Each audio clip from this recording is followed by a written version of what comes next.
Chapter 1. My brother is Tang San. As the evening hour approached, Tang Tang stirred from slumber, rubbing his eyes and yawning before glancing at his phone. The time read 1922. Another day had slipped away, and after refreshing himself, he gazed into the mirror. Goodness, he mused, still as handsome and charming as ever. After indulging in a moment of self-admiration, Tang Tang resolved to head downstairs for dinner. Despite having dined just before bed, hunger gnawed at him once more, leaving him in a state of irritation. Descending the stairs, he encountered several elderly women in the elevator. As he brushed past them, he couldn't help but wonder why they had returned from their evening dance so early. Look who's out for dinner again. Mrs. Lee from next door remarked in a hushed tone. I thought he had starved by now. It's been 3 days since he last emerged. Mrs. Wang chimed in. Make sure you don't find a son-in-law like him. What bad luck. Mrs. Sun disparaged from next door. Listening to the cacophony of chatter behind him, Tang Tang maintained a stoic expression as he descended, inwardly wishing he could retort. What do you know? I have over 50 million fans on my live stream. Do I need to advertise that everywhere? He had stayed up late gaming during his live stream the previous night and was still in a state of grogginess as he ambled towards the bustling food stall across the street. He needed to satiate his hunger, having gone an entire day without food, and felt as if he could consume an entire cow. However, as he crossed the road, an unexpected stone fell from the sky, striking him squarely and leaving a pool of blood in its wake. Panic ensued among the onlookers, their voices rising in a frenzy. Tang Tang, his consciousness fading, could not clearly comprehend their words. A throng gathered around him, pointing and murmuring. In his moment of darkness, he felt everything slip away. Douluo continent, southwest of the Tiando Empire, Fasnuo province, Saint Sol village, a name that upon first hearing may sound obscure, yet upon deeper reflection, evokes astonishment and admiration. Located in Fasnuo province, just south of Notting City, this expansive village boasts a population exceeding 300 households, indeed qualifying it as a large settlement. The village earned its name from a legendary figure who emerged from its midst over a century ago, a soul sage who brought renown to the area. This legacy remains a source of pride and eternal honor for the residents of Saint Sol village.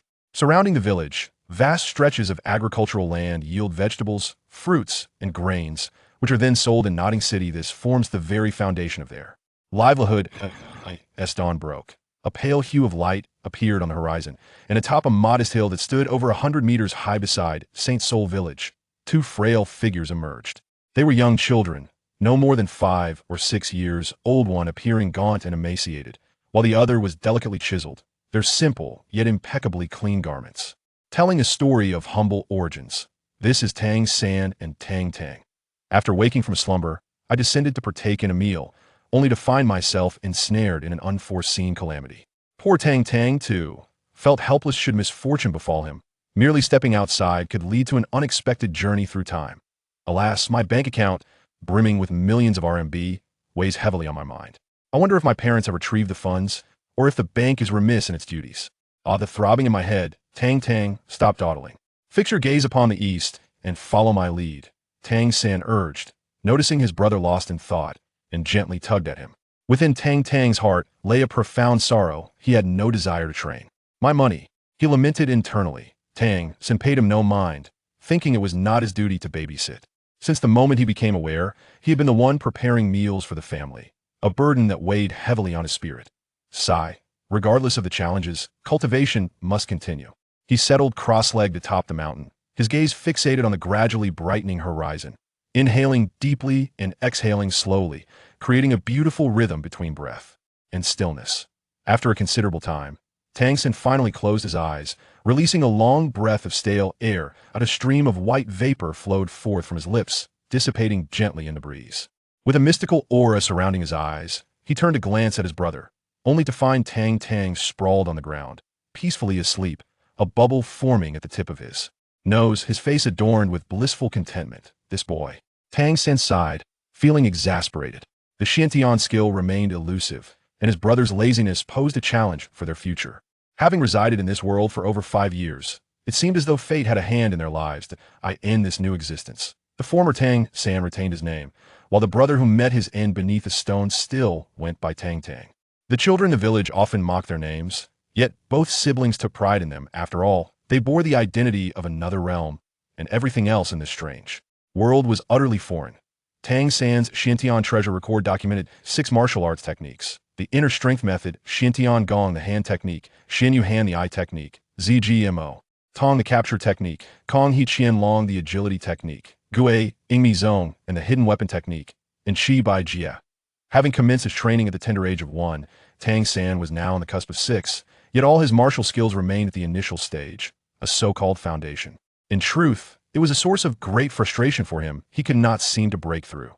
The home of Tang San and Tang Tang was located on the western side of Holy Soul Village, prominently positioned at the village's entrance. Their abode, a trio of earthen brick rooms, was perhaps the most humble in all of Holy Soul Village. Atop the central roof, a weathered wooden sign, roughly a meter in diameter, displayed the image of a hammer. In this world, the hammer universally symbolizes the craft of blacksmithing. Indeed, their father was the village's sole blacksmith. Before even stepping through the door, Tang Tang was already greeted by the enticing aroma of food wafting through the air. A delightful prelude prepared by Tang San before he ascended the mountain each day. First, he would place the rice in the pot, then tend to the firewood, ensuring that by the time they returned, a warm meal awaited them. Upon the call to dine, Tang Tang could hardly contain her eagerness. She abandoned Tang San and hastened to the stove, seizing 3 chipped bowls that lay nearby. With a clatter, she filled the 3 bowls with porridge, not pausing to wait for Tang San and Tang Hao, but instead seated herself at the table, relishing her meal with delight. Of course, the grains of rice remained as scarce as ever for the growing bodies of Tang Tang and Tang San. This meager nourishment was evidently insufficient. Yet, there was little they could do. Most of their limited funds had been spent by Tang Hao on alcohol. What would they do? Their despair was palpable. "Father, it's time to eat," Tang San called out, not as impolitely as Tang Tang, but with a respectful tone, sitting at the table in anticipation. In his mind, it was only polite for Tang Hao to dine first before he could partake.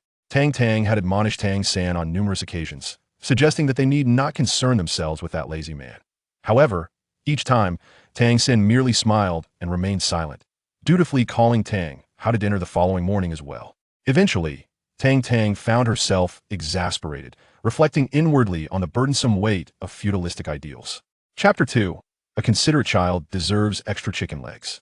After a moment, the curtain to the inner room was lifted, revealing a robust figure who staggered forth.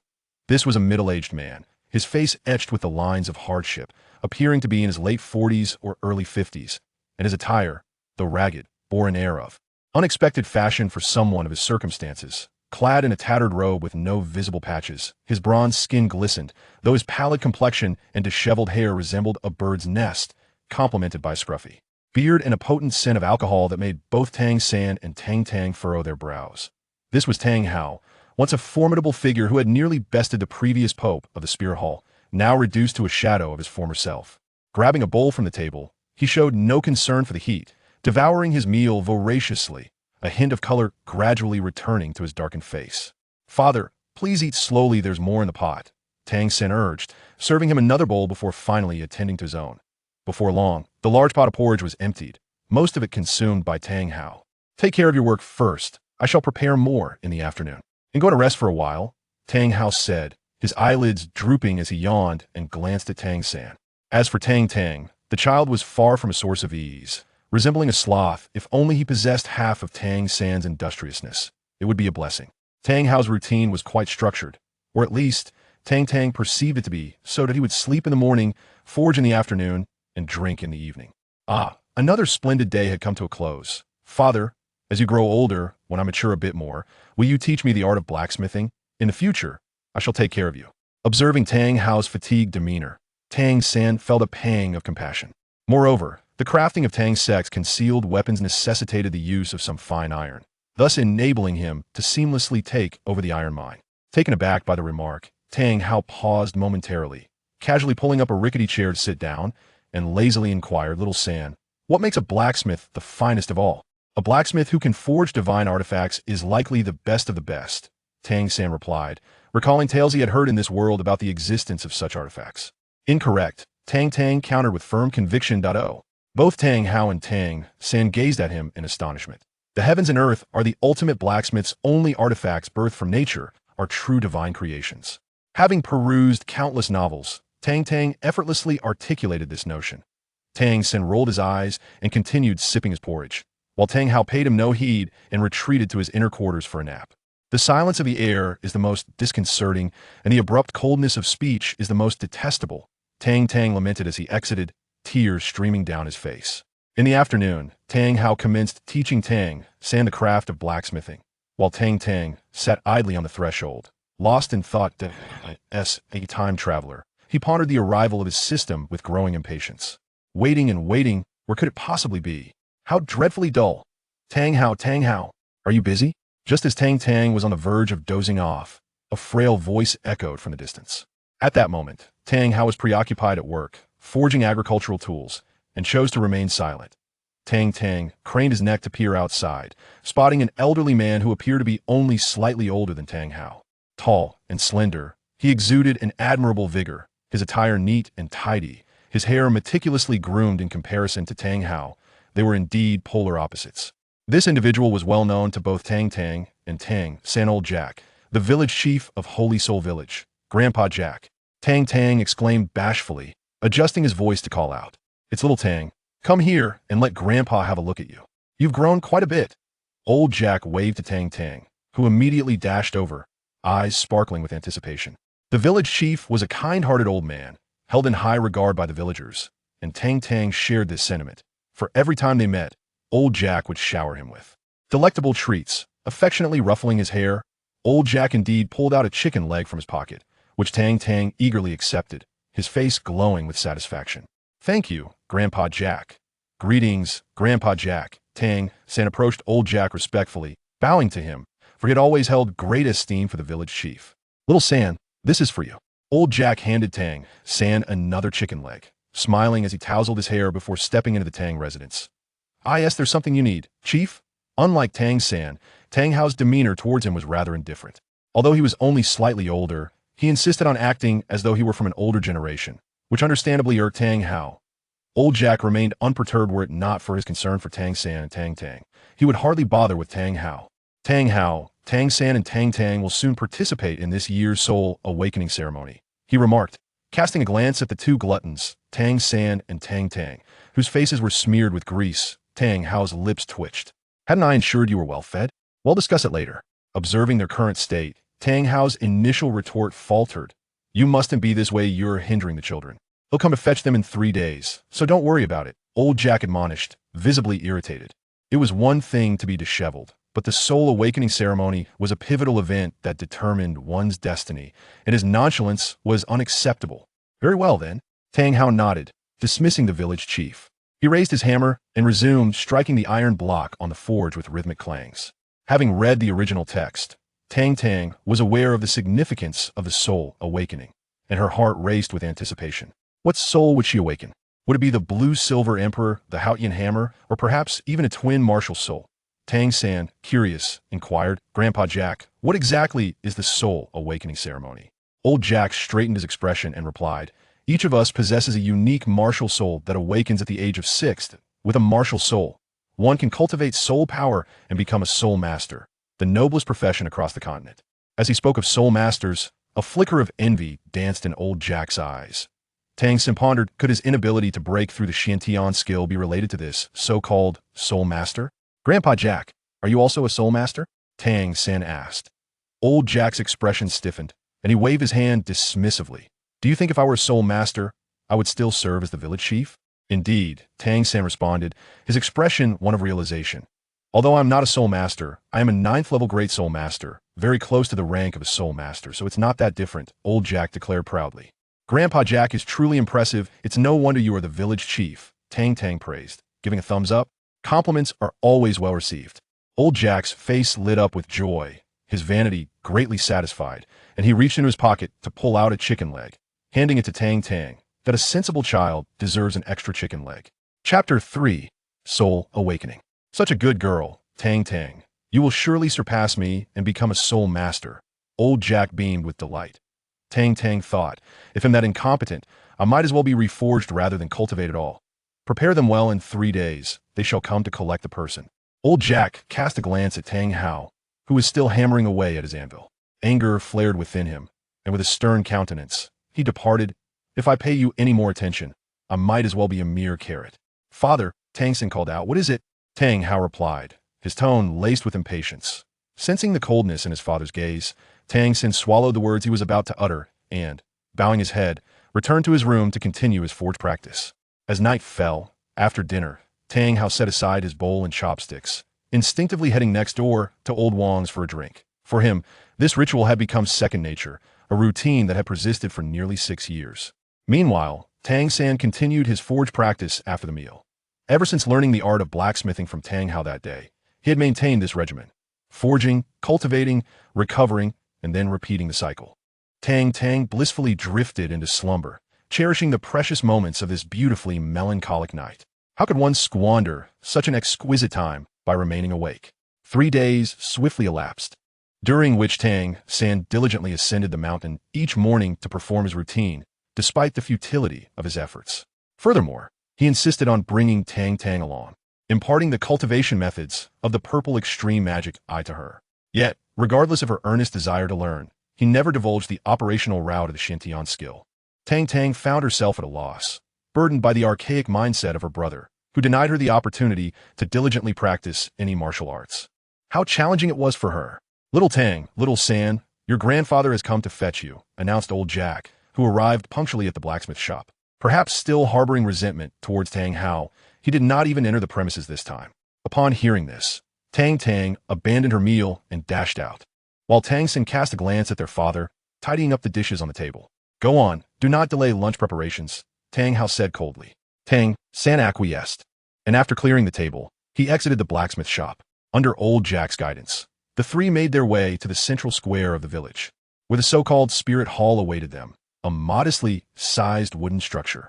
Since every individual possessed a martial spirit, and each year children underwent spirit awakening, the influence of the spirit hall permeated every corner of the continent, ensuring that all could partake in the awakening ceremony. This underscores the formidable power of the spirit hall.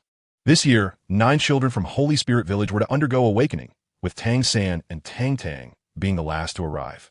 The village children generally shunned Tang Tang and Tang San, driven by the age-old tendency to favor the affluent over the poor. In truth, Tang San, due to his mature disposition, did not engage in childish games, while Tang Tang dismissed the group of young ones, deeming their company beneath her, finding their antics juvenile. In addition to the village chief and the 9 assembled children, there was one more individual present in the room. Before you stand a young man, approximately in his 20s, with strikingly sharp eyebrows and bright eyes, possessing an undeniable charm. Clad in a form-fitting white attire, he is adorned with a flowing black cloak draped over his shoulders. Prominently displayed at the center of his chest is a soul character, the size of an adult's fist, symbolizing his identity as a direct descendant of the spirit hall. On the left side of his chest, he bears an emblem featuring 3 crossed swords, a clear indication to those well-versed in the ways of spirit masters, like Jack, that he is a level 20 great spirit master, a 2-ring battle spirit master. "Greetings, esteemed battle spirit master. I must trouble you once more." Jack respectfully bows to the young man. The youth, already possessing an impressive level of skill at such a tender age, exhibits a hint of arrogance, slightly inclining his body in acknowledgement of the greeting.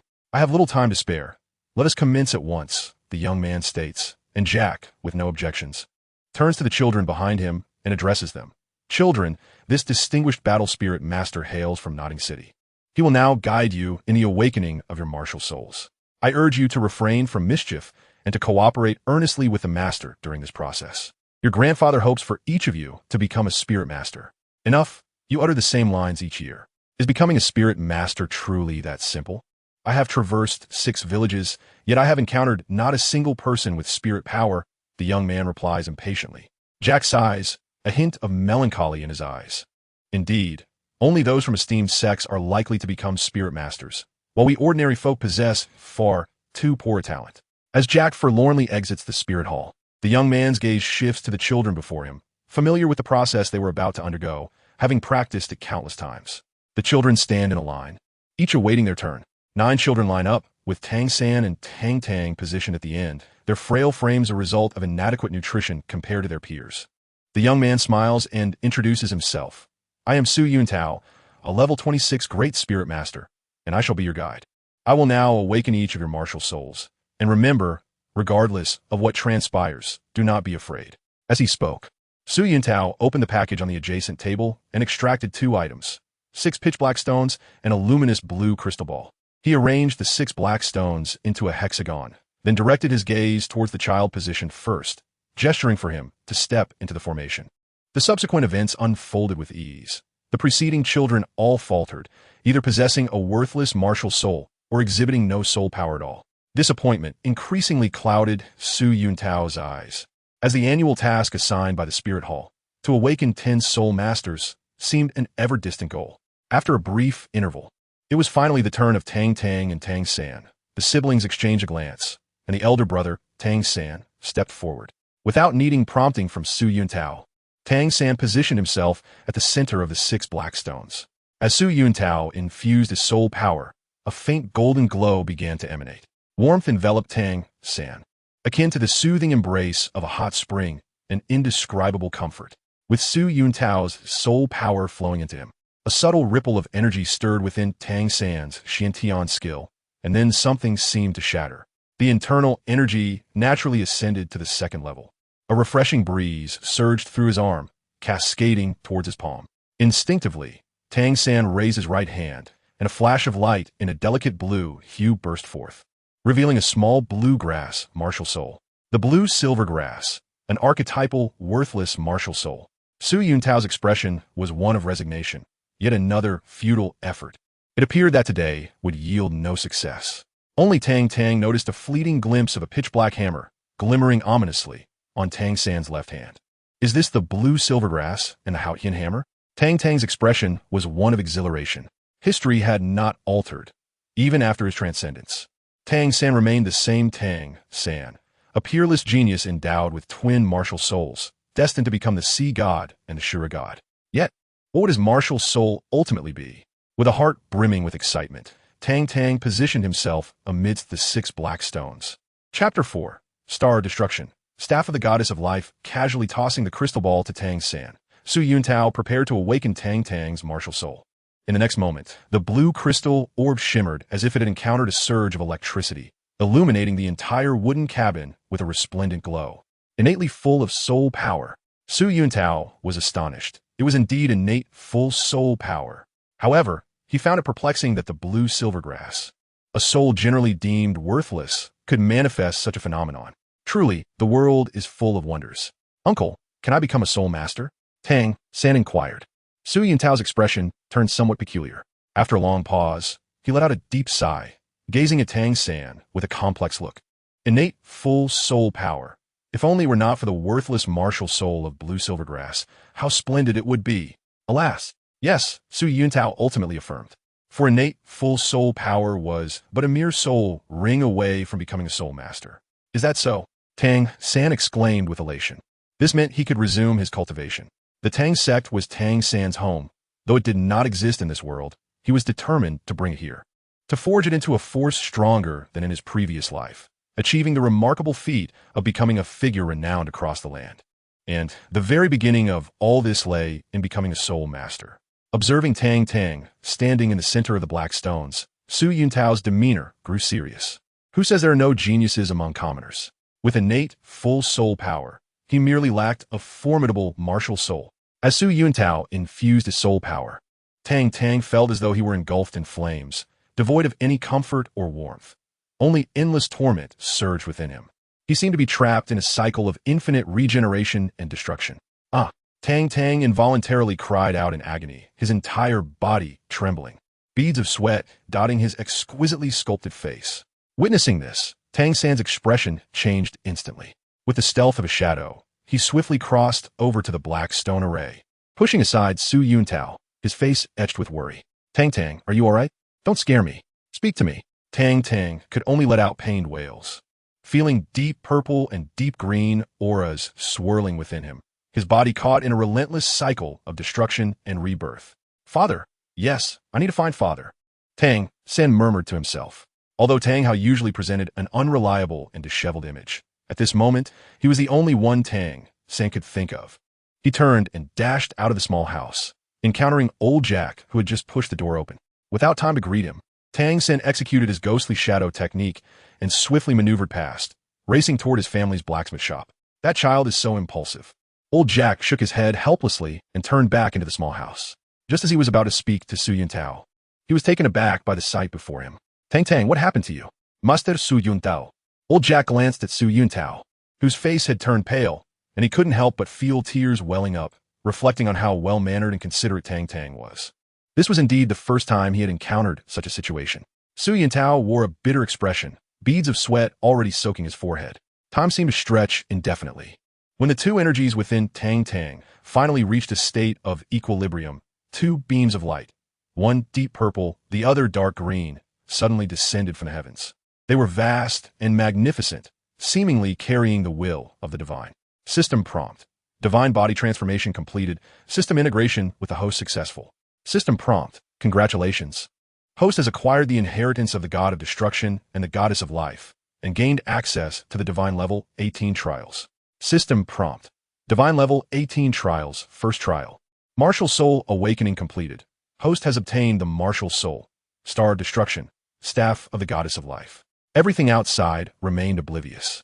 Su Yuntao's robes were drenched in sweat, his body shaking uncontrollably. Beside him stood Tang Hao and Tang San, but at this moment, Tang Hao was holding the enormous Haotian hammer above his head, suspended ominously above Su Yuntao, while 9 soul rings pulsated around him, blinding old Jack's eyes. Title Douluo. Su Yuntao was shocked into silence, never expecting such a formidable presence as a title Douluo to exist in this small village of Holy Spirit. Even in the Spirit Hall's branch headquarters of the Tiando Empire, there was only one title Douluo in residence, especially when his gaze fell upon the 9th soul ring of Tang Hao. The blinding red hue made his heart tremble. 100,000 years. At this moment, Tang San was still unaware of the power hierarchy in the Douluo continent and was unconcerned with it all. His anxious gaze was fixed on Tang Tang, tears streaming down his face. It's all my fault for not protecting my brother. Of course, as a title Douluo, Tang Hao possessed far greater knowledge than Su Yuntao, who was merely a spirit master in his 20s.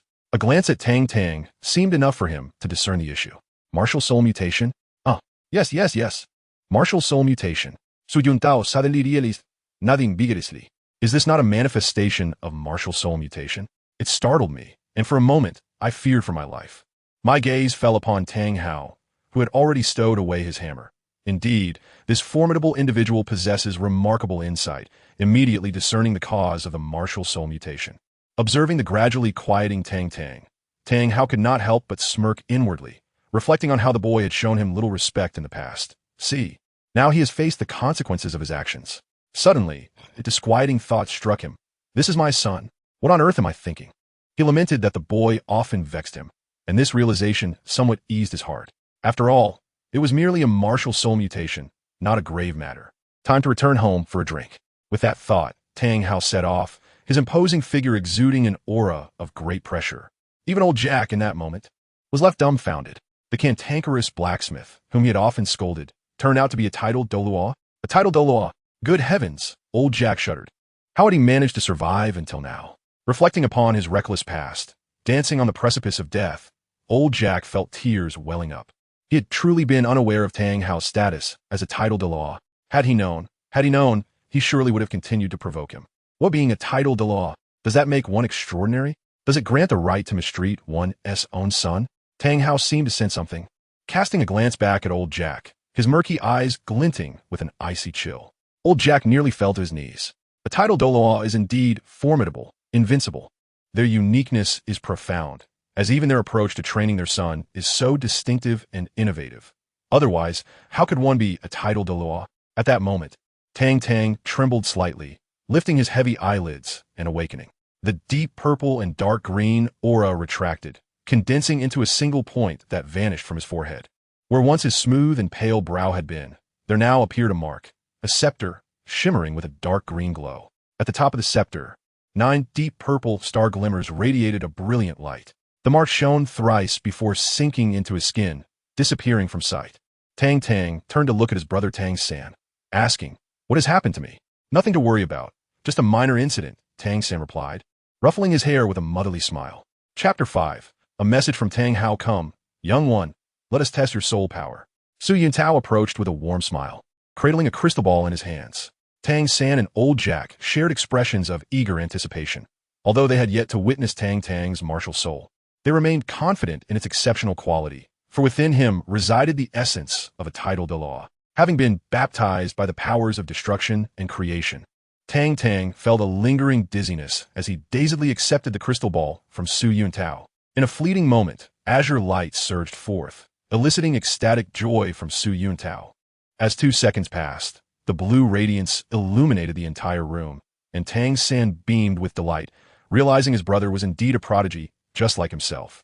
However, in the 3rd second, the crystal ball shattered, transforming into a cloud of azure dust that danced in the air, casting a look of sheer horror upon Su Yuntao and Old Jack. What happened? Tang Tang gazed at his hands in confusion. What did I do?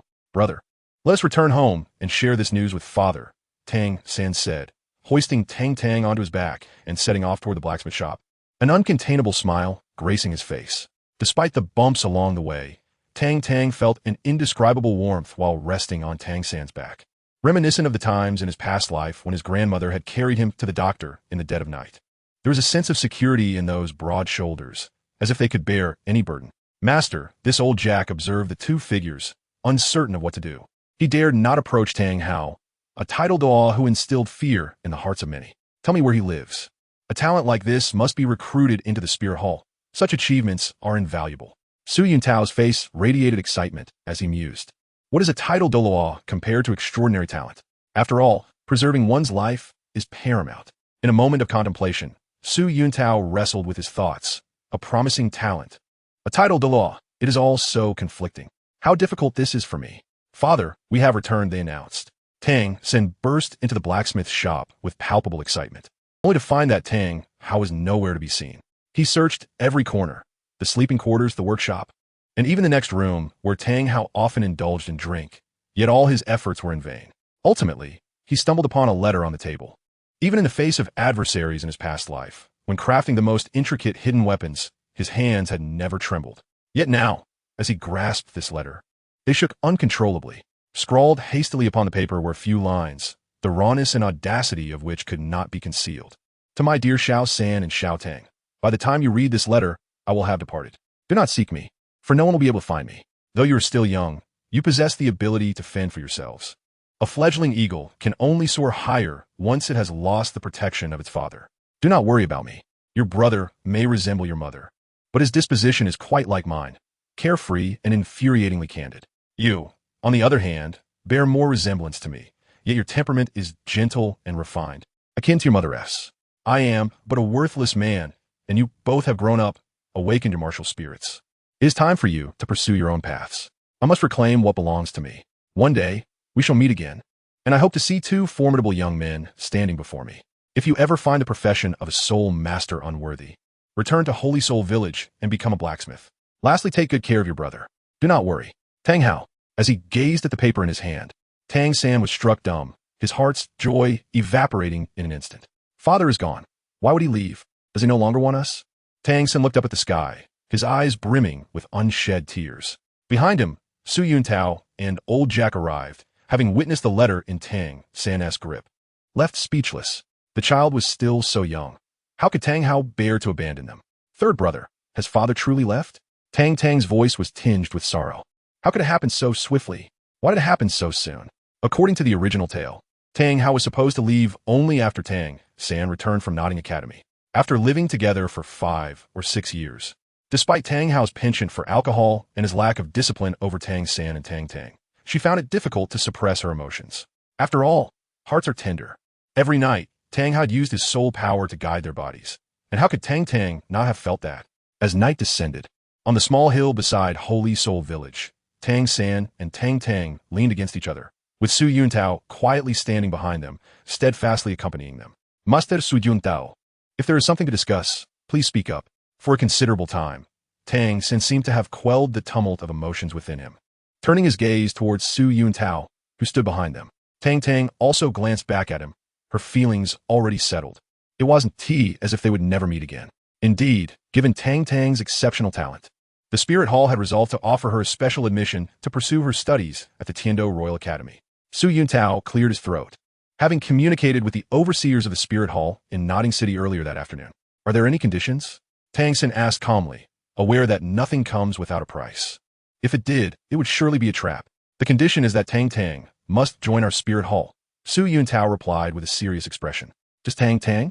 Tang San inquired softly, knowing that his blue-silver grass martial spirit would likely hold little interest for them. Yes, only Tang Tang. We have but a single quota. Su Yuntao admitted awkwardly. Although he recognized the unfairness of the situation, he was powerless to change it. This was the decision of the overseer in Notting City. And as a mere attendant, he could not influence the higher-ups. Very well. Tang San was about to agree. Though he was still unaware of the merits of the Tiando Royal Academy, it was evident that an institution bearing the name of the Tiando Empire would undoubtedly be among the finest. I disagree. Tang Tang interjected at that moment.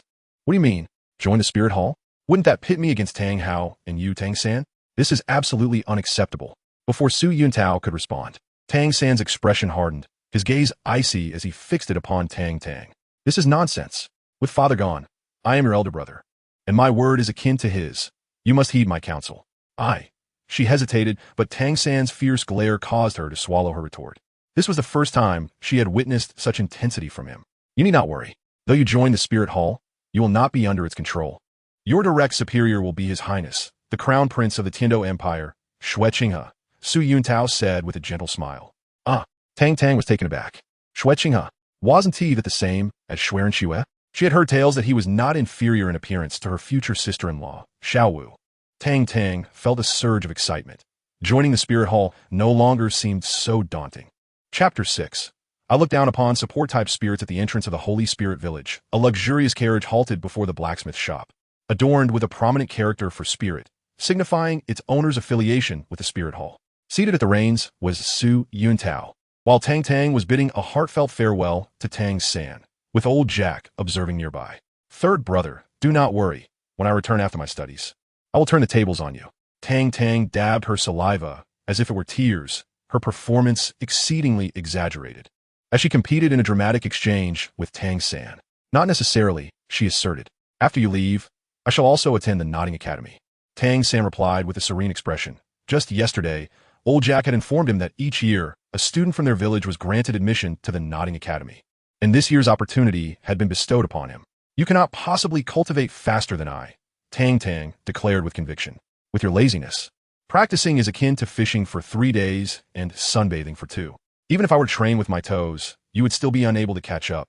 Tang San expressed his desire not to laugh, yet he found it impossible to suppress a smile. Upon hearing this, Tang Tang fell silent, and a palpable stillness enveloped them. Tang San glanced at her, momentarily at a loss for words, for he had never been particularly adept at conversation. Third brother, I must leave, Tang Tang said, her demeanor somewhat awkward. Tang San tilted his head slightly, his eyes feeling a tad misty. Tang Tang turned towards the carriage, but after taking a couple of steps, she abruptly pivoted and gazed at Tang San with a proud expression. No crying, okay? As she boarded the carriage and it gradually vanished from view, a solitary tear escaped Tang San's eye. Within the span of 2 days, his father had departed, and now his brother was leaving as well. To claim he would not cry would be disingenuous. Yet, the nature of adulthood forbade such weakness. This brief separation was merely a prelude to a more enduring reunion. Father, brother, and mother I shall strive to cultivate diligently, to grow strong enough that no one can ever tear us apart again. I vow it. In a previous life, Tang San, an orphan, placed immense value on familial bonds, considering them worthy of his very life to protect. 2 months later, Su Yuntao, accompanied by Tang Tang, had traversed a lengthy journey and finally arrived at their intended destination, the imperial city of Tiando. From a distance, the entire city appeared as a colossal beast lying prostrate upon the ground, majestic, grand, and imposing.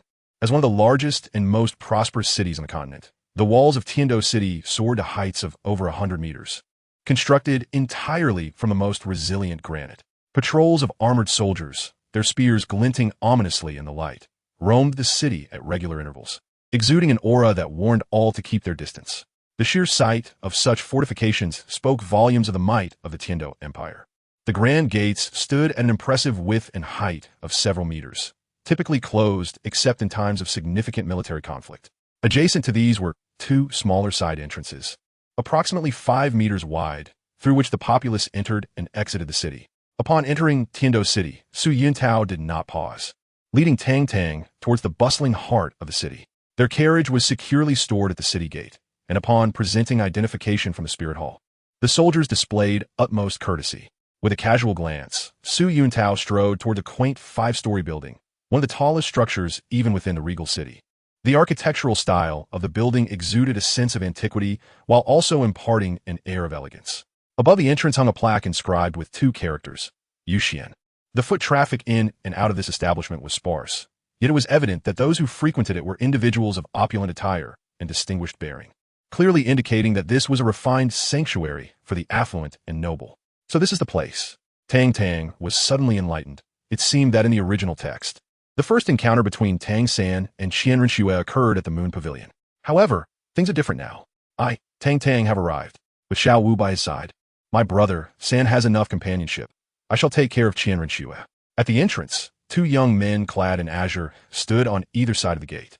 Their appearances rather pleasing and their attire immaculate.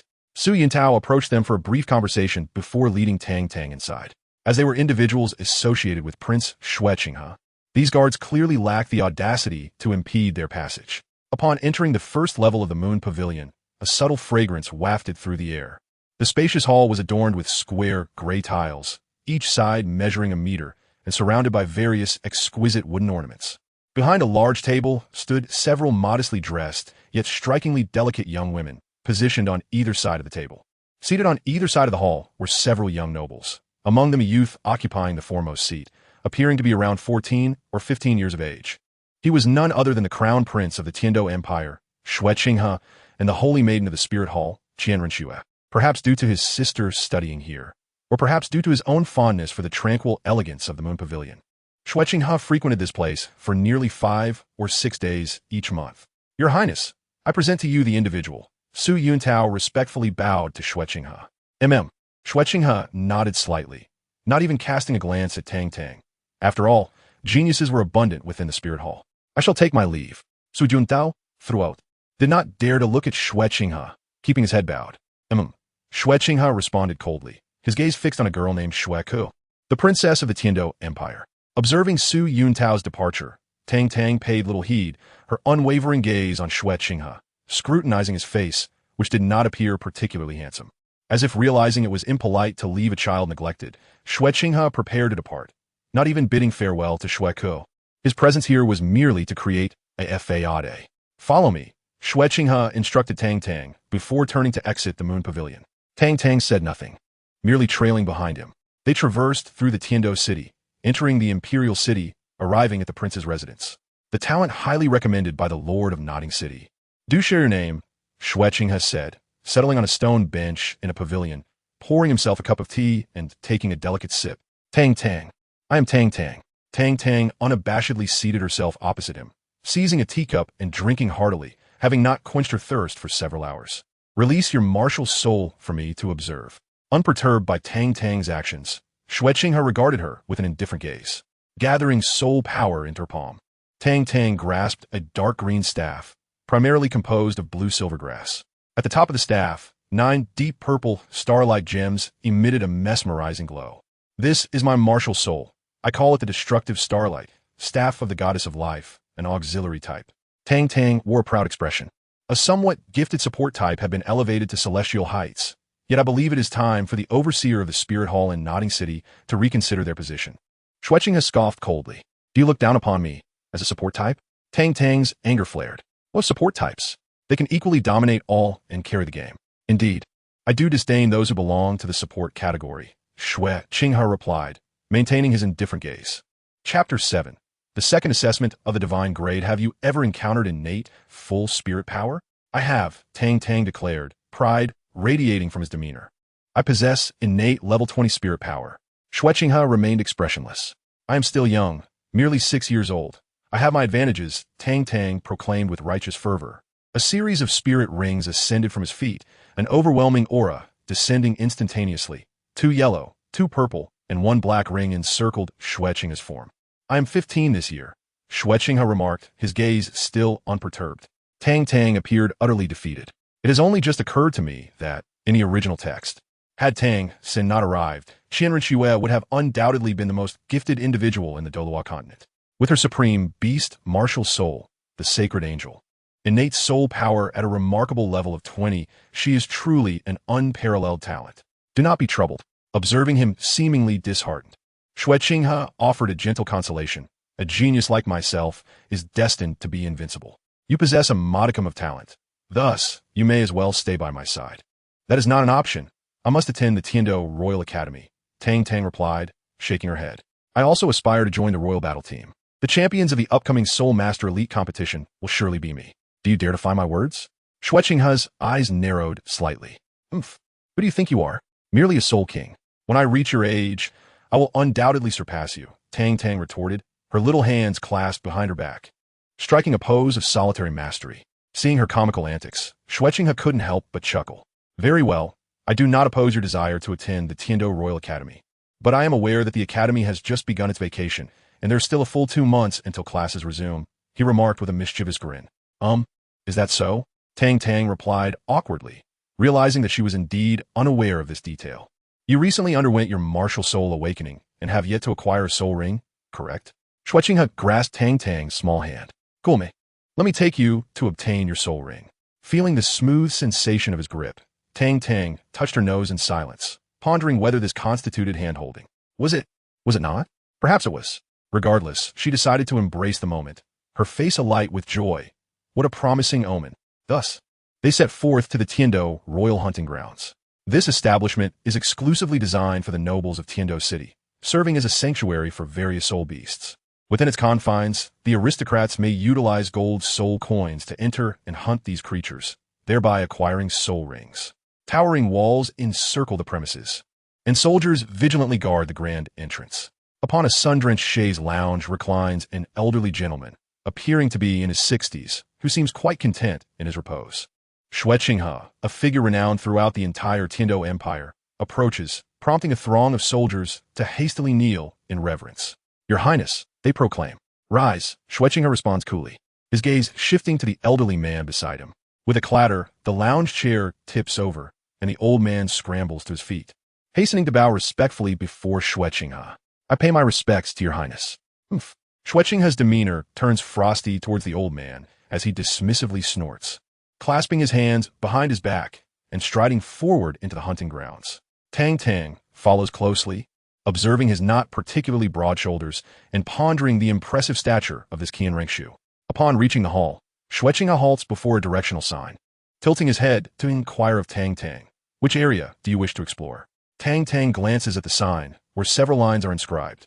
100 years, 1,000 years, 10,000 years, and 100,000 years, each accompanied by an arrow pointing towards the corresponding passageway. The 1,000-year area, Tang Tang exclaims without hesitation. Are you certain? Xuantian looks at him in astonishment. Absolutely, positively certain, Tang Tang replies with a smile, having undergone the purifying forces of destruction and vitality. His current physical resilience rivals that of a soul master. Very well then, Xuantian nodded faintly, though he did not believe that Tang Tang could absorb a Millennium Spirit Ring. However, the path he chose was his own, and should he be unable to withstand the energy bestowed by the Millennium Spirit Ring and be torn asunder, it would be of his own making. In the end, Tang Tang opted for a 1,200-year-old armored beast, which possessed commendable attack and defense capabilities. Xuantian struck it severely, allowing Tang Tang to deliver the final blow. As he watched the creature gradually cease its movements, a circle of pale, purple spirit rings began to coalesce. An indescribable feeling surged within Tang Tang. Sitting cross-legged upon the ground, he summoned the purple spirit ring to hover above his head, commencing the absorption of his first spirit ring. An overwhelming spirit pressure descended, and Tang Tang felt a terrifying force akin to a mountain bearing down upon him. In the next moment, the destructive power concealed beneath his forehead stirred to life. The furious might of destruction swept through in an instant, scattering the soul of the armored beast without resistance, followed by a surge of life energy that began to repair and reorganize it. The entire absorption process was remarkably brief, spanning only a few minutes from the arrival of the spirit ring to the activation of the destructive force, and finally to the restoration by life energy. As Tang Tang opened his eyes, the pale, purple spirit ring danced rhythmically around his form. From that moment forth, he was a true spirit master. Concurrently, he received various insights regarding his first spirit ring. Destruction, Starshine, Life's Tribute. Life Mode gains the admiration of the goddess of life, enhancing all attributes of allied spirit masters by 120%, while reducing all attributes of enemy spirit masters by 60%. Starshine Mode receives power from the god of destruction, condensing 9 stars of light. The explosion of these stars will yield tons of destructive force. System notification. Congratulations to the host for acquiring a spirit ring, initiating the second trial of the God Level 18 trials. System notification. God level 18 trials. Second trial. Elevate spirit power to level 40 before the age of 12. Success yields a reward of an additional 1,000 years to the spirit ring's lifespan and a 5% increase in affinity with the goddess of life and the god of destruction. Failure results in the erasure of consciousness. Before he could revel in his achievement, an unexpected announcement plunged Tang Tang into a state of icy dread. Level 40 by the age of 12? Even the original Tang San did not possess such terrifying potential. The consequences of failure were dire, leading to complete obliteration. How ruthless! A bitter expression clouded Tang Tang's youthful visage. How on earth was he supposed to proceed? Having traversed the Douluo continent for 5 years, only to face the threat of consciousness erasure and rebirth? This must be one of the most tragic experiences among those who traverse realms. Come, let us test the extent of your soul's power. The voice of Xuantian stirred Tang Tang from her slumber. Upon gazing at the translucent crystal sphere before her, Tang Tang instinctively placed her hand upon it. In the next moment, the crystal sphere radiated a brilliant light, with hues of red and orange shimmering in a dazzling display. Xuantian was astonished, truly astonished. This crystal ball is capable of assessing the soul power intensity of all soul masters up to the rank of soul sage, with colors ranging from red, orange, yellow, green, cyan, blue, to purple, each corresponding to the 7 realms from soul master to soul sage. The brilliance of 2 colors signifies that the test subject has achieved level 20 of soul power. To his knowledge, Tang Tang has not cultivated even once since awakening her martial spirit. Xuantian's gaze toward Tang Tang suddenly ignited with fervor. A naturally endowed soul power of level 20. She is a prodigy akin to himself. Chapter 8. Unexpected joy. Why are you looking at me like that? Tang Tang felt a chill sweep over her. Although she harbored some feelings for Qianrenxue, that was Qianrenxue, not this current incarnation of Xuantian. The intense gaze of man, burning with fervor, was unsettling to contemplate. Excellent. You truly are remarkable. Xuantian beamed with joy. Since departing from the spirit hall and arriving at the Tiando royal palace, he had never felt as elated as he did today. With his extraordinary talent, coupled with the equally impressive Tang Tang, what grand ventures could the future possibly hold? Come, let's seek your second soul ring. Xuantian led Tang Tang towards the area designated for soul beasts of 5,000 years and above. Wait, you also intend to acquire a soul ring? Isn't that in the 10,000-year zone? Tang Tang looked at him in astonishment, unaware of her innate soul power of level 20. I can't tell if you're genuinely foolish or merely pretending, Xuantian remarked as he turned to her, but upon noticing that Tang Tang barely reached his waist, he couldn't help but chuckle. All right, how much can a child truly know? I retract my earlier statement. You are a genius, a prodigy like myself. Xuantian stated earnestly. Indeed, has my formidable talent not astonished you? Tang Tang's expression was one of delight, exhilarated by the compliment from her crush. Despite his current male disguise, Xuantian slapped his forehead, ruining his own words. He shouldn't have praised her, for once he did, it only fueled her enthusiasm. Noticing the suddenly somber expression on Xuantian's face, Tang Tang realized she may have misspoken and hurried a few steps closer, her demeanor turning serious. Here we are. Xuantian maintained a stern expression. Huh? What? Tang Tang was taken aback. I haven't even spoken yet. What do you mean we've arrived? The 8,000-year pink lady. Within the entire Tiando royal hunting grounds, there is only one soul beast exceeding 5,000 years. Whether it is suitable or not, it is the only choice. Xuantian spoke nonchalantly. Before Tang Tang could respond, Xuantian pushed the door open and stepped inside. Bang, bang, bang. The chaotic sounds of battle echoed, and the gruesome scene made Tang Tang's eyes twitch. Moments later, Xuantian emerged, adjusting his attire and wiping his fists. Go ahead, there is still a breath left. Only then did Tang Tang realize, was this intended for me? As I previously tested the soul power. What? I too possess an innate level of 20? Ha! I am indeed a genius. Observing Tang Tang, standing there with a foolish grin, Xuantian's recently restored complexion darkened once more. He lightly kicked Tang Tang in the backside, sending him sprawling to the ground. What are you doing? Tang Tang turned and glared at him. Stop being foolish. It is on the brink of death, Xuantian remarked, pointing towards the ailing pink lady. After kicking Tang Tang, he indeed felt much better. It seemed he ought to indulge in such actions more often. Tang Tang, rubbing his backside as he rose, wore an expression of deep grievance, lamenting the pain he felt. Approaching the nearly lifeless pink lady, Tang Tang decisively struck, ending her tragic fate. Seated in meditation, a pale purple soul ring emerged, swirling around Tang Tang's form. While a deep purple soul ring gradually materialized above the corpse of the pink lady, drawn upward by Tang Tang's soul power. Waves of pink energy continuously infiltrated Tang Tang's body. Despite having endured the baptism of annihilation and life forces, he still felt a twinge of pain coursing through his meridians, causing his complexion to pale. Could his body not withstand it? At that moment, a vengeful spirit suddenly manifested within Tang Tang, revealing itself as a pink scorpion. Who else but the pink lady? Confined within the Tiando royal hunting grounds, enduring a life of fear, and having been brutally beaten by Xuantian that very day, her resentment was palpable. With a piercing shriek, the spirit disrupted Tang Tang's soul power, causing him to spit out a mouthful of blood.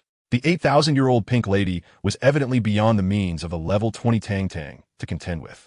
Seeing this, Xuantian's expression changed drastically. He hurried to sit behind Tang Tang, channeling his own soul power to restore order.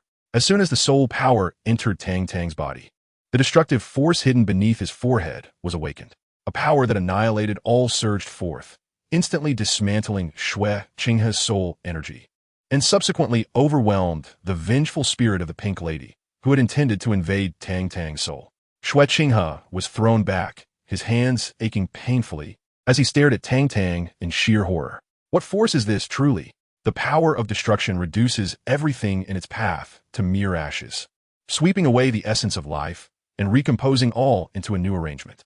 As this force enveloped Tang Tang, the two energies returned to her forehead and subsided. At that moment, the deep violet soul ring hovering above Tang Tang's head suddenly vanished, replaced by another deep violet soul ring that gradually ascended from beneath her.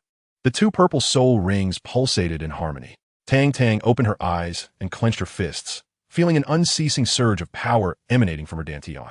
Is this the power of a grand soul master? Simultaneously, the ability of her second soul ring vividly imprinted itself in her mind. Stellar radiance, life chain life mode. Bestowed with the blessings of the goddess of life, a life chain is constructed, linking at least 2 allied soul masters and redistributing the damage they endure. The chain can connect up to 10 soul masters. Stellar shine mode. Granted the power of the god of destruction, it fuses 9 stellar fragments to create a radiant light. Any being or object illuminated by this light experiences a 30% dissolution of their mental fortitude. Fervor Soul Bone Skill. For 10 minutes after activation, all abilities are enhanced by 10%. Tang Tang. What is this soul bone skill? When did I ever absorb a soul bone? Suddenly, Tang Tang recalled the vengeful spirit of the Pink Empress. Could it be? Oh dear, this truly is an unexpected delight. With my soul power reaching level 20, 2,000-year-old soul rings, and a soul bone, I am merely 6 years old this year. Invincible. I am indeed a genius. Upon witnessing Tang Tang awaken, the weight that hung in Xuantian's heart finally lifted. Although he was unaware of the force that had propelled him away, everyone harbors their own secrets, and he was not one to pry. Let us go, Xuantian said lightly, turning to return to the prince's residence, as he had already delayed quite a bit and had numerous matters to attend to. Do you not wish to know what abilities I have acquired? Tang Tang blinked, eager to share his newfound joy. Xuantian tilted his head, casting a glance at him. You may speak of it now. Tang Tang summoned his martial spirit. The starlight scepter appeared in his grasp, 2 purple soul rings shimmering momentarily. He lifted the scepter and waved it gently, a green light enveloping Xuantian, instantly activating 5 soul rings. As he felt his power surge almost exponentially, Xuantian was left in a state of astonished bewilderment. What kind of martial soul is this? What kind of soul skill is this? How can it be so outrageous? I forgot to update. My apologies for the oversight. Chapter 9. The Royal Academy of Tiando. 2 months later, Old Snow, I'm off to school, Tang Tang said, gazing at Xuantian with a look of reluctance. Scram. Xuantian replied with a frigid expression. Do I appear so old to you? Old Snow, don't be like this. I will miss you, Tang Tang whimpered, clinging to his leg, unwilling to leave for school. I'll hit you, Xuantian threatened, a faint blush creeping onto his face. This boy had become increasingly audacious lately. Feeling the surge of soul power emanating from Xuantian, Tang Tang suddenly bolted away. Goodness, how heartless. He actually intends to strike me. As he watched Tang Tang's retreating figure, Xuantian quietly exhaled, relieved that the fellow had finally left. He could finally enjoy a peaceful 6 months.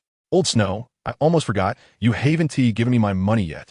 Tang Tang returned, peering through the door with just his head visible.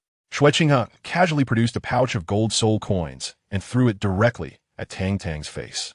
Get lost with a flick of his soul power, he executed the technique control the crane and capture the dragon, and the pouch gently landed in Tang Tang's hands, which he promptly stored in his spatial soul guide. This is a ring-shaped soul guide, a token of affection from Old Shui. Ahem, a birthday gift from Old Shui at the Heaven Do Royal Academy. The scenery here is exceptionally beautiful, particularly at the break of dawn when the sky is adorned with a splendid display of crimson hues in the east. Whether it be the serene lake at the foot of the mountains, the lush vegetation surrounding it, or the towering peaks that rise majestically to a height of 1,000 meters, everything appears resplendent, akin to a paradise untouched by the outside world. The distance from here to the capital of the Tiando Empire, Tiando City, is less than 20 kilometers. The reason for this swift arrival is undoubtedly due to the considerate nature of Old Shui, who, fearing that he might tire himself, specifically dispatched a title dual-level powerhouse to escort him. However, in truth, this is merely a product of Tang Tang's imagination, while reality is not vastly different. Xuantian indeed sent a title Douluo to accompany Tang Tang, yet the intention behind it diverges significantly from Tang Tang's assumptions. Nevertheless, it remains a noteworthy gesture to have a powerhouse of such caliber assigned for the escort. This sufficiently demonstrates Xuantian's profound regard for Tang Tang. Before the steps intricately carved from white marble, several mentors awaited in silence. Upon witnessing two figures descend from the heavens, they recognized that their awaited guests had arrived and hastened forward to extend their greetings. May I inquire if your highness is from the Crown Prince's residence? I have delivered the individuals to you. That is all.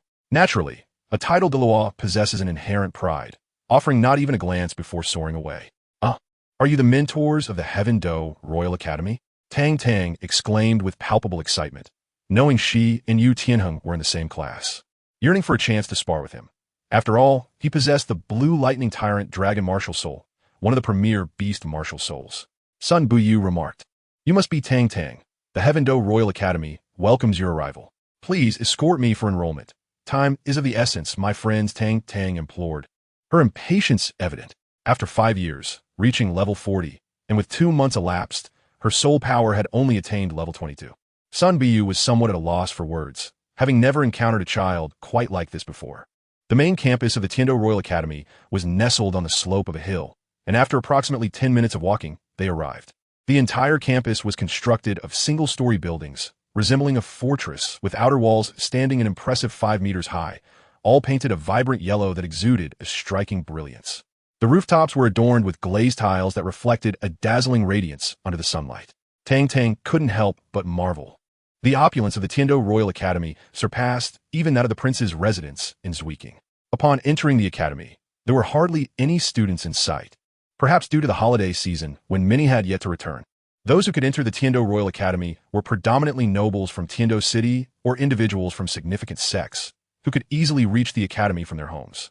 Moreover, the enrollment period lasted a generous week, allowing ample time for all. The admission process was remarkably straightforward.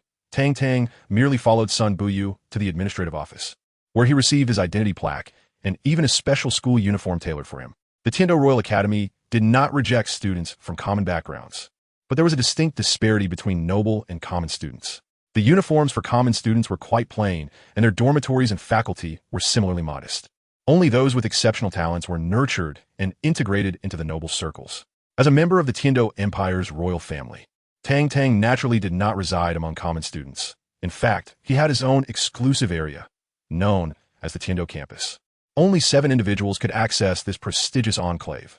Yu Qianheng, from the Blue Lightning Tyrant Dragon family. Du Guiyan, the granddaughter of the Poisoned Douluo. Shimo, from the Xuanwu family. Shimo, another from the Xuanwu family. Yu Feng, a son of noble. Osro, a commoner. And Yi Lingling, the sole inheritor of the 9 hearts, Si Tang, martial soul. Now, Tang Tang joined their ranks. His residence was a luxurious villa, surrounded by a picturesque environment and meandering streams, epitomizing extravagance. There was only one mentor, Qin Ming, a graduate of the Shrek Academy. A formidable soul king of the assault system at level 58, and only in his 20s. When Tang Tang arrived, the others had already settled in, lounging on the sofa, seemingly familiar with one another. The future members of the Royal Combat Team, Tang Tang mused. "Hello, I am Tang Tang," he introduced himself upon entering. Yet, the others continued with their activities, ignoring him entirely, leaving Tang Tang feeling quite embarrassed. Their lack of warmth was disheartening. Hey, a new student has arrived. Don't you think you should offer a welcome of some sort? Tang Tang expressed his displeasure. Surely, they must be envious of my adorable appearance. New student? Yin cast a disdainful glance at him, remarking, we have no interest in associating with a mere child. Have you weaned yet? This is not a place for you. Hurry back home for your milk. Shimo brazenly joined in the mockery. Tang Tang's expression darkened immediately.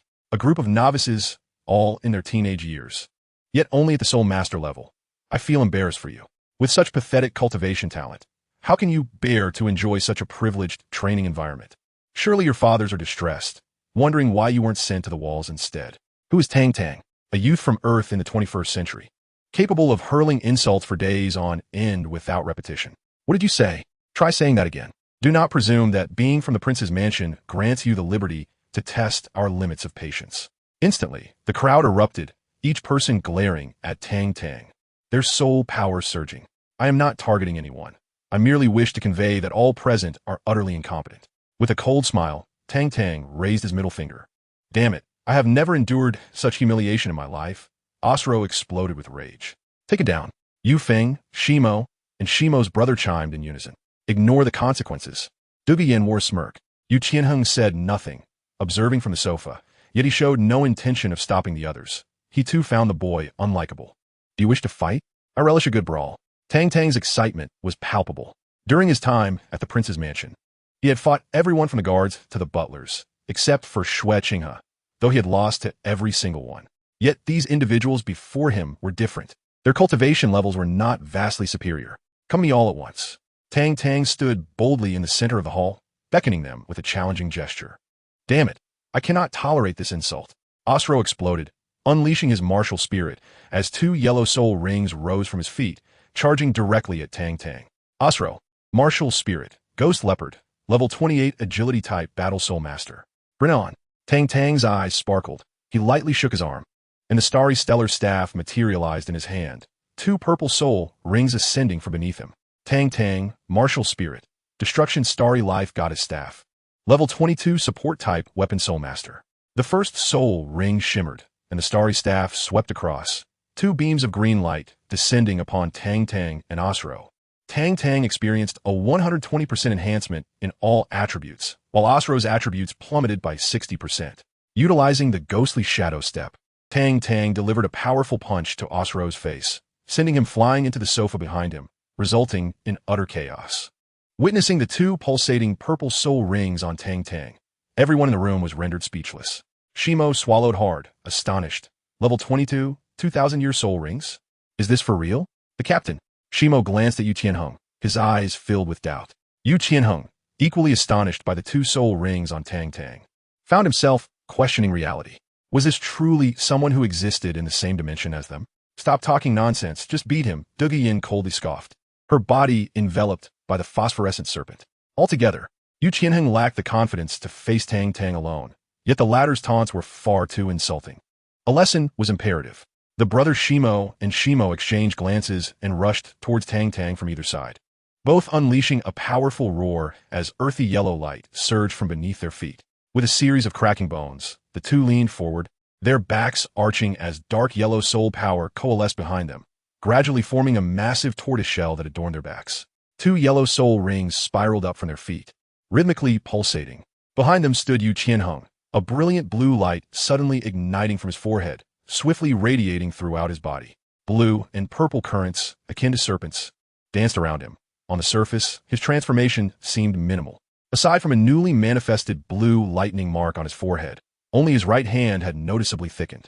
The sleeve on his right arm burst open due to the rapid inflation, his palm morphing into a claw, the entire arm now covered in blue-purple scales, with two yellow soul rings swirling above. Behind Yu Qianheng, Yin had transformed into a vivid green figure, her red hair and green eyes now resembling a serpent's form. Gently swaying as her pair of green eyes glared coldly, an icy aura suddenly radiating from her. Osro, utterly defeated, cradled his swollen face, resembling a pig's head, retreating far away and weakly observing the battlefield. Yufeng's hands transformed into a pair of wings, brownish-yellow and remarkably textured, flapping as he soared upwards. Fortunately, the villa's high ceiling allowed for his ascent, Otherwise, he would have remained grounded. Yi Lingling stood at the rear, the nine-hearted begonia materializing in her hands as she surveyed the entire scene. With a slight smirk, Tang Tang activated his first soul ring, casting a debilitating effect that diminished the attributes of everyone present by 60%, save for the duo of Shimo and Shimo's brother. In swift succession, his second soul ring was unleashed, conjuring a verdant chain that bound him to the two brothers, significantly enhancing his own safety. Although the others were oblivious to the precise effects of Tang Tang's soul abilities, they could not ignore the palpable sensations coursing through them. Yu Tianheng, initially unleashing a formidable Thunder Dragon Claw, found his might diminished by 60%, resulting in a slap that struck Tang Tang with little more than a tickle, further alleviated by the brothers sharing the impact. "Have you not dined today?" Tang Tang retorted, returning the gesture with a firm slap upon Yu Tianheng's shoulder. The sheer force of his response rendered Yu Tianheng pale, forcing him to stumble back, only to be steadied by the ever-watchful Dege Yan. Transitioning his martial spirit to the starlight mode, Tang Tang's once verdant staff transformed into a deep purple hue, the 9 stars atop it radiating a blinding brilliance. The second soul ability, Starshine, was activated. The 9 stars converged into a singular purple beam that enveloped all present. With an array of exclamations, the 5 participants, excluding Shimo and his brother, collapsed to the ground, pallid and disoriented, clutching their heads as beads of cold sweat cascaded down their brows. They felt as if a colossal hammer had struck their minds, sending tremors through their very souls. What a bunch of novices, Tang Tang mused. Disappointment etched upon his face as he surveyed the incapacitated figures. Initially, he had held some hope for their prowess. It seemed they could scarcely withstand even a single one of his secondary skills. Was this truly the elite of the elite from the Royal Academy of Tiando? I have decided to cease reading this book. I yearn to return home, to find my dear Snow, and to journey to Shrek Academy. Continuing along this path, Tang Tang harbored grave doubts about her ability to survive for another 5 years. At level 40, associating with a group of novices would inevitably diminish her own prowess. Suddenly, a round of applause erupted, drawing everyone's attention. A young man in his 20s stood at the top of the staircase on the 2nd floor. Unremarkable in appearance with simple black hair and plain clothing. Yet, what stood out were his exceptionally bright eyes, which seemed to radiate boundless wisdom from his deep, dark pupils. Teacher Qin, Yu Qianheng and the others felt their cheeks flush with embarrassment, hurriedly scrambling to their feet and averting their eyes from Qin Ming. It was utterly humiliating. 7 of them had failed to land a single blow on their opponent, while 5 of their own had been inexplicably bested. It would have been somewhat more acceptable if their adversary had been a teenager, but Tang Tang was barely a meter tall and possessed an innocent visage, which made the situation even more absurd. 7 middle or high school students had ganged up on an elementary school student, only to be soundly defeated by her. It was a ridiculous scenario that seemed to defy belief. Chapter 11. Strike with all your might. Do not hold back, are you, Tang Tang? Truly, one worthy of being in the presence of royalty. Your talent is remarkable, Qin Ming remarked. His face lit with admiration as he regarded Tang Tang as one might a masterpiece of art. You are Qin Ming? Tang Tang inquired, only to express her disappointment shortly thereafter. I had high hopes, but after witnessing the combat capabilities of this group of novices, I believe that coming to the Heavenly Royal Academy was a grave mistake. Upon hearing this, the expressions of Yu Qianheng and his companions darkened. For Tang Tang's words were undeniably true. They had indeed failed to triumph over their opponent. Disappointed? Qin Ming observed her with amusement. To some extent, yes. The disparity between my expectations and reality is far too great, Tang Tang replied, pondering aloud, perhaps due to her own exceptional abilities. Now that everyone is present, we shall commence your first lesson, Qin Ming said with a chuckle, turning to stride outside. Tang Tang. As Tang Tang observed Yu Qianheng and his companions following Qin Ming, she found herself in a state of turmoil, contemplating whether or not to join them. After a considerable internal struggle, she resolutely decided to take a look, thinking that if it did not work out, she could always head to Shrek Academy instead.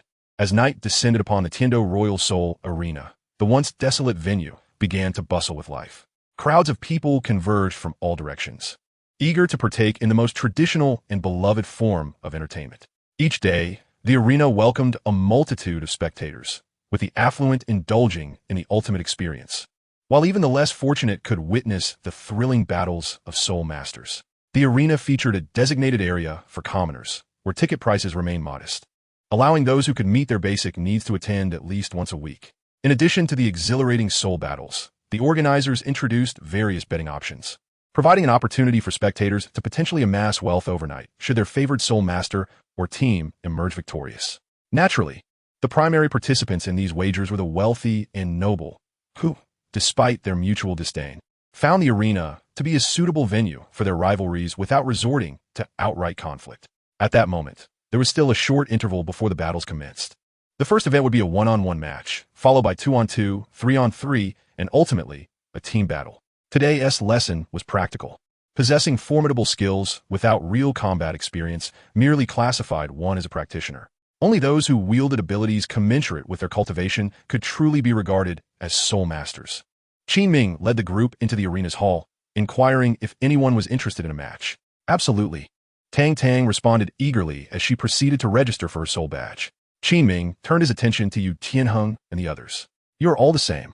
Today's objective is to complete one one-on-one match, one 2-on-2, one 3-on-3, and a team battle. Before long, the group returned, each holding their respective soul badges, typically named after their martial spirits, such as Blue Dragon for Yu Tianheng and Emerald Scale for Douluo Yin. However, Tang Tang stood apart, naming herself 9-star Poison Milk, a rather lethal support-type healer. I look forward to your performances, Qin Ming remarked with a smile before purchasing a seat in the audience and departing. Any of you wish to join me for the 2-on-2 or 3-on-3 battles? Tang Tang Guidit, Seking Di Matis. Upon hearing her words, Yu Tianheng and the others darkened their expressions. Ignoring her as they walked away, their faces sullen. Who are you calling a novice? Can't you speak properly? You're better off going solo for the 2-on-2 or 3-on-3 matches, someone retorted. TCH, indeed a novice so narrow-minded. I have no desire to support you. Tang Tang let out a cold snort, feeling that it was rather petty of them. After all, she had merely struck at their spiritual sea, not truly harmed them. In the one-on-one spectator area, Qin Ming sat among the throngs of people. As it was the weekend, the audience at the Seoul Duel Arena was particularly large compared to usual days. The battles, ranging from level 20 to 30 in one-on-one and 2-on-2 formats, attracted primarily ordinary citizens. Before the competitors had even stepped onto the arena, the atmosphere was already engulfed in cheers and applause, with screams and whistles resonating in a harmonious cacophony. This being Tang Tang's first participation in a soul duel, she possessed little fame. When the announcer introduced her, the applause was scant, a mere whisper against the vibrant cheers of the crowd. In fact, when the audience caught sight of her, who barely stood at a meter tall, they erupted in derision. Where did this little brat come from? Go home, little one, don't wet your pants out there. Run along and drink your milk. This isn't a place for you. Have you weaned yet? The murmurs of discontent and jeers filled the air. Now, let us welcome the opponent of the 9-star Poison Milk, the ferocious bear, who has claimed 6 consecutive victories in one-on-one duels. The host's voice boomed.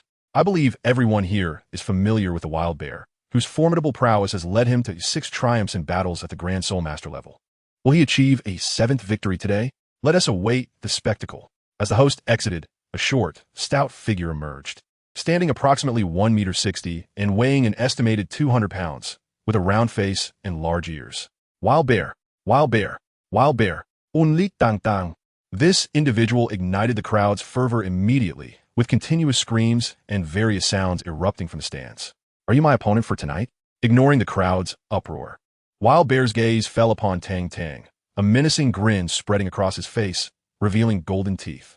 Ah, uncle, could you be a bit gentler? Tang Tang feigned fear, trembling as she looked at Wild Bear. Once the match begins, you walk down yourself, and I promise not to strike you, Wild Bear remarked, observing her outward bravado, yet sensing her underlying apprehension. Would you allow me to land one punch? Tang Tang asked, a bashful expression on her face, her hands clasped behind her back, and her toes fidgeting restlessly. Ha, so you're aware that going down like this would not bode well for your face. Fine, I shall allow you one punch, Wild Bear laughed heartily, exuding confidence. Just then, the announcer's voice rang out, declaring the start of the match. Tang Tang slowly approached Wild Bear, casting a timid glance his way. Clenching her fist, a look of uncertainty crossed her face. Come on, hit me here. Give it your all. Don't be polite. The Wild Bear pointed to his protruding belly, a smile emerging on his face as 2 purple soul rings suddenly ascended. With the activation of his first soul skill, Tang Tang experienced an enhancement in all attributes, while the Wild Bear's attributes diminished. With a resounding impact, a punch landed squarely on the Wild Bear's abdomen, sending him soaring off the stage, much to the astonishment of the audience. Did your mother never tell you not to easily trust mischievous children? Tang Tang gazed calmly at the wild bear, who was now regaining his footing below the platform. Chapter 12. Blue Dragon Jade. Tianheng on the stands. Qi Ming covered his eyes in disbelief. What on earth have I just witnessed? The other spectators were filled with indignation. What kind of absurdity was this? It had barely begun, and it was already over? They hadn't even had the chance to discern the color of Tang Tang's soul rings. Only the wild bear was taken aback, staring at Tang Tang with eyes filled with awe, as if beholding a deity. 2 purple soul rings. The first individual in the continent's history to possess a single purple ring. Tang Tang waved at the wild bear, feeling no animosity towards the chubby figure. Instead, he found him quite endearing, foolish, and innocent. Of course, this sentiment was certainly not influenced by the fact that Tang Tang had placed a bet on himself and won money. He could swear on Jade Tianheng's integrity. Backstage, as they observed Tang Tang's approaching silhouette, Yu Qianheng and his companion stood in stunned silence, their eyes wide with astonishment. Is this truly victory? How audacious! What a disgrace! What are you staring at, inexperienced fool? Do you wish to fight? Tang Tang shot them a glare, as if to say, have you never encountered such strikingly handsome individuals before? Yu Qianheng and his companions darkened their expressions, choosing to ignore him. It was certainly not due to any inability to confront him. Well, the reality is as it stands. Let us proceed. Yu Qianheng spoke softly. The one-on-one soul battles are divided into several rounds. This time, Yu Qianheng, Shi Mo, and Shi Mo were to appear simultaneously, while Yi Lingling, being a pure support-type soul master, was exempt from participating in the one-on-one combat. The first to take the stage was Yu Qianheng. Amidst the host's introduction, Yu Qianheng made a dazzling entrance, his splendid attire and handsome visage garnering tremendous support from the audience, with screams and cheers igniting the atmosphere. Tang Tang returned after settling his finances, a cup of fresh orange juice in hand, just in time to witness Yu Qianheng's grand entrance. His lips twitched as he muttered softly, "Goodness, these spectators must be blind. Am I not more handsome than that lad Yu Qianheng?" All present were soul masters, and even Tang Tang's quiet mutterings did not escape their ears. Duguyan rolled her eyes, while Osro nearly spat blood in disbelief. Was this truly a contest of looks? Casting a glance at Tang Tang's exquisitely sculpted features, Yi Lingling couldn't help but chuckle, slowly approaching Tang Tang and crouching beside him. Under Tang Tang's perplexed gaze, Yi Lingling reached out and pinched his face. After 2 months of feasting at the prince's residence, Tang Tang's once slender form now appeared considerably plumper, his face adorned with a hint of baby fat. Yi Lingling's playful pinch distorted his face into comical shapes. Enough. Tang Tang et Golim, and after the initial bewilderment faded, he regained his composure, shoving Yi Lingling's hand away and regarding her coldly. Do not presume that your actions are unchecked simply because I do not strike women. Oh, do not be so heartless. I can always accompany you in the 2-on-2 or 3-on-3 battles later. Yi Lingling replied nonchalantly, her mischievous hand reaching out once more. Deal. Tang Tang, after a brief moment of contemplation, readily agreed to Yi Lingling's proposal.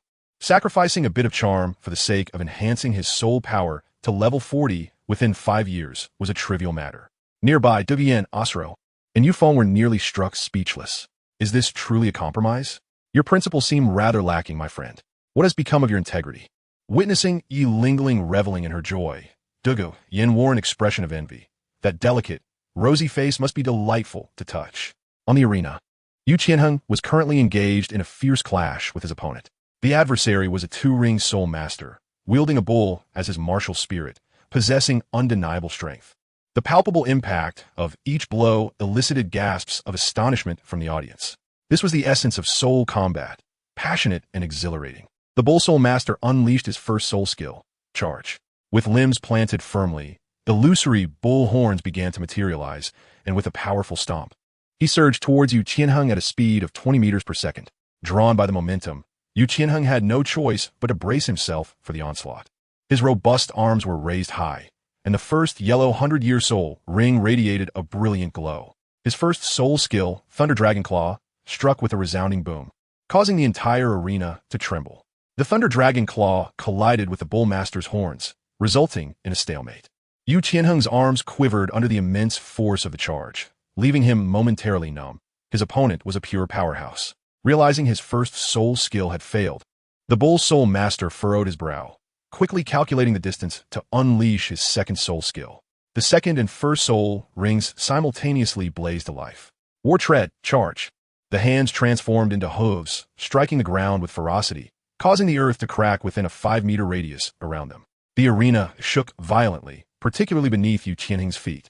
He stumbled slightly, nearly losing his balance, causing the dragon claw that was meant to intercept the bull's charge to veer off course. The battle-hardened bull soul master seized this opportunity, charging forward as his horns lunged toward Yu Qianheng. By the heavens! The bull's soul master roared with laughter, victory within reach. As the horns drew perilously close, Yu Qianheng's countenance shifted dramatically. He had felt the true power of those horns firsthand. If they connected, even if he survived, he would surely suffer grievous injuries. Thunderous might! Yu Qianheng bellowed, disregarding the imminent threat of the horns, for there was little else he could do. The brilliance of his second soul ring intensified, and the countless lightning serpents swirling around him amplified exponentially, transforming into a multitude of thunderous arrows that burst forth in all directions. This was the true, full-force strike of Yu Qianheng. The temporary paralysis effect of the Thunder Dragon Claw, combined with the extraordinary enhancement from the Thunderous Might, elevated his overall prowess by at least 120%. The audience erupted with excitement, rising to their feet and fervently chanting the names of the Ox Spirit Master and Yu Qianheng, cheering them on with great enthusiasm. As he charged forward within a meter, the Ox Spirit Master suddenly felt a tingling sensation coursing through his body, as if his soul energy was momentarily stalled. When he closed into 50 centimeters, his speed dramatically diminished, allowing his movements to be discerned with clarity. Upon reaching a mere 10 centimeters, accompanied by Yu Qianheng's furious roar, the thunderous power of the lightning dragon claw came crashing down upon the Ox Spirit Master's elevated horns. A crisp crack echoed through the arena, plunging the venue into silence. The horns splintered significantly, and the enormous form of the Ox Spirit Master swayed before collapsing to the ground, unconscious. Blue dragon, blue dragon, blue dragon. The atmosphere ignited instantaneously, with thunderous cheers resonating throughout the space, as everyone fervently shouted the words blue dragon. These two characters seemed to possess an extraordinary allure, inciting fervor and madness in those around them, as always. Chapter 13. Su Yuqing with a sigh of relief. Yu Qianheng exhaled deeply, having narrowly escaped defeat. As he basked in the rapturous cheers from the audience, he raised his arms high, reveling in the glory of victory. Show off, muttered Tang Tang, visibly irritated, as she brushed aside the hands that were causing a ruckus on her face and departed with determination. Wait for me. Ye Ling Ling exclaimed. As if she had discovered a new world, her interest in Tang Tang piqued, and she hurriedly followed suit. Upon entering the hall, they approached the registration staff, where Tang Tang and the pursuing Yi Lingling signed up for the duo battle competition. Once they had stowed away their battle badges, Tang Tang fell into contemplation, fretting over the impending trio battle. Her companions, Yu Qianheng and his group of novices, would undoubtedly exclude her from their games. Hello, you must be Tang Tang. A voice called from behind. Turning around, she was met with an exquisitely beautiful visage that momentarily caused her pupils to constrict. The beauty was ineffable, stunning and natural, evoking thoughts of all that is lovely in the world. Yes, I am Tang Tang, she affirmed with a nod. Greetings, I am Su Yuqing. I would like to invite you to participate in the duo battle. May I? The girl introduced herself. I'm sorry, but I have already registered for the duo battle, Tang Tang replied, shaking her battle badge to indicate her recent enrollment. I see. A fleeting shadow of disappointment crossed Su Yuqing's lovely face, yet she quickly regained her composure and gazed at Tang Tang with courtesy. My apologies for the interruption. Perhaps we can collaborate another time. With that, she began to turn away. Wait, Tang Tang suddenly called out, realizing that she was in need of a teammate for the trio battle, and here was an opportunity presenting itself. What is it? Su Yuqing turned back, puzzled. While the duo battle is no longer an option, we could certainly join forces for the trio battle. What do you think? Tang Tang proposed.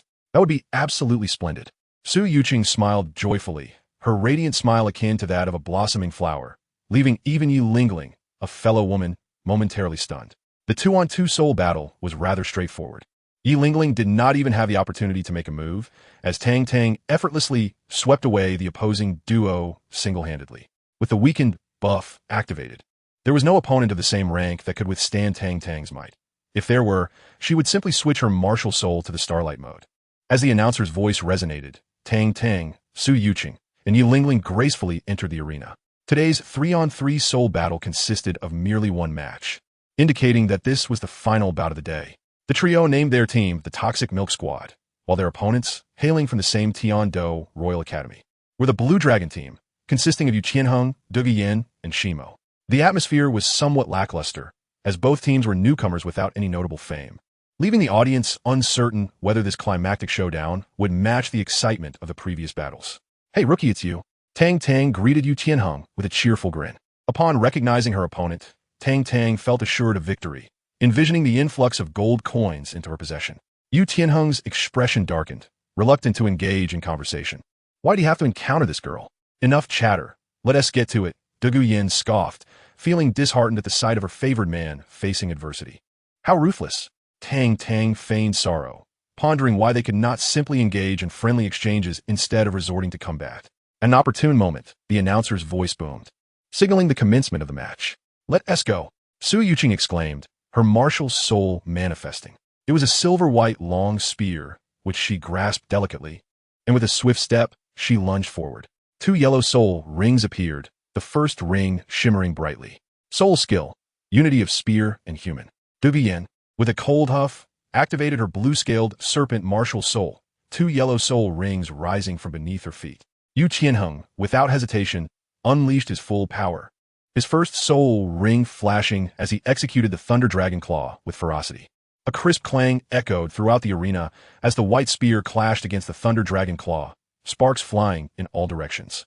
Dugu Yin's tail sharply struck Su Yuqing's arm, causing her sleeve to tear. The spear wavered, and Su Yuqing stumbled back a few steps.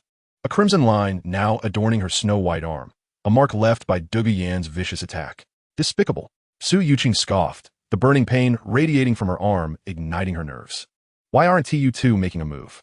She turned to the still motionless Tang Tang and Yi Lingling, her frustration boiling over. "We're in a fight here. What are you doing?" "Ah, I thought you were so invincible when you charged out. I assumed you want to take on those 3 rookies by yourself," Tang Tang explained, her words almost causing Su Yuqing to spit blood in disbelief. "What are you talking about? Those 3 are all great soul masters. How could I take them on alone? It's a duel. Challenge me, if you dare. Let's see what you've got." Realizing her misunderstanding, awkwardly chuckled, "I merely wish to witness your skills." "May I proceed now?" Felt herself on the verge of despair, questioning the wisdom of choosing such a peculiar teammate. "Of course," replied, her expression turning serious as the starry staff materialized in her grasp, 2 radiant purple soul rings shimmering into existence. "Heavens, this cannot be real." The audience erupted in astonishment at the sight of magnificent soul rings. The first ring, a millennium, as the 2 purple rings swirled around her, found herself equally astonished. "How is this possible?" "Stop dawdling, let's get to it," urged the first soul ring glowing brightly. "Soul skill, life's benediction, enhancing all attributes of our soul masters by 120%, while reducing the enemy's attributes by 60%. 6 beams of green light descended upon the 6 combatants in the arena. Felt a surge of power, her previous injuries mending instantly with a healing wave from. The second soul ring flared to life, and as she stomped her foot, her spear manifested numerous illusory strikes.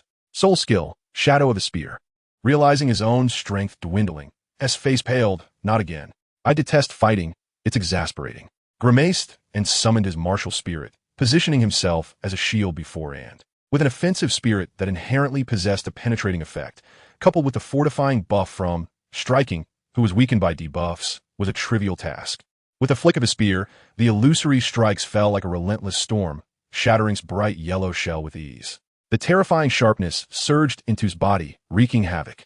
With a splutter, he spat out blood and fainted, his eyes rolling back.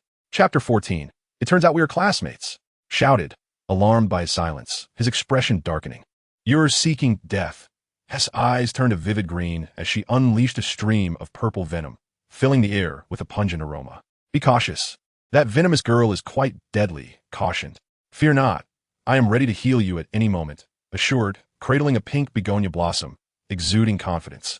"Oomph. It's easy to say. Poison isn't like an injury. What good will your healing do?" Su Yuqing displayed an expression of caution, gradually retreating as the poisonous mist spread. Yi Lingling offered a faint smile, remaining silent. However, Tang Tang rolled her eyes and explained, "The 9-heart begonia possesses unparalleled healing abilities, capable of instantly mending any injury and dispelling all negative effects." Such power. Su Yuqing was taken aback, astonished that such a martial soul existed. To engage in idle chatter at such a moment seemed to belittle their predicament. Yu Tianheng was filled with fury, his second soul ring shimmering as electric serpents darted in every direction. A massive, illusory dragon claw lunged towards Su Yuqing. "Oof, do you think I'm afraid?" Su Yuqing exclaimed, brandishing her spear to unleash a flurry of dazzling spear blossoms. The second soul technique, Spear Shadow, was activated, clashing directly with Yu Tianheng's electric dragon claw. With a resounding clang, sparks flew as the weapons met. The spear's shadow erupted forth, causing the scales on Yu Tianheng's arm to scatter, inflicting severe damage and sending him reeling backward, only to be steadied by Douluo Yan behind him. Standing tall, with her spear retracted, Su Yuqing exuded an air of elegance, her mind swirling with confusion. When had she become so formidable? The Blue Lightning Tyrant Dragon Sect was renowned across the Douluo continent. Yet here she was, clashing head-on with a soul master wielding the Blue Lightning Tyrant Dragon Martial Soul and emerging victorious. Tianheng. Douluo Yan gazed at Yu Tianheng with deep concern, her heart aching at the sight of the wounds etched upon his arm. "I will kill you. I will kill you all." Douluo Yan's face twisted in rage, her first and second soul rings flashing multiple times, her emerald eyes transforming into a striking shade of purple. A torrent of venom was unleashed towards Su Yuqing, and had it not been for Tang Tang's quick reflexes in pushing her aside, she would have surely fallen victim to it. As she observed the white smoke rising from the ground, witnessing the corrosive purple poison that could erode even the arena itself, Su Yuqing's countenance turned pale with dread. If this were to splatter onto someone, it would surely strip away several layers of skin. "Thank you." She gazed at Tang Tang with gentle eyes, filled with profound gratitude. "Not at all. It is my duty." Tang Tang's gaze fell upon Douluo Yan, her brow furrowing. Was this woman out of her mind, contemplating murder? The starry staff shifted from a verdant hue to a deep violet, as Tang Tang activated her second soul skill, merging 9 fragments of starlight into one. Regardless of the circumstances, Su Yuqing was an invitation of her own making, and if Douluo Yan sought to end her life, it would be a blatant affront to Tang Tang. Such disrespect warranted no mercy from Tang Tang, for their acquaintance spanned merely half a day, devoid of any significant bond. The second soul skill in destruction mode, Radiance of the Light Star, was unleashed. It seemed as though a star had ascended upon the arena, radiating an intense brilliance. Under Tang Tang's conscious control, her allies, Yi Ling and Su Yuqing, felt no extraordinary sensations. However, their adversaries, Yu Tianheng and Douluo Yan, were far less fortunate, experiencing an instantaneous dissolution of 30% of their mental fortitude. Both felt a sudden darkness envelop their consciousness, collapsing into unconsciousness, a second occurrence on this day. The depletion of their mental energy was alarmingly severe, likely necessitating several days for a full recovery. What manner of soul skill is this? Su Yuqing gazed at Tang Tang with astonishment, utterly taken aback by such a chilling display. Without perceiving any movement, the opponent simply collapsed unconscious. It must be said that Tang Tang's second soul skill, Destruction, seems somewhat superfluous. It sounds impressive, capable of directly diminishing the opponent's mental strength by 30%. However, this appears rather formidable only because everyone is still at a low level. As soul masters advance and their mental strength increases to a certain degree, or even if they practice mental defense techniques, this second soul skill will lose its efficacy. Nevertheless, Tang Tang is resolutely determined to become an exceptional bearer of misfortune.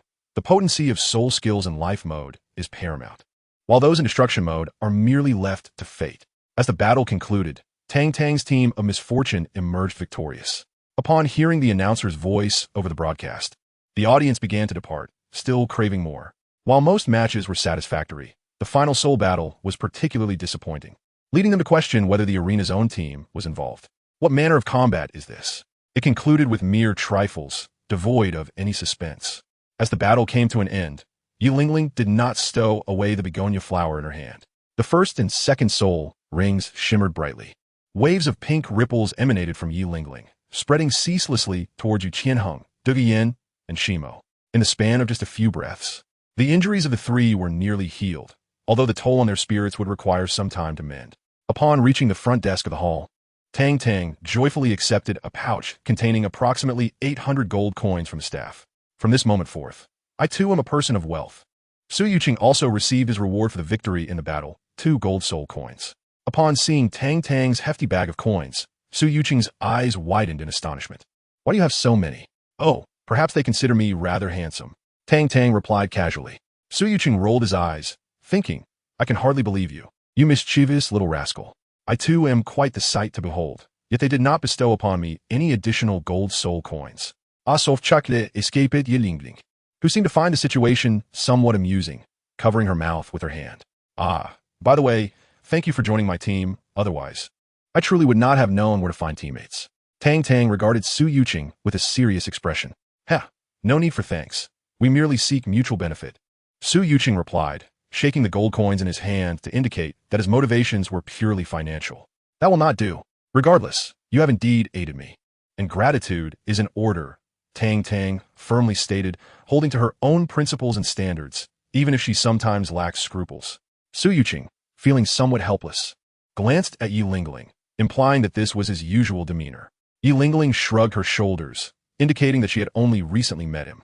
By the way, are you in dire need of money? Tang Tang suddenly recalled Su Yuqing mentioning that he joined her team for the gold soul coins. Was there some hardship he faced? Su Yuqing hesitated before responding. It's not quite like that. It's merely some personal matters. Please do not pry into it. Seemingly understanding something, he cast a grateful glance at Tang Tang. You need not offer me any money. I would not accept it. If you wish to form a team for the battle again in the future, just come to the Tiando Royal Academy to find me. I am a second-year student in class 1 of the Commoner District. Tang Tang appeared regretful. She had intended to offer Su Yuqing money for his help, feeling it only fair to compensate him for his efforts. However, before she could voice her intention, he had outright refused. You are also a student of the Tiando Royal Academy? Yilingling's focus shifted, her astonishment directed at Su Yuqing. Indeed, Su Yuqing nodded, his eyes widening as he looked at Tang Tang and Yilingling. Could it be that you both are as well? Chapter 15. Shall we sleep together? Chapter 15. Shall we sleep together? Very well, let us arrange another time. Tang Tang nodded, recognizing that since they were all students of the Tiando Royal Academy, it would be quite manageable. Farewell then. Su Yuqing, with 2 golden soul coins tucked in his pocket, waved goodbye as he departed. What are you looking at? The person has already left. Yilingling pinched Tang Tang's cheek, her eyes squinting into crescent moons. What do you mean by that? Tang Tang replied, utterly perplexed. You know exactly what you're thinking. Yilingling sneered, her hands never ceasing their playful movements. Why someone with such remarkable talent placed in the Commoner District? Tang Tang ignored her, her mind occupied with questions about Su Yuqing. How would I know? Yilingling's hands were both busy and joyful, utterly delighted by the softness. Brushing her hands away, Tang Tang turned towards the academy, her expression impassive as she stated, it's time to go back. Hey, don't be so heartless. Let me squeeze just a little longer. Yiling shouted, quickening her pace to catch up with Tang Tang's retreating figure.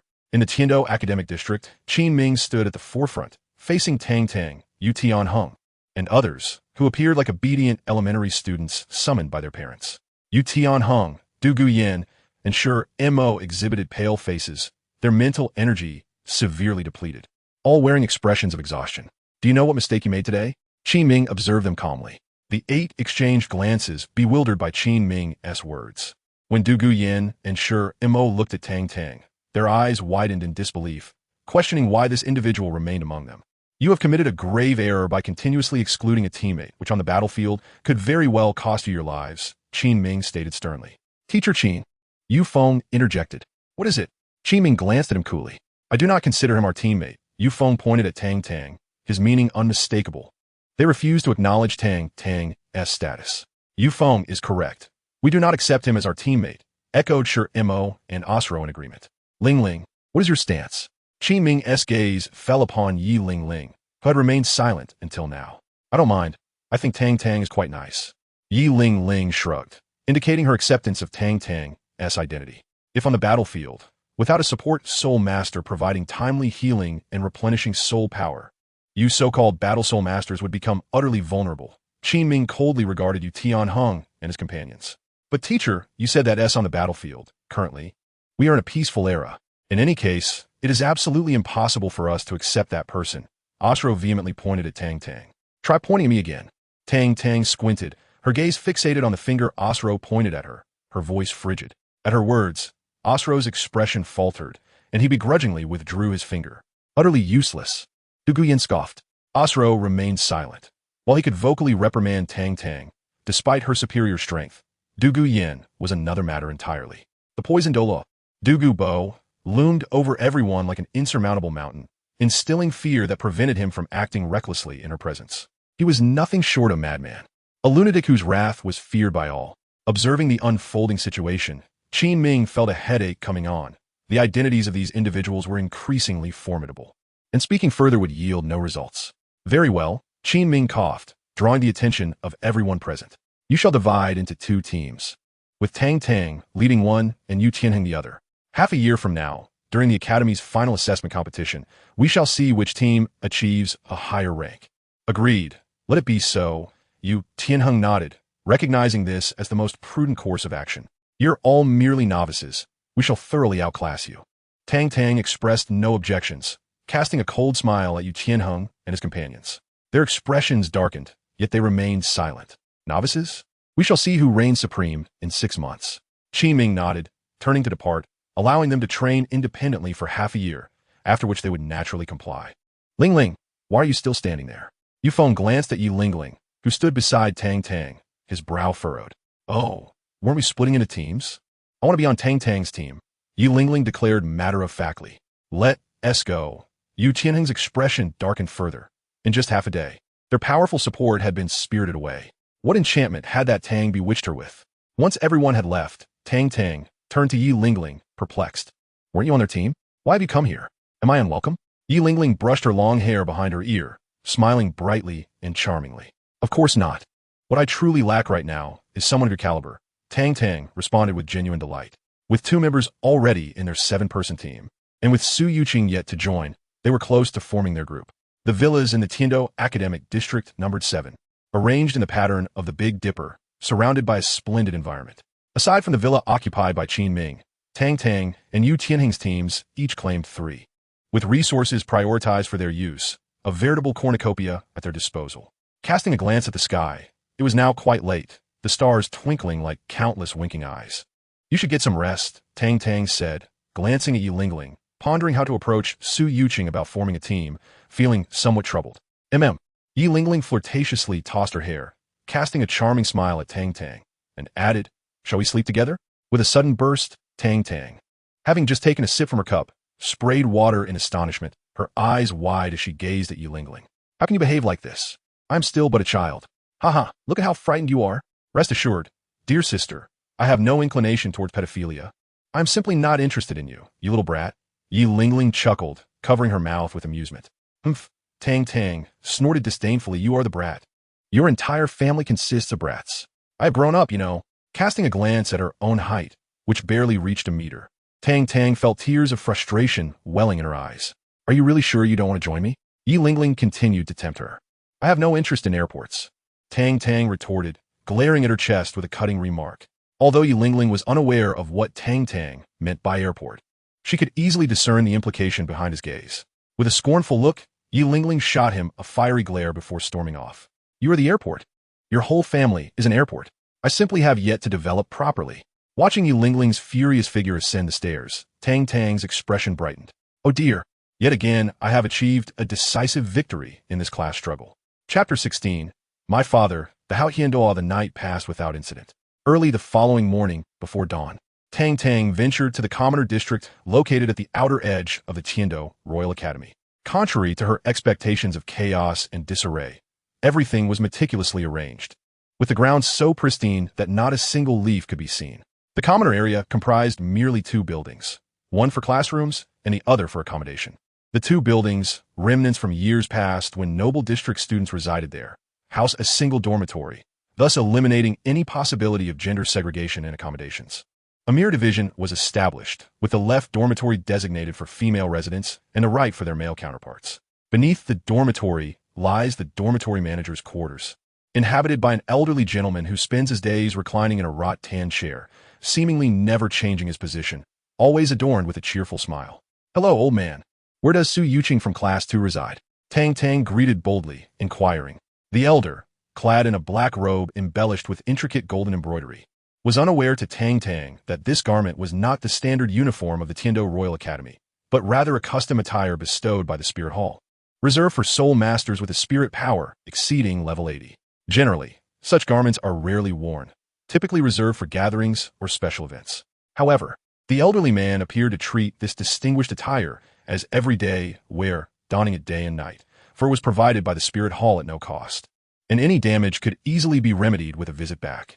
The Elder, known as Dream Divine Mechanism, serves as the chairman of the Tiando Academy S Education Committee, a black demon of the spirit world, holding the rank of an 8th ring battle soul law at level 83, specializing in control. When he offered no response, Tang Tang wondered if he had dozed off, gently approaching the reclining figure and shouting into his ear, "Old man, your house is on fire." Before he could finish, Dream Divine Mechanism swatted him away, sending him crashing into a large tree outside, leaving him dazed and disoriented. "What business do you have in the Tiando district looking for Su Yuqing? If you're here to cause trouble, I advise you to quickly leave," Dream Divine Mechanism remarked, digging at his ear, irritated by the impudent youth whose voice still echoed in his ears. Clambering to his feet and brushing off the dust, Tang Tang, filled with indignation, stormed over. After all these years on Douluo continent, he had never been struck by anyone. "Old man, you've made a grave mistake," he declared, pointing a finger at Dream Divine Mechanism, his expression frosty. "Oh, which faction do you belong to?" Dream Divine Mechanism replied, lazily, stretching. "I fear not even the Tiando Imperial family. So what do I have to fear from you?" "Not afraid of the Tiando Imperial family?" Tang Tang blinked, wondering if he was a title Douluo. So what if you're title Douluo? Can you just hit people indiscriminately?" "The Crown Prince, Xuantian, is my elder brother. Are you afraid or not?" Tang Tang asked, raising his voice. "I have seen an avalanche, and it does not resemble you," Dream Divine Mechanism chuckled. Tang Tang's mouth twitched, feeling utterly flabbergasted. "Do you know Xuantian Douluo? He is my father." Tang Tang brought Tang Hao out, convinced that in the Douluo continent, there was no one unfamiliar with him. If there were, they must reside in a remote mountain village without any internet access. "Oh, your father is Tang Hao? Then I must be your grandfather." Dream Machine scoffed, his disdain evident. In the night sky, Tang Hao, who had just arrived, paused in confusion. "What nonsense is this? If you're my youngest son's grandfather, that makes you my father." His face darkened like a charred pot. He had just rushed over from Nodding Academy, where Tang San was under the guidance of a master and surely would encounter no troubles.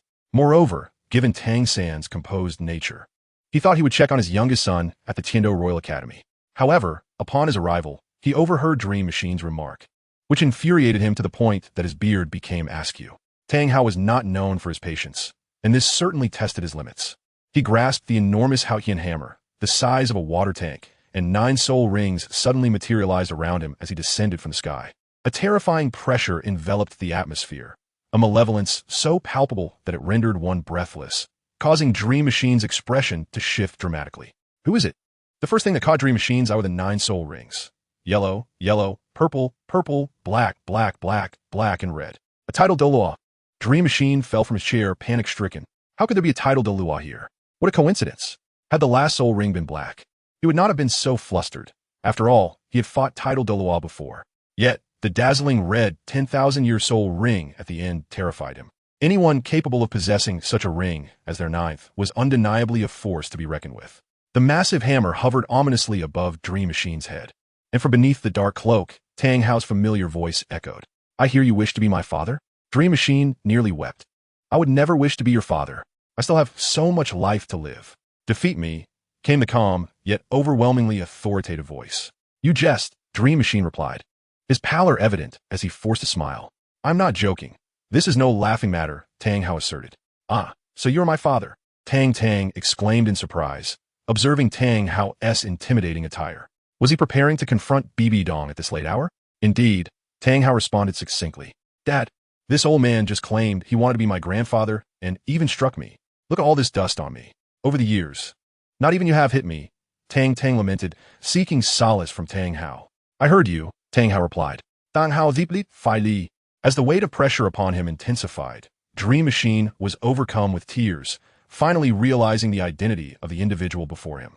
That young man claimed that the Xuantian Douluo was his father, while he himself asserted that he was the grandson of that young man. Now, this person before him expressed a desire to be his father. Undoubtedly, the individual in front of him was the terrifying presence who had gravely injured the former pope of the Spirit Hall, Xuantian 7 years prior. The legend of the continent, Xuantian Tang Hao. "Old man, where does Su Yuqing reside?" Tang Tang inquired with a cheerful smile. "Room 201 on the left." Dream Machine felt intimidated. To stand before Xuantian with an unwavering demeanor, one could only imagine that the esteemed members of the Spirit Hall were capable of such composure. Perhaps even the current pope, BB Dong. "You all can chat amongst yourselves. I shall seek someone, Tang Tang exclaimed before disappearing in an instant. Your Excellency, Hao Ian. This is a misunderstanding, Dream Machine stammered, rubbing his hands together awkwardly. With a swift retraction of his martial soul, Tang Hao declared, I need not utilize my martial soul to confront you. Dream Machine was taken aback. To dismiss the need for a martial soul was quite audacious, considering he was a soul-level powerhouse, not far removed from the title Douluo rank. Thus, perhaps, today the old man would personally shatter the myth. Dream Machine thought, his face adorned with a self-satisfied expression. Then, the air was pierced by the anguished screams of Dream Machine. It was a sorrowful sound that could draw tears from any listener. This book has been officially signed. Please read with confidence. Chapter 17. The two great joys in life. Having received the specific room number, Tang Tang swiftly ascended to the second floor, just in time to encounter Su Yuqing stepping out through the door. Their eyes met, and Su Yuqing was momentarily stunned. Tang Tang, what brings you here? Su Yuqing smiled broadly, causing the surrounding scenery to pale in comparison. Well, I came to discuss a matter with you, Tang Tang stammered, feeling a bit shy upon seeing her. Speak freely. We are friends now, so there is no need for hesitation, Su Yuqing replied generously, seemingly coming to a realization. You must be here to invite me to the soul fighting, right? It's not about the soul fighting, Tang Tang said, noticing her casual demeanor and deciding to get straight to the point. I am currently assembling a 7-member team, and I still need 5 more individuals. How could I forget you, my former teammate? Hence I came. Forming a Soul Master team? Why would you choose me? Su Yuqing inquired, somewhat puzzled, considering that the students from the Noble District would surely be better options, their starting points far surpassing her own. My team values strength over rank. Anyone, be they commoner or noble, can join as long as they possess sufficient power, Tang Tang explained. I thought of you immediately. You wouldn't want to decline, would you? Tang Tang regarded her with a watchful gaze. You're overthinking it. Since you extend such a sincere invitation, I shall gladly accept. Su Yuqing smiled warmly. Indeed, Tang Tang was pleasantly surprised, not expecting to invite Su Yuqing so easily. She had thought it would require considerable persuasion. Of course, Captain. Su Yuqing beamed like a blooming flower, embodying humility. Tang Tang was overjoyed, her spirit soaring. Nearby, in dark robes, Tang Hao and the bruised Dream Machine were covertly observing. Upon witnessing the cheerful conversation between Tang Tang and Su Yuqing, Tang Hao stood in stunned silence, realizing that even at such a young age, his child was adept at charming the opposite sex. Truly, he was a reflection of his father's charisma. Although this young man possesses a rather lively disposition and tends to be somewhat unreliable, often provoking irritation with his words, he demonstrates a remarkable understanding of matters concerning women, far surpassing that of his elder brother. As time passed, the sun ascended to its zenith. In the commoner district of the Heaven-Do Academy, Tang Tang stood upon the podium, flanked by Su Yuqing, addressing a gathering of students from the commoner area. Tang Hao had seemingly departed at some point, and had it not been for Dream Machine's mention of Tang Tang's grandfather, his presence might have remained unacknowledged. Let us commence, Dream Machine stated with a calm demeanor. Su Yuqing stepped forward, wielding a white spear whose 2 soul rings spiraled upwards. Pointing the spear at the students below with his right hand and gesturing towards Tang Tang with his left, Su Yuqing proclaimed, This is Tang Tang from the Heaven-Do Academy, captain of the Poison Milk Team. We are currently recruiting members aged 16 and below, possessing at least 2 yellow soul rings at level 20. Anyone who can withstand 20 strikes from me or defeat me shall be granted entry into the Poison Milk Team. Isn't that a bit too young? Murmured the crowd, skepticism rife among them. How could someone so small possibly be a captain? Only a handful remained silent, their eyes fixated on Tang Tang, glimmering with intrigue. Upon hearing the doubts expressed from the audience, Tang Tang smiled gently and inquired, Does anyone know what the 2 greatest joys in life are? Finding sweet rain after a long drought, encountering an old friend in a foreign land, the wedding night, and receiving recognition on the gold list. Aren't those the 4 great joys? What do they have to do with recruiting team members? A youth of about 13 or 14 interjected. Incorrect, Tang Tang replied, casting a knowing glance at him. The boy appeared perplexed, questioning where he had gone awry. The 2 greatest joys in life are waking up naturally after a good night's sleep and counting money until your hands cramp. Tang Tang corrected him with a serious expression. Su Yuqing's smooth, fair forehead was immediately marked with several lines of exasperation. There was no fault in that statement. Do you wish to count money until your hands cramp? Join my Poison Milk Team, and you may revel in such a fantastical existence, Tang Tang enticingly urged. The crowd erupted in excitement. They were well aware of the wealth that lay within the Heaven-Do district. having lived as children of commoner families. The allure of riches was immense. Is it truly possible to count money until my hands cramp? Inquired a boy of around 12. Absolutely. Tang Tang affirmed with a nod. Very well. I shall join your team.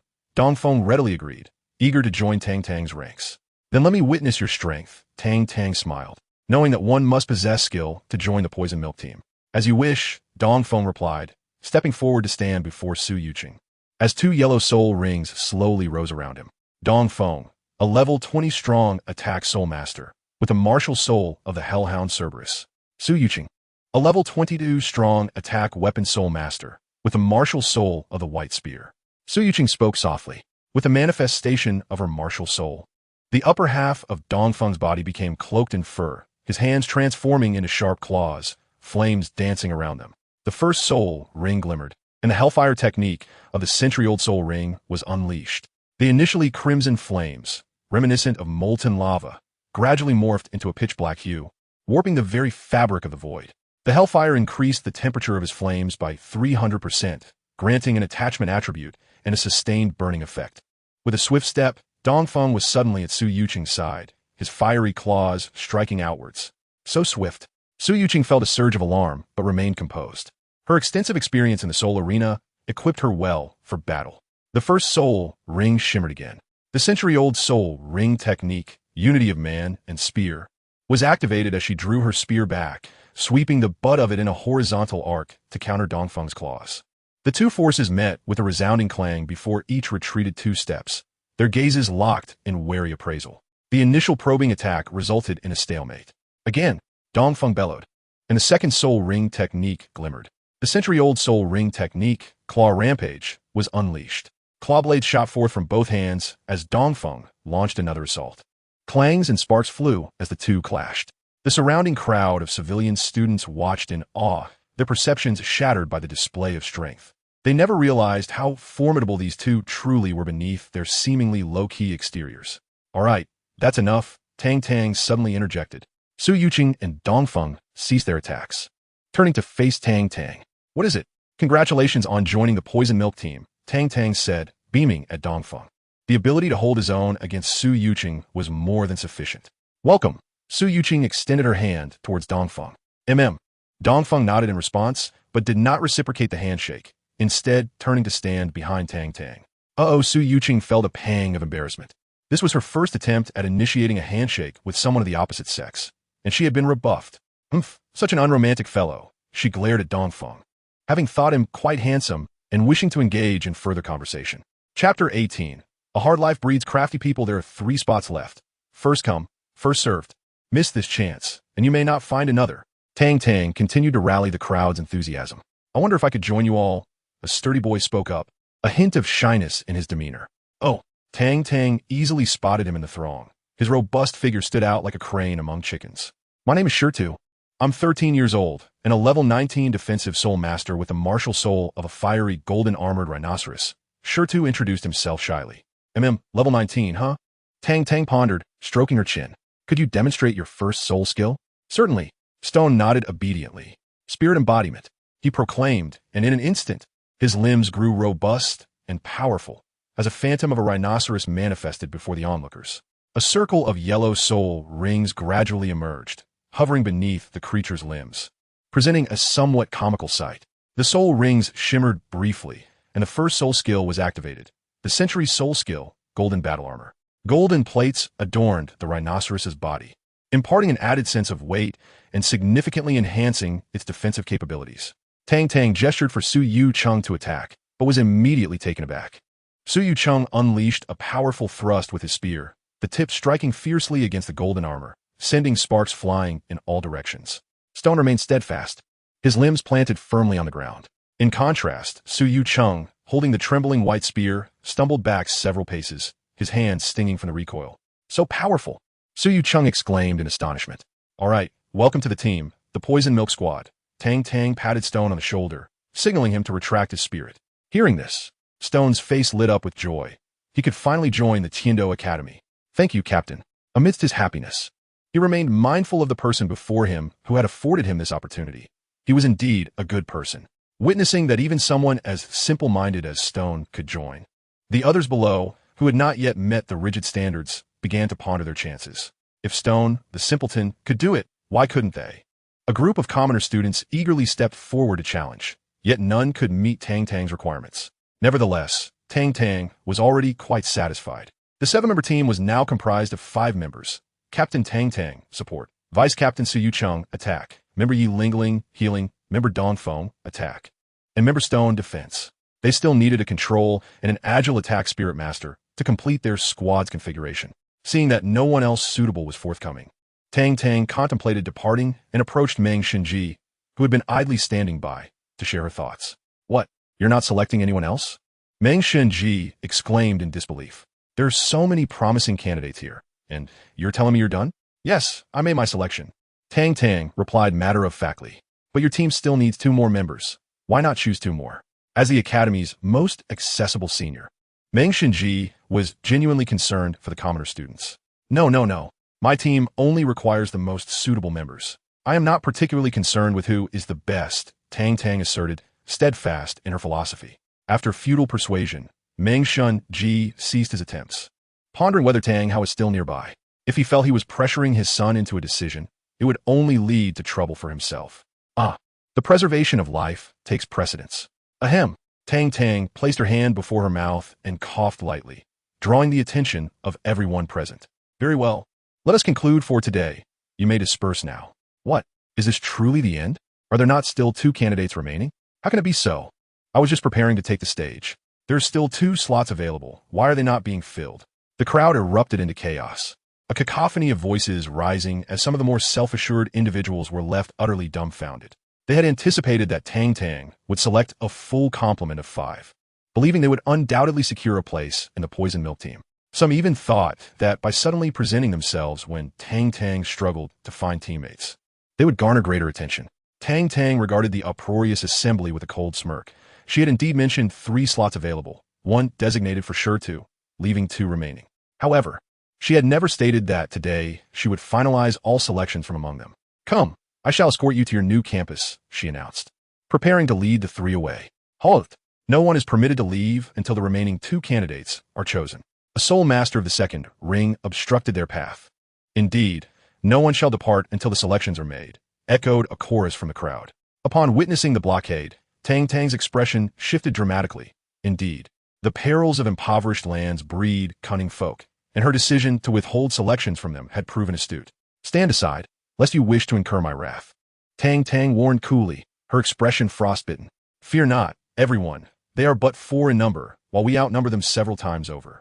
Each of us could easily dispatch them with a single blow. A 15-year-old spoke up. Yes, do not fear. As long as we unite, we can sway her decision. Another voice chimed in, though Tang Tang could not discern its source amidst the throng. Will you allow passage? Tang Tang inquired once more. We shall not, unless you select 2 candidates, the crowd retorted in unison. Very well, Tang Tang conceded, pointing at them without uttering a word, as she summoned her starlight scepter. 2 purple soul rings rose slowly into the air. This cannot be. How could such a thing occur? My heavens! A group of individuals stood frozen, their faces awash with disbelief and incredulity, including Tang Tang's new teammates, Dongfeng and Shitu. The entire audience, including the Dream God Machine, was rendered speechless, gazing in astonishment at the 2 swirling purple soul rings encircling Tang Tang. The 1st and 2nd soul rings glimmered in succession.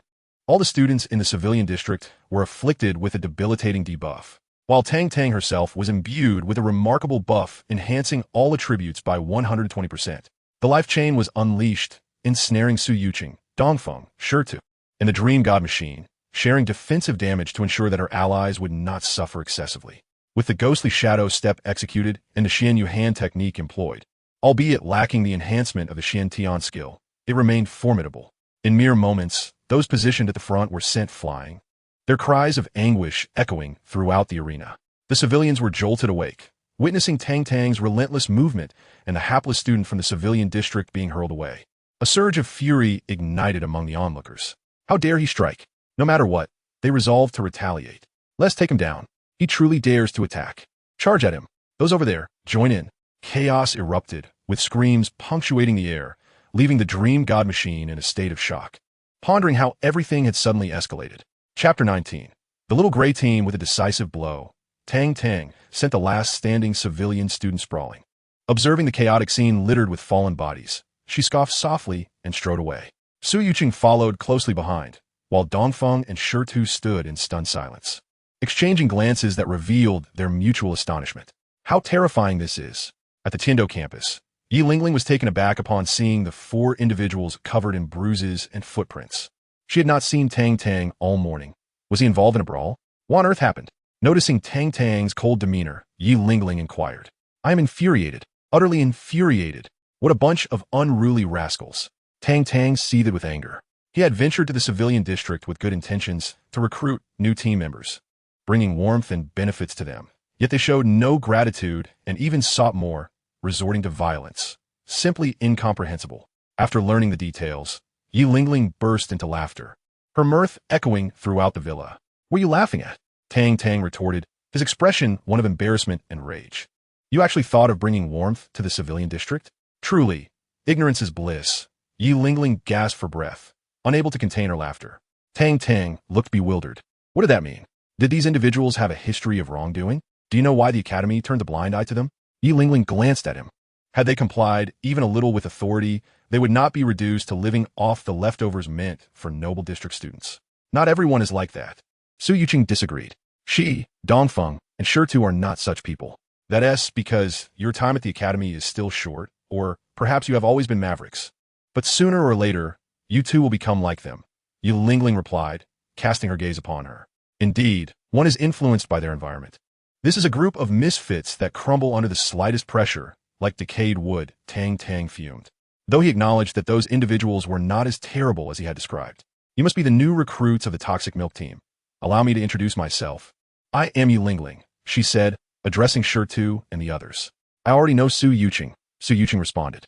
Dongfeng remained as taciturn as ever. I am Shitu. He scratched his head, appearing somewhat foolish.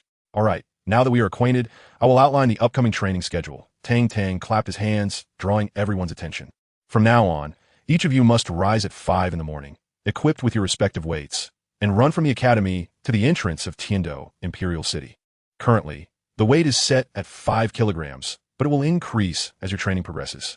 After dinner, all of you must gather at the Tiando Royal Soul Arena. Except for Yi Lingling, each person must participate in one 1-on-1 match, one 2-on-2 match, one 3-on-3 match, and one 7-person team battle.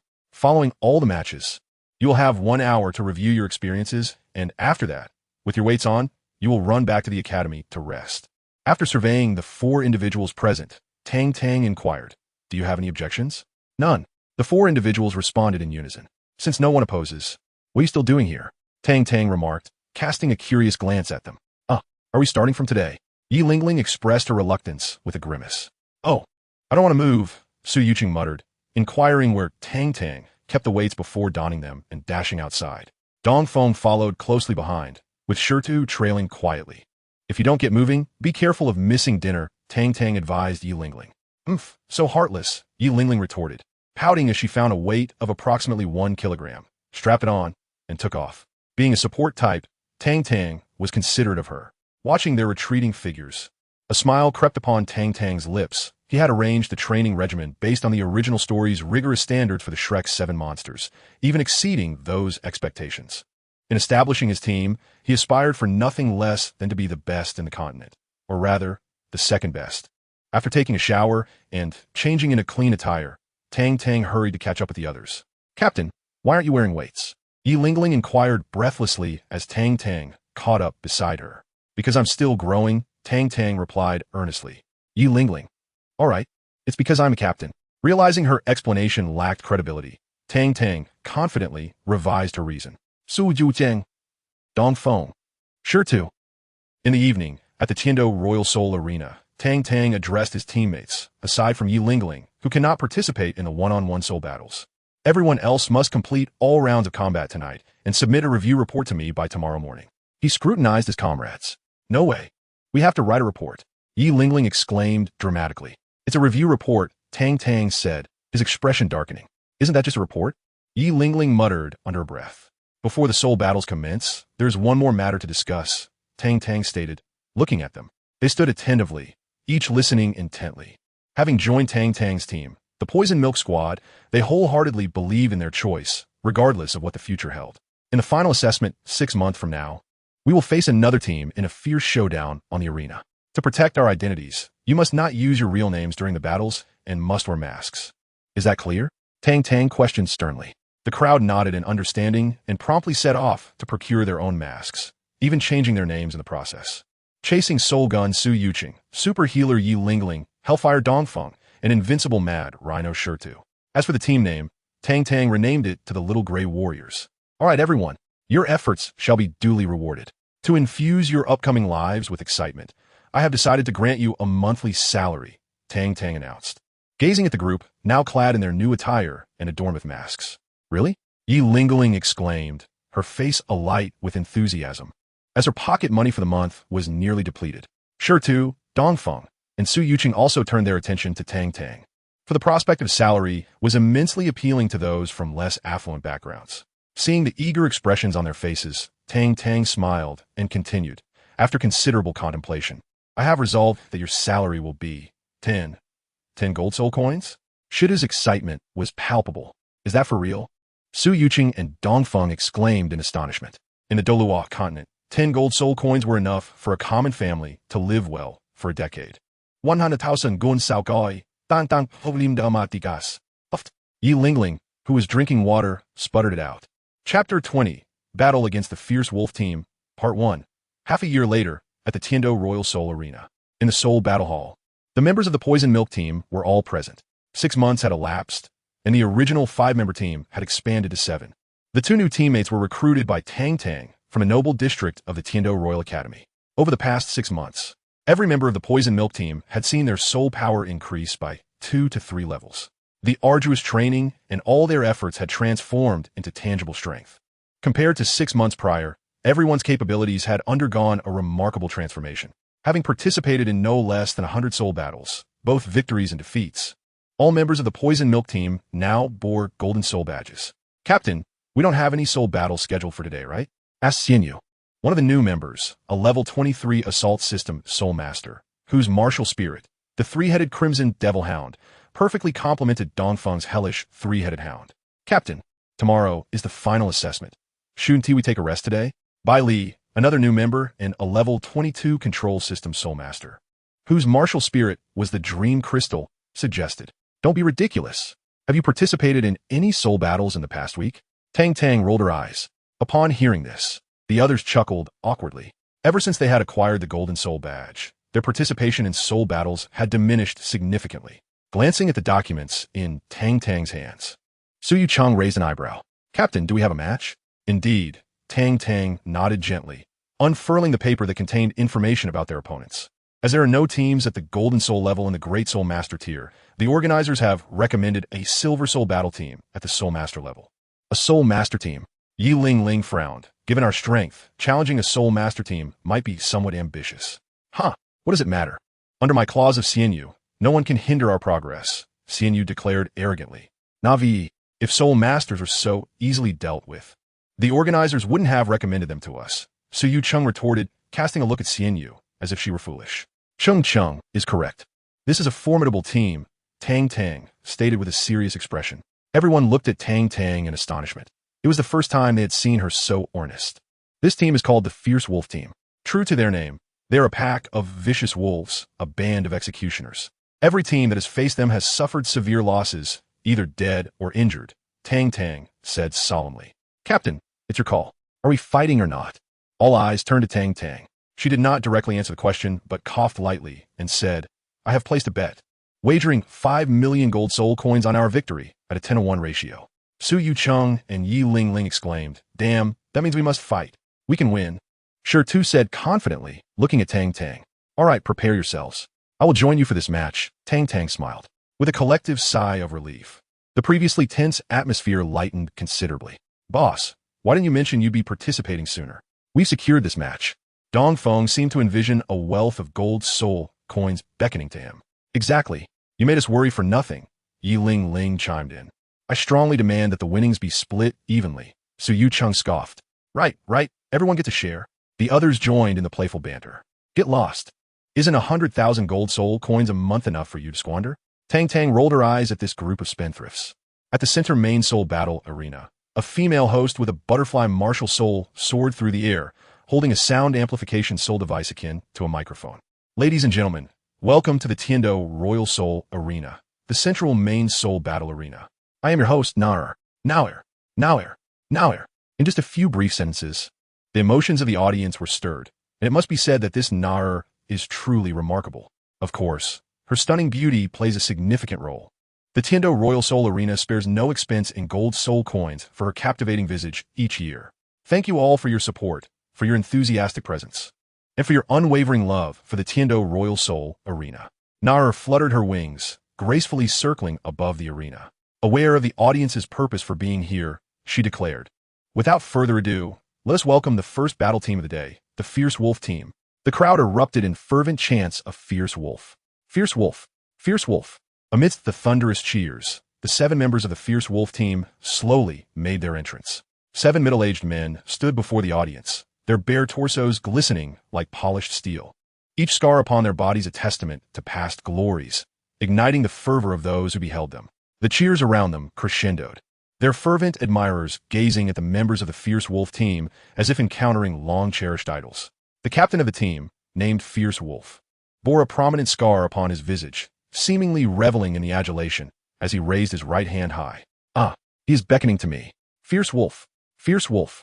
I adore you." The cacophony of cheers erupted, with some Na'vi women even shouting nonsensical desires to bear his offspring. After a considerable interval, as the atmosphere began to settle, the host, Nair, once again addressed the crowd. "Now, please welcome the challengers of this evening, the members of the Little Gray team." The crowd roared, "Fierce Wolf! Fierce Wolf! Defeat them! Tear them apart!" Even before they stepped onto the stage, the members of the Poison Milk team sensed a wave of hostility emanating from the audience. "Let us go." Taking a deep breath, Tang Tang was the first to step onto the central arena of the Heavenly Fight Royal Soul Arena. The Little Gray team, composed of 7 Grand Soul Masters, currently held the rank of Golden Soul Team, having proven themselves unbeatable in the realm of Grand Soul Master Team battles. Nair loudly recited the credentials of the Little Gray team. It was unclear whether the overwhelming support for the Fierce Wolf team or the unsettling masks worn by the Poison Milk team had left a negative impression on the audience. But when Tang Tang and her team appeared, a chorus of boos erupted. On the circular arena, measuring 100 meters in diameter, the Fierce Wolf team and the Little Gray team faced each other. In the vast expanse of the arena, only the 2 teams of 14 stood, rendering the space exceedingly sparse. As Nair proclaimed the word prepare, both teams assumed their respective formations. I reflect upon myself thrice daily. Are there any votes to recommend? Chapter 21, Battle Against the Fierce Wolf Team. Part 2, the Fierce Wolf side did not bother with any formation. The 7 of them stood loosely grouped together.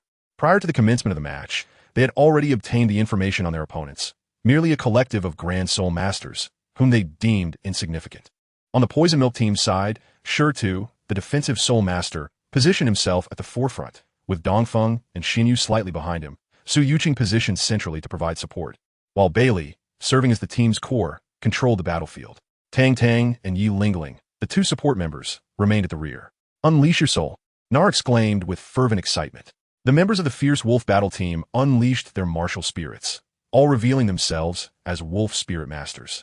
The leader, Fierce Wolf, possessed the martial spirit known as the bloodthirsty Fierce Wolf, while the others were merely of inferior quality. 3 soul rings, 1 white, 1 yellow, and 1 purple, rose into the air. The sight of the Fierce Wolf battle team's perfectly synchronized soul rings sent the crowd into a frenzy, with jubilant cheers nearly lifting the roof of the arena. "Annihilate them! Tear them apart! Crush them!" Meanwhile, the Poison Milk battle team similarly activated their martial spirits. Yet, they displayed only the yellow and purple hues, excluding Tang Tang. Everyone was adorned solely with yellow soul rings. With merely 2 rings, both of which were century-old, the arena erupted when attention turned to Tang Tang. In recent months, Tang Tang has refrained from participating in the soul duel alongside the members of the Poison Milk team and has not engaged in any team battles. However, upon her debut, she created a tremendous stir in the central soul duel arena. My goodness, 2 Millennium Soul Rings at level 20. This is inconceivable. How could such a thing occur? The audience erupted into a fervor, captivated by the discussions surrounding Tang Tang's soul rings. Both teams were instructed to prepare. Nair descended between the 2 teams, raising her arms high. An immediate hush fell over the crowd as the spectators held their breath in focused anticipation of the match's commencement. Begin, with the call. Nar flapped her wings and soared into the sky. The first soul ring shimmered as the leader of the fierce wolf team activated his initial soul ring, Bloodthirst, enhancing both attack power and movement speed by 15%. They charged towards the poison milk team like a pack of wolves, howling fiercely, claws bared, and eyes aglow with a red light. Tang Tang brandished her starlight scepter with a sudden flourish, her first soul ring illuminating. The entire poison milk team experienced a 120% augmentation in all attributes, while the fierce wolf team suffered a 60% reduction in theirs. Observing the visibly slowed members of the fierce wolf team, Stone grinned widely. The first soul ring ability, Golden Armor, was activated. The fierce wolves, with their eyes glinting red, deftly evaded the oncoming Stone, swiftly maneuvering towards the fragile backline. As the members of the fierce wolf team attempted to pass by him, Stone's smile widened, and the second soul ring quietly activated around him. The century-old soul ring ability, War Tread, was unleashed. Stone leaped high into the air and then crashed down at the center of the 7 members of the fierce wolf team. War Tread activated, sending a terrifying shockwave that caused the 7 members of the fierce wolf team to be thrown into disarray, all rendered incapacitated for 5 crucial seconds. While 5 seconds may seem trivial, it is utterly lethal on the battlefield. In a moment before the dizziness struck, the fierce wolves realized they had been deceived. But before they could react, they succumbed to a 5-second daze. Well done, you big fool. Xianyu raised his thumb to the stone, swiftly approaching a member of the ferocious wolf team. The first and second spirit rings gleamed simultaneously. The magical flames surged as the strike of the demon hound was unleashed. With the embodiment of the 3-headed crimson demon hound spirit, Xianyu lifted his right hand, and a colossal claw-like shadow suddenly materialized, striking fiercely at the ferocious wolf team member before him. Dazed, and with a drastic 60% reduction in all attributes, the team member was effortlessly sent flying. Spewing blood into the air, he landed on the ground, rolling twice, and fell into a deeper state of unconsciousness. Meanwhile, Su Yuqing and Dongfeng each dispatched an opponent and charged towards the remaining 4. The audience was taken aback. In just one encounter, the ferocious wolf team had already lost 3 members, a far cry from their anticipated outcome. Bailey pointed with her delicate hand, and her first 2 spirit rings shimmered in succession. With the century-old spirit ring skill, Crystal Summoning, the sealing crystal was activated. The 2 dazed members of the ferocious wolf team were enveloped in crystal. Without Bailey to release them, they would suffocate in time. 5 seconds passed, and the last 2 members of the ferocious wolf team regained consciousness from their stupor. A mere glance sent chills down their spines. How could the opponents be so formidable? This was a consequence of their own arrogance, having underestimated the poison milk team, viewing them merely as a group of 2-ring soul masters. Even the captain of the ferocious wolf team had been contemplating where to revel after the match before it even began. Captain, the last remaining member of the ferocious wolf team, called out softly, still in disbelief. Don't think that you have one, the captain declared, his eyes flashing red with determination. 7 against 2. Even if your levels are higher than ours, you have no chance of victory. Su Yuqing approached, holding the white tassel spear upside down. Even if it's 2 against 7, we will not lose. The ferocious wolf howled, activating his 2nd and 3rd spirit rings simultaneously. With the century-old spirit ring skill, Fusion, he could merge with his wolf spirit, enhancing all attributes by 30%. The Millennium Spirit ring skill, Wolf Shadow, summoned the ethereal form of the Wolf King, Silver Moon Howling Wolf, boosting his attributes by 50%. The ferocious wolf's spirit was remarkably potent. Classified as a mutated spirit, rivaling top-tier B spirits like the White Tiger and Blue Lightning Tyrant Dragon in quality. However, his innate talent was insufficient, as he awakened his spirit with only a 1st-level innate soul power. Nonetheless, through sheer determination, he had managed to elevate his soul power to level 30 by the age of 45. This is bad. We must stop him. Tang Tang's expression changed dramatically. Yet, it was too late. A colossal phantom descended upon the arena, its fur a pristine white, flowing effortlessly, while its radiant white eyes exuded an air of arrogance. Behind it, a pure white full moon ebbed and flowed, revealing the uncrowned king of the wolf pack, the Silver Moon Howling Wolf. The 2nd soul ring of the fierce wolf merged, transforming into a beam of white light that integrated into the phantom, solidifying its ethereal form considerably. With a howl, the Silver Moon Howling Wolf raised its head to the sky, its limbs slightly apart, its luminous gaze fixated on the rear of the poison milk battle team, particularly on Yi Lingling and Tang Tang, who served as the team's logistical support. An aura of ferocity instantly enveloped the area. Chapter 22. The Battle Against the Fierce Wolf Team. Part 2. As the massive Wolf King stood on the arena, gasps erupted from the audience, accompanied by a cacophony of whistles, screams, and roars. Block it! Tang Tang huffed coldly, her staff transforming into a deep purple starlight mode. No one is allowed to harm my boss. Stone charged towards the Wolf King. Su Yuqing, Dongfeng, and Xin Yu, witnessing this, simultaneously launched their attacks, unleashing a barrage of soul techniques. However, as the brilliance dispersed, Xin Yu was taken aback. Their assaults could not penetrate the defenses, not even breaching the outer layer of protective moonlight. Stand aside, let me take over. Stone bellowed. He leapt high into the air, crashing down with tremendous force. Initiating his second soul skill, War Tread. The colossal arena trembled thrice with his impact, showcasing the might of his power. Stone smiled, knowing this was his most formidable attack yet, and with the opponents so near, they must have been affected. Raising his head, ready to urge Su Yuqing and the others to continue their assault, he suddenly found a luminous white paw extended towards him. "Hey, get away, you big oaf!" Bai Li exclaimed, clapping her hands together, conjuring a red crystal wall that appeared before the paw. Before Stone could make a move, the paw pressed against the surface of the crystal. Crack! The immense red crystal shattered instantly, and the luminous white paw hesitated only momentarily before continuing its strike towards Stone. With his limbs firmly gripping the ground, Stone activated his first soul skill, Golden Battle Armor, as golden plates rapidly enveloped his massive form. Yet, the paw ultimately came crashing down. In the first second, the armor shattered, and Stone's first soul skill was broken. In the second second, the paw struck the broad back of Stone, the rhinoceros. In the third second, Stone was flung away with a wretched cry. The entire arena erupted in enthusiastic cheers, the name Fierce Wolf echoing throughout. "Stone!" Su Yuqing shouted in alarm, rushing to Stone's side to assess his injuries. "Hey, I'm fine," Stone reassured him. The stone creature flashed a grin at her.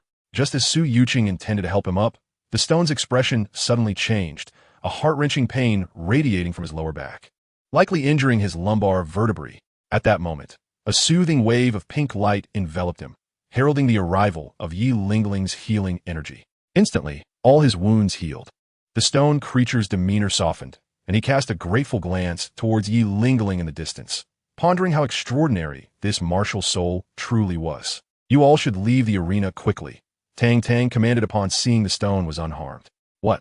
Dongfeng, poised to launch an attack, momentarily halted, his expression one of disbelief as he turned to Tang Tang.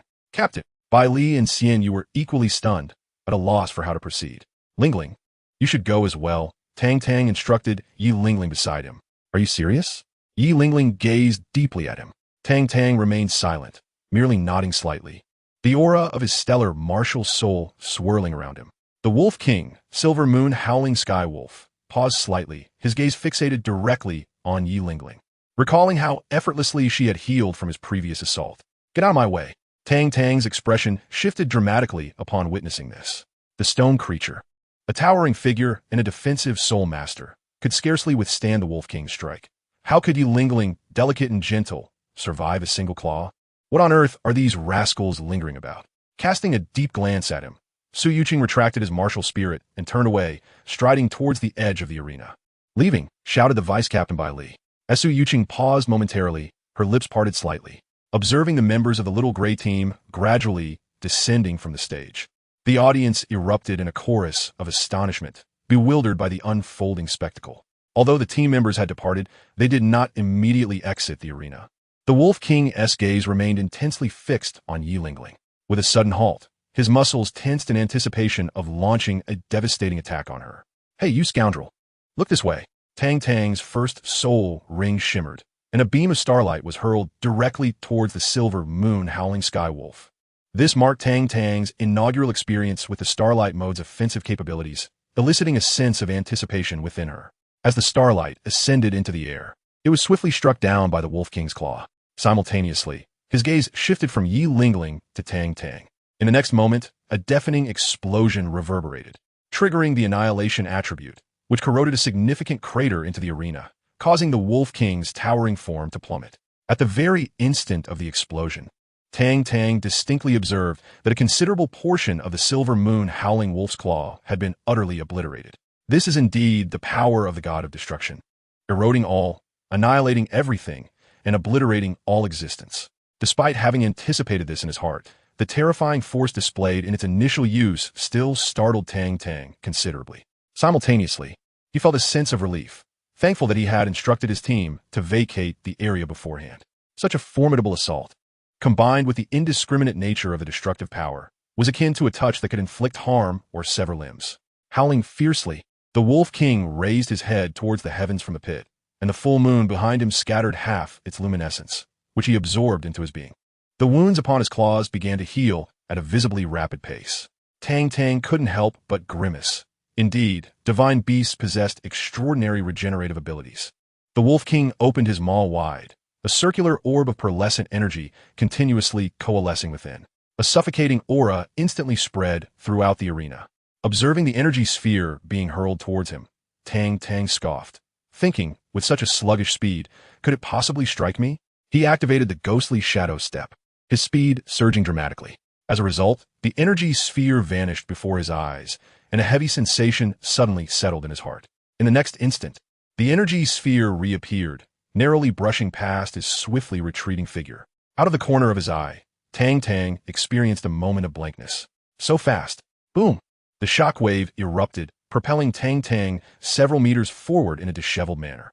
The silver moon howling wolf's pearlescent gaze gradually took on a hint of human-like mockery. Falling face first to the ground, Tang Tang felt a searing pain radiating from his back, causing his delicate features to contort in agony. It hurt like hell. After a considerable duration, he regained his composure, rising to his feet and spitting out a mouthful of blood-tinged saliva, casting a dark glare at the silver moon howling wolf. Clenching his starshine staff tightly, Tang San, the second soul skill, Star Radiance, was activated. 9 shards of starlight merged into one, illuminating the silver moon howling wolf's head, instantly diminishing its mental strength by 25%. The first soul ring gleamed, and the starshine re-emerged, now in 9 fragments. Seizing the opportunity while the silver moon howling wolf was weakened, the 9 shards of starlight detonated in unison, unleashing a terrifying wave of destructive power that enveloped the silver moon howling wolf. A heart-wrenching howl reverberated throughout the arena, through the strands of deep purple destructive energy. The pristine pearlescent moonlight gradually dimmed. The audience was taken aback, their gazes fixated on the battle arena, countless fists clenched tightly. For the specific outcome, please stay tuned for the next chapter. The fusion of self-soul skills seems to be working quite well. Chapter 23. What did you see? Chapter 23. What did you see? The violet energy of destruction receded, revealing a vast pit on the arena, wherein the formidable figure of the silver moon howling wolf had vanished. The audience buzzed with speculation, fervently debating whether the fearsome wolf had perished. Tang Tang, eager to ascertain the fate of her opponent, approached the gaping chasm and peered down. Nair, gliding gracefully through the air, descended into the pit, raising her life-detecting soul conduit to scan for signs of the wolf. Beeping with urgency, the device illuminated in red, confirming that the wolf was indeed alive, albeit in a severely compromised state. Observing the wolf's body, stripped of fur and ravaged, Tang Tang's lips curled in disbelief. Such vitality seemed almost superhuman. Was he an indestructible cockroach? A sudden gust of wind swept from behind, alerting Tang Tang, who deftly evaded the oncoming threat with a swift step. Upon closer inspection, she recognized it as the last remaining member of the Howling Wolf team. "Do you wish to challenge me?" she inquired, raising her starshine staff high. The sight of her poised arm caused the remaining team members' pupils to constrict. If even the captain was no match for her, what chance did he stand? As he retreated, he stumbled upon the edge of the gaping pit, teetering precariously before tumbling headlong into the abyss below. As he rolled to a halt at her feet, unconscious, Nair could only shake her head in disbelief. "Seriously? Is this person an actor? How much did he get paid to throw this match?" she exclaimed. "I bet 1,000 gold soul coins on the Howling Wolf team." 1,000? "I wagered 500,000, came the retorts, as the cacophony of curses drowned out the earlier cheers. Nair flapped her wings and landed beside Tang Tang, grasping her hand and lifting it triumphantly. "Ladies and gentlemen, after an extraordinary soul battle, we have our victor, the little gray team. Congratulations to them." Sparse applause erupted, primarily from those who had bet on the little gray team's victory, reaping substantial rewards at a 10-to-1 ratio. Members of Tang Tang's team soon joined her, encircling her with expressions of sheer excitement. They had been nearly terrified by the ferocity of her earlier attack, always cast in the role of a supporter. Tang Tang's fierce display had astonished them, rendering the poison milk squad momentarily awestruck. Only Su Yuqing and Yi Lingling remained unaffected, having witnessed Tang Tang's prowess before. They found her displayed strength both surprising and yet, somehow, anticipated. Quickly, we must tend to their wounds. If we delay, we risk losing them. Tang Tang suddenly recalled that the captain of the Fierce Wolf team seemed to be on the verge of death. The crowd directed their gaze towards the Fierce Wolf. Shivering at his pitch-black exterior, Yi Lingling stood at the edge of the deep pit, her nine-heart Si Tang blossoming in her hand. As two soul rings shimmered in succession, a wave of pink light surged towards the Fierce Wolf. "You all play. I shall take my leave," Yi Lingling declared, retracting her martial spirit and departing without another word. Su Yuqing. "Bye, Li." At the bottom of the pit, the obsidian surface of the Fierce Wolf's body began to peel away, revealing patches of tender, pinkish-white skin that were exposed to the air. Ugh! Su Yuqing and Bai Li's faces flushed instantly, resembling ripe red apples, as they exchanged glances and hurried after Yi Lingling. Meanwhile, Tang Tang and the other boys began to comment on the Fierce Wolf's physique. It must be said that despite being in his 40s, the Fierce Wolf maintained an impressive physique with defined eight-pack abs that made Tang Tang's eyes glisten with envy. From the audience, a chorus of jeers erupted. After watching soul battles for so long, such a spectacle was indeed a first. Amidst the laughter of the spectators, the injured Fierce Wolf gradually regained consciousness. Surveying his own body and the throngs of people in the stands, he nearly spewed out a mouthful of old blood, his eyelids drooping as he fainted once more. At the Heaven Do Royal Academy, in a Heaven Do district within the villa of the Poison Milk Team, Tang Tang reclined contentedly on the sofa, extending her thoughts to perceive the mountain of gold soul coins piled within her spatial ring, her smile stretching from ear to ear, betting 5 million at a 10-to-1 ratio. After deducting some fees, she netted nearly 50 million gold soul coins. A sudden fortune. What should she do next? Perhaps book the Yihong courtyard for a week? However, recalling Xue Qinghe's indifferent expression, Tang Tang shook her head. That simply wouldn't he do. Her life was at stake. Oh dear, now that I have money, I don't know how to spend it. What a dilemma. Captain, what's wrong? Su Yuqing inquired, observing the restless Tang Tang on the sofa. I'm contemplating how to spend the tens of millions of gold soul coins I just earned. Tang Tang sat up, her face contorted in anguish. Su Yuqing. Bai Li, Captain, behaving like this will only get you beaten, I assure you.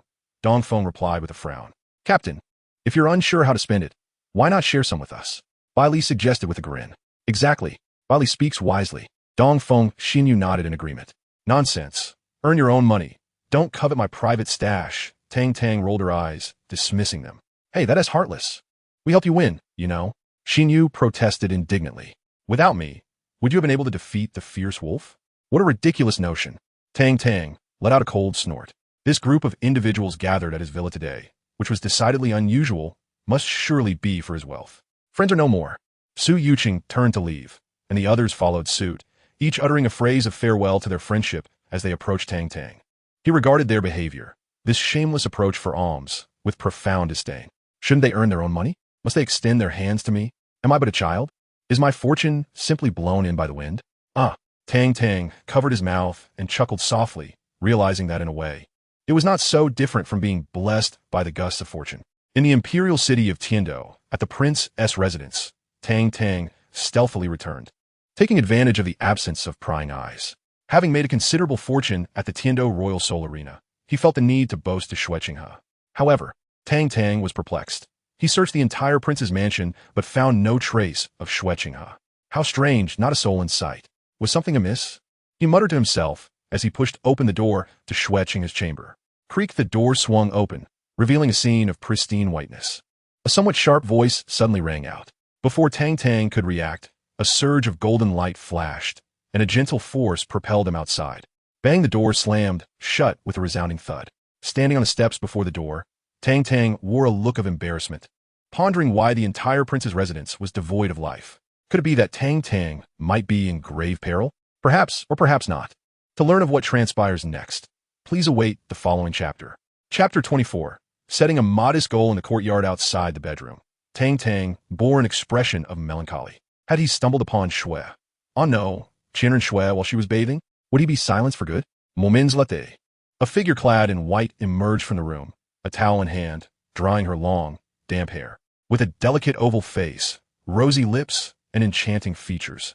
Tang Tang felt his heart skip a beat. The beauty before him rendered all poetic comparisons, like the fall of fish or the shyness of flowers, utterly inadequate. Even Su Yuqing paled in her presence. Why have you returned all of a sudden? Qianren Shui glanced at him, clearly pleased with his expression at that moment. Oh, right, why did I come back? Tang Tang was startled by her words, suddenly remembering his recent actions, and dared not respond, feigning ignorance instead. Do you not feel surprised? Qianren Shui gently inquired. Indeed, I am quite surprised, Tang Tang replied with a serious demeanor. Is that so? Qianren Shui fixed her gaze upon him and then burst into laughter. The sound of her laughter, akin to the cheerful song of a lark, proved too enchanting for Tang Tang to withstand, prompting him to exclaim, I am surprised at how extraordinarily beautiful you are. As soon as the words left Tang Tang's mouth, she immediately regretted them, casting a timid glance at her companion, hoping she wasn't angry. A soft chuckle escaped Qianren Shui, her laughter so infectious that it nearly brought tears to her eyes. When her laughter subsided, she stared blankly at Tang Tang. You are truly remarkable, genuinely exceptional. Rest assured, you belong to me. Even upon witnessing my true self, I shall not bring harm to you. Should I then express my gratitude for your mercy? Tang Tang felt an immense weight lift from her heart, returning to her true nature. Qianren Shui remained silent, seemingly lost in contemplation, only to snap back to reality after a prolonged pause. The most frequent compliments I have ever received were from my grandfather, who would say, Xiao Shui, you are truly impressive, even stronger than I am. Keep striving and you shall succeed. Or from that woman who scorned me, saying, you wretched creature, you should never have graced this world. My Xiao Jiang, a moment of regret here. Do not presume that a modicum of talent allows you to surpass me. You are but dreaming. Then, there were the myriad of insincere flattery, so nauseatingly hypocritical that it made one's skin crawl. Yet, this was the first time I had heard someone genuinely compliment my appearance. Qianren Shui gazed at Tang Tang, her beautiful eyes reflecting an indescribable turmoil. Thank you. All right. That's enough. Tang Tang waved her hand, sensing the atmosphere had grown somewhat oppressive. Reflecting on Qianren Shui's pitiable background, she couldn't help but feel a pang of sympathy for her. What a pitiable woman she is. In a swift motion, Qianren Shui approached Tang Tang and, taking advantage of his momentary distraction, wrapped her arms around his neck and lifted him up. You little rascal, why have you suddenly returned today? Isn't the final assessment scheduled for tomorrow? Though Qianren Shui was concerned about being caught bathing, she was still quite taken aback. Feeling the soft sensation behind him, Tang Tang felt his entire body, down to his very bones, weaken. Let go of me. Do I not have any dignity? He feigned a struggle. In the distance, the sea pig, Douluo, and the snake spear, Douluo, quietly observed this scene, inexplicably feeling a pang of sorrow. Miss, how long has it been since she has been this happy? Inquired the sea pig, Douluo. Ever since leaving the spirit hall and the offering hall. The miss has never experienced joy, replied the snake spear, Douluo. The following morning, Tang Tang awoke to laughter. Although Qianren Shui had reverted to her snoching hagais by evening, her willingness to reveal her female form before him was indeed a significant advancement. Their relationship had grown increasingly intimate, worthy of celebration. Yet, this joy could not be shared with others, which left Tang Tang quite frustrated, as Qianren Shui's identity still needed to remain concealed. What a torment. Captain, you're already up. Bai Li's figure passed by the doorway, only to return abruptly, staring blankly at Tang Tang, who stood in the hall with a silly grin. What has happened to the captain? Is it merely because of earning several million gold soul coins?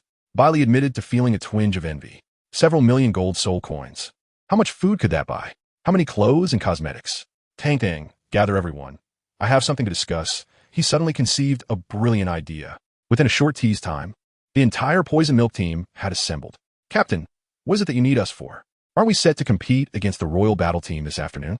Xinyu asked, puzzled. Is it not permissible to call upon you, unless there is something urgent? Tang Tang glared.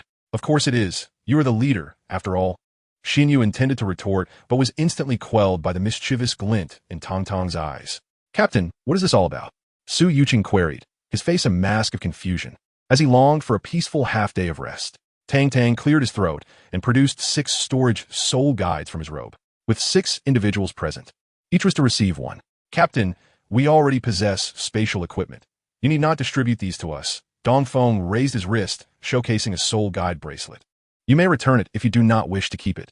Tang Tang replied with a cold smirk. Wow. Su Yuqing swept his thoughts across the scene and was instantly taken aback. Before him lay a myriad of brilliant golden spirit coins, radiating a resplendent golden glow from within the storage soul guide. The quantity was astonishing, amounting to no less than 2 million golden spirit coins. Thank you, Captain. Su Yuqing exclaimed, his face alight with joy. Who had dared to claim that the captain was stingy? If you dare to show yourself, I assure you, I want to hold back. To release such a substantial sum of 2 million golden spirit coins. Can that truly be deemed miserly? This is called grandeur. A lavish display of generosity. As everyone gazed at Su Yuqing's expression of astonishment, they began to examine the storage soul guide distributed by Tang Tang, their eyes widening at the sight of the glimmering gold soul coins, leaving them all in a state of shock. Such a grand gesture, truly remarkable. Captain, I am in awe. Xianyu gave Tang Tang a thumbs up, her heart brimming with joy. 2 million. That could sustain a stay at the Yihong courtyard for several years. Thank you, Captain. Tu chuckled foolishly. Captain, I retract my word from yesterday. You're not stingy in the least, far from it. You are nothing short of tycoon. Come here, let me embrace you. Bai Li's face radiated happiness at the sight of such wealth. Snacks, cosmetics, handbags. Here I come. Hee hee. Today, our captain is in high spirits, so I shall bestow some benefits upon you. Seeing their delight, Tang Tang felt quite pleased as well. By the way, how shall we approach the match against the Royal Battle Team this afternoon? Bai Li suddenly remembered that there was a 7-on-7 duel scheduled for today. It was rumored that the Royal Battle Team had recently ventured into the Stardow Forest and had just returned yesterday, leaving their strength unknown to them. Xianyu, being a student from a noble district, always had access to more information. Regardless of who our opponents are, we shall not be defeated. Tu clenched his fist. Indeed, we will not lose. Su Yuqing's eyes were filled with determination. In truth, winning or losing is of little consequence. One cannot achieve victory without first experiencing defeat. However, one must have a goal in life, so we should establish a small target. Tang Tang spoke with earnestness. What goal? The entire team turned to him expectantly. For instance, securing the runner-up position in the elite competition of advanced Soul Master Academies across the continent 5 years from now. As for Tang Tang's words, the members of the Poison Milk team did not take them to heart. The elite competition of advanced Soul Master Academies across the continent? That is still far off. If they have not graduated by then, they might consider participating. In the afternoon match against the Royal Battle Team, Tang Tang did not take to the field. Instead, he devoted himself to training. Given his current pace, it was unlikely he would reach level 40 in 4.5 years. He needed to strive even harder. Nevertheless, the match was won, with Tu serving as the frontline shield and Yi Lingling providing unparalleled support. The Poison Milk team was inherently positioned for victory. After the assessment concluded, the academy announced a break. The Poison Milk team officially settled into the Tiando Academic District, with each member bidding farewell to their former identities. From now on, they would possess but one identity: students of the Tiando Royal Academy, elite members of the Tiando level. Time swiftly passed, and 4 years have elapsed. Since Tang Tang arrived at the prince's residence, Xuantian's visits to Yuxian have dwindled, and it has now been 3 months since his last visit. Within the prince's estate, the 11-year-old Tang Tang has matured into a nearly adult figure, his long, deep blue hair elegantly tied back. At this moment, he is drenched in sweat, diligently undergoing his rigorous training regimen. Xuantian stands nearby, watching intently, lost in admiration. The young Tang Tang bears a resemblance to his mother, Ain, and his extensive training has bestowed upon him a physique that is nothing short of perfect, complemented by his striking features that exude an aura of a true idol. Over the span of these 4 years, Tang Tang has remarkably elevated his soul power from a mere 22 to an impressive 40. The sheer amount of effort and sweat he has invested during this time is known only to him and the occasional visits from Xuantian, who comes to observe his training. This is also the reason why Xuantian increasingly admires him, possessing talent while exhibiting such diligence. A faint silhouette has quietly taken residence in Xuantian's heart, unbeknownst even to himself. All right, let us take a break, Xuantian has said softly. At 20 years of age, despite his efforts to conceal it, Xuantian's physique still differed from that of men, exuding a captivating aura that deeply attracted Tang Tang. I wish to visit the Stardow Forest tomorrow. Tang Tang paused, wiping the sweat from his brow with a towel, and replenished his lost hydration with a cup of water handed to him by Xuantian. Tang Tang's voice was melodious and refined. Over the years, he had frequently accompanied Xuantian to his aunt's moon pavilion, where he had systematically learned various etiquettes and mannerisms. With a handsome visage, a pleasant voice, and an air of nobility, describing him as a distinguished young gentleman of the world would not be an exaggeration. You're going to acquire your 4th spirit ring, aren't you? Xuantian remarked lightly. Yes, Tang Tang nodded. Have you decided which spirit beast you want? I'll accompany you tomorrow, Xuantian inquired gently. I'm not sure what I want. We can decide when the time comes, Tang Tang shrugged. Have you packed everything? Xuantian, like a diligent housewife, had meticulously cared for Tang Tang over the years. Not yet. I was waiting for you to help me pack, Tang Tang replied with a grin, moving closer to Xuantian and wrapping an arm around his shoulder. Glancing at the hand resting on his shoulder, Xuantian remained unfazed and said softly, Everything seems to fall to me to manage. I might as well be your caretaker. What will you do when you leave me? Then I want to leave you. We'll be together forever, Tang Tang said dreamily, envisioning a future filled with children and a life of shared responsibilities. Ah, life is truly wonderful. Enough of that. Such words may only deceive me. I have matters to attend to in the palace. I shall find you tomorrow, Xuantian said, playfully swatting Tang Tang's hand away and adjusting his attire as he turned to leave. Watching Xuantian's retreating figure, Tang Tang felt an inexplicable pang of sorrow. At 20, the prime of youth, he bore burdens that were not befitting his age. Remember to wear women's attire tomorrow, Tang Tang called out as Xuantian approached the gate. Xuantian waved back, gradually fading from Tang Tang's sight. The Douluo forest is located in the southeastern part of the Barak kingdom, with a small section bordering it. After 3 days of travel from the Heaven Do imperial city, Tang Tang and the now cross-dressed Xuantian arrived at a small town near the outskirts of the Douluo forest. Over the course of these 3 days, they had consumed half of their fresh water supply. However, if Xuantian had refrained from bathing, there would still be ample water left. Upon passing through the closest town to the Douluo forest, Tang Tang decided to take a moment to rest and replenish their supplies. This journey was entirely orchestrated by Tang Tang, and naturally, Xuantian held no objections. She aimed to cultivate Tang Tang's sense of independence. Otherwise, how would she survive on her own once separated from her? In Xuantian's mind, a true warrior should possess no shortcomings. Only those who are flawless can stand invincible in the world. To her, Tang Tang epitomized perfection. Aside from her slight dependence on Xuantian, she excelled in every other aspect. Rather than resenting Tang Tang's reliance, Xuantian found herself rather fond of it. Perhaps this is what they mean by beauty in the eye of the beholder. In the eyes of those we cherish, the ones we adore are indeed the finest in the world, impervious to any dissent. The small town bustles with life and boasts considerable scale. Aside from the absence of city walls, it bears no distinction from a small city. The streets are alive with vendors, while an array of shops lining both sides are all intricately connected to the realm of soul masters. This is a town specifically designed to cater to soul masters. After searching for quite some time, Tang Tang finally discovered a hotel that appeared to be relatively well kept. This is a 2-story villa, with the dining area located on the first floor and accommodations on the second. Perhaps due to its age, some walls have developed fine cracks over time. Upon arriving at the reception, Tang Tang intended to book 2 single rooms, only to be informed that none were available.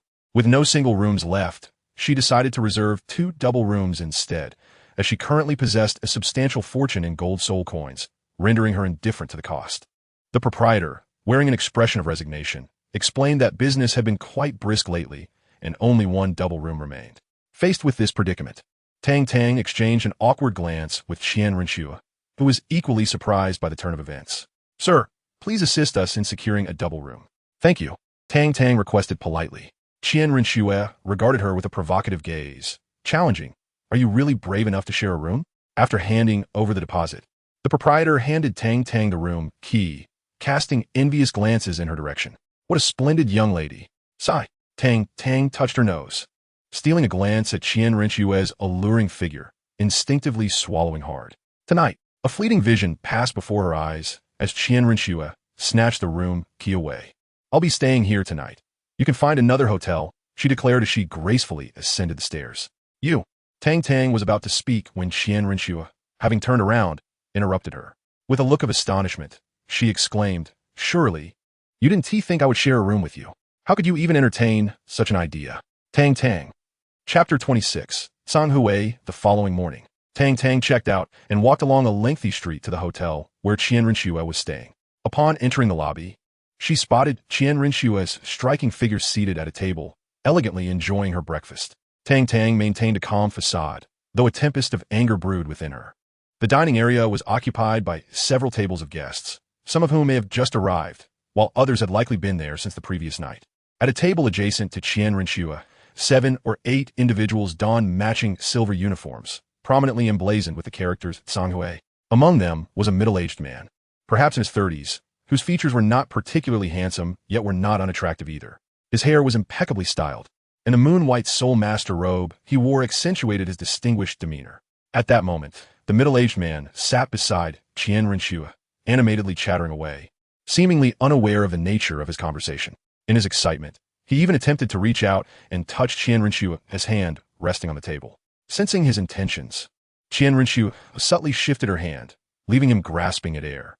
Tang Tang could hardly tolerate this. After all, he had admired Qian Renshua for many years and had never even had the chance to hold her hand. That scoundrel, how dare he? Tang Tang ground her teeth in fury. She glanced toward the entrance, and upon seeing Tang Tang's expression as dark as ink, Qian Renshua felt a flicker of amusement. Yet she still conveyed a look of helplessness, suggesting that Tang Tang should handle the situation herself. Granted permission, Tang Tang wasted no time in approaching. As she drew near, she overheard a group of teenagers discussing amongst themselves. Alas, Teacher Li is here again. Poor girl, she's caught the eye of that beast in human form. Let us observe a moment of silence. She's quite beautiful. If it weren't for her being a bit older, I would have pursued her myself. Tang Tang's anger surged within her. How could they speak such nonsense? What did they mean by a bit older? Did they not know the sage, saying that a woman 3 years older than a man is like gold? And who were they to think they had the right to pursue her? They ought to take a good look in the mirror and assess their own worthiness. The more she thought about it, the more infuriated she became, unable to endure such indignity.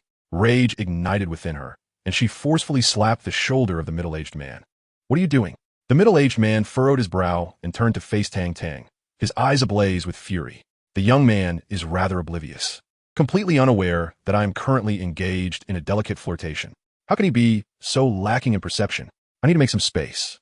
Tang Tang temporarily suppresses his inner fury, striving to maintain a semblance of composure in the presence of Tsang Renshua. What if I refuse? As a teacher in the first year at Sanghui Academy, the middle-aged man exudes a sense of authority. He believes his background is formidable, and coupled with his own strength as a Soul Master of the Fourth Ring, he feels there is no corner of the continent he cannot traverse, as long as a Soul King does not intervene. In a fit of rage, Tang Tang unleashes a powerful punch directly to the man's face, channeling all of his strength into the blow.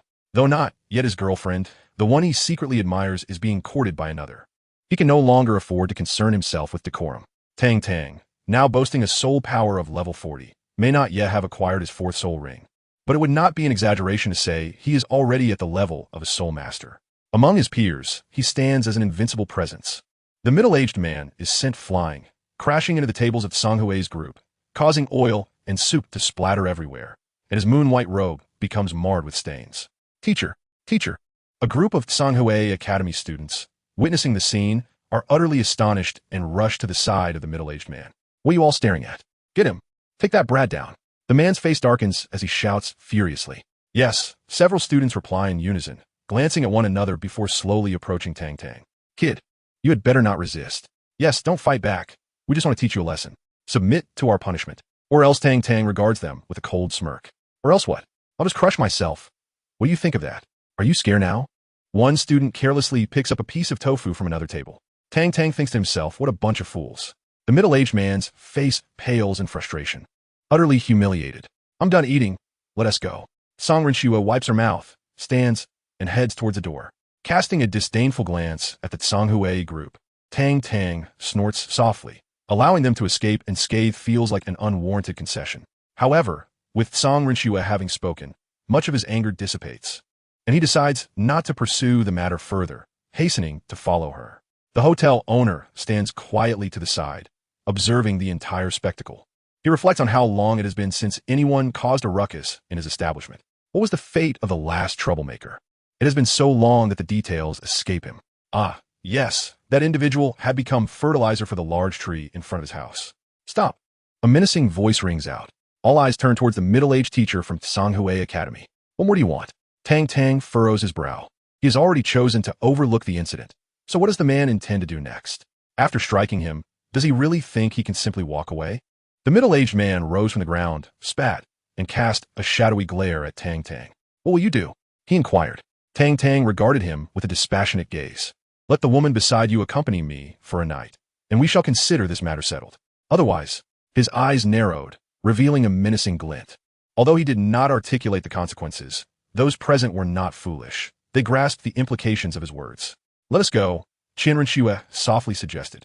She seemed disinclined to engage with this instructor from the Tsanhui Academy, perhaps deeming him unworthy of attention.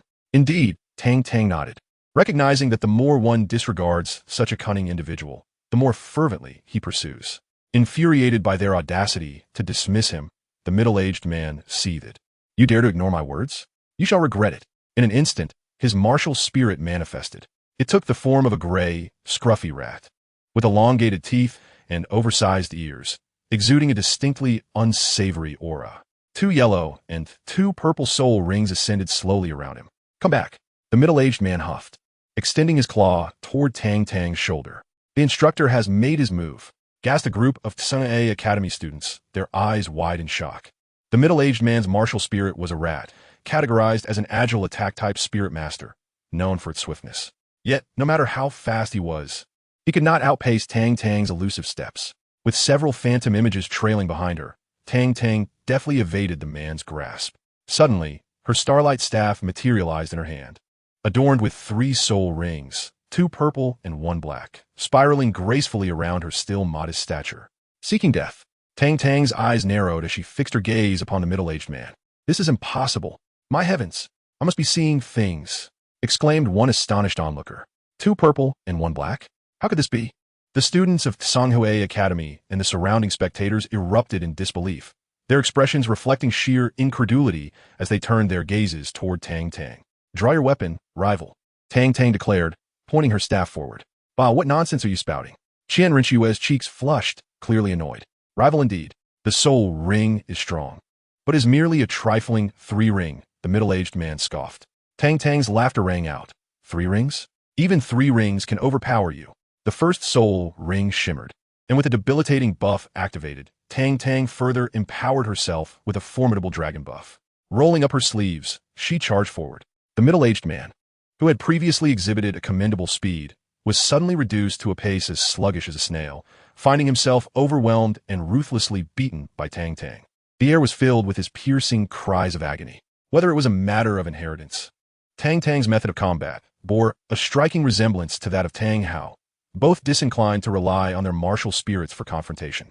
The onlookers were captivated, while the students of Tsanhui Academy wore expressions of sheer terror. Once Tang Tang leisurely departed alongside Qianrenxue, the students of Tsanhui Academy hurriedly gathered around the middle-aged man, who lay on the ground, bruised and battered. They felt an urge to laugh, yet an unspoken sense of propriety restrained them, rendering their faces a deep shade of crimson. Just as they attempted to assist the middle-aged man to his feet, the shopkeeper intervened. Stop right there, he barked, his visage darkened as he obstructed their path. What do you want? The middle-aged man, clearly irked, felt undaunted by the shopkeeper, having just encountered an unhinged adversary. You've damaged my table and ruined my shop. Do you think you can just walk away without compensating me? Such fortune does not exist in this world. The shopkeeper mimicked the man's previous rhetoric. It wasn't Timmy who broke it. Go seek out the one who did. The middle-aged man protested, nearly on the verge of tears, exclaiming, I am the victim here. He has already left. If not you, then who should I pursue? Enough of your nonsense. Pay up now. The shopkeeper, not one to be easily fooled, was acutely aware of the strikingly beautiful woman whose soul power surpassed his own. He had no intention of courting danger. I'm a soul sect powerhouse. My father is the vice president of Tsanhui Academy, the middle-aged man declared, attempting to assert his identity. In response, the shopkeeper remained silent, emanating a subtle wave of soul power as 2 yellow, 3 purple, and 1 black soul rings gradually manifested around him. Soul Emperor. The middle-aged man's legs turned to jelly, and he collapsed to the ground, his complexion paling. If you don't compensate me, you'll be staying here today. The shopkeeper sneered. I'll pay. Isn't that sufficient? The middle-aged man, replete with indignation, felt that his luck had utterly abandoned him, convinced that he must have neglected to consult the almanac before venturing out. Once outside the town, Tang Tang and Qianrenxue quickened their pace. The duo found themselves on the cusp of the Stardow Forest, having exerted their utmost to arrive at its edge in a remarkably short span of time. With the acquisition of the fourth spirit ring, they had effectively completed the second trial ahead of schedule, leaving Tang Tang eagerly contemplating the rewards of the third trial. Nestled to the immediate south of the Heaven Do Empire, the Star Do Forest sprawls across the territories of both the Star Luo and Heaven Do empires. Renowned for its abundance of spirit beasts, it marks one of the most indistinct borders between the two nations. From a cartographic perspective, the forest occupies a larger expanse within the Star Luo Empire. However, none in the Heaven Do Empire would concede to such a notion. As the foremost gathering place for wild spirit beasts, this realm serves as both a sanctuary and a perilous arena for spirit masters. Each year, countless spirit masters, including formidable title Douluo, meet their demise within its depths. The Star Do Forest has existed since the inception of the Douluo continent, and upon entering its confines, one is greeted by a canopy so dense it obscures the sun, alongside towering trunks that require several adults to encircle. Such features serve as a testament to the forest's ancient existence. From afar, Tang Tang sensed a refreshing aura enveloping him, accompanied by the enchanting fragrance of flora that invigorated the senses. Upon entering, their pace noticeably slowed. The Star Do Forest was far from the royal hunting grounds of the Heaven Do Empire. Here, the spirit beasts were wild and fiercely aggressive. Once we step inside, do not stray more than 10 meters from my side, Qian Rinxue cautioned Tang Tang while standing at the forest's edge. Tang Tang absen min ziplit. Noticing his lackadaisical attitude, Qian Rinxue became slightly irked, her voice rising a notch. Did you hear what I said? All right, I got it. Let us move, Tang Tang responded nonchalantly, seemingly unconcerned about the two figures hovering above them. Seeing his nonchalance, Qian Rinxue felt a mix of exasperation and helplessness. The interior of the Star Do Forest was notoriously intricate, with thorns obstructing their path and no clear trails to navigate. Observing Qian Rinxue's graceful demeanor, Tang Tang could not bear to let her clear the way alone. Thus, he took it upon himself to handle the more arduous tasks. Grasping the starry sky scepter, he seamlessly transitioned into the mode of destructive starlight, annihilating anything that dared to come into contact with its devastating power. Trailing behind him, Qian Rinxue watched in astonishment as he unleashed his spirit power, continuously forging a path through the dense underbrush.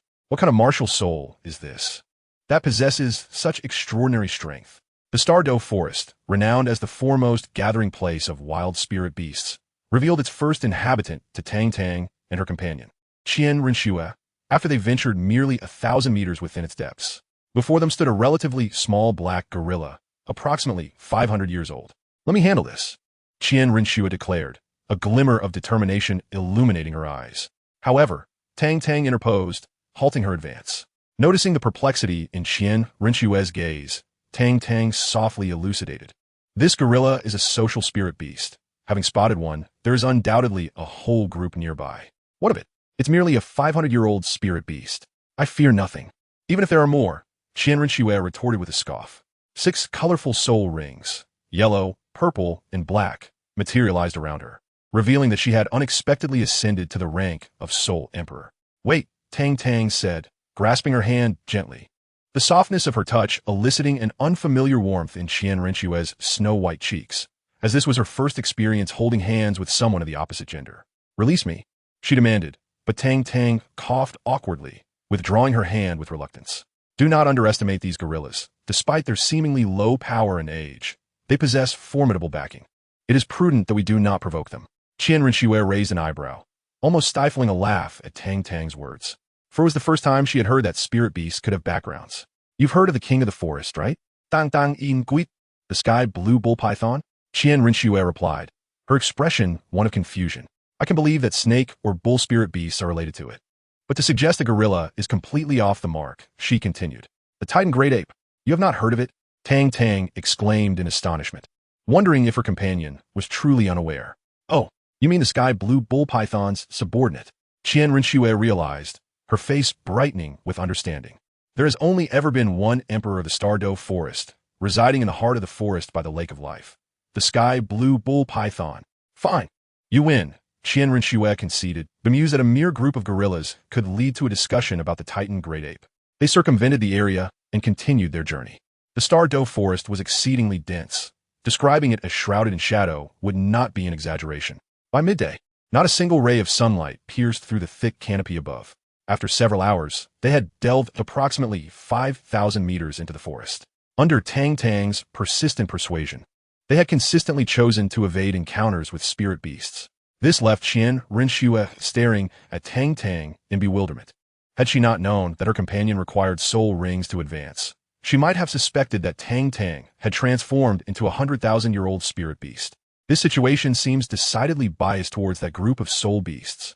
After traversing approximately 10,000 meters into the forest, Tang Tang was utterly exhausted, lying on the ground in a fit of stubbornness, refusing to move. Although employing destructive powers does not significantly deplete his soul energy, the endurance factor is undeniable.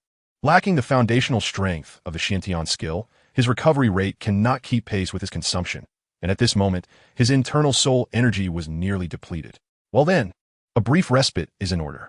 Observing his weary visage, Qian Rinxue felt a pang of sympathy.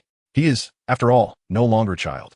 Unbeknownst to her, the little boy who once barely reached her waist has grown into a young man. Tang Tang sat cross-legged on the ground, meditating to restore his soul energy, while the responsibility of ensuring their safety fell to Qian Rinxue. However, it is worth noting that Qian Rinxue herself did not possess this awareness. As the saintess of the Spirit Hall and the royal prince of the Tiando Empire, the duty of vigilance seemed beneath her station.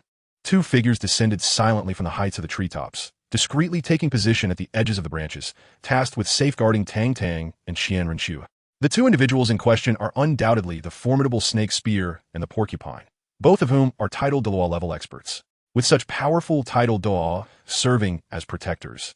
Qian Rinxue's status is truly unparalleled. An hour later, the lips of the snake spear Douluo suddenly moved, indicating the swift approach of something. Qian Rinxue heard the voice of the snake spear Douluo resonate in her ears. 6 soul rings, 2 yellow, 2 purple, and 2 black, rose gracefully.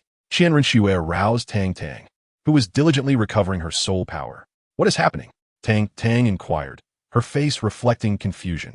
Something is coming, Qian Rinxue replied, her expression slightly serious. In the Douluo forest, it is always preferable to avoid combat, as the noise from a skirmish can easily attract other soul beasts. Should they encounter a ferocious beast of 10,000 years, even with 2 titled Douluo present, their only option would be to flee. In the Douluo forest, the soul beasts reign supreme, and their intimate knowledge of the terrain can amplify their strength exponentially. A rustling sound echoed, growing closer. Even Tang Tang, whose strength was relatively lesser, could sense that something was approaching. Suddenly, from nearby bushes, a wild boar soul beast, adorned with long tusks, burst forth, scurrying forward on its short, feeble legs. It was a millennium-old wild boar. Tang Tang blinked, saliva pooling in her mouth. Although 1,000 years might not seem extensive, several hundred years still held significance. An aged wild boar. She pondered over the quality of its meat, her appetite intensifying. There's something else behind it, Qian Rinxue remarked with a cold snort, and the black soul ring positioned 5th in the sequence suddenly glimmered, summoning the holy angel sword. A resounding roar of a tiger echoed, accompanied by a swift gust of wind, as a creature leapt into view before Qian Rinxue and Tang Tang. Its length was approximately 2 meters, with intertwining tusks and a body adorned with a striking pattern of black and white stripes. It was a striped tiger, roughly 15,000 years old, and Qian Rinxue recognized its age at a glance. Go ahead, I will cheer you on from behind, Tang Tang said, subtly lifting her staff and retreating a couple of steps. Are you not a man? How can you let a woman take the lead when danger approaches? Qian Rinxue exclaimed in exasperation.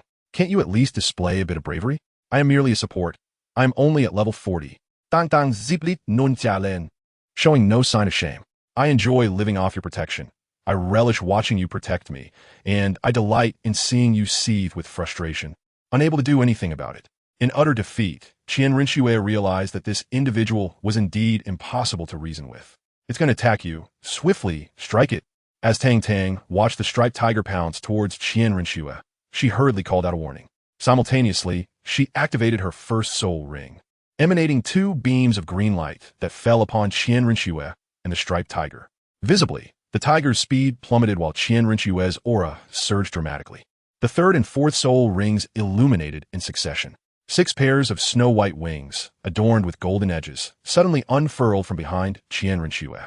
Utilizing her 3rd soul skill, Angelic Clone, she instantaneously created 3 identical duplicates that surrounded the striped tiger at its center. With the activation of her 4th soul skill, angelic light slash. All four entities, including the original, simultaneously wielded their angelic swords. For golden slashes, suffused with a divine essence, descended upon the striped tiger, igniting a series of powerful soul power explosions. As the golden light dissipated, the tiger lay on the ground, its flesh torn and bloodied, eyes reflecting a hint of sorrow as it gazed towards the direction from which it came, letting out a whimper. Tang Tang approached from behind, looking at the fallen striped tiger with a puzzled expression. What happened to it? She wondered aloud. You asked me, and who should I ask? Qianrenxue rolled her eyes, feeling somewhat vexed. The creature had fled at the first sign of danger, only to return once the threat had been neutralized. Suddenly, Tang Tang recalled something and began to search around, looking this way and that, seemingly in pursuit of something. What are you looking for? Qianrenxue inquired with curiosity. I'm searching for wild boar, the aged kind over 1,000 years. It must be delectable, Tang Tang replied, her face brimming with longing. All you think about is eating. At this rate, you'll turn into a pig yourself, Qianrenxue retorted, her irritation palpable. She had just emerged from a fierce battle. Yet this individual didn't even bother to inquire about her well-being, instead rushing off to find a wild boar. Did she not rank higher than even a mere wild pig in his eyes? If Tang Tang knew what Qianrenxue was contemplating at that moment, she would surely burst into laughter. What battle have you experienced? 2 soul skills dispatch the opponent in an instant. Is this what you call combat? This is sheer domination. Just then, a tiger's roar erupted nearby, its claws slicing through the air like blades, creating a vacuum in their vicinity. As the deadly claws aimed to rend Qianrenxue's delicate form, Tang Tang deftly executed the ghostly shadow steps, swiftly wrapping her arms around Qianrenxue's slender waist and retreating several meters in a series of agile leaps. With wide eyes, she focused on the assailant lurking ahead, poised to strike at Qianrenxue. This is a saber-toothed tiger, estimated to be around 50,000 years old, currently crouching beside a striped tiger, incessantly rubbing its head against the latter's body. Alas, you have slain its mate. It has come seeking vengeance. Tang Tang stifled a laugh while gazing at Qianrenxue, who was nestled in his embrace. Get lost. Qianrenxue's expression was as cold as frost. The situation had changed, after a long wait. I find myself in quite a predicament. Chapter 29, The King of the Forest, Part 2, Roar. The saber-toothed tiger turned its head and let out a thunderous roar directed at the two, its eyes glinting with ferocity. What are you roaring about? Can't you see what is happening? Tang Tang exclaimed in indignation as he watched Qianrenxue struggle free from his arms. Noticing the saber-toothed tiger shifting its gaze towards him, Tang Tang swallowed hard and, grasping his staff, hurriedly retreated behind Qianrenxue. I can't provoke it. I can't provoke it. With a flash of wings behind her, Qianrenxue suddenly soared into the air. The trees of the Stardow forest were tall and majestic, offering no concern for collision. Her first spirit ability shone brightly. The century-old spirit ring activated, unleashing the angelic assault. A brilliant golden light erupted from her left hand, forming a holy shield of light. A glimmer of gold flickered in her eyes as she thrust the angelic sword forward, leaving a shallow gash on the saber-toothed tiger's massive body. Roar! The saber-toothed tiger, in pain, let out a fierce roar and retaliated with its forepaw. However, it was thwarted by Qianrenxue's holy shield, the tremendous force causing her arm to tingle as she stumbled back to stand before Tang Tang. So powerful! Tang Tang was astounded. Indeed, a 50,000-year spirit beast was formidable. Seeing its attack thwarted, the saber-toothed tiger was enraged, gathering a wave of soul energy in its mouth and unleashing it toward Tang Tang and Qianrenxue. Run! Qianrenxue activated her fourth spirit ability, the angelic light slash, releasing a sweeping arc of light. As the holy shield dissipated, she seized Tang Tang by the collar, flapping her wings to propel them both skyward. A tremendous roar echoed, and a wave of heat surged outward, creating a terrifying shockwave that spread throughout the area. Roar! The saber-toothed tiger, fixated on the airborne figures of Qianrenxue and Tang Tang, roared in frustration at its failed attack. Stay here. Qianrenxue placed Tang Tang on a tree branch and flapped her wings to return to the scene. At this moment, the surroundings were in utter chaos. All the vegetation had been devastated, leaving behind only a few barren trees stripped of their bark.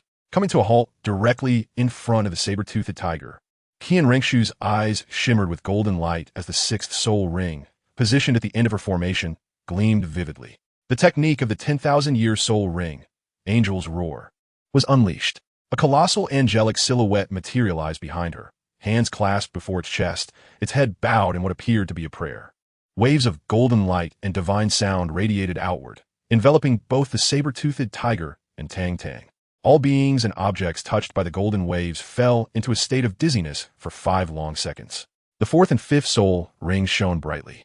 The angelic holy sword coalesced anew, grasped by Qian Ringshu, and raised high above her head as she began to gather power for the angelic light slash. By the time the saber-toothed tiger regained consciousness, the immense golden sword light loomed before it. With no time to evade or defend, it could only curl its body in a desperate attempt to minimize the damage. Yet the angelic light slash charge for 5 seconds felt entirely different from an uncharged strike, akin to 2 distinct soul techniques. A terrifying explosion erupted, accompanied by a powerful tremor that reverberated through the air as a sacred and peaceful aura suddenly expanded.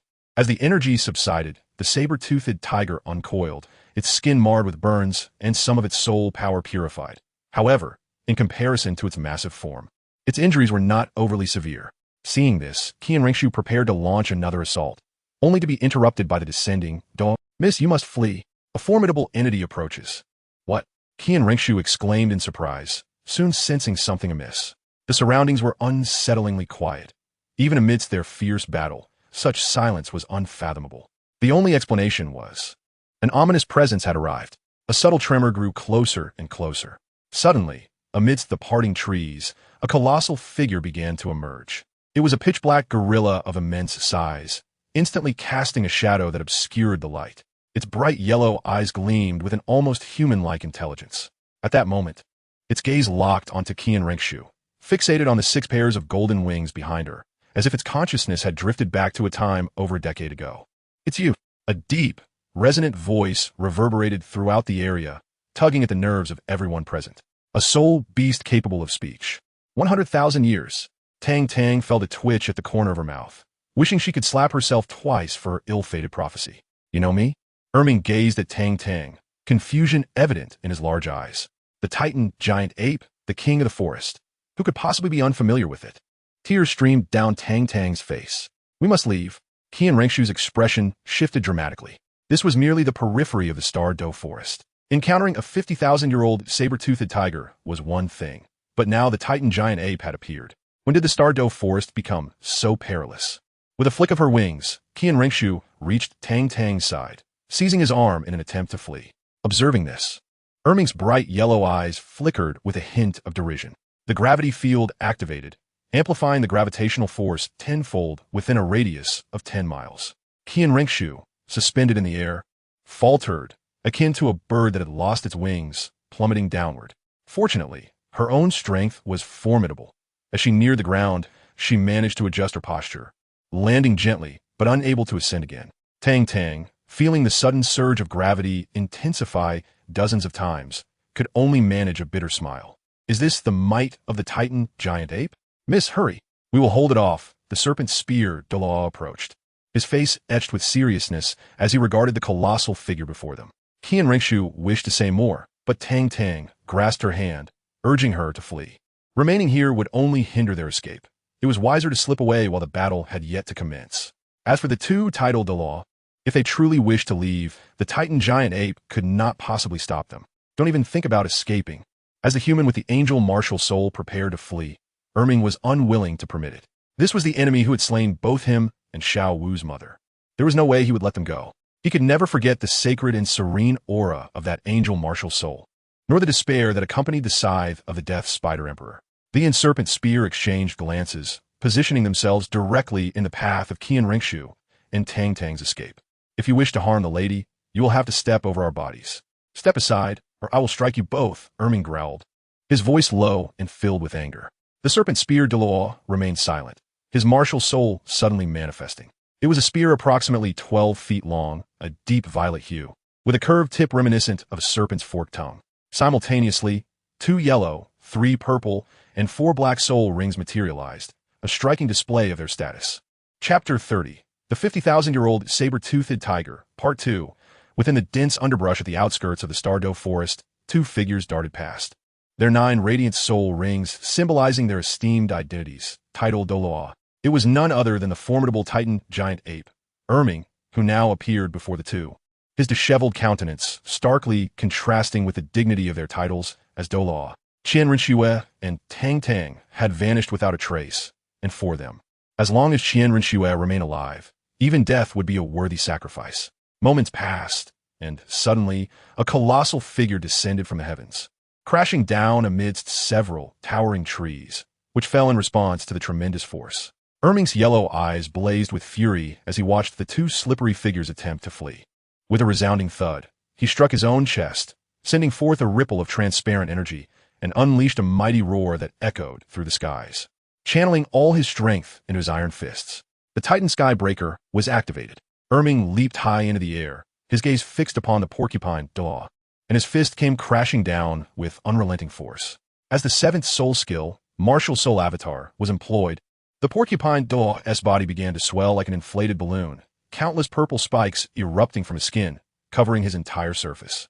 The serpent spear Douluo brandished his weapon, deftly maneuvering it between the porcupine Douluo's poisonous spines, and the scene was soon enveloped in a thick haze of toxic gas, rendering their figures invisible to Erming's sight. With a thunderous impact, Erming's iron fist struck the ground, dissipating the poisonous mist in an instant and causing the earth to tremble violently for miles around. Waves of energy radiated outward from Erming, toppling trees in their wake. Several miles away, with blood trickling from the corners of their mouths, the porcupine Douluo and serpent spear Douluo exchanged a glance, each reflecting an expression of astonishment. Truly, the Titan giant ape was a force to be reckoned with, the most powerful soul beast in the Douluo forest, and its might was nothing short of terrifying. Roaring in frustration at not seeing the two Douluo, Erming pounded the ground repeatedly, unleashing a long, echoing howl that spread for dozens of miles. The entire Douluo forest fell into a momentary silence, only to erupt in chaos shortly thereafter. The king has come to patrol the mountains. Run for your lives. The Dark Lord has emerged. As the Dark Lord ascended, the soul beasts were thrown into disarray. Panic-stricken, they scattered in all directions, some trembling in fear, their limbs rendered weak with terror. Locking onto a specific direction, Erming prepared to pursue them. At that moment, a bellowing roar, akin to that of a bull or a python, erupted from the very heart of the Douluo forest, causing Erming to retract his foot mid-stride. Casting a glance outside and then back toward the forest core, he scratched his head in frustration and reluctantly turned to retreat. His immense figure gradually disappeared amidst the dense canopy of towering trees. Miles away, the two battered Douluo revealed their true forms, their expressions still haunted by the encounter. The king of the forest is truly fearsome, the serpent spear Douluo remarked with a hint of resignation. Let's return. It is far too dangerous here. Shall we go find a young lady? The porcupine Douluo inquired. Let us return to the heavenly Do Empire City. After that lad acquires his soul ring, the young lady will undoubtedly accompany him back. The serpent spear Douluo concurred. Indeed, you have a point. The porcupine Douluo nodded in agreement, acknowledging the wisdom of the serpent spear's words. In the sunset forest, Tang Tang hesitated, casting a concerned glance at the forward-moving Qian Rinxue. Is it truly wise to abandon them? She questioned. They shall be fine. If they perish, it is simply a consequence of their own inadequacies. Qian Rinxue retorted through gritted teeth. Such talk is rather harsh. After all, they remain behind to draw the enemy's fire. Tang Tang interjected with a cough. Oomph. The Titan Great Ape is such a colossal target, and yet they only realized its presence when it was upon them. Their vigilance is severely lacking, Qian Rinxue scoffed. Tang Tang found herself at a loss for words. After all, those were her associates, not her own kin. Reflecting on this notion brought her a sense of relief, and with a lighter heart, she walked with a newfound vigor. Where shall we go now? The fourth soul ring we had acquired is now lost. To claim I feel no regret would be disingenuous. However, encountering the Titan Great Ape and surviving is a stroke of fortune in itself, Tang Tang mused, relinquishing her earlier aspirations. This is the place, Qian Rinxue declared, standing at the edge of the sunset forest, gazing into the distance where the towering sunset mountain range loomed, seemingly touching the clouds. What is this place? Tang Tang asked in bewilderment. Did we not just escape from the Douluo forest? Why have we ventured into another forest? The proximity of the Douluo forest to the sunset mountain range meant that many soul beasts, unable to thrive in the former, had sought refuge in the latter. This place can be described as a sanctuary for soul beasts. However, it remains rife with conflict and brutality. It is the lair of the poisoned Douluo. Qian Rinxue's expression was icy. Had she not encountered the Titan giant ape, she would never have set foot in the sunset forest. The mere thought of that wretched old man, entirely green from head to toe, Even his hair made her feel nauseous. The sunset forest. Tang Tang's face was alight with astonishment, for it was said that her third brother discovered the eye of ice and fire here. She wondered if she might have the chance to see it. Considering the poisonous formation beneath the Sunset Mountain, she shook her head, conceding that such a task was beyond her. It was better left to her brother to exploit. Let's proceed. Hopefully, this time there will be no mishaps. Qian Rinxue took the lead, stepping boldly into the territory of the poisoned Douluo. In the central region of the Sunset Forest, a saber-toothed tiger, recently arrived, was now exhausted and rolling its eyes in fatigue. The wounds on its body had scabbed over, and it lay resting on the ground. Suddenly, the tiger's ears perked up, and its eyes widened as it glanced toward the nearby thicket. A shadow darted out, and in the sunlight, the saber-toothed tiger clearly discerned a malevolent human face. The shadow landed. It was a gigantic spider, over 3 meters in length, with 8 legs resembling spears, fiercely driven into the earth. The human-faced demon spider. A wave of despair washed over the saber-toothed tiger. How the mighty had fallen. Even a mere 10,000-year-old human-faced demon spider dared to set its sights upon it. The saber-toothed tiger had no desire to engage and bolted away. Its injuries notwithstanding, it still moved swiftly. The human-faced demon spider, known as the jungle's assassin, pursued closely, its 8 legs propelling it with equal speed, eager to deliver a fatal blow once the tiger faltered. The tiger's heart sank further. It had only just arrived in the Sunset Forest, and already it was being hunted by predators. At that moment, the figures of Tang Tang and Qian Rinxue unexpectedly appeared around the corner. Tang Tang blinked and locked eyes with the saber-toothed tiger. A serendipitous encounter? The tiger halted abruptly, glancing between Tang Tang and Qian Rinxue and the pursuing human-faced demon spider. It felt utterly bewildered by the coincidence of encountering these two everywhere it went. Could you please spare me? Chapter 31. Who is Jingjing? Oh ha ho ho ho. Tang Tang laughed heartily, covering her face. What is the matter? Qian Rinxue, engaged in conversation, had not noticed the presence of the saber-toothed tiger. I do not wish to laugh, yet I cannot help it. Tang Tang pointed at the saber-toothed tiger ahead, tears nearly spilling from his eyes. Qian Rinxue followed his gaze, and upon seeing the rigid form of the saber-toothed tiger, she couldn't help but chuckle. Truly, fate had woven a narrow path for enemies. The saber-toothed tiger let out a roar at the two, slowly retreating, its spirits sinking to the depths of despair. It seemed that this fierce beast had truly exhausted all its options today. Behind it, the human-faced demon spider advanced with its 8 venomous legs, blocking the tiger's escape. Surrounded by foes, the saber-toothed tiger wished fervently that this nightmare would end, but alas, it was not to be. Let's take action, Tang Tang urged, turning to Qian Rinxue. Indeed, she replied with a nod, 6 pairs of wings unfurling behind her. 2 yellow, 2 purple, and 2 black soul rings spiraled upward. The human-faced demon spider, incensed at the prospect of losing its prey, would not stand idly by.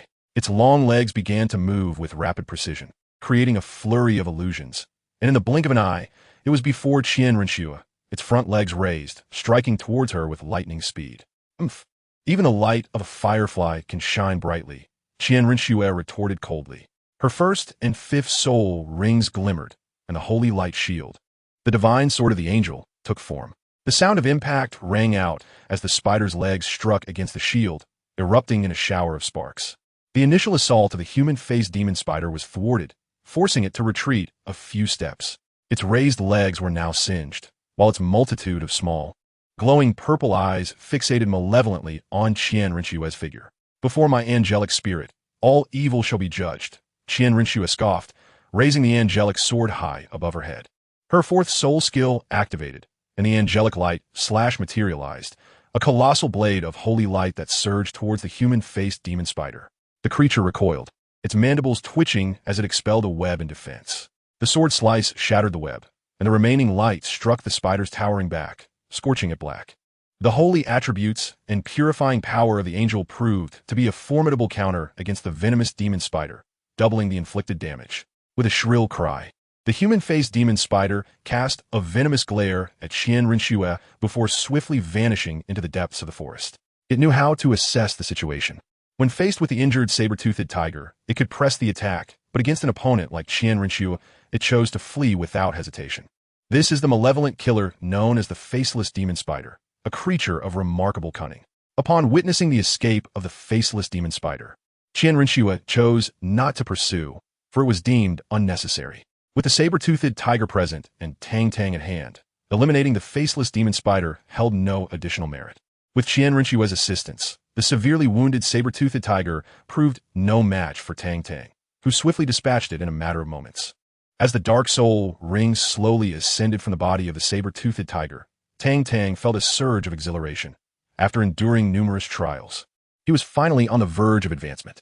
He quickly settled into a meditative posture, commencing the absorption of his fourth soul ring. Qian Rinxue stood beside him, her martial spirit still active, her 6 pairs of wings gently fluttering, exuding an aura of divine nobility. The absorption of the fourth soul ring was remarkably effortless, akin to a natural progression, requiring little exertion from Tang Tang, though it did take some time, 2 hours to be precise. After this duration, as the fourth soul ring elegantly emerged, a purple-green radiance, unseen by Qian Rinxue, surged from Tang Tang's forehead, soaring skyward. System notification. Congratulations to the host for completing the second trial of the God Level 18 trials. Prior to the age of 12, soul power has been elevated to level 40. Reward. All soul ring ages increased by 1,000 years. Affinity with the goddess of life and the god of destruction increased by 5%. System notification. God Level 18 trials. Third trial. Achieve first place in the elite competition of the Advanced Soul Master Academy across the continent. Completion results in a reward. Soul ring ages increased by 5,000 years. Affinity with the goddess of life and the god of destruction increased by 10%. 1 piece of 10,000-year left arm bone. Failure incurs a penalty of a 40-level reduction in soul power. Tang Tang. This time, there's no need for a complete overhaul, and the rewards are indeed quite generous. However, why on earth has he emerged as the champion of the elite competition among the high-level Soul Master Academies across the entire continent? What an absurd assessment. Is this hurdle insurmountable for us? What is wrong? Noticing the troubled expression on his face, Qian Rinxue inquired with concern. I wish to be alone, Tang Tang replied tearfully, expressing her reluctance to be at odds with San Gu, who had taken care of her during her childhood. The elder brother is akin to a father. Tang San had always embodied this principle, not merely speaking it. Who is Jing Jing? Qian Rinxue's countenance darkened as she regarded Tang Tang with a menacing glare, her beautiful eyes glinting with hostility. You're overthinking it. Feeling a chill coursing through her, Tang Tang shuddered, sensing a murderous intent. Do as you please. Since you have already acquired the fourth spirit ring, I shall take my leave. Qian Rinxue turned haughtily, striding towards the outskirts of the Sunset Forest. Outside the Sunset Forest, Qian Rinxue and Tang Tang stood side by side, the fading light of the sun casting long shadows upon them. Will you return with me? Qian Rinxue glanced at Tang Tang, noticing his melancholic demeanor. No, Tang Tang pondered. It had been over 5 years since he last saw San Gu, and it was time to pay a visit. Are you heading back to the Heaven Do Royal Academy? Qian Rinxue asked again. I wish to visit Soto City. Tang Tang replied in a somber tone. Is it to see that Jing Jing? Qian Rinxue squinted her eyes. No, why do you ask? Tang Tang turned to face her, feeling that this hurdle was also too much to bear. Whether you seek Jing Jing or an inn. Remember to return home once you tire of your escapades, Qian Rinxue huffed, her wings flapping as she soared into the sky. Watching her face, aglow from the remnants of the sunset, Tang Tang smiled warmly. At times, she truly appeared quite endearing. So, she is jealous, isn't she? Indeed, without a doubt. A few days later, in the Barak Kingdom, Soto City. Adjusting his attire, Tang Tang walked directly into the largest tavern in Soto City, the Yulai Tavern. At this hour, Tang San and the others would likely be undergoing the Master-esque grueling training. Ascending to a corner table on the second floor, Tang Tang ordered a jug of wine and a plate of peanuts, sipping leisurely. The murmurs of the patrons around him soon reached his ears. Last night's battle at the Soto Great Spirit Arena was truly spectacular. Did you witness it? I was called in for overtime by my boss, so I missed it. Your absence was a loss indeed. It was utterly thrilling. Yes, especially that group known as the 7 Monsters of Shrek. They are incredibly formidable. Please, spare me. It's the 7 Monsters of Shrek. Call them what you will. They are undeniably strong. Chapter 32. 30 million gold soul coins betting on Shrek's victory on this evening at the Soto Great Soul Arena. The stage was set for a riveting clash between the Shrek 7 and the Royal Combat Team. The Shrek 7, a team renowned throughout Soto City, had long established an illustrious reputation. It was widely acknowledged that in team battles, their remarkable record of undefeated victories had compelled numerous affluent patrons to deplete their fortunes. As for their adversaries, the Royal Combat Team, hailing from the prestigious Heaven Do Royal Academy, commanded an equally formidable presence. Merely the mention of this affiliation was sufficient to prompt the noble elite to willingly part with their long-accumulated gold coins. The arena of the Seoul duel had been heralded 3 days prior, with the Soto Arena sparing no expense to secure a prominent spot on the bulletin board of Soto City, where the announcement was boldly displayed. All other duels were set aside. This evening, the Soto Arena would host a singular event, the 7 versus 7 team duel between the Shrek Squad and the Imperial Duel Squad. Spectators, brimming with excitement, had purchased their tickets well in advance, eagerly queuing to enter the grand arena. Tang Tang blended seamlessly into the throng, discreetly navigating her way inside. The tickets for the duel had long since sold out, with only a handful of scattered tickets remaining, tightly held by scalpers who had inflated their prices to 2 gold soul coins apiece. Nonetheless, the demand for tickets remained fervent, having completely sold out 2 days prior, a testament to the fervor surrounding the event. Arriving at the official betting location, Tang Tang patiently stood in line, understanding that timing was of the essence when it came to placing bets. She was already privy to the outcome, convinced that one could only profit from such endeavors. Just then, a burly man in his 50s, with a distinctive facial structure, approached and rudely pushed his way into her space. Anger surged within Tang Tang. How dare he cut in line and steal her place? Could she tolerate such insolence? Certainly not. "Excuse me, sir, you've just cut in line," she asserted, slapping her hand on the man's shoulder. "Are you speaking to me?" The middle-aged man turned, glancing at Tang Tang with a smile. It was then that she observed his features more clearly. A protruding jaw, a flat face, and a hooked nose, exuding an air of cunning and craftiness. He wore a pair of square black glasses. Flandre the four-eyed cat-hawk. Tang Tang gasped in astonishment. Was this not the notorious merchant Dean? "Ah, you recognize me?" Flandre replied, a look of surprise crossing his face as he regarded Tang Tang. This young lad, with an undeniably youthful visage, astonishingly recognized my identity at a single glance. "Oh dear, the illustrious Dean of Shrek Academy. With that sly cough and your benevolent countenance, I immediately discerned who you were." Tang Tang wore an expression of sheer astonishment, as if she had encountered a figure of remarkable significance. "Flanders, is this rascal possibly a fraud? The so-called illustrious Shrek Academy is on the brink of bankruptcy under my management. Is there something you need?" Flanders spoke with a hint of indifference. "Ah, my admiration for you is as boundless as the waters of the Yellow River, flowing endlessly from the heavens." Tang Tang, with a casual motion, pulled out a small notebook from seemingly nowhere. "Excuse me, may I trouble you for an autograph?" Flanders was utterly infuriated. What sort of language is this? Noticing his reluctance to engage, Tang Tang awkwardly touched his nose. Is there a chance for a rogue to reform? The betting process was swift, requiring only a receipt. And soon it was Tang Tang's turn. Flanders stood beside him, sipping tea of unknown origin. "Are you here to place a bet? Do you wish to wager on the victory of the Shrek team or the Royal Combat team?" The staff inquired as per routine. "I wager 30 million. No, I mean 30 million gold soul coins on the Shrek team," Tang Tang declared boldly. Flanders nearly choked on his tea, staring at Tang Tang in disbelief. "What nonsense is this? 30 million? The staff member was initially taken aback, but upon seeing Tang Tang's youthful visage, a flicker of irritation emerged within. 30 million gold soul coins? Even 30,000 might be beyond your reach. Are you certain? The staff's tone was laced with skepticism. What? Do you doubt my financial capabilities? Tang Tang's expression darkened, his demeanor turning unfriendly. I am beginning to suspect you are causing a disturbance. If you continue with this unreasonable behavior, I shall call for assistance. The staff member warned sternly. Flanders was on the verge of laughter. 30 million gold soul coins? Let's see you back that up. In all his life, he had never encountered what 30 million gold soul coins looked like. A mere child without a hair on his chin could hardly produce such a sum. Bring forth your supervisor. I demand an explanation for your unwarranted distrust. It is an affront to my noble character, Tang Tang declared, his eyes glinting with determination, suddenly disinclined to leave. After all, the outcome of the match was already known. Watching the soul battle was inconsequential. What was going on? A portly man approached, casting a fierce glare at the staff before turning his attention to Tang Tang. I wish to place a bet. Yet your personnel seem to think I am causing a commotion.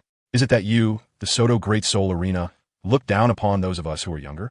Tang Tang scoffed. Is that so? The portly man glared at the staff member. Sir, supervisor, the staff member said, beads of cold sweat forming on his brow, hastily explained. It's not that I am unwilling to assist him. It is just that the amount he wishes to wager is exceedingly large, and I suspect he is intentionally causing a ruckus. The rotund supervisor cast a fleeting glance at him, pondering the enormity of the wager. How could a mere child possess such an immense sum of gold soul coins?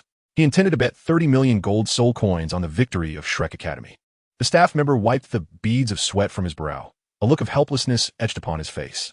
Ahem. The supervisor nearly choked on his own saliva at the staggering sum of 30 million gold soul coins. His expression darkened instantaneously. This was clearly an affront. At the very least, I could allow you to verify the funds on site. Observing their skepticism, Tang Tang had no choice but to toss over the spatial soul guide filled with 30 million gold soul coins that she had prepared in advance. The supervisor, with a perplexed countenance, received it. Was this confidence not characteristic of a troublemaker? A sweep of thought across the spatial soul guide left the supervisor utterly astounded, as the mountain-like pile of gold soul coins nearly dazzled his titanium alloy eyes. A glimmer of a smile emerged on his face. This was indeed a significant client. My dear young friend, do not take offense. We are merely adhering to protocol. Please, allow me to personally assist you with the formalities. Tang Tang Skill. Who did he think he was looking down upon? The onlookers, and even Flender, were left utterly speechless. What on earth is happening? That young rascal truly possesses 30 million gold soul coins. A mere teenager, wandering about with such a fortune. Those around can't help but feel that they have squandered the better part of their lives. In the Soto Great Soul Arena, the battle has reached a crescendo. With Yi Lingling having been lured away by Tang Tang to the Poison Milk team, the Royal Fighting Team now finds itself in perilous situations. After Yi Lingling's departure, Yu Tianheng struggled to find a capable support-type Soul Master and somehow managed to recruit a powerful assault type named Xuantian. Quite a beautiful name. Yet the individual is a burly man with thick brows, a bald head, and adorned with a hefty gold chain. His martial soul is the Crimson Blood Halberd. Despite the absence of support, this Xuantian has posed significant challenges to the Shrek 7 monsters. He wields the Crimson Blood Halberd with remarkable finesse, and the martial soul inherently possesses a defense-breaking effect, coupled with the halberd's vampiric capabilities. Any injury inflicted becomes exceedingly difficult to heal, and prolonged exposure may even lead to fatal blood loss. Below the stage, Flender has returned, his face still bearing an expression of disbelief. 30 million gold soul coins. Enough to sustain Shrek Academy in luxury for 50 years. His beady eyes darting around, he contemplates a daring venture. Flender, where have you been for so long? Master inquires. Puzzled. What business is it of yours? Flender responds curtly, beckoning the engrossed Zhao Wujia to come over. Old Zhao, come here for a moment. After swallowing a mouthful of chicken leg, Zhao Wujia wipes the grease from his fingers and approaches. Flender, what is the matter? He asks, stealing a glance at Master. Flender hesitates to divulge his intentions, casually draping an arm around Zhao Wujia as they stroll outside. Old Zhao, the Academy's finances are nearly depleted. You are aware of that, right? Flender states ominously. Goodness, Flender, you're not eyeing my purse, are you? I'll have you know, that's out of the question. Zhao Wujia retorts, clutching his money pouch protectively. Flender's reputation as a shrewd businessman is well-deserved, despite his diligent contributions to the development of Shrek Academy over the years. He certainly doesn't intend to dip into his own pockets to cover any shortfalls. Oh, I have no intention of taking your money. Flender sighs in exasperation. Is this truly how you perceive me? Then what do you need me for? Zhao Wujia asks, his curiosity piqued as he loosens his grip on his purse. As long as we don't discuss finances, we remain good brothers. I have a lucrative business proposition. Are you interested? Flender murmurs, glancing around before speaking in hushed tones. What kind of business? Zhao Wujia found himself increasingly perplexed. A lucrative deal worth 30 million gold soul coins had captured Flander's attention, his eyes filled with the symbols of wealth. Goodness, why didn't you mention such an opportunity sooner? What is going on? Zhao Wujia exclaimed, excitement evident on his face. Consequently, Flanders recounted the entire sequence of events, including the fact that if the Shrek team triumphed in the soul battle, they would secure a staggering sum of 60 million gold soul coins, including the principal amount. Boss Flanders, Zhao Wujia said with a serious expression. What is it? Flanders blinked. Isn't the opponent merely a youth of the same age as those little monsters? Zhao Wujia remarked with an odd look. Indeed, with your involvement, victory would be assured, Flanders affirmed confidently. Then why don't you undertake it yourself? Zhao Wujia grinned. Are you trying to trap me? You ought to remember the reputation I held in my earlier years in the martial world. The opponent is just a child. While I'm the dean of a prestigious academy, possessing both status and standing, it would not bode well for me to intervene, Zhao Wujia stated. Flanders coughed lightly. So, I should disregard the impact as I lack both status and standing? Zhao Wuji glared. What kind of talk is that? ISNT, your reputation already tarnished? Engaging in a few more unscrupulous deeds won't matter much. After all, one cannot be burdened by excessive debts, Flanders reasoned. Get lost, Zhao Wujie retorted, turning to leave. After taking a few steps, he turned back to Flanders and raised his middle finger in disdain. Friendship terminated. Goodness, even that clumsy Zhao Wujie has gained some wit. Flanders rubbed his forehead, feeling a headache coming on.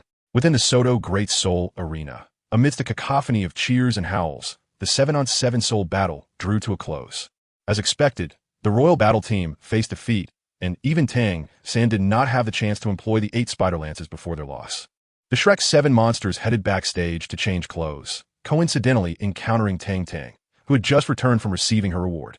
In truth, the Soto Great Soul Arena had no intention of disbursing these funds, even considering withholding Tang Tang's share, intending to eliminate her discreetly so that no one would ever know. However, upon returning to Heaven Do Imperial City, Qian Rinxue grew concerned for Tang Tang's safety. Her ability to attract trouble was unparalleled. Without her watchful eye, who could predict the magnitude of calamities that might ensue? Thus, she had specifically dispatched Snake Spear Douluo to ensure her protection. Just as the organizers of the Soto Great Soul Arena were preparing to act, Snake Spear Douluo arrived, his 9 gleaming soul rings causing the arena owner to turn pale with fright. No wonder that youth can act so brazenly without fear. He is accompanied by a titled Douluo, who would dare to make a move. With an additional 30 million gold soul coins in his possession, Tang Tang wore an expression of sheer delight. He paid no mind to the fact that Qian Rinxue had sent someone to monitor him. After all, he had no intentions of indulging in frivolities, and such matters were trivial in comparison.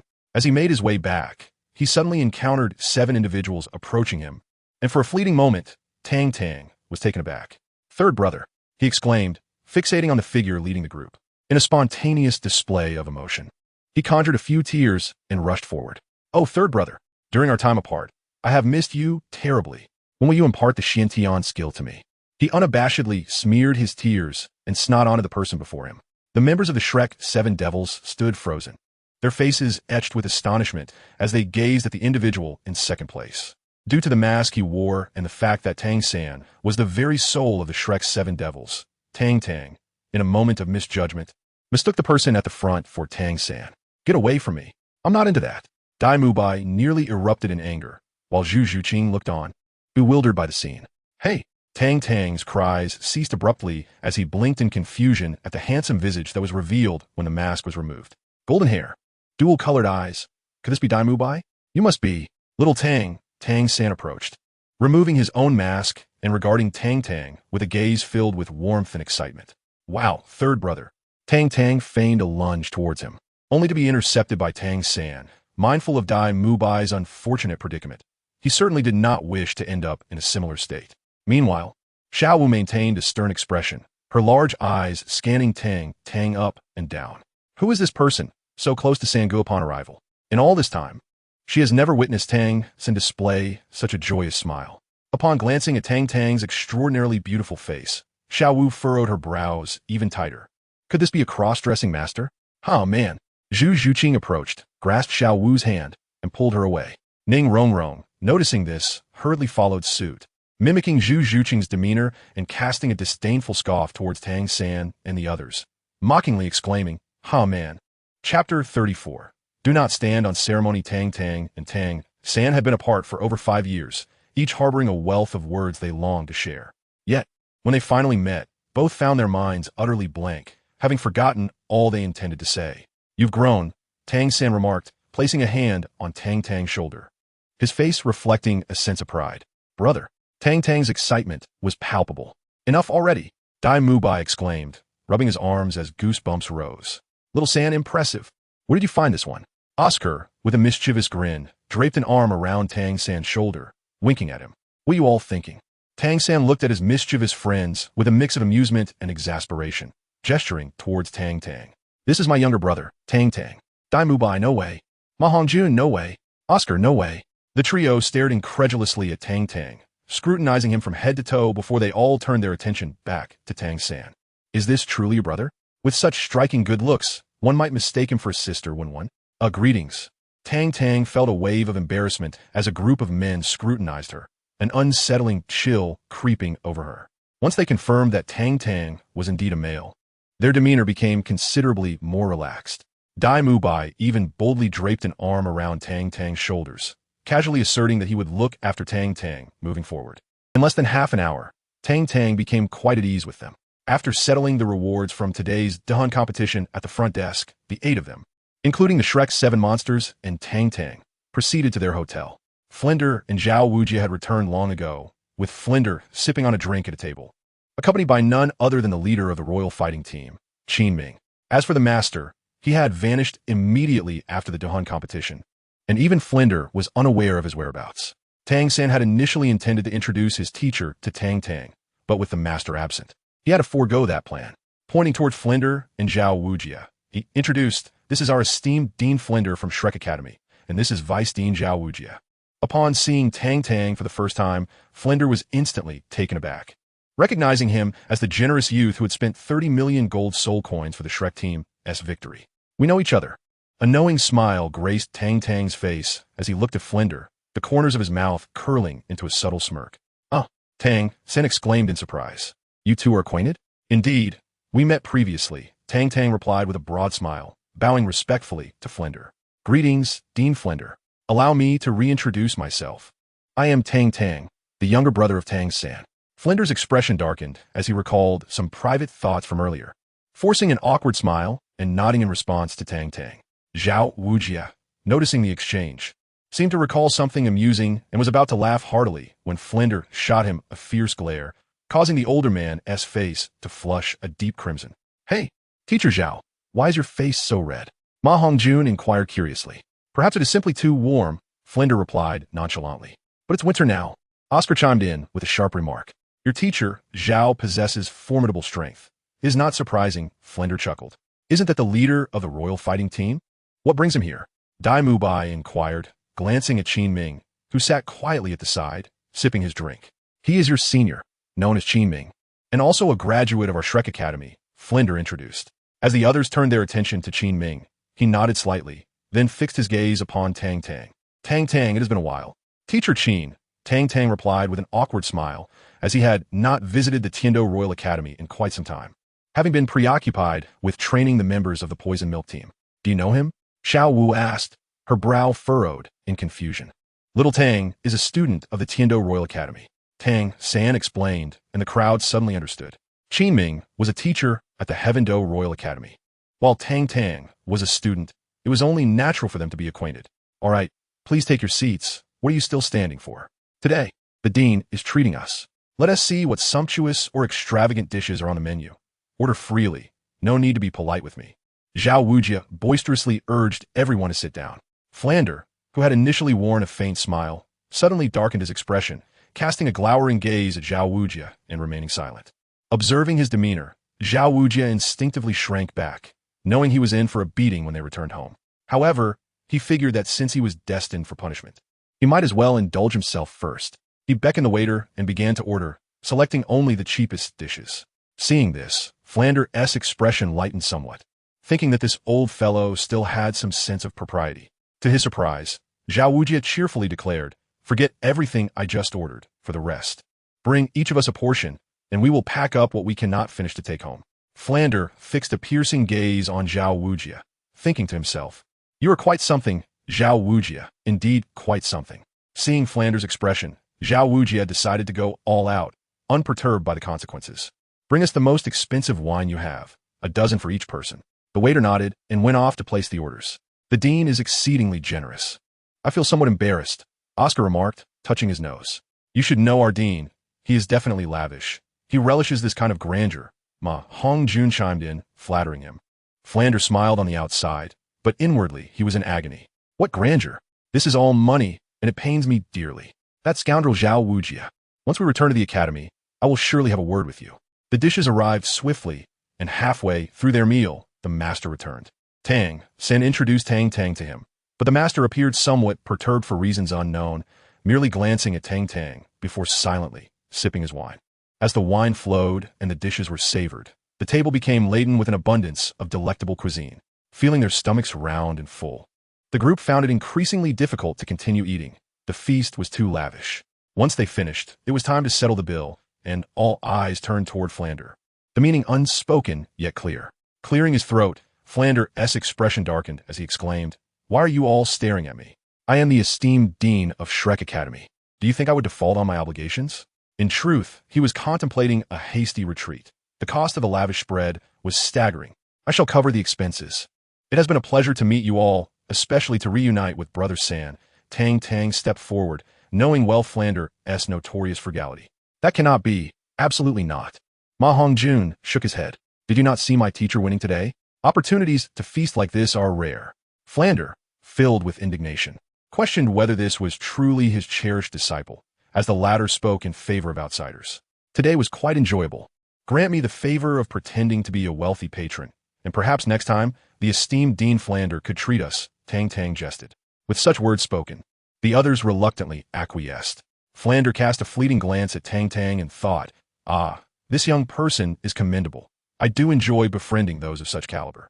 Chapter 35. The challenge to Zhao Wujia at Shrek Academy. Flander found himself embroiled in yet another dispute with the master, this time regarding financial matters. The master intended to initiate the third phase of training for the Shrek 7, but Flander vehemently opposed it, asserting that the Academy's finances could no longer sustain such reckless endeavors. Observing the master storm away in anger, the Shrek 7 exchanged glances filled with concern. Was Shrek Academy truly on the brink of closure? "Dean, why not bring the junior students to our Tiando Royal Academy? With your presence, I am certain the committee will welcome you with open arms," suggested Qin. Silence. Flander glared fiercely at Qin. "Shrek will not close, now or ever." Qin, somewhat exasperated, thought Flander was being excessively obstinate. Had he not been so rigid, Shrek could have flourished long ago, avoiding its current plight. "Dean," Qin attempted to continue. "Leave. Get out of my sight. Hear me clearly. Even if I have to sell everything I own or disband Shrek, I will never take the little monsters to Tiando Royal Academy. Never." Flander erupted in fury. Tang Tang, quietly contemplating, thought to herself how detrimental feudalistic mindsets could be.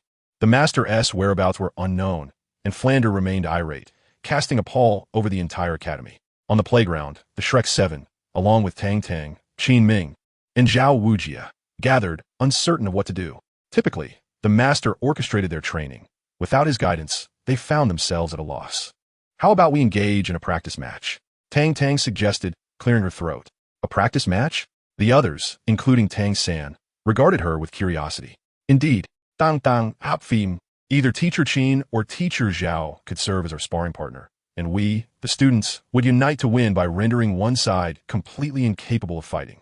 "That is certainly feasible," Zhao Wujia mused, stroking his chin with excitement. "As long as little Sam refrains from using hidden weapons, I am indifferent." "We have no objections," Dai Mubai concurred, recognizing Zhao Wujia as a soul sage, whose formidable strength would provide them with valuable training. "Very well, Teacher Qin shall act as the referee." Tang Tang gazed at Qin, who nodded in agreement, eager to witness the prowess of the younger generation. However, his primary interest lay in observing Tang Tang, the student who had left an indelible impression on him. The two parties distanced themselves from one another. Zhao Wujia, with his martial spirit, the mighty golden bear, stood as a formidable rank 76 assault-type soul master. With a resounding shout, Zhao Wujia summoned his martial spirit, and his 2 yellow, 2 purple, and 3 black soul rings ascended majestically. Dai Mubai, wielding the white tiger as his martial spirit, was a rank 37 assault-type soul master. He stepped forward resolutely, unwilling to be outdone. Oscar, with his martial spear of sausage, ranked 30 as a support-type soul master, took a few steps back to position himself at the rear. Tang San, with his martial spirit, blue silvergrass, was a rank 32 control-type soul master, standing centrally. Xiao Wu, embodying the rabbit as her martial spirit, ranked 31 in assault-type mastery, flanked the outer perimeter to provide support. Zhu Zhuqing, with the nether cat as her martial spirit, was a rank 29 agility-type soul master, positioning herself opposite Xiao Wu. Ma Hongjun, with the phoenix as his martial spirit, was a rank 26 assault-type soul master, situated directly behind Tang San. Ning Rongrong, possessing the 7 treasures glazed tower as her martial spirit, was a rank 28 support-type soul master, standing beside Oscar. Flinder approached the window, quietly observing, eager to gauge the capabilities of the unique talents under his tutelage. The master stood beneath the shade of a grand tree, surveying the field. keenly aware of the pronounced disparity in strength between the competitors. Tang Tang confidently approached Oscar, halting before him as his 2 purple and 2 black soul rings manifested. As a 40-level support-type soul master wielding the starry staff, Tang Tang elicited gasps of astonishment from all present. At merely 11 or 12 years of age, as Tang San's younger brother, achieving such a rank was nothing short of extraordinary. The shock deepened as all eyes fell upon his soul rings, 2,000-year and 2 10,000-year rings, without a single 100-year ring in sight. Even the master, who took pride in his own impressive credentials, was rendered speechless by the spectacle. Flender, having just sipped his tea, sprayed it forth in surprise, while the Yusong beside him wiped his face, exasperated by the unexpected shower. Could you refrain from spraying water everywhere? Dai Mubai turned to glance back, equally taken aback, and remarked to Tang San, "Little San, is your entire family composed of such freaks? I initially thought you were quite the anomaly, but after witnessing your brother, you seem almost ordinary. At 12 years old, a rank 40. Is there no respite for the rest of us?" My brother has always possessed greater talent than I," Tang San chuckled, finding joy in the praise directed at his sibling, even more so than accolades directed towards himself. "Another prodigy," Zhao Wujie exclaimed with palpable excitement, relishing the prospect of battling such geniuses as Tang Tang and Tang San. "Are you ready?" Qi Ming glanced around and inquired, "Haha, my fists have long been eager for action." Zhao Wujie cracked his knuckles, preparing himself. "Ready," Dai Mubai declared in a deep voice. "Begin," Qi Ming shouted, and the atmosphere in the arena instantly grew tense. Ning Rongrong spun gracefully, and vibrant, multicolored light erupted from her being. The radiant hues coalesced into a tower of 7 colors, standing over a foot tall, manifesting in the palm of her delicate hand. With a smile, Ning Rongrong's 2 yellow soul rings shimmered brightly. The first of the 7 treasures was known as Power. 3 beams of colored light radiated forth, landing on Dai Mubai, Xiao Wu, and Zhu Zhuqing. The second was Speed. 2 beams separated, targeting Zhu Zhuqing and Dai Mubai. Having mastered the art of multitasking through her 3 apertures heart of control, Ning Rongrong found herself more adept at amplifying her allies' powers. As for Oscar, he had already distributed recovery sausages and flying mushroom sausages to everyone, and at this moment he stood idly by, observing the unfolding events. Tang Tang's first, second, and 4th soul rings glimmered. The first soul ring technique granted a buff to all allies while afflicting Zhao Wuji with a weakening debuff. The second soul ring technique, Life Chain, connected chains to all allies, distributing damage evenly. The 4th soul ring technique, Life Rebound, ensured that any ally with this skill would have the damage they received and reflect the full brunt of that damage back to the attacker. In the blink of an eye, various buffs were bestowed upon them, and Dai Mubai felt a primal force awaken within him. Observing Zhao Wuji, whose 7 soul rings pulsed rhythmically, Dai Mubai felt less formidable than before. "Teacher Zhao, brace yourself. White Tiger Transformation, White Tiger Destructive Wave." Dai Mubai swelled in size, unleashing a powerful White Tiger Destructive Wave aimed directly at Zhao Wuji. His first soul ring shone brightly as the immovable king body activated. A faint yellow halo enveloped his form, and Dai Mubai's White Tiger Destructive Wave collided with it, neutralizing the attack. Zhao Wuji's expression shifted. The disparity in their soul power was stark. Yet after the enhancements from Tang Tang, Ning Rongrong, and his own White Tiger transformation, Dai Mubai found himself evenly matched against Zhao Wuji's first soul technique. Licking his lips, Zhao Wuji smiled. Now, this is getting interesting. The 3rd and 4th soul techniques glimmered. Gravity enhancement and target tracking activated. The gravity in the arena intensified tenfold, slowing the movements of Dai Mubai, Tang San, and the others. Targeting Tang Tang with the tracking technique, Zhao Wuji suddenly leaped high into the air, pursuing her. "This is bad." Tang San let out a soft exclamation. In the very instant Zhao Wujin leaped, he discerned his opponent's intentions. With the assistance of Tang Tang and Ning Rongrong, their chances of victory were at least 50-50. However, without the support of the two, a chill ran down Tang San's spine, realizing they would stand no chance. "Mubai!" Tang San shouted. A strand of blue-silver grass silently coiled around Dai Mubai's waist.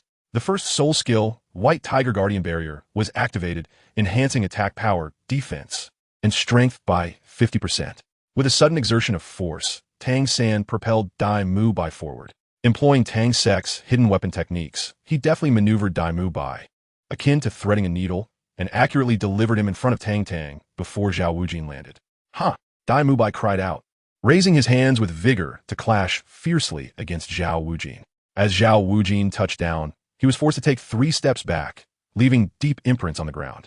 Meanwhile, Dai Mubai stumbled on the spot, nearly losing his balance, his complexion pale as the internal surge of energy threatened to overwhelm him. But he was steadied by Tang Tang behind him. Although Dai Mubai had momentarily found himself at a disadvantage, his eyes sparkled with excitement. After all, he was facing Zhao Wujin, a formidable soul saint known as the King of Chaos on the continent. Good lad, bring it on. Zhao Wujin laughed heartily. The second soul ring glimmered, and the great strength diamond palm was unleashed. The expressions of Dai Mubai and his companions shifted instantly. At that moment, a brilliant green light flashed, signaling Tang San's third soul skill. The green light struck Zhao Wujin accurately, activating the spiderweb bind, which ensnared him in place. The master nodded approvingly from the sidelines. A control-type soul master must master the art of controlling both self and foe, commanding the entire battlefield. Tang San had executed this beautifully, utilizing the spiderweb bind to thwart the execution of Zhao Wujin's great strength diamond palm. As he felt the numbing sensation coursing beneath his skin, Zhao Wujin's expression altered slightly. Even he had to treat the venom of the man-faced demon spider with caution. The final soul ring on him suddenly flared to life, and with a roar, Zhao Wujin's form rapidly expanded. The 7th soul skill, Martial Soul True Body, broke the spiderweb bind, granting him freedom once more. The 4th soul skill activated again as he pursued Tang Tang. The shadowy steps of ghostly shadow phantom unfolded beneath his feet, and Tang Tang swiftly drew closer to Dai Mubai. Hey, little creature, where do you think you're escaping to? Zhao Wujin grinned menacingly as he descended from above. The 5th soul skill was unleashed, and the gravitational compression commenced. Tang Tang felt as though the very space around him was collapsing, an overwhelming oppressive force closing in. The 2nd soul skill was activated once more, and a powerful great strength diamond palm was aimed directly at Tang Tang's chest. It's over, Li Yusong remarked from the sidelines. Not necessarily, came the retort. Flander chuckled, a look of schadenfreude evident as he observed Zhao Wujia.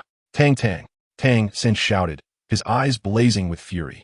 Tang Tang, Dai Mubai and the others echoed his sentiment, watching in horror as Zhao Wujia unleashed a powerful strike. The 3rd soul ring on his body suddenly glimmered, and a smile crept onto Tang Tang's lips. The Millennium Soul Ring Technique, Life Transfer, activated. Within 5 seconds of the technique's initiation, any attack directed at the user would be entirely returned to the assailant. Zhao Wujia's formidable palm struck heavily against Tang Tang's chest, producing a dull thud. However, she felt not a trace of harm.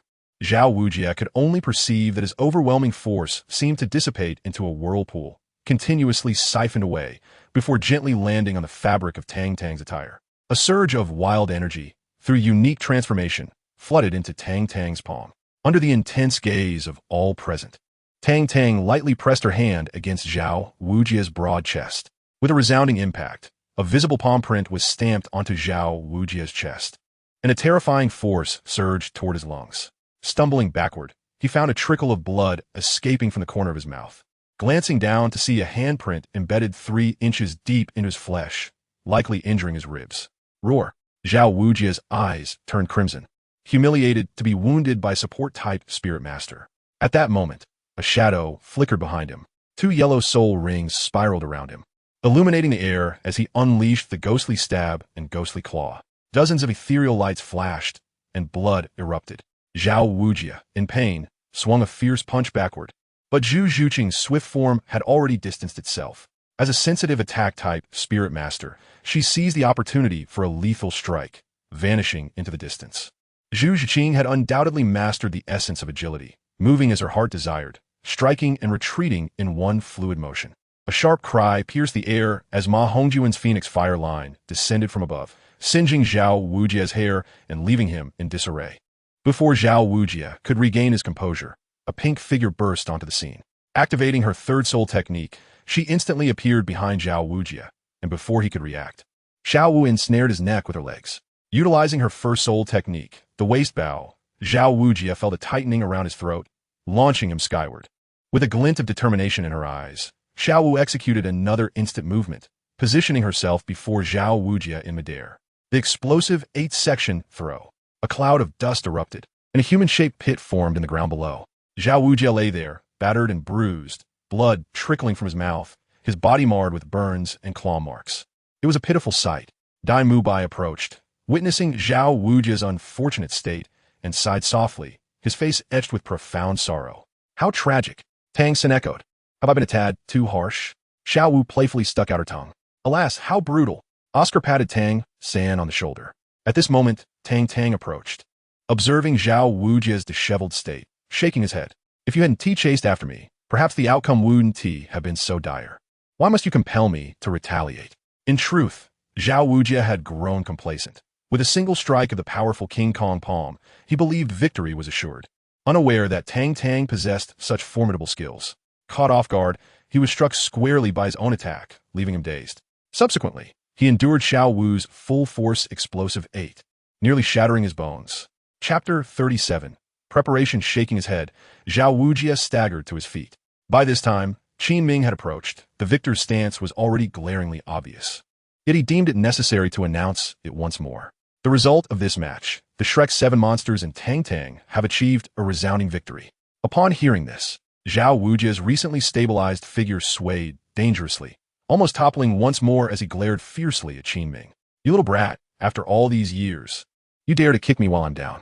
The most elated were Oscar and Ma Hongjun, who had suffered under Zhao Wujia's oppression for years. Previously, they were unable to defeat him. Well, they still couldn't, at least not until they reached level 80. Regardless, the pent-up frustration within them had found release. Flinder, do you have anything to say? The master approached, casting a glance at Flinder. The venue fell silent as all eyes turned to the Academy's head. Enough, enough. It is indeed better to be at the Heaven Do Royal Academy than to remain in this dilapidated place. Let us depart. I wish to be alone for a while. Flinder waved his hand dismissively and turned to walk inside. Observing his forlorn silhouette, the crowd felt an unexpected pang of sorrow. Actually, there is an even better place, Tang Tang suddenly interjected. Everyone looked at him, puzzled. In the Heaven Do Empire, is there a place more prestigious than the Heaven Do Royal Academy? The academy I have in mind, while not the finest, is currently the most suitable for Shrek Academy. Tang Tang glanced at the master, a hint of a coy smile gracing his face. The master, feeling inexplicably unsettled, sensed a chill creeping down his spine. What place? All eyes turned toward him. The Blue Tyrant Academy within the Heaven Do Imperial City. Tang Tang declared with a grin. Flinder paused, turning to face Tang Tang, his expression one of astonished confusion. This is unexpected. How did I not realize it? Upon hearing Tang Tang's words, Qin Ming nearly spat out a mouthful of blood. Good heavens, how many resources has the Tian Do Royal Academy provided you over the years? Just as a substantial influx of teaching talent was about to join, you, young man, dare to undermine it? Can we please conclude this discussion? Is there no one to attend to my well-being?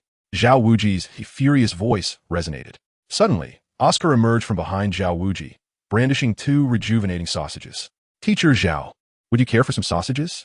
Oscar offered his signature restorative sausages, delectable and delightful, crisp with a hint of sweetness, an absolute bargain at merely 10 silver soul coins. Seizing them, Zhao Wuji devoured them hastily, feeling a sense of relief wash over him. These little rascals certainly do not hold back. Observing Zhao Wuji consume the sausages and stride away, Oscar was left dumbfounded. Teacher Zhao, you haven't paid yet. Zhao Wuji shot him a sidelong glance, and Oscar struggled to swallow his saliva. I can't provoke that man. Following a decision made by the Academy's High Council, all members of Shrek Academy were to relocate to the Lamba Academy in the Tiando Imperial City. This resolution was to take effect immediately.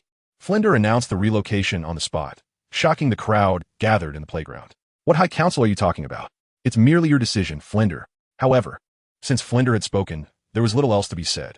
After all, Shrek Academy belonged to Flinder, and whatever he decided was final. As long as the Academy did not close its doors, anything was acceptable. The group returned to their rooms to pack their belongings in preparation for departure. Flinder stood beneath the large tree at the entrance of the principal's office, gazing quietly at the courtyard he had inhabited for decades, his heart a tumult of emotions. It's all right. Out with the old, in with the new, shout Xuantian consoled, patting him on the shoulder. Flinder looked up at the sky, fighting back tears that threatened to fall. After all, he had spent many years here, and the prospect of leaving stirred a deep sense of reluctance within him.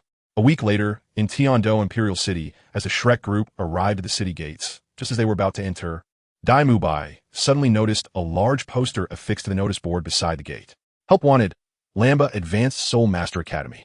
The elite tournament of advanced soul master academies across the continent is approaching. Due to our expansion, we urgently seek 10 outstanding teachers. Requirements: soul power of at least level 50, with higher soul powers prioritized. Interested candidates may proceed left for 500 meters upon entry to the Lamba Academy for an interview. Exceptional treatment guaranteed for successful applicants. How much must this cost? The advertisement is even posted at the city gate notice board. Flander wore a pained expression, lamenting the reckless behavior of Lu Erlong.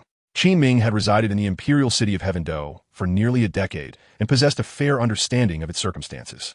Only those with considerable backgrounds could establish a Soul Master Academy within the city, and while I am unaware of the specific entity behind the Blue Tyrant Academy, it was the sole institution to advance to the preliminaries alongside the Royal Academy of Heaven Do in the previous Continental Advanced Soul Master Academy Elite Tournament. What is the scale of this Blue Tyrant Academy? The Master inquired mildly. I know this, rest assured, Master. It is roughly half the size of the Royal Academy of Heaven Do, Tang Tang enthusiastically asserted. The others exchanged glances, perplexed by his statement.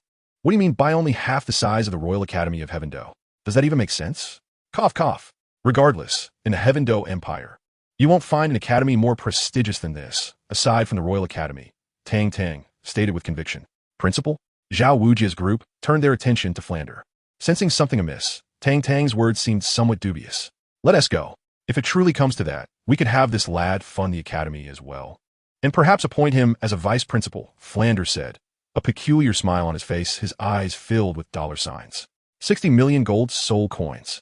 Tang Tang felt a twitch at the corner of his mouth, sensing he might have dug himself into a pit. Although the journey was fraught with challenges, the outcome proved delightful. Through a series of Tang Tang's efforts, the master ultimately encountered Lu Erlong. From that moment on, Blue Tyrant Academy was renamed Shrek Academy, with Flander remaining its principal. In 6 months, the Continental Advanced Soul Master Academy Elite Tournament would commence, and Shrek Academy busied itself once more. The master did not dwell on the emotions following his encounter with Lu Erlong. Instead, he initiated a rigorous third phase of training for the Shrek 7 monsters. During this period, the Poison Doll made an appearance and took Tang San to the Eye of Ice and Fire. All because Tang Tang had informed him that within the eye, Tang San held the key to resolving the deadly poison afflicting him. Qin Ming resigned from the Royal Academy of Heaven Do and transferred to Shrek Academy, incurring a substantial breach of contract fee, which nearly drove Flander to enact severe retribution upon him. Why did you jump ship when you were doing well at the Royal Academy? As for Tang Tang, after accomplishing all this, he returned to the Royal Academy of Heaven Do, leading the entire Poison Milk Squad in a training regimen that could only be described as hellish. In the Continental Advanced Soul Master Academy Elite Tournament 6 months hence, he aimed to seize the championship. Chapter 38. The Elder Titan of the Power Clan 4 months later. Tang San returned from the Eye of Ice and Fire, bringing back all the spiritual herbs contained within. The Poison Douluo was infuriated, exclaiming in exasperation that the young man was truly a disaster, leaving nothing but desolation in his wake. Upon hearing of Tang San's return, Tang Tang hurried to Shrek Academy, eager to seize an opportunity. To her surprise, as she arrived at the entrance of Shrek Academy, she was met with a throng of people, tightly packed, as if something significant had transpired. Make way, make way! Tang Tang squinted her eyes and pushed through the crowd. Upon entering, she soon grasped the situation at hand. Standing at the academy's entrance were 3 individuals, a youth, a middle-aged man, and an elderly man. The youth donned the academy's uniform, clearly a student of Shrek Academy. The middle-aged man and the old man were clad in coarse garments, their short hair standing upright like steel nails. On their chests was a circular emblem inscribed with a single character, Power. A smirk crept across Tang Tang's face. It appeared these were indeed members of the Power Clan. The youth was Talon, the middle-aged man was Tanoa, and the elderly figure was none other than the clan leader, the mighty Elder Titan. Grandfather, I beseech you, please return. How can I possibly maintain my standing at the academy under these circumstances? Talon implored, his expression a portrait of despair as he gazed at the Elder Titan. Silence. The Elder Titan stood with his hands clasped behind his back, his garments billowing as if stirred by an unseen wind. A mere glance at Talon was enough to convey his unyielding authority. Even Tanoa, Talon's father, felt a flush of embarrassment as he observed the prying eyes of the onlookers. Why is he taking so long? Where's that little rascal Tang San? He dared to strike my grandson and son, and he thinks it will go unpunished. After waiting for what felt like an eternity, impatience began to seep into the Elder Titan's demeanor. How could a mere teenager keep a clan leader waiting so? At that moment, Tang San and Oscar emerged from the throng of students, walking leisurely towards them. As Tang San's gaze fell upon the Elder Titan, his pupils involuntarily constricted. His purple extreme magic eyes had ascended to the subatomic realm, allowing him to perceive the inner essence that ordinary people could not. Although this venerable elder appears to be quite aged and frail, within him resides a terrifying power that even Tang San has not witnessed in Zhao Wujia. Brother. Tang Tang squeezed through the crowd to reach Tang San's side. Little Tang, what brings you here? Tang San exclaimed with delight, having reserved a mystical herb for Tang Tang, intending to deliver it in the coming days. Who is Tang San? Titan inquired nonchalantly, interrupting the exchange between Tang Tang and Tang San. His voice, albeit somewhat aged, resonated with remarkable strength, exuding a peculiar sense of texture merely through speech. It is I. Tang San stepped forward, his soul power subtly coalescing, preparing for any sudden aggression. The old Titan scrutinized him closely, but discerned no apparent difference, slowly shaking his head. So, it is you who has harmed my grandson and son? Indeed, Tang San acknowledged, refraining from further elaboration, realizing that the elder had come with intentions of confrontation rather than reconciliation. Thus, further dialogue would be futile. A bold young man, willing to take responsibility. On that merit alone, I shall not take your life. A flash of brilliance ignited in the old Titan's eyes, and an unparalleled aura of power suddenly erupted from his aged form. Talon and Tenno were thrust back several meters, while the onlookers were pushed back a step, the very air growing dense with tension. To injure my son and grandson is merely their misfortune due to lack of skill. It does not signify the incompetence of my lineage. I shall not resort to brute force against you. Instead, shall we engage in a wager? The old Titan proposed gently. What shall we wager? Before Tang San could respond, Tang Tang interjected. If I refrain from attacking, and you can withstand the weight of my presence for the duration of a burning incense stick, I shall overlook your offense against them. The old Titan stated with an expression of tranquility. Upon finishing, he produced a stick of incense and casually tossed it aside. The incense tip gently lodged itself into the nearby academy's gate, penetrating deeply, and soon began to emit a curling plume of blue smoke. The gathered students, witnessing this, turned pale with fright, astonished by the elder's formidable prowess. How could an incense stick penetrate a gate forged of steel? Are we still asleep? Or is this world fundamentally different from our perceptions? This is unfair. If it is a wager, what shall your stake be? Tang Tang retorted with a cold huff. This world has never adhered to the notion of fairness. If you seek it, let us agree thus. Should I prevail, Tang San shall join my lineage. If I lose, I shall unconditionally grant you one request. The old Titan replied with a light-hearted smile. Very well, that is your word. Should you lose, we shall not demand anything that breaches moral boundaries. Merely allow them to join my brother San's sect, Tang Tang declared with a cunning grin. Thus, Tang San would establish the Tang Sect, allowing himself to become a member, and he would be able to impart his Xuantian Skill. Ah, how astute I am. Tang Tang marveled at his own cleverness. Oh, you have a sect too? Old Titan gazed at Tang San in astonishment. The Tang Sect. Stepping forward with pride, Tang San boldly declared what he had longed to say, but had hesitated to voice. My sect is called the Tang Sect. The Tang Sect? A sect from another world? Old Titan had never heard of it, yet he unhesitatingly acquiesced to Tang Tang's request, convinced of his own victory. Very well if I lose. Allow them to join your so-called Tang Sect. Let's commence. Tang San adjusted his breathing, quietly awaiting the impending storm. Be cautious, Old Titan warned, his aura suddenly surging. In an instant, a terrifying pressure enveloped a 10-meter radius, thickening the very air around them. Oscar had retreated to the crowd, his face etched with concern for Tang San, glancing anxiously toward the academy. Where's the principal? I'm on edge. Tang Tang chose to stand firm alongside Tang San, enduring the pressure to hone his own skills. Little Tang, retreat. You, as a support type, cannot withstand such immense pressure, Tang San urged earnestly. Brother, no need to say more. We are bound by blood. In prosperity or adversity, we shall not forget each other.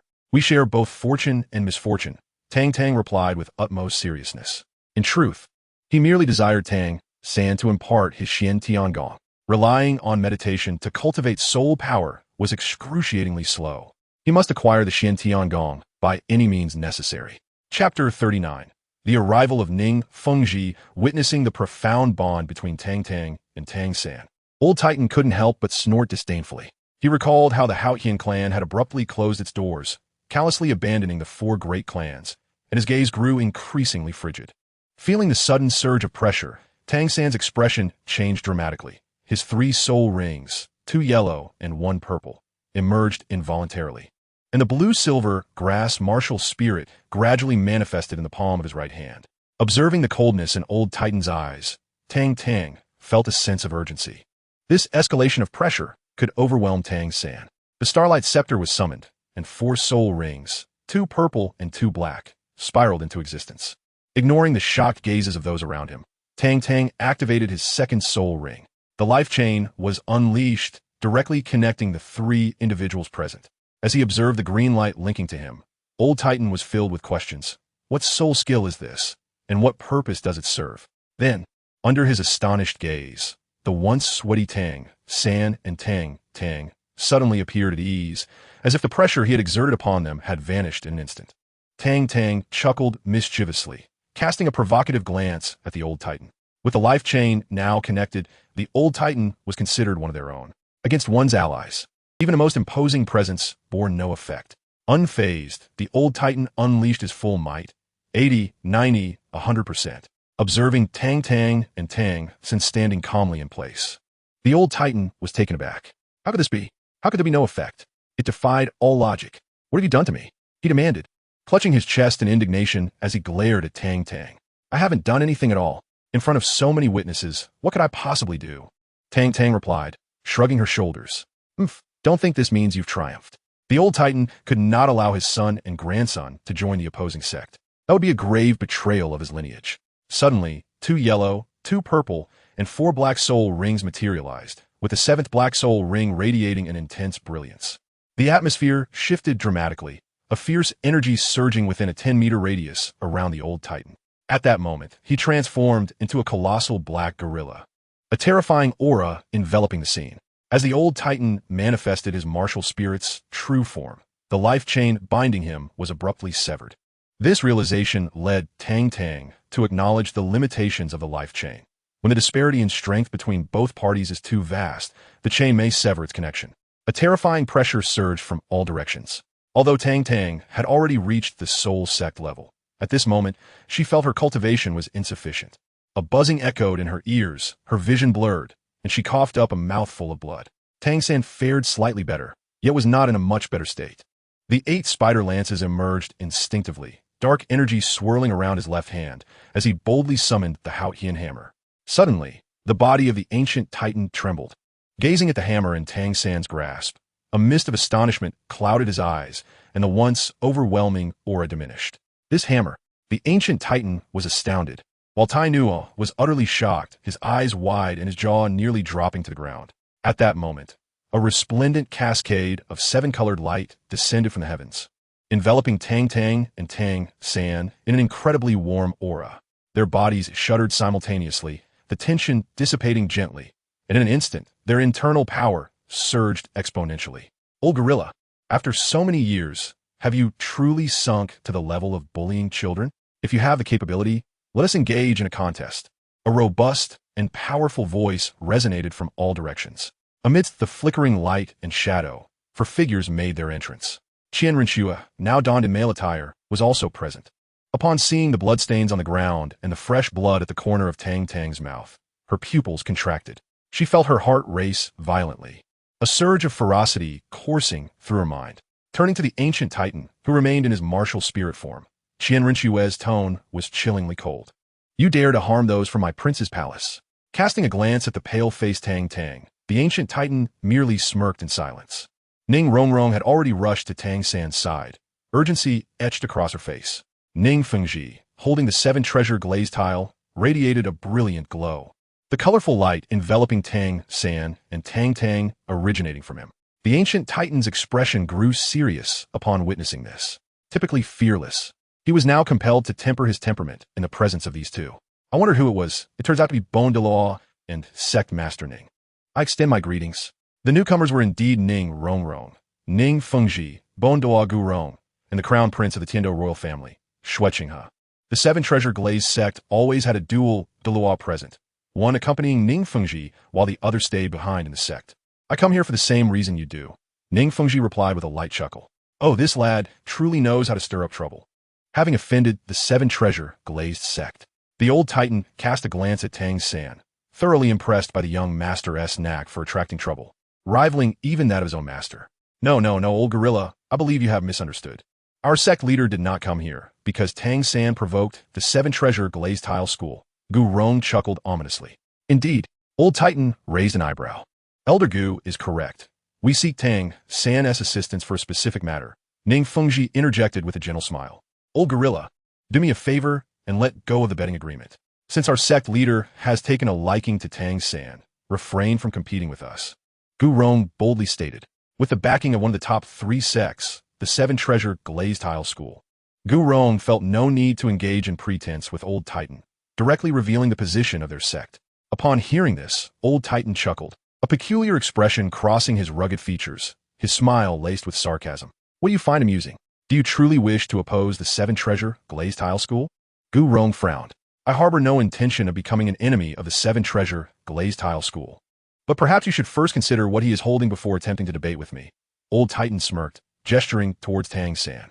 Gu Rong, Ning Fengji, and Xianrenxue all directed their gazes towards Tang San's left hand, where they beheld a small black hammer adorned with dark golden patterns.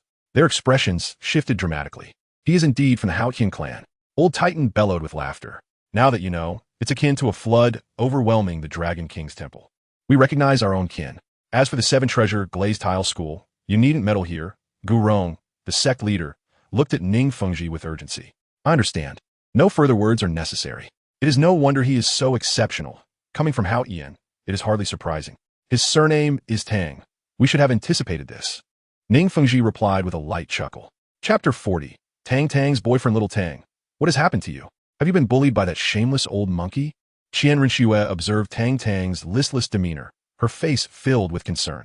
Tang San and the others exchanged bewildered glances at Tang Tang and Xianrenxue, noting that Xianrenxue was currently disguised as a male, making her words all the more striking. Ahem. Tang Tang, feeling embarrassed, quickly cleared her throat and introduced. This is Xuantian, the crown prince of the Tiando imperial family. Suddenly, she hesitated, unsure how to introduce Xianrenxue without revealing her true identity. You must be Tang Tang's brother, right? Greetings, allow me to introduce myself. I am Xuantian, Tang Tang's boyfriend. Xianrenxue winked at Tang Tang and extended her hand to shake Tang San's. Wow, Oscar. Wow, Tang San. Wow. Old Titan Ning Fengji had just retracted his martial soul. At this moment, Tang Tang and Tang San's injuries had mostly healed. The renowned First Auxiliary Martial Soul, the Seven Treasures Glazed Tile Pagoda, truly lived up to its illustrious reputation. However, Ning Fengji now lacked the composure he was known for, his mouth slightly agape. He gazed at his beloved disciple with an expression of profound astonishment. What did you say? Please repeat that. Tang San thought he might be experiencing auditory hallucinations. All right, I understand that this revelation is difficult to accept, but the truth is as follows. I am indeed Tang Tang's boyfriend, quite officially, Xianrenxue stated with utmost seriousness. Puffed. Oscar couldn't contain himself and spat out, grappling with the unsettling nature of this revelation. The orientation of the younger Tang was quite normal. After all, how could this be? Not only the others, but even Tang Tang herself was taken aback upon hearing those words. When did she become Xianrenxue's girlfriend? When had she confirmed such a relationship with Xianrenxue? How was she unaware of this? Had she perhaps traversed into another world, or suffered from some kind of amnesia? Tang San, in a tumult of emotions, disregarded the chaotic scene around him, sinking into a deep sea of self-reproach. It was all his fault for not taking better care of his younger brother over the years. Otherwise, Tang Tang's orientation would not have manifested in this manner. He felt an urgent need to assist Tang Tang in rectifying his worldview, while there was still time for him to turn back. For he could not allow this path to continue. As Tang San hurriedly departed with Tang Tang in tow, a wave of unfulfilled anticipation washed over the spectators present. The melon is truly delightful and sweet. It seems that there is nothing more to attend to. There are still matters within the sect, so I shall take my leave. Ning Fengji remarked before swiftly departing. He feared that should he linger any longer, he would be pierced by the relentless gaze of the old titan. Regardless of the circumstances, Xuantian was still his disciple, and with Tang Tang's current situation, he felt a deep sense of shame. As everyone began to disperse, the old titan burst into tears, lamenting, "Oh, my poor second young master. So young, yet he has strayed onto the wrong path. When I meet the master in the future, I must express my grievances. That Ning Fengji has been exceedingly oppressive, having raised such a disciple, which is a disgrace to culture and refinement. Tainuo stood, trembling beside him, listening to his father's words, rolling his eyes and thinking, what does a rough man like you know of refinement? As the crowd began to thin, Zhao Wujia emerged with a protruding belly, waving his hand to disperse the onlookers, cursing them to return to their classes, before swaggering back. The Seven Treasures glazed tile school and the Power Clan had nothing to do with him.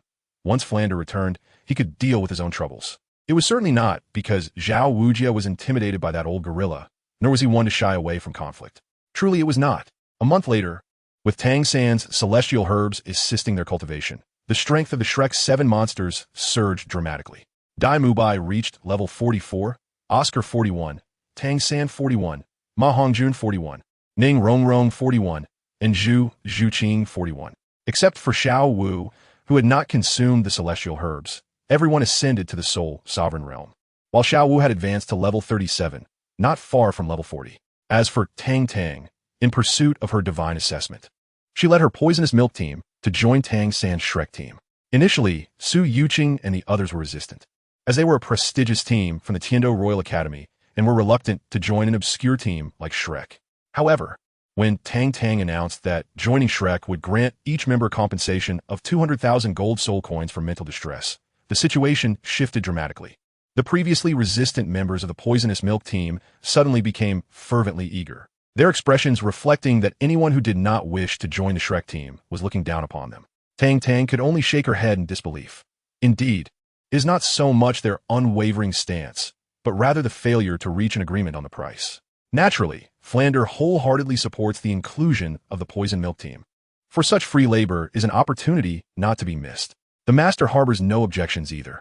This arrangement will undoubtedly enhance the Shrek team's capabilities while simultaneously serving as a source of intrigue. As the days pass, the prestigious Elite Soul Master Academy tournament is on the brink of commencement, igniting a fervor across the continent. Within Shrek Academy, the Shrek 7 and all members of the Poison Milk team stand prominently. The Master, with a grave expression, meticulously elucidates the tournament's format, while a group of individuals listens intently. Only Tang Tang appears somewhat indifferent. He is already well acquainted with these regulations, having been informed by Qian Renshu just days prior, and now finds himself growing drowsy. At this moment, Tang Tang holds the highest cultivation level within the entire Shrek team. After consuming a celestial herb known as the Rainbow 7-Color Flower, Tang Tang's soul power surged by 6 levels. Now, his soul power has reached level 47, and with just 3 more levels, he will be eligible to acquire his 5th soul ring. In this competition, Tang San took full command. After determining the participants, everyone returned to their respective training. As the Soul Master Elite competition approached, it was the first time for many to partake in such a grand event, inevitably causing a degree of nervousness.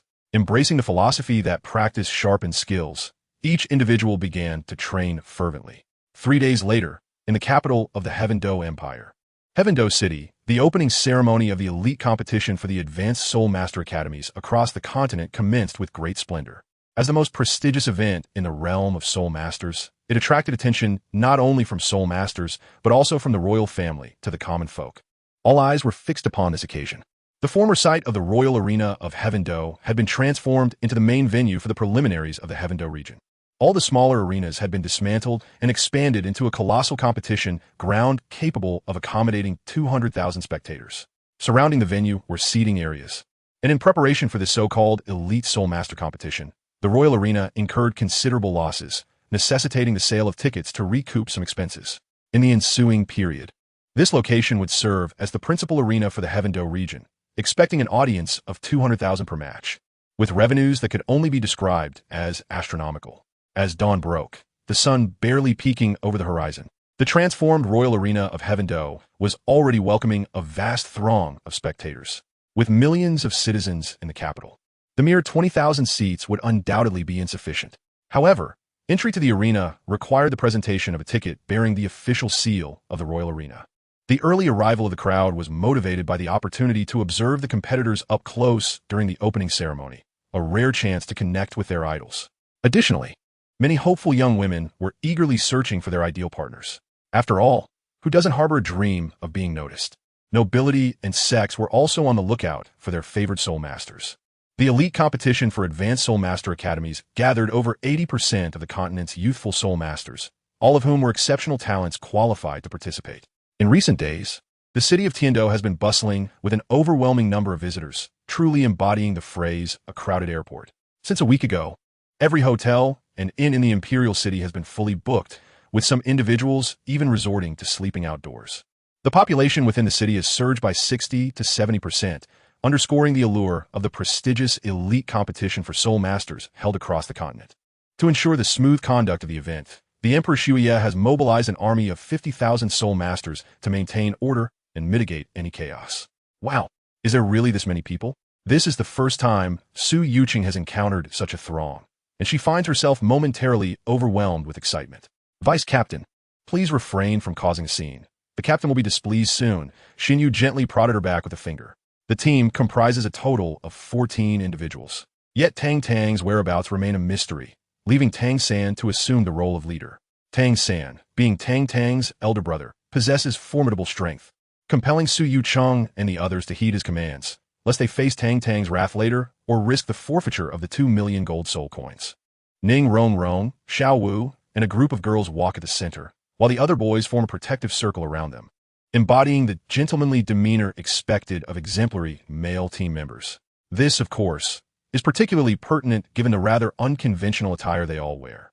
Indeed, Dean Flender has once again conjured some mischief. The popularity of the Elite Soul Master Academy tournament across the continent is well known, and as a man with a keen business acumen, Dean Flender has sensed an opportunity.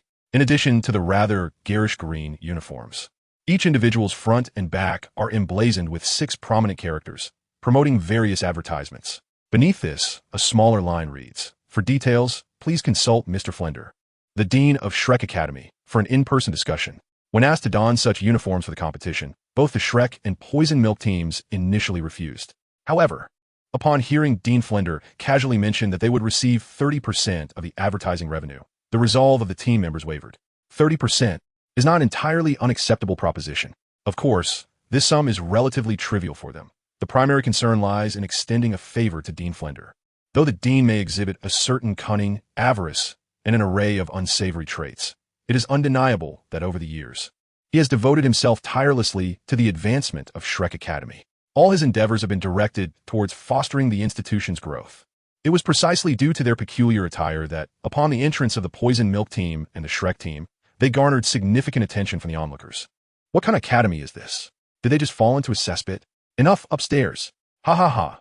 I don't wish to laugh, yet I simply cannot help myself. My heavens, do they even have recruitment advertisements on them? Are they here to entertain us? Keep it down. They are, after all, Soul Masters.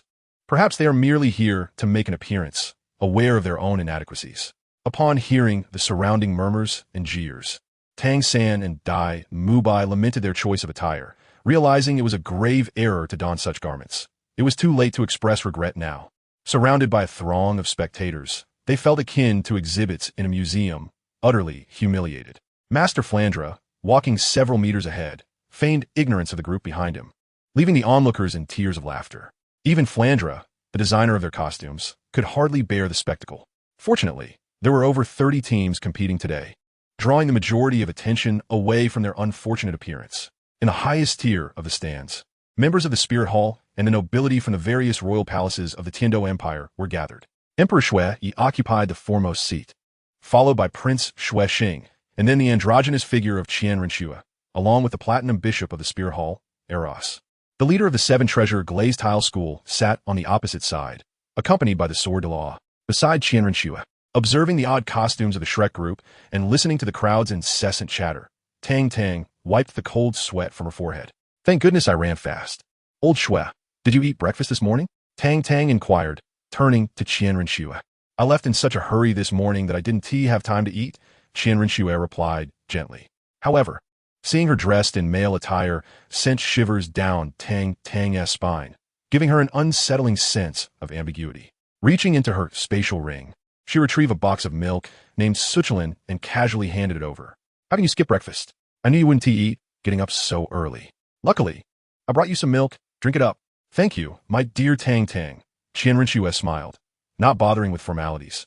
Noticing the gazes of several onlookers, Tang Tang's expression suddenly hardened, and she angrily shouted at them. What are you staring at? Have you eaten your rice today? Turn around. You're not allowed to look. Understand? Keep staring. I'll pluck your eyeballs out to use as cannonballs. Tang Tang displayed a fierce demeanor, though internally she was rather timid. A few onlookers cast their expressions towards the impassive Qian Rinxue before glancing back at Tang Tang, their lips twitching in suppressed amusement before they turned away. If they choose not to look, so be it. Who among them is unaware that the crown prince of the Tiando Empire, Xue Qinghe, is indeed a homosexual? Pay them no mind. They are but a group of traitors. You should keep your distance and enjoy your drink, Tang Tang advised Qian Rinxue. Qian Rinxue slightly inclined her head, evading the gazes of the majority, and contentedly sipped her milk, a delightful treat brought to her by little Tang. Captain. At that moment, Su Yuqing approached. She glanced at Tang Tang and then at the slightly bent Qian Rinxue, her eyes blinking in curiosity. What are these two up to? It's little Chengzi. Qian Rinxue straightened up to greet her. However, upon noticing the white smudge at the corner of Qian Rinxue's mouth, Su Yuqing's face instantly flushed crimson, and she hurriedly turned away. I saw nothing at all. Please continue. Chapter 42. A reunion with Songhui today marks the grand opening ceremony, coinciding with the inaugural day of the prestigious Elite Soul Master Tournament across the continent. The event primarily serves as a ceremonial introduction to the participating academies, followed by a demonstration match randomly selected by the vice captain of the Tiando Royal Academy to add some flair to the proceedings, lest the opening be deemed too monotonous. The participating teams stand to gain rewards for commendable performances, while gold coins are given. Those fortunate enough to reach the finals will receive the personal promise of the Snow Knight Emperor, who assures that each member of the team will be granted the title of Baron, along with additional lands. The reward is undoubtedly enviable. A title without land is merely a nominal position, but with land, the scenario transforms entirely, as the annual and monthly tax revenues would amount to astronomical figures.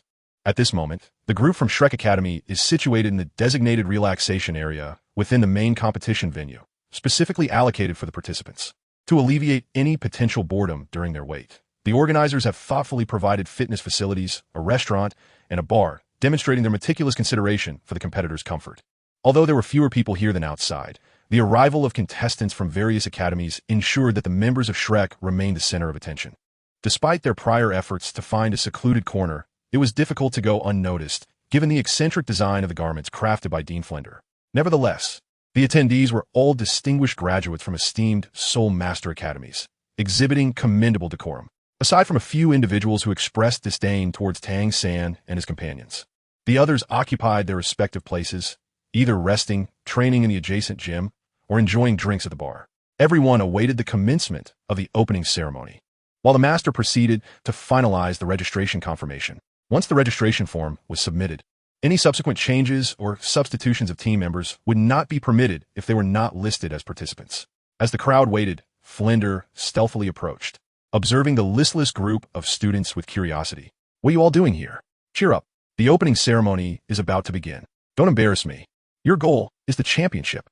Flender chuckled awkwardly at the unfriendly gazes directed toward him. Just be prepared. Do not falter. Championship? What do you mean? With a motley crew like yours, do you truly think you deserve the title? An unfriendly voice suddenly interrupted from the side. The Shrek 7 and the Poison Milk team, already simmering with anger, could no longer contain themselves and stood up, glaring at the nearby team. Coincidentally, this team belonged to the Songhui Academy, the same group that had previously clashed with Shrek and had been soundly defeated. Clad in their signature moon-white soul master robes, adorned with the embroidered characters of Songhui, they now boasted golden border patterns on their uniforms, appearing more appealing than before. Who just spoke? Step forward. Dai Mubai, fueled by anger, charged out. He had never been known for his temperance, and that was unlikely to change. So what if it was me, dressed in that putrid green? You look like a pile of excrement. Ugh, stay away from me, you stink, spoke a young man in his early 20s, his pale face and lanky frame accentuating his disdainful demeanor, with his small eyes narrowed into mere dots, reflecting contempt. I'll kill you. Dai Mubai was ready to strike. Mubai. Tang San intervened, placing a hand on his shoulder. He's merely a barking dog. There is no need to stoop to his level. If you wish to fight, let us do so in the arena. Engaging in private conflicts among students is prohibited here. Do you want us all disqualified? Dai Mubai took a deep breath, attempting to quell the uncontrollable fury within him, and nodded slightly to indicate his understanding. Who are you calling a dog? The students from Songhui Academy. oblivious to the concept of restraint, surged forward in unison, their demeanor aggressive and intimidating, truly resembling a pack. Whoever barks here is indeed a dog. A pack of rabid dogs ready to bite at anyone. Yet, without specific mention, how could one think that they are being targeted? A cold smirk raced Ai Mu Bai's face. Hey, what are you all doing here? Tang Tang arrived, followed closely by Su Yu Cheng, whose cheeks were flushed with excitement. He was not clad in the attire designed by Flander, but wore the custom uniform of the Spirit Hall, reserved solely for the elders. Little Tang, you're here. Tang San approached immediately, affectionately ruffling Tang Tang's hair, a look of indulgence on his face. Nearby, Xiaowu puffed her cheeks in irritation, feeling that her brother was excessively partial, treating his younger sibling far better than he did her. Oh dear, brother, please don't ruffle my hair. It won't help me grow taller, Tang Tang replied, exasperated. Despite Tang San's many admirable qualities, he had a penchant for patting her head, as if she were still a child. Hey, I say, you're not scared, are you? A student from Sanghui Academy taunted once more. Tang Tang tilted her head, observing them. What a peculiar bunch. Their faces were as pale as ghosts. Excuse me, sir, may I inquire about your age? Tang Tang stepped forward to address one of the Sanghui students, her smile bright and disarming. Are you speaking to me? The individual asked, bewildered, pointing to himself. Upon receiving a confirming nod from Tang Tang, his expression shifted dramatically. Who are you calling, sir? I'm only 18. Are your eyes failing you? Oh, Tang Tang nodded, indicating her comprehension, and then unleashed her verbal onslaught. You claim to be 18? Huh, I can't help but laugh. With that appearance of yours, you look at least 30, if not 50. Where does your confidence stem from, sir? Just look at your face. It bears the pallor of illness, suggesting your health is far from robust. I can only imagine the havoc you've wreaked upon the senior and junior students at Sanghui Academy. Middle-aged individuals should exercise moderation. Otherwise, you might find yourself facing renal failure, leading to an untimely demise. Just look at you. Why not strive to be a better person? Or perhaps after being human for so long, you wish to change your nature and become a dog? Even as a dog, you are woefully inadequate. Do you not understand? A dog that bites does not bark. Why the incessant prancing about? I tell you, with such antics, you are bound to meet your end sooner rather than later. It is a waste of air for someone like you to exist. Dying would squander land, and living in such a half-hearted state wastes gold. Alas, Tang Tang sighed gently, regarding him with a look of regret. Just consider your existence. What a profound failure it is. The members of the Shrek team and the Poison Milk team erupted in laughter, remarking that whether alive or dead, one merely wasted resources, air in life and land in death, while lingering in a half-alive state squandered gold. This was rather harsh indeed. Little San, I must commend your brother. Truly impressive, Deming Bai remarked, his face frozen in laughter as he patted Tang San's shoulder, exuding delight. As for the individuals from Sanghui Academy, each one bore a pallor of green, trembling with rage as they pointed at Tang Tang and, without uttering a word, scurried away in disgrace. Chapter 43. The inauguration of the Soul Master Elite Competition. Well done. Little Tang, Oscar approached with a broad smile. Our captain is extraordinary. Our captain is invincible. Dongfeng, Xian Yu joined in the banter. Tang Tang waved her hand, her expression radiating exuberance. Let us keep a low profile. At that moment, an elderly man, appearing to be in his 60s or 70s, approached. Clad in a long robe of moonlight white, the intricate embroidery upon it shimmered with a platinum hue. Flinder, who had been observing the scene, felt a jolt of surprise upon seeing this individual. Flinder, it has been quite some time, the old man remarked with a calm demeanor. It has indeed been over a decade. I thought you had already departed from this world. How is it that you, old fellow, are still alive? Flinder retorted with a mocking tone. Since you're still breathing, how could I possibly perish? The old man's voice was unhurried, as if conversing with an old friend. Yet his words sent a chill down the spine. Watching the old man depart, Flinder furrowed his brow. What business did this old rascal have at Sanghui Academy? Director, who is that old man? He seems rather impressive. Ma Hongjun asked flippantly. A soul sage, do you not find that impressive? Flinder glared, taken aback at how this young man had become so carefree. You all must be cautious during the competition with Sanghui Academy. This old fellow is quite malicious and bears a grudge. A soul sage. The crowd was taken aback. This seemingly ordinary old man was in fact a soul sage? In any case, exercise caution. The opening ceremony is about to commence. Little San, Deming Bai, prepare to lead everyone into the arena, Flinder instructed. Before anyone could respond, Flinder hastily retreated, preferring not to be paraded as an exhibit for all to see. As time passed, various teams from the academies began to enter in a procession, guided by the staff, with the Shrek team being the last to arrive. Xian Yu Deming Bai, and the others were on the verge of exploding with frustration at the apparent favoritism, having bottled up their anger, now close to eruption. Meanwhile, Tang Tang maintained a remarkably composed demeanor, leisurely trailing at the back of the line. After all, did not the protagonists typically make their grand entrance last? Although filled with indignation, they were profoundly shaken by the scene that greeted them upon entering. Within the colossal structure, capable of accommodating 200,000 spectators, thunderous cheers echoed in waves. Countless voices rose from the audience, their fervent support electrifying the atmosphere and igniting the blood. At the heart of the expansive arena stood the competitors, who had previously entered, now arranged in perfect order. With each academy's arrival, a broadcast introduced them. The arena was equipped with a comprehensive surround sound system, ensuring that every individual present could hear with utmost clarity. Above, suspended from the ceiling, a square projection device transmitted the unfolding events, allowing everyone to witness each competing team in detail. Now, the final team to take the stage is the Shrek Academy team. Formerly known as the Blue Tyrant Advanced Soul Master Academy, it had been renamed 6 months prior. This team consists of 14 exceptionally strong participants, though their attire might suggest they were merely there to make an appearance. Laughter erupted in the audience, causing the faces of the Shrek team and the Poison Milk team to darken with displeasure. How could they speak so? This hurdle seemed insurmountable. Damn it, this group of fools, I can barely contain myself. Dai Mubai clenched his fists, the aura of his soul power visibly pulsing. Just a little longer. Once the official competition begins, we shall silence them with our strength. Tang San patted his shoulder. Dai Mubai turned to glance at the dozen or so teammates behind him, forcibly suppressing his anger. As captain, he must maintain composure and set an example for his team. Brother Mubai, there's no need for such distress. Tang Tang remarked with a smile. Dai Mubai, their laughter is merely a reflection of their fondness for us. Look at your attire. Doesn't it seem quite approachable? Tang Tang et lai. Dai Mubai, Oscar, Su Yuqing. The group collectively rolled their eyes, skeptical of Tang Tang's assertion. If they liked it so much, why didn't she wear the same outfit?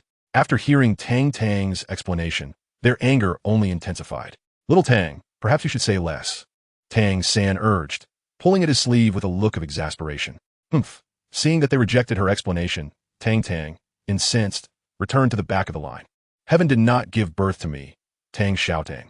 My nurturing is eternal as the long night. Upon hearing this, the others couldn't help but grumble internally. Poison Milk indeed. At last, all the participants have entered the arena. Shrek and the members of the Poison Milk team stood at the periphery of all the teams. After a brief pause, a voice resonated through the broadcast system once more. Now, let's welcome His Majesty, the Emperor of the Tiando Empire, the Snowy Night Emperor, to officially declare the commencement of the elite tournament of Advanced Soul Master Academies across the continent. A thunderous applause erupted from the audience, resounding for a full 3 minutes. In the highest seats of the Soul Arena, His Majesty, adorned in a robe of crimson and gold, gradually rose amidst the deafening applause. With a gentle motion of his hand, he signaled for silence, and the vast square fell into an immediate hush. I, the Snowy Night Emperor of the Tiando Empire, representing both the Empire and the organizing committee of this Soul Master Elite Tournament, hereby declare the tournament officially open. His resounding voice echoed through the amplification Soul Guide, reverberating across the entire venue, as cheers and roars of excitement surged in waves.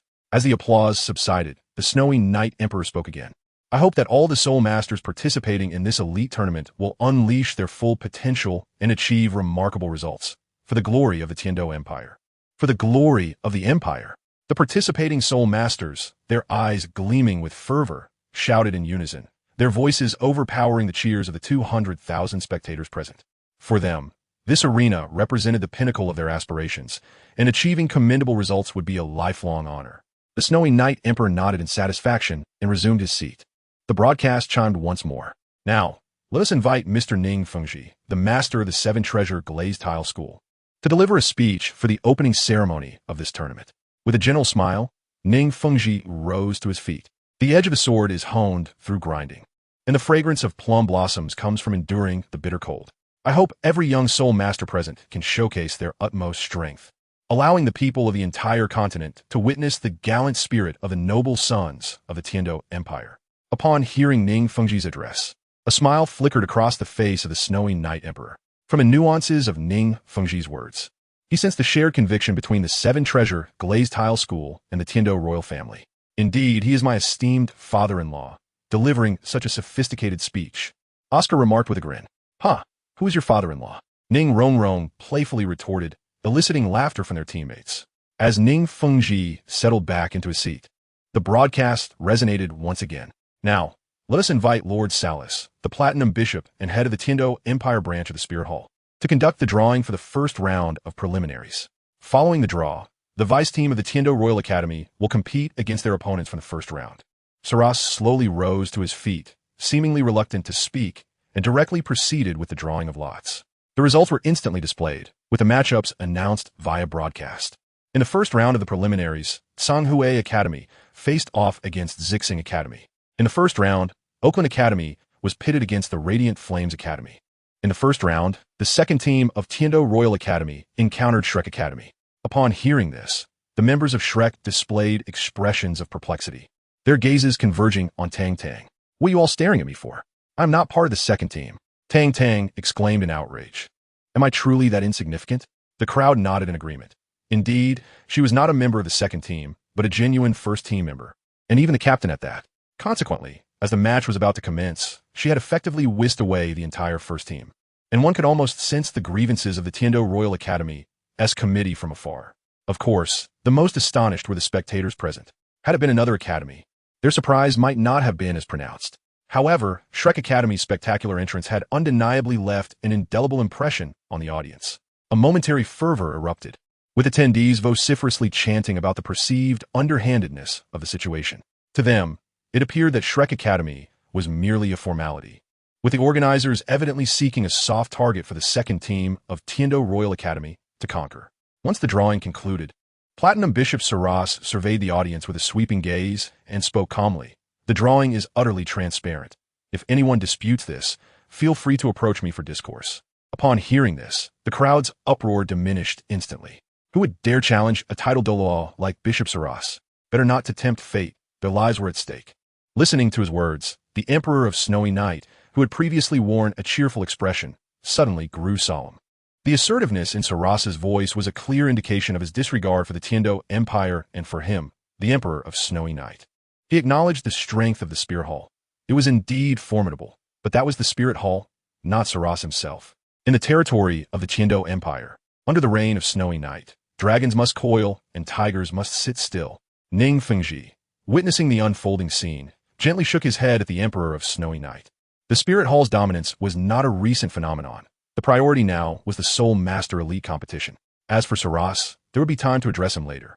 Now, we shall proceed to the first match of the first round of the preliminaries, featuring Shrek Academy against the second team of Tiando Royal Academy. Competitors, please prepare yourselves. And unrelated personnel are requested to exit promptly. Thank you for your cooperation. Brother, let me take the stage. Tang Tang eagerly volunteered, insisting that such a competition could not possibly commence without her involvement. Not a chance. Everything will proceed as planned. Tang San cast a sharp glance at him. While he usually dotes on his younger brother, he would not allow any recklessness in such a significant event as the elite competition. Rest assured, Captain, leave the guidance of our juniors to me, Su Yuqing said with a grin, patting his shoulder. Tang San appeared dejected, his eyelids drooping like a frostbitten eggplant. His expression filled with melancholy. Heartless. As the other academies had no matches scheduled for the day, they exited the resting area and proceeded directly to the observation platform prepared for the competitors. The Tiando Royal Academy, emblematic of the Tiando Empire, had no need to linger here. As for the members of Shrek Academy, aside from the competitors themselves, everyone else made their way to the observation platform. Master Flander and the other teachers did not attend, likely due to the embarrassment of being associated with the rather unsightly Shrek team uniforms. The 7 who remained on the field included Dai Mubai, Tang San, Su Yuqing, Shirtu, Zhu Zhuqing, Xian Yu, and Ning Rongrong. As Tang San had previously asserted, the dignity they had lost would have to be reclaimed through their strength. What are the olive green uniforms? What are the advertisements emblazoned upon them? They truly did not wish to wear them. The members of Shrek lamented with tears streaming down their faces. Before long, only 2 teams remained on the vast arena, the Shrek team and the Tiando Royal Academy team. In stark contrast to Shrek's peculiar attire, the Tiando Royal Academy's uniforms were resplendently beautiful. adorned with the characters Tiando embroidered in silver thread across the chest, and a celestial pattern depicting the 7 stars of the Big Dipper on the back. These garments were the emblem of the Tiando Empire.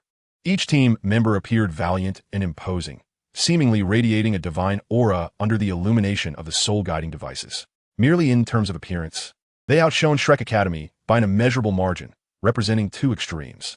In the audience, many spectators expressed a favorable inclination towards the Tiando Royal Academy team, chanting Tiando with voices that crescendoed in waves.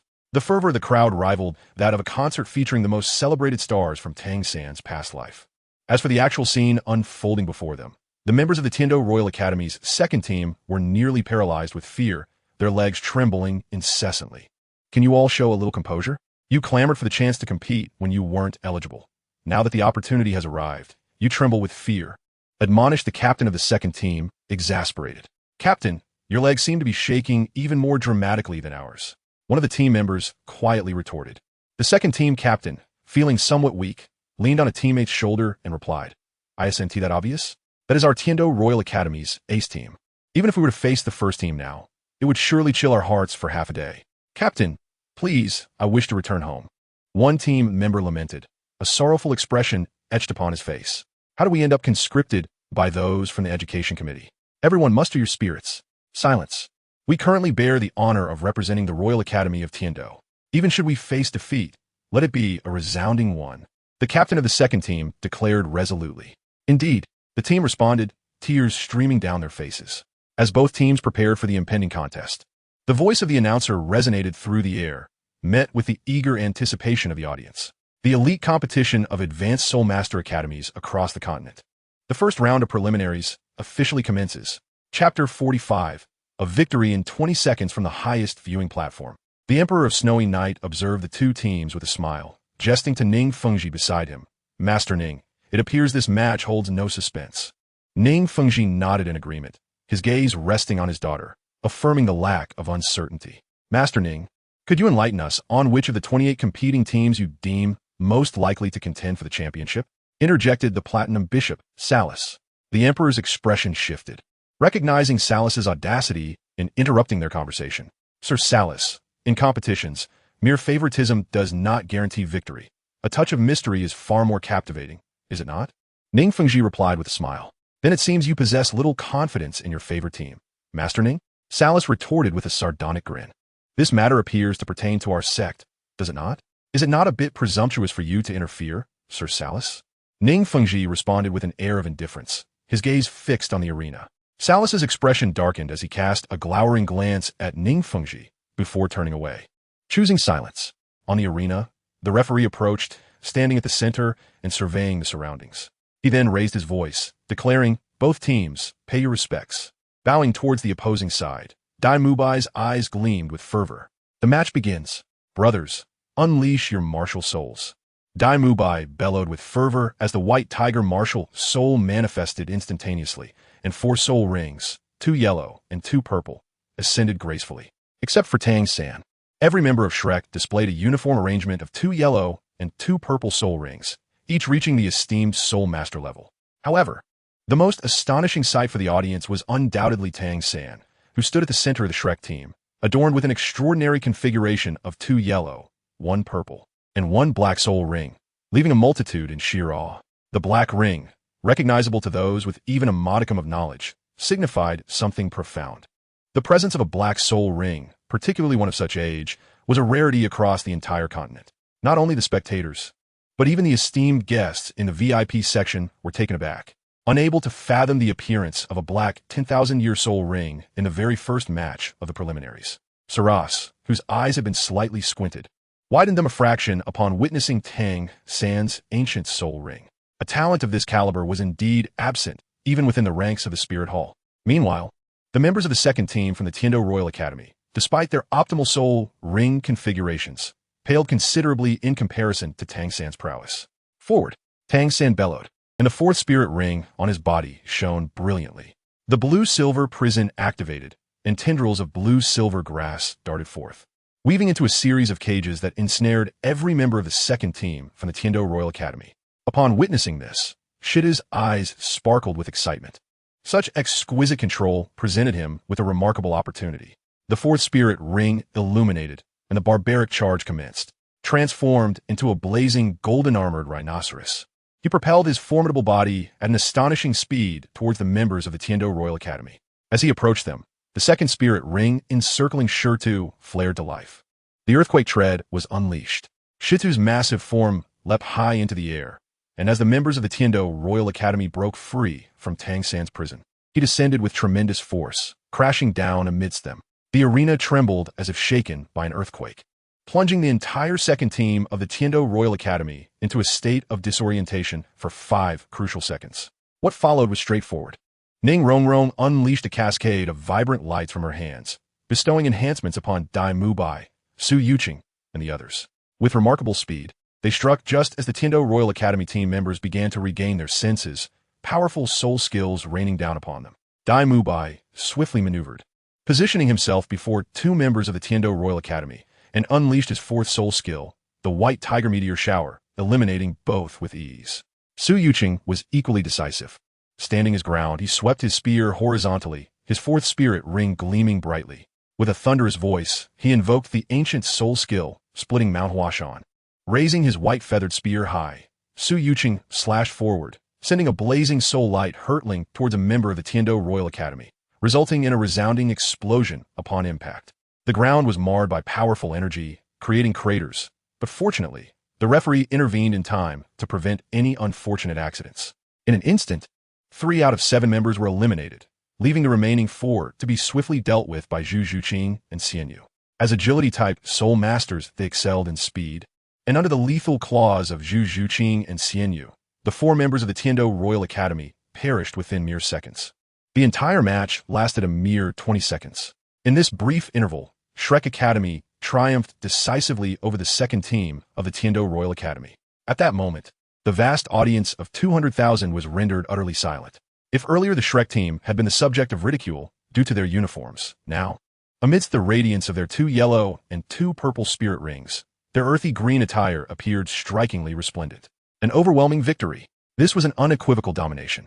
Yet, it was not the Shrek Academy, often mocked by the masses, that found itself at the mercy of this crushing defeat, but rather the highly esteemed second team of the Tiando Royal Academy. Dai Mubai's gaze swept coldly across the spectators, asserting through sheer strength who the true champions were. In a mere 20 seconds of overwhelming competition, they silenced all those who had insulted, derided, and belittled them. At that moment, the disdain and scorn that once adorned the faces of the onlookers vanished, replaced solely by an overwhelming astonishment and disbelief. The medical team swiftly arrived to assess the situation, and upon confirming that no significant injuries had occurred, the referee stepped into the center of the arena. In the first round of the preliminary matches, Shrek Academy emerged victorious. This was a resounding victory that lasted merely 20 seconds. From the commencement to the conclusion of the match, only a fleeting moment passed. A wave of astonishment swept through the audience, igniting fervent discussions that reverberated throughout the stands. The atmosphere became tumultuous, filled with voices of skepticism, admiration, and even derision. Yet, predominant among them were expressions of shock and disbelief. The esteemed second team of the Tiando Royal Academy had been vanquished in a mere 20 seconds by an obscure team of soul masters, leaving the spectators profoundly shaken. This Shrek Academy team must be the one favored by the esteemed Ning, and I believe I spot a disciple from the 7 Treasure Glazed Tile School among them, chuckled the Snow Knight Emperor. Ning Fengji nodded in agreement, a smile gracing his lips as he remained silent. Behind him, the sword Douluo Chunshin elaborated with a grin. Your Majesty may be unaware, but that disciple from the 7 Treasure Glazed Tile School on the stage is none other than my little princess. It was revealed that the team belonged to the heiress of the 7 Treasure Glazed Tile School, showcasing extraordinary prowess indeed. The Snow Knight Emperor was enlightened. Nearby, the Platinum Bishop Salus stroked his chin thoughtfully, observing the Shrek team with keen interest. How intriguing.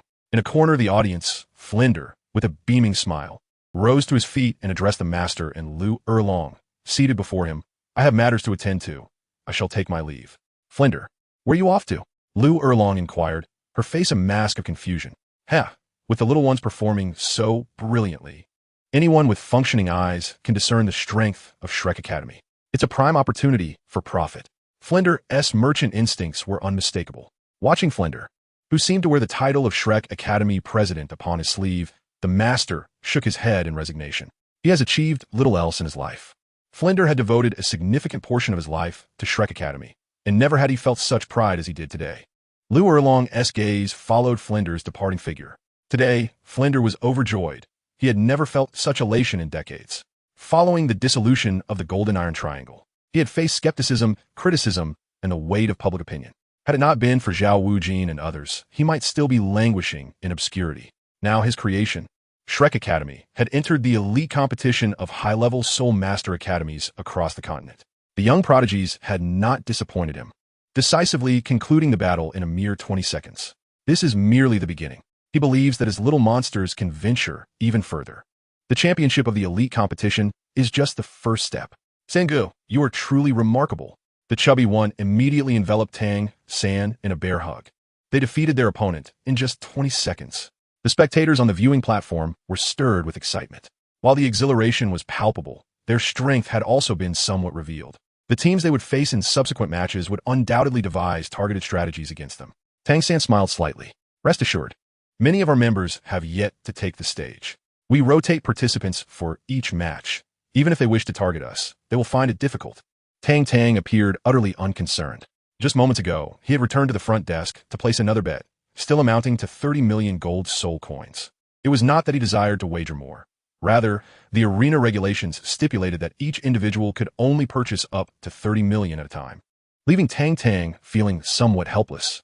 However, the thought of receiving several million gold soul coins shortly thereafter made him unable to suppress a smile. This money was simply too easy to earn. Let's go. This isn't a place for idle chatter. I certainly do not wish to be gawked at, as if I were an exhibit, Dai Mubai called out, making his way directly from the contestants' passage. To avoid drawing attention, everyone first changed out of their drab green team uniforms and donned their own attire before exiting the Heavenly Duel Arena. Since only one of the 3 preliminary matches had been completed that day, the audience had not yet dispersed, and thus their departure went unnoticed. Beginning tomorrow, the preliminary rounds would truly commence, ushering in a month-long cycle of competition. Everyone pondered returning home to rest and maintain their condition, as their relaxation time would diminish significantly from the morrow onwards. Upon returning to Shrek Academy, they encountered Flanders. Everyone was puzzled as to why the esteemed headmaster of Shrek Academy had not been present at the arena, but had instead returned to the academy. Their expressions darkened as their gazes fell upon the garment in Flanders' hands. It was, as always, a shade of drab green. However, the advertisements for endorsements were no longer present on the front and back. Instead, a drop of white milk fell from above, splattering into the green waters, creating a milky haze. Not all milk is called Sutland. This is an advertisement, and although it was penned by Tang Tang, he merely contributed a few words. To Tang Tang's astonishment, Flander had adorned it with illustrations, instantly bringing the imagery to life. Such a talent for advertisement and marketing is truly a pity not to be cultivated on Earth. The scene depicted a serene stream, flowing water, and an elderly farmer, composes an exquisite natural tableau. The farmer's pure spring. We do not produce water. We are merely the couriers of nature. Tang San. Dai Mubai. Su Jiucheng. Ah, you all have returned. Come and take a look at your team uniforms. Don't they appear significantly more appealing? Flander beamed with a smile, clearly having received a handsome sum for his endeavors. Dean, how much did you earn from this advertisement? Ma Hongjun felt a pang of regret, wondering if such attire could even be worn in public. Not much, really. It's not like I'm giving you any of it, so why concern yourself? Flander cast a casual glance. His apprentice was still too impetuous, fixating on money.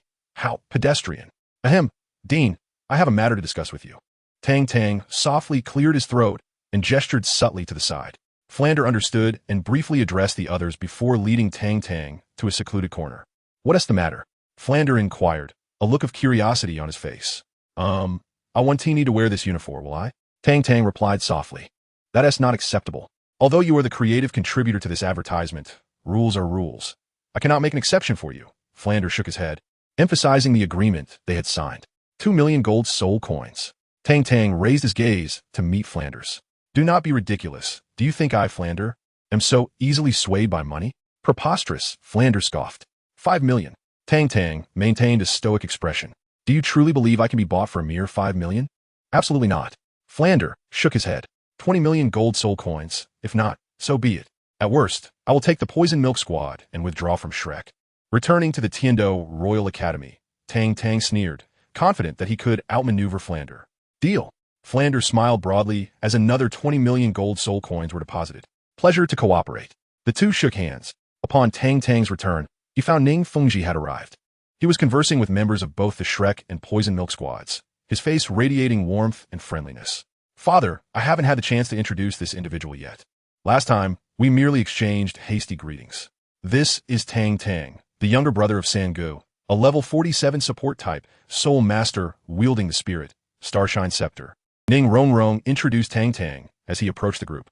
Ning Fengji paused, clearly taken aback. If he was indeed Tang San's brother, he must also be associated with the Xuantian Sect. Yet, why did his martial spirit not reflect the Xuantian hammer? What astonished Ning Fengji the most was Tang Tang's soul power. Today, Tang San was 12 years old, and it was already apparent that, as his younger brother, Tang Tang could not be older than him. 12 years old and already at level 47. He might even be younger, and yet he was an auxiliary type. Ning Fengji found himself questioning the very essence of life. What on earth was happening in this world? Chapter 47. The recruitment of the 7 treasure glazed tile school. Hello. Uncle Ning. Tang Tang zet pet fun bao et. At present, Ning Fengji was still nominally the teacher of Qianrenxue, and the relationship between Tang Tang and Qianrenxue was already well known. Hence the necessary respect was warranted. Compared to others, Ning Fengji's demeanor towards Tang Tang was notably cool.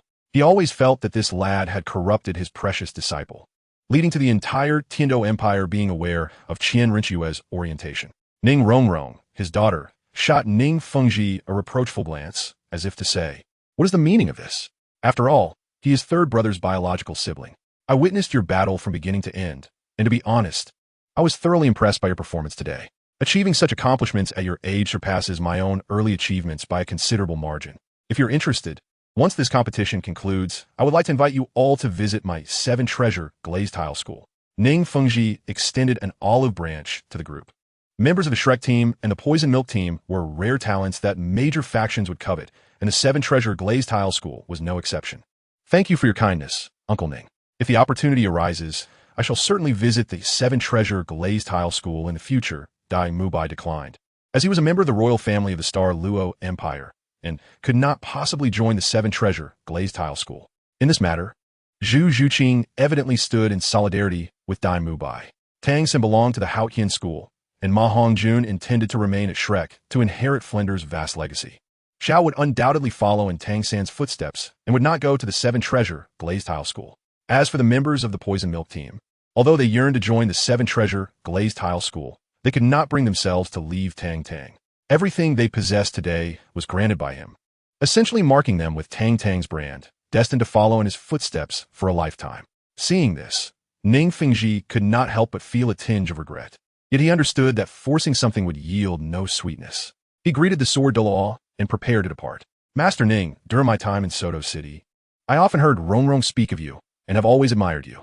As a fellow auxiliary soul master, I wonder if, after graduation, I might have the honor of joining the 7 treasure glazed tile school. Oscar suddenly interjected. Beside him, Tang Tang covered his face, while Dai Mubai, Ma Hongjun, and others burst into laughter. Are you truly admiring Master Ning? Or are you merely eyeing his precious daughter? Upon hearing this, Ning Fengji's face lit up with joy. He realized that the entire Shrek team and the Poison Milk team consisted of exceptionally gifted individuals. Although he could not recruit them all, securing even one would be a boon. After you graduate, should you wish to join the 7 treasure glazed tile school, feel free to seek me out. The doors of the 7 treasure glazed tile school shall always be open for you, he smiled. You are equally welcome. Ning Fengji turned his gaze to the members of the Poison Milk team behind Tang Tang.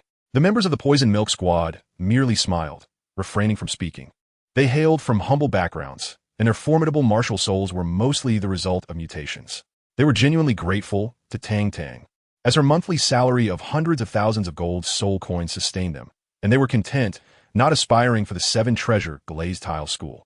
Watching the departing figures of Ning Fengji and the sword Daw, the group remained silent for a long while. Ah, the 7 treasure glazed tile school. All right, let us return to our training. Tang Tang instructed the members of the Poison Milk team. On the 3rd day of the competition, all Soul Master Academies had completed the first round of preliminary matches. Undoubtedly, among the 20 or so teams, the one that suffered the most defeats was the 2nd team of the Tiando Royal Academy. Originally a makeshift team, their combat prowess was limited. Starting today, the second round of preliminaries was set to begin. As the Shrek team approached the exterior of the Tiando Royal Soul Arena, the deafening cheers from within could be heard from afar. Upon seeing the arrival of the Shrek group, the spectators waiting at the entrance instinctively parted ways. Although some murmurs of dissent remained, they were considerably fewer than before, and the gazes directed towards them were predominantly filled with respect. The first match of the first round of preliminaries had left an indelible impression on the audience, even though subsequent matches demonstrated the weakness of the second team of the Tiando Royal Academy. Today, Flinder and the Master kept close to the group, with Flinder even donning a uniform identical to that of the students, striding confidently at the forefront. There was no other choice. Having accepted funds from merchants and from Tang Tang, he had signed agreements, and if Tang Tang did not wear the attire, it fell to Flinder to do so. After all, as long as the numbers matched, it mattered not who wore them. Although the mockery had subsided, Dai Mubai and his companions still felt a burning embarrassment on their faces. They had demonstrated their formidable strength to the audience, yet they could not escape the shamelessness of Dean Flinder, who had adorned them with numerous advertisements. Thanks to the flawless performance of Shrek Academy in the first round of the competition, they successfully caught the attention of various advertising sponsors. With Flinder's eloquent persuasion, he swiftly secured investments from over a dozen sponsors. Although each contributed a modest sum, in Flinder's words, a multitude leads to abundance. One sponsor may not suffice. Two may be acceptable, but together, more than 10 could yield an impressive income of several million soul coins. Each soul fighting match attracts at least 200,000 spectators, and the ripple effect of advertising is undeniably substantial. Upon reaching the rest area and taking their seats, they noticed only a few teams present. It was still early, and many had yet to arrive. "Dean, which academy will we be facing today?" asked Dai Mubai. Flinder paused, taken aback. "What are you saying? Are you the one competing?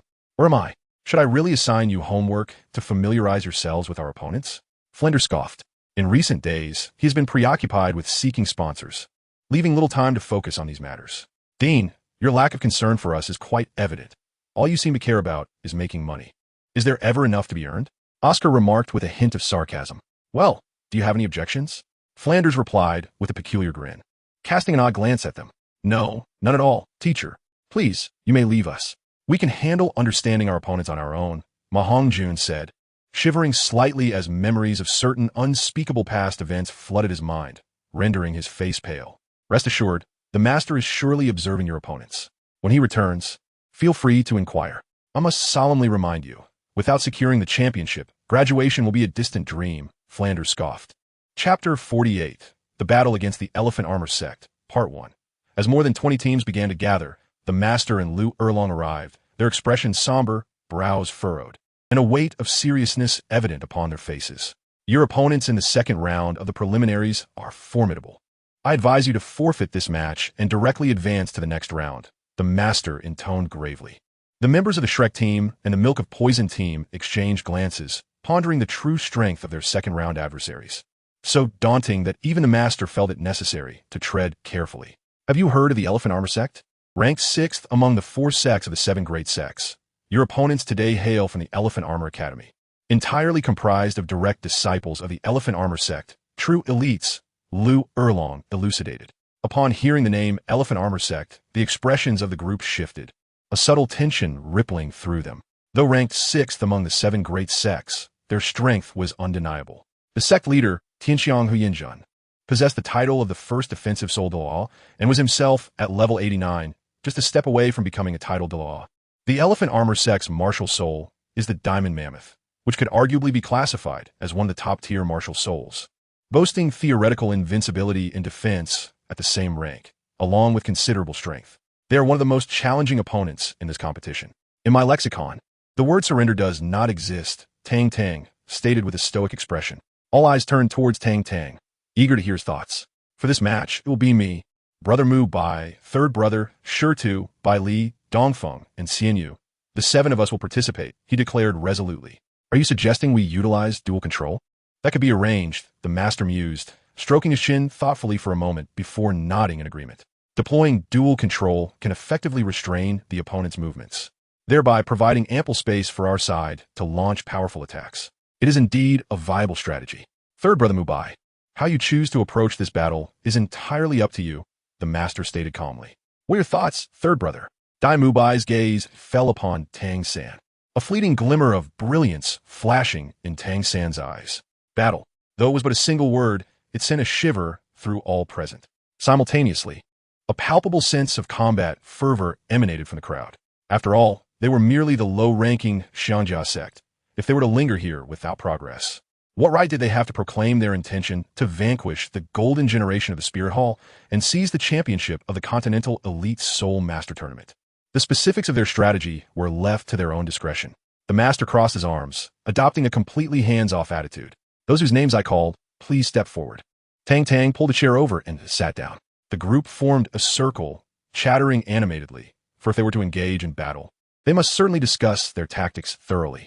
The third day of the Continental Advanced Soul Master Academy Elite Tournament officially commenced. The 10 competing teams took to the field, each standing in their designated area. The vast Soul Arena had undergone some alterations since their last encounter, aside from the unchanged Central Arena.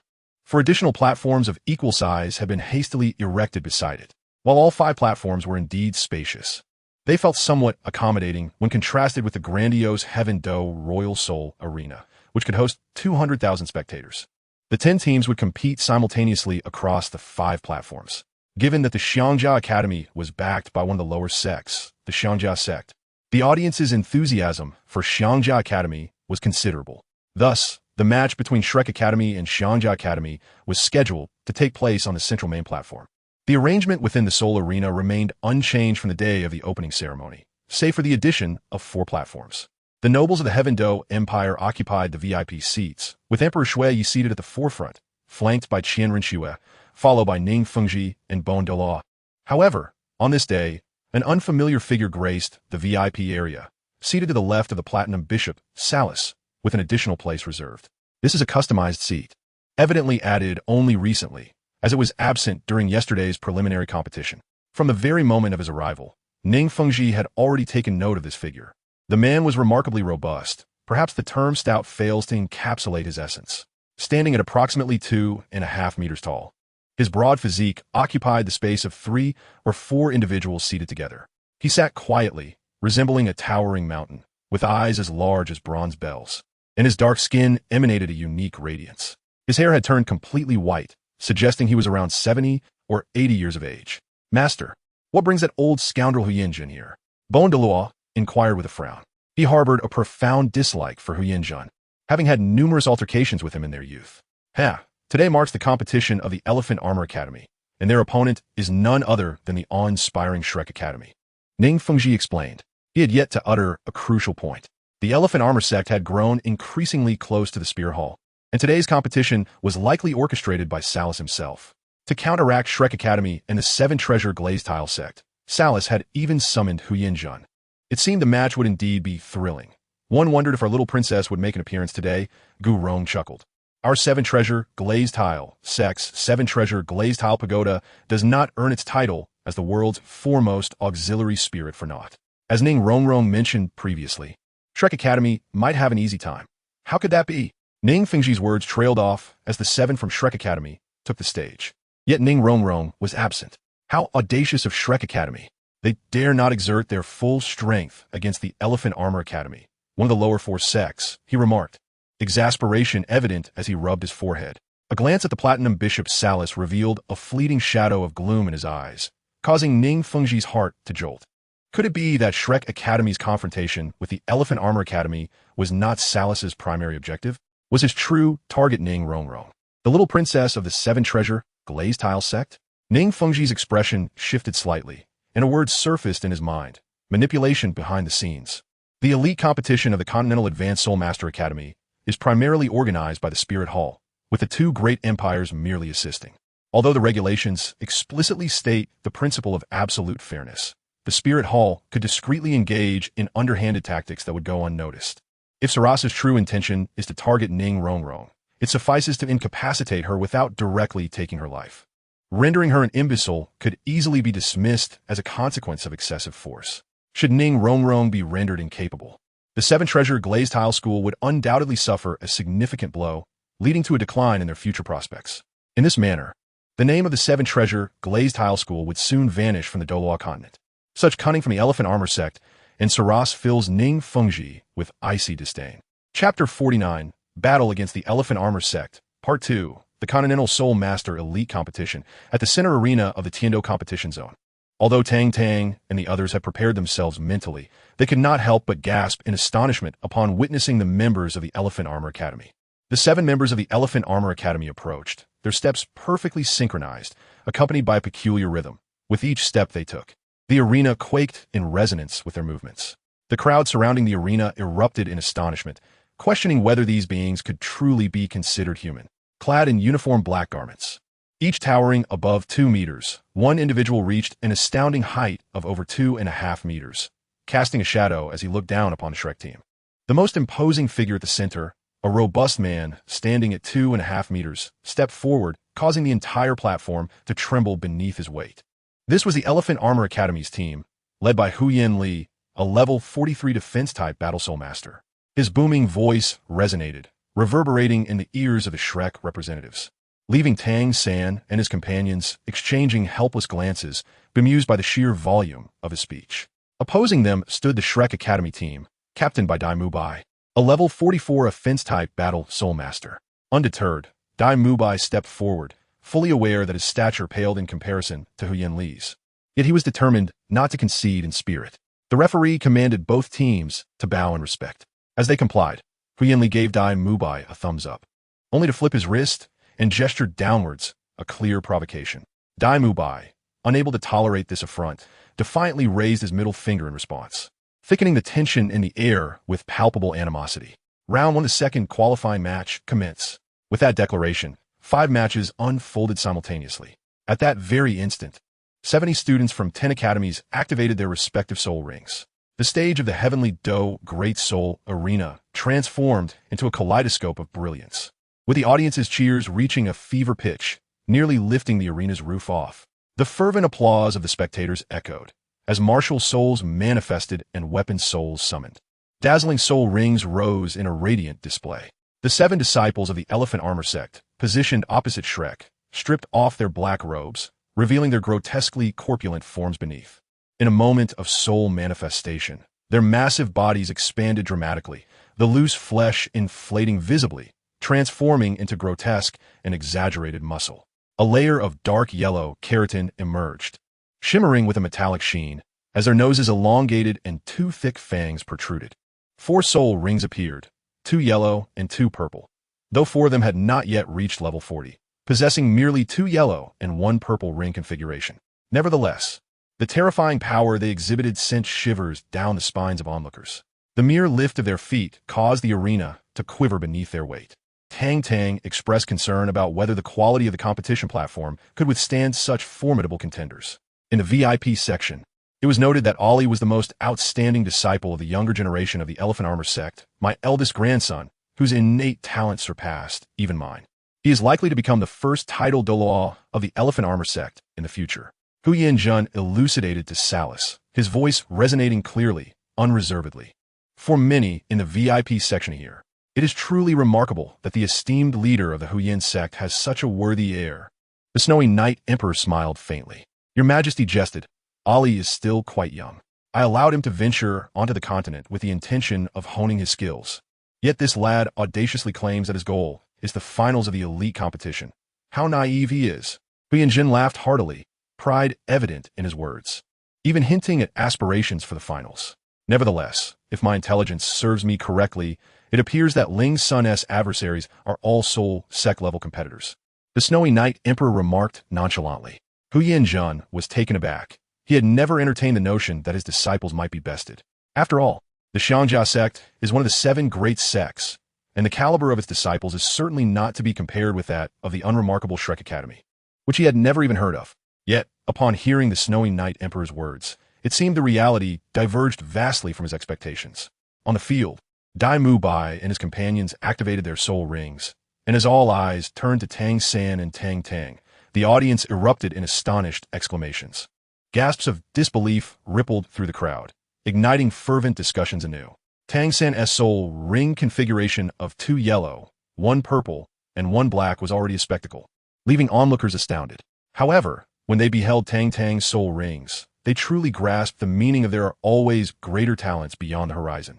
The 4 rings, 2 purple and 2 black, struck the faces of all present, filling them with shock and trepidation. Hu Yanzhen glanced sharply at Salas, only to find his expression equally one of astonishment. Master Ning, it seems that your precious daughter is studying at Shrek Academy. I am curious who the headmaster of such an institution could be, to have cultivated such remarkable disciples. The Snowy Knight Emperor turned his gaze to Ning Fengji. Your Majesty, the headmaster of Shrek Academy is named Flander. You may not have heard of him, but there is another name you undoubtedly recognize, the Golden Iron Triangle, which shone upon the continent 20 years ago. Flander was one of its stellar members. Ning Fengji replied with a smile. Ah, so it is he? Then it stands to reason that this so-called Shrek Academy is a creation of the Golden Iron Triangle. The Snowy Knight Emperor chuckled. Quite so. These young ones have grown under the guidance of the Master of Wisdom. The one with the 2 yellow, 1 purple, and 1 black soul ring configuration is the Master's disciple, Tang San, while the one with the 2 purple and 2 black rings is his sister, Tang Tang. Ning Feng Ti noted. The Master. The expression of Salas, the Platinum Pontiff, changed dramatically. How could it be him? Does the Pontiff also know the Master? Ning Fengji inquired with curiosity, pondering how these 2 seemingly unrelated individuals were acquainted. Who does not know the Golden Iron Triangle? This Master is renowned as an invincible theorist and has significant ties to our Spirit Hall, which is hardly surprising. If anyone on this continent could cultivate such remarkable disciples, it would undoubtedly be him. Salas is noted coldly. Ning Fengji was taken aback. He was well aware of Salas's disposition, blindly arrogant and obstinate, a man who harbored grudges. Despite having clearly indicated his close relationship with Shrek Academy, Salas still held the Master in such high regard, suggesting there must be some underlying reason for this admiration. Ning Feng Ti pondered. Since you both hold the Master in such esteem, I shall make it a point to meet this illustrious figure in the near future. But for now, let's focus on the match, Emperor Snowy Knight said with a smile. Hand over your tickets. Each person must submit 2, and then I shall have mine. Do the math yourself. Chapter 50, Battle Against the Elephant Armor Sect, Part 2. On the opposing side, the 7 members of the Elephant Armor Sect stepped forward in unison, their first spirit rings glowing simultaneously. The first spirit ring ability, Defensive Armor, was activated.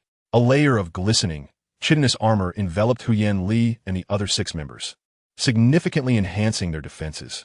Due to their massive size, they formed a line that effectively blocked the arena, resembling a thick, impenetrable wall. As they advanced, Tang Tang furrowed her brow, instantly grasping their strategy. They intended to leverage their imposing stature and defensive capabilities. If they could force their opponents off the stage, victory would naturally be theirs. A rather naive plan, Tang Tang scoffed, activating her first spirit ring ability. In an instant, the members of Shrek Academy felt a surge of overwhelming power swelling within them. Dai Mubai let out a thunderous roar, transforming into the White Tiger, and summoned the White Tiger Barrier. He stepped forward and charged towards Hu Yanli. At that moment, the blue-silver grass emerged, resembling black vines. Tang San unleashed his first spirit ring ability, Binding. Tendrils of blue-silver grass began to converge and wrap around the thick ankles of the Elephant Armor Sect disciples. To everyone's astonishment, the disciples of the Elephant Armor Sect, having been weakened by Tang San's ability, seemed entirely unaffected by the blue-silver grass's control, continuing to advance at their original pace. The blue-silver grass, entwined around their ankles, snapped instantaneously. Tang San's pupils constricted for a moment. Through this simple test, he discerned a wealth of information. The disciples of the Elephant Armor Sect exhibit not only formidable defensive capabilities, but also astonishing strength. The arena, being circular, initially positions both parties at its broadest center.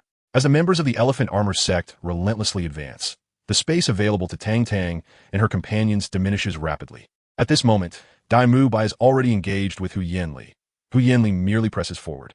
While Dai Mubai finds himself utterly incapable of countering his opponent, his attacks land on Hu Yanli as ineffective as mere tickling. Not only that, but the rebound force from the block strikes causes pain to reverberate through Dai Mubai's wrist. Dreamlike crystal shield, Bailey uttered, her red lips parting, as her third soul ring gleamed. With a swift motion of her hands, a colossal red crystal wall appeared, directly obstructing the advance of Hu Yanli and his companions. Undeterred by the imposing crystal barrier, Hu Yanli recklessly charged into it, followed by other members who mimicked his actions. The sound of resounding collisions echoed. By Li's crystal wall endured for a mere 3 seconds before shattering under the relentless assault from the Elephant Armor Academy's members. In an instant, as the crystal wall crumbled, Tang San activated his purple extreme demon eye, unleashing the fourth soul skill, the blue-silver prison, to once again hinder the progress of the Elephant Armor Sect. Xian Yu and Dongfeng exchanged a knowing glance, their hands gently clasping together as a plume of black flames began to rise from their joined hands. Amidst the gasps of the audience, a colossal beast engulfed in dark flames suddenly materialized at the center of the main arena. The fusion of martial souls, Hell's Demon Hound, occupied a significant portion of the arena, and with a thunderous roar, the very air within a radius of several meters trembled. With a powerful stomp of its hooves, one of the disciples from the Elephant Armor Sect was sent flying, the enormous beast casting a shadow as it soared off the edge of the platform. Crashing to the ground, eliminated from the contest. Li's expression darkened as he felt the constraining blue-silver prison around him, igniting a fierce flame within his eyes. His third and fourth soul rings flickered to life, and his skin transformed into a crystalline sheen, significantly enhancing his defensive capabilities. With a forceful burst, he shattered the bindings of the blue-silver prison, unleashing the oppressive might of his third soul skill. With a sudden stomp of his limbs upon the arena, the entire structure quaked. Li's massive form soared into the air, enveloped in a dazzling purple light. His gaze locked onto Tang San as he descended with intent to crush. The moment Li targeted him, Tang San activated his ghost shadow perplexing step. But no matter how he evaded, the fluttering of his heart remained unquenchable. With a glint of ferocity in its eyes, the Hell's Demon Hound swayed its massive form, shielding Tang San beneath it, and raised its paw to strike at the airborne Li. Crash. Flames danced wildly. The hellish demon hound took a few steps back, its infernal flames dimming slightly, and its aura diminished abruptly. As for Li, his immense form was forcefully thrust into the arena, blood spewing forth, and he succumbed to unconsciousness. In a flash of brilliance, the hellish demon hound vanished. The figures of Dongfeng and Xian Yu re-emerged, their faces pale, clearly drained from the excessive use of soul power. "Haha, splendid work. Leave the rest to us," Dai Mubai bellowed with laughter, his fourth soul skill igniting in brilliance as the white tiger meteor shower unleashed its fury. On the side of the Elephant Armor Sect, 5 individuals remained, huddled together, warily eyeing the Shrek Academy team. The white tiger meteor shower struck precisely, forcing the 5 members of the Elephant Armor Sect into a defensive posture. Tang San summoned his second and fourth soul skills. The parasitic nature of the blue-silver grass activated, transforming the 5 members of the Elephant Armor Sect into 5 massive clusters of blue-silver grass, which were then ensnared within a blue-silver cage. With a gleam in his eyes, Tu summoned all 4 of his soul rings, enveloping himself in golden battle armor.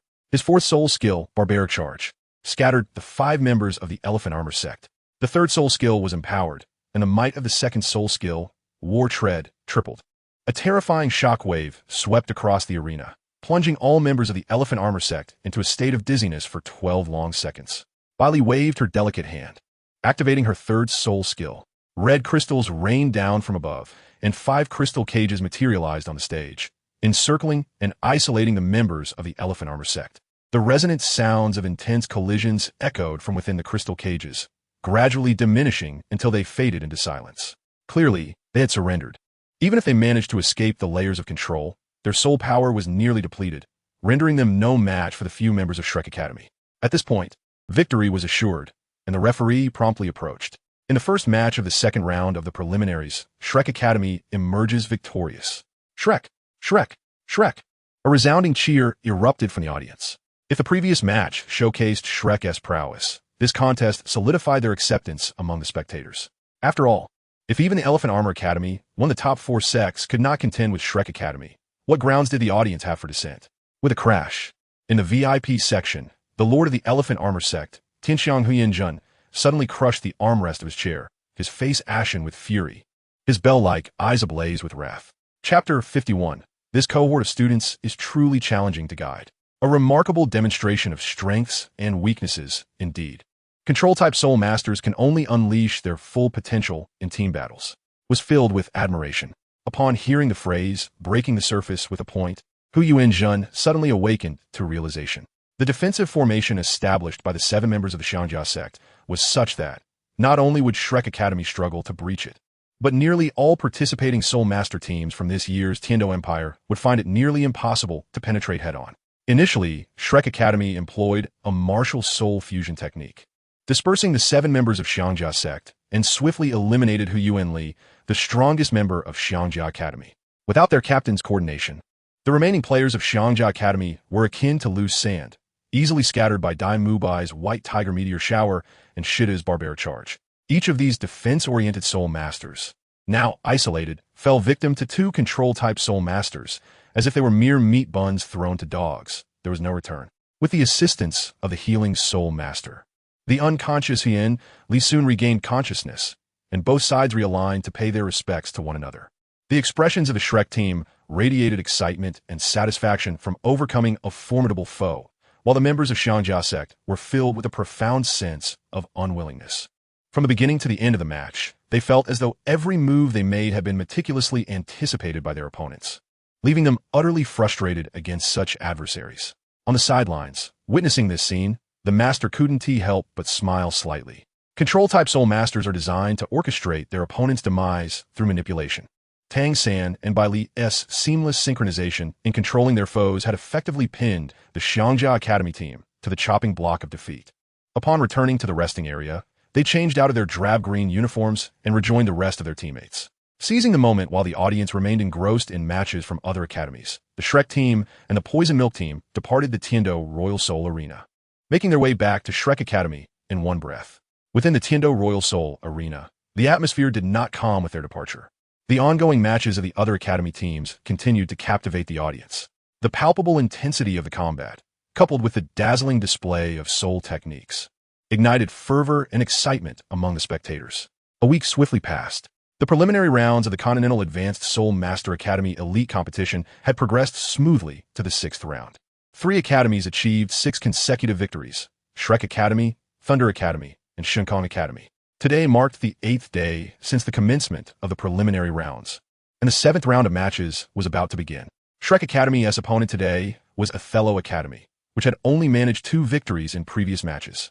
Due to the weakness of their opponent, Shrek Academy was not scheduled to compete on the main stage today. The highlight of the main event featured Thunder Academy and Xuantian Academy. In the resting area, one of the members exclaimed, "Ah, how delightful it is not to be on the field today." Tang Tang reclined languidly on a chaise longue, a straw over a meter long clutched between her lips. The other end immersed in a large jug filled with milk. This milk, provided by a sponsor, was unprocessed, purely natural, and devoid of any additives. A truly green beverage. "Captain, why don't you take my place on the field?" Su Yuqing implored, her large eyes brimming with an innocent appeal. No. I am already committed elsewhere. Do not tempt me," Tang Tang replied with a righteous demeanor.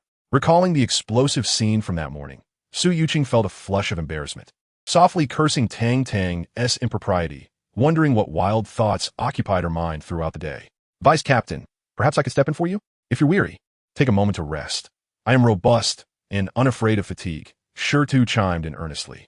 "Ah, our Shurtu knows how to care for others, unlike some." Su Yuqing responded with a playful scoff, her face radiating charm. "Shurtu, spare me. After returning yesterday, you slept like a log, and this morning, I could hardly rouse you. You cannot neglect your own well-being just because you harbor feelings for Su Yuqing. I refuse to allow it," Tang Tang retorted with a disapproving huff.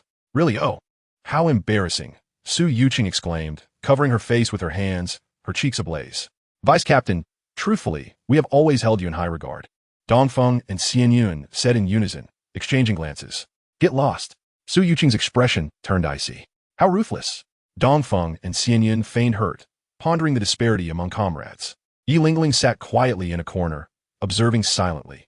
Tang Tang was at a loss as to her intentions, noting how she had remained withdrawn since arriving at Shrek Academy. Tang San and Xiao Wu engaged in hushed conversation nearby, while Oscar and Ning Rongrong exchanged affectionate glances, eliciting envy from Dai Mubai. Zhu Qing, holding a glass of red wine, caught Dai Mubai's attention as he approached her in the corner. "Get away." Zhu Qing's icy demeanor and piercing gaze struck Dai Mubai with a chill. "Wow, Dai Mubai, you've met your match today." Ma Hongjun laughed heartily at Dai Mubai's predicament. "Fatty, stand right there. No, I want tea. Come at me if you dare. Just wait until I catch you," he retorted defiantly. The master, Lu Erlong, and Flender observed the scene with amused expressions. "Youth is truly delightful." Flender gazed towards the horizon, lost in thought, a warm smile gracing his face. Indeed, youth is a precious gift. Lu Erlong clasped the master's arm with both hands, overwhelmed with emotion. After a brief bout of playful banter, the group shifted their focus back to the matter at hand.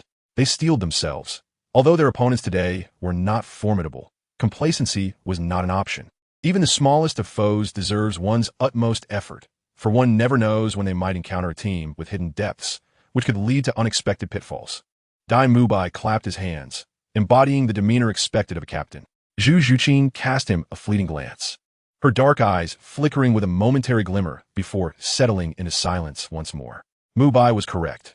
Many academies concealed their true capabilities, yet today, as adversaries did not. As they had withdrawn from the competition, the master spoke calmly. Tang Tang, Dai Mubai. Tang San, the prowess you have displayed has prompted several less capable academies to forfeit, which is entirely natural. Seize this opportunity to observe the match between the Thunder Academy and the Elephant Armor Academy, the master suggested with a smile. Why watch matches when we could return to the academy for facial masks and beauty sleep? Su Yuqing exclaimed, darting away in a flash. What you say is indeed correct. I shall join you. Ning Rongrong said, jogging after him. Count me in. Xiao Wu chimed in as she followed suit. Yi Lingling remained silent, quietly trailing behind. The master turned his gaze toward the male team members. Well, I must seek out my dear Snow, Tang Tang said, walking away with her hands behind her back. I'm off to find Rongrong, Oscar stated. I'm looking for Zhu Qing, Dai Mubai added. I will find Xiao Wu, Tang San declared. The master. This cohort of students is indeed challenging to manage. Chapter 52. The cost of a 5-year lifespan exiting the Grand Soul Arena. Tang Tang hurriedly made his way towards the prince's mansion. Today, Qianren Xue did not attend the matches at the arena, perhaps having learned in advance that Shrek Academy's opponent had forfeited. It was still morning, and the sunlight was gentle, casting a warm glow upon the body. Yet, for reasons unbeknownst to him, Tang Tang suddenly felt that the journey seemed unusually long. Ordinarily, he would have arrived home by this hour. After walking for a few more minutes, Tang Tang's steps abruptly halted as he sensed something amiss. At that moment, the sunlight bathing him began to lose its warmth, replaced by a chill that seeped into his bones. His eyes narrowed slowly, a dawning realization washing over him, and his expression turned grave. Xuantian, I know it is you. Come out. It dawned on Tang Tang that, due to Tang San's remarkable talents, Xuantian would likely make a move during this period. What he did not anticipate was that Xuantian had chosen to abandon Tang San and instead set his sights on him. Upon reflection, it made sense. His soul ring configuration was indeed far superior to Tang San's. A faint purple light emanated from the depths of Tang Tang's eyes as the purple extreme demon eye quietly unfolded. The surrounding pedestrians and buildings appeared unchanged. Yet Tang Tang firmly trusted his inner judgment. His purple extreme demon eye was still in its infancy, merely at the first level, incapable of achieving the illusion-breaking effect. Standing still, the starry sky scepter materialized in his hand as Tang Tang cautiously surveyed his surroundings, striving to detect any signs of vulnerability. A sense of unease continuously swirling within him. After all, Xuantian was a formidable soul sage, and the disparity in their strengths was vast. Tang San had once wielded the life-seizing Soul King-S tablet to extricate himself from peril, while Tang Tang had nothing at his disposal. Amidst the chilling atmosphere, a subtle yet deadly intent began to permeate the air, a lethal threat to Tang Tang's life. Suddenly, the surroundings fell silent, the streets' bustle vanished, and the scenery transformed in an instant. A faint figure appeared not far from Tang Tang, draped in a moonlit robe adorned with platinum-threaded patterns. Indeed, it was Xuantian. Truly, a genius capable of possessing 2 10,000-year soul rings at just the 40th level. His perceptiveness was extraordinary. Yet, alas, you are about to meet your demise. A faint smile graced Xuantian's lips, his demeanor exuding an air of serene control over the situation. I am from the Spirit Hall. If you kill me, do you not fear the retribution from the Spirit Hall? Tang Tang inhaled deeply, striving to calm his racing heart. No, if I kill you, no one will ever know it was me. What retribution could there possibly be? In the realm of youthful laughter, what could possibly compel one to participate in the prestigious elite tournament of the Continental Advanced Soul Master Academy? Tang Tang furrowed her brow, pondering whether this madman merely sought revenge against Shrek Academy. Ah, that old coot, Flander, who thinks himself superior to me.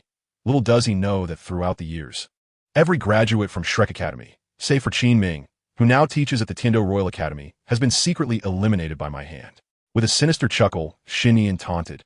Are you so certain you can take my life? Tang Tang regarded him with an unruffled demeanor. Among your peers, you indeed possess formidable strength, even rivaling support-type soul masters with your offensive prowess. You are the most perfect and outstanding soul master I have ever encountered.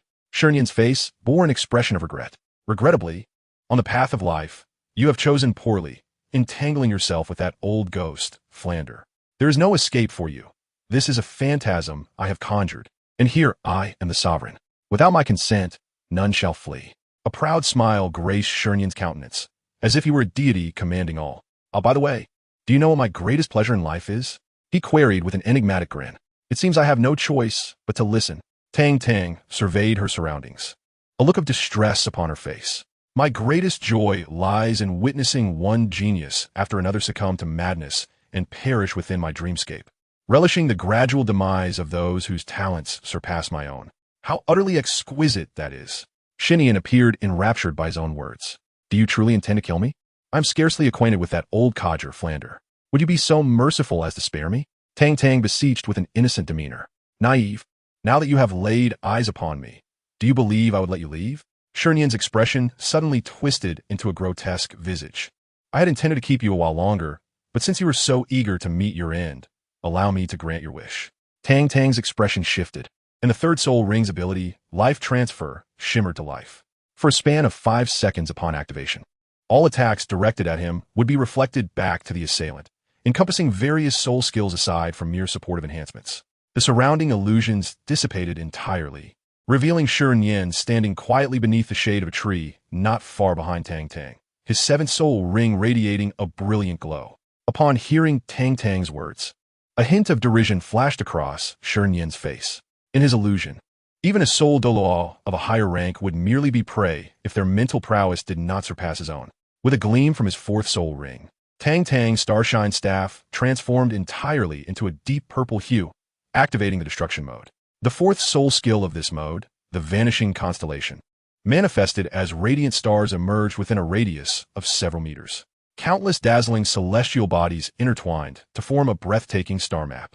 As purple light surged forth, everything encompassed within the map, including animals, plants, land, and even Xuantian, was instantaneously obliterated. The surrounding space plunged into darkness, gradually returning to its original form as time progressed. However, the figure of Xuantian standing behind Tang Tang had vanished without a trace. The fourth soul skill of the destruction mode, the vanishing constellation, demanded a sacrifice of 5 years from Tang Tang's lifespan to project the cosmic star map. Annihilating all within a 20-meter radius, the cost dissipated after inheriting the legacy of the god of destruction. Exhaling softly, Tang Tang collapsed onto the ground, his forehead glistening with sweat. His soul power had been utterly exhausted, and with the deduction of 5 years from his life, he now felt as feeble as an ordinary person, easily susceptible to death. Fortunately, Xuantian had chosen a secluded location to engage in battle, leaving the surroundings eerily silent and devoid of witnesses. Struggling to sit cross-legged, Tang Tang began to channel the Xuantian skill bestowed upon him by Tang San not long ago. As a trickle of soul power began to circulate within him, Tang Tang's complexion improved significantly, losing some of its pallor. Chapter 53. Adversary, Blaze Academy. As evening fell, Tang Tang exhaled lightly and rose from his spot. The setting sun bathed him in its golden light, accentuating his tall silhouette. Raising his palm to inspect it, a wave of relief washed over him. He was grateful that Xuantian was merely an illusion-based control soul master and had underestimated him. Curse you, Xuantian, for causing me to lose 5 years of my life in vain. Upon regaining her composure, Tang Tang could not help but unleash a torrent of curses. While wielding the power of the god of destruction was undeniably exhilarating, it came at a steep price, beginning from the third soul skill. Each utilization would cost her 5 years of her own life. This is merely the third and fourth soul abilities. Who knows how many years of life the subsequent 7th, 8th, and even 9th soul abilities will consume. In Douluo continent, the average lifespan barely reaches 80 or 90 years, and those soul masters tend to live a bit longer. It is still only around a century. The thought of his lifespan dwindling dramatically upon activating the destructive mode fills Tang Tang with despair, causing tears to stream down his face. I absolutely do not wish to perish in my prime. Having tidied up, he returned to the prince's residence, where darkness had fully enveloped the sky. Qian Rinxue quietly stood in the pavilion of the courtyard, her expression tinged with concern. When she caught sight of Tang Tang's return, a glimmer of joy sparkled in her eyes. "You're back." "Yes." Tang Tang's face was etched with sorrow, his heart heavy over the loss of 5 years of his life. "Where did you go today? Why didn't you return to Shrek Academy?" Qian Rinxue inquired gently. "I was delayed by some matters." Tang Tang refrained from sharing the troubles he had encountered, wishing to spare her from worry. "Please inform me or your teammates beforehand whenever you go somewhere in the future. They might be worried." Qian Rinxue's lips parted slightly. "Do you worry about me?" Tang Tang glanced up at her. Today, she had not donned the male attire of Xuantian, and under the moonlight, she appeared enchanting and beautiful. "It's late. You should rest early. You have a competition tomorrow." Qian Rinxue calmly walked towards her room. With a thud, she closed the door behind her, leaning against it, covering her chest as she felt her heart race, a blush subtly adorning her cheeks. Tang Tang smiled faintly and returned to his room, quickly drifting off to sleep. The reduction of 5 years of life and the damage to his essence would require a considerable time to mend. The night passed without incident. Early the next morning, as dawn broke, Tang Tang rose and set off for the Tiando Royal Soul Arena. The preliminary rounds continued, and after the completion of the 10th round, the gap between the competing teams in the Tiando City Soul Master Elite competition widened. Shrek Academy, boasting an impressive record of 10 victories, claimed the top spot in the elite competition. Aside from them, only the 4 elemental academies achieved a flawless record. Strangely, however, Shrek Academy faced considerable challenges only from the Elephant Armor Academy at the outset of this elite competition. After numerous days of competition, there has yet to be a team capable of rivaling them. In contrast, the performance of the Xiangjia Academy from the Xuantian Sect has been rather dismal, securing only 5 victories out of 10 matches. Aside from their defeat to Shrek Academy, their vaunted defense proved ineffective against the 4 elemental academies, resulting in a series of overwhelming defeats. Not even the formidable Tianxiang Huyuan Jun, nor the Platinum Bishop of the Spirit Hall, Salis, who hosted the Tiando City competition, anticipated such an outcome. However, the forthcoming matches will not be so straightforward for Shrek Academy. Their next adversary will be the formidable Ignition Academy, comprised entirely of Fire Elemental Soul Masters. The clash between these 2 undefeated teams undoubtedly stands as the most anticipated spectacle of this round, and it has been rightfully positioned on the central main stage. Even before the match commenced, the audience had already begun to engage in a spirited rivalry. To the left, fans donned garments of a murky green hue, brandishing banners proclaiming Shrek's inevitable victory and chanting fervently in support. Conversely, to the right, supporters clad in fiery red attire waved flags emblazoned with the fire element symbol, rallying behind the equally unbeaten Ignition Academy. While both sides boasted an equal number of spectators, it was evident that the fervor of Shrek's fans surpassed that of their counterparts. Although the Ignition Academy supporters were numerous, they included fans from other elemental academies who had merely come to lend temporary support. After all, the 4 elemental academies share a profound kinship that transcends mere words. In the backstage resting area, Master held a detailed report on Ignition Academy, his expression grave with concern. In recent days, he has been observing the competitions of the 4 Element Academy, seeking to gauge their true strength. However, the insights gained have been rather limited. Their opponents are exceedingly weak, utterly incapable of compelling the 4 Element Academy to exert their full potential. "Master, should we not proceed with our usual lineup for this match?" Tang San inquired. The so-called usual lineup entails the Shrek 7 monsters deploying 3 or 4 members, while the Poison Milk team does the same. As long as they assemble 1 support, 1 assault, 1 control, and 1 agile attacker, the remaining positions can be arranged freely. No, the opponents you are about to face possess formidable strength, vastly surpassing the lackluster adversaries you have encountered previously, the Master replied, shaking his head. Huh. The members of the Poison Milk team and Shrek team turned their gazes toward the Master, somewhat perplexed by his assertion. You are concealing your strength. And the same applies to your adversaries, the Master elucidated. In recent days, I have been observing the matches between the 4 Element Academy and the Elephant Chess Academy, and I have sensed a certain unease. Neither the 4 Element Academy nor the Elephant Chess Academy has displayed their full capabilities. Even if they have not unleashed their full power, we need not be overly cautious. Given our current strength, we are unlikely to encounter any formidable opponents before the finals of the elite competition. Xinyu and Dongfeng have started to feel a sense of arrogance, buoyed by recent victories. Silence. Tang Tang cast them a cold glance. He understood all too well the adage that pride precedes a fall, with Shrek itself serving as a prime example. Indeed, The individual strength of the opponents from the Blaze Academy may not be particularly impressive. In one-on-one encounters, they might even be comparable to the Soul Masters from other academies. The Master remarked with a calm demeanor. However, this is a team battle. They possess powerful Fire-type assault, control, agile attackers, and even Fire-type support.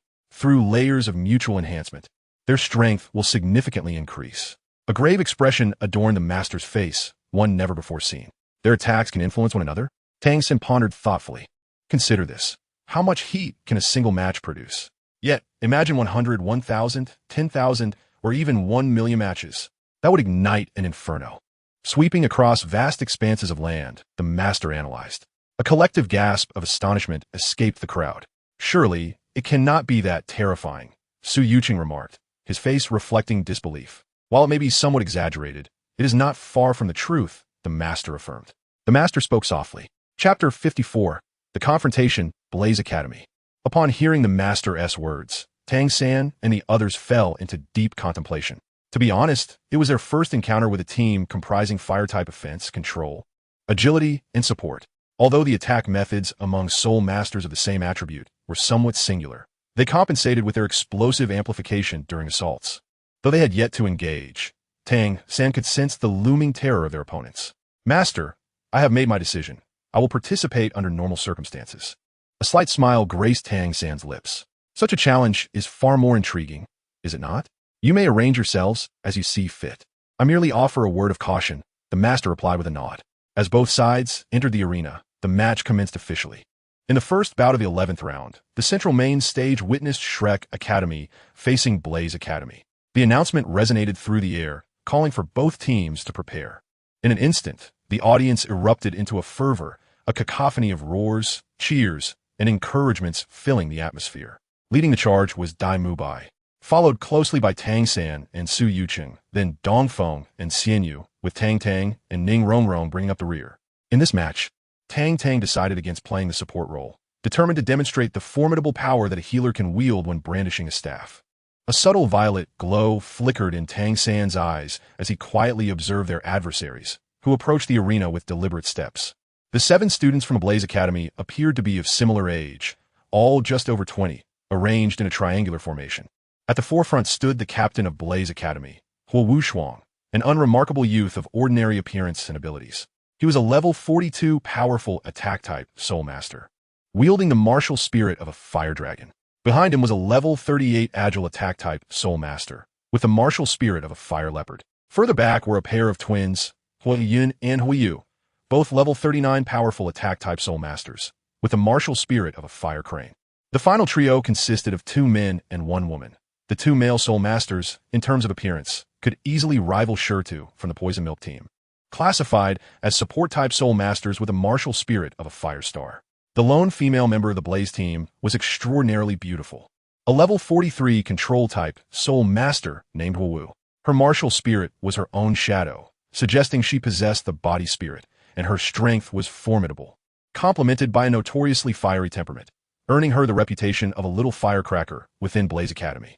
As both teams lined up and saluted, the referee took position at the center. The eyes of the competitors inevitably clashed, and even before the match commenced, the atmosphere crackled with tension. Facing our Blaze Academy, you are indeed unfortunate. Today, we shall end your streak of victories, Huo Wushuang proclaimed, glaring at Dai Mubai with a grin. Why are you staring so wide-eyed? If this were a contest of who can widen their eyes the most, I suppose you would win, Tang Tang retorted, shrugging his shoulders. How dare you speak like that? Huo Wu erupted, furious at any disparagement of her brother. Such a pity.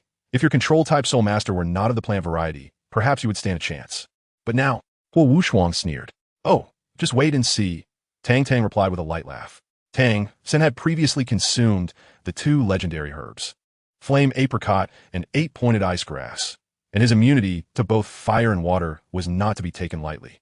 You may now unleash your martial spirits, the referee announced in a calm voice. In an instant, dozens of soul rings radiated with brilliance. If one were to judge solely by the light and configuration of the soul rings, Shrek Academy would overwhelmingly dominate Blaze Academy. However, what truly matters in a team battle is the synergy and the finer details, where Shrek's team still held the upper hand. This situation has become rather awkward. The manifestation of martial spirits brings forth an invisible pressure that suddenly descends upon the arena. The match commences. The referee swiftly retreats, and both teams instantly revert to their original formations. The team from the Blaze Academy adopts an inverted triangle formation, with Huo Wushuang leading the front, flanked by 2 Fire Crane Soul Masters on either side, while the remaining members protect Huo Wu closely. On the Shrek Team S side, Dai Mubai and Su Yuqing stand at the forefront, followed closely by Xian Yu and Dong Feng, with Tang San, Tang Tang, and Ning Rongrong in the rear. With the referee's command, Dai Mubai strides forward, activating the White Tiger Shield and unleashing the White Tiger Barrier, charging directly at Huo Wushuang. Tang San swiftly retracts his palm, causing a strand of blue-silver grass to entwine around Dai Mubai's waist, as his 4th soul ring sparkles, enveloping the opposing 7 members of the Blaze Academy in the blue-silver prison. Su Yuqing lightly steps on the arena, leaping into the air where his 1st, 2nd, and 4th soul rings suddenly illuminate. The unity of man and spear takes form, and the phantom spear shadows materialize around Su Yuqing, releasing the formidable force of the 4th soul skill, striking the mountains. At that moment, a wave of crimson flames erupts on the opposing platform, unleashing a torrent of searing heat. The 7 members of the Blaze Academy find themselves engulfed in flames almost instantaneously. Huo Wushuang and the Fire Leopard Soul Master fiercely engage, colliding violently with the advancing Dai Mubai. A resounding dragon's roar reverberates throughout the arena as Huo Wushuang stumbles back 2 steps, his body swelling dramatically, entirely covered in dark red dragon scales.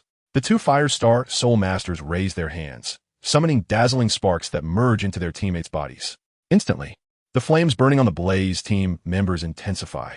As the barrage of spear shadows approaches, Huo Wushuang bellows, activating his 1st soul ring. The century-old soul skill, Dragon Armor, takes effect.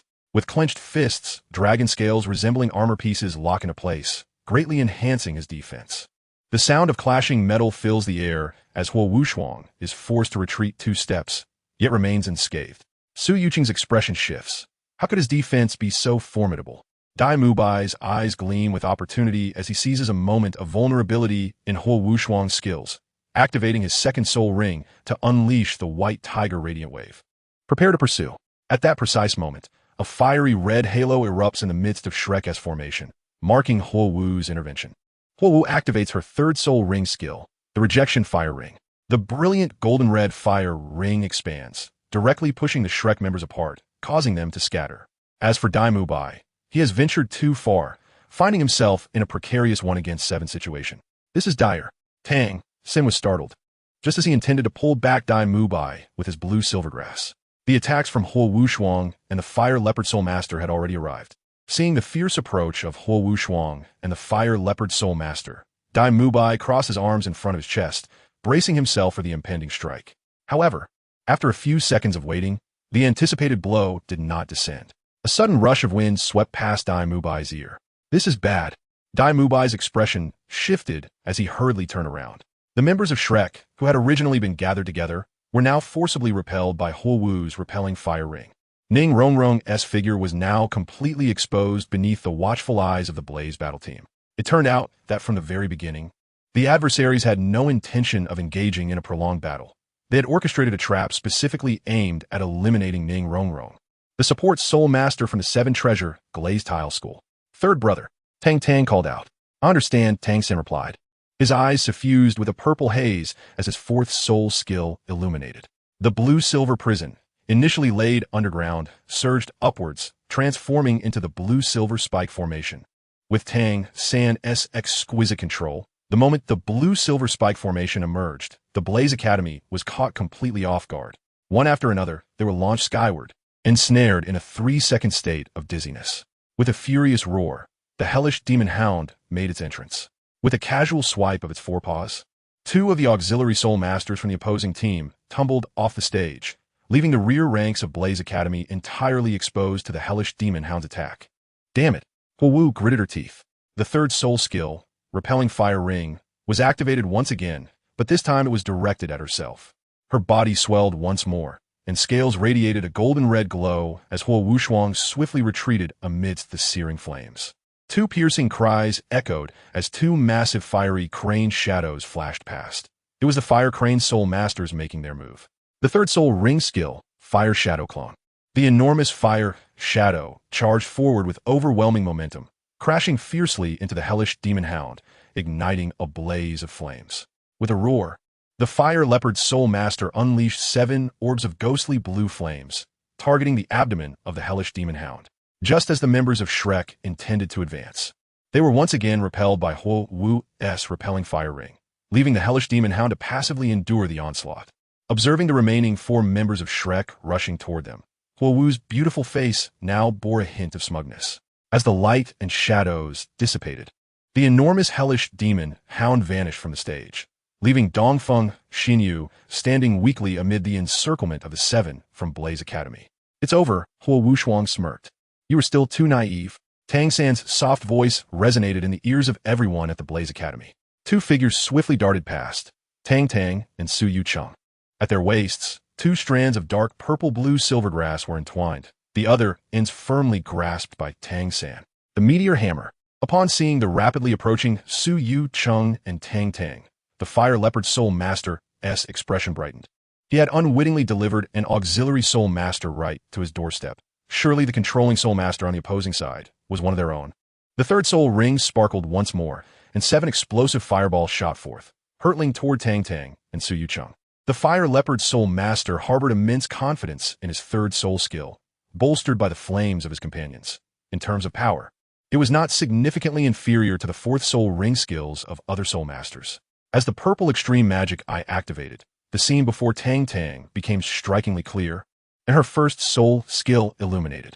The destruction starlight was unleashed. Under Tang Tang's precise control, 9 beams of destruction starlight targeted the 7 fireballs of the Fire Leopard Soul Master.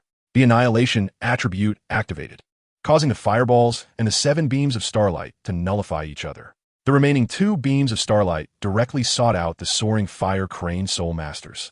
2 explosions resounded, accompanied by 2 anguished cries. The Fire Crane Soul Masters collapsed, unconscious, plummeting from the stage. At this moment, Tang Tang's soul power had reached level 47, a clear 10 levels above the 2 Fire Crane Soul Masters. Coupled with the inherent annihilation attribute of the starlight, she swiftly eliminated the 2 opposing team members. "Well done, Captain." Su Yucheng beamed, as his first and third soul skills shone brightly. His first soul skill, the fusion of man and spear, and his third soul skill, sweeping through thousands, were activated simultaneously. The white, long spear swept forward with ferocity, unleashing a powerful strike upon the shoulder of the Fire Leopard Soul Master. The tremendous force twisted his arm grotesquely. The second soul skill, Spear Shadow, ensued, and the Fire Leopard Soul Master succumbed to unconsciousness, resulting in yet another elimination for the Blaze Academy. Only the Fire Dance and Fire Wuxuang siblings remained on the stage, their backs pressed together, warily observing the encroaching 7 members of Shrek. "Surrender. You have no chance of turning the tide," Dai Mubai approached and calmly stated. "Never." Fire Dance scoffed, gathering her soul power, poised to launch another attack. Tang Tang's second soul ring suddenly glimmered, initiating the destruction mode Star Radiance.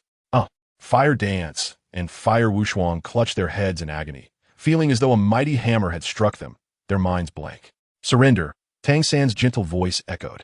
"Spare me the chatter. Until the very last moment, it remains uncertain who will triumph." Fiery Dance roared in fury, her 4th soul ring suddenly glowing brilliantly, a dazzling purple radiance merging with the incandescent flames surrounding her, rendering her figure almost ethereal. As the core of the blazing Fire Academy, her martial spirit was even more formidable than the Fire Dragon of Fire Wuxuang.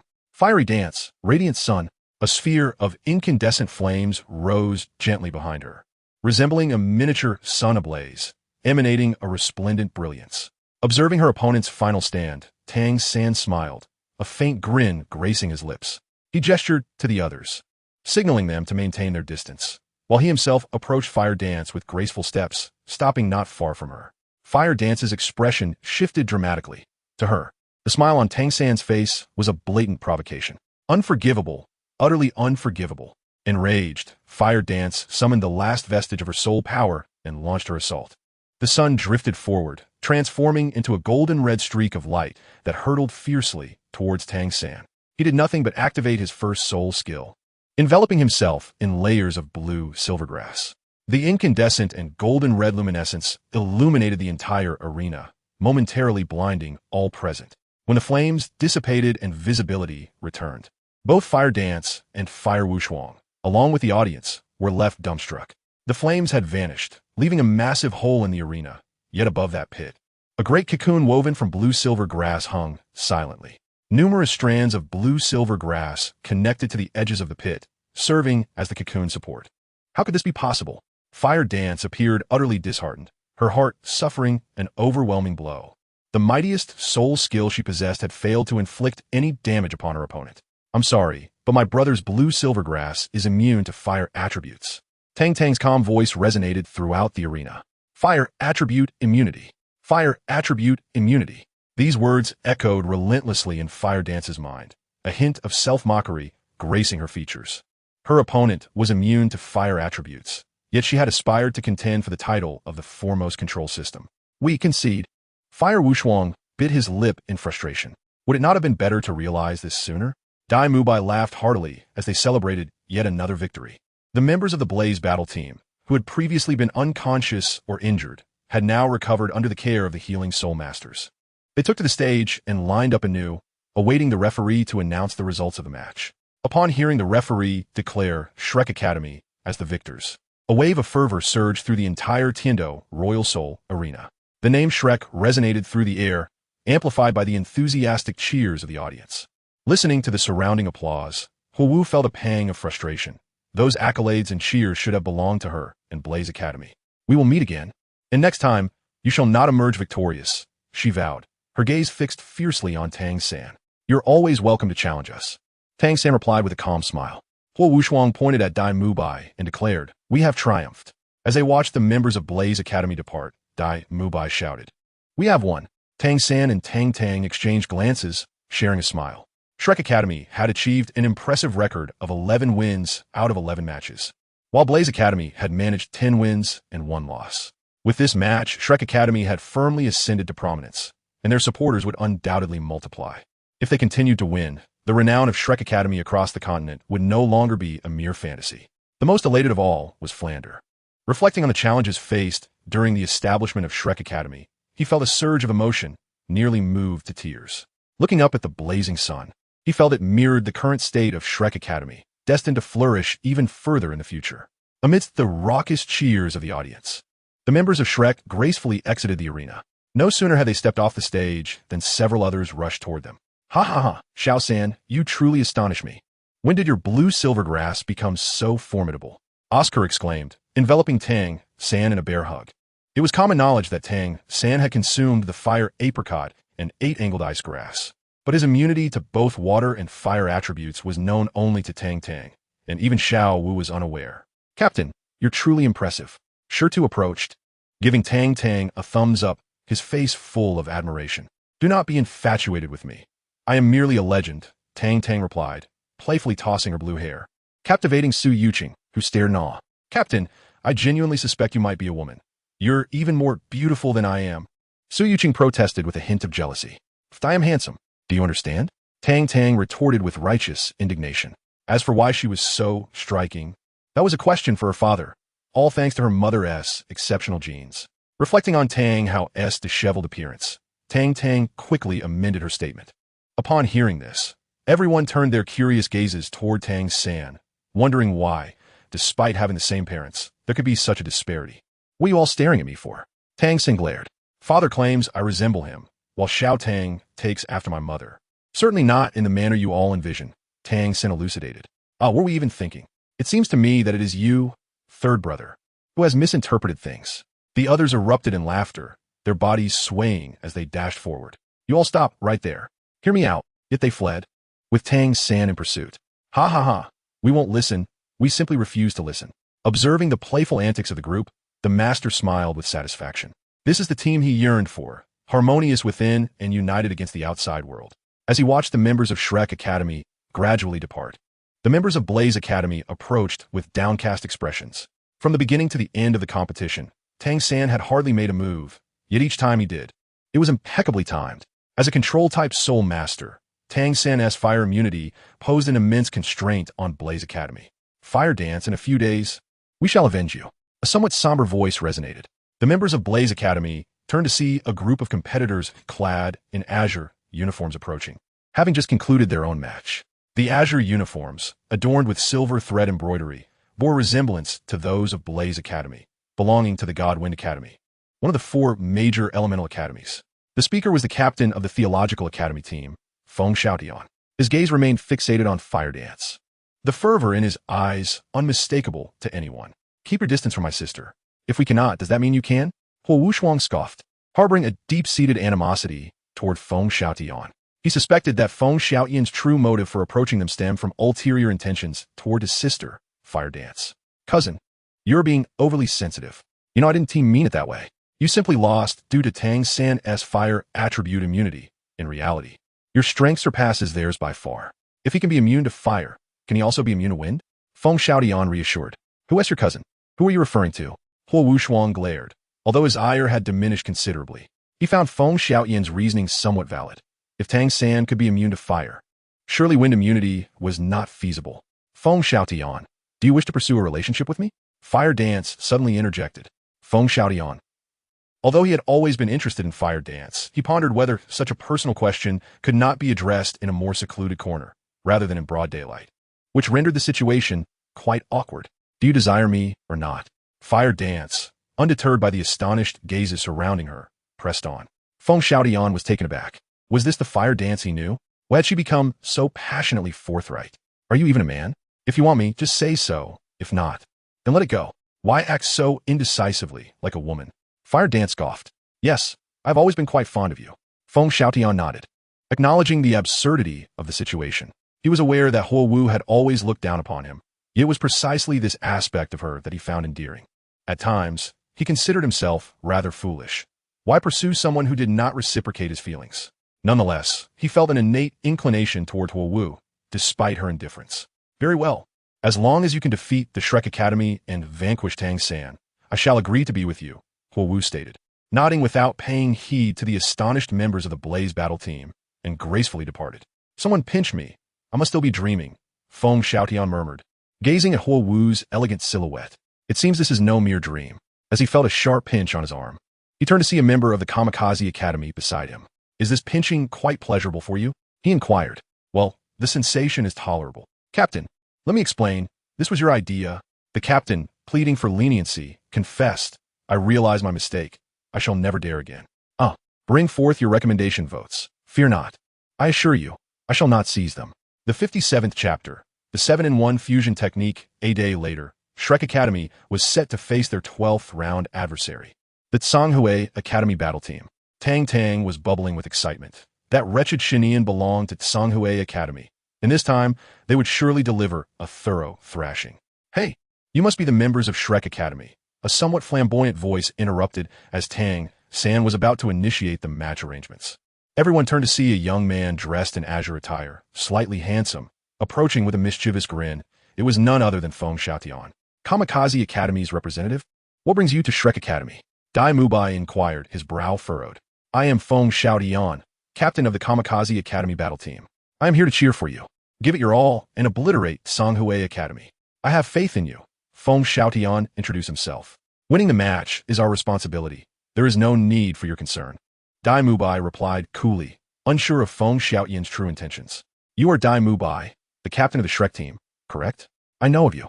While your strength is formidable, I must caution you that, although Tsanghui Academy's power appears average, I sense they are deliberately concealing something. Be wary. Do not be defeated, especially before facing our Kamikaze Academy. Feng Xiaotian warned earnestly. Is he out of his mind? Dai Mubai thought, bemused as he watched the nonchalant Feng Xiaotian stroll away. After exploring Shrek Academy for a while, Feng Xiaotian returned to his own team. Captain, where have you been? The competition is about to commence, yet you are still running about. The players of Shenkei's Academy expressed their grievances. I want to cheer for Shrek Academy. Feng Xiaotian remained unfazed, his spirits high during these recent days. Captain, has your mind slipped? Shrek Academy is our rival, and you dare to support them. A group of players exchanged glances, pondering if their captain might be an undercover agent sent by Shrek Academy. What is there to fear? As long as I can win the heart of a fair maiden. These concerns are trifles. Feng Xiaotian wore a carefree expression. Captain, we are not attempting to discourage you, but that woman, Huo Wu, is beyond your control. The team observed with clarity. Whether I can control her is of no consequence. I will deal with it later.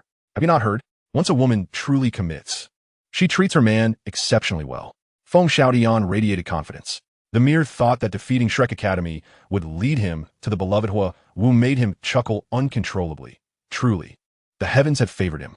Just as his romantic pursuits seemed doomed, fate presented him with Shrek Academy, akin to a timely rescue in dire straits. Oh, Shrek Academy's darlings. I adore you all even before the match began. The audience erupted in cheers. Shrek faced Tang Academy. Although it was a one-sided affair, spectators relished watching Shrek dominate. It wasn't long before the announcer's voice echoed, signaling the entrance of both teams. On the arena, players from both sides silently regarded one another. The Shrek Academy team appeared composed, having participated in numerous competitions, and with the audience filled with their ardent fans, the venue felt almost like their home ground. Dai Mubai, with his strikingly handsome demeanor, waved his hand, eliciting a frenzy of screams from the audience, as numerous infatuated young women fervently waved their arms, momentarily inflating the vanity of the two men. In contrast, the 7 players from Tang Academy exhibited an air of grim determination, their eyes fixated on Shrek's team, glinting with a hint of malice. All 7 members of Tang Academy were male, donned in identical sky-blue robes, their presence exuding a subtle yet formidable aura, seemingly confirming Feng Xuantian's assertion that these adversaries were not to be underestimated. Eliminate them, crush them. Long live Shrek. 12 consecutive victories, 12 consecutive victories. Shrek is the strongest. No rebuttal will be accepted. The cacophony of cheers reached Tang Tang, making her feel a wave of pressure. This atmosphere is quite daunting. On the competition stage, with a referee's command, 5 arenas commence their matches simultaneously. What do the audience adore watching the most? As the saying goes, an outsider marvels at the spectacle, while an insider discerns the subtleties. At the commencement of the competition, the simultaneous unleashing of soul rings by all participants undoubtedly constituted the most dazzling moment of the event. The manifestation of martial spirits and the revelation of weapon souls instantly stirred the emotions of the audience. The 7 soul masters, each surpassing level 40, showcased an optimal configuration of soul rings, with Tang Tang and Tang San boasting exceptionally superior soul ring arrangements, propelling the spectators' excitement to its zenith. In contrast, the Tang Academy's team, with only their captain exceeding level 40, comprised members predominantly at the 30s, and their soul ring configurations were far from ideal, including even white 10-year soul rings. This stark disparity became immediately apparent. The members of Tang Academy exercised caution, refraining from granting Shrek Academy any opportunity to strike. As the referee proclaimed the match's commencement, the 7 swiftly congregated, their captain positioned at the forefront, forming a hexagonal formation, their expressions vigilant as they gazed at Shrek Academy's 7 members. Attention, Tang Tang and Tang San simultaneously cautioned. Shall we charge forward? Dai Mubai inquired softly, releasing his martial spirit. No, let us remain still for the moment and observe, Tang San replied, shaking his head while signaling Zhu Zhuqing to position herself behind Dai Mubai. Should any unforeseen developments arise, the two would execute their martial spirit fusion technique. Teams commenced the match. The referee was compelled to interject as both sides remained stationary. While the members of Shrek Academy held their ground, the Tang Academy team took the initiative. The 7 stepped forward in unison, expanding their formation, and simultaneously released their martial spirits. Having previously focused their attention on the members of Shrek Academy, the audience was now taken aback as they beheld the unique forms of the 7 martial spirits. They appeared as 7 distinct gemstones, round, triangular, heart-shaped, and teardrop-shaped, each radiating in the hues of the rainbow. As these 7 gemstones emerged, a shimmering veil of colorful light enveloped their bodies. Today marks the moment of your consecutive victory's end. Awakened to reality, the captain of Tang Academy sneered, surrounded by the resplendent aura of the 7-colored light. I know not who instilled such confidence in you to be so arrogant, Dai Mubai retorted disdainfully. Just wait and see, the captain of Tang Academy declared, gradually lifting the bright silver, circular gemstone from his palm, while activating the 4th soul ring that spiraled around him. A colossal pillar of 7-colored light ascended into the heavens, enveloping the 7 members of Tang Academy in a radiant shield. Fools from Shrek Academy, savor the essence of our 7-in-1 fusion technique, he proclaimed. The 7 Shura illusion descends. The conclusion of Chapter 59. Expert opinions in an instant, a kaleidoscope of colors surged forth, enveloping the entire arena in a brilliant glow. Within a heartbeat, the vibrant hues illuminated the entire competition venue. The audience fell into a profound silence, exchanging bewildered glances, utterly unaware of the unfolding events. Not only the spectators present, but even the esteemed figures and nobles seated in the VIP section were equally perplexed. This situation is one they have never encountered in their lives. The team leaders and school officials from various universities were utterly astonished, their mouths agape as they gathered at the foot of the arena, engaging in fervent discussions. Could this possibly be the legendary fusion technique of the Seven Spirits? Emperor Xuantian too was taken aback. If this truly is the Seven Spirits fusion technique, then today, regardless of the dire consequences, they must capture these 7 individuals. No, this cannot be the Seven Spirits fusion technique. Rather, it seems to be a similar soul skill fusion technique. Although it involves fusion, its potency is likely diminished by several hundred times. Ning Fengji shook his head. Nevertheless, even so, it remains an immensely powerful skill. How will Shrek Academy counter this? A glimmer of anticipation flickered in Ning Fengji's eyes. On the other side, within the spectator stands of the participating academies, Master Flanders and Lu Erlong had already risen to their feet. Despite Flanders' usual unreliability, witnessing the perilous situation of the others made him more anxious than anyone else as he attempted to dash towards the arena. Flanders, calm down, Master interjected, positioning himself in front of him. Calm down? That is the Seven Spirits fusion technique, Flanders exclaimed furiously. With the capabilities of those youngsters from Sanghui Academy, how could they possibly control it? Do you wish for the little monsters to march to their doom?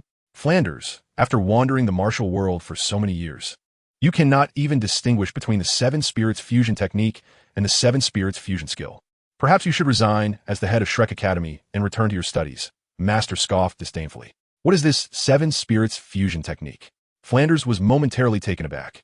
Master smiled slightly, signaling him to remain composed. He then cleared his throat and began his explanation. The so-called Seven Spirits fusion technique is a miraculous skill that can only be executed by 7 individuals who possess a perfect harmony of spirit compatibility and work together in unity. It is well known that the power of spirit fusion techniques increases exponentially with each additional participant. Thus, the Seven Spirits fusion technique enhances the original power of spirit fusion techniques sevenfold. In simpler terms, 7-level, 20-soul masters, upon executing the Seven Spirits fusion technique, would possess strength comparable to that of a titled Douluo of level 90. As for the pathetic fusion technique currently on display, its power is merely a fraction, 1/10,000th, of that of the true Seven Spirits fusion technique. After a lengthy explanation, Flanders, bewildered, exclaimed, I did not understand a single word. Speak plainly. Master hesitated, estimating, in essence, the fusion technique employed by Sanghui Academy is roughly equivalent to the strength of a Soul King level expert. Then I can rest easy, Flanders sighed in relief, reclining back onto his chair, squinting at the arena. How can you be at ease? That is comparable to a Soul King level expert. The Master's eyes widened in astonishment. Even that Oaf Zhao Wowqi was bested by the little monsters without a trace of temper. Yet this one is not even a true Soul King. Flinder shook his head, already foreseeing the outcome. It was only then that the Master recalled Zhao Wowqi had recently endured a brutal beating. On the arena, a kaleidoscope of colors swirled as Dai Mubai, Tang Tang, and the others found themselves ensnared in an illusion, surrounded by a sea of corpses and blood. A scene of utter horror. Xiao San, how should we fight this? Dai Mubai was utterly dumbfounded, unable to even catch a glimpse of their opponent. How on earth were they supposed to proceed? Simple like this, Tang Tang's calm voice resonated. Under the astonished gazes of all, she struck her palm against her chest. Her aura plummeting instantaneously, and a mouthful of blood erupted forth. Xiao San, your brother doesn't have a penchant for masochism, does he? Dai Mubai nudged Tang San's waist, whispering in his ear. So what are you waiting for? Tang San regarded him coolly. Dai Mubai exclaimed, no, Brother San, I've finally made it to the stage. They can't just disregard me. Ma Hongjun objected vehemently, feeling as if he had waited a millennium for this moment. Yet, to be injured the instant he stepped onto the platform. Didn't he have any pride? Less chatter. Hurry up. Tang San rolled his eyes and gave him a swift kick. Why are you being so slow? 2 minutes later, observing the fallen members of Shrek scattered across the ground, a smirk curled at the corner of Tang San's mouth.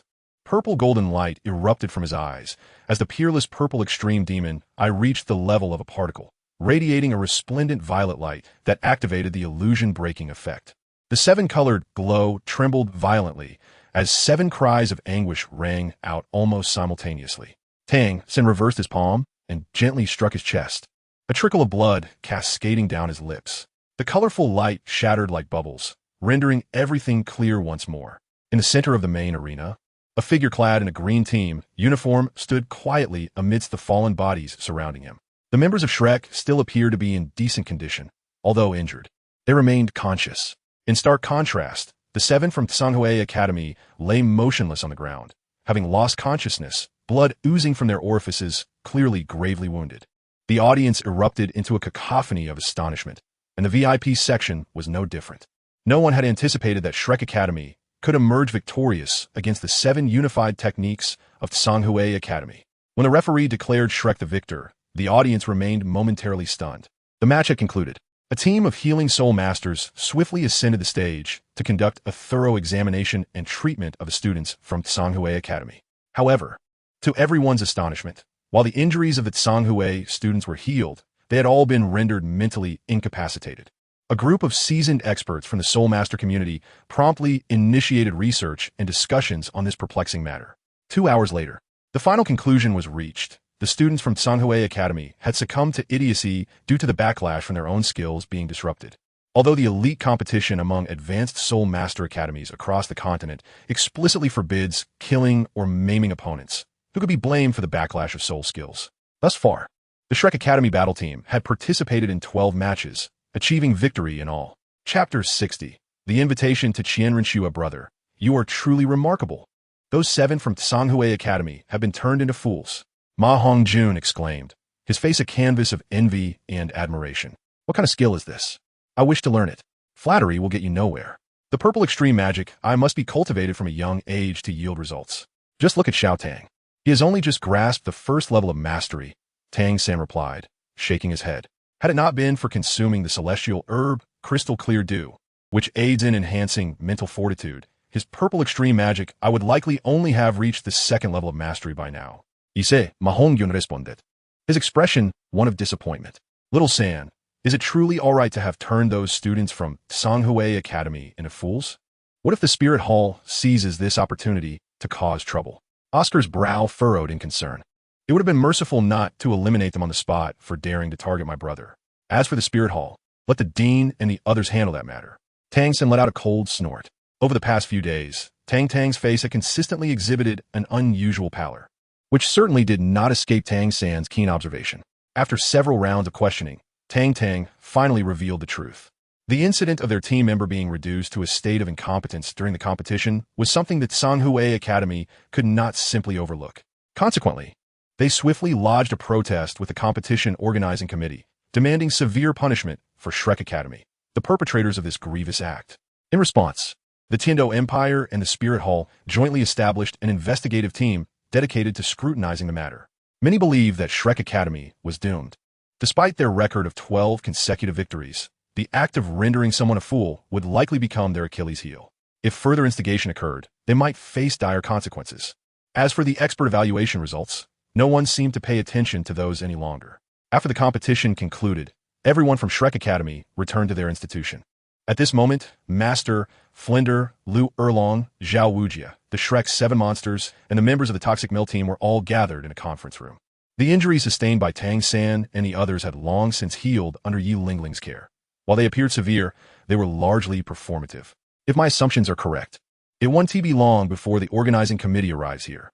I am unaware of what transpired, but it is a fact that the students of Tsanghui Academy have indeed been rendered fools. Flinder's expression was grave.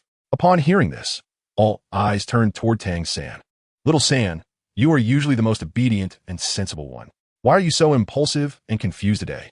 Flinder's face was one of profound disappointment. The former Tang San had been so well-behaved, obedient, sensible, mature, and composed. Since meeting Tang Tang, however, everything had changed. Impulsiveness and restlessness seemed to accompany him daily. It was all Tang Tang's fault. The shameless, brazen younger brother had led their exemplary student, Tang San, astray. Tang San smiled sheepishly, having not given it much thought at the time. Since Shi Jian had targeted Tang Tang, the students under Shi Jian became enemies in Tang San's eyes. He understood the principle that wildfires could not be extinguished and would spring back to life with the spring breeze better than anyone. What should we do now? Flinder rubbed his forehead, feeling overwhelmed. Flinder, leave this matter to me. Rest assured, I will handle it properly, Tang Tang declared confidently, thumping his chest. Where does your confidence come from? Flinder retorted in frustration. If it were little Tang, perhaps it wouldn't be an issue. Tang San's eyes brightened. What do you mean by that? Master inquired, his expression shifting. Aside from being a student of the Tiando Royal Academy, little Tang is also affiliated with the Spirit Hall. I believe you will find it much easier to resolve this situation. Tang San explained, what are we waiting for? We should hurry. Flinder's temper flared. It seemed they were wasting precious time. What is the rush? We still have a little while left, he retorted. However, Tang Tang let out a cold snort, and despite her words, she rose to seek out Qian Renshue. As a prominent figure in both the Heaven Do Empire and the Spirit Hall, her involvement would undoubtedly prove advantageous. At the prince's residence, Tang Tang called out, Old Shui, are you here? Your little darling has returned. A faint voice drifted from behind her. Have you gotten yourself into trouble again? Turning around, she found Qian Renshue dressed in men's attire, leisurely sipping tea in the pavilion of the side courtyard. Opposite her sat a woman, exuding an indescribable elegance, none other than the long-absent Shui Ku. Old Shui, you're here. Tang Tang approached, part from her hurried return from Shrek Academy. Without hesitation, she seized a cup from the table and began to drink heartily. Ah, refreshing, she exclaimed, patting her belly with a satisfied expression. That was the cup I used. Qian Renshue's expression darkened. I know, we are practically family. What is yours is mine, and mine is still yours, Tang Tang hastily amended, noticing the icy glare in Qian Renshue's eyes. Shui Ku, observing the scene, was left utterly dumbfounded. Growing up, she had never witnessed such a spectacle. She had dismissed rumors of her brother, Shui Qinghe's orientation, but seeing it unfold before her shattered her long-held beliefs, leaving her momentarily in disbelief. Brother, you two carry on. I shall return to the palace, Shui Ku said as she fled in a panic. Qian Renshue remained expressionless, turning her attention back to Tang Tang. Speak up. What trouble have you caused now? Qian Renshue inquired coolly. I am a foremost among the 10 outstanding young men of Heaven Do City, personally recognized as an exemplary student by Emperor Shuiyi. Do I seem like the kind of person who causes trouble daily? Tang Tang declared with righteous indignation. If you don't speak, I shall take my leave. I have many matters to attend to. Qian Renshue stood, preparing to depart. Hey, wait a moment. Tang Tang found herself unable to remain seated. Before they had even exchanged a few words, how could one be leaving already? With a gentle hand, Tang Tang supported Qian Renshue's shoulder, guiding her back in her seat with care. She began to apply pressure to acupoints, providing a massage. To offer such unsolicited attentiveness, one must either be insidious or duplicitous. And you claim you have not stirred any trouble? Qian Renshue scoffed. It was evident that this rascal had undoubtedly caused some mischief. Otherwise, given his nature, he would likely still be wandering outside at this hour instead of returning home. Cough, cough. It is indeed the case. Tang Tang coughed lightly. Please ease up on the pressure on the left side and apply a bit more strength. Qian Renshue instructed. Certainly. I assure you of impeccable service today, Tang Tang replied as she rolled up her sleeves and commenced her work. Simultaneously, she recounted the events leading up to the situation, omitting any mention of the incident from that year, only indicating that a conflict had arisen between the parties involved and that Songhui Academy was intent on pursuing certain actions.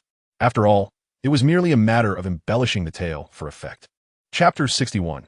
Saras was terrified the investigation team from the competition committee arrived far more swiftly than anyone had anticipated. In less than half an hour, a dozen or so individuals stormed into Shrek Academy, to the astonishment of Flanders and the Master. The investigation was led by none other than the Platinum Bishop Saras and Ning Fengji, the leader of the Seven Treasure Glazed Tile School. No one had expected the inquiry to be so vigorous, leaving many onlookers gathered at the entrance of Shrek Academy utterly astonished. Logically, the incident of a competitor from Songhui Academy becoming incapacitated could have been addressed by a mere cardinal in a red robe. The reason Saras personally intervened was entirely due to the remarkable performance exhibited by the Shrek Academy team. With an entire team possessing not just one, but multiple martial soul fusion techniques, their prowess was formidable enough to rival even the golden generation of the Spirit Hall. In this elite competition of soul masters, the Spirit Hall has indeed invested significantly, personally overseeing the distribution of 3 soul bones. The Pope, Bibi Dong, has explicitly instructed that the event must proceed flawlessly. Previously, They've been unable to find any incriminating evidence against Shrek Academy. However, now, even the most trivial matters could provide Saruth with ample justification to expel Shrek Academy from the competition. Nevertheless, the Emperor of the Snowy Night still holds Shrek Academy in high regard. Aware of Ning Fengji's cordial relations with Shrek Academy, he specifically requested his presence here. After all, Shrek Academy is, in essence, an institution of the Heaven Do Empire, and should they ultimately triumph in the elite competition, it would indeed bring honor to the empire. Dean Flander, I apologize for the intrusion, Ning Fengji said with a courteous nod. Lord Ning, you flatter us. It is our honor at Shrek Academy to have you visit. Flander hastily returned the gesture. Setting aside their respective statuses within the realm of Soul Masters, the identity represented by Ning Fengji at this moment warranted utmost respect. Allow me to introduce, this is His Excellency, Saruth, the Platinum Bishop of the Spirit Hall in Heaven Do City, Ning Fengji remarked with a smile, gesturing towards the stern-faced Saruth. Ah, it is an honor to meet the esteemed Platinum Bishop. My apologies for any rudeness, Flander replied, maintaining his composure and bowing once more to Saruth. I am curious as to the purpose of your visit, Lord Ning and Your Excellency, Flander inquired discreetly, his gaze subtly shifting to the 12 red-robed archbishops arrayed behind Saruth. Huh, who do you think you're intimidating? Saruth's demeanor turned brusque. Time is of the essence. I will be direct. Hand over the members of the Shrek team competing today. I have matters to discuss with them. Flander's expression grew icy in an instant. He, as the head of an academy, was accustomed to decorum, even when speaking with Ning Fengji. Saruth's words, however, were unmistakably confrontational, indicating a clear intent to provoke. Make way, don't block the way. At that moment, Tang Tang's voice rang out, and Flander realized for the first time how endearing this annoying little rascal's voice could sound. As the crowd parted, they saw Tang Tang grasping Qian Rinchua's hand, straining to push through the throng directly towards them. Slow down, Qian Rinchua protested, her masculine disguise as Xuantian presenting an awkward situation, as it was rather improper for two men to be holding hands in such a public setting. While Tang Tang seemed unconcerned, Qian Rinchua still felt the weight of propriety.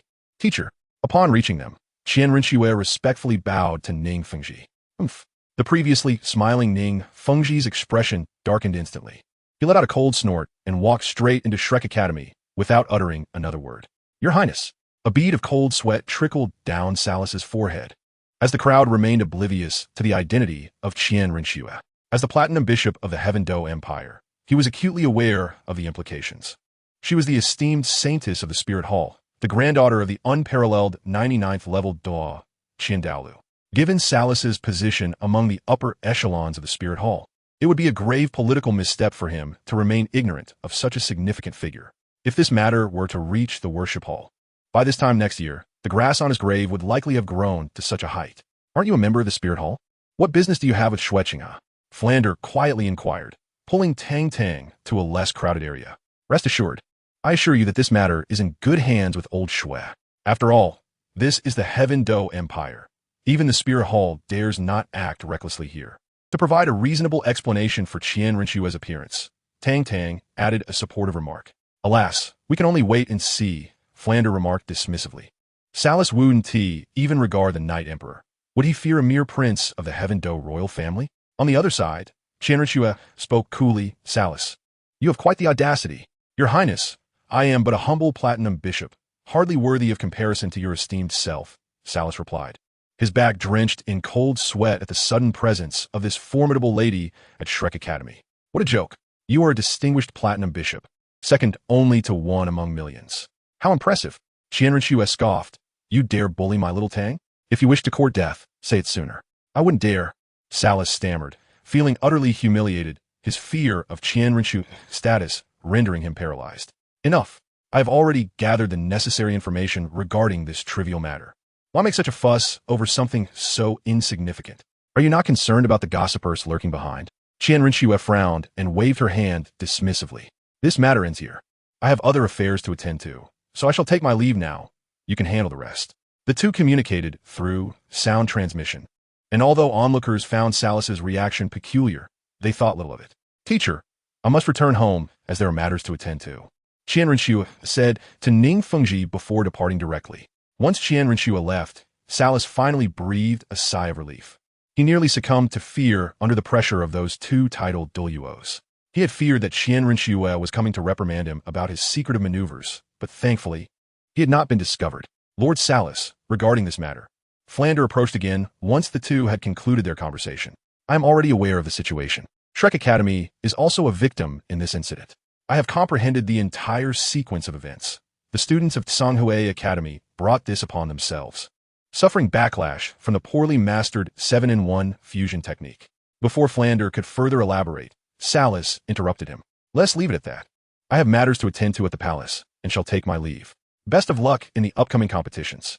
Watching Salas depart, Flander felt a vain throb on his forehead. You already know the details before I even had the chance to explain? What do you know? Well, as I predicted, there was no problem. With old Shui on the case, this matter was swiftly resolved. Tang Tang gently patted Flander on the shoulder, a radiant smile gracing her face. Chapter 62. The closing performance match. It was initially believed that Shrek Academy would suffer a significant blow, and its previous surge in popularity would swiftly diminish. However, the developments transpired in a manner that astonished everyone. The investigation team entered Shrek Academy with an air of arrogance and left quietly after half a day. No one knew what had transpired within those walls, and the Spirit Hall remained tight-lipped about the matter. The anticipated sanctions against Shrek Academy that other institutions eagerly awaited were never mentioned again by the Spirit Hall, as if the entire incident had never occurred. The higher-ups of Tsanghui Academy were naturally discontent with this outcome. They clamored and wailed outside the Grand Hall of the Platinum Bishop Sorales at the Spirit Hall, demanding an audience with the bishop to impose punishment on Shrek Academy. However, Sorales did not even grant them a glance, simply sending them away with a wave of his hand. What a farce! With the formidable presence of Shui Qianren protecting Shrek, who in the Heavendo Empire would dare to challenge them, it was evident that there was some underlying conspiracy at play. The leaders of Tsanghui Academy seethed with anger. Realizing Sorales was unreliable, they quickly sought alternative strategies. They mobilized the entire academy to sway public opinion, attempting to exert pressure on Shrek Academy to comply. Yet, while Shrek Academy remained unscathed, Tsanghui Academy found themselves in dire straits.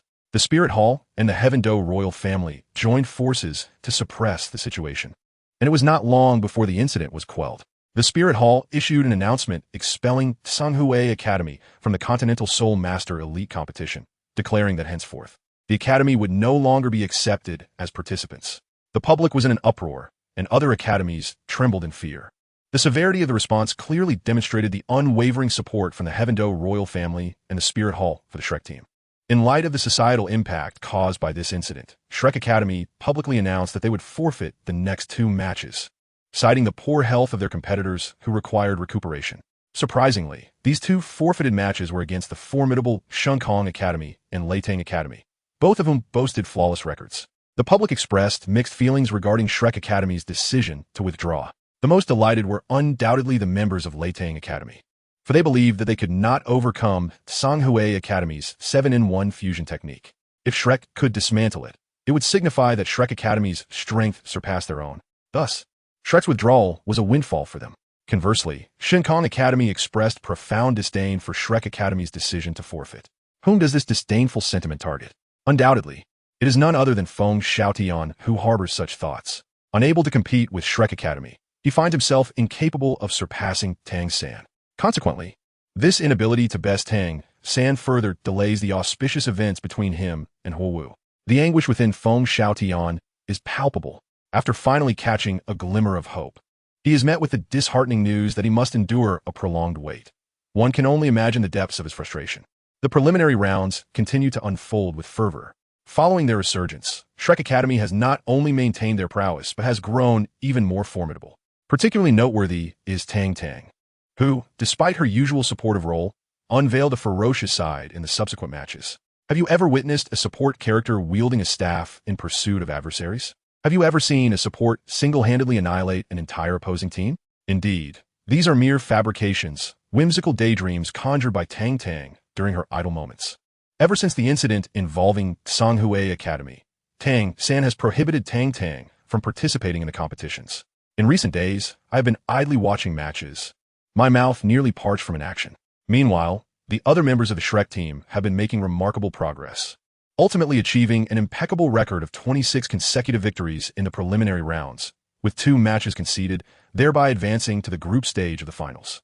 The Heavendo Empire has a total of 5 slots for the group stage, with the other 4 places secured by the Thunder Academy, the Blaze Academy, the Water Academy, and the Wind God Academy, aside from Shrek Academy. The preliminary rounds of the Heavendo Empire Soul Master Elite competition have concluded. In response to the fervent requests of the populace, the Spirit Hall has decided to include a farewell exhibition match in the closing ceremony. Through a lottery, 2 of the 5 already competing teams will be selected for a soul duel. The victorious side will receive a growth package for Soul Masters worth 100 million gold soul coins, provided by the Spirit Hall. When the news was disseminated, the entire Heavendo city erupted in excitement. 100 million gold soul coins, a sum sufficient for an ordinary family to live without worry for generations. However, for Soul Masters, the allure of 100 million gold soul coins is not as significant. A casually obtained soul bone could fetch a price exceeding that amount. No fool would dare auction off such a precious item. Those who possess such treasures are well aware of the principle that a commoner is guilty of possessing wealth. It is understood by all. Not all soul masters, however, regard money with disdain. For instance, the dean of a certain academy is currently fervently praying to the heavens, hoping for a favorable draw for his institution. Dean, you truly are something else, sighed Dai Mubai, exasperated. We are, after all, one of the 5 competing academies in the Heavendo Empire. Can't we have a bit of dignity? You know nothing, replied Flandra, rolling his eyes. Managing such a large academy, do you have any idea how substantial the daily expenses are? It's not that I am greedy. I am responsible for the livelihood of thousands. Don't you need to spend money on food and training?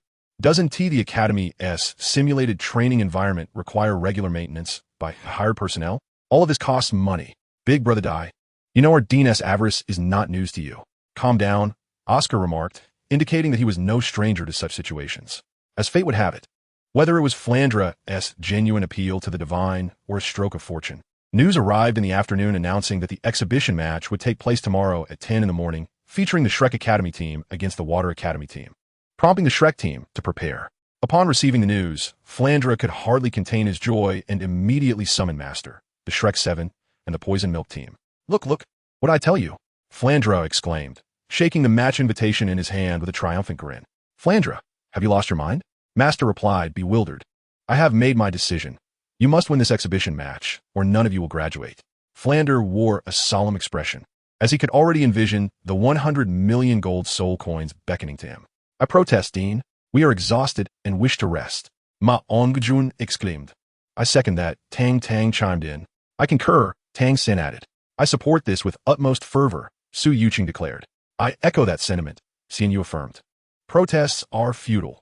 This has been decided with great pleasure, Flandra announced, gathering the documents from the table before rising to depart. Do I require your consent?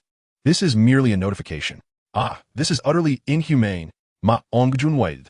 Such lamentations. Dai Mubai lamented. The populace is discontent. Something feels amiss. Tang Tang covered her mouth in dismay. Chapter 63. Men are all blundering fools in the majestic arena of the Tiando Royal Soul Arena. The once strategically placed platforms at the 4 corners have been dismantled, leaving only the central main stage.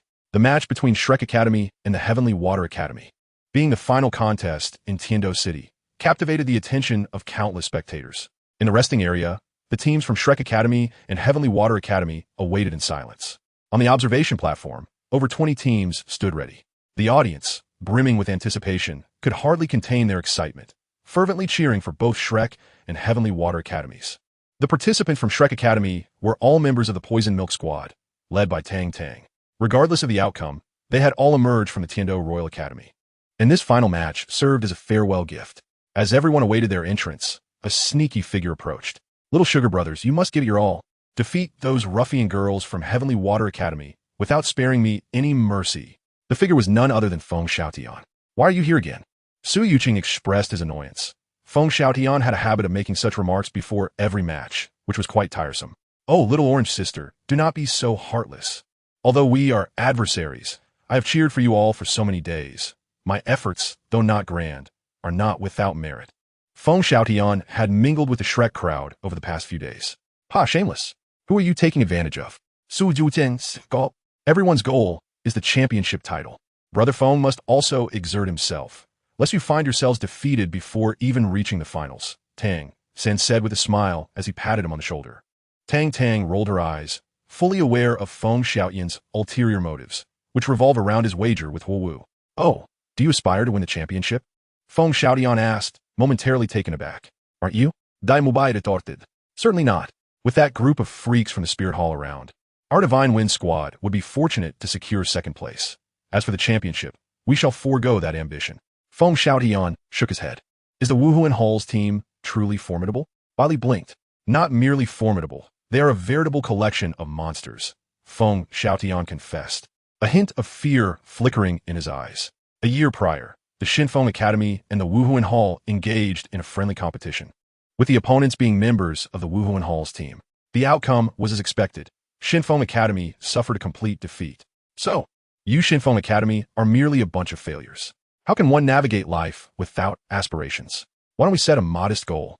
Tang Tang suggested, shaking his head. Living without ambitions is no different from being a desolate fish. What modest goal? Feng Xiaotian queried, looking at him.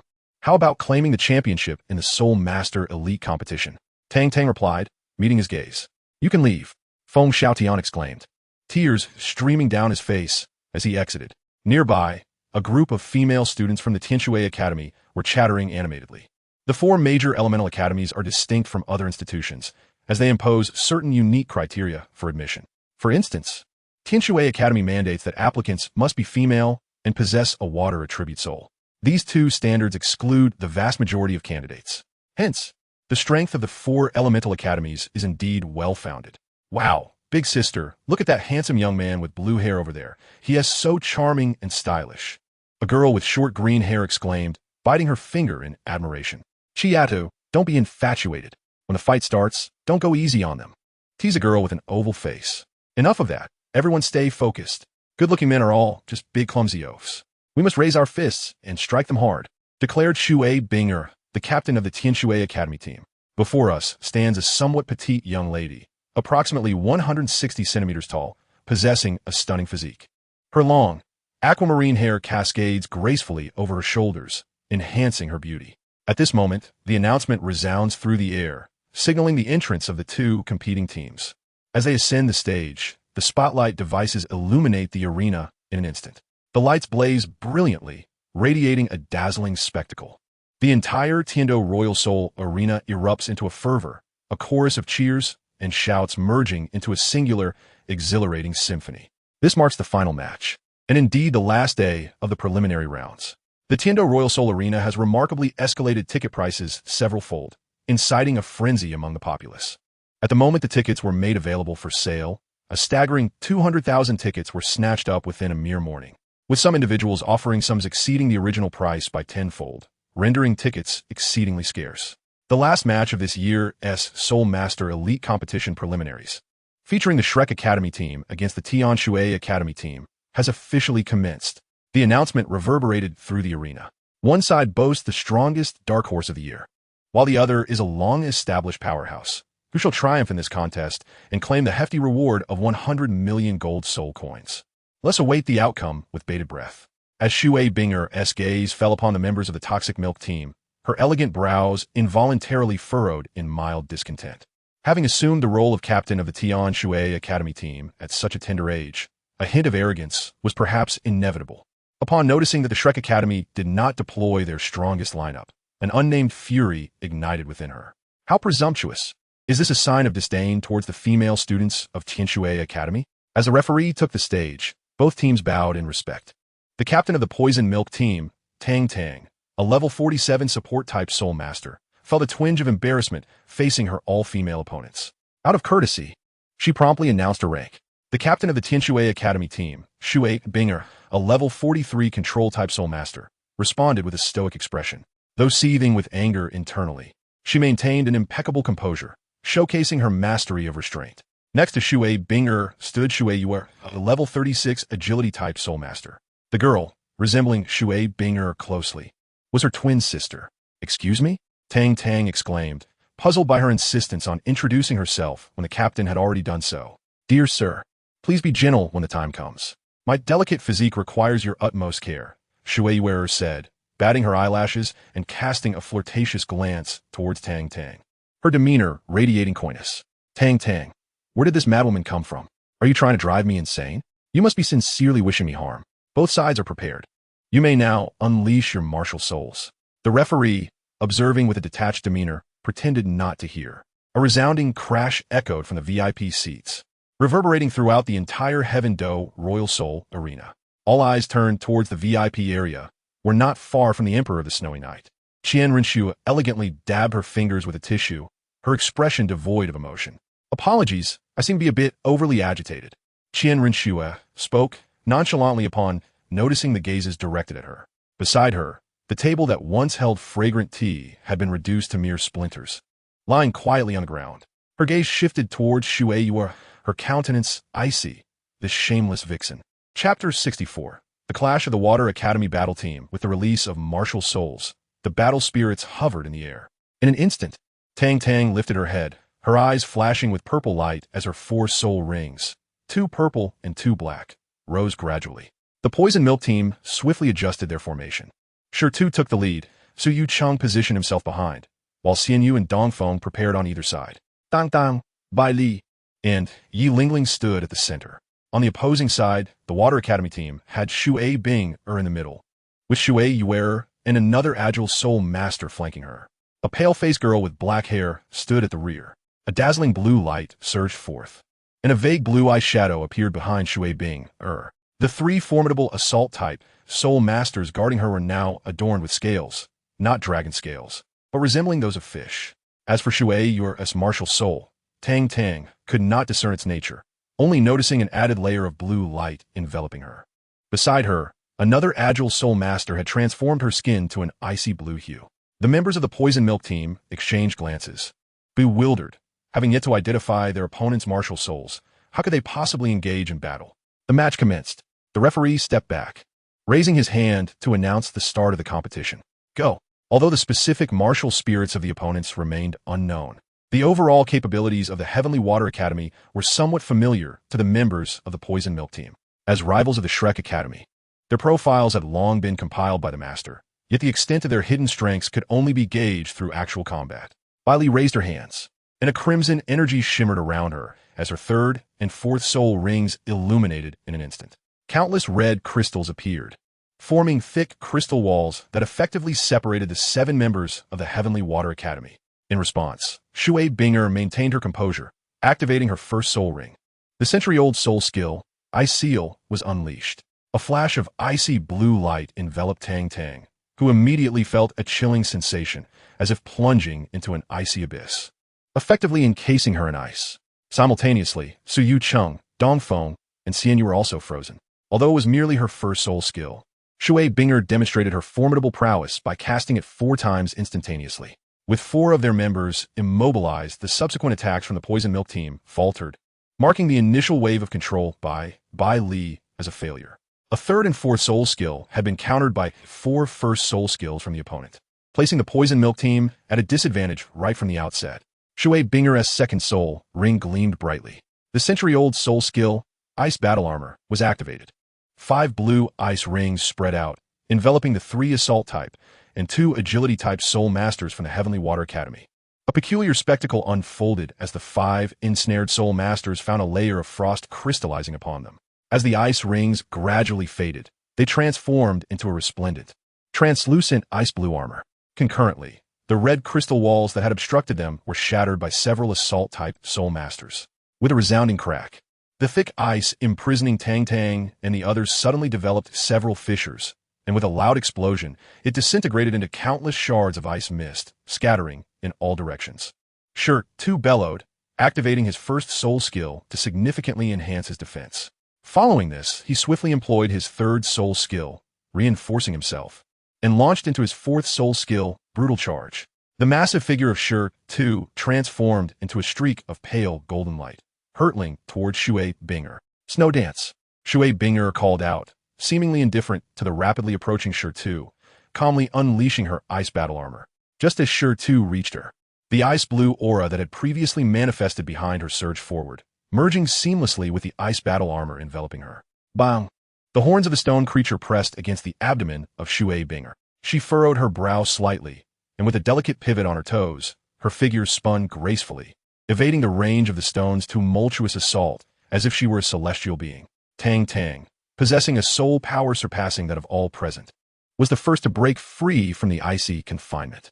The first soul skill of the life mode radiated brilliantly, and 14 beams of verdant light danced, descending upon each individual on the arena. The Poison Milk team experienced a staggering increase of 120% in all attributes, while the overall attributes of the Tian Shui Academy team plummeted by 60%, feeling an overwhelming surge of power. Su Yucheng's beautiful eyes glimmered as she initiated the fusion of man and gun.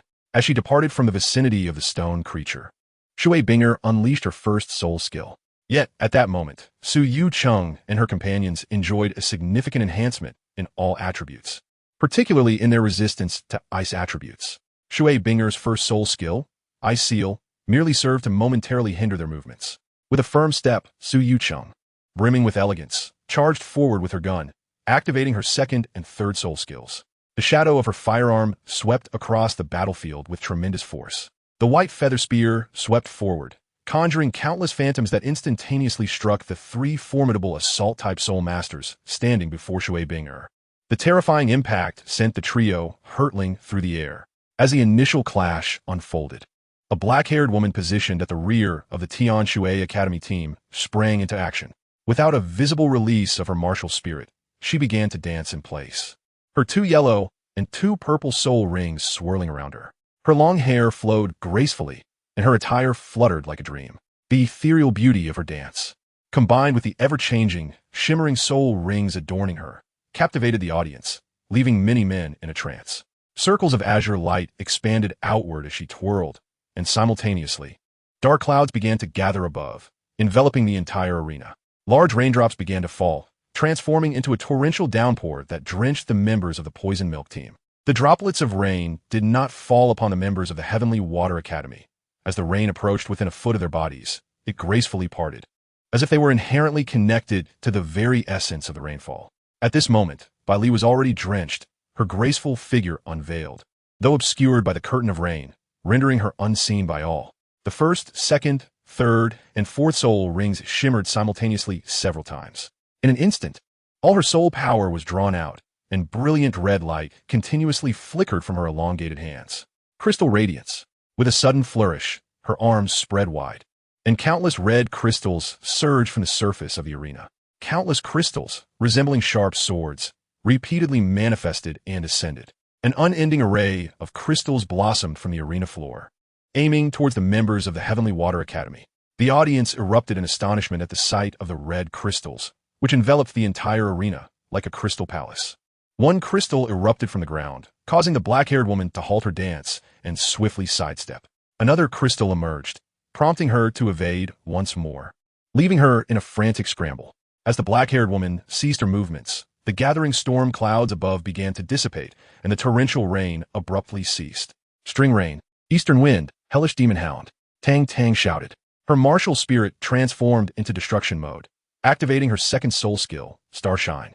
Wu Waterbinger, Shui Yuer, and the others clutched their foreheads, their mental realms under attack, causing their previously executed actions to falter slightly. Roar! The hellish demon hound made its entrance, letting out a fierce howl that scattered the drizzling raindrops above, instantly clarifying the scene on the arena. With black demonic flames enveloping its hooves, the hellish demon hound strode towards the members of the Heavenly Water Academy. Stone, War Tread! Tang Tang bellowed. As the hellish demon hound approached, the members of the Heavenly Water Academy were compelled to huddle together, while Stone stood not far from them. His second soul skill illuminated, activating War Tread. Stone leaped high into the air, crashing down onto the arena with tremendous force, sending a terrifying shockwave that momentarily stunned 5 of the 7 members of the Heavenly Water Academy. The hellish demon hound lunged into action, its claws striking left and right, casting aside the 2 frontline assault-type soul masters off the arena. Simultaneously, Tang Tang's first soul ring glimmered, and 9 starlit orbs converged into one. Pointing her staff forward, the dazzling purple light of the starlight surged towards the now motionless black-haired maiden. You shall not escape. Shui Binger let out a cold snort. A circle of icy blue radiance erupted from her being, reminiscent of Huo Wu's resisting fire ring, sending Shi Tu and Su Yucheng flying away. In the next moment, Shui Binger sprang into action, darting back to stand beside Shui Wu, where the other 3 also gathered, forming a protective barrier in front of the 2. The martial soul fusion technique. Tang Tang narrowed her eyes, surprised that the Heavenly Water Academy possessed such formidable prowess. The blue and black hair intertwined instantaneously, culminating in a dazzling blue-white beam ascending towards the heavens. The dissipated dark clouds began to regroup, and in that moment, both Xue Binger and Xue Wu completely vanished from sight.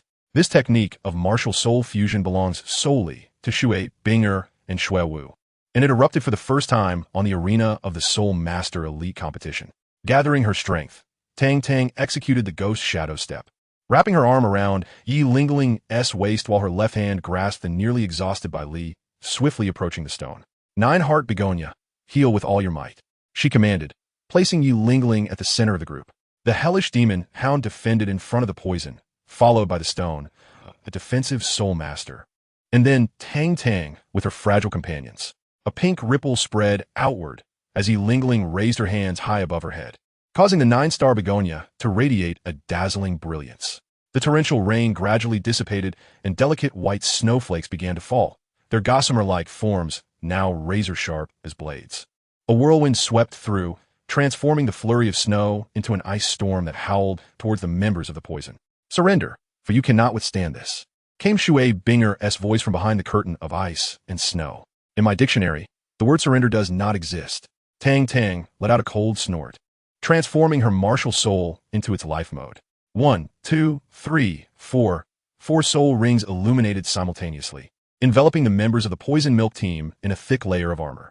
Even Yi Lingling, who was purely a support type, boasted a defense comparable to that of a level 40 defense type soul master. The gentle snowfall appeared beautiful, yet within this beauty lay an endless malice, rendering it chilling. The blizzard surged forth, accompanied by an array of piercing and grinding sounds, plunging the audience into a profound silence. None could ascertain whether the Poison Milk team could withstand the martial soul fusion skill of the Heavenly Water Academy. The arena was already shrouded in a flurry of snowflakes. Qianren Shue's palm tightened slightly, a hint of anxiety flickering in her eyes. Despite her awareness of Tang Tang's capabilities, she found herself unable to suppress her inner concerns. The martial soul fusion skills of Xianyu and Dongfeng were indeed formidable, their massive forms providing solid protection for the members of the Poison Milk team. However, martial soul fusion techniques were ultimately explosive skills that could only be maintained for a brief period. Before long, the two would exhaust their soul power and revert from their fused state. As snowflakes danced and blood splattered, Tang Tang acted swiftly, pulling both back just in time. In mere moments, Xianyu and Dongfeng were already covered in wounds. A pink light wave flowed through, healing their injuries instantaneously, the gashes carved by the icy elements scabbing over and falling away. In the blink of an eye, all traces of harm had vanished. The 9 Hearts Begonia, renowned as the world's premier healing martial soul, was indeed living up to its reputation. Seeing that the blizzard could not inflict significant damage on the Poison Milk team, Xue Binge plumped the Ozelthestraitzity. A resounding cry of the phoenix erupted from within the ice-blue pillar of light.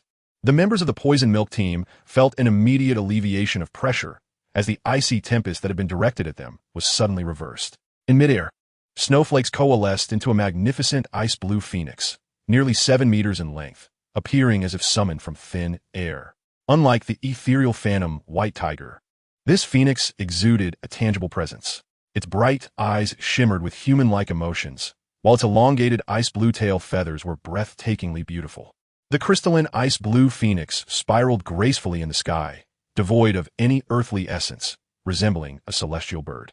As the splendid blue light enveloped the entire arena, even the mindless supporters of Shrek Academy found their hearts wavering. In the face of such a formidable adversary, could Shrek Academy truly prevail once more? Sighing softly as she gazed at the spiraling ice phoenix above, Tang Tang stood alone beneath its azure plumage after dismissing Shirtu and the others from the arena. She gradually raised her hand, gripping the staff, from which tendrils of violet luminescence began to radiate outward. Are you seeking your own demise? Hurry and retreat. I can barely contain it. Xue Binger's voice echoed with fury, trembling slightly, clearly reaching her limit. Despite her fierce demeanor, Tang Tang mused that her heart wasn't entirely unkind. At that moment, the 4th soul ring encircling Tang Tang suddenly erupted in a profound black-purple glow. The 3rd soul skill of the annihilation mode, Starlit Fragments, enveloped the arena in a shroud of night. Countless tiny starlights flickered incessantly, reminiscent of the twinkling stars in the heavens. An oppressive atmosphere instantly pervaded the entire venue, rendering the Sky Do Great Spirit Arena eerily silent. As if time itself had come to a standstill. Transforming into the Ice Phoenix, Shui Binger felt an unexpected paralysis grip her. Her immense form hung suspended in the void. Motionless against the backdrop of night, adorned with shimmering stars. With a soft snap of her fingers, Tang Tang unleashed a peculiar ripple that spread outward. In an instant, the myriad stars around her gleamed in perfect unison. Subsequently, the entire night sky shattered like broken glass, fragmenting inch by inch. Along with this destruction, the colossal ice phoenix ensconced in the night also began to disintegrate. Chapter 66. The conclusion of the preliminary rounds as the starlight dissipated and the ice melted away. The arena itself vanished entirely. In the vast center of the Spirit Arena, the Poison Milk Team and the Water Academy team faced each other, their gazes locked. The judge stood bewildered between the two teams, his expression blank. How could one determine a victor when the arena itself had been obliterated? I concede. Shui Binger spoke with difficulty. Though they had employed their martial soul fusion technique, they had still been defeated. Had it not been for Tang's mercy at the final moment, the Water Academy team would have likely vanished forever from the Douluo continent. Reluctantly acknowledging the truth, she declared, "I must admit, you are indeed formidable." Her expression earnest as she regarded Tang Tang. "Thank you." Tang Tang's complexion appeared somewhat pale, as the utilization of the fourth soul ring technique had cost him nearly 3 months of his lifespan. Nevertheless, he felt an exhilarating thrill within, as if he had discovered a method to employ soul techniques that did not excessively deplete his life force. Given the absolute nature of the destruction martial soul, the techniques within its destructive mode were inescapable.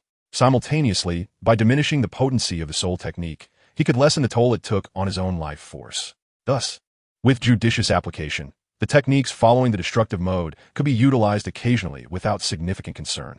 As the referee proclaimed Shrek Academy the victor, a tremendous uproar erupted in the audience, with deafening cheers resonating throughout the entire Heaven Do Grand Soul Arena. Congratulations to Shrek Academy and to the Shrek team for their victory in this exhibition match. Earning a reward of 100 million gold soul coins provided by the Spirit Hall, came the timely announcement from the official broadcast. The preliminary rounds of the Heaven Do City Division had concluded. Following the established protocol, the next step would involve awarding qualification certificates for the advancement rounds to the top 5 teams. Due to the destruction of the central arena, the entire process had been streamlined. Other academies that did not qualify were excluded from the final ceremony, leaving only the top 5 teams to receive their certificates at the VIP podium. The ceremony was simple, with the Emperor of the Snowy Night presenting the certificates, as the captains and vice-captains of each academy ascended the stage to receive their accolades. The advancement qualification certificates were essentially letters bearing the seals of both the Emperor of the Snowy Night and the Platinum Bishop of the Spirit Hall, Salus, ensuring their authenticity against forgery. This object bears a resemblance to the ancient passage documents of the Tang Tang's previous existence. Simply a small booklet inscribed with the prominent words Shrek Academy. Once the awards were distributed, as the Emperor of the Tiando Empire, it was only fitting to utter a few encouraging words to the assembled crowd. The members of the 5 competing teams stood silently beneath the podium. First and foremost, congratulations to all for successfully advancing and obtaining the qualification certificate for the elite competition of Advanced Soul Master Academies across the continent. The Snowy Night Emperor smiled warmly. As the supreme leader of the Tiando Empire, I take immense pride in you. You are the future hope of our empire. Strive onward, dear children, and continue your efforts to create glory that belongs to us, the people of the Tiando Empire.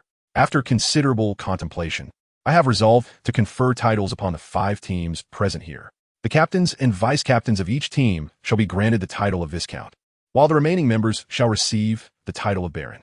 Upon your graduation, further allocations of land will be made, and the doors of the Tiando royal family shall always remain open to you. Your Majesty, this may not be appropriate, interjected Salus, speaking in a calm tone from the side. His audacity to interrupt the sovereign during his address starkly illustrated the extensive reach of the Spirit Hall's influence. Your Excellency Salus, is there something you wish to address? The Snowy Night Emperor cast a measured glance at him. In previous competitions, the conferral of titles was unprecedented. Furthermore, do you not believe that such titles are excessively high? Salus's expression was frosty. In the Douluo continent, the hierarchy of titles from highest to lowest is as follows: Duke, Marquis, Earl, Viscount, and Baron. The Snowy Night Emperor was bestowing titles of 10 Viscounts and over 20 barons merely for a qualifying round. Such a generous act from the Snowy Knight Emperor left even the leaders of various major sects surrounding them in a state of astonishment. The awarding of titles is an internal matter of the Tiando Empire and has no bearing on the Spirit Hall. Is Your Excellency Salus perhaps overstepping his bounds? The Snowy Knight Emperor snorted coldly, then made another grand proclamation. Here, I promise that any team that secures the final championship will see all its members elevated in rank, and their academy shall bear the royal prefix, enjoying the support of the imperial treasury. The entire assembly was astounded, the members of the 5 teams. The very subjects of this proclamation found themselves utterly bewildered. Not only would they receive titles and land, but their academy would also benefit from imperial financial support. Such a generous offer was truly astounding. Saras's complexion was rather grim, and a shadow of unease flickered in his eyes.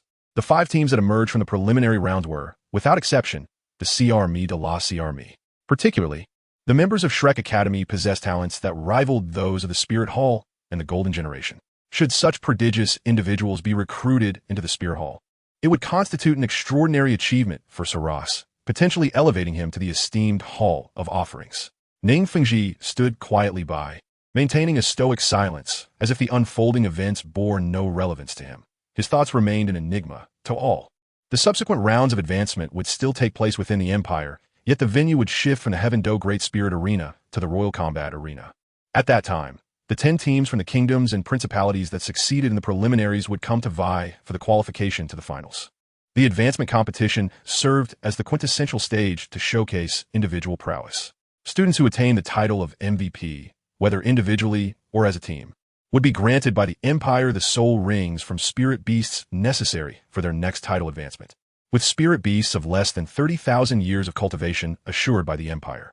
To secure this batch of talent, Emperor Xia had indeed invested heavily. Upon hearing the Emperor's words, the hearts of everyone from Shrek Academy and the 4 great elemental academies began to race with excitement. For soul masters, nothing is more precious than a soul ring, aside from soul bones. The Emperor's promise stirred a palpable excitement among the majority present. The advancement competition was scheduled to commence in a month, and I hope that all of you will achieve breakthroughs based on your current foundations. I have little more to say. You are all astute individuals, and I trust you will make the choices befitting your intelligence. With that, Emperor Shuya cast a brief glance at Saras, clasped his hands behind his back, and departed amidst a throng of high-ranking officials from the Empire. Saras maintained his composure, offering no promises. The choice between the Spirit Hall and the Heaven Do Empire was not a difficult one. Those opting for the Spirit Hall were naturally welcomed by Saras, while he remained indifferent to those choosing the Heaven Do Empire. The decisions lay solely in the hands of the 5 academies, yet a misguided choice could incur dire consequences.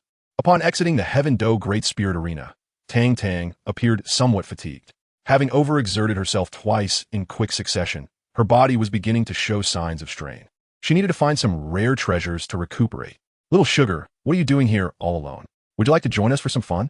Ma Hongjun approached from behind, wrapping an arm around Tang Tang's shoulders. Fatty, Tang Tang managed a faint smile. Why does your complexion look so poor? Dai Mubai approached, his face etched with concern as he inquired. Perhaps it was due to recent sleepless nights that Tang Tang spoke in a disheveled manner. Your health is deteriorating. You must take care of yourself. Would you like to join the brothers for some fun? He suggested. In your current state, you are clearly suffering from an imbalance of yin and yang. Ma Hongjun expounded eloquently.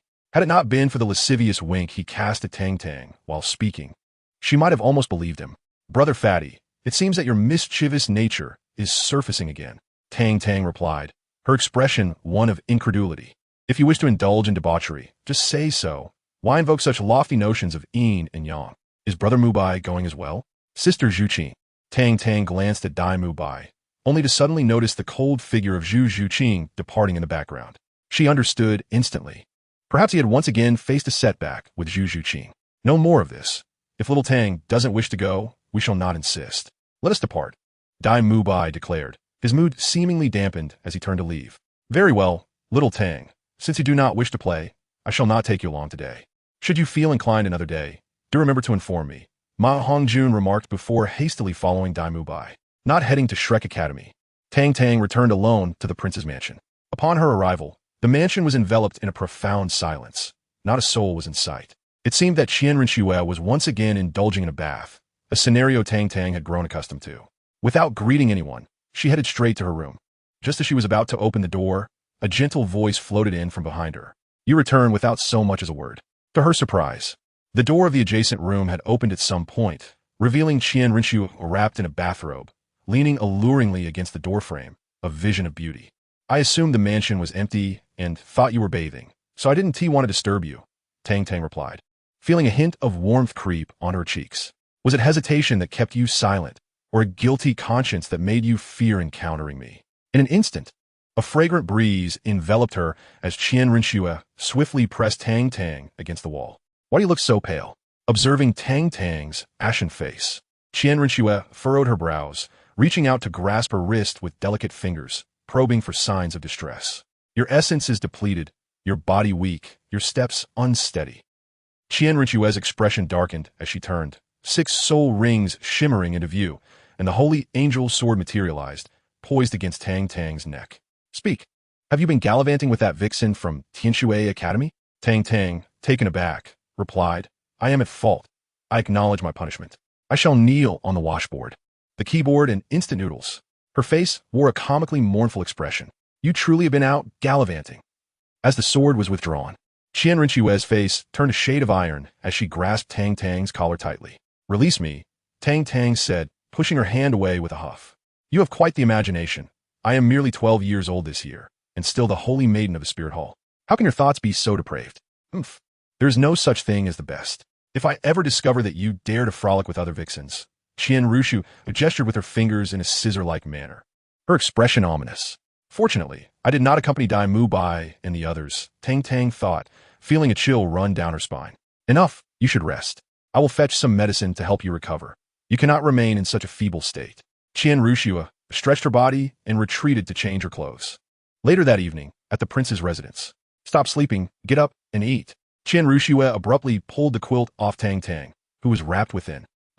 Tang Tang rubbed her eyes, suddenly sensing something amiss. Alarmed, she snatched the quilt from Qian Rinchu's hands and covered herself, her face filled with terror. What do you intend to do to me? I'm still young, still a minor. Spitting lightly, Qian Rinchu's cheeks flushed slightly as she lightly tapped her toes against the ground, floating gracefully away. Hurry up and get up to eat.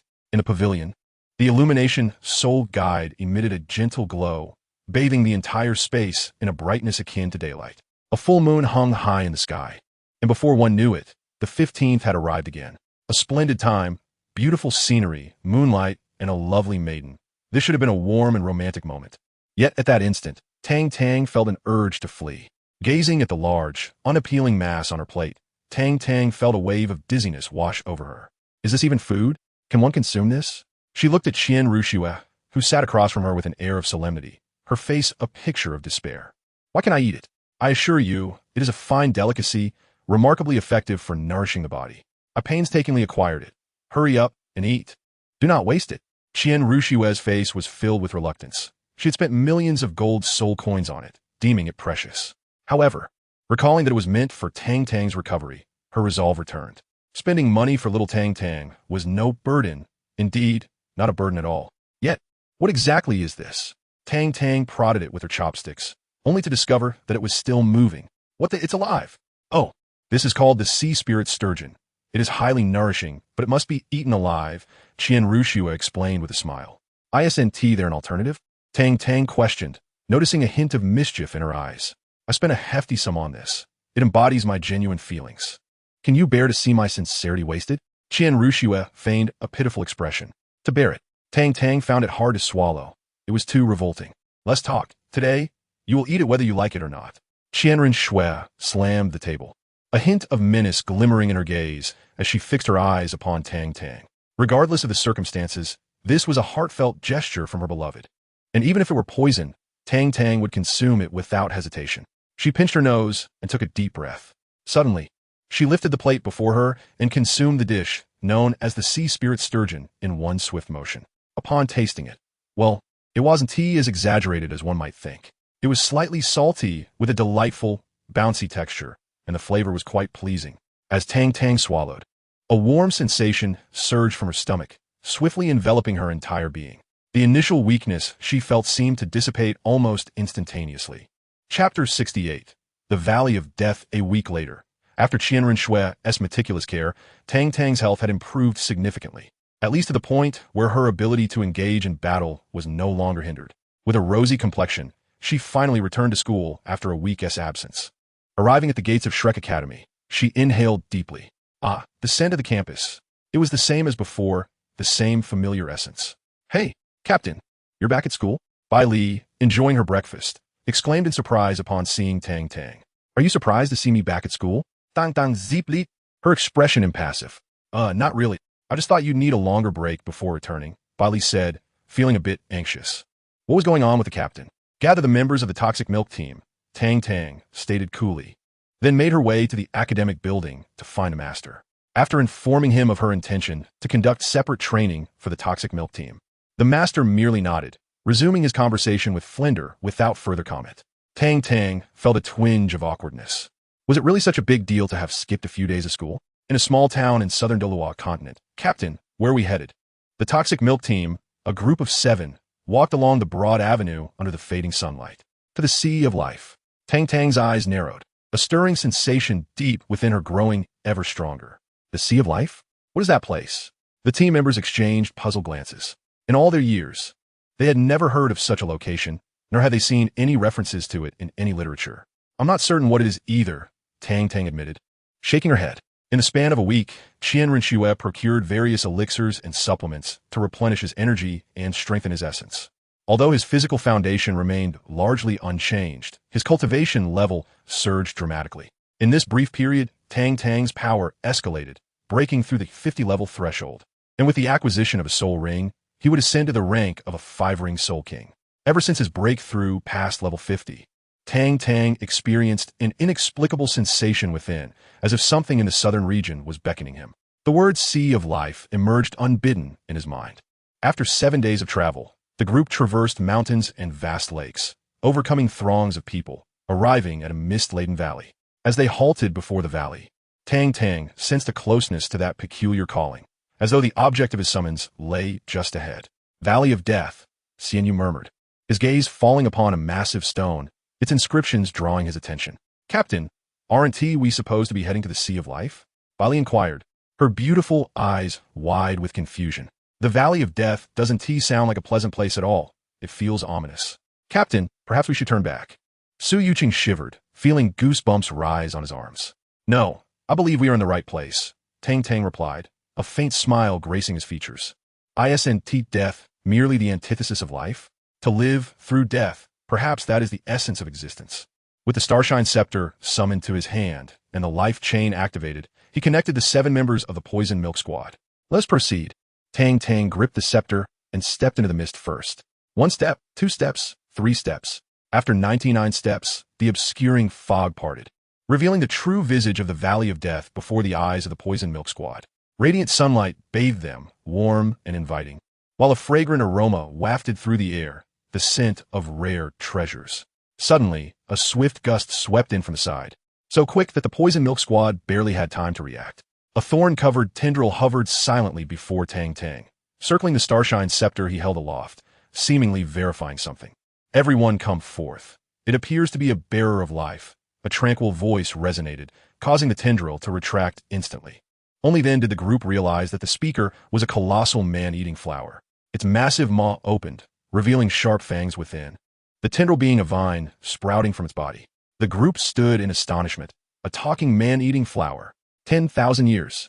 "Little flower, you're rather unappealing. It seems you frighten them." A deep, resonant voice emanated from behind the crowd. It was an extraordinarily large fox. Swaying behind it were 9 majestic tails, the sunlight casting a vast shadow upon its figure. As the onlookers turned to gaze, many nearly collapsed in fright. The fox's teeth were nearly as large as those of the formidable warriors from the Elephant Clan. A talking fox, a creature of 10,000 years. "Step aside, everyone. This grand being is about to showcase its prowess. The soul beast is here." At that moment, a bird soared down from the heavens, its claws glinting with a metallic sheen, equally colossal in size. Just then, a 3-headed hound bounded forward, its size rather ordinary, akin to that of a typical household dog.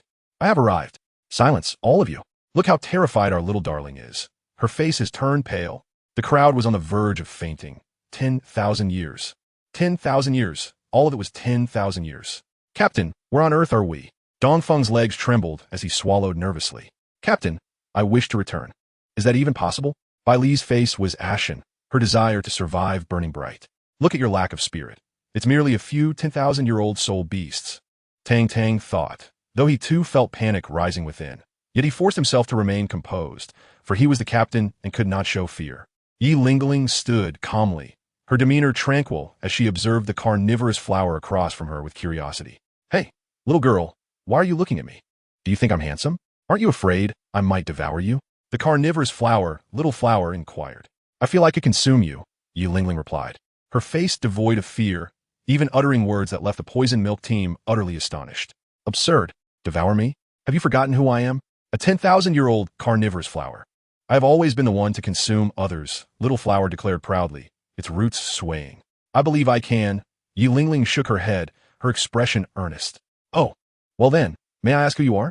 Little flower was about to frighten Yi Lingling when it suddenly noticed the martial soul emanating from her hand, the pink and white nine-heart sea begonia, which left the entire flower in shock. The nine-heart sea begonia. Little flower fled in terror, exclaiming, "Oh my, I'm terrified. It's the supreme flower. The nine-heart sea begonia. The inheritor of life is indeed formidable, accompanied by such a terrifying individual. I must not provoke them. Everyone retreat." A grand voice resounded. A melodious female voice laced with endless authority, akin to celestial decree. The 10,000-year soul beasts trembled, all prostrating themselves upon the ground in reverence. How many years had it been since they had heard that familiar voice? Chapter 69, Sacrifice. Seizing the body? Please follow me. A chubby little boy, around 3 or 4 years of age, approached and led the members of the poison milk team. Tang Tang remained silent, her gaze fixed intently upon the child before her. Could he possibly be a manifestation of a 10,000-year soul beast? There was no need for doubt. All sentient beings within the sea of life were of the 10,000-year caliber. The child turned back and smiled at Tang Tang. Puffed. Su Yucheng could not contain himself and burst out laughing, having just found the child's adorable demeanor irresistible. He had entertained the notion of pinching his cheeks, only to be taken aback. Fear not. Those who enter the sea of life bearing the token are esteemed guests here and shall not face any harm. The child reassured them once more, gesturing for everyone to relax. 10 minutes later, we have arrived. The chubby boy pointed toward an altar ahead, indicating for the group to proceed. He remained in place, his expression one of utmost reverence directed at the altar, his eyes brimming with fervor. The group proceeded with caution. Often, the most seemingly secure environments concealed the greatest dangers. Upon their arrival at the altar, everything remained tranquil, and nothing transpired. Captain, look at this yin. You pointed to the center of the altar, his face etched with astonishment. In the heart of the altar stood a massive staff, reaching toward the heavens, adorned with various enigmatic inscriptions. In an instant, a radiant aura flickered, and a white tiger leaped forth, soaring into the air before transforming into an azure dragon, gliding through the void before morphing into a phoenix, only to land and revert once more to a white tiger. This bizarre scene profoundly shook the hearts and minds of the members of the poison milk team. Could this truly be a creation of human effort? Upon closer inspection, the onlookers were astonished to discover that this so-called scepter was merely a vine. Its roots were deeply embedded in the altar, standing tall and seemingly imbued with an unyielding spirit. Captain, how does this vine resemble your martial soul so closely? Dongfeng exclaimed in shock, gazing at the starlight scepter in Tang Tang's hand before lifting his gaze to the top of the vine. The resemblance was indeed striking. While not an exact match, it bore an uncanny likeness. You have arrived. A sudden flash of light enveloped the vine, and an elderly man with a white beard replaced it, standing before the crowd. Everyone was taken aback. Who are you? Tang Tang asked, her face etched with uncertainty. The call emanating from within her was, astonishingly, radiating from this old man, which left her utterly astonished. I am the guardian of this sea of life, a vine spirit of considerable cultivation. In your terms, I am a plant-type soul beast with an age of 190,000 years, the old man replied, his face lined with wrinkles. At that moment, he was immensely pleased. The task entrusted to him by the goddess had finally been accomplished before the impending deadline. Is it you who summoned me here? Tang Tang asked with a hint of confusion. To be precise, it was the goddess who brought you. The old man answered with a smile. The goddess of life? Tang Tang furrowed her brows.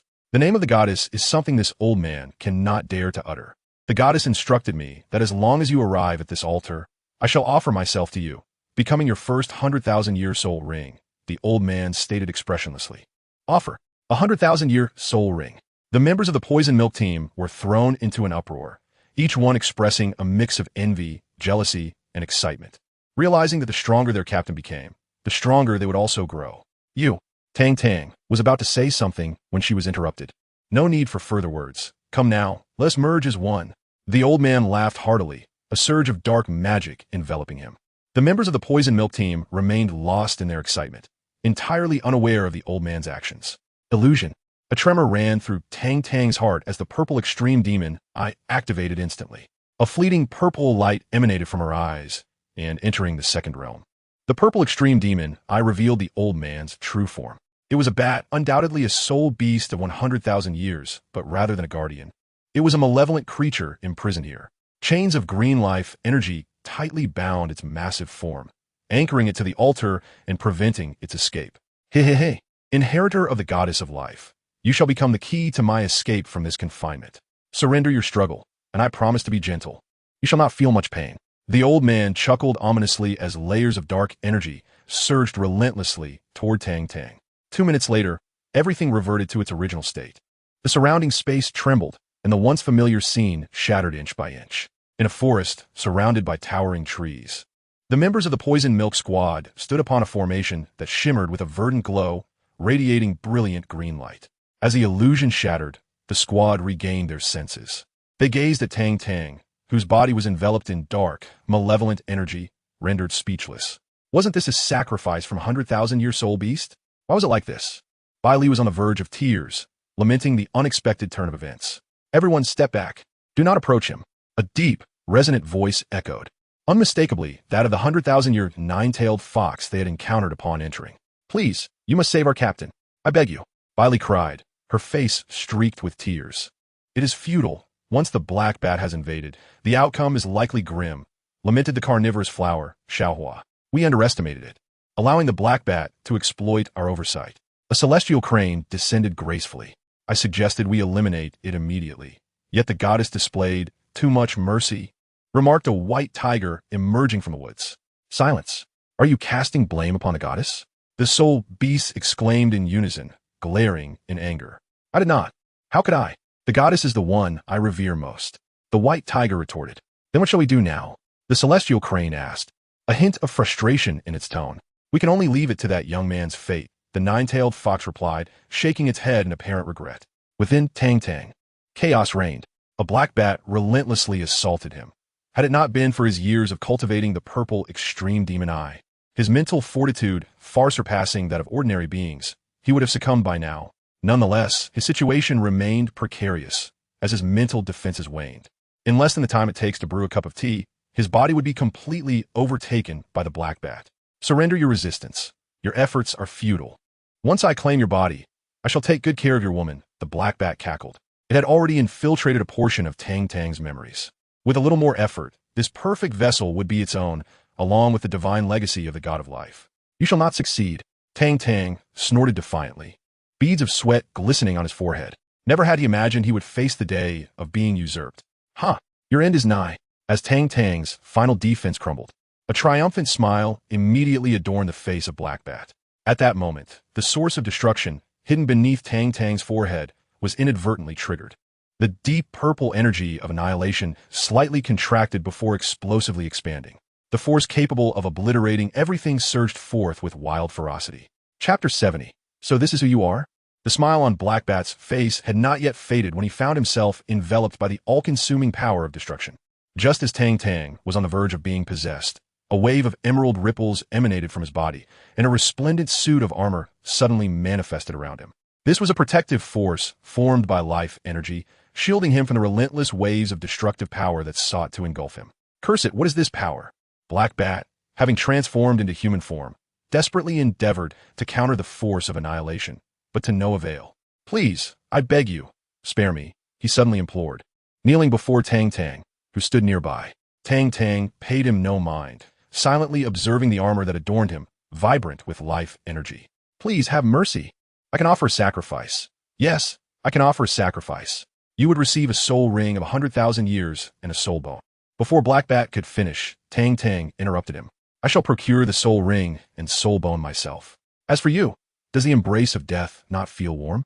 Tang Tang retorted with a cold smile. No, you act contrary to the essence of the goddess of life. You must release. As Black Bat succumbed to the encroaching force of annihilation, Tang Tang sat in his mental sea, visibly shaken, with the power of destruction retracting and life energy surging forth. The once chaotic mental landscape regained its tranquility, as the two primordial forces once again fell dormant beneath Tang Tang's forehead. Having been rescued yet again by these two forces, Tang Tang wore a bitter smile. In the external world, 2 hours had elapsed, as cold sweat accumulated on Tang Tang's forehead and his strength began to wane. The aura belonging to Black Bat suddenly vanished. Simultaneously, the faint essence that belonged to Tang Tang surged dramatically. 2 purple, 2 black, and 1 red soul rings spiraled upwards, rhythmically encircling his form. The white tiger glanced at Tang Tang in surprise, suddenly intrigued, realizing that even the cunning Black Bat had been defeated. Black Bat has sought his own demise, daring to challenge the inheritor of the goddess. The 9-tailed fox smirked, as Tang Tang gently opened his eyes. He was momentarily taken aback by the sight before him. What's happening? Woo, Captain, you scare me to death. I thought I would never see you again, exclaimed Bai Li, overwhelmed with relief. Bai Li collapsed into Tang Tang's embrace, weeping sorrowfully. Upon witnessing this, Su Yucheng hesitated, retracting his previously taken step, as the heavy weight that had burdened his heart finally lifted. Captain, Shi Tu, Xian Yu, Dong Feng, and others expressed their concern with evident worry. Little one, must you always cause such alarm? It truly makes us anxious, Yi Ling Ling remarked, playfully pinching Tang Tang's cheek, her eyes curving into crescent moons. It had been a while since she last did so, yet the sensation remained delightfully familiar. I apologize for causing everyone such worry, Tang Tang said, her face flushed with embarrassment. This time, it was indeed perilous. Had it not been for the Black Bat triggering the essence of destruction at the last moment, it would have been Tang Tang, not the Black Bat, who would have faced the downfall today. Enough of this. We are on the verge of marriageable age. Yet we still behave like children, weeping and wailing, Tang Tang teased as she wiped away Bai Li's tears. You asked for it. Bai Li lightly tapped Tang Tang in return before finally extricating herself from Tang Tang's embrace. Upon catching sight of the eager gazes fixed upon her, Bai Li felt her cheeks flush, and she turned away, covering her face with her hands. Su Yucheng glanced at her, a knowing smile gracing his lips. Greetings, inheritor of the goddess. The celestial crane approached gently. Hello, is there something you require? Tang Tang replied with a hint of indifference. We sincerely apologize for your ordeal, the white crane stated. Oh, and then? Tang Tang's expression remained impassive. We shall escort you on your journey henceforth, the celestial crane said, casting a glance at the soul beast behind it. Isn't that too much trouble? Tang Tang questioned, a look of hesitation crossing her face. The notion of being accompanied by a group of 10,000-year-old beasts felt rather unsettling. Not at all, not at all. It is our duty, the celestial crane replied, gently shaking its head.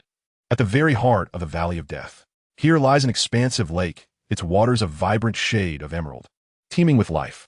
Beside the shore, several ancient soul beasts frolic playfully. At the heart of the lake, a modest isle emerges, upon which stands a deep green palace. A delicate, intricately designed suspension bridge gracefully spans the waters, connecting the two banks for passage.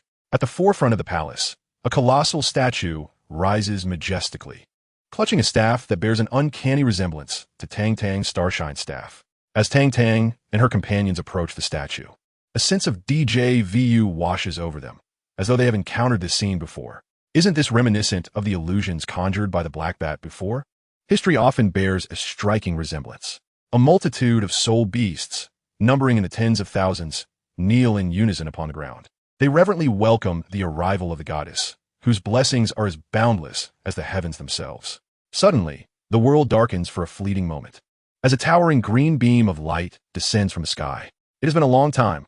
How have you all fared? A gentle voice resonates, soft and melodious, delightful to the ears. The assembled soul beasts tremble, lifting their gazes towards the ethereal figure of a young girl at the heart of the light. Goddess, it has indeed been a while. Adorned with a crown of green and gold, and wielding a starry scepter, the goddess of life casts her gaze upon the dazed Tang Tang and chuckles softly. My dear disciple, is it truly necessary to be so astonished upon our first meeting?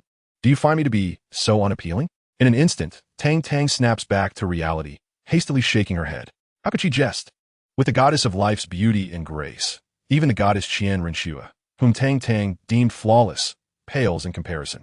Her enchanting gaze captivates, and her smiles could topple cities and nations alike. Surely, such a woman embodies the essence of the goddess of life. Ah, my dear disciple, I'm not as extraordinary as you might believe. The goddess of life replies with a light laugh. Master, you can truly see into the depths of my thoughts. Tang Tang exclaims, astonished. Fear not, dear one. Those little musings of yours shall not be shared indiscriminately, the goddess of life assures, waving her hand while struggling to suppress her mirth. The adorable disciple is truly charming. Master, Tang Tang's face darkened. A goddess indeed. This master bears no resemblance to what one would expect from a mentor, resembling more a whimsical deity. How audacious to tease even a master. The goddess of life wrinkled her nose, raising her staff as if to strike. Please, master, show mercy. The disciple acknowledges her mistakes and shall never dare again. Tang Tang pleaded, her face awash with grievance. To know even her innermost thoughts felt like a violation of personal rights. All right, considering your diligent cultivation, let me bestow upon you a gift, the goddess of life remarked, affectionately ruffling Tang Tang's hair. Observing their playful exchange, the poison milk squad and a multitude of 10,000-year-old beasts were left utterly astonished, their jaws nearly grazing the ground. This is simply a complete upheaval of one's worldview. Isn't it? So, this is the true nature of you as a captain, and this is what you, a goddess, truly are. Chapter 71, Robbed by a Soul Beast. The realm of life unfurls, encompassing a radius of hundreds of thousands of miles under my control. What a sensation. Well, the experience has concluded. The goddess of life retracted her hand, her face adorned with a gentle smile. Ah, is that all? Tang Tang's face fell in disappointment. Keep striving. In time, you too shall possess such power. The goddess of life beamed with a maternal warmth, finding her disciple increasingly endearing. Will that time come? Tang Tang, filled with envy, yearned for the sensation of omnipotence, akin to a divine perspective. Did the realm of life not pass to you? Just take your time to upgrade. Advised the goddess of life. Master, Tang Tang wished to say more, but the goddess of life raised her hand to silence her. Hey, it's destruction. Is there something you need? Oh, I'm currently nurturing my relationship with my disciple. What? You say I should hurry back? Ah, the signal is weak. I'll hang up for now. The goddess of life, with a playful demeanor, unilaterally ended her remote call with the god of destruction. Master, was that the god of destruction? Tang Tang asked cautiously, sensing an ominous feeling. Indeed, he inquired about my whereabouts and mentioned that when you two meet, he intends to give you a thrashing. The goddess of life smirked. Is that true? Master, please don't tease me. I'm rather timid. Tang Tang's expression changed. The thought of the god of destruction wanting to hit him felt like a game. Fear not, I shall speak on your behalf, reassured the goddess of life as she patted his head. Alas, the time for my descent is drawing to a close. Let us leave it at that for now, and we shall discuss it further when time permits. With a wave of her hand, the goddess's figure vanished in an instant. The towering green pillar of light shattered, and the dim sky gradually returned to clarity, sunlight once again gracing the earth. Has the goddess departed? The enormous head of the nine-tailed fox leaned in cautiously. She has left. Tang Tang cast a stoic glance at it. Phew, thank goodness. A dozen soul beasts, having existed for 100,000 years, collectively exhaled, causing a tempest to stir around them. The members of the toxic milk battle team approached, their faces still reflecting shock. Is that truly a deity? So terrifying, not a hint of her presence escaping. It left everyone breathless. What we witnessed today must remain a secret. Otherwise, I shall pursue you to the ends of the earth. Tang Tang's tone was grave. Captain, rest assured, we are well aware of the gravity of this matter. Dong Feng reassured, thumping his chest. Captain, I promise not to speak a word. Stone covered his mouth. Bai Li, pinch me. Is this real? Our Captain's master is actually a goddess. I can't shake the feeling that I'm still dreaming. Su Yu Cheng mused, feeling somewhat surreal. Oh dear, how embarrassing. Does it hurt? Bai Li, with a playful smile, gently pinched Su Yu Cheng's arm and gave it a light twist. Ouch, you really had to pinch me, didn't you? Su Yu Cheng rolled her eyes, exasperated by the audacity of this girl who was often spoiled. Come on, we should head back. Tang Tang chimed in, her spirits high.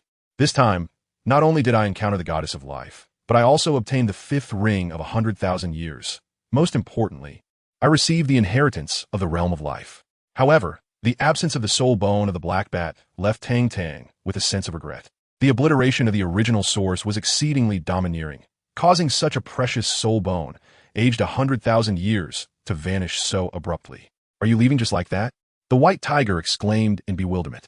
You think you can depart without offering something in return? You better share a portion of a life source, or I assure you, you will be unrecognizable by your own mother after I am done with you.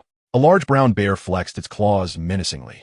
What are your intentions? Tang inquired, her expression filled with suspicion. She realized that these soul beasts were so docile because they intended to treat her as a nurturing guardian akin to the heavenly dream ice silkworm. Who knows when the goddess might descend to this realm? Even if you were to shout until your throat was raw, no one would come to your rescue. A horde of soul beasts approached with sinister grins. Look over there. Tang pointed behind them. Where? Several soul beasts turned to glance around, while others fixated their gaze intently on Tang.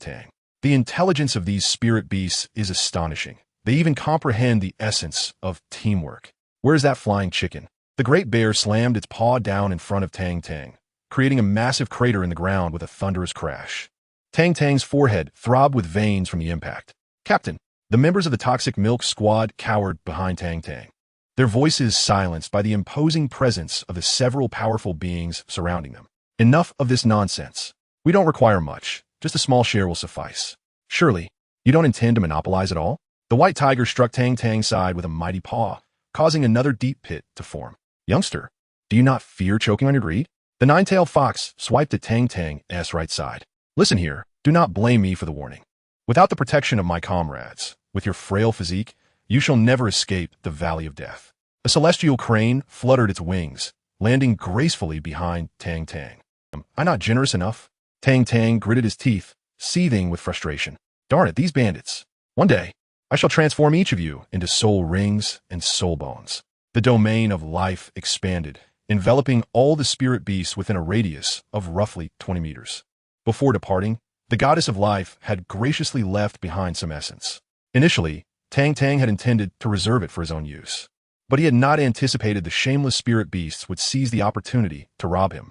Since a distribution was inevitable, he ensured it was equitable, allocating some essence to the surrounding spirit beasts while prioritizing his own team, utilizing the essence of life to enhance their physical forms. Only Tang would undertake such a task. Following this encounter, the qualifications of the Toxic Milk Squad members surged, and their promotion to title Douluo was now merely a matter of time. At the entrance of the Valley of Death, a jovial brown bear waved its paw exuberantly. Good fellows, do come again next time. Remember to notify us in advance, and we shall certainly roll out the red carpet for you. The celestial crane flapped its wings, radiating a spectrum of colors. Upon hearing this, Tang stumbled, nearly losing his balance. What the hell? There will be no next time. I never wish to see you again. Observing Tang and his companions hastily retreat, the white tiger swiftly glided past, stealthily keeping pace with them. Why the rush when he had not suffered any loss? The nine-tailed fox wore a look of deep resentment, feeling as though he had been grievously wronged by the presence of a 100,000-year soul ring and a 100,000-year spirit beast bodyguard. The young man is utterly unprincipled, taking advantage yet pretending to be virtuous. A week later, amid the fervent anticipation of the masses, the elite competition of the continent's advanced Soul Master Academies officially commenced. The venue for the selection rounds was the Royal Arena of the Tiando Empire, a place where the royal knights typically trained. A total of 15 teams participated, with one team receiving a bye, engaging in matches daily over a span of 15 days. On the northern side of the arena, a temporary viewing platform, known as the VIP section, was erected. A long row of seats stretched before the eye, with the Emperor of the Snowy Night seated centrally, flanked by figures such as Ning Fengji and Salis, alongside the leaders of various sects and high-ranking officials from the Spirit Hall. As for the commoners and nobles, they were no longer deemed worthy of witnessing the matches. Chapter 72. The selection rounds commenced. The rules for the selection rounds differed significantly from those of the preliminaries. Unlike the team battles of the preliminaries, the selection rounds placed a greater emphasis on the individual prowess of the participants. Each of the two competing teams dispatched 14 members, with one combatant from each side engaging in battle. Victory was declared when one team had no remaining fighters, earning them points. After all teams had competed, the top 5 teams based on points would advance to the finals. The drawing of lots had concluded the previous evening, and today, Shrek Academy was set to face a team from the Advanced Soul Master Academy of the Ballot Kingdom, competing in the third match of the day. Each academy was allotted a designated resting area, serving as their base, and during these 15 days, no one was permitted to leave the arena to prevent any underhanded dealings. In Shrek Academy's resting area, Tang San was consumed with anxiety. Tang Tang and the members of the Poison Milk team had been absent for over a month, and he had received no news, causing him considerable distress. Since childhood, he had cherished this sole younger brother, providing him the best of everything, almost venerating him as a deity, showering him with affection. Yet now, his brother was missing. Third brother, you should take a break. That little rascal Tang Tang is clever. I assure you he is fine, consoled Ma Hongjun. How could he possibly be fine? It has been nearly a month with no word at all. Such a large group of people cannot simply vanish. He must have been abducted. My little Tang is far too adorable, Tang San fretted, his mind swirling with dark thoughts. Little son, donde est with mis choses from Europa? That kid Tang Tang? Even traffickers would hesitate to take him, fearing he might turn the tables on them. Dai Mubai chuckled despite his irritation. Are you not aware of your own brother's character? Tang San retorted, what kind of talk is that? Zhu Zhuqing pinched Dai Mubai's waist, causing him to grimace in pain. Third brother, rest assured, little Tang will surely be all right. Xiao Wu softly consoled. You have yet to understand this feeling, as you have not experienced it yourself. Tang Tang is still young, merely 12 years old, with such innocent thoughts. Before Tang San could finish his words, the master, unable to contain himself, interjected, children inevitably grow and venture out into the world, just as a fledgling must leave the safety of the eagle's embrace to learn to soar. I believe this is the reason your father chose to depart from you. Although the words were spoken, Tang San had not completed his thoughts when an exuberant voice resonated from outside. Third brother, brother, your adorable younger brother has returned. Come quickly to welcome me. The irksome voice of Tang Tang echoed. Tang San, along with Dai Mubai and the others, exchanged glances, all wearing expressions of exasperation, muttering, what if this rascal has gotten into trouble? As the tent flap was lifted, Tang Tang, with his flowing blue hair cascading over his shoulders, immediately captured everyone's attention. Ah! Dai Mubai exclaimed softly, noting that Tang Tang seemed somehow different this time, emanating a peculiar aura. Third brother, sister-in-law, Xiao Wu, brother Mubai, sister Zhuqing, master. Do you feel an overwhelming sense of warmth and joy upon seeing me? Tang Tang exclaimed, his face alight with excitement. Not really, replied Dai Mubai. Queried Zhu Zhuqing. Xiao Wu, chimed in the master. Cough, cough. Finally, you have returned, Xiao Tang. Tang San responded. Wait, this reaction seems off. Why does it appear that no one is particularly happy? Tang Tang said, bewildered. Xiao Tang, where have you been these past few days? You didn't send a single message. Tang San said, his expression serious. He resolved to reprimand Tang Tang for his prolonged absence without a word, unaware of the worry he had caused. Oh, I went to obtain my 5th spirit ring. Didn't I mention it? Oh, perhaps I forgot, but that is not the point. It's unimportant, Tang Tang replied nonchalantly. What? The 5th spirit ring? Dai Mubai gasped, disbelief etched across his face. A 12-year-old spirit king? Is this for real? Why do I find it so hard to believe? You mean to say you have acquired the 5th spirit ring? The master looked at Tang Tang with growing concern. It was truly unfathomable. A spirit king at the age of 12 would undoubtedly send shockwaves throughout the continent. Xiao Tang, you truly have reached level 50? You are not deceiving me, are you? Tang San questioned, his skepticism evident. This young man practices intermittently, fishing for 3 days and sunbathing for 2. How could his cultivation possibly advance so rapidly? Master, master. At that moment, the members of the Poison Milk team entered, appearing weary from their travels, and greeted the master.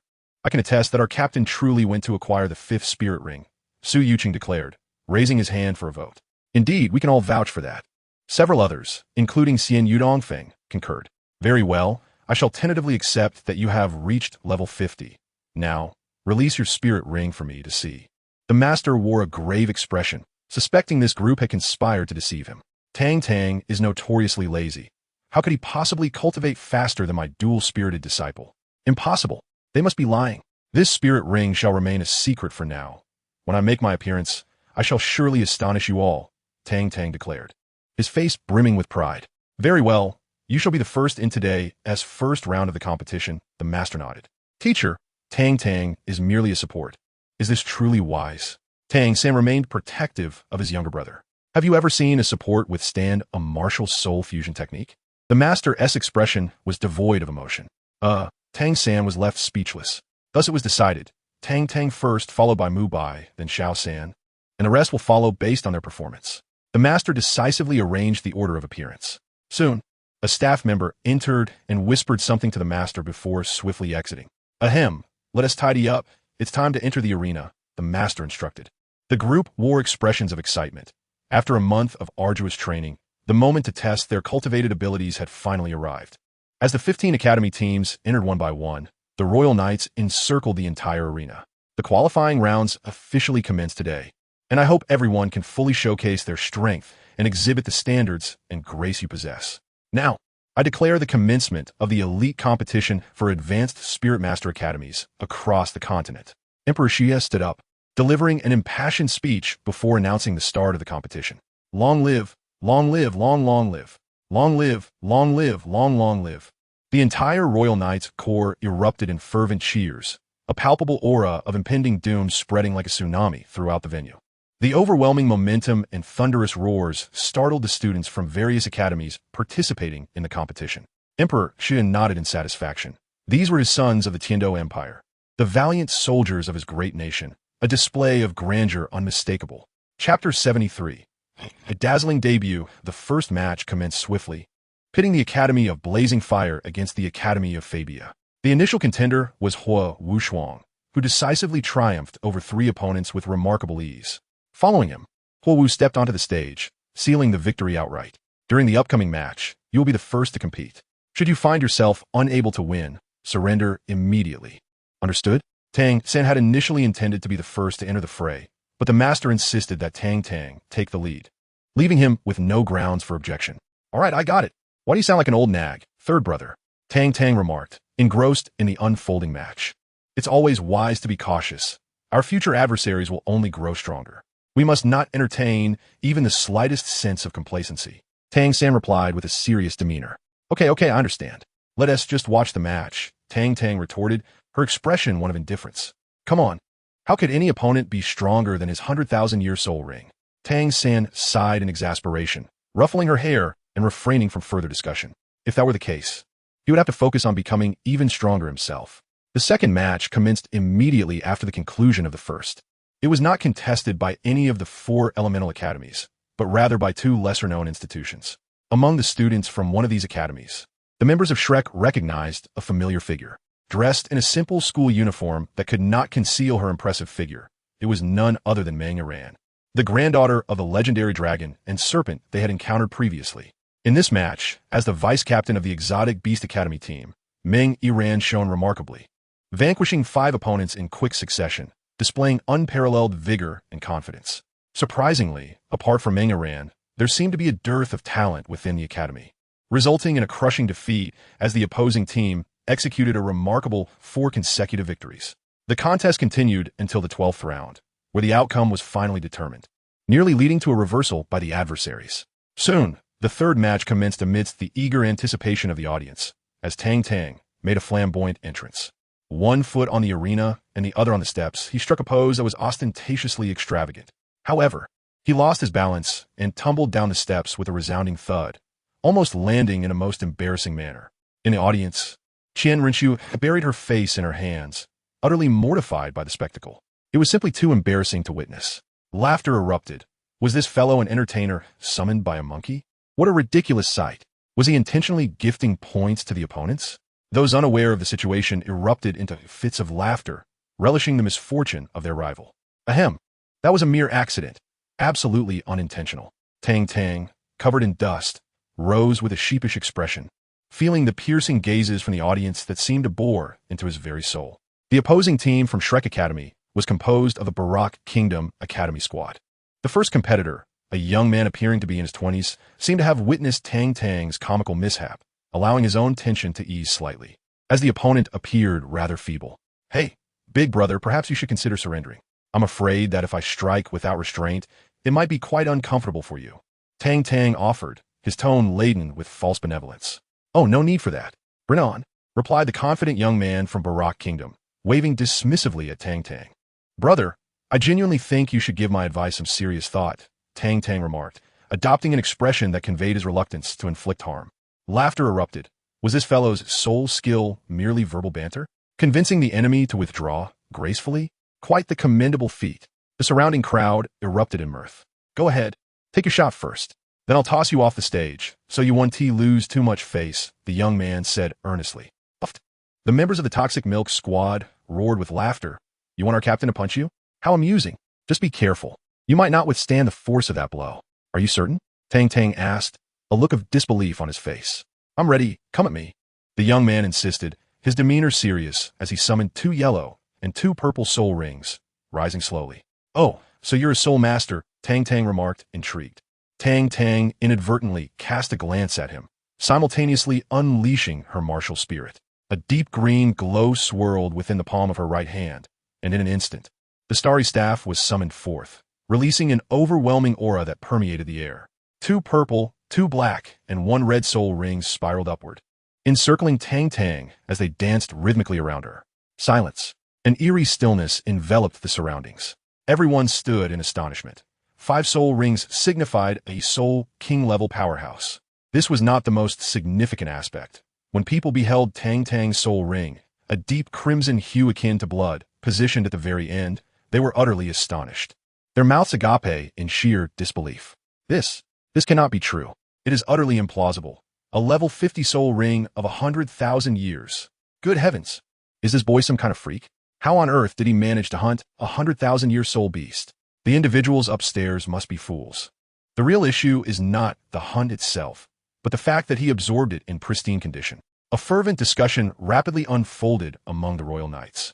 Captain, are you certain we can still defeat Shrek Academy? A member inquired of Feng Xuantian. Feng Xuantian. Captain, would you kindly silence yourself? At this very moment, I am tempted to end your existence. Feng Xuantian exclaimed, tears streaming down his face. Why must the heavens be so cruel? Granting hope only to snatch it away in an instant? Calm down, Captain. At the very least, you experienced a few days of joy. That is far better than a perpetual state of despair devoid of hope. A crew member attempted to console him. Get lost. Feng Xiaoyan's fury intensified. Hey. What are you doing, Captain? A gentleman uses words, not violence. I merely stated the truth. Ah, Captain, please be gentle. Meanwhile, on Shrek's side, Tang San exclaimed. How did this boy accomplish that? Dai Mubai wore a look of shock. It must be a fabrication. Ning Rongrong stared blankly at the arena. Oh, Brother San, your younger brother is truly a freak. We once thought you were already extraordinary, but turns out your brother surpasses even you. 12 years old, level 50. 100,000-year soul ring, my heavens. Oscar lamented, tugging at his own hair in despair. Master, in the VIP section, the girl known as Qianren Xue was equally astonished. Yet pride adorned her countenance. This is the man she has set her sights on, exceptionally remarkable, invincible. Qinghe, is he not from your prince's residence? Indeed. The Emperor of the Snowy Night is nearly grinning with delight. What an exceedingly rare talent this is, one that appears once in a billion years. With his support, how can one possibly worry about the stability of their realm? Qianren Xue smiled, feeling that this young man had finally brought her honor. As for Salus, at this moment, he found himself utterly speechless and was filled with profound admiration for Qianren Xue. Truly, as a saintess, her discernment is exceptional. She can unearth such remarkable individuals. Chapter 74. Victory without battle, brother. Are you prepared? I'm about to make my move. Tang Tang clenched her fist, ready to engage. Wait. The young man raised his hand, signaling Tang Tang to pause. Brother, are you going to let me take a couple of moves first? How could I possibly accept such generosity? Tang Tang exclaimed with excitement. Those nearby nearly burst into laughter upon hearing her words. How utterly shameless this individual is. A formidable soul king, yet he demands that the young disciple of the Soul Clan grant him 2 moves. How brazen. No, you are indeed the elder brother. I concede defeat. The youth opposite him weeps profusely. Truly, it is a case of embarking on a venture only to meet an untimely demise. Having encountered a soul king right from the outset, this is quite absurd. Not a single soul ring on my body is of ordinary duration, with the 5th ring being a terrifying 100,000 years. Whoever wishes to fight may do so. I have no intention of engaging. Those who fight are fools. I concede. Tang Tang blinked in disbelief. This was rather cowardly, considering the battle hadn't even commenced. Are you certain you wish to concede? The referee inquired, casting a glance at him. Absolutely. The youth nodded, recognizing that only a fool would challenge such a monster. Thus, the referee announced loudly. The Shrek Academy team triumphs over the Barak Kingdom team in the first match. Next, Tang Tang stood lazily in the arena, exuding an air of nonchalance that was both infuriating and inviting a challenge. The members of the Barak Kingdom team exchanged glances, none daring to step onto the stage. With their captain conceding, they, who were weaker than him, preferred to avoid further humiliation. A figure resembling a teacher approached swiftly, whispering something to the referee, who nodded in understanding. How cowardly these team members are. Will they not fight? I could take on 3 of them single-handedly. I could take on 5, 10, 20. Enough. There are only 7 of you. If you keep boasting, even the heavens will not descend. The students from various academies murmured amongst themselves, their words dripping with mockery and derision. Silence. The referee bellowed, and the din of conversation abruptly hushed as all eyes turned to him, eager to hear his pronouncement. The Barak Kingdom team has forfeited this round, declaring Shrek Academy the victor. A wave of astonishment swept through the crowd. No one had anticipated that the Barak Kingdom would concede so readily. Naturally, the other academies seized upon this opportunity, showering them with scornful remarks. Various unflattering comments reached the ears of the Barak Kingdom team, leaving their faces pale. Alas, how lonely is it to be invincible, how hollow it feels. As Tang Tang reveled in his triumph, the refrain of how lonely it is to be invincible echoed, leaving the students from various academies in disarray. Rest assured, my friend, you may find me handsome and thus hesitate to strike, but I have taken note of your mockery. I shall remember and seek my vengeance. Tang Tang's expression was one of indignation. Upon hearing his words, the other academies felt a chill of trepidation. A soul king with 100,000-year soul ring. Who could withstand such power? Suddenly, everyone felt vulnerable, silenced in fear, refraining from any further derisive comments. Brother, thank you. The youthful captain of the Barak Kingdom team bowed slightly to Tang Tang. No need for thanks. It is my pleasure, for I am in high spirits today. Tang Tang waved dismissively. Observing Tang Tang's flamboyant demeanor, Qian Rinxue ground her teeth in frustration. That detestable scoundrel has secretly advanced to the Soul King level without my knowledge. When I return home tonight, he shall face a fitting punishment. Subsequently, the teams representing the Heaven Do Imperial City triumphed in all their matches, much to the delight of the snowy Night Emperor, who joyfully announced that each victorious Soul Master Academy would receive a reward of 100,000 gold soul coins, while even the defeated academies will be granted 50,000 gold soul coins. The Emperor's elation stemmed not only from the victories of the Heaven Do teams, but primarily from the discovery of Tang Tang, a prodigious talent, with a rank of 50 and 100,000-year soul ring. Following the conclusion of the first round, the draw for the second round commenced. Perhaps it was fate, for the Shrek team found themselves pitted against the Blaze Academy, a team they had previously faced in the preliminaries. Even Flinder, upon drawing this lot, was momentarily speechless. As the old adage goes, foes are drawn together. Upon returning to the camp, the others subjected Tang Tang to an intense interrogation regarding how he had acquired such a rare 100,000-year soul ring, an extraordinary rarity that even a titled Douluo might not possess.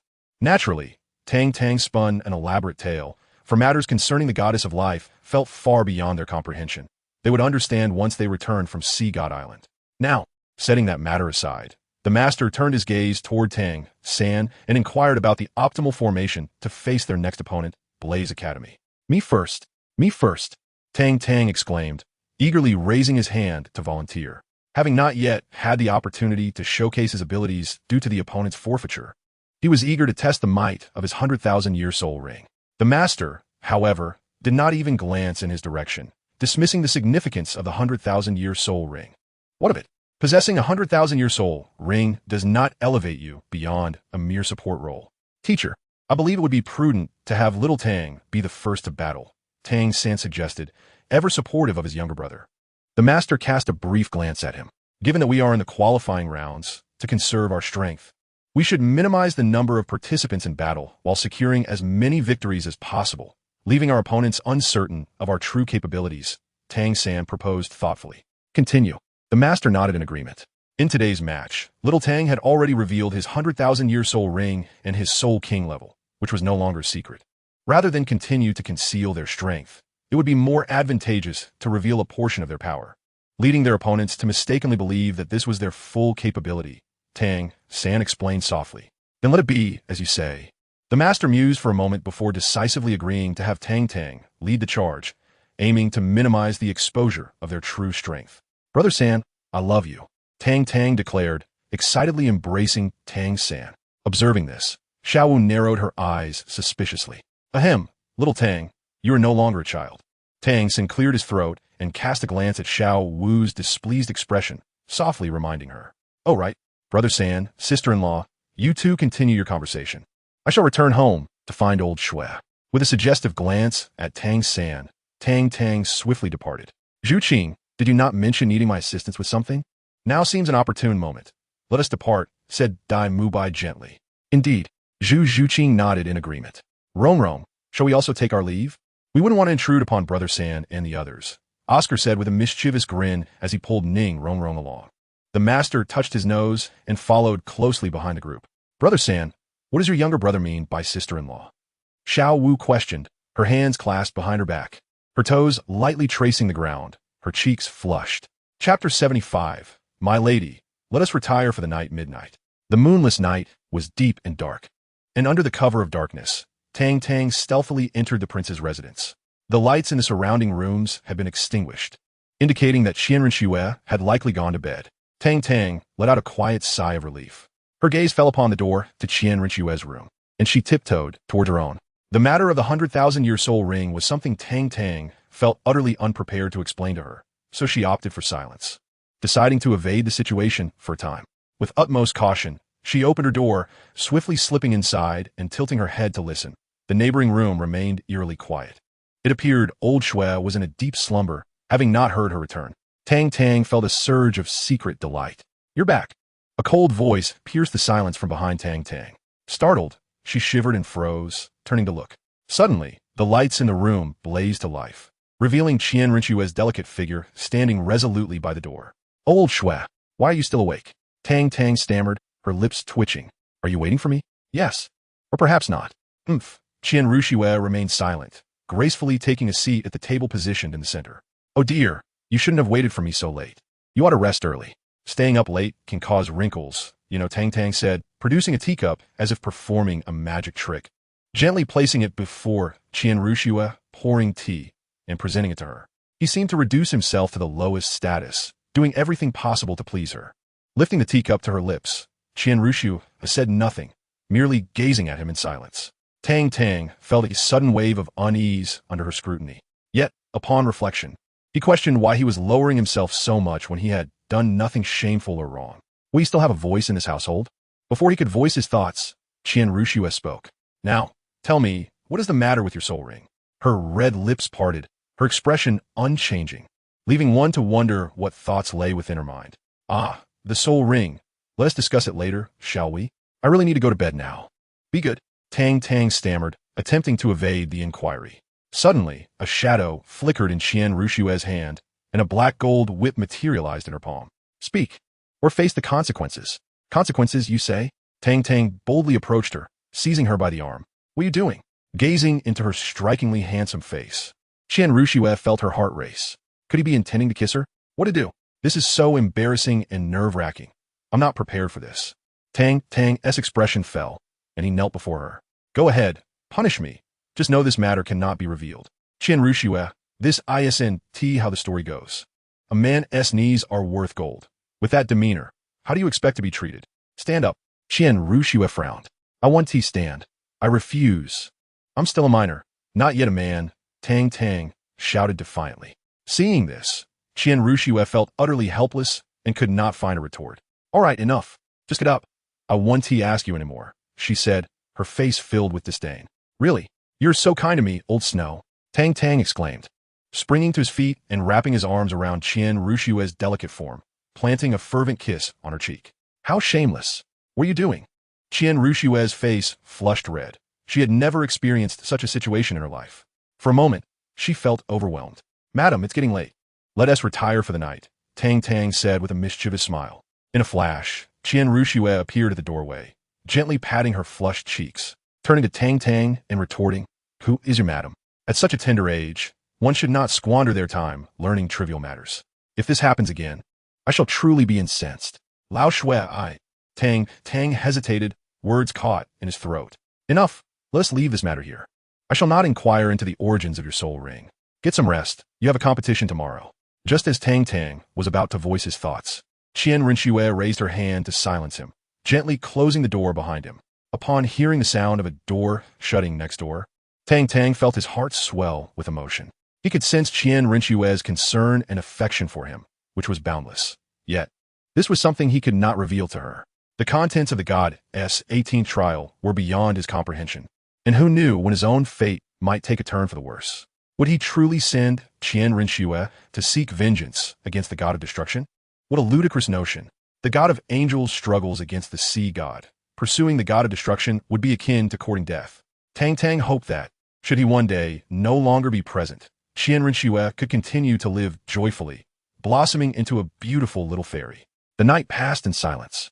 The pace of the advancement matches was considerably swifter than that of the preliminary rounds. With fewer spectators, the intricate competitions required merely a victory to suffice. Without the cheers and applause of the audience, participants seemed to concentrate more readily, fully displaying their capabilities. In the second round, Shrek Academy was set to face the Blaze Academy, entering the arena in 5th place, with ample time at their disposal. The master quietly observed the matches, meticulously noting each contestant's personality traits, soul skill characteristics, and intensity of their bursts, expanding his data compilation. The Shrek 7 monsters sat nearby, absorbing experiences from the competition to enrich themselves. Meanwhile, the members of the Toxic Milk team were indifferent, some applying makeup, others snacking, treating the contest with a lackadaisical attitude. Dongfeng and Xian Yu were particularly outrageous, engaging in card games in this public setting, sometimes bickering loudly enough to drown out the discussions from the various academies. "Hey, you two, enough already. Keep it down," Tang Tang exclaimed, veins throbbing on his forehead. "What are you doing? Can't you see that the gazes of our audience, once filled with admiration, have now shifted? Captain, this is where you're mistaken. We can't compete, so let us find some amusement to pass the time." Xian Yu protested. "Indeed, Xian Yu is right," Dongfeng concurred. "Enough of this nonsense. Your pay for the month is revoked," Tang Tang retorted coldly. "Do you realize that your current antics are tarnishing my image as the gallant and formidable figure in the eyes of our loyal fans?" "Huh, serves you right." Su Yu Chung laughed heartily, having long held a grudge against these two. "Instead of honing your skills, you waste your time at the Drunken Spring Pavilion, even coaxing Little Shirt to join you. What a lack of humanity. Little Tang, I've run out of money. Could you spare me some pocket change?" Yi Lingling gracefully raised her delicate hand and rested it upon Tang Tang's shoulder, whispering sweetly in his ear. "Cough, cough, Lingling. Please mind the distance. Propriety dictates that men and women should not be too familiar." Tang Tang promptly pushed her away and cast a glance toward the VIP section, where he indeed met the chilling gaze of Qian Rinxue. Chapter 76, Shamelessness. After a lengthy wait, it was finally time for Shrek Academy to make its appearance. As Tang Tang confidently stepped forward to represent Shrek Academy, the members of the Blaze Academy displayed expressions of resigned understanding. The first to take the stage from the Blaze Academy was the Fire Leopard Soul Master. Fire Wushuang and Fire Dance would follow.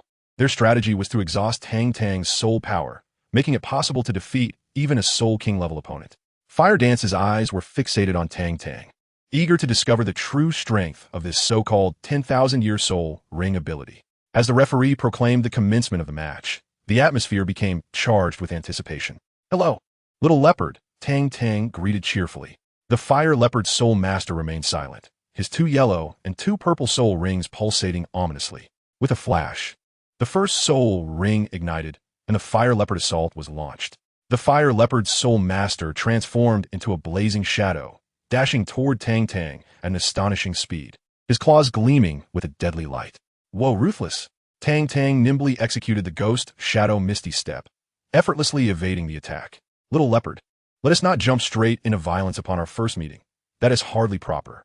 How about we sit down and negotiate? You give me 20 million gold soul coins, and I'll concede the match. How does that sound?" His words, laced with audacity, sparked outrage among the spectators.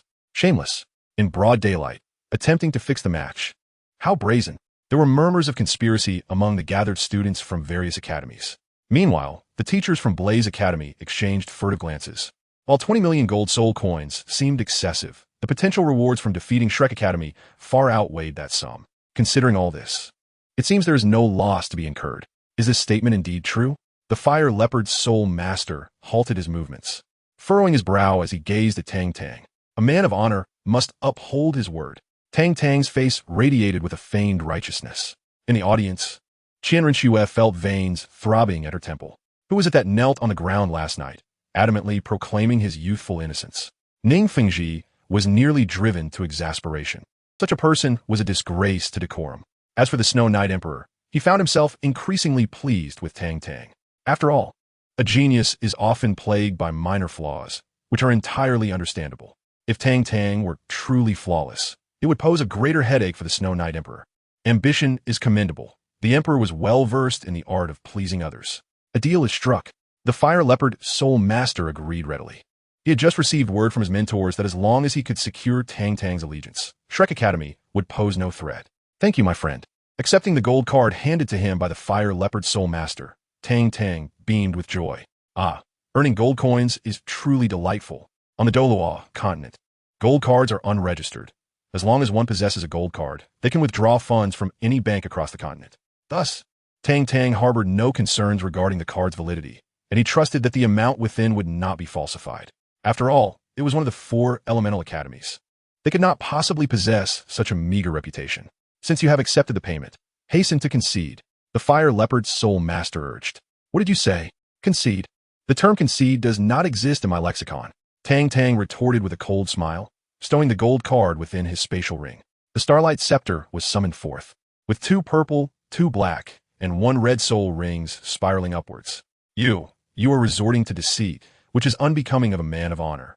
The Fire Leopard Soul Master was on the brink of furious explosion. How could such a person exist in this world? Unscrupulous, vile, utterly shameless. How could the competition committee accept an entry from such an individual? He should have been removed from the roster of participants. The faculty of the Blaze Academy were infuriated, collectively spitting blood. 20 million gold soul coins. The entire expenditure of the Blaze Academy for 3 months has vanished just like that. Unbelievable, how shameless. Yet, why do I find him so endearing? The fools of Blaze Academy must be dumbfounded. Well done, my friend. We must not engage in match fixing. Students from various academies showered praise upon Tang Tang, commending his cunning. Qian Renshua, witnessing this, found herself both amused and exasperated. As she had anticipated, this fellow was a pit, an immense pit, a veritable abyss. A true talent, did you see that? In just a few sentences, 20 million gold soul coins were secured. You all ought to take note of this. Flanders slapped his thigh and turned to the Shrek 7, saying flaw. Zhao Wujia tugged at his sleeve. What is it? Get off. I am not interested in that, Flander replied, pulling his sleeve away and distancing himself from Zhao Wujia. Damn you, Flander. You slapped my thigh and insulted me, calling me gay. I challenge you to a duel. Zhao Wujia, incensed, declared. Even a clay statue has its limits. Let alone the mighty Zhao Wujia. Fine, let's meet at the usual spot in the woods tonight. Let us not miss each other. Flander sighed deeply. Director, please calm down. Let us watch the match. Ma Hongjun gently patted Flander's back. Yes, let us watch the match, Flander replied, his gaze fixed on the arena. As the first soul skill was unleashed, Tang Tang's attributes surged, overwhelming the Fire Leopard Soul Master, whose attributes plummeted. With the Ghost Shadow Stealth technique activated, Tang Tang's speed surpassed that of the Fire Leopard Soul Master. She raised her hand and struck at the Fire Leopard Soul Master's back. The sound echoed as the Fire Leopard stumbled, nearly falling but still rushing forward, intent on executing the original plan of the Blaze Academy, to exhaust Tang Tang's soul power as much as possible. It's scorching hot, Tang Tang exclaimed, shaking her arms and glancing at her now reddened palm, burned by the flames of the Fire Leopard Soul Master. How dare you scorch me? Tang Tang was enraged.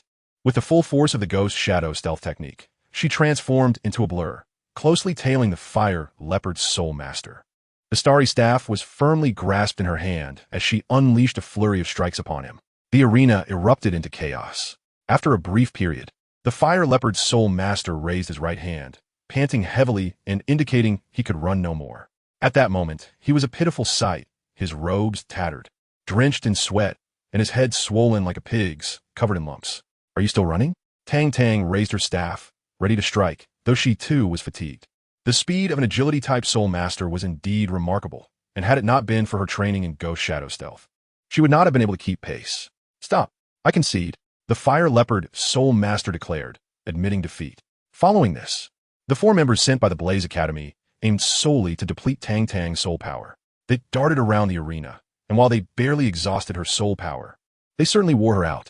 As the 5th participant from Blaze Academy was eliminated amidst the watchful eyes of many, Huo Wushuang quietly ascended the arena. The match garnered significant attention, with spectators fixated on the 2 figures in the arena. The formidable prowess of Huo Wushuang had already been partially revealed during the preliminary rounds, marking him as a true rival. Everyone was eager to witness just how far he could push Tang Tang. The competition begins. The referee proclaimed loudly. The atmosphere in the arena instantly grew tense. Xiao Hua, as the captain, please go ahead, Tang Tang said, raising her hand, leaving the audience momentarily speechless. Tang Tang truly lived up to the reputation of shamelessness in her profession, effortlessly placing Huo Wushuang in a precarious situation with a mere utterance. Huo Wushuang chose to disregard Tang Tang's words, as 2 yellow and 2 purple soul rings gradually ascended, igniting a fierce blaze that instantly enveloped him. Scales erupted from beneath his skin, giving Huo Wushuang an ominous dark red hue, crowned by a single horn protruding from his head, approximately 3 inches in length. His martial spirit, the horned fire Tyrannosaurus, had manifested. A flicker of excitement danced in Tang Tang's eyes as she brandished the starry staff, unleashing the dazzling red glow of her 10,000-year soul ring, which was positioned 5th in the sequence. The 5th soul skill of the life mode. The first technique of the 10,000-year soul ring, life enhancement, activated. A thin membrane surged forth from Tang Tang's skin, thickening rapidly within mere breaths, causing her form to expand significantly. In that moment, she resembled a diminutive giant, towering over 2 meters in height. Employing the ghostly shadow steps, Tang Tang's colossal figure darted towards Huo Wushuang with astonishing speed. The first soul ring illuminated, and the scales adorning Huo Wushuang glimmered with a crystalline red light, akin to an armor enveloping his body, as his gaze fixated intently upon Tang Tang. In an instant, Tang Tang appeared before Huo Wushuang, delivering a swift punch to his abdomen, leaving a trail of phantoms in her wake. So swift, Huo Wushuang's pupils constricted, and before he could react, Tang Tang's fist struck him in the stomach. His eyes bulged as his entire body curled into a shrimp-like form, a wave of excruciating pain rolling through him. A bead of cold sweat trickled down his forehead. How could she be so powerful? The onlookers from other academies gasped in shock at the display of such overwhelming skill. Who could withstand such an onslaught? A subtle smirk graced Tang Tang's lips as she effortlessly kicked Huo Wushuang off the stage. It was as easy as blowing away dust. You have lost, she remarked coolly, casting her gaze upon him. Huo Wushuang's face turned pale as he contemplated Tang Tang's overwhelming strength and the speed that rendered him unable to react, his heart sinking into despair. Next, Tang Tang's gaze shifted to the last remaining student from the Blaze Academy, Huo Wu. Brother, are you all right? Huo Wu rushed over. Anxiety etched upon her features as she grasped Huo Wushuang's arm. I'm fine, he replied, coughing lightly while his gaze returned to Tang Tang on the stage. You are indeed formidable. I cannot compete with you. Brother, wait here for me. Huo Wu gently released Huo Wushuang's arm and spoke softly. What do you intend to do? Huo Wushuang blinked in surprise, his expression shifting dramatically. Sister, our Blaze Academy has not yet conceded. Allow me to reclaim the points you lost. With that, Huo Wu leaped onto the stage, positioning herself opposite Tang Tang. Huo Wu, come back. You're no match for her. Huo Wushuang shouted anxiously, I won't.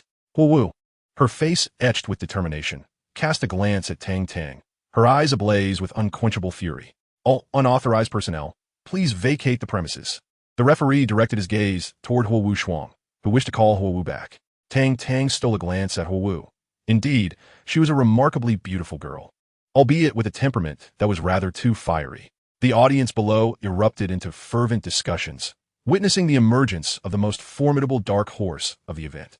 The established powerhouse, the Blaze Academy, undeniably a titan among teams, had been astonishingly outmaneuvered 6 times by a single opponent, and it seemed increasingly likely that they would be bested 7 times. This was an unimaginable occurrence before the commencement of the promotion matches. Shrek Academy. This is truly defying the odds. Fiery Dance gradually regained her composure as her enchanting eyes fixated intently on Tang Tang, who had returned to her original state. The outcome of this match bears significant implications for the honor and disgrace of the Blaze Academy. It cannot afford to falter. Should she be defeated, the Blaze Academy would be thoroughly vanquished, forever unable to hold its head high before the other 4 elemental academies. Thus, this match must not be lost. This conviction resided firmly within the heart of Huo Wu. Even if her actions might lead to her demise, she pressed on resolutely. Do not be so anxious. I have no intention of attacking you. Tang Tang spoke softly. Spare me your feigned concern. I do not require your sympathy. Huo Wu retorted fiercely. Behind her, a faint orange-red shadow began to materialize, adorned with 2 yellow and 2 purple soul rings that rhythmically pulsed in unison. A gentleman's word, once spoken, is not easily retracted. Since I have accepted your payment, I shall not default, Tang Tang declared earnestly, turning to face the referee. For this match, I concede. What? Huo Wu's expression froze in shock. She stared blankly at Tang Tang's retreating figure, stunned by the declaration of surrender. Shrek Academy claimed another victory, drawing closer to the championship title, which brought a sense of satisfaction to Tang Tang. Upon returning alone to the prince's manor, she prepared a warm bath, having forgotten to wash herself after the chaotic events of the previous night. As she soaked in the comforting warmth of the bath, Tang Tang found herself enveloped in bliss. This is the essence of life. After the match concluded, Qian Rinxue returned. Tang Tang, come out. Without any pleasantries, Qian Rinxue barged in, startled from her drowsy state. Tang Tang Sect, the awake. Peering through the gauzy curtains at the figure in the outer room, she recognized Qian Rinxue and exhaled in relief. Old Shui, what brings you back? I'm in the midst of a bath. Tang Tang replied lazily. Upon hearing Tang Tang's voice, Qian Rinxue was instantly filled with ire and swiftly entered the bathroom. With 2 yellow, 2 purple, and 2 black soul rings suddenly manifesting, the angelic holy sword was firmly gripped in her hand, the blade pressed against Tang Tang's neck. Speak. What is your relationship with that Yi Lingling? And why did you surrender against the Blaze Academy? Is it because you have taken a liking to that vixen named Huo Wu? Qian Rinxue demanded, her face etched with fury. Old Shui, are you jealous? Tang Tang pushed against the sword at her throat. Enough of your nonsense. Confess quickly. Those who are honest will receive leniency, while those who resist will face severity. Qian Rinxue huffed. Those alluring vixens are striking enough to catch anyone's eye. I doubt you could resist the temptation, Tang Tang, you little rascal. You must trust me. My relationship with them is purely platonic, Tang Tang insisted earnestly. A man's words are mere deceit. I would be a fool to believe you, Qian Rinxue scoffed. What does it matter, man or woman? I am merely 12 years old, still a minor. I, Tang Xiaodang, am pure and innocent. I cannot continue this charade. Tang Tang felt a wave of self-disgust wash over her. Now, tell me, how do you wish to meet your demise? Qian Rinxue scoffed repeatedly. Euthanasia, a blissful demise. Seeking death online. Tang Tang closed her eyes, appearing indifferent, as if to say, do as you please. It's always the same routine. I can hardly be bothered to engage with you. Qian Rinxue retracted her spiritual power and swiftly made her way to the door of the small room. After enjoying a bath and making preparations, she declared, Today, I shall treat you to a grand feast. A grand feast? Tang Tang looked puzzled. Had they not eaten enough these past days? They had savored the entirety of the Manchu Han imperial feast. In the imperial palace of the Tiando royal city, Qian Rinxue escorted Tang Tang inside, encountering no obstacles along the way. As the prince of the Tiando royal family, Qian Rinxue wielded immense power within the palace. Along their path, the opulent architecture and cascading rockeries left Tang Tang in a daze of wonder. The opulence of this palace is truly astonishing. Upon reaching the imperial chambers of the Snow Knight Emperor, the two were halted. Before them stood a contingent of soldiers clad in resplendent golden armor, from which an elusive aura of spiritual energy emanated. Though subtle, Tang Tang could indeed perceive its presence. These soldiers are entirely comprised of soul masters. The general in the forefront, adorned in resplendent purple and gold armor, left Tang Tang unable to discern his precise cultivation level. Merely standing before him evoked a sensation akin to confronting a soul beast that had existed for 10,000 years. As if the being before her were not a mere human, but a fearsome beast. Please present your credentials. The man's entire visage was shrouded beneath the visor of his helmet, rendering his true identity indistinguishable. However, the timbre of his voice suggested he was indeed a man. I am a crown prince, Xuantian, he declared. Present your credentials. The man echoed. In an instant, 9 soul rings, 2 yellow, 2 purple, 4 black, and 1 red, materialized, accompanied by a chilling aura of malevolence. Title Douluo. Tang Tang's expression shifted dramatically as her own soul rings, 2 purple, 2 black, and 1 red, burst forth in response. She instinctively stepped forward, positioning herself protectively behind Xuantian. There is no need for you to intervene, Xuantian said warmly, pulling Tang Tang back. Jitian, do not act rashly. At that moment, the voice of the Snow Knight Emperor resonated through the air. Your Majesty.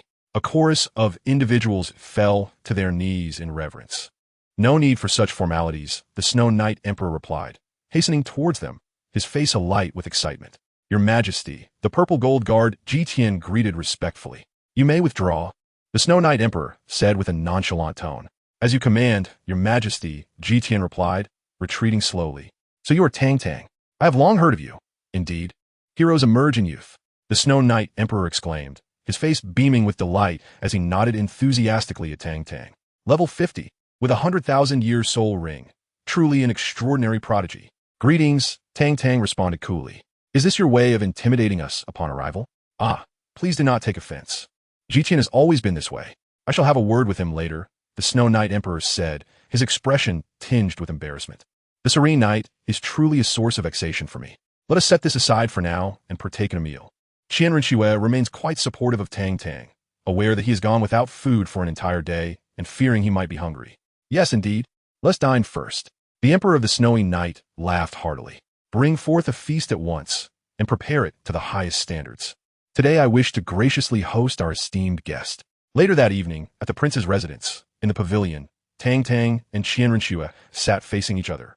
Today I have truly broadened my horizons. Who knew that dining could be so exhausting? Tang Tang leaned upon the table, too weary to even move his fingers. Over 100 dishes, countless preparations, and the dining etiquette was exceedingly elaborate, requiring one to wait an eternity for each course. The entire afternoon had been spent merely eating. Such is life in the palace, with its many customs, Qian Rinxue remarked, gently patting his head. Alas, I cannot endure this for an entire afternoon. I truly wonder how you have managed all these years, Tang Tang said, looking at her with concern. You will grow accustomed to it. Qian Rinxue replied with a faint smile. Why don't we elope? Tang Tang suddenly straightened up, excitement lighting his face. Elope? You must be jesting. Who would wish to run away with you? I have no affection for you, Qian Rinxue retorted with a huff. With my exceptional qualities, is there truly a better man in the world? If so, let him perish, Tang Tang exclaimed indignantly. Didn't you claim to be underage? Therefore, you are not a man, Qian Rinxue laughed. Whether I am a man or not, you shall see for yourself, Tang Tang replied with a cold smirk.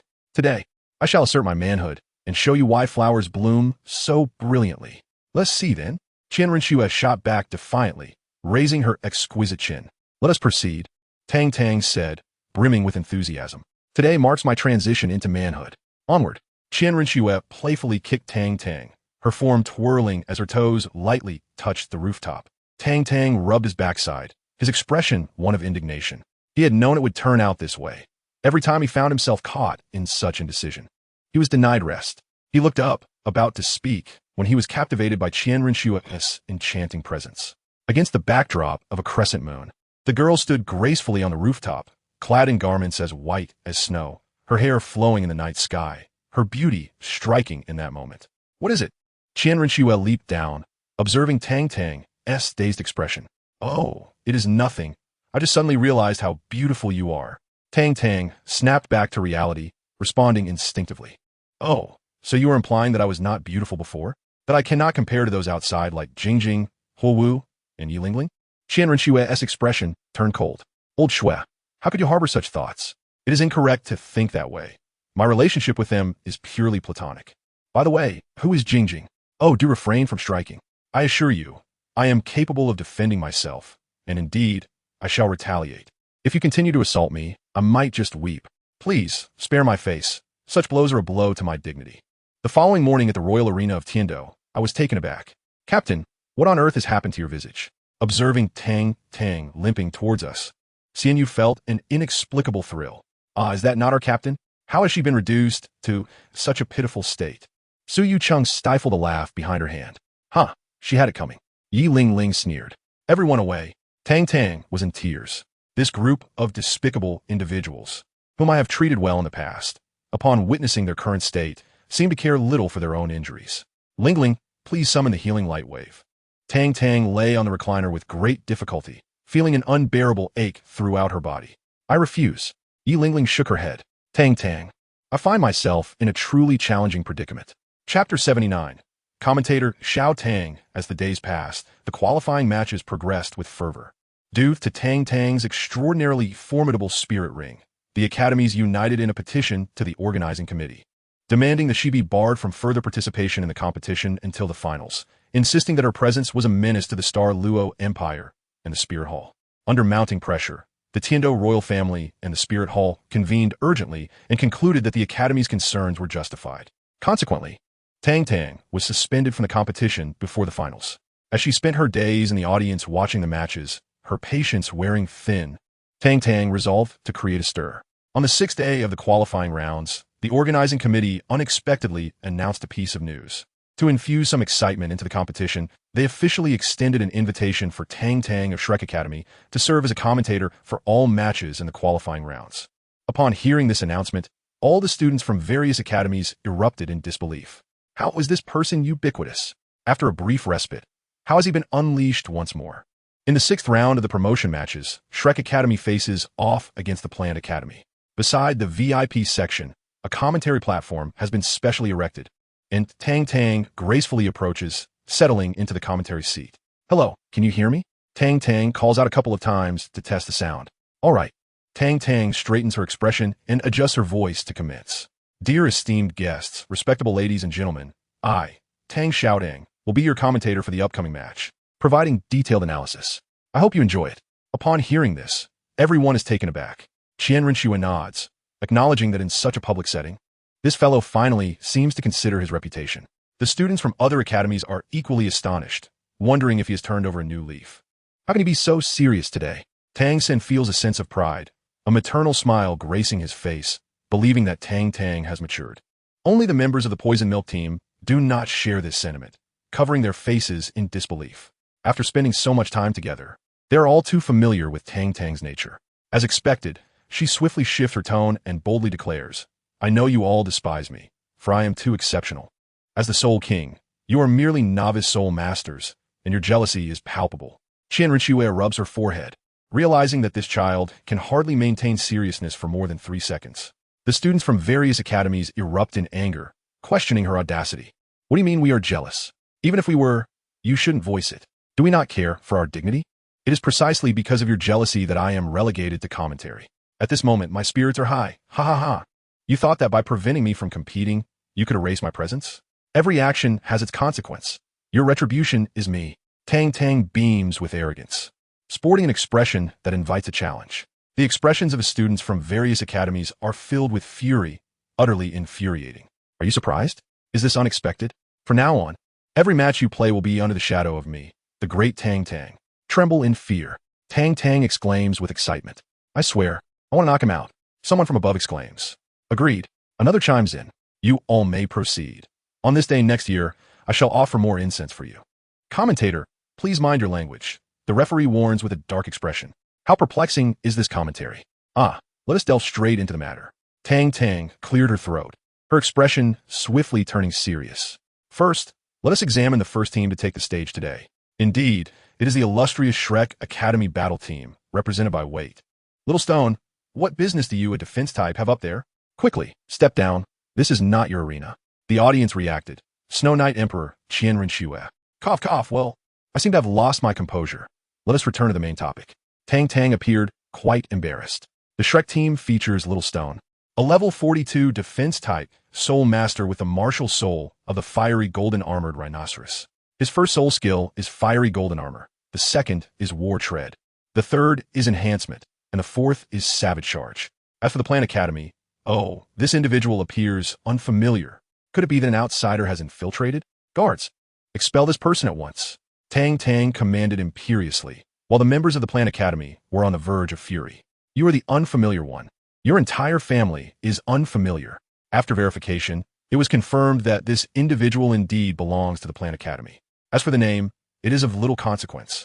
The identity is irrelevant. I believe this will be a match of overwhelming dominance, likely concluding in under a minute.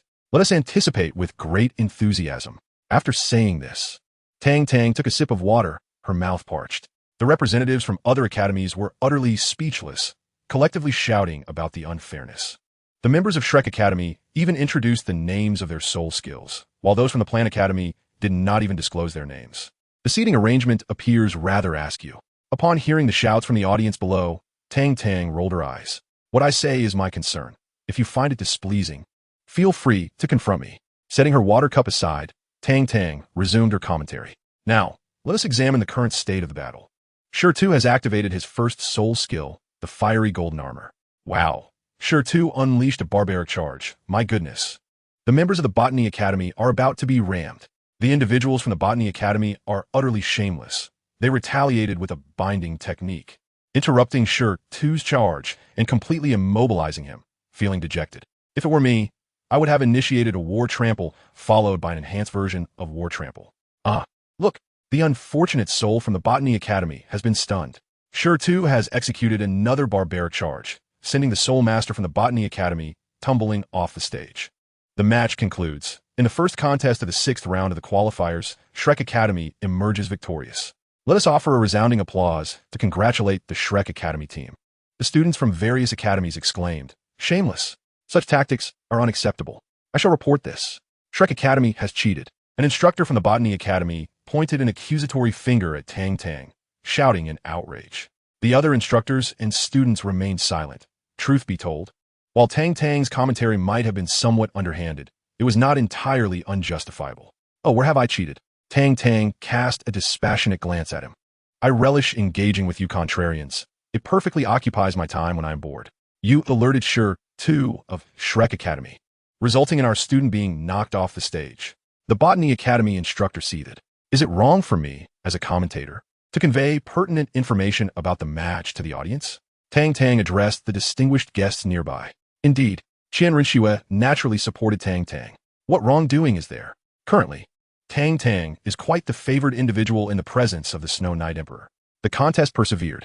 As the Platinum Bishop of the Spirit Hall, Salus closely followed in Qian Rinxue's footsteps.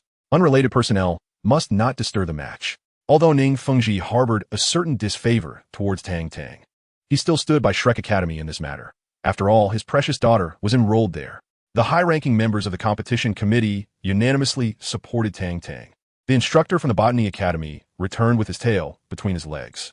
The committee's upper echelon's backing of Tang Tang implied that should he utter any further remarks, it would reflect political immaturity, potentially leading to severe repercussions from the dean upon his return that evening. However, as the leading teacher of the Botany Academy, he was not prepared to let the matter rest. In the second match, he directly sent forth their strongest captain to battle. All right, after a 10-minute intermission, we commenced the second match between Shrek Academy and the Botany Academy. Tang Tang cleared his throat and directed his gaze towards the representative of the Botanical Institute. The contestant was the captain of the Botanical Institute team, whose name was of little consequence, a level 43 control system spirit master. It seemed that the Botanical Institute was still reeling from their previous defeat. The other students from various academies rolled their eyes in response. Did they not possess any self-awareness regarding their own shortcomings? As the match commenced, one could hardly believe their eyes. The captain of the Botanical Institute appeared to be using some form of cheat, deplorable, shameless, and utterly disgraceful. He had managed to seize control of our rocky contender right from the start. What was this third spirit ability? It was utterly outrageous.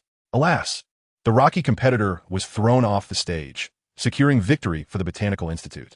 As a commentator, I must vehemently condemn this captain. He is far too formidable and ought to be suspended, much like myself. The audience erupted in laughter and scorn. Suspend him? How absurd. The Botanical Institute team has only this captain to boast of. Do you wish to banish him as well? How will the Botanical Institute survive then? Very well. If there is to be no suspension, let me address that girl from the Botanical Institute. Why are you hiding? Yes, I mean you. Was it not you who threw your shoe just now? I shall remember you. Tang Tang seethed with indignation. How dare you throw a shoe at someone as dashing as me? Do you not feel the pangs of conscience? Huh, you deserve it, and well done, my lady. I adore you for having done what I have longed to do, but dared not. The crowd burst into laughter, leaving Tang Tang at a loss for words. Am I truly so detestable? From the Shrek Academy, Su Yuqing took the stage, a female spirit master with a penchant for rocks, wielding a white tassel spear. Also a level 43 assault system spirit master. Tang Tang eloquently introduced her. As Su Yuqing stepped onto the platform, she stumbled slightly, nearly losing her footing. She shot Tang Tang a ferocious glare. What did he mean by having a hobby for rocks? Such private matters should not be aired for ridicule. Tang Tang feigned ignorance and continued with his commentary. Su Yuqing, a formidable presence within Shrek's second team, had harbored a secret affection for rocks for quite some time. It seemed the previous match, wherein the Botanical Institute had triumphed over her beloved rocky contender, had struck a nerve. A moment of silence for the unfortunate fellow on the stage. Returning to the match, Su Yuqing unleashed her third spirit ability, the tenfold lance of Mount Hua. How would the captain of the Botanical Institute withstand such a formidable attack? What is happening? Su Yuqing has been immobilized. The captain of the Botanical Institute is approaching. What does he intend to do? By heavens, Su Yuqing is lost. I must report this. The captain of the Botanical Institute is undoubtedly cheating.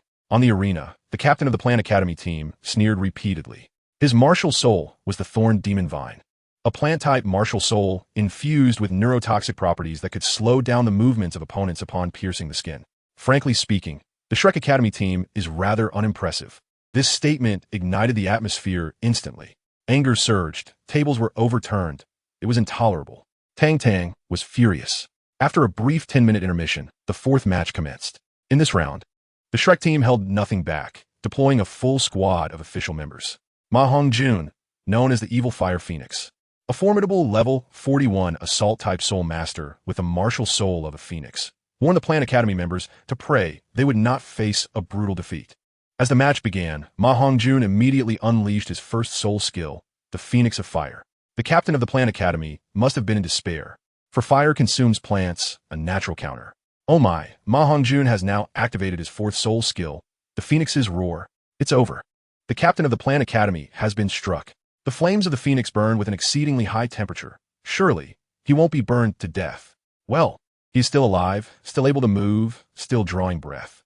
The Shrek Academy team emerges victorious. Shrek Academy is formidable. 1 match, 2 matches, 3 matches. Our Evil Fire Phoenix is simply too powerful. The Plant Academy has forfeited.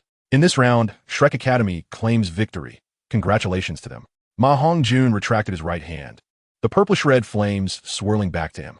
For him, this was merely a straightforward contest.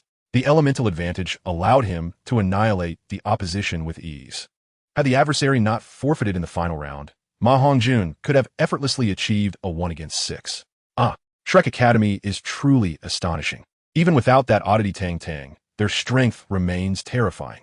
I cannot fathom which team will face them next. I dread the prospect of competing against them. Alas, the results of a draw have just been announced.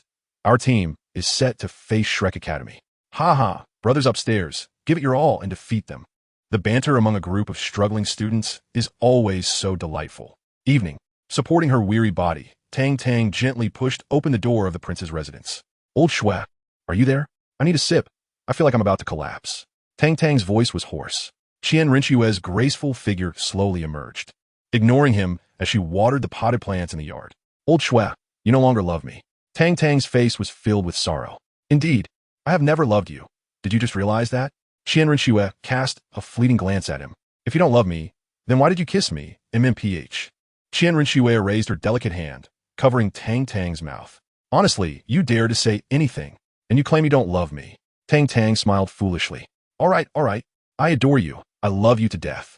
Qian Rinxue sighed in exasperation. Old Xue, my throat hurts. Tang Tang wore a look of deep grievance. Serve you right for being so talkative. Yet, despite her words, Qian Rinxue still handed him a lozenge. This is a throat lozenge for your pain. I picked it up from the imperial physician this afternoon. Just let it dissolve in your mouth. Old Xue, you are truly kind to me. Tang Tang accepted the lozenge and put it in his mouth, his face filled with gratitude. Now you appreciate my kindness? Did you ever think of me when you were out fooling around with that whole Wu, Yilingling, and Su Yuqing? Qian Rinxue snorted coldly. That's unfair. Tang Tang protested, his expression one of utter dismay. This obstacle appears insurmountable, does it not? Chapter 81. Reporting the opponent for delivering kills for the Grandmaster's long summer. Extra update.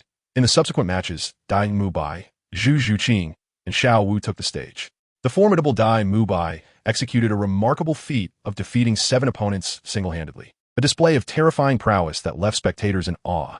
Thus far, in a total of 14 matches, Shrek Academy has achieved an impressive record of 11 victories, including a win against the previously troublesome Tianshui Academy.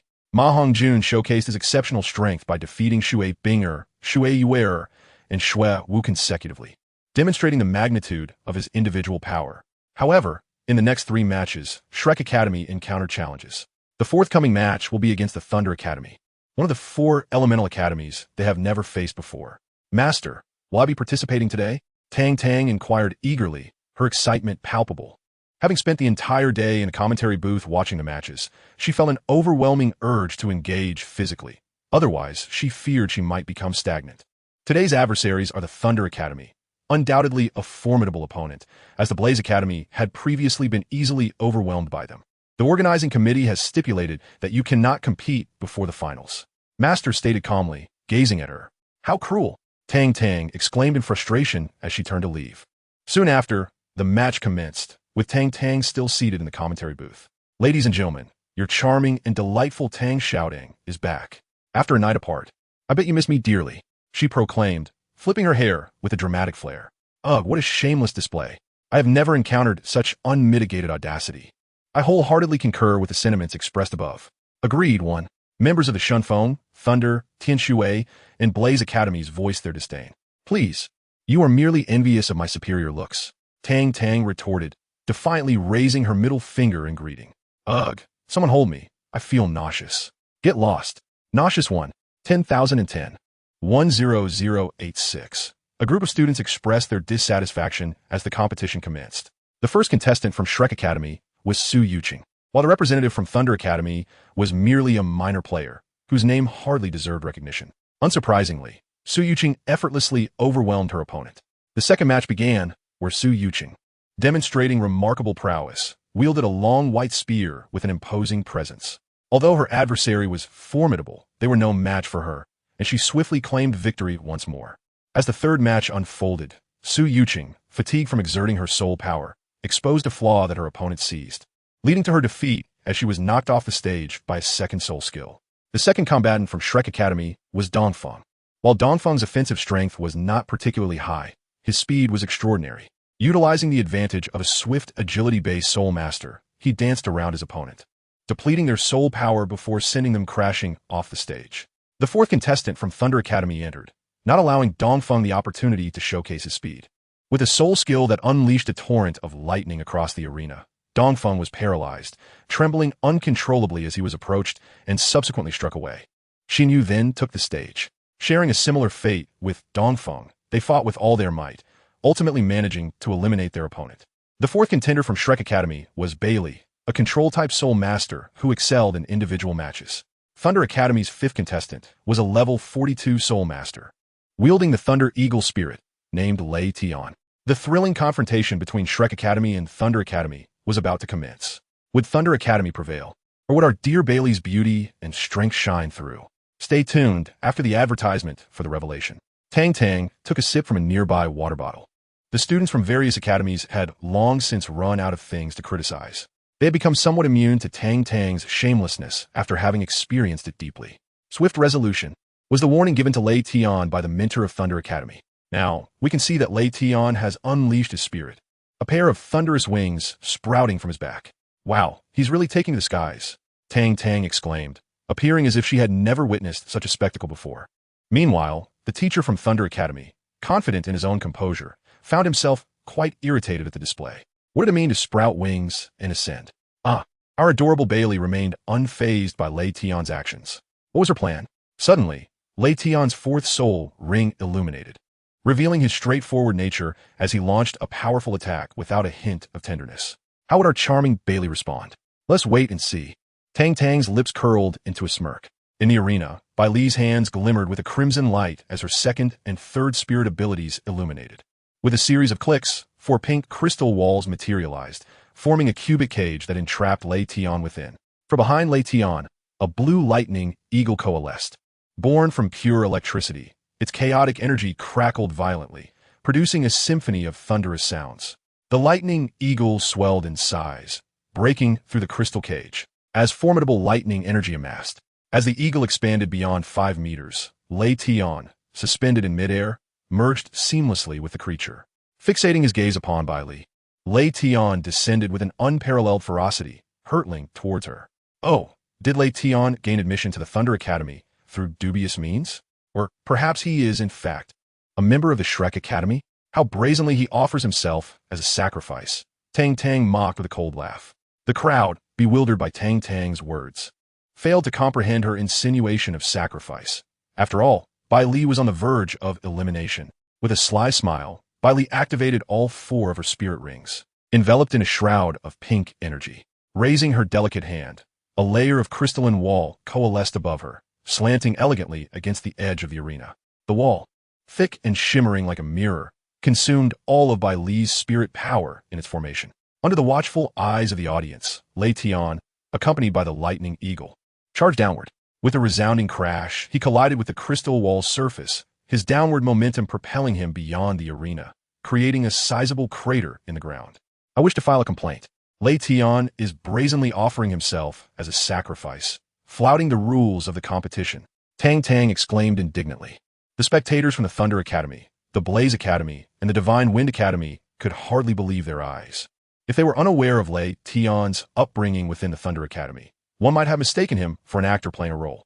This is clearly a setup for a sacrifice.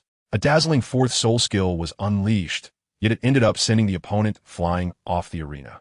The lead mentor of the Thunder Academy wore an expression as grim as the depths of the ocean. With Lei Tian's defeat, only 2 members of the Thunder Academy remained unchallenged. The scales of victory had unmistakably tipped in favor of the Shrek Academy. Chapter 82. The Fury of Dai Mubai, dedicated to the alliance leader, Changxia, for the impending increase. Although Bailey successfully withstood Lei Tian's assault, her soul power was utterly depleted, rendering her unable to continue in the match. Thus, this round concluded with both sides effectively exchanging blows. The 6th contestant from the Thunder Academy, named Lei Dong, wielded the lightning spider martial soul and specialized in control techniques. On the Shrek team, Zhu Zhuqing stepped forward. Her tall stature and commanding presence captivated the gaze of nearly everyone present. Coupled with her strikingly beautiful visage, many looked upon her with a hint of fervor. Hey, move your eyes away from my sister Zhuqing. What are you staring at? Never seen a beauty before? Keep staring, and I'll have your eyes plucked out and used as bait. Tang Tang exclaimed indignantly. This group of novices, aside from admiring the fair sex, what else can they possibly do? As the competition commenced, the martial spirit manifested. Thunder's attire was instantly shredded, and 8 spider-like legs, crackling with lightning, abruptly emerged, propelling his body skyward with remarkable speed. Simultaneously, 2 yellow and 2 purple soul rings gradually ascended around him. In contrast to Thunder, Zhu Zhuqing's approach was far more straightforward. She transformed into a shadowy figure and surged toward Thunder with incredible velocity. As the vice-captain of the Thunder Academy battle team, Thunder's prowess was undoubtedly formidable. Moreover, being a control-type soul master, he inherently countered both agility-type and strength-type opponents. The 8 spider legs plunged into the arena floor, and a series of thunderous electric arrows radiated outward from Thunder's form, continuously expanding across the entire stage. When the electricity reached Zhu Zhuqing's vicinity, a colossal, thunderous net sprang forth, ensnaring her within its grasp. This is dire. Dai Mubai's expression darkened. Upon witnessing this, Tang Tang's countenance also shifted, realizing that being trapped by a control-type soul master at the outset could lead to a grim fate. Thunder's eyes widened in determination as he activated his 4th soul skill. Seizing the moment before the effects of the thunder net dissipated, he unleashed his 4th soul skill, the Locking God Ring. This soul skill possesses characteristics akin to Tang Tang's. Undeniably potent. Evasion is futile. One can only endure. Zhu Zhuqing found herself ensnared in a state of paralysis, a trace of agony gracing her visage. The intrusion of lightning within her body was evidently a harrowing experience. Her 4th and 3rd soul rings shimmered, invoking the Yin Shadow clone and the Yin Shadow slash. Gritting her teeth, Zhu Zhuqing activated her 4th soul skill, manifesting 3 identical clones that surged towards Lei Dong. The 3rd soul skill, Yin Shadow slash, was unleashed. 3 beams of ghostly light flashed past, severing 2 of Lei Dong's spider legs. Roar! Enraged, Lei Dong unleashed a flurry of movements, directing his spider legs towards Zhu Zhuqing's true form. 2 forelegs rose high, launching Zhu Zhuqing into the air, blood spraying forth. Sister Zhuqing, Tang Tang exclaimed, her expression instantly darkening like water. Zhuqing. Dai Mubai's eyes blazed with fury as he caught Zhu Zhuqing, who had fallen from the arena. A hint of blood graced the corner of Zhu Zhuqing's mouth as she cast a glance at Dai Mubai, her head tilting before she lost consciousness. Seeking death, Dai Mubai roared, his soul power surging violently. Yi Lingling, heal her quickly. The master bellowed as he hurried over. A pink wave of light enveloped them. And under the 9-heart Si Tang martial spirit, as long as one was not dead, no injury was insurmountable. Rest assured, after 2 days of recovery, she will be fine. Yi Lingling spoke gently. Thank you, Dai Mubai replied, his tones somber and hoarse. Mubai. Tang San looked at him with concern. Boss Dai, Ma Hongjun, Oscar, and Ning Rongrong approached. I'm fine, don't worry. Just keep an eye on Zhuqing for me. I will take action. Dai Mubai's expression was grim, a torrent of unbridled fury swelling within him. Thunder Academy, your time is up. Tang Tang's voice was icy, her gaze glinting with a hint of coldness. The match will commence in 10 minutes. Oomph. With a cold snort, Dai Mu Bai manifested his martial spirit, and 4 soul rings, 2 yellow and 2 purple, erupted forth in an instant. He stepped forward, propelling himself rapidly towards Lei Dong. Midway through his charge, the White Tiger's protective barrier activated. A terrifying aura of malevolence surged forth, causing Lei Dong's pupils to constrict sharply as the 4th soul ring shimmered once more. The White Tiger, inherently fierce, combined with Dai Mu Bai's seething rage, amplified the momentum to its zenith. His once white fur was swiftly replaced by a resplendent gold, enveloping him as if cloaked in gilded paper. The locking god ring encircled Dai Mu Bai, unleashing a formidable surge of lightning power that, astonishingly, inflicted no harm upon him. It was as though the locking god ring held no sway over Dai Mu Bai. As the White Tiger's Vajra transformation activated, his physique swelled significantly. With a powerful swipe of his paw directed at Lei Dong, he unleashed all his strength. The locking god ring shattered, and his claw paused momentarily before it seized one of Lei Dong's spider-like legs. Razor-sharp talons emerged, severing several more of Lei Dong's appendages. As Lei Dong's form tilted towards Dai Mu Bai, their gazes locked, and Lei Dong beheld a pair of eyes suffused with bloodshot fury, brimming with dominance, brutality, and cruelty. With a swift strike, blood sprayed across the arena as Dai Mu Bai's claw left 5 deep gashes on Lei Dong's shoulder. A sickening crunch echoed as the bones in Lei Dong's shoulder shattered under the pressure. With a swift motion, Dai Mu Bai hurled Lei Dong away, sending him crashing towards the Thunder Academy's side. The tiger's eyes surveyed the surroundings, exuding an undeniable aura of dominance, its provocation palpable. Chaos erupted within the Thunder Academy as Lei Dong, gravely injured and nearly drenched in blood, slipped into unconsciousness. His complexion turned ghostly pale, and his breathing grew increasingly faint. Such injuries would make it remarkable to preserve one's life. Let alone participating in the subsequent promotion matches, it seems highly unlikely to take part in the finals as well. The members of Thunder Academy, naturally, could not resign themselves to this fate. Several teachers hastened to report to the organizing committee of the competition. The committee members glanced at them, showing no interest whatsoever. The lead teacher from Thunder Academy, with a darkened expression, proceeded directly to the upper echelons of the committee to lodge a complaint. Feng Zi, how about dining at the palace tonight? I have arranged a banquet for you. It will be perfect to enjoy after the competition. The Snow Knight Emperor smiled at Ning Fengji. His Majesty's kind offer was duly noted by Feng. Yet the affairs of the 7 Treasures glazed tile school were too pressing, making it impossible for him to attend. Ning Fengji offered a wry smile. Oh, then let it be. We shall reschedule for another day, the Snow Knight Emperor replied, his face displaying regret. The lead teacher from Thunder Academy turned his gaze towards Salis, who sat with arms crossed, eyes half closed, appearing to be asleep. As for Qian Renxue, she had already stood up and left, her attitude unmistakably clear. From the demeanor of the committee's higher-ups, everyone began to understand the situation, casting sympathetic glances toward the Thunder Academy members. It was evident that the organizing committee favored Shrek Academy. There's a conspiracy. A conspiracy? The lead instructor from Thunder Academy shouted vehemently. Someone, expel this troublemaker. The Snow Knight Emperor's expression turned icy. Are you openly opposing me? Do you think you are an elder of the Spirit Hall? Chapter 83. A battle of dragons and tigers after a 10-minute intermission. Ladies and gentlemen, following a series of unfortunate events, let us return to the main topic. Tang Tang adjusted her expression and resumed her commentary. First up from Thunder Academy is their final participant, the team captain, named Yu Tianxin. Why does that name sound so familiar? What is the relationship between Yu Tianxin and that incompetent Yu Tianheng? What are you staring at? Even if you don't say it, I know. As a member of the Blue Electric Tyrannosaurus family, I wonder what surprises this captain of Thunder Academy, Yu Tianxin, will bring us. Let us await with bated breath. As Yu Tianxin took the stage, he fixed his gaze intently on Dai Mu Bai. You will pay for your earlier actions. Let us see what tricks you possess, Dai Mu Bai replied calmly. Injuring Zhu Zhuqing without killing Lei Dong was already a display of mercy on Dai Mu Bai's part. Oomph. With a cold snort, Yu Tianxin unleashed his martial soul.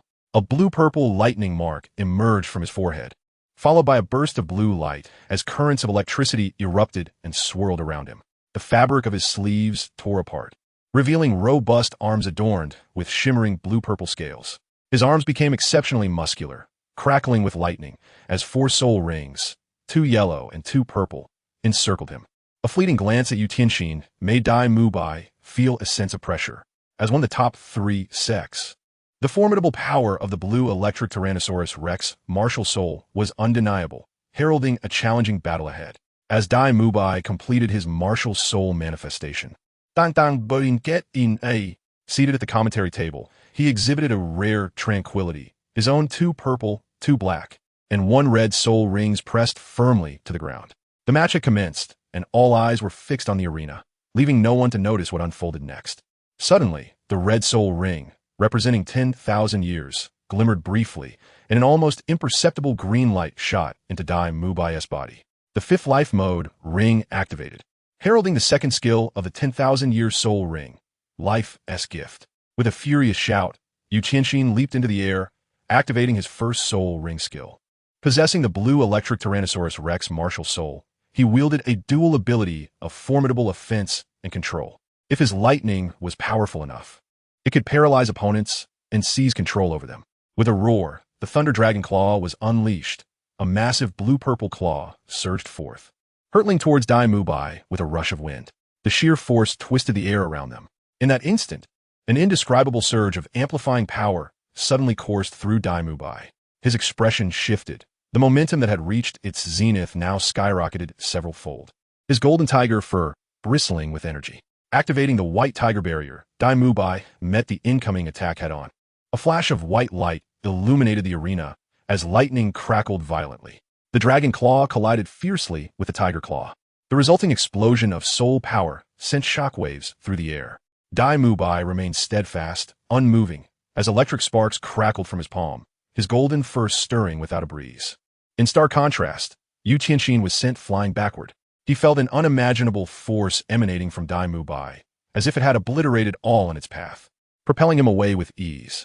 Landing at the edge of the arena, Yu Qianxin knelt in disbelief, his face a mask of incredulity. Raising his hands to inspect them, he felt a profound sense of humiliation. Despite their comparable cultivation levels, he had been unceremoniously hurled aside by Dai Mubai in their first clash. How could this be possible? He, the illustrious blue electric Tyrannosaurus, one of the most formidable beast spirits in the Douluo continent, could not possibly be outmatched by the white tiger. The surrounding spectators were left dumbfounded. They had anticipated a fiercely competitive match, a spectacular clash of dragons and tigers. Who would have thought it would turn out to be a one-sided annihilation? What was happening with the Thunder Academy? Were both the vice-captain and the captain merely actors? When did Yu Qianxin become so weak? Stand firm. Can't one see the overwhelming strength of Shrek Academy? Strong it may be, but this is utterly ridiculous. A crowd of onlookers buzzed with confusion, utterly baffled. Only Qian Rinxue cast a contemplative glance at Tang Tang. Though she did not grasp the situation, she understood that this must once again be the doing of that insufferable brat. Zhu Zhuqing's usual treatment of Tang Tang was well noted by most. Now that the Thunder Academy had injured her, Tang Tang would certainly not let them off lightly. She too had a stake in this match. With a forceful slap on the ground, Yu Qianxin propelled himself into the air. How could he possibly be inferior to Dai Mubai? He refused to accept this outcome. His 3rd and 4th spirit rings shimmered with brilliance. The wrath of the Thunder God was unleashed. Terrifying arcs of lightning danced around him, exploding and drawing in energy. The 4th spirit ring skill of the blue electric Tyrannosaurus, the blue electric dragon S-charge, was activated. A flash of electric brilliance surged forth. Yu Qianxin transformed into a streak of blue-purple lightning, hurtling directly toward Dai Mubai. To the eyes of the many spectators present, a blue-purple lightning bolt suddenly appeared on the stage, striking directly at Dai Mubai. The white tiger's diamond transformation was activated. Dai Mubai's muscles swelled, concealing tremendous power within his relatively modest frame. Though he could not visually capture Yu Qianxin's form, he sensed a formidable aura constantly drawing him in. Dai Mubai delivered a fierce punch toward the left. Crack! Electric sparks erupted. Yu Qianxin's body suddenly materialized, right before Dai Mubai's fist. The two fists met, generating visible ripples that swiftly radiated outward. Thunderous might. White Tiger's fierce light wave. Countless blue-violet thunder arrows collided directly with the golden sphere of light emitted by Dai Mubai. With a thunderous roar, the ground before them was instantly engulfed by the tempest of lightning. The White Tiger's protective barrier withstood the onslaught as Dai Mubai unleashed another powerful punch, sending the unprepared Yu Qianxin hurtling through the air. As the lightning subsided, Yu Qianxin, suspended midair, coughed up a mouthful of blood before his head tilted, and he lost consciousness. The referee hastily approached to assess the situation, and upon confirming that Yu Qianxin was not gravely injured, he promptly announced Shrek Academy's victory. With a swift motion of his tiger claw, Dai Mubai exhaled softly and withdrew his martial soul.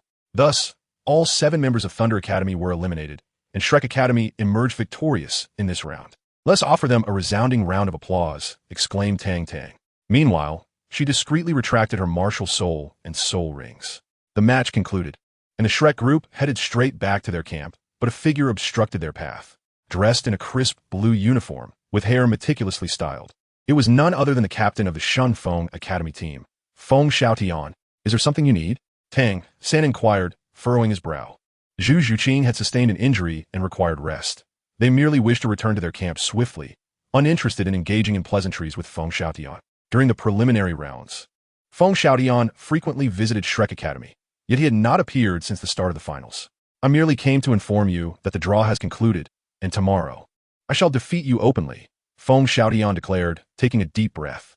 "Oh, if that is all, we shall take our leave," Tang San replied coolly. "Make way," Dai Mubai commanded coldly, cradling the pale Zhu Zhuqing in his arms. Watching the Shrek team depart, Feng Xiaoyan's expression darkened. "Tang San, are you a man? Dare you to compete in a match?" Feng Xiaoyan shouted defiantly. "What kind of match do you propose?" Tang San paused, turned to face him. "Tomorrow, it will be just the 2 of us, a one-on-one contest. The loser will forfeit their team as participation in this round," Feng Xiaoyan stated, suppressing his inner fury. "Apologies, but a competition is not a trivial matter. I cannot agree to that." Tang San shook his head. "The elite tournament concerns the honor of Shrek Academy as a whole. I cannot be so selfish," he continued calmly. "What exactly are you afraid of?" Feng Xiaoyan seethed with anger. "I'm not afraid. The honor of Shrek belongs to everyone. I can only represent myself." Tang San maintained his composed demeanor. "Xiao San, agree to him. We believe in you," Dai Mubai urged. Placing a reassuring hand on Tang San's shoulder, sincerity etched on his face. "Yes, third brother, accept his challenge. Let us show them what we can do." Ma Hongjun brandished his fist, while Gu Xiao hesitated to speak. "All right, I understand. Thank you," Tang San said with a smile, turning his gaze towards Feng Xiaotian. "I accept your challenge." The previously gentle aura surrounding Tang San transformed in an instant, erupting into a formidable presence, akin to an emperor surveying his realm from on high. "I hope you won't disappoint me." Feng Xiaotian gritted his teeth, a pang of anguish striking his heart at the mere thought of Huowu. Despite being the leader of the Xuanfeng Academy, he felt he was not significantly inferior to Tang San. Why, then, did Huowu regard Tang San with such special admiration? "Let us go," Dai Mubai declared, taking the lead to exit the scene. "We shall see," Feng Xiaotian scoffed. After just a few steps, he encountered the members of the Poison Milk team who were closely following behind. "Old Feng, impressive. You actually have the courage to challenge my brother." Tang Tang clapped him on the shoulder.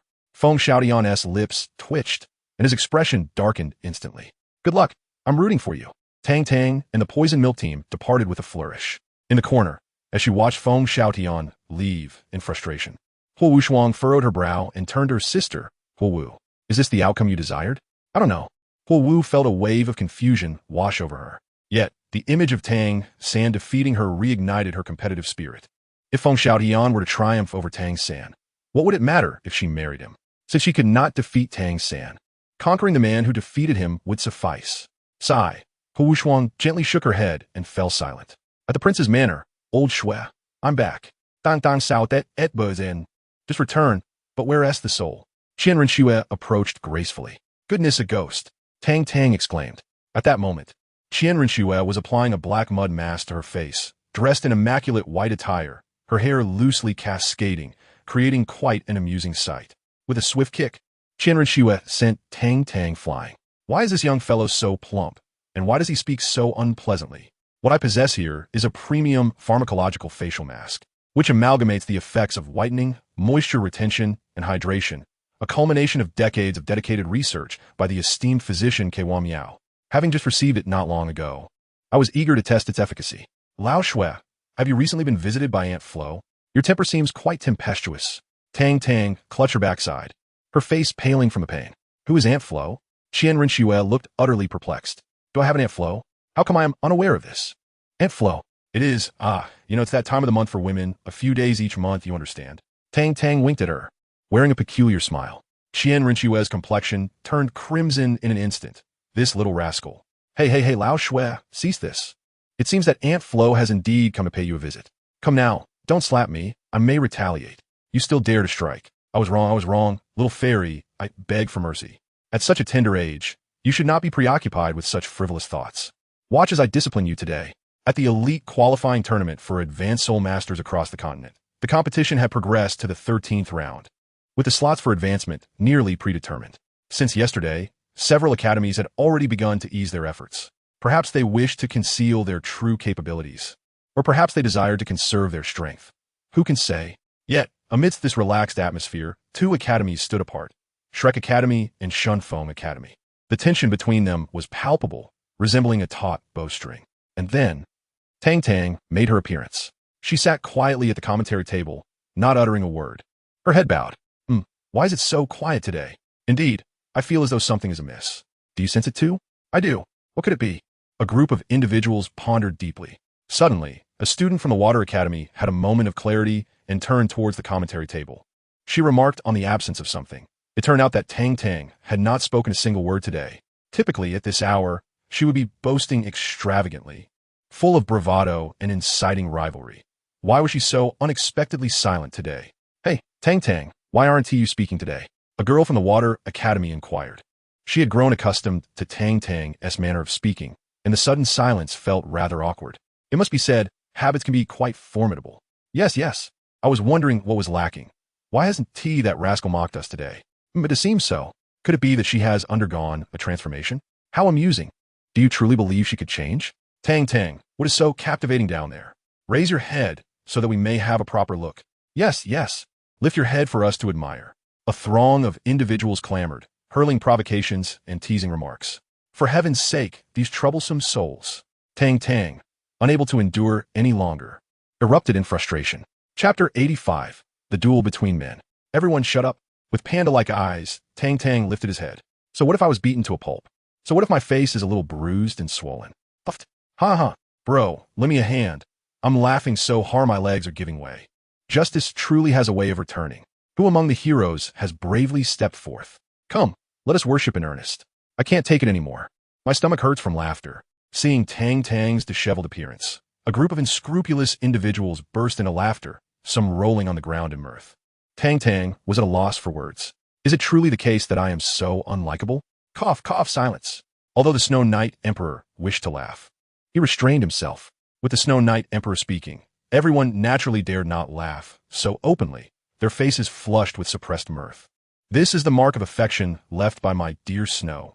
You single dogs cannot comprehend. Tang Tang snot dit dai fun. The crowd rolled their eyes. Yes, we truly cannot understand your peculiar preferences for male companionship, your inclination toward male camaraderie, and your fervor for male affection. Enough chatter. Are we still watching the match? Tang Tang exclaimed in exasperation. You know nothing.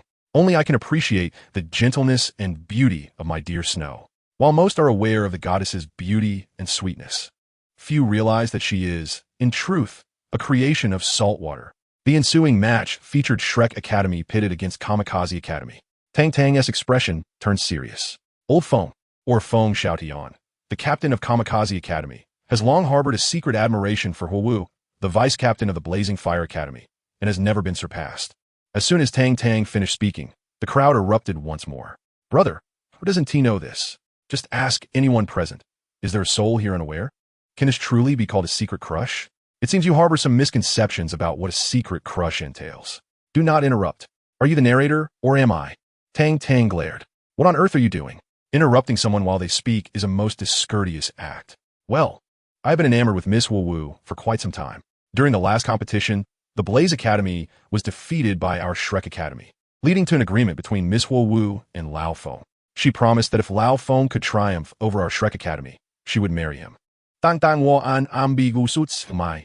Together, defeat Shrek Academy, Kamikaze Academy, shall prevail, overcome Tang Tang, and purify the elite competition of its malignancy.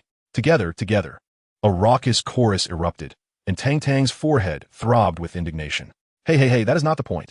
Please refrain from such uproar. Thank you. Tang Tang exclaimed with fury. You are the malignancy. Your entire family is a malignancy. Overcome Tang Tang. Overcome Tang Tang. Restore peace to the elite competition. The crowd unanimously cried out to vanquish Tang Tang. Very well, you have won this round. Let us proceed to the next topic. Tang Tang's face reflected utter disillusionment. Yesterday, Lao Feng approached my brother, seeking a legitimate duel between men with my third brother. Hey, you over there, what expression is that on your face? What is wrong with a duel between men? It is quite innocent, I assure you. Tang Tang fumed, bewildered by the depravity of their thoughts.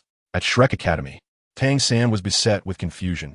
What was supposed to be a perfectly normal battle felt tainted by the way Tang Tang framed it. As for Feng Xuantian, he was currently covering his face with his hands, on the verge of a breakdown from the scrutinizing gazes surrounding him. Ah, Tang Tang, I could just strangle you. Where were we? Oh, the duel between men. Well, this. I am at a loss for how to describe it. Alas. I regret not studying harder when I had the chance. In any case, you understand the essence of it, right? Tang Tang cast a look that conveyed understanding to everyone present. Instantly, the audience comprehended, returning a gaze to Tang Tang that was laden with ambiguity. Ugh, you have thoroughly disgusted me. Tang Tang Mimi, I got the gusto. Thus, this is a duel between two individuals, not a matter of life and death, but simply a contest of victory and defeat. The losing party S Academy shall forfeit the current round. Tang Tang dropped this bombshell. My goodness, is it truly that grand? What audacity, I admire it. Oh, my delicate heart. Get out of here, you abominable creatures. The students from various academies began to murmur among themselves. Undeniably, the contest between Tang San and Feng Xuantian is indeed worth witnessing. This match is one of the rare few that allows a glimpse into the true prowess of both competitors. Without further ado, the contest is about to commence. Let us observe with keen anticipation. Tang Tang has momentarily ceased her chatter. The battle begins as both sides pay their respects. From the Xuantian Academy, the captain, Feng Xuantian, a level 44 assault spirit master, wields the spirit of the twin-headed windwolf. From the Shrek Academy, the vice-captain, Tang San, a level 42 control spirit master, commands the spirit of the blue silvergrass. They exchange their levels. With a gentle movement of his right hand to his abdomen, a blue radiance quietly ascends, and Tang San's expression remains serene. Feng Xuantian lets out a fierce roar, enveloped in a greenish luminescence that causes his form to swell, muscles and bones expanding simultaneously, as a wolf's head emerges from his left shoulder. The twin-headed windwolf, a variant of the Gale Wolf, possesses a spirit quality that escalates perilously close to the pinnacle of spirit mastery. Its might not to be underestimated.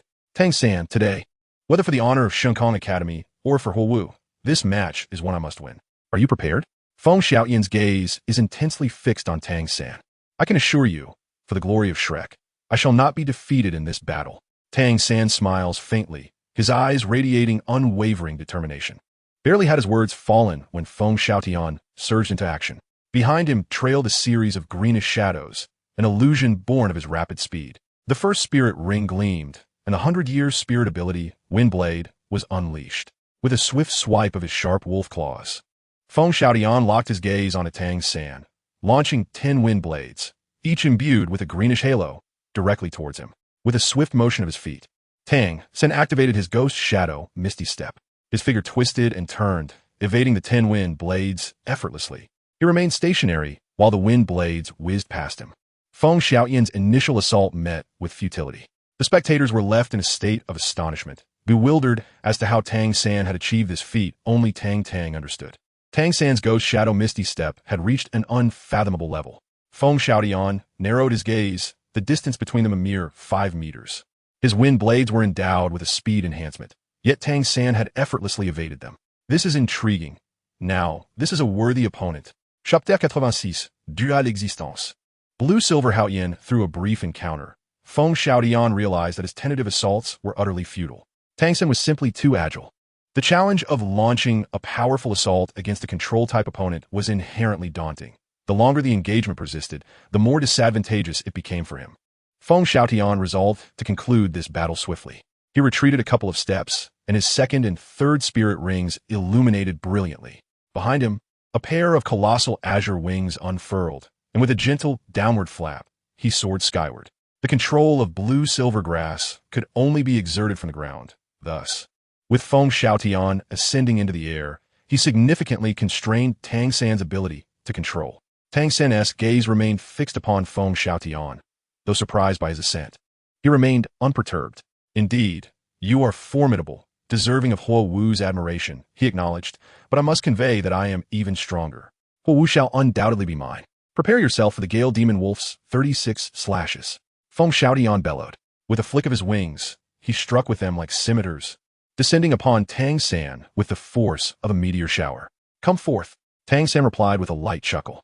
Channeling his spirit power, countless blue-silver grasses surged forth, all entwining towards the descending Feng Xiaotian. With a slight tilt of his body, Feng Xiaotian deftly evaded the encirclement of the blue-silver grass, emerging unscathed. Behind him, all the blue-silver grass snapped and fell to the ground, devoid of Tang San's spirit power, and rapidly dissipated. Observing the swiftly approaching Feng Xiaotian, Tang San activated his purple extreme demon eye and Xian Yu hand simultaneously, his hands transforming into a substance akin to white jade, ready to confront Feng Xiaotian's onslaught head-on. Are you courting death? Feng Xiaotian exclaimed furiously. Tang San, in his audacity, harbored the delusion of confronting a blade with bare hands, attempting to counter his own creation. The 36 strikes of the Gale Wolf, with sheer will. It was a display of hubris that belied his self-worth. A glint of cold light flashed in his eyes as Feng Xiaotian summoned his soul power, his speed suddenly surging. The air resonated with the clashing sounds of metal, accompanied by a shower of sparks, as Tang San swiftly retreated. Feng Xiaotian, after his initial assault, ascended once again. At that moment, the expression in his gaze towards Tang San had transformed entirely. He had indeed managed to parry the first strike. What ist? Feng Xiaotian, indignant, unfurled his wings and charged toward Tang San with lightning speed once more. His outstretched palm clenched, revealing a myriad of white scars akin to jade, testament to the force of Feng Xiaotian's previous attack. How formidable! Tang San marveled inwardly. As he observed Feng Xiaotian rushing towards him again, his countenance grew increasingly grave. His right hand slowly descended while his left arm rose, poised before him. What was he intending to do? Has he lost his senses? Is he truly forsaking his resistance? It was a dire predicament. A blazing talent was on the brink of demise in the elite competition. The surrounding students from various academies erupted in bewilderment, utterly perplexed by Tang San's actions. To them, discarding his martial spirit appeared as an abandonment of resistance, a plea for death. What is Xiao San attempting? Dai Mubai pondered, his confusion mirroring that of his companions. Xiao Wu's eyes brimmed with anxiety as she called out, "Third brother." At this moment, even a master found himself at a loss. Tang San's second martial spirit bore no additional soul skills, rendering its release seemingly futile. Only Tang Tang seemed to grasp Tang San's intent. Feng Xiaotian's 36 strikes of the Gale Wolf bore striking resemblance to the chaotic cloak hammer method, and it appeared that Tang San was somewhat exhilarated by the prospect. Indeed, Tang San's left hand surged with dark energy, and a pitch-black hammer materialized in an instant. With a half-turn of his body, he channeled power from his calves, engaging his waist and back, the force coursing through his arms as he slightly bent his knees. In a manner akin to a golf swing, he lifted the hammer diagonally, meeting the oncoming assault of Feng Xiaotian. Boom!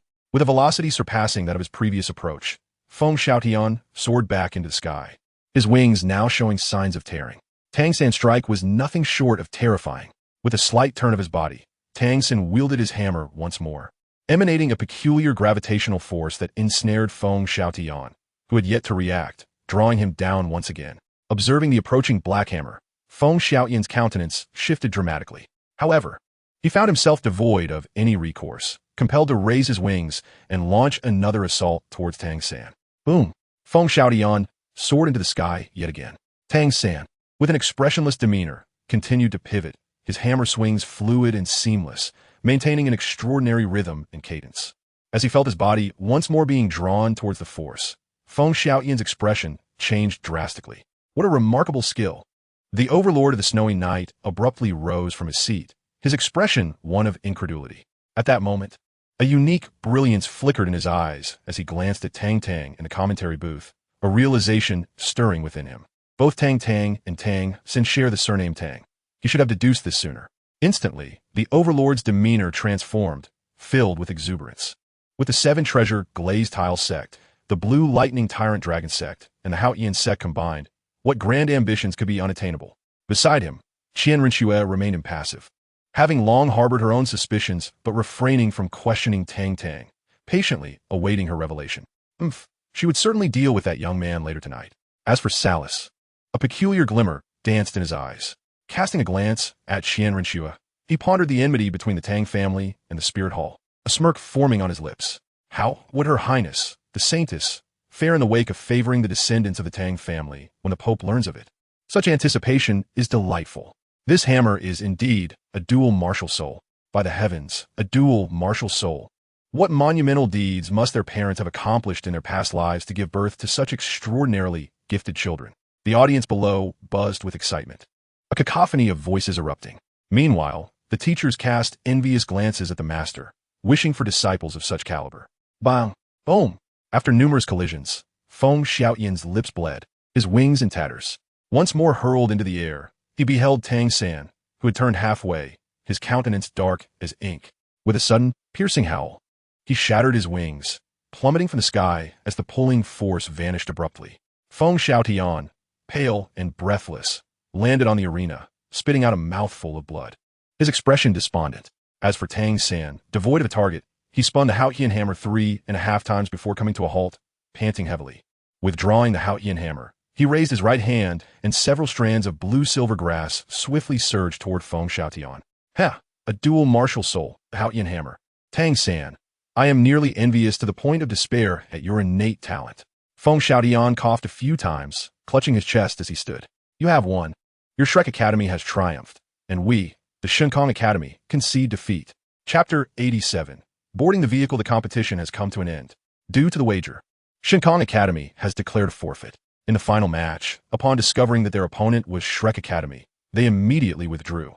Throughout the 14 matches of the competition, Shrek Academy emerged victorious in every single one, claiming the top position in the Tiando division and advancing to the grand finals. Following the conclusion of the qualifying rounds, the Emperor of the Snowy Night delivered a stirring speech, generously offering substantial rewards. He informed everyone that by simply joining the Tiando Empire, they would receive various resources and support, igniting fervor and excitement among the students. As the Emperor, the Snowy Night Emperor could not depart from Tiando City. The venue for the grand finals was announced to be the headquarters of the Spirit Hall in Spirit City. The Emperor declared that Prince Shui Qinghe would represent him for the evaluation of this elite tournament's finals. The various academies were granted 3 days for rest, after which 10 teams, escorted by 5,000 elite royal knights, would proceed to Spirit City to partake in the finals. Nightfall. The prince's residence. Old Shui, did you bring that stunning white outfit I have? Tang Tang rummaged through her clothes in a frenzy. You don't own such attire, came the indifferent voice of Qian Rinxue from the next room. How could that be? It's the very outfit that looks exceptionally handsome. Tang Tang pondered, clearly perplexed. I distinctly remember placing it in the wardrobe. Why can't I find it? You're participating in a competition, not auditioning for the role of the most dashing male lead. Why bother dressing so exquisitely? Qian Rinxue replied nonchalantly. It's my first time venturing this far, and you're bringing me back to your family home for the first time. I must look presentable and not bring you shame. Tang Tang asserted with conviction. I believe your intentions lie elsewhere. I have already discarded that outfit of yours. It was garish and unappealing. Qian Rinxue scoffed. Old Shui, are you feeling jealous? You are so beautiful. You should have a bit more confidence in yourself. Tang Tang gently coughed. No. Bei Dong has stated that there are no good men in this world, and you are no exception. Qian Rinxue's tone was frosty. How could Bei Dong be so unreasonably harsh? That is slander. Surely, there are a few good men left, such as myself. One cannot generalize and condemn everyone. Tang Tang retorted indignantly. Bang! The door swung open, and Qian Rinxue entered, enveloped in a fragrant aura, forcefully pressing Tang Tang against the wall. Old Shui, what do you intend to do with me? I must inform you that while I am not opposed, I am still just a child. Tang Tang's expression was one of exhilaration. Are you hoping to sleep with me? Qian Rinxue gazed directly into his eyes. Tang Tang nodded, then abruptly shook her head. All men are untrustworthy. There isn't a single good one among them. Qian Rinxue let out a soft snort and retreated to her room to pack her belongings. 3 days later, under the intense gaze of the Snow Night Emperor, over 5,000 individuals set forth in grand procession. The Spirit City, located at the confluence of the Tiando and Shiloi empires, is renowned for housing the most magnificent structures of the Douluo continent. Among these stands the Pope's Palace, a symbol of the highest authority of the Spirit Hall. The journey from Tiando City to the Spirit Hall typically requires around 20 days. 10 luxurious carriages, escorted by 5,000 royal knights, advanced swiftly. Brothers of the Blaze Academy, may I join you? Despite the defeat, Feng Xiaotian remained undeterred. How could one abandon the pursuit of a woman after such a long chase?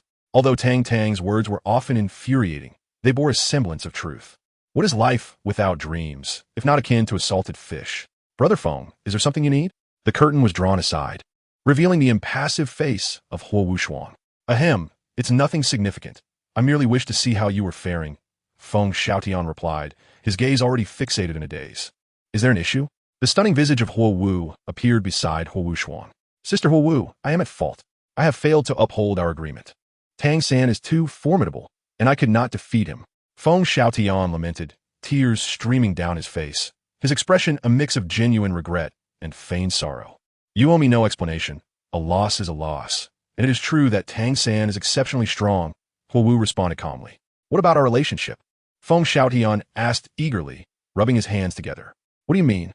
Huo Wu inquired, her brow furrowing in confusion. Well, regarding our relationship. Feng Xuantian ventured cautiously.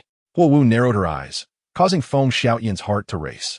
Just as he prepared to leave in utter disappointment, Huo Wu suddenly spoke. Get in the carriage. Feng Xiaotian gasped in astonishment.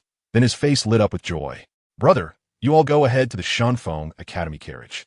I wish to speak with Feng Xiaotian alone. Huo Wu instructed her companions from the Blaze Academy.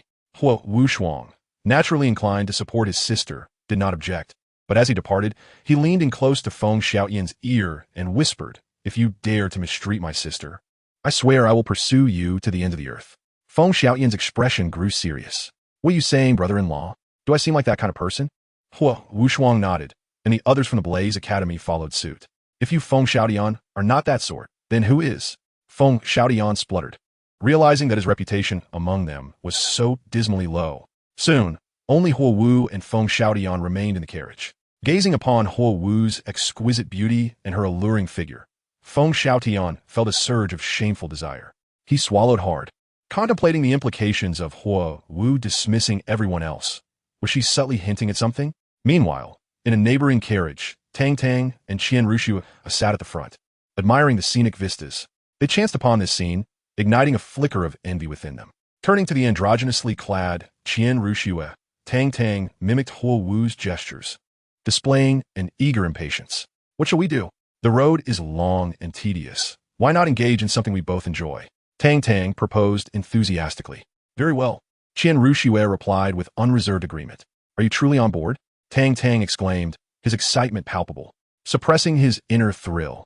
He rubbed his hands together and reached toward Qian Ruxue's waist. In an instant, Qian Ruxue, with a cold smirk, clenched her fist, seized Tang Tang by the collar, and delivered a vigorous reprimand against the carriage's front. The echoes of his cries traveled far and wide. Frustrated, Tang Tang pondered why he, being a man as well, faced such disparate treatment compared to Feng Xiaotian. Upon hearing the commotion, the adjacent carriage fell silent. Feng Xiaotian gently lifted the curtain to peek outside, only to have a delicate, snowy arm suddenly pull him back in, swiftly drawing the curtain closed.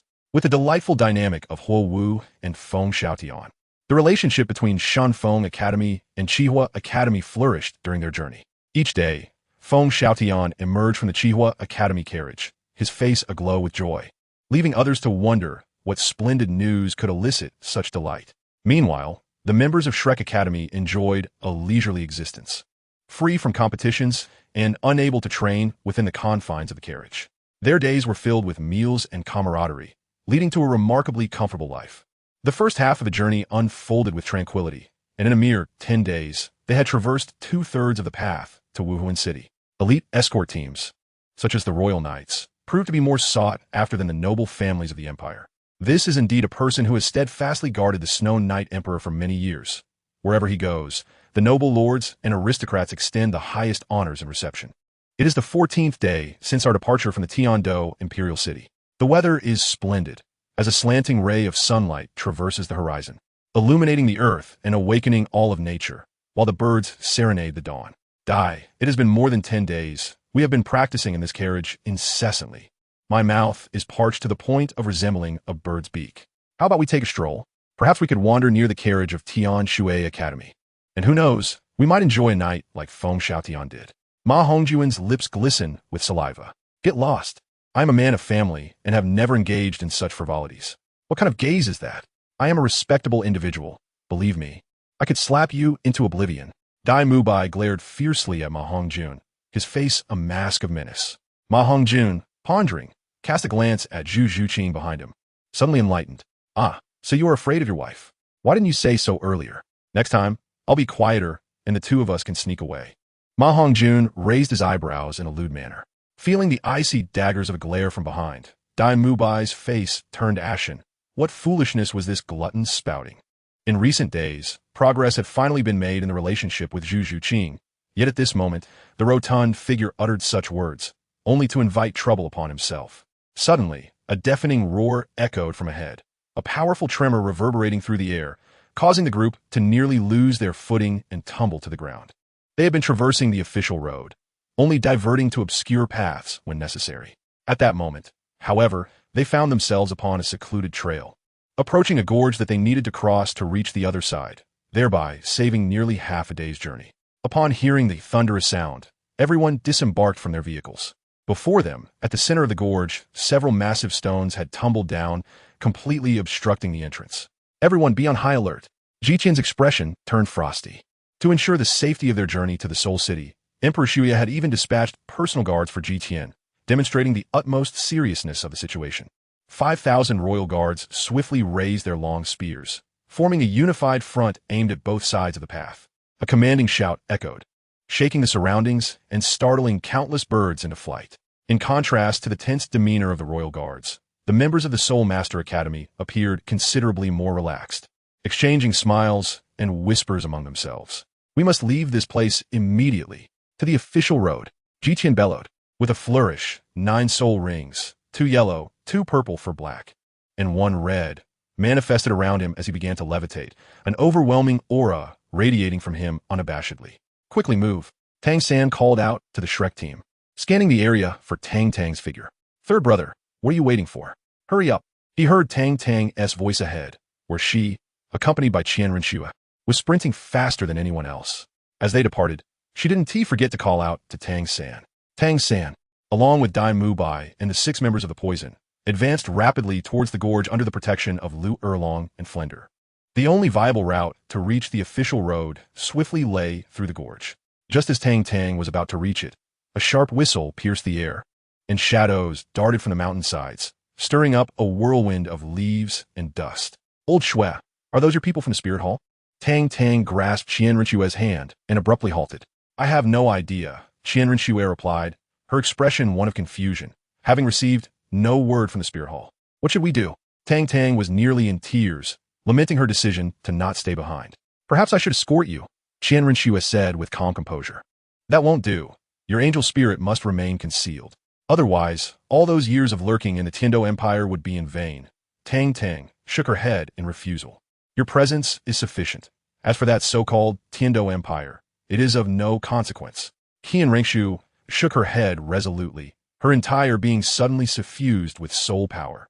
Damn it, this despicable group. Tang Tang gritted her teeth. Qian Rengshu, I possess only a single strike. After that, I will likely be weak for an entire day. My safety will then be in your hands. Tang Tang gazed at her with tender affection. Do not act foolishly. Even if I expose myself, it matters not. A sudden flutter of concern stirred within Qian Rengshu. She sensed that Tang Tang might be in peril. Rest assured, I have yet to father a legion of chubby little ones with you. I am not willing to perish before that. Tang Tang's demeanor remained calm. Huh, even now, you jest. Qian Rengshu's cheeks flushed, yet she did not attempt to deter her. As they beheld the swarm of over 100 cloaked figures approaching, Tang Tang's expression grew grave, and she swiftly summoned the Starshine Staff. The deep purple staff signified that Tang Tang had activated her annihilation mode, and 5 soul rings, 2 purple, 2 black, and 1 red, rose slowly around her. Hey, you wretches, look here. Tang Tang grinned broadly, the 5th soul ring shimmering with an ominous glow. With the 5th soul skill of her annihilation mode, the 10,000-year soul ring technique, Heavenly Change, Night Sky Annihilation, the deep purple energy surged outward from her being, rapidly expanding in all directions.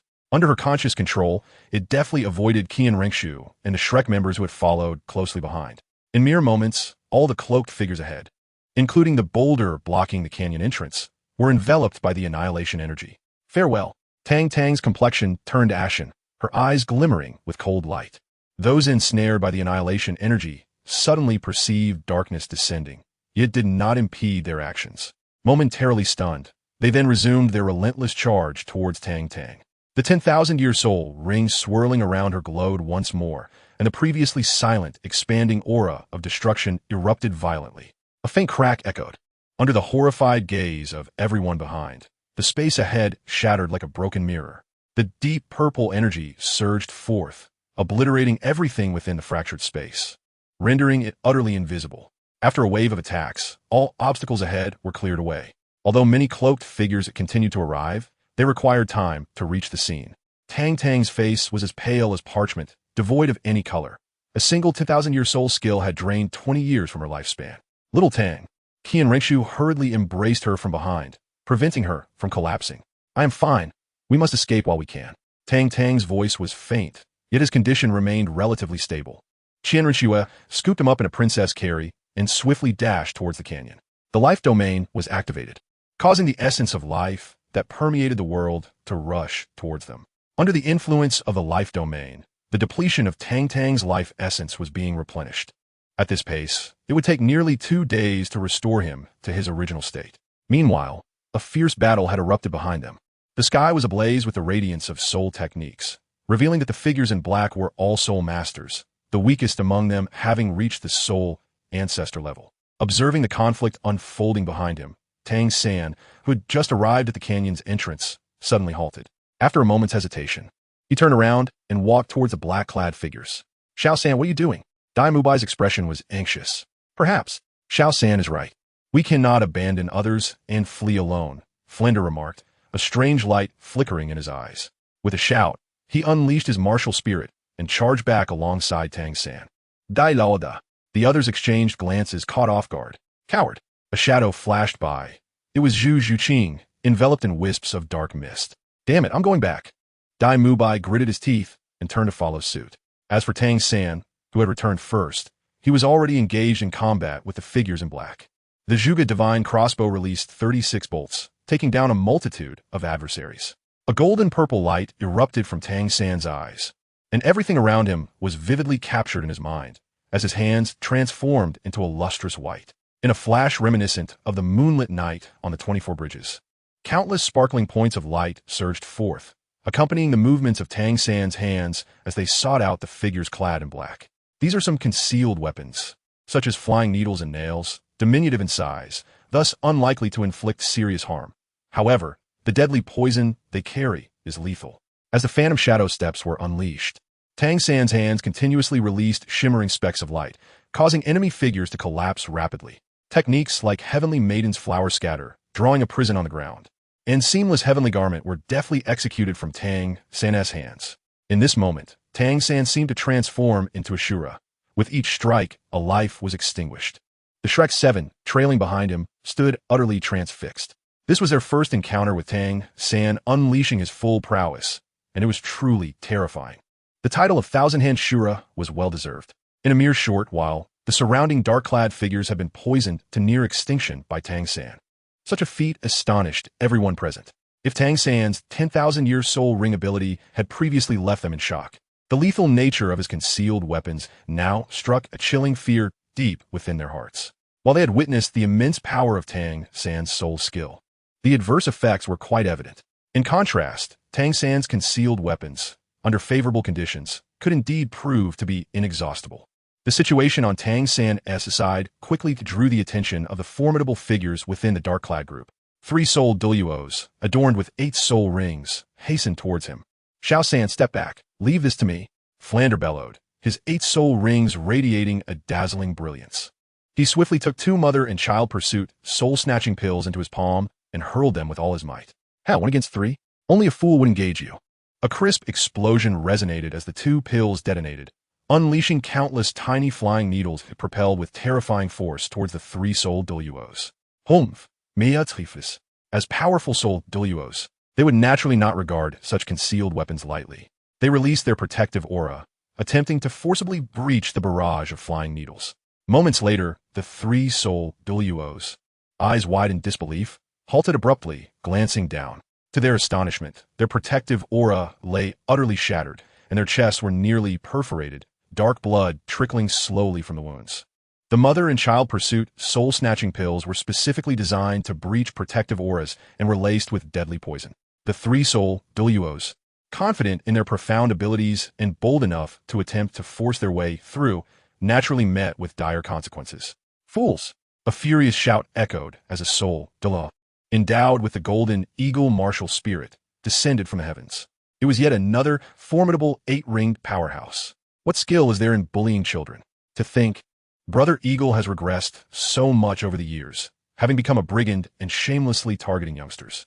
A frail old man stepped forward, familiar to Tang San and his companions. It was the Dragon Lord, Meng Shu. Enough of your nonsense. If you wish to fight, then let us do so. Bring forth the Snake Lady, Xuantian Skill. The Golden Eagle soul, Douluo, smirked coldly. Do you have accomplices? The Dragon Lord's expression darkened. The audacity of the opponent suggested that there were formidable foes lurking nearby, causing a flicker of retreat to stir within him. Lord Lordia, you incompetent fool, I have suffered the loss of 3 generals because of you. A somewhat effeminate voice resonated throughout the arena. Suddenly, petals began to fall from the sky. Golden petals, imbued with ethereal energy, drifted downwards. A figure clad in white and masked stood resolutely amidst the endless sea of flowers, quietly manifesting. Old man, the Snake Lady, Xuantian Skill, flew over, her expression grave. It was only through the combined efforts of Flinder, Meng Shu, and Xuantian Skill that they barely managed to withstand the immense pressure emanating from the figure in the void. It turned out to be Flinder, one of the Golden Iron Triangle, and a legendary dragon snake. No wonder they had the audacity to slay 3 of my generals. Your Majesty, is this excessive? With your standing, why must you contend with these children? Meng Shu was drenched in cold sweat. The implication from the esteemed figure left us, your subordinates, with no courage to defy you lightly. Out of respect for our past acquaintance, I suggest you leave quickly. Otherwise, do not blame me for being ungracious. With the celestial chrysanthemum gripped tightly in his hand, the figure of Yueguan revealed itself, with 2 yellow, 2 purple, and 9 black soul rings visibly shimmering. Title Douluo. The students from various academies exclaimed in shock, their faces pale. We must depart. The Dragon Lord's expression changed dramatically. Moments later, he quickly took Meng Iran and the Snake Lady, Xuantian Skill, and the 3 hastily retreated. Those who recognize the times are the true heroes. Flinder, what about you? Yueguan's gaze turned towards Flinder, who was in his martial spirit true form, the 4-eyed cat eagle. Old ghost, could you hasten your pace? You dawdle like a woman. Yueguan glanced at the ghost Douluo, who was embroiled in a fierce battle with Jitian. After hurriedly deflecting a sword energy from Jitian, the ghost Douluo felt an urge to strangle him. How could he speak so insolently? If you think you're capable, then step up. With the celestial demon sword in hand, Jitian boldly plunged into the throng of dark-clad individuals, as if entering a realm devoid of obstacles. The first soul skill, sword and soul unity. The second, sword chi. And the third, sword chi unleashed. A colossal cross-shaped beam of sword light erupted instantaneously, annihilating over 100 members of the Spirit Hall garbed in black. Old ghost, what on earth are you doing? You can't even keep track of one person, exclaimed the shocked chrysanthemum Douluo. The sword chi had nearly struck him. Enough nonsense. It's time to retreat, Ghost Douluo said, beads of cold sweat trickling down his forehead. No one expected that Shuya would attach such importance to this elite competition, even dispatching a title Douluo as a personal guard. Step aside, let me handle this. With a slight narrowing of his slender eyes, Chrysanthemum Douluo instantly appeared before Ghost Douluo, his 9th soul ring radiating magnificently. The chrysanthemum withers, leaving wounds scattered. Flowers fall while hearts break. The extraordinary mushroom chrysanthemum, which he had clutched tightly in his palm, suddenly magnified several dozen times and erupted into a stunning display of petals, forming a floral tornado that surged directly towards Jitian. Trivial skills. Jitian, expressionless, raised the celestial demon sword, his 7th and 8th soul rings gleaming. With the 7th soul skill, celestial demon sword's true form, and the 8th sword that severs worlds. A brilliant light flashed in his eyes. He pointed the sword forward, firmly stepping in place, propelling himself towards the floral cyclone. As he stepped down, the ground within a 10-meter radius cracked instantly.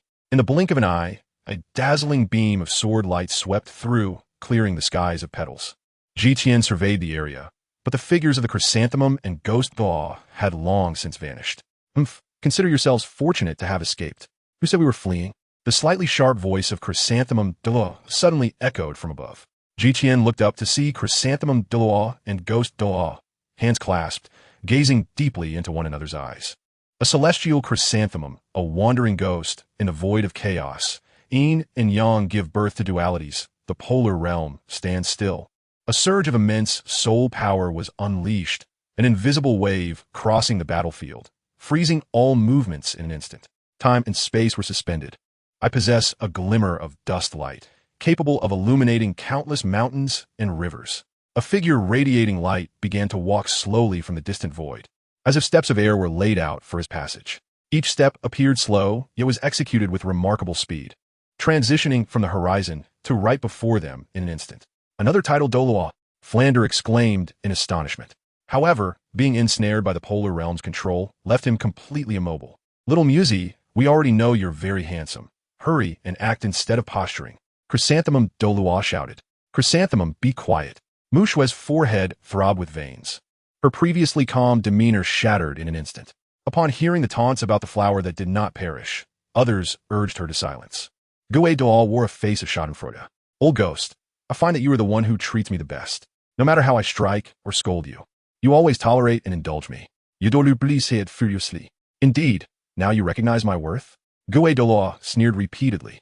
Well then, you should take your own life. I have come to realize that you are the sole obstacle in my pursuit of love. Yu Guan's expression turned icy in an instant. Gue Douluo, you all step aside. It is time for me to display my prowess, Mu Shui stated calmly. But we are currently maintaining our martial soul fusion skill. How can we step aside? The twin Douluos of Ju and Gue protested. Young man, do you not feel the warmth of this light? Mu Shui disregarded them and approached Ji Tian, lifting her hand to caress his chest, her fingers glowing brilliantly. A trickle of blood slipped from the corner of Ji Tian's mouth. More than half of his ribs lay shattered. Suddenly, the atmosphere grew eerily silent, as if the very space had been cleaved in two, dividing the battlefield instantaneously. Mu Shui and Ji Tian were separated, and those who had been restrained regained their freedom. A tall figure clad in white appeared silently in the sky. Jian Chun, Zhu Douluo, and Gue Douluo were instantly struck with alarm. Mu Shui's expression changed drastically as she swiftly returned to Zhu Douluo's side, her demeanor tinged with vigilance. Before them stood an elderly man, clad in immaculate white garments, with a mane of snow-white hair meticulously arranged at the back of his head. His appearance bore no embellishments, rendering him seemingly ordinary. Yet, the sword he grasped in his hand was nothing short of captivating. It was a long sword of pure silver, measuring 3 feet and 3 inches in length, its blade inscribed with the formidable characters 7 kills. Simultaneously, 9 soul rings, 2 yellow, 2 purple for black, and 1 red, encircled the sword, pulsating rhythmically. Even in his stillness, without uttering a word, he embodied the very essence of the cosmos, reigning as the sole sovereign of existence. When Zhu Douluo and Gue Douluo exchanged glances, the terror reflected in their eyes was unmistakable. If it were merely the solitary presence of Ji Tian, they could have vanquished him with their martial soul fusion technique without trepidation. However, the addition of Jian Qinshin shifted the entire dynamic. This is one of the few formidable beings in the world, having surpassed the formidable threshold of 97 levels, earning the title of the most powerful attacker in the Douluo continent. It is quite possible that today, instead of claiming a life, one might meet their own demise. Chun Xen, if you choose to withdraw now, I shall pretend I have seen nothing, and we can remain good friends. Yu Guan's words subtly hinted at a threat. And if I do not? The sword Douluo replied with an air of indifference, a faint smile playing on his lips. Are you not concerned that the esteemed one might take offense? Would your 7 treasures glazed sect be able to bear the consequences? Yu Guan retorted with a cold snort. You speak of Bibi Dong? If the revered Hall Master Qin Daolu were to personally intervene, I might harbor some reservations. However, you mentioned Bibi Dong? Invite her to the 7 treasures glazed sect for a trial. The sword Douluo scoffed derisively. So, it appears that your 7 treasures glazed sect is intent on provoking us? Yu Guan's expression darkened. With 3 title Douluos and several soul Douluos mobilized. Such a formidable lineup merely to eliminate a child. And yet they failed. This was a significant loss of face. The upper 3 sects share a common bond. Jihuaguan, are you certain that your spirit hall wishes to be our adversary?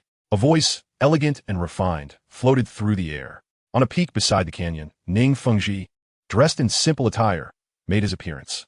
Beside him, Qian Rinxue followed closely, cradling Tang Tang.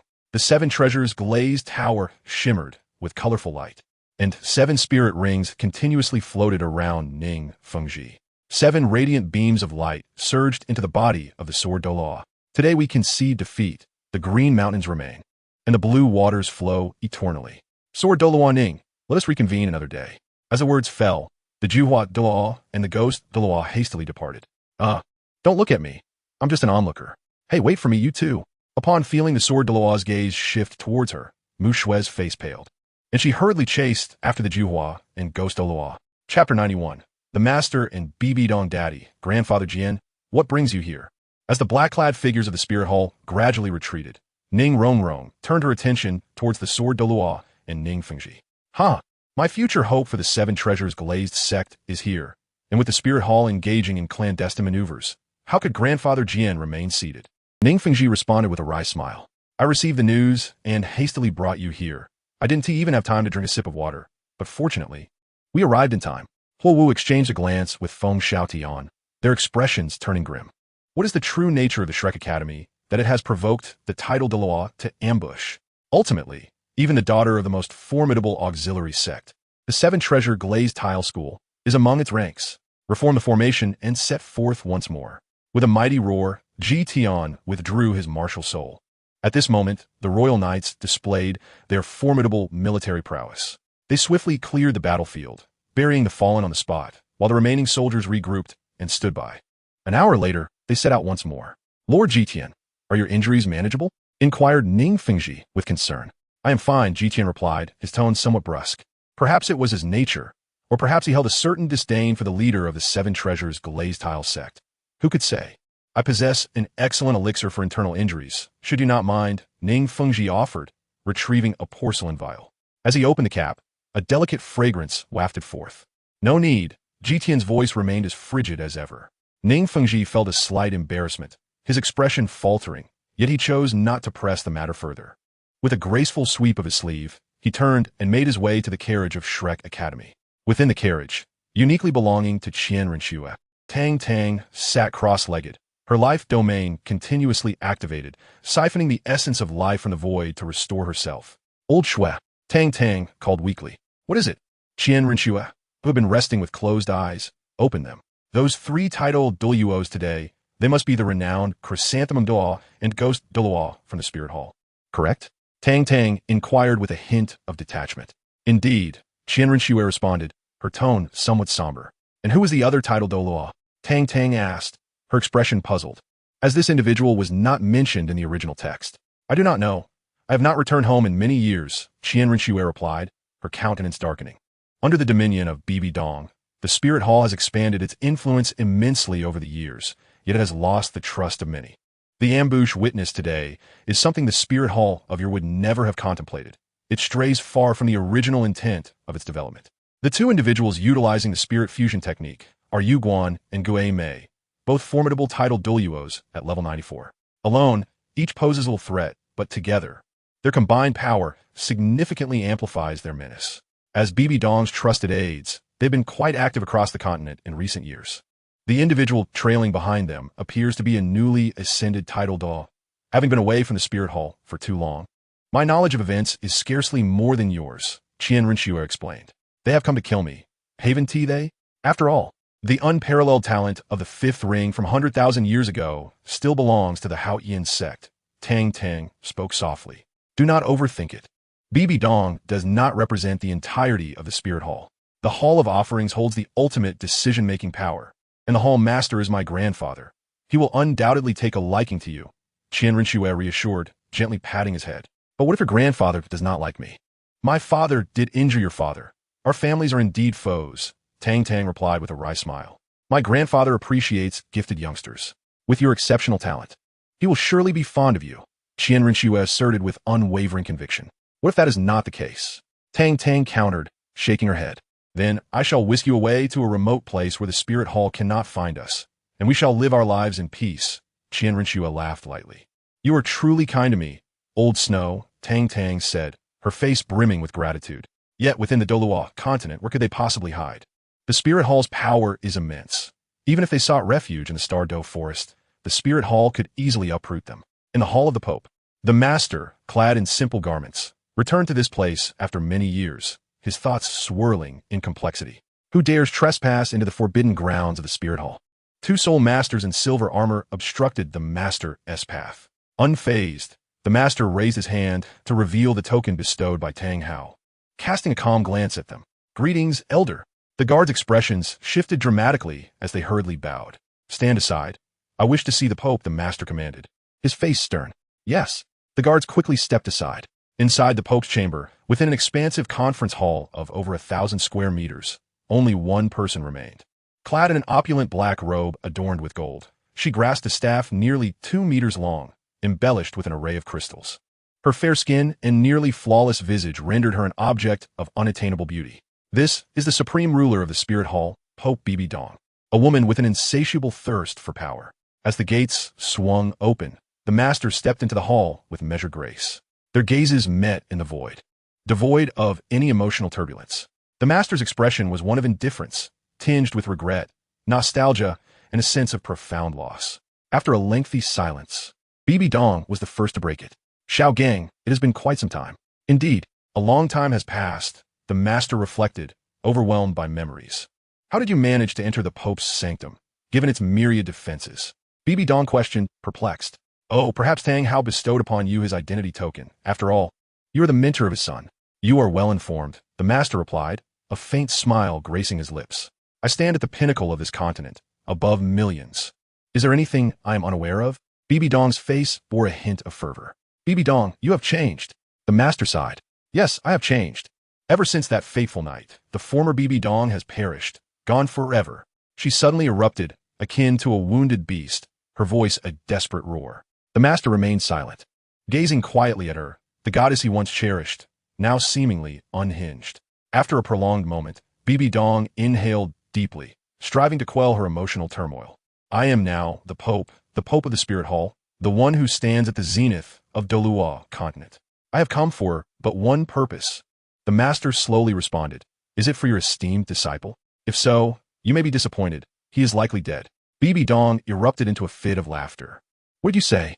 The master was taken aback, his eyes wide with fury, resembling a predator poised to strike. News from Platinum Bishop Salas had reached him. Disciples of the Xuantian Sect had emerged, 2 exceptionally talented youths participating in the upcoming Soul Master Elite competition. They were quite young, one at level 40 and the other at level 50, their soul ring configurations astonishing. As enemies of the Spirit Hall, do you truly believe I would allow their continued growth, merely to invite future troubles upon myself? Bibi Dong's lips curled into a cold smirk. The master lingered in the Pope's council chamber for an extended period, with no one truly knowing the substance of their conversation. As he prepared to depart, he felt compelled to utter one last sentiment. "Bibi Dong, 20 years have passed, yet you remain as beautiful as ever. Time seems unable to etch its marks upon your face. I am unworthy of you." "Ha ha, you acknowledge your unworthiness? Back then, you chose to be with your sister rather than accept me. You are a scoundrel, a cad. Leave my presence." Bibi Dong's body trembled uncontrollably, her inner fury surging forth yet firmly suppressed. "Regardless of your thoughts, I have committed no transgression against you. Our relationship can only be described as one of fate unfulfilled. Everything has been predetermined by the heavens, so take care of yourself." As the master's words fell, he departed without a backward glance. Staring blankly at the retreating figure of the master, Bibi Dong slumped into the Pope's chair. "Whether it was destiny or mere happenstance, Xiao Gang, I have always wished for your happiness. The person who once drove us apart has met his demise, and those who brought you sorrow shall soon follow suit. Be it the 7-treasure glazed tile school or the blue lightning tyrant dragon sect, I shall not spare those who look down upon you. Xiaogong, once I unify the continent, I shall promptly issue a decree to appoint you as an esteemed guest elder. At that time, no one shall dare to disrespect you. Await me, for that day is not far off." 3 days later, the entourage of the Tiando Empire, having marched swiftly, finally arrived at Wuhan City. Due to the prohibition against military presence within the city, Jitian ordered that all members of the Royal Knights camp outside, on standby. Unlike Tiando City, Wuhan City permits entry solely to Soul Masters, barring ordinary individuals altogether, with an area approximately 1/10 the size of Tiando City. Nonetheless, the defensive strength of this city is unparalleled across the continent. The city walls soared to a height of 80 meters, with a thickness of 30 meters.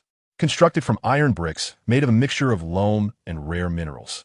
Even Ning Fengji, the leader of the Seven Treasure Glazed Tile School, whose wealth rivals that of the Tiando royal family, could not help but marvel at this fortress upon witnessing it. The city boasts 6 sides, each adorned with a grand relief, symbolizing the 6 strongest martial souls on the continent. Entering the city, the streets were sparsely populated, with each passerby hurrying along, seemingly preoccupied with urgent matters. Here, one might even encounter a soul emperor or soul sage, perhaps disguised as a beggar in some corner. A cardinal clad in red welcomed the group and escorted them to a hotel designated for participants of the tournament. Even the servants serving tea and tidying up within that establishment possessed soul power of around level 30. This place is truly a realm inhabited by soul masters, where one can scarcely find an ordinary individual. The entire Soul Master City is constructed around a colossal mountain peak. Halfway up the mountain, there stands a resplendent palace that gleams with golden light, radiating a dazzling brilliance under the sun's embrace. This is the supreme papal palace of the Spirit Hall, where the illustrious Pope Bibi Dong resides year-round. Above the papal palace, perched at the summit of the mountain, lies another edifice. It is roughly the size of a cathedral, exhibiting a European architectural style, its overall appearance exuding a lustrous elegance. Although it may not be as ostentatious as the papal palace, it commands a greater sense of solemnity. Merely gazing upon it evokes a profound sense of reverence, instilling a desire to bow and worship. This is the legendary Hall of Offerings. Only those who have attained a cultivation level of 95 or above are granted the privilege to enter. It is said that within this sacred hall resides a set of angelic divine attire.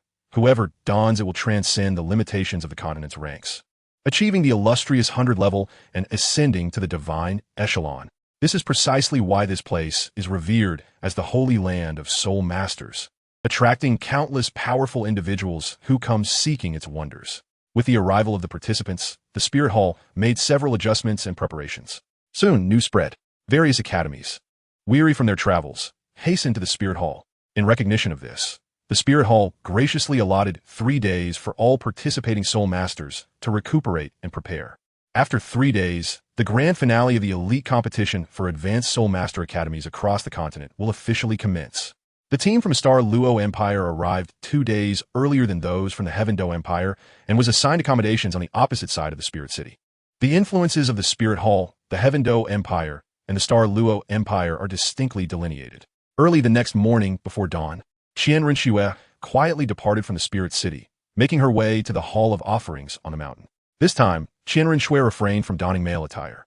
Clad in a splendid golden uniform, she exuded an air of grace and elegance, her long golden hair cascading behind her, radiating an aura of nobility and beauty. As she passed the papal hall, Qian Rinxue paused to cast a glance. The grand doors of the hall, unbeknownst to her, had swung open. There stood Bibi Dong, adorned in a deep purple papal robe, quietly waiting at the entrance, solitary and somewhat desolate. "Have you returned?" Bibi Dong inquired, her expression composed. "Yes," Qian Rinxue nodded. "Are you going to see that old man, Qian Douluo?" Bibi Dong asked. "Do not speak of my grandfather in such a manner." Qian Rinxue shot her a fierce glare. "Humph, I am indeed your mother.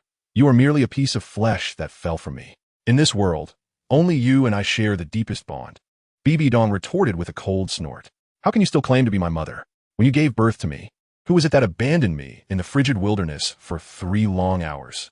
If my grandfather had not found me in time, I would have perished from the cold." Qian Rinxue exclaimed in fury. Bibi Dong's expression stiffened, and she cast a fleeting glance at Qian Rinxue, remaining silent. After being betrayed by Qian Xuanji, she had endured a profound sorrow that lasted 3 years, leading her to commit the grievous act of abandoning her child.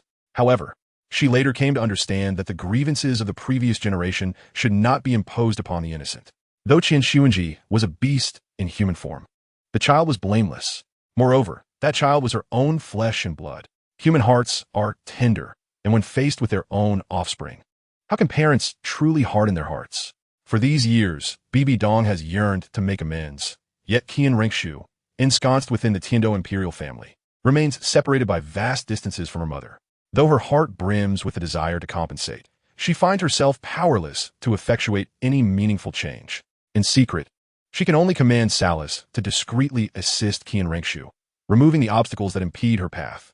Otherwise, at Qian Rengshu's tender age, with the formidable Snow Knight Emperor in his prime, how could she ever aspire to attain the title of Crown Prince? I'm going to see grandfather now. At this moment, Qian Rengshu resembles a petulant child, shedding all her titles, the Saintess of the Spirit Hall and the Crown Princess of the Tiando Empire.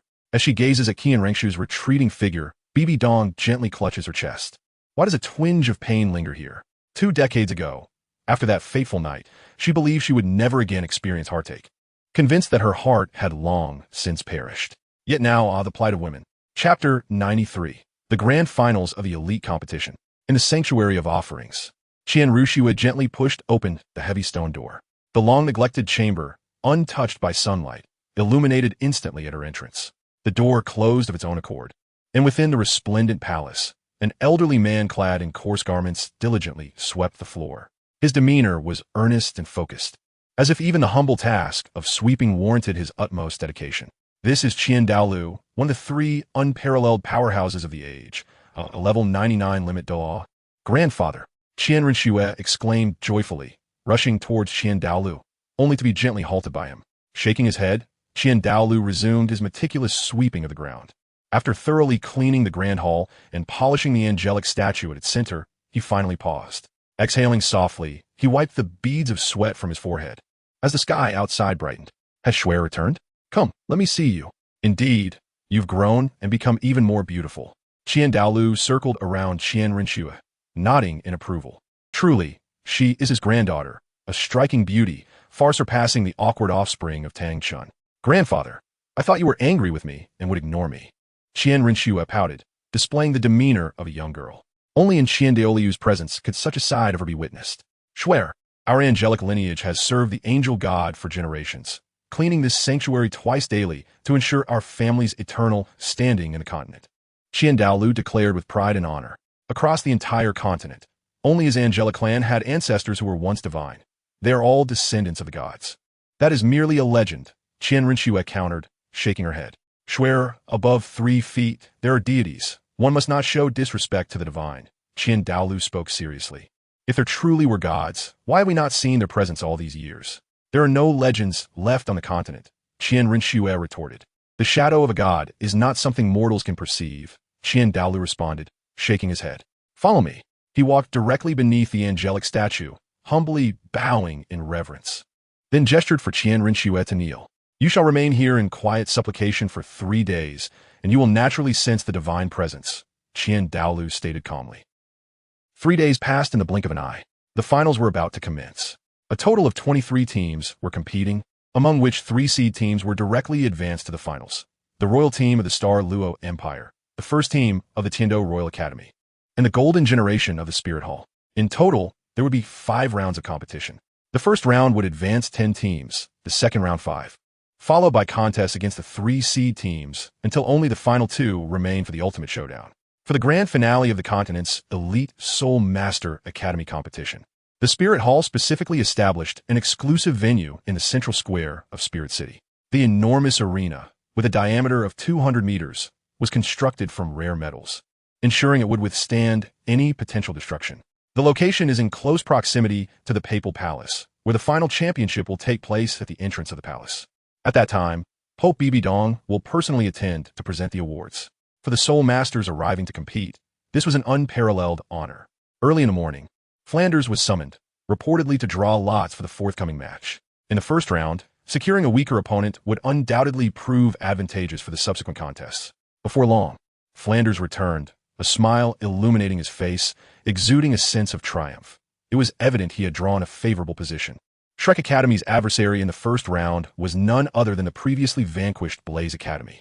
To everyone's astonishment, Blaze Academy chose to forfeit. Thus, Shrek Academy advanced directly to the second round.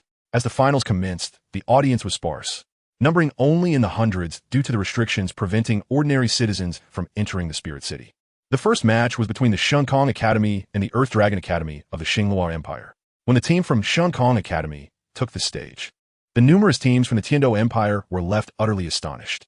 In the lineup of Xuantian Academy, 4 of the 7 members had been replaced, 2 of whom were well-known figures, Huo Wu and Huo Wu Xuan. What is there to be surprised about?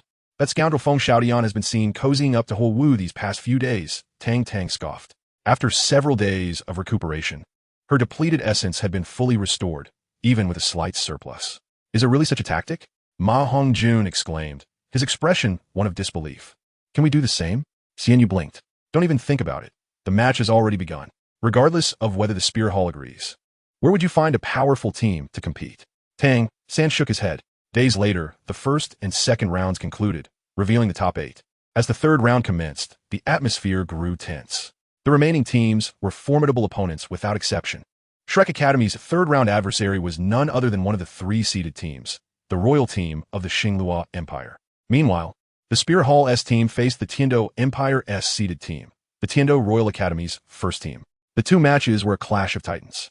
As the matches were about to begin, the top 8 teams prepared to enter. Stop dawdling, it's time to enter. Ma Hongjun clapped a hand on Dai Mubai's shoulder. Oh right. Dai Mubai snapped back to attention, his expression complex as he trailed behind the team. What is wrong with Mubai? Tang San intentionally slowed his pace, approaching Dai Mubai to inquire softly. Dai Mubai's demeanor was noticeably off, starkly contrasting with his usual arrogant bravado. I'm fine, Xiao San. Do you think we can win this match? Dai Mubai appeared somewhat dazed. His opponent was his elder brother, 6 years his senior, excelling in every aspect. Rest assured, we will certainly triumph, Tang San asserted with conviction. No worries, Brother Mubai. Once we reach the arena, I'll take care of everything.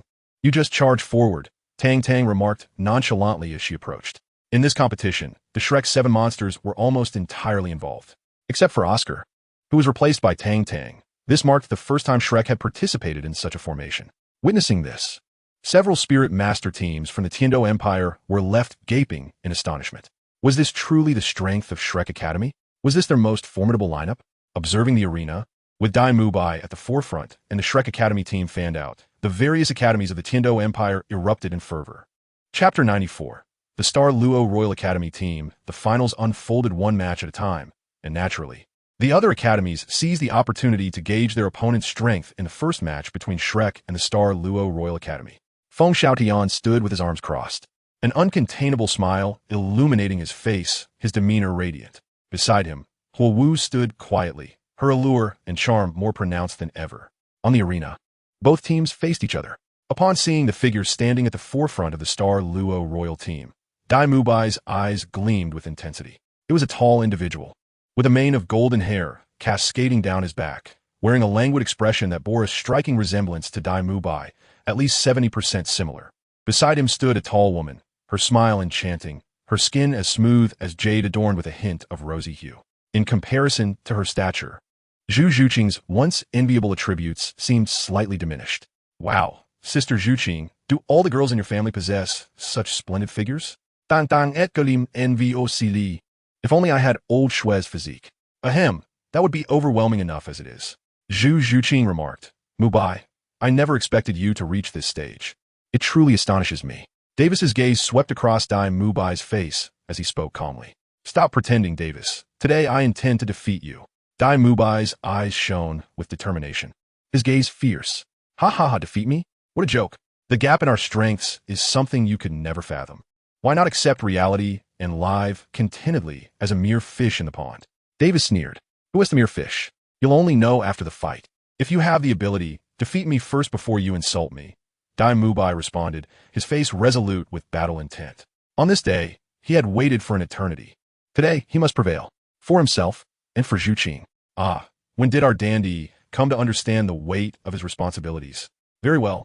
I shall witness what skills you have acquired during your years away from home. Davis maintained a serene demeanor. Then keep your eyes wide open. Do not soil yourself in fear. Dai Mubai retorted with a smirk. The referee approached, instructing both parties to prepare for the release of their martial souls. At this moment, the gazes of Dai Mubai and Davis clashed fiercely. Brothers, let us unveil our martial souls and astonish my naive younger brother, Davis declared, his aura shifting dramatically. A mischievous smile gracing his lips. The 7 members of the Douluo Royal Academy uniformly unleashed their martial souls, and a powerful wave of soul energy surged forth. With a configuration of 2 yellow and 2 purple soul rings, all 7 members stood at the Soul Sect level. From the fluctuations of their soul power, both Davis and Zhu Ziyun appeared to be at approximately level 47, rivaling the strength of the Blaze and Divine Wind teams. As a seed team of the Star Luo Empire, they were not to be underestimated. Was Davis truly so foolish as to provoke the Shrek Academy team with such strength? Feng Xiaotian felt exasperated by their lack of intelligence. Silence. Focus on the match. Huo Wu shot him a cold glance. All right, I shall remain quiet. Feng Xiaotian raised his hand, signaling her to calm down. With such strength, daring to prance before Shrek Academy. Shui Binger wore a mocking expression. Just a bunch of clowns, oblivious to their inflated sense of self-importance. Shui Yuet a Shukia hit. Perhaps they believe themselves to be formidable, Shui Wu stated quietly. Indeed, Feng Xiaotian began, only to be silenced by the fierce glare from Huo Wu. Watch the match. On the arena, witnessing the members of the Star Luo Royal Academy complete their martial soul release, Dai Mubai smiled.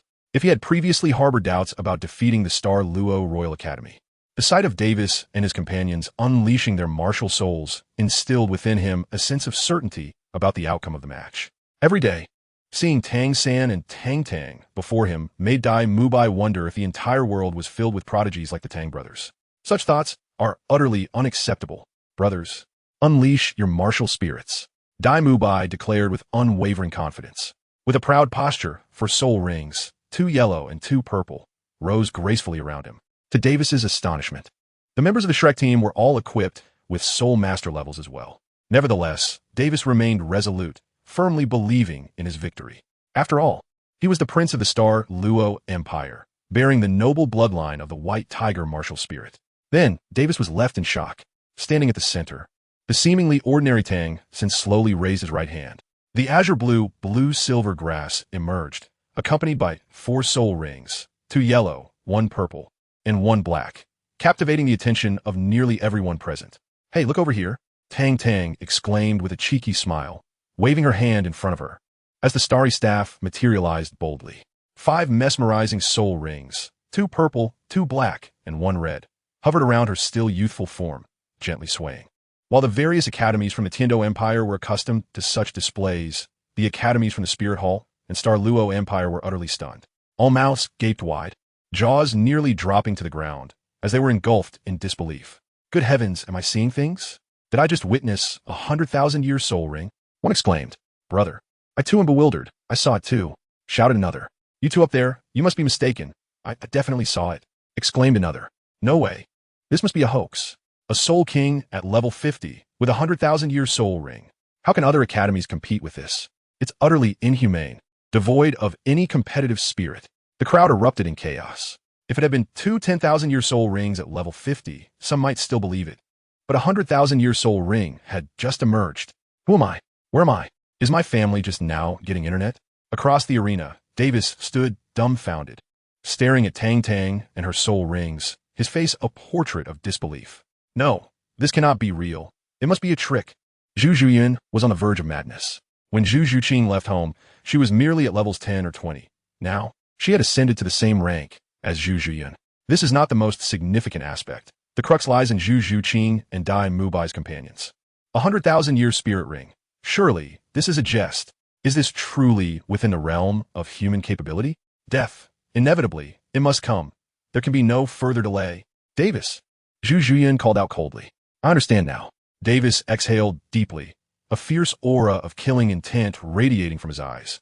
Regardless of the opponent's strength, all would seem futile before the might of his martial soul fusion technique.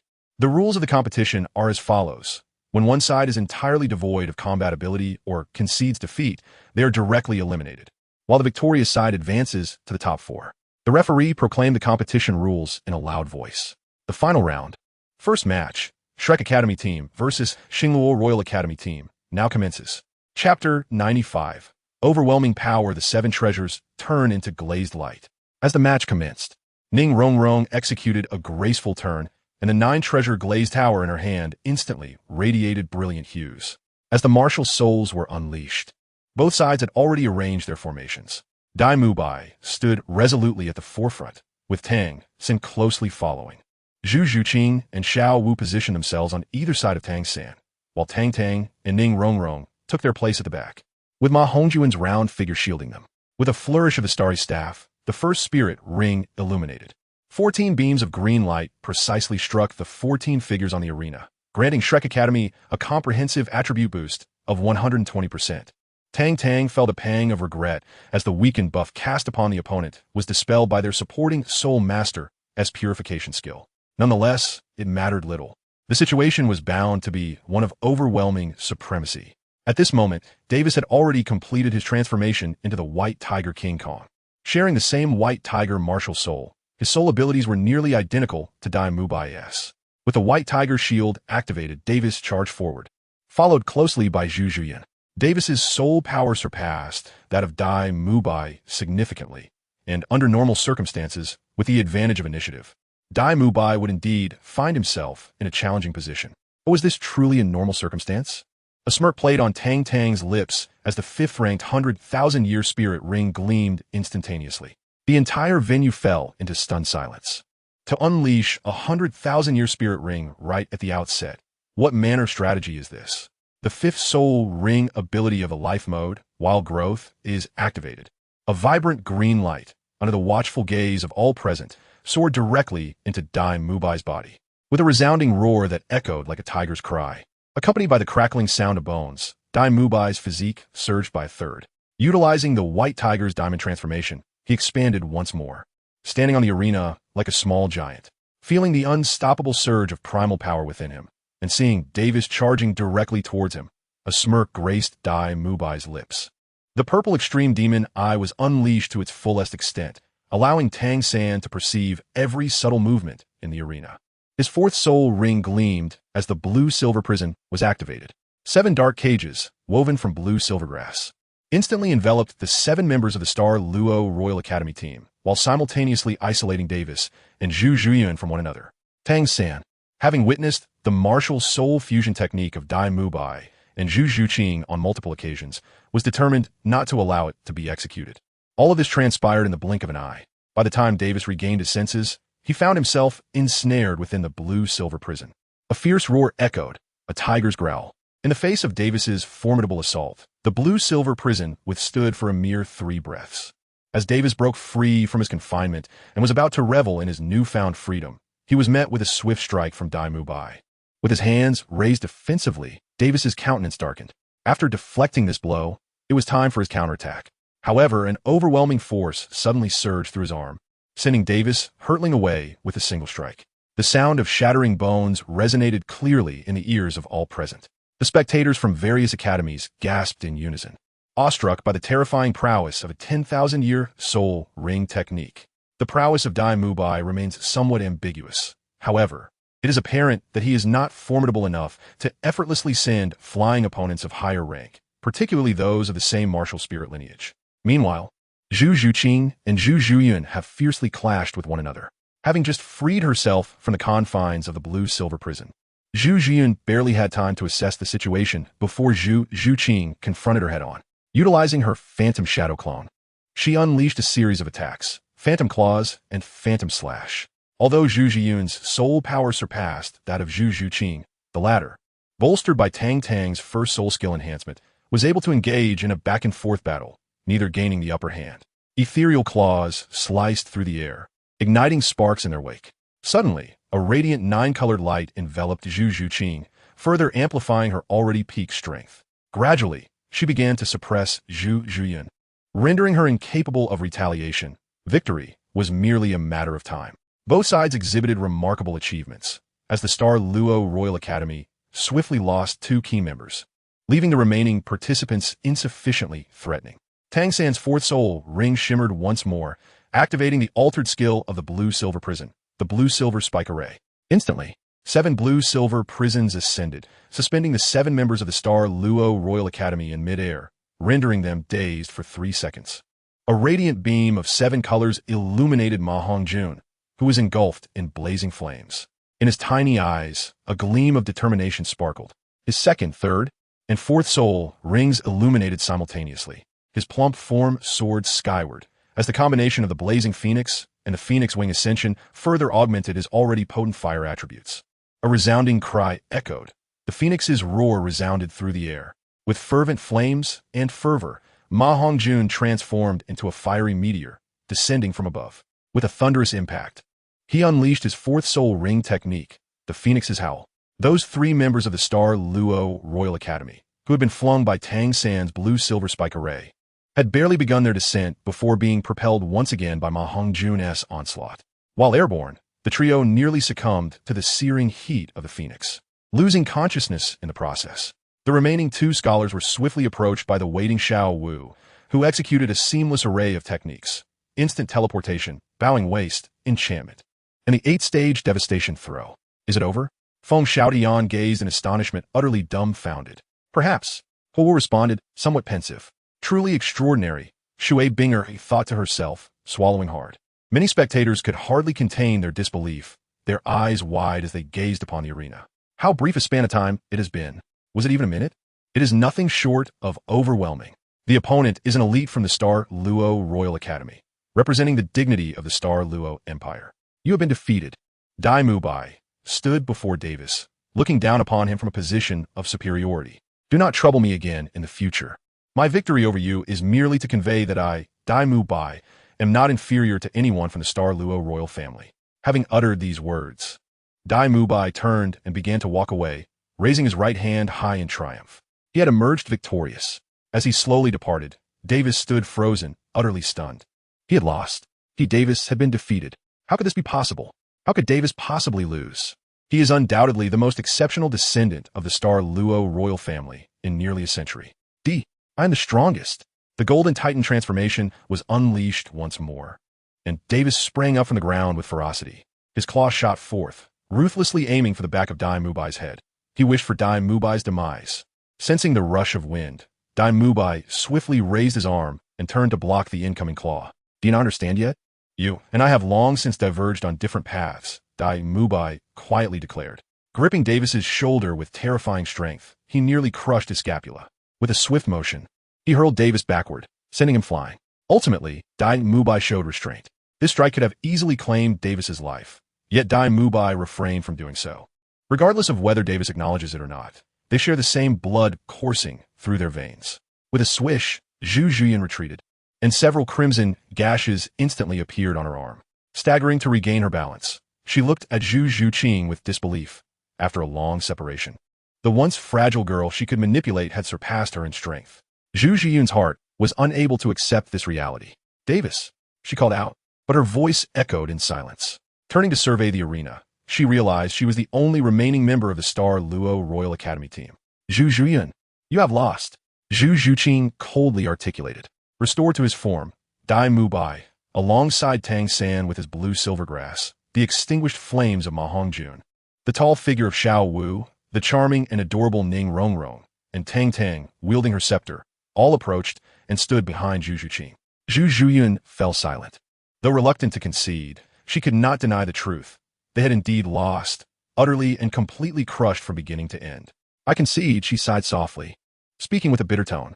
From the onset of the competition, she had never envisioned defeat. Shrek Academy, merely an obscure institution, had reached the finals, perhaps merely through luck. Yet reality struck her with a resounding slap. She had lost. Contemplating the fate that awaited her upon returning to the Star Luo Empire, Zhu Zhiyun felt a wave of confusion wash over her, uncertain of her future path. When the referee announced Shrek Academy's victory, the arena fell into an eerie silence. No one had anticipated such a swift conclusion to the match. After all, they were the seed team of the Star Luo Empire. The members of Shrek gradually gathered, standing tall against the multitude of astonished gazes from below the arena. They had triumphed.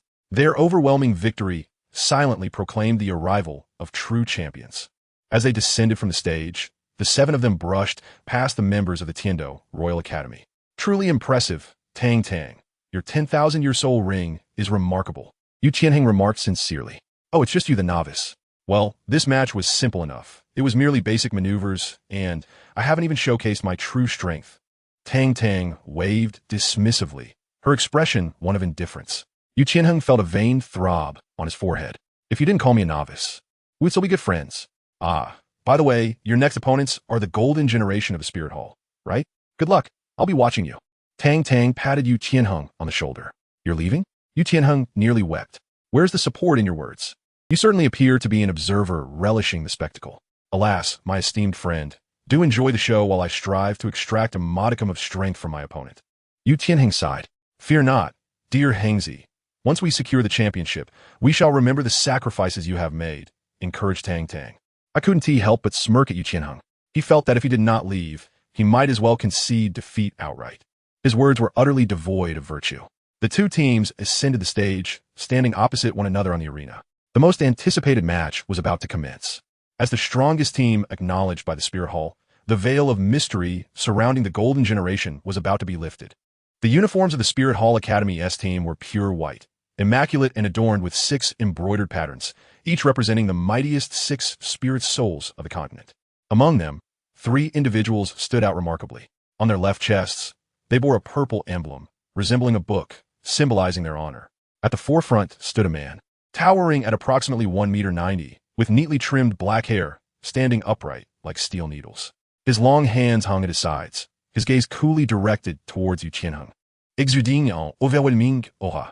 He was Xiaoyu, a level 52 Spirit King, with the Spirit Soul Moonblade.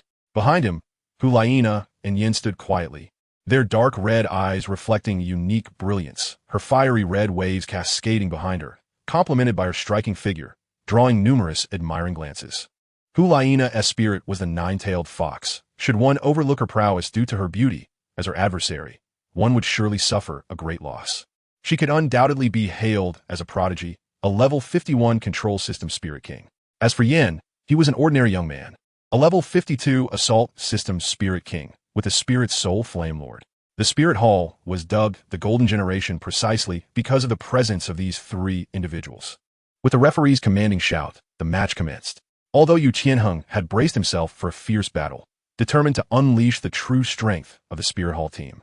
When his gaze fell upon Xiaoyu and his companions, he could not help but be momentarily entranced. The optimal configuration of 2 yellow, 2 purple, and 1 black soul rings was before him, as the trio simultaneously released their spirit souls. The terrifying pressure they emanated was even more intense than what Yu Qianheng had experienced against the Shrek Academy. Are my little brothers ready? I shall begin now. Hulaina's voice is remarkably melodious, not the kind that is clear and sweet like a lark, but rather imbued with a hint of huskiness, exuding a peculiar charm within that distinctive timbre.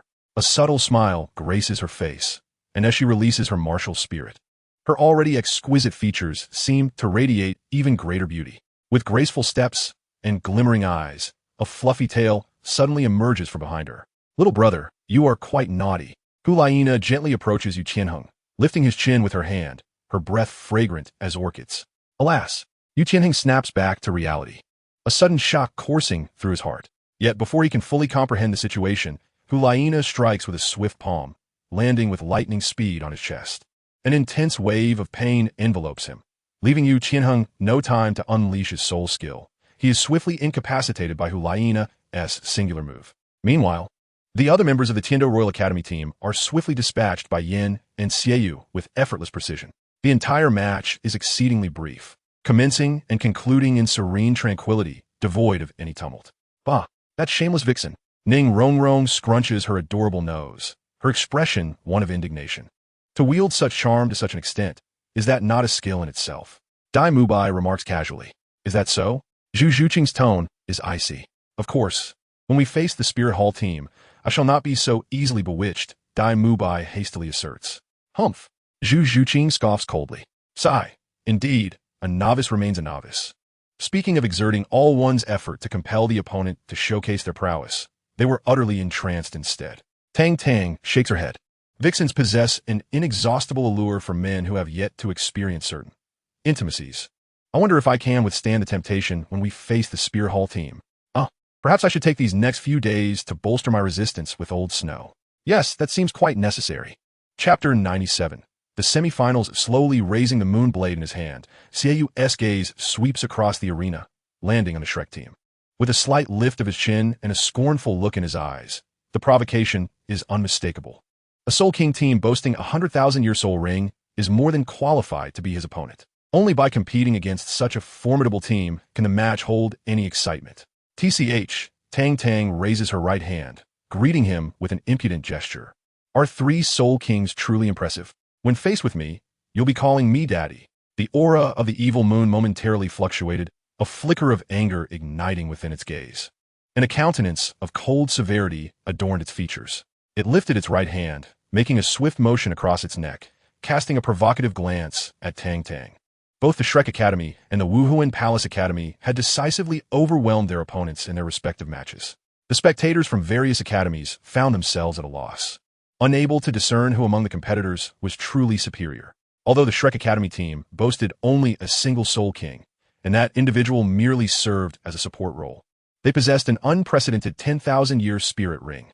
In contrast, the Wuhuan Palace team, widely acknowledged as the most formidable, included 3 Soul Kings, each exceeding level 50. Ultimately, the true strength of each team would only be revealed when they confronted each other in the finals. Upon returning to the hotel, the excitement radiating from the group was palpable. They had ascended to the top 4 in the elite competition of advanced Soul Master Academies across the continent. Emerging from hundreds of teams to reach the grand finals was no easy feat, and only they understood the tremendous challenges they had faced and the sweat and effort they had invested to arrive at this juncture. The teams that advanced to the top 4 were Shrek Academy, Wuhuan Palace Academy, Blaze Academy, and Heavenly Water Academy. The Tiando Empire claimed 3 of those positions, while the Xingluo Empire faced complete elimination. The following day was designated for rest and the drawing of lots to determine the semi-final matchups. Flinder departed early, an uncontainable smile gracing his face. After more than 20 years since the dissolution of the Golden Iron Triangle, he had never felt such joy. Witnessing his creation, Shrek Academy, stride confidently towards the finals of the elite tournament was an unparalleled source of pride that few could comprehend. Soon, the matchups for the 4th round were announced. Shrek Academy would face Blaze Academy, while Wuhuan Palace Academy would contend with Heavenly Water Academy. At this stage, the teams had largely laid bare their full capabilities, with little room left for hidden strengths. The only recourse now was to prevail against their adversaries in this fateful encounter. Victorious teams would advance to the finals, vying for the ultimate championship. On the day of the semi-finals in the 4th round, brilliant sunshine bathed the earth, illuminating the resplendent Pope's Hall, which stood as a beacon of radiance. Before the Pope's Hall, 2 rows of knights of the hall lined up, extending from the grand entrance to the competition grounds at the foot of the mountain. Their gleaming silver armor and radiant holy swords symbolized the unmatched authority of the Wuhuan Palace. The eliminated teams had now departed the scene. On this final day of competition, only true sovereigns or the mightiest are deemed worthy to witness the event, to set foot in the Papal Hall and its forecourt. The sun ascends to its zenith, as the 4 teams entering the semifinals stand quietly before the Papal Hall, awaiting the appearance of Pope Bibi Dong. In contrast to the other teams, the members of the Spirit Hall team appear notably at ease. As the strongest team of the Spirit Hall, though encounters with Bibi Dong are rare, they at least manage to see her once or twice each month, fostering a sense of familiarity among them. Meanwhile, the individuals from Shrek Academy are notably subdued, their heads bowed in a straight line.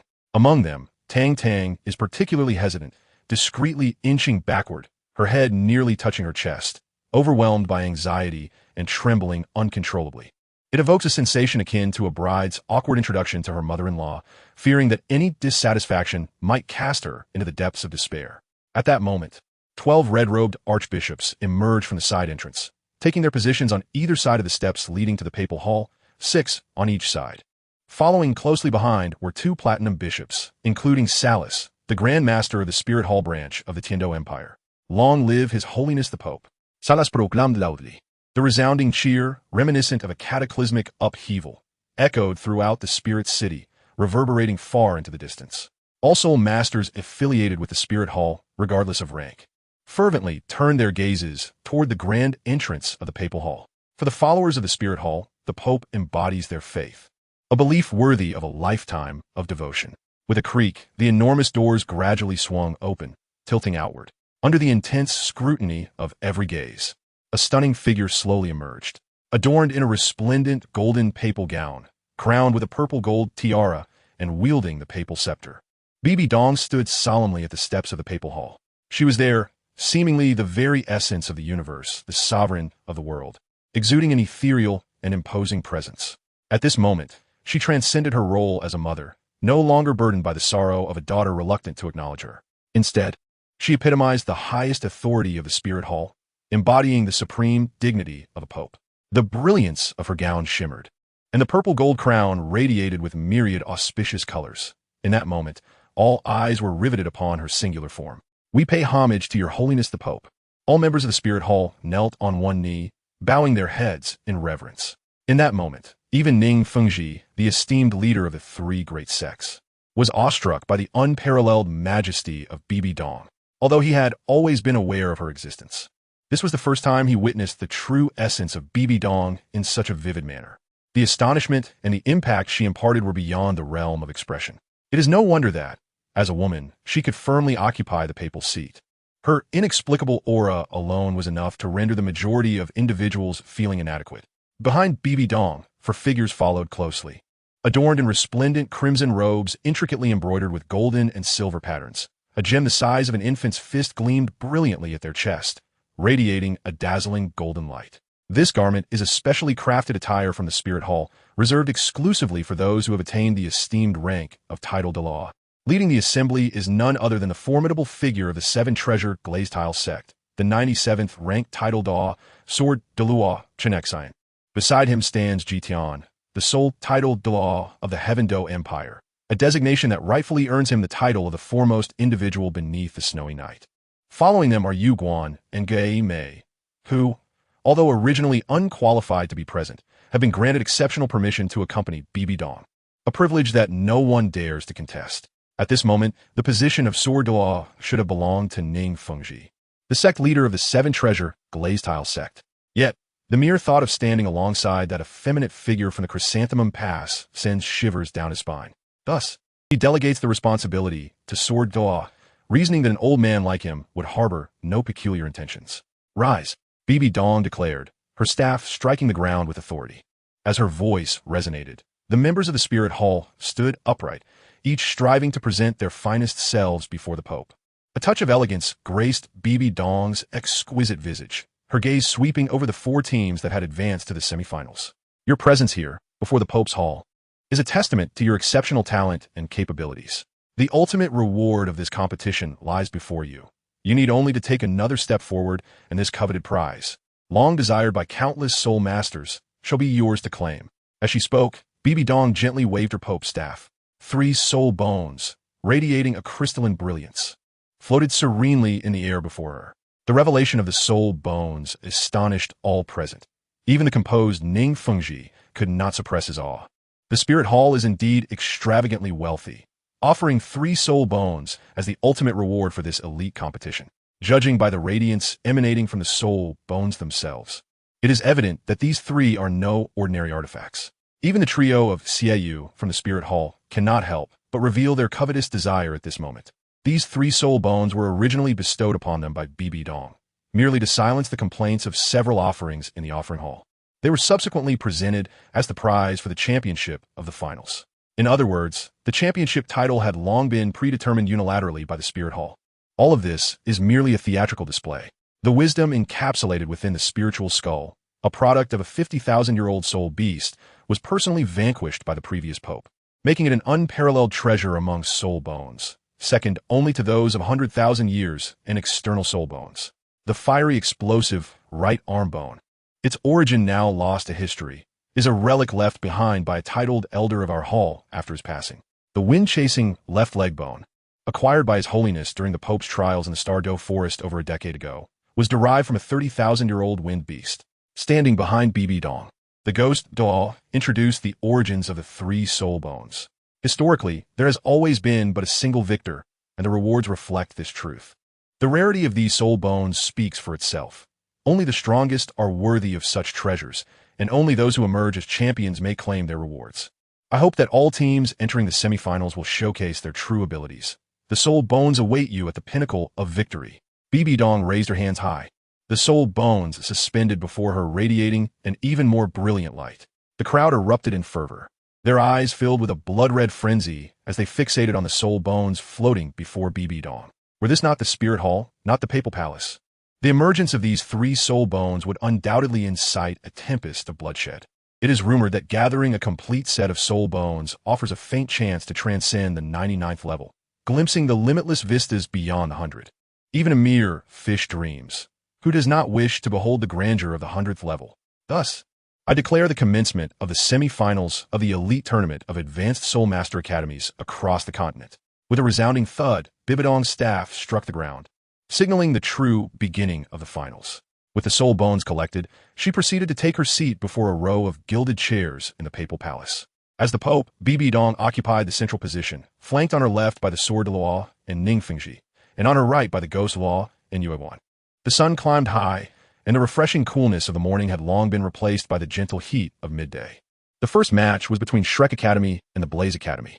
The two teams, now in the semifinals, silently regarded each other.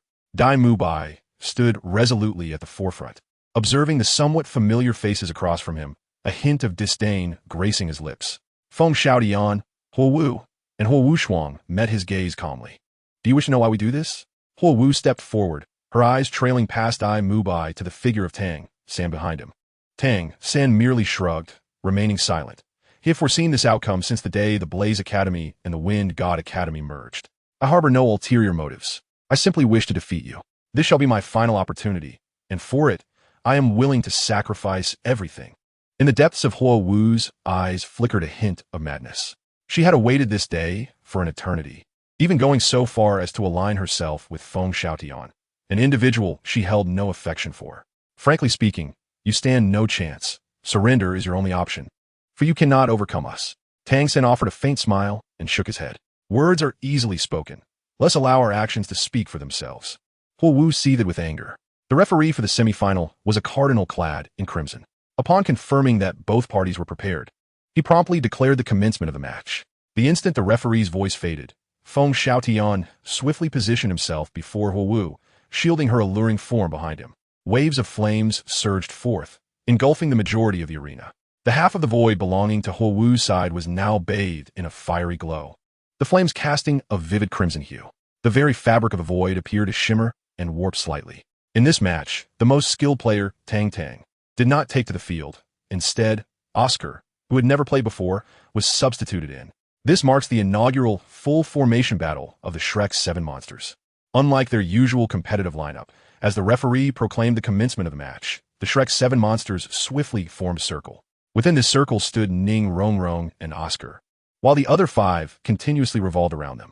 Simultaneously, a formidable wave of soul power emanated from the 7 of them, steadily converging towards the very center of the circle. What is this? Sitting before the Pope's palace, Bibi Dong, accompanied by Ning Fengji and the Sword De, all gazed wide-eyed in astonishment. As the towering figures of the Spirit Master world, they found themselves utterly perplexed by the actions of the Shrek 7 monsters. In the midst of everyone's bewilderment, only the Master wore a proud smile upon his face. This is a masterpiece by the illustrious Yu Shaojing, a creation that consumed nearly 2 decades of his dedication. At the very center of the circle stood Ning Rongrong and Oscar, their eyes closed and hands clasped tightly. A dazzling array of 9-colored lights swirled and writhed within the circle before soaring skyward. None of the onlookers released their martial souls. Yet the amalgamated soul power of the 7 individuals generated an overwhelming soul pressure that sent a shiver through Huo Wu's heart. Feng Xiaotian, Huo Wu cried out.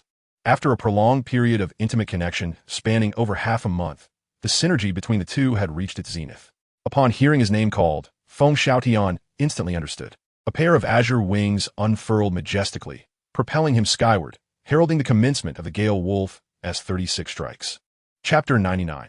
The true form of Haotian Feng Xiaotian's Gale Wolf S36 strikes is a formidable technique that harnesses the immense amplification from his first 2 soul skills, combined with his own prowess, to execute a skill that delivers a devastating blow from above. In a sense, Feng Xiaotian is indeed a prodigy.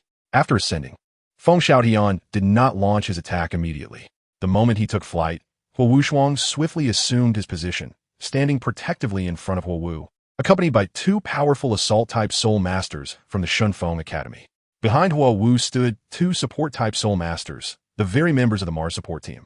They were actively manipulating their martial souls, conjuring countless fiery red sparks that continuously converged in a Huo Wu's being.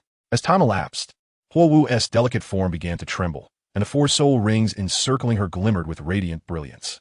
In an instant, her hands rested on Huo Wushuang's shoulders, and at that moment, he felt as though his entire body had been ignited. The two transformed into a blazing streak of crimson light, hurtling toward Feng Xiaotian above.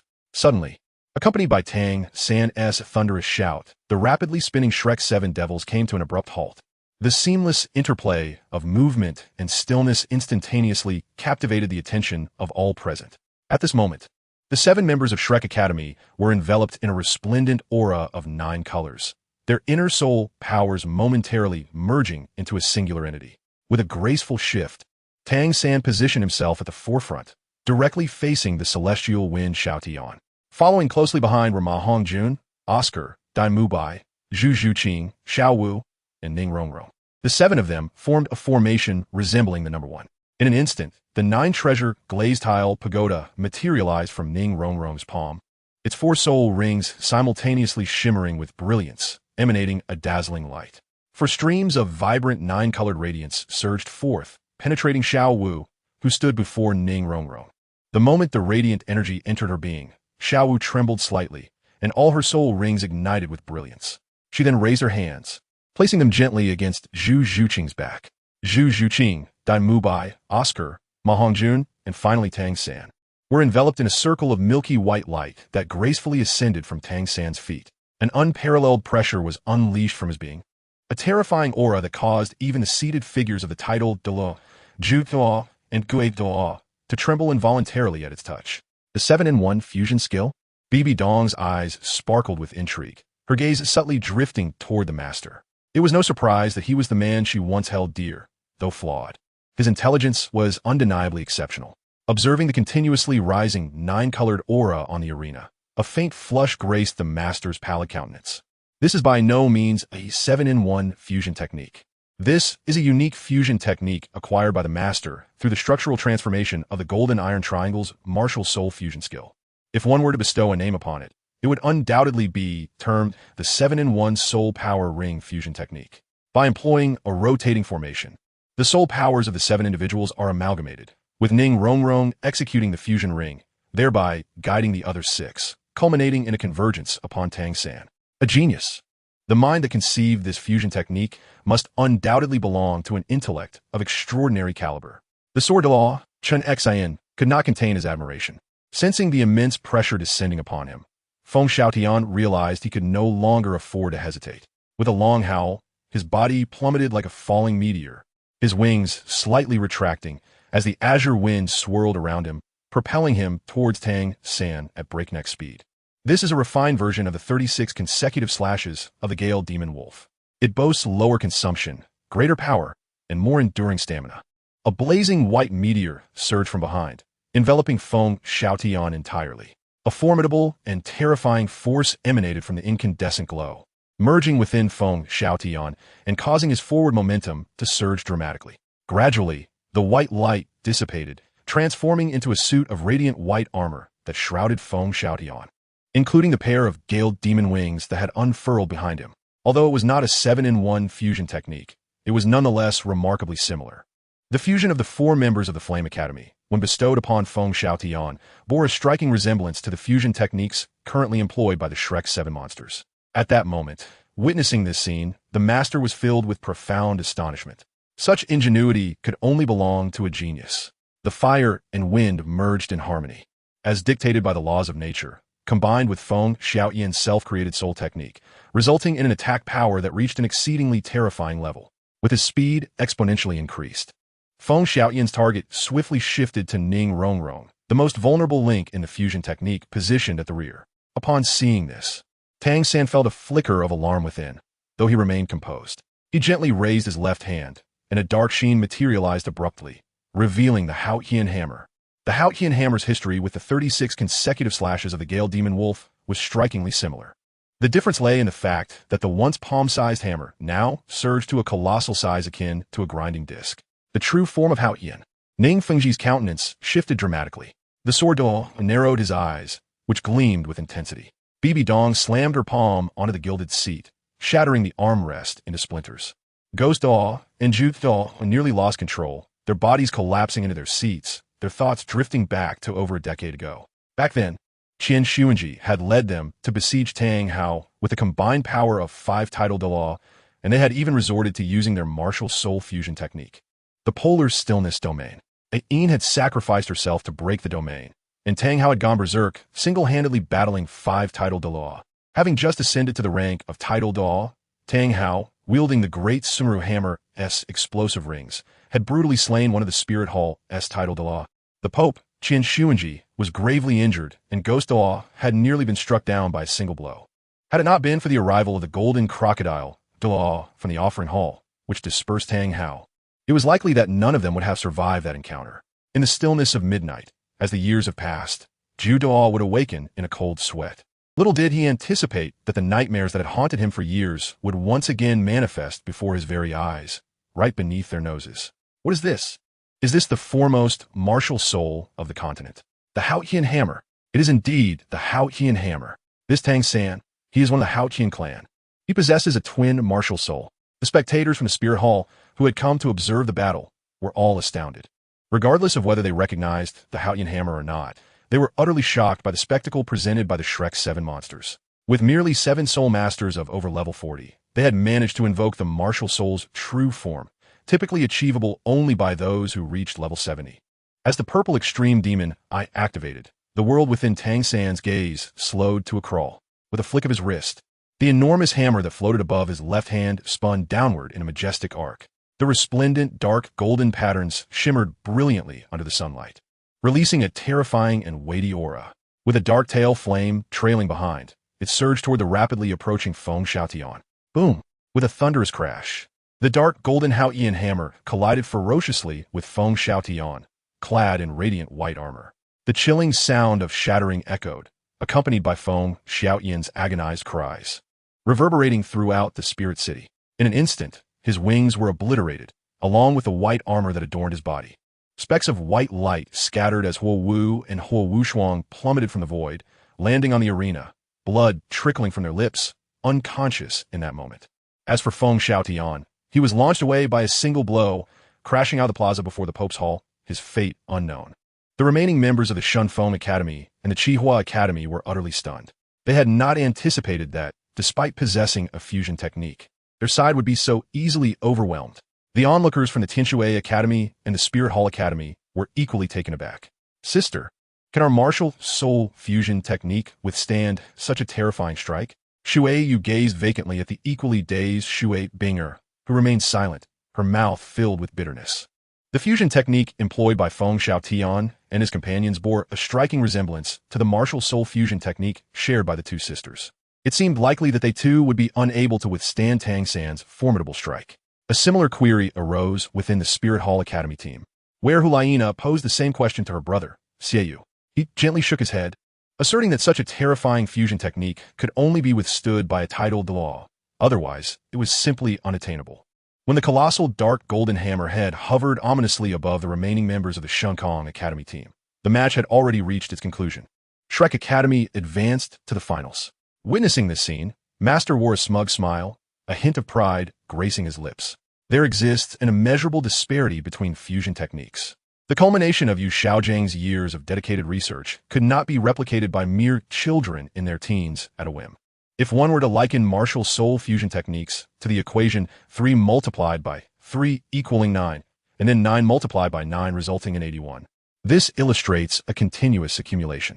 Conversely, the fusion technique currently wielded by Tang San and his companions could be represented as 2 multiplied by 3 equaling 6, followed by 3 multiplied by 6 yielding 18, thus exponentially increasing. In contrast, the fusion technique of Feng Xiaotian and his group resembled 1 plus 1 plus 1, subsequently multiplied by 2. A layer of dark golden hue enveloped Tang San's form, binding him inseparably to the Xuantian hammer. In that moment, the Xuantian hammer appeared as an extension of Tang San's very being. A fleeting thought crossed his mind, and the hammer could traverse any corner within a radius of 1,000 meters. A terrifying aura suddenly emanated from Tang San, heavy, oppressive, and commanding. This is the Xuantian hammer, the supreme martial soul of the world. Within the sanctuary atop the mountain, Qian Douluo, standing resolutely beside Qian Renshua, suddenly turned his head. His piercing eyes, remarkable in their depth, swiftly fixed upon the direction of the papal palace.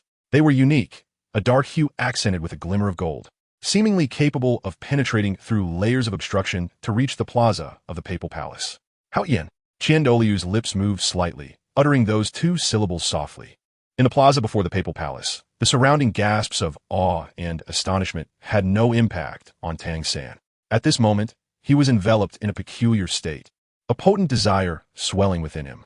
With a step forward, his body partially turned, channeling strength from his calves, signaling the prelude to the chaotic wind hammer technique. Gather strength. Return to spirit. Just as Tang San was about to swing the hammer, a thunderous voice resonated within his mind, akin to the toll of a great bell. Instantly, Tang San regained his focus, cold sweat erupting on his back, and he urgently shouted, "Withdraw!" The radiant, multicolored aura gradually faded as 7 individuals simultaneously retracted the release of their soul rings, severing the connection of soul power among them. The sensation of invincibility vanished in an instant, replaced by an overwhelming void. At this moment, the Shrek 7 devils were nearly depleted of their soul power, their faces pale and wan. Only now did a hint of trepidation cross Tang San's features. With merely a gentle motion of the hammer, he had sent Feng Xuantian, who had employed a fusion technique, flying, leaving his fate uncertain. Who could fathom the terrifying power of the Xuantian hammer when wielded through the chaotic wind hammer technique? Reluctantly accepting the outcome, the cardinal in crimson robes nonetheless proclaimed the victory of Shrek Academy. The subsequent match between the Spirit Hall Academy team and the Tian Shui Academy team never even commenced. Behind the 4 major elemental academies stood the lower 4 sects of the 7 great sects, all subordinate powers of the Spirit Hall. How could a subordinate academy like Tian Shui dare to oppose the dominant Spirit Hall Academy? Such an act would be politically naive, risking annihilation. Upon hearing the news of Tian Shui Academy's withdrawal, the expressions of those present remained utterly unfazed. Everyone in attendance was a prominent figure on the continent, fully aware of the unspoken realities of such matters. As the competition concluded, the crowd gradually dispersed. The final match of the elite tournament would commence promptly at noon the following day. At that time, Pope Bibidon would personally present the championship awards. Returning to the hotel, the master was about to summon everyone to his room to discuss the details of the upcoming match. Suddenly, a tremor reverberated throughout the entire Spirit City. "What is happening? Is there an earthquake?" Oscar inquired, his face a mask of confusion. "Wow, the tremor is quite intense." Ma Hongjun, brimming with excitement, immediately erupted into exuberant shouts. "Is this hotel satisfactory?" Bai Li, feeling a tinge of fear, hastily clutched the arm of Yi Lingling beside her. Among those present, only Tang Tang remained the most composed and silent. On her forehead, the marks of life and destruction flickered incessantly. Simultaneously, Tang Tang received a message from the system. The system notified her, "The inheritance of the angel god has been detected. Air, Qianrenshu, a colossal golden beam of light, visible solely to the inheritors of divine legacies, descended from the boundless void, reaching the worship hall." This majestic column of light, connecting heaven and earth, appeared remarkably magnificent and resplendent. Within the worship hall, the immense statue of the angel god radiated boundless holy light, enveloping Qianrenshu's delicate form, continuously refining her physique. As time passed, the holy light gradually converged, transforming into a 6-winged angel insignia, the size of a bee, engraved upon the center of Qianrenshu's smooth forehead. A golden barrier suddenly emerged. The first trial of the Angel 9 test has been completed. The holy baptism is finished. All soul ring durations increased by 500 years. And the affinity with the angel god has risen by 5%. A solemn and authoritative voice resonated throughout the entire worship hall. Chapter 101. The Final Championship, second update. In the papal hall, the conference chamber, Bibidong sat regally upon the papal throne, with Ju Douluo and Ghost Douluo standing on either side. At the foot of the steps, the 7 members of the Wuhuan Palace Academy battle team stood in formation. Xiaoyu, Hu Laina, and Yin were positioned at the forefront. Tang San had already unleashed his true martial spirit once today and would undoubtedly refrain from doing so again in the following days. Without the 7-in-1 fusion technique, Tang San posed no threat. "You merely need to pay attention to that youth named Tang Tang." Bibidong spoke with a frigid tone. "Indeed," Yin and Xiaoyu replied respectfully. "You all ought to comprehend the significance of this competition. You are aware of the importance of those 3 soul bones to the Holy Temple. Should you lose, I will cast you all into the mysterious Mist Grand Canyon, and you shall not emerge for 3 years." Ghost Douluo's eerie voice reverberated throughout the hall. Upon hearing this, Xiaoyu and the others instantly turned pale. That cursed place, even for a title Douluo, would not guarantee an escape after 3 years. "Enough. Do not bear too much pressure. Go and rest." Ju gestured with his hand, signaling their departure. As he observed the departing figures of Xiaoyu and the others through the side door, Bibidong's gaze deepened, her fingers rhythmically tapping on the armrest. "Your Majesty, are you concerned about the competition tomorrow? Should I, Ghost Douluo, sweep my hand across below my throat?" A flicker of coldness passed through his eyes. If you truly had confidence, Tang Tang and the Tang brothers would not have come to this spirit city. Ghost, you have become somewhat arrogant after years of unimpeded success.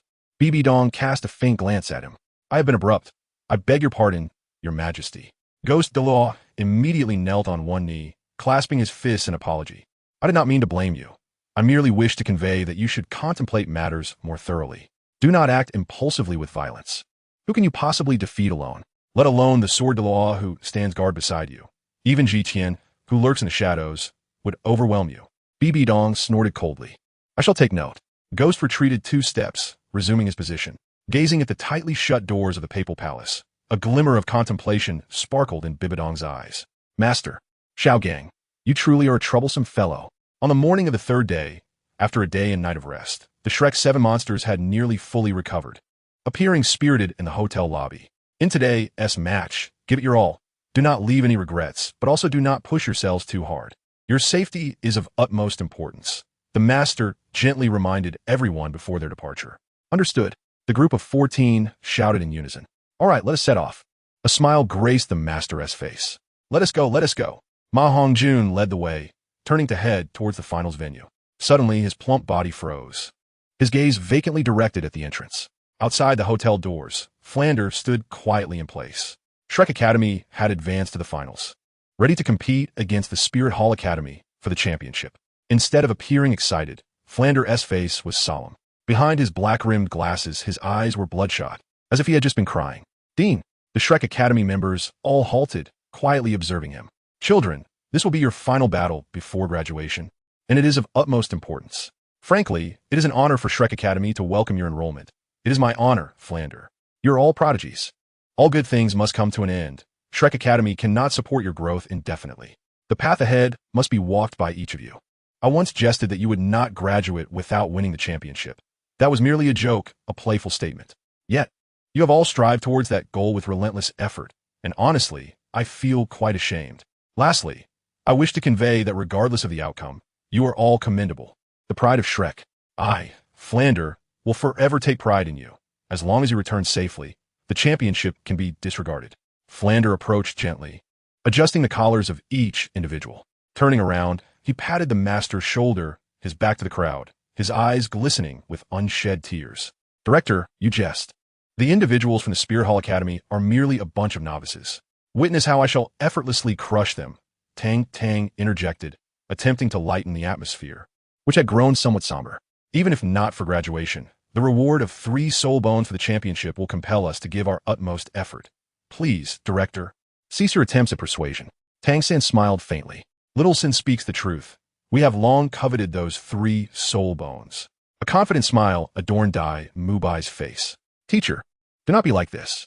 If you truly find it hard to part with us, simply grant each of us 20 million gold soul coins, and we shall forever cherish your kindness.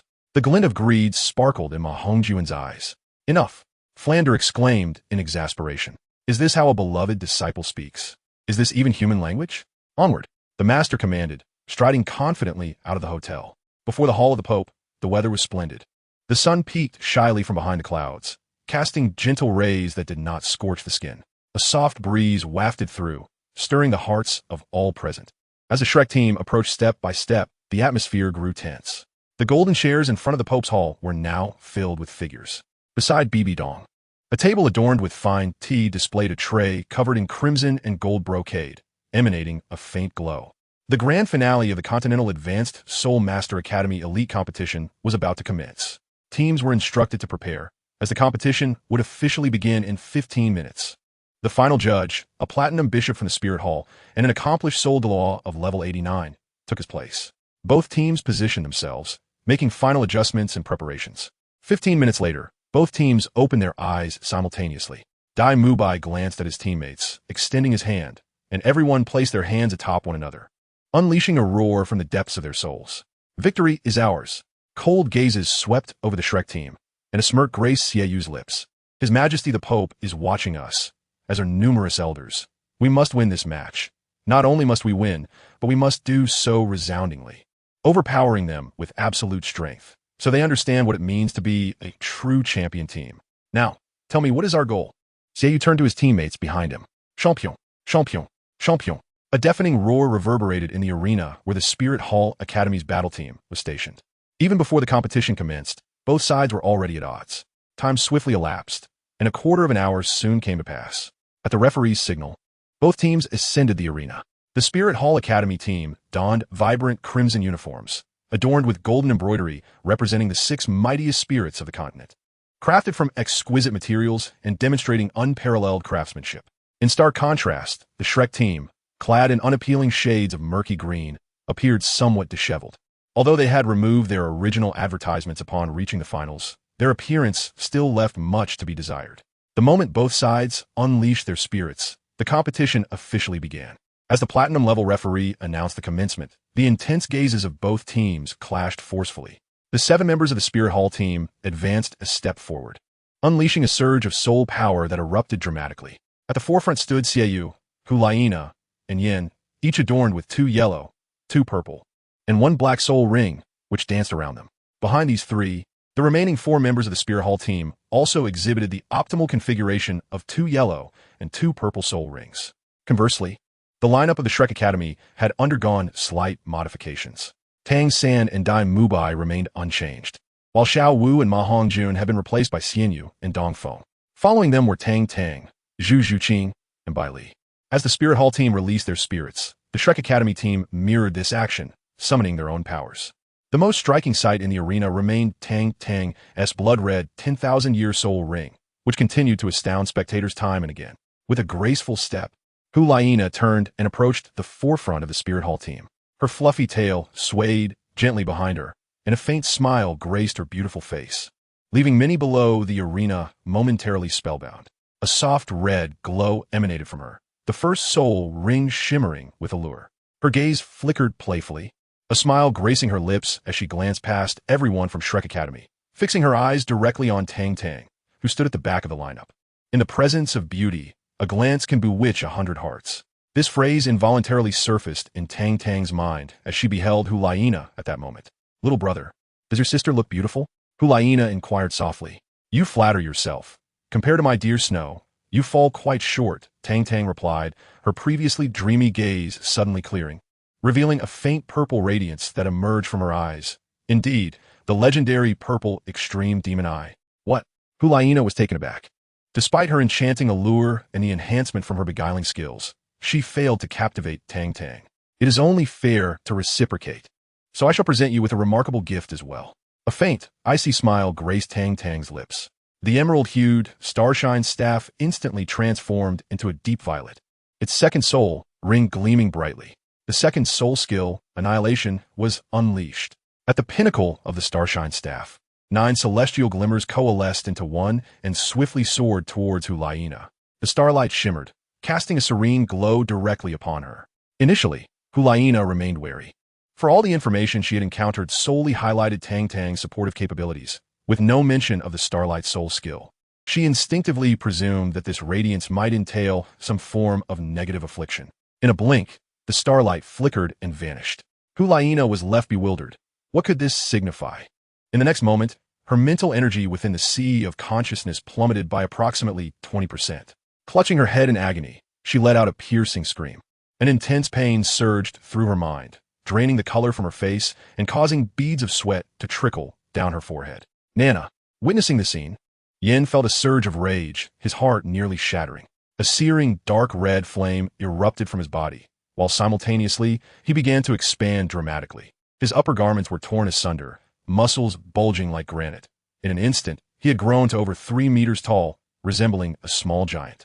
How dare you harm Nana? I shall end you. The transformed Yan's voice resonated with a heavy emphasis, truly reminiscent of a fiery lord. Yan returned. As Yan, poised to charge into the Shrek formation, took a step forward, Hulaina pressed her forehead, letting out a pained cry. Having long harbored a secret admiration for Hulaina as her devoted little fan, Yan naturally would not defy her wishes. With heavy footsteps echoing, he returned, positioning himself protectively in front of Hulaina. Once the pain subsided slightly, Hulaina lifted her head, casting a cold glance at Tang Tang, her 5 soul rings illuminating in succession. With each ring that glimmered, the crimson aura surrounding her intensified, and when all 5 rings shone brightly, a vast expanse of the arena became enveloped in red light. rendering the Shrek team blind to the movements of their opponents from the Spirit Hall. Amidst the crimson glow, Xiaoyu, wielding the Moonblade, charged swiftly toward Hu Laiana's back, merging with her in an instant. At that moment, two beams of golden light ascended, marking the intervention of the Spirit Hall's soul support. The golden radiance streaked across the arena, tailed by a flicker of gold, abruptly drawn into Hu Laiana and Xiaoyu's bodies. The red light continued to spread, quickly engulfing the entirety of the arena. As the crimson brilliance reached its zenith, the fusion technique of Hu Laiana and Xiaoyu's martial spirits boldly emerged. A figure with long, flowing hair stood quietly on the stage, possessing exquisite features and pointed ears reminiscent of an elf, her dark red locks cascading down to her waist. In her grasp were two elongated moonblades. She was none other than Yao Mei. All within the confines of the red light experienced a 50% reduction in sensory perception, soul power suppressed by 50%, and a 50% deceleration in movement speed.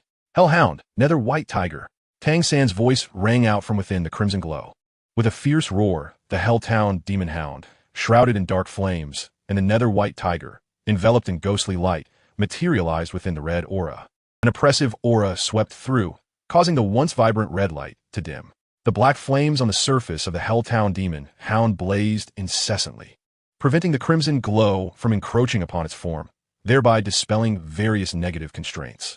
With a powerful stomp, it targeted Yin, now transformed into the Flame Lord, gathering dark infernal flames in its maw. A hellfire projectile surged toward Yin in an instant. Meanwhile, the imposing nether white tiger swiped at Yao Mei, unleashing a tempest. The terrifying force of its claw tore through the red light that stood in its path. How was this possible? Yao Mei exclaimed, astonished. Within a single team, 4 individuals possessed fusion techniques, an unfathomable reality. Hey, are you all focused in the wrong direction? At this moment, Tang Tang's somewhat mischievous voice suddenly resonated.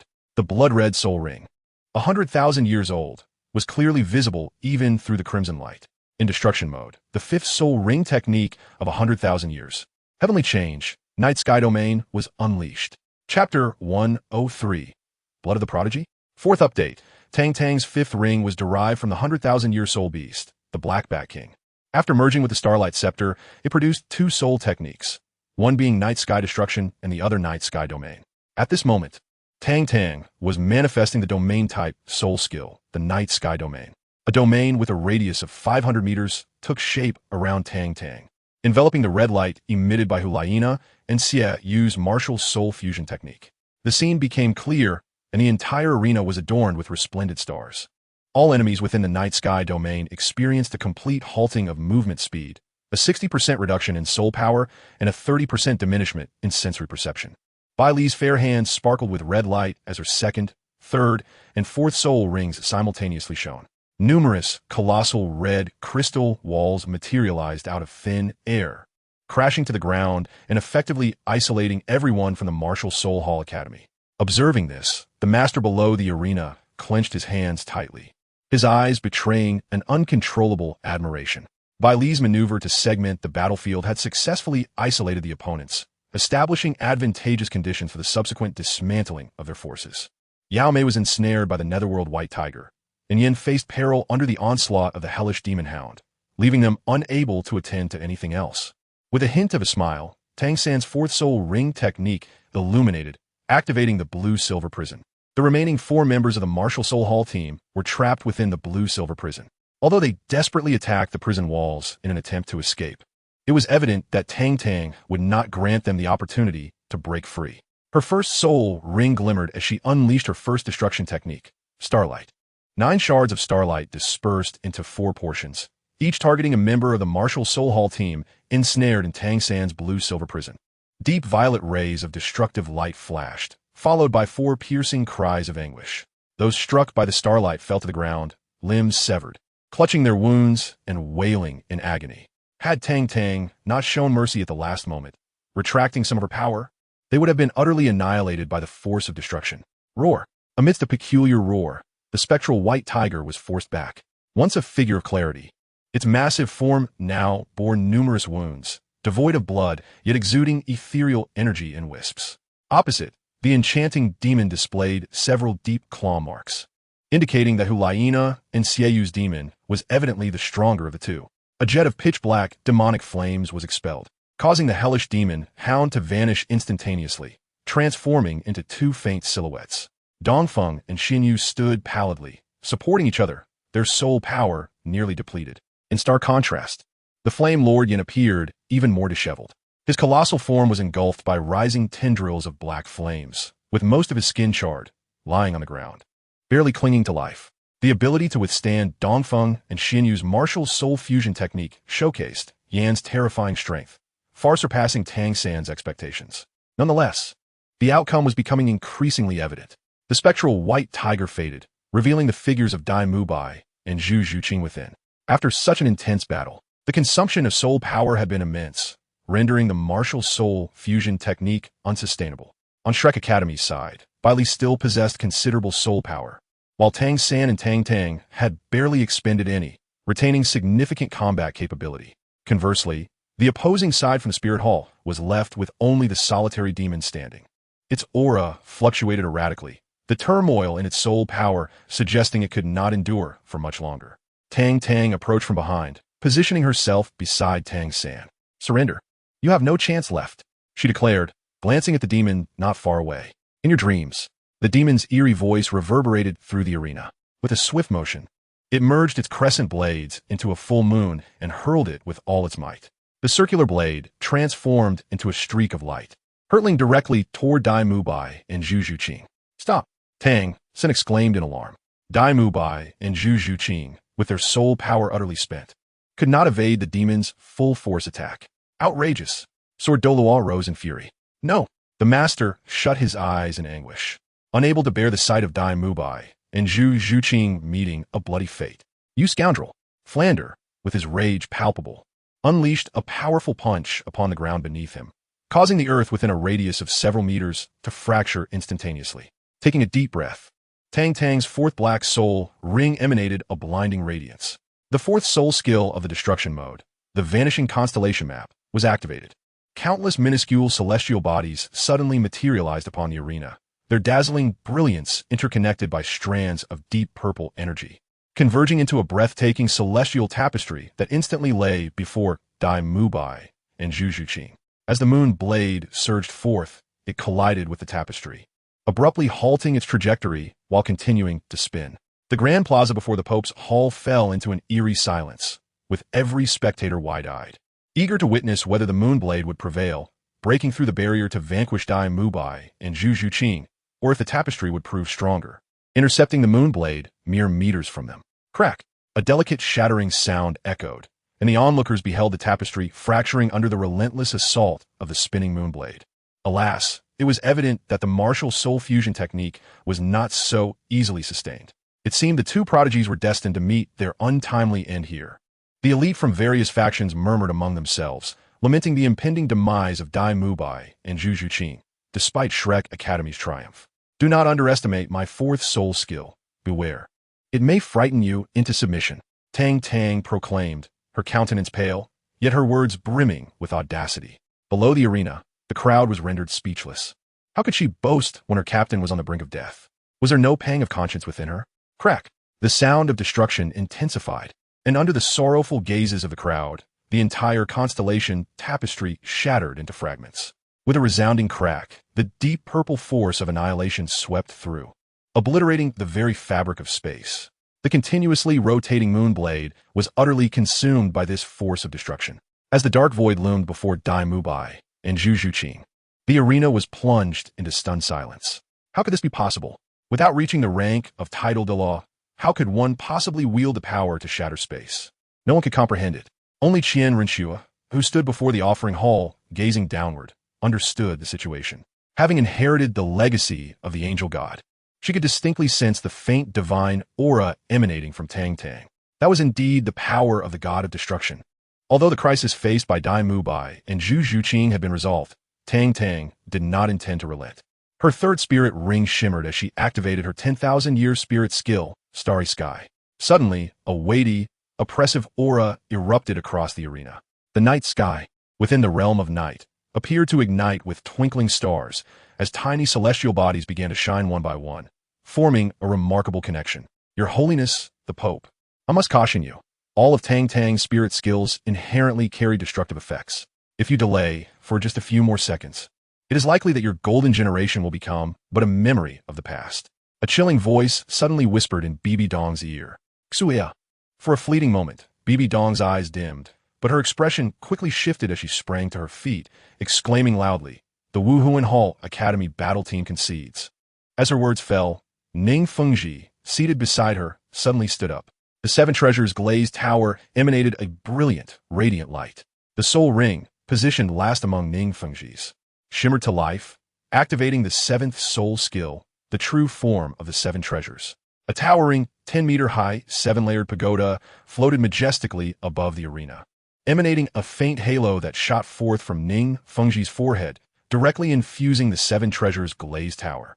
The sword Douluo stood vigilantly beside Ning Fengji, exuding an exceptionally sharp aura that enveloped him entirely, despite not unleashing his martial soul.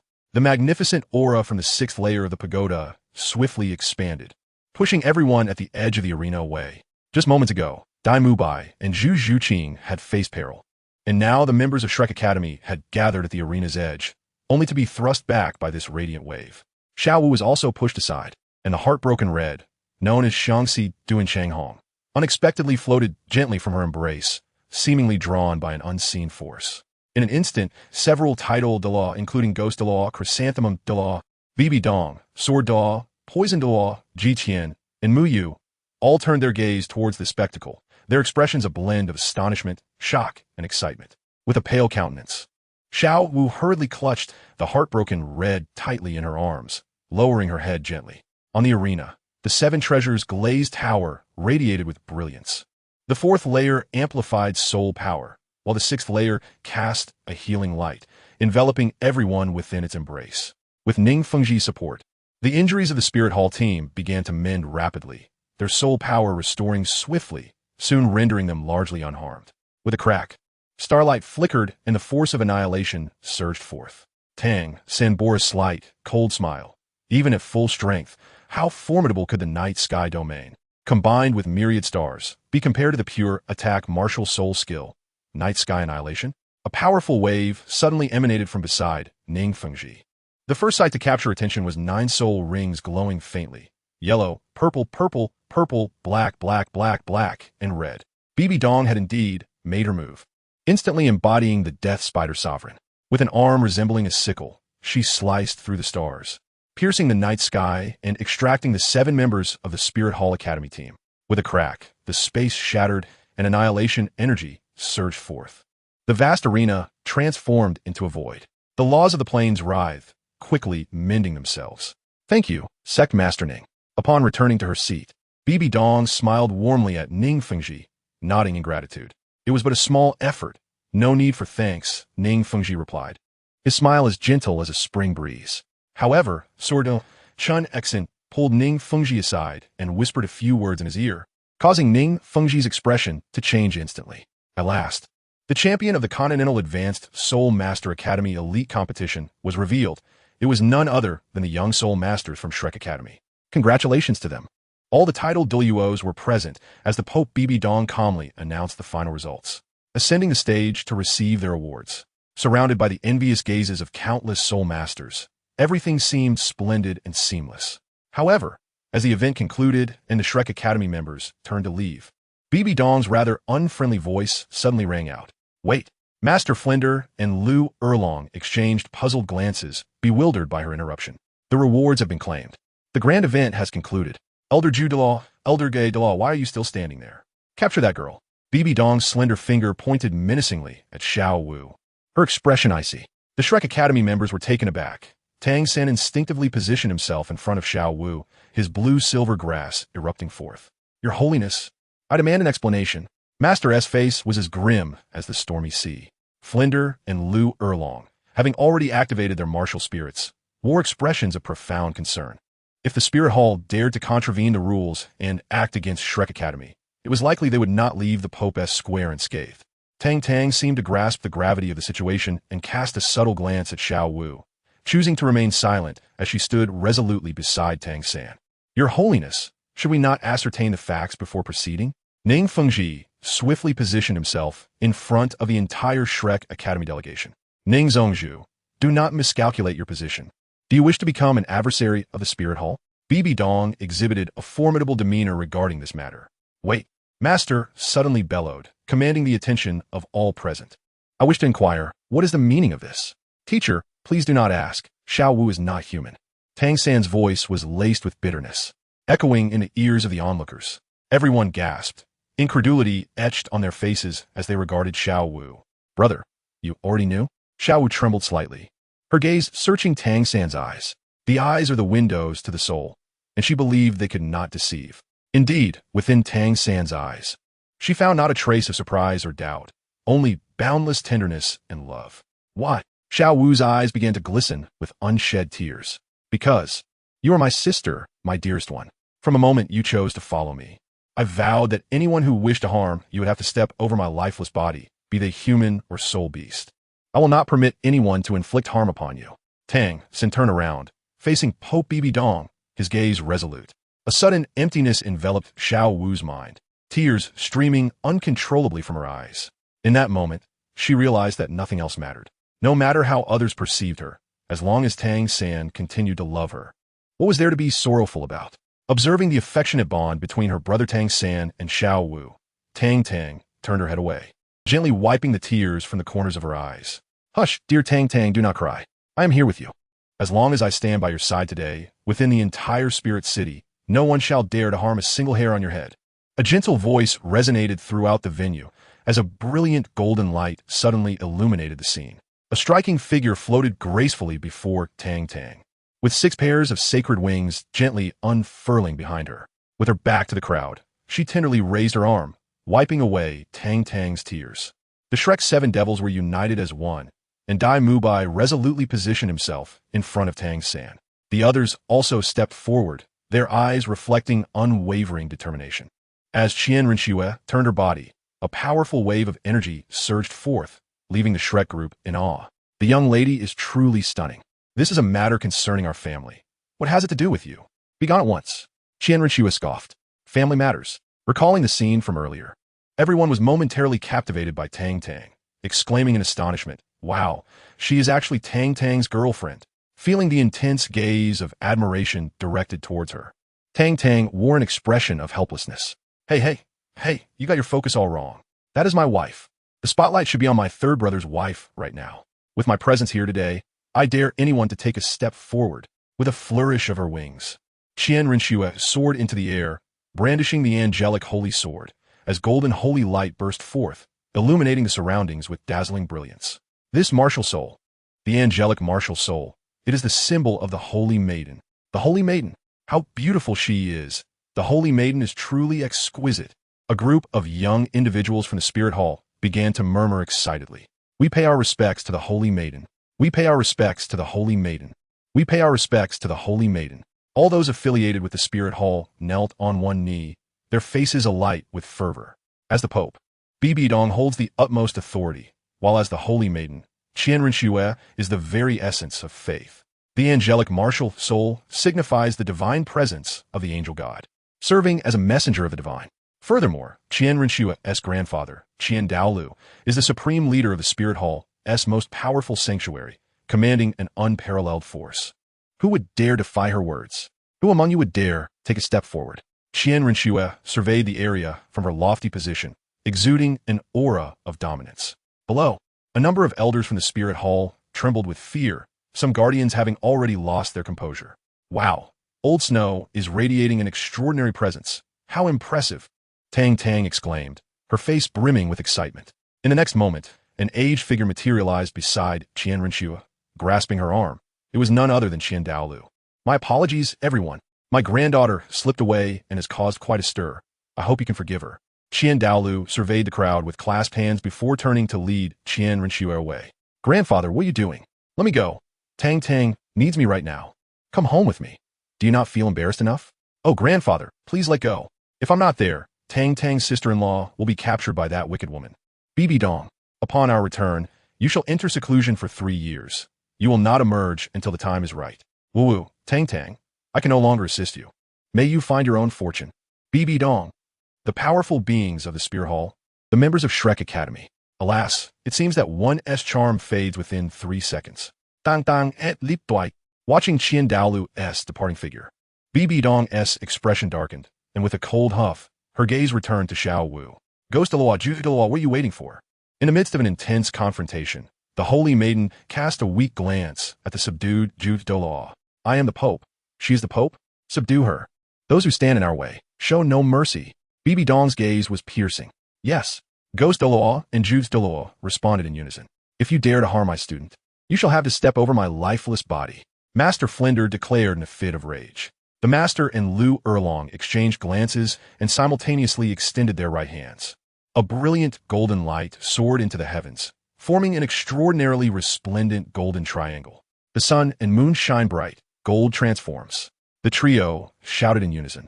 Ghost Douluo and Ju Douluo moved simultaneously. Although the fusion technique of the golden iron triangle was formidable, facing two titled Douluos like Ju Douluo and Ghost Douluo was undoubtedly a formidable challenge. Despite knowing the outcome, Master Flinder, Lu Erlong, and the others pressed forward without hesitation. Previously, it was the battle of the little monsters, and they had claimed the championship, allowing Shrek's name to resound across the continent. Now it was their turn to fight. Jiqian and Poison Douluo exchanged glances, intent on taking away Xiao Wu and Tang San, believing that if they could eliminate the source of the disturbance, the conflict would cease. A cold snort echoed, reverberating like thunder in the ears of Douluo and Jiqian. In the center of the Pope's Hall, a colossal golden silhouette quietly rose behind Bibi Dong. 9 resplendent soul rings were unleashed in an instant, and an overwhelming soul pressure rendered Douluo and Jiqian motionless. Level 97. Sword Douluo Chan Xian's expression changed dramatically as he gravely shielded Ning Fengji behind him. At that moment, the square in front of the Pope's Hall was astonishingly filled with 8 or 9 titled Douluos, a sight rarely seen in the annals of Soul Master history. 1 chrysanthemum, a little ghost, a tiny spider. Do you dare to harm my son? A deep voice resonated through the void, not particularly loud, but familiar to most, causing everyone present to involuntarily shudder. Ghost Douluo and Ju Douluo, who had been swiftly approaching Tang San and his companions, found themselves frozen in midair. They exchanged glances, both reflecting fear and astonishment. As if prearranged, they retreated to Bibi Dong's side with even greater speed than before. By the heavens, this is terrifying.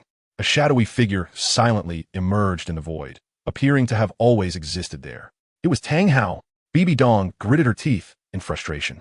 The person who had arrived was none other than Tang Hao, still clad in his shabby and disheveled attire. Were it not for the enormous Xuantian hammer resting upon his shoulder and the swirling aura of 9 soul rings, 2 yellow, 2 purple, for black, and 1 red, encircling him, one might have mistaken him for a beggar. Father Tang San felt his eyes moisten. It had been nearly 8 years since he had left the Holy Spirit Village, and he was on the verge of forgetting what Tang Hao looked like. Old man, why did it take you so long to arrive? Someone is bullying your adorable and kind-hearted little baby. Hurry and use your mighty hammer to crush them. Upon seeing Tang Hao's arrival, Tang Tang found her confidence instantly restored, and she began to assert herself with an air of authority. Enough of your nonsense. Do you believe I won't thrash you? Tang Hao deeply, a dark line forming across his forehead. What is the matter with this child?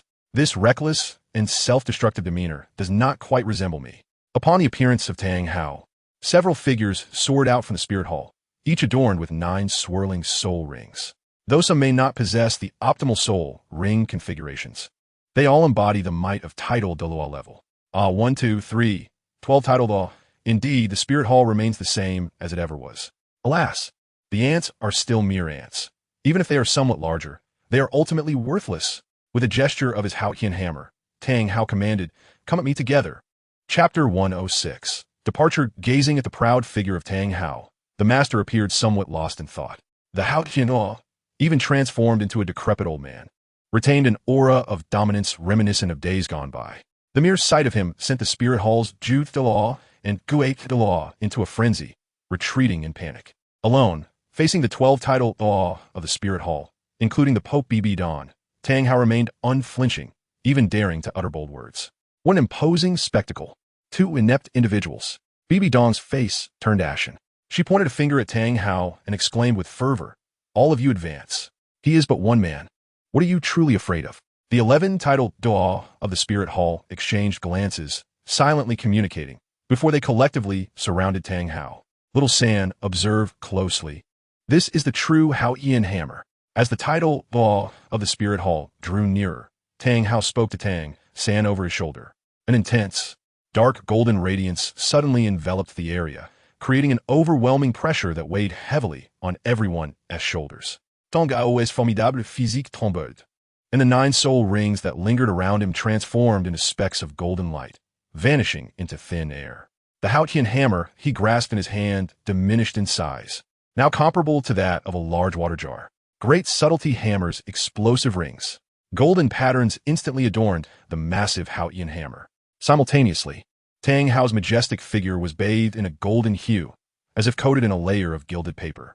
A terrifying force emanated from Tang Hao, distorting the very air in front of the Pope's palace, rendering all soul masters who had yet to reach the title Douluo level frozen in place. The formidable blow, nearly reaching the pinnacle of the supreme Douluo's might, was ultimately unleashed by Tang Hao. With a powerful thrust from his calves, the force surged through his spine, propelling his shoulders and arms, as the chaotic winds of the great Sumeru hammer erupted. A thunderous strike. 11 silhouettes were sent flying by Tang Hao's hammer, crashing into the rear of the papal hall. Yet, this was not the conclusion. With a swift turn, the second strike of the chaotic wind hammer technique was delivered, even more formidable than the first, aimed directly at Bibi Dong. After unleashing 2 strikes, Tang Hao did not linger to observe the outcome. He cradled Tang San in one arm and Xiao Wu in the other, while carrying Tang Tang on his back, promptly making his escape with haste. He was acutely aware that the great Sumeru hammer could only unleash 3 attacks at most, and understood deeply the wisdom of knowing when to withdraw. This is the Spirit Hall city, and atop the mountain lies a temple of worship. Should that old curmudgeon Qin Douluo descend upon us, it is quite possible that today could end in utter disaster. After being struck and sent flying by Tang Hao, 11 titled Douluo surged forth once more. Although Tang Hao's strike was formidable, when its power was divided among the 12, it remained fearsome but no longer instilled overwhelming dread. However, what left the title Douluo of the Spirit Hall in disarray was the immediate arrival of a second strike, following closely on the heels of the first. This time, the title Douluo were utterly unprepared. Faced with Tang Hao's terrifying strike, each of them vomited blood and was sent flying, collapsing a significant portion of the Pope's hall behind them. On the steps in front of the Pope's hall, Bibi Dong stood quietly, her golden crown having fallen aside, a trace of fresh blood still lingering at the corner of her mouth, and her long hair in disarray. Tang Hao! Bibi Dong roared in fury, her voice echoing for miles. Hearing her enraged shout behind him, Tang Hao quickened his pace even further. As the events settled, the ultimate outcome revealed that the Spirit Hall, including Pope Bibi Dong and the 12 titled Douluo, had sustained severe injuries. Tang Hao arrived gracefully, carrying his son, and departed with an imposing presence that was indelibly etched in the minds of all. There is no wall that does not let through the wind. News soon spread like wildfire across the continent, leaving everyone astonished by Tang Hao's prowess. Half a month later, in the Star Luo Empire's Shrek Academy, all 7 members of the Shrek's 7 monsters had graduated. Ma Hongjun remained as a teacher at the academy. Ning Rongrong returned to the 9-treasure glazed tile school, and Dai Mubai and Zhu Zhuqing returned to the Star Luo royal family. As for Oscar, he initially intended to join the 9-treasure glazed tile school to follow Ning Rongrong, but after witnessing Tang Hao's overwhelming performance, he was inexplicably inspired to embark on his own journey. Meanwhile, the members of the Shrek's Milk team all stayed on at Shrek Academy to teach, waiting for Tang Tang's return, as they could not return to the Royal Academy. Upon learning that Shui Qinghe was the holy maiden Qian Rinxue of the Spirit Hall, the Snow Knight Emperor was so enraged that he fell ill, realizing his time was running short. The second prince, Shui Beng, naturally ascended to the position of Crown Prince. Notably, as Shrek Academy secured the championship in the elite competition for high-level Soul Master Academies across the continent, an increasing number of students began to enroll at Shrek. The already expansive Shrek Academy was poised for further growth. On a night at the edge of the Star Do Great Forest, 4 slender figures stood resolutely under the luminous moonlight. Xiao Wu gazed quietly at Tang Hao, Tang San, and Tang Tang, her beautiful eyes filled with deep reluctance. Go! This is where you belong. Here, you are the safest. Once Xiao San's strength is sufficient, I will send him to the Star Do Great Forest to find you. Tang Hao spoke gently. Brother, Xiao Wu looked at Tang San, her eyes reddening once more. Silly girl, why cry? It's not as if we can't meet again. Once I follow father and grow strong enough, I will come to the Star Do Great Forest to find you. By then, I want you to be my wife. Tang San gently embraced Xiao Wu. It's a promise, Xiao Wu said, her eyes sparkling as she gazed intently at Tang San. It's a promise. Tang San nodded. Brother, could you please comb my hair once more? Xiao Wu glanced at Tang Hao and Tang Tang, standing beside her, her cheeks flushed with embarrassment. Certainly, Tang San replied readily. Beneath the moonlight, the starry sky blanketed the surroundings. The tranquil woods enveloped them, with an occasional roar from a beast adding a touch of life to the serene expanse of the star-doe forest. Bathed in moonlight, the young girl sat gracefully on a stone, her head bowed low. Behind her, the young boy held her hair in one hand and a wooden comb in the other, meticulously tending to her tresses. Fireflies danced around them, creating a scene of breathtaking beauty. After a while, as the trees parted, a colossal figure emerged, unmistakably that of Ming. Brother, I must leave now, Xiao Wu spoke with a heavy heart. Go. Tang San gently tied the braided scorpion tail he had fashioned, stepping back 2 paces with a smile on his face as he watched her. She leaped into Tang San's embrace, tears streaming down her face. Yet she understood that she had to depart. Her identity had been compromised, and countless individuals across the continent were searching for her. Staying with Tang San would only endanger him. She placed a soft kiss on his lips and walked away without looking back, fearing that if she did, she would never want to leave. Under the night sky, beneath the starlight, a trail of glistening tears remained in her wake. Sister-in-law, rest assured, I will keep a close watch on my brother and will never allow any other woman to take advantage. Tang Tang shouted at Xiao Wu's retreating figure. What nonsense are you spouting? Tang Hao raised his hand and playfully gave him a light smack on the head. Chapter 107. The maze-gorged Tang Hao took Tang San to the city of slaughter, while Tang Tang remained alone in the Heaven-Do Empire. At Moon Pavilion, with a bright moon hanging high outside, Tang Tang finally found time to assess herself. System notification. Congratulations, host, for completing the 3rd trial of the Divine Level 18 trials. Achieving first place in the elite competition of the Advanced Soul Master Academy across the continent. Completion rewards. All soul ring ages increased by 5,000 years. Affinity with the goddess of life and the god of destruction increased by 10%, and a piece of 100,000-year-old soul bone from the left arm.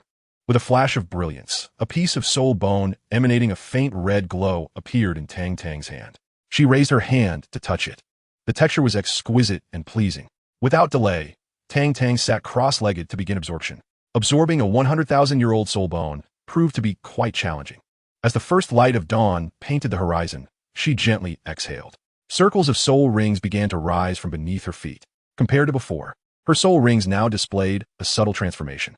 The first ring remained purple, but from the second ring onward, they had turned pitch black. 1 purple, 3 black, and 1 red soul ring, an awe-inspiring sight.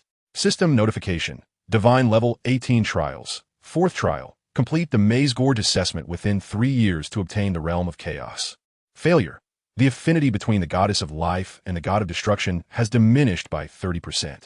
Completion has yielded a reward of 1 divine soul ring. And all soul rings have had their lifespan extended by 5,000 years. The affinity with the goddess of life has increased by 10%, and level has been multiplied by 5. Tang Tang. I initially believed that with the conclusion of the 3rd assessment, I could indulge without restraint. However, I was soon dispatched to the Mysterious Canyon. The City of Slaughter, the Mysterious Canyon, and the Abyss of Corruption are collectively regarded as the 3 forbidden territories of Douluo continent. These places are a haven for the most heinous of individuals, where those permitted entry are invariably stained with blood. To survive within, one must become increasingly powerful. As dawn broke, Tang Tang gathered her belongings, preparing to bid farewell to her aunt, Tang Yuehua. She was wholly unaware of the circumstances surrounding the mysterious canyon, but it was evident that a locale with a reputation to rival the City of Slaughter would not be welcoming.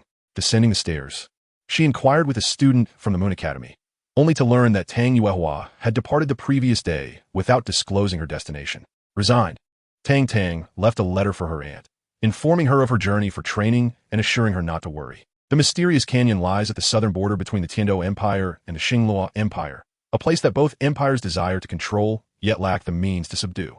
Its remote location and formidable terrain have rendered it a low priority for management, allowing it to develop independently. After a month and a half, Tang Tang finally arrived near the mysterious canyon. Having never visited before, she nearly lost her way along the journey. Fortunately, this area is not as concealed as the City of Slaughter. After asking for directions a few times, she ultimately found her destination. In the distance, A city resembling Notting City stood majestically several miles ahead, nestled between two towering peaks, resembling a checkpoint or grand gateway. In years past, this was a city within the Tiando Empire, later seized by an unparalleled powerhouse, transforming it into the entrance of the mysterious canyon. From afar, a gentle breeze carrying a sweet, metallic scent wafted over from the city. Tang Tang's expression shifted slightly, for it was indeed a den of iniquity, with the stench of blood reaching several miles away.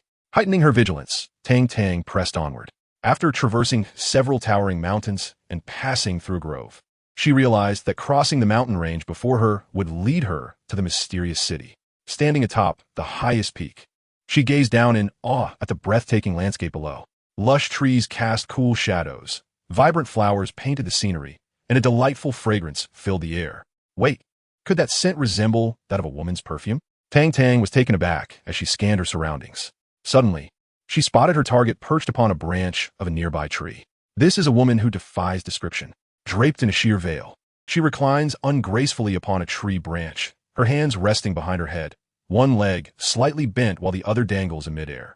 The springtime radiance is abundant.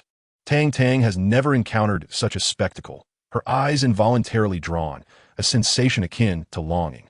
One glance, two glances, three glances. A beauty before her. How could she not gaze? After all, the woman seemed to be asleep, and there would be no consequence for indulging in a sight.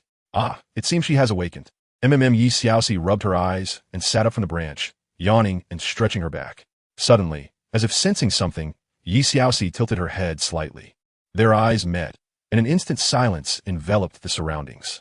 Hey, Tang Tang, who are you? How did you end up here? What are you staring at? Yi Xiaoxi's expression turned cold. A terrifying murderous intent suddenly descended upon Tang Tang, causing her to feel an icy chill. Humph. Lacking in curves and allure. Why would I bother looking at you? Tang Tang scoffed dismissively, teetering on the edge of recklessness. You seek death. Yi Xiaoxi's eyes flashed with fury. How dare he say she lacked allure? He appeared rather handsome, yet he turned out to be blind. 2 yellow, 2 purple, and 4 black soul rings abruptly emerged, unleashing a formidable pressure that enveloped the air. Despite her youth, she was a formidable soul Douluo of the 8th ring. I mean, no offense, miss.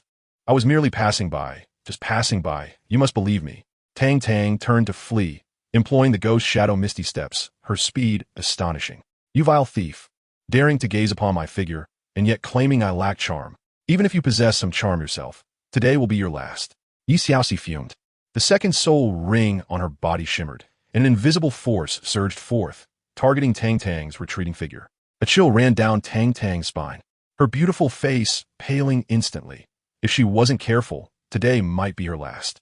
Summoning the starry staff, she activated her first soul skill in life mode, amplifying all attributes by 120%.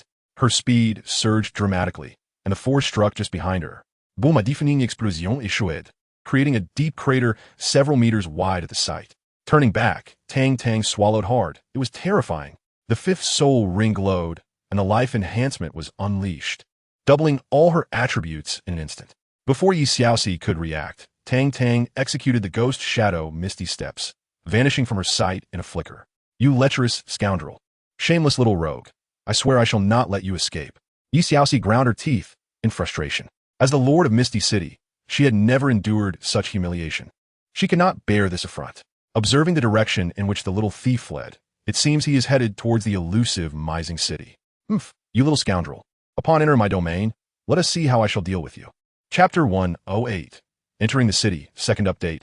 Tang Tang now hides beneath a small hill outside Mising City, his heart racing tumultuously.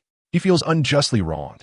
He merely passed by and inadvertently caught sight of that wicked woman sleeping upon a branch. A casual glance nearly cost him his life. Not worth my time. Thankfully, he fled swiftly. The woman, though striking in appearance, possesses a temper to match. No wonder, even with such prowess, she remains unmarried, destined to be alone for a lifetime. Ah, the outside world is indeed daunting. Encountering a mere stranger could lead one to face a formidable opponent of extraordinary strength. Tang Tang gazes helplessly at the heavens, lamenting his plight. Speaking of that woman, her martial spirit is peculiar. Its form is concealed, yet emanates a potent, invisible force. Truly, this vast world is filled with extraordinary talents. After waiting for a considerable time, without the malicious woman in pursuit, Tang Tang finally breathes a sigh of relief. As long as he navigates beyond this stretch of road, the vastness of the continent renders the likelihood of their paths crossing nearly non-existent. As he gazes upon the nearby Mizing city, Tang Tang straightens his attire, attempting to present himself more favorably as he strides towards the entrance. From a distance, Mizing city exudes an air of grandeur, its towering walls soaring hundreds of meters high, seemingly sophisticated and impressive. Yet, as he approaches, he realizes the facade of elegance is but an illusion. The city lay in a state of profound decay. In certain areas, the bricks of the walls had crumbled away. And at the entrance, there were no guards to be seen, only an elderly woman tending a large cauldron. Above the city gate, 3 gilded characters were inscribed. Mi Zhu Cheng. Tang Tang gazed in silence, noting that even the inscriptions had been eroded significantly, with some portions entirely flaking away. Looking through the city gate, the streets within the city were eerily quiet, devoid of any human presence. Young man, if you wish to enter the enigmatic city, you must first drink the bewildering soup. Only after consuming my concoction and entering the labyrinthine spell will you be able to truly step into the enigmatic city. The old woman spoke. Huffed. Who do you think you're fooling? The gate is wide open. Isn't it meant for people to enter? Tang Tang retorted, unconvinced. Such outdated tricks can only deceive children. As Tang Tang stepped into the city, the old woman smiled silently, gently stirring the soup in her pot with a spoon. An hour later, at the city gates, a radiant glow erupted. Amidst the dazzling golden light, Tang Tang emerged, clutching her chest with a pallid complexion. How about it? Will you drink my soup or not? The old woman asked, her eyes twinkling with mirth as she gazed at Tang Tang. Her expression shifted. Although somewhat displeased and with a hint of indignation, Tang Tang still approached her cautiously. Ever since the emergence of the mysterious canyon, anyone wishing to enter the city must partake of the old woman's soup, regardless of their esteemed status. The old woman, her face lined with wrinkles, held the bowl of soup with slightly trembling hands, yet her words struck Tang Tang with astonishment. She was uncertain whether the special status the old woman referred to was regarding her identity from the Xuantian Sect or the divine legacy she bore. If it pertained to the former, it might be manageable. However, if it were the latter, the implications were beyond her imagination. Gazing at the golden broth in the bowl, Tang Tang furrowed her brow, but ultimately tilted her head back and drank it in one gulp. An indescribable, rich aroma burst forth within her mouth, and simultaneously, she felt her soul power within her body come to a sudden standstill. Attempting to summon her starshine scepter, she found it utterly unresponsive. Her soul power, too, remained dormant, rendering her as ordinary as any other person. Useless. Drinking the soup suppresses and seals away your soul power, regardless of your cultivation level. The only way to unseal it is through the mysterious canyon, the old woman explained with a beaming smile. Must everyone drink the soup to enter? Tang Tang in quit sop di. Those who have not partaken of the soup cannot enter the mysterious canyon.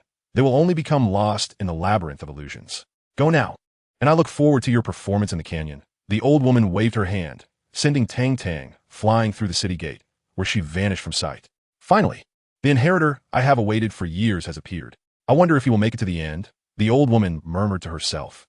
As she turned to observe Yi Xiaoxi approaching in the distance, her expression softened, returning to her previous demeanor. Is there a newcomer today, Elder Destruction?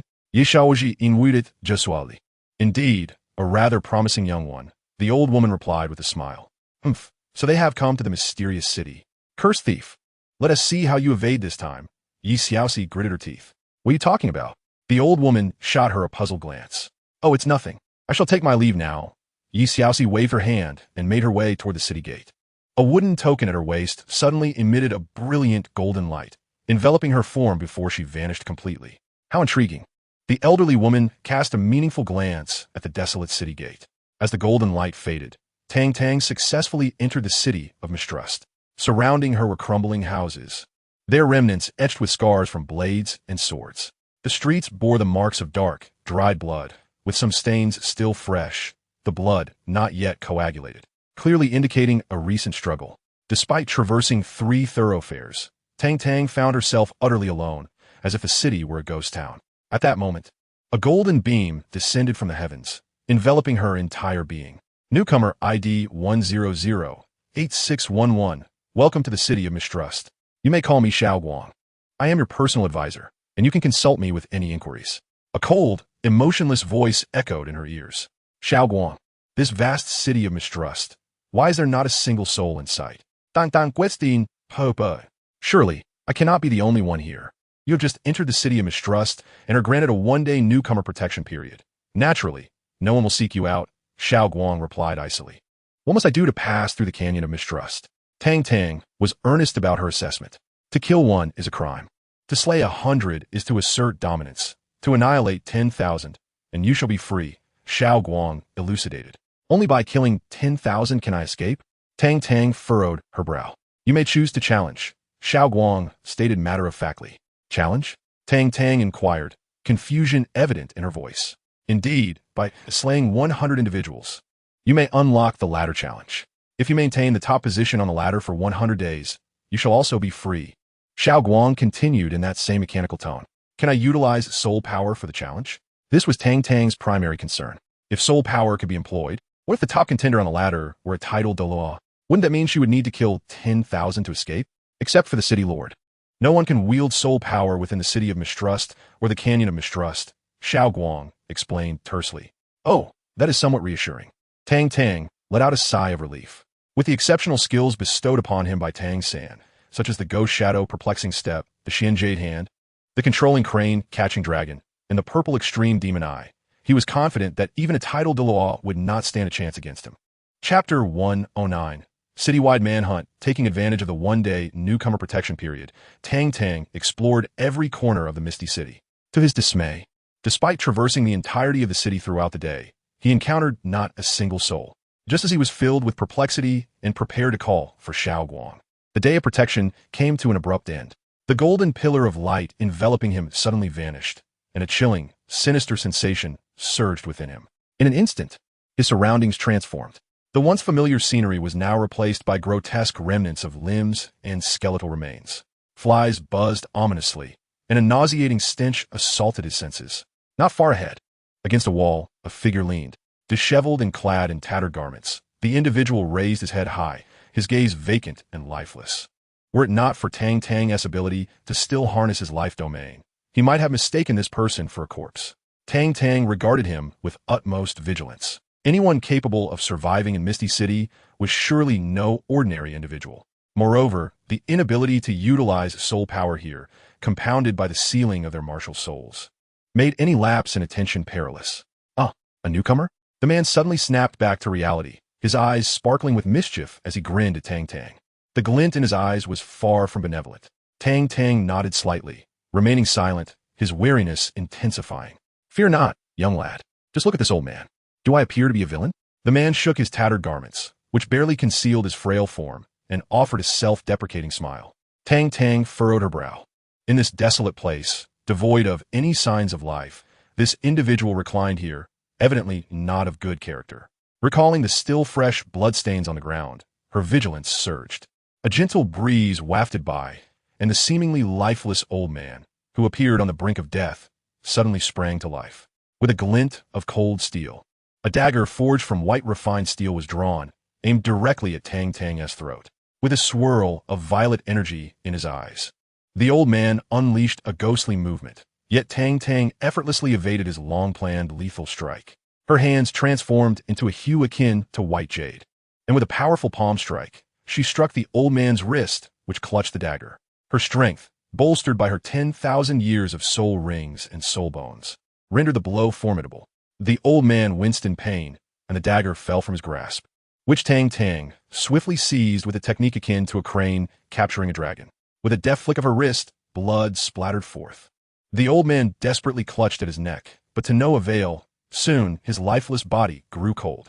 Humph, this wretched old fool thought to deceive me, treating me as if I were a mere child. Tang Tang was left speechless. Given the old man's age, he must have arrived in the city of illusions long before her birth. Wiping the dagger clean on the old man's clothing, she surveyed him from head to toe. Ah, splendid. She had acquired a weapon upon her arrival.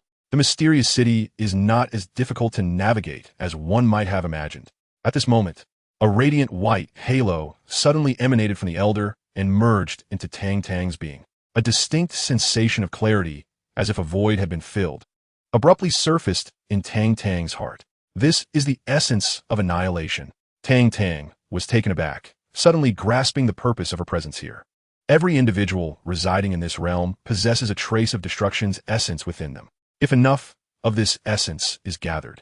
It can culminate in the most rudimentary version of the realm of annihilation, the chaotic domain. Furthermore, those who rank higher on the celestial ladder carry a greater quantity of this essence.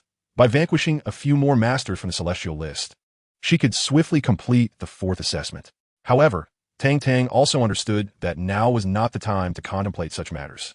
The formidable beings of the celestial list undoubtedly possess considerable strength. Should she recklessly approach them? What if she faced an unforeseen downfall? Thus, she resolved to bide her time, to develop her strategy while discerning their true capabilities, and then systematically eliminate them.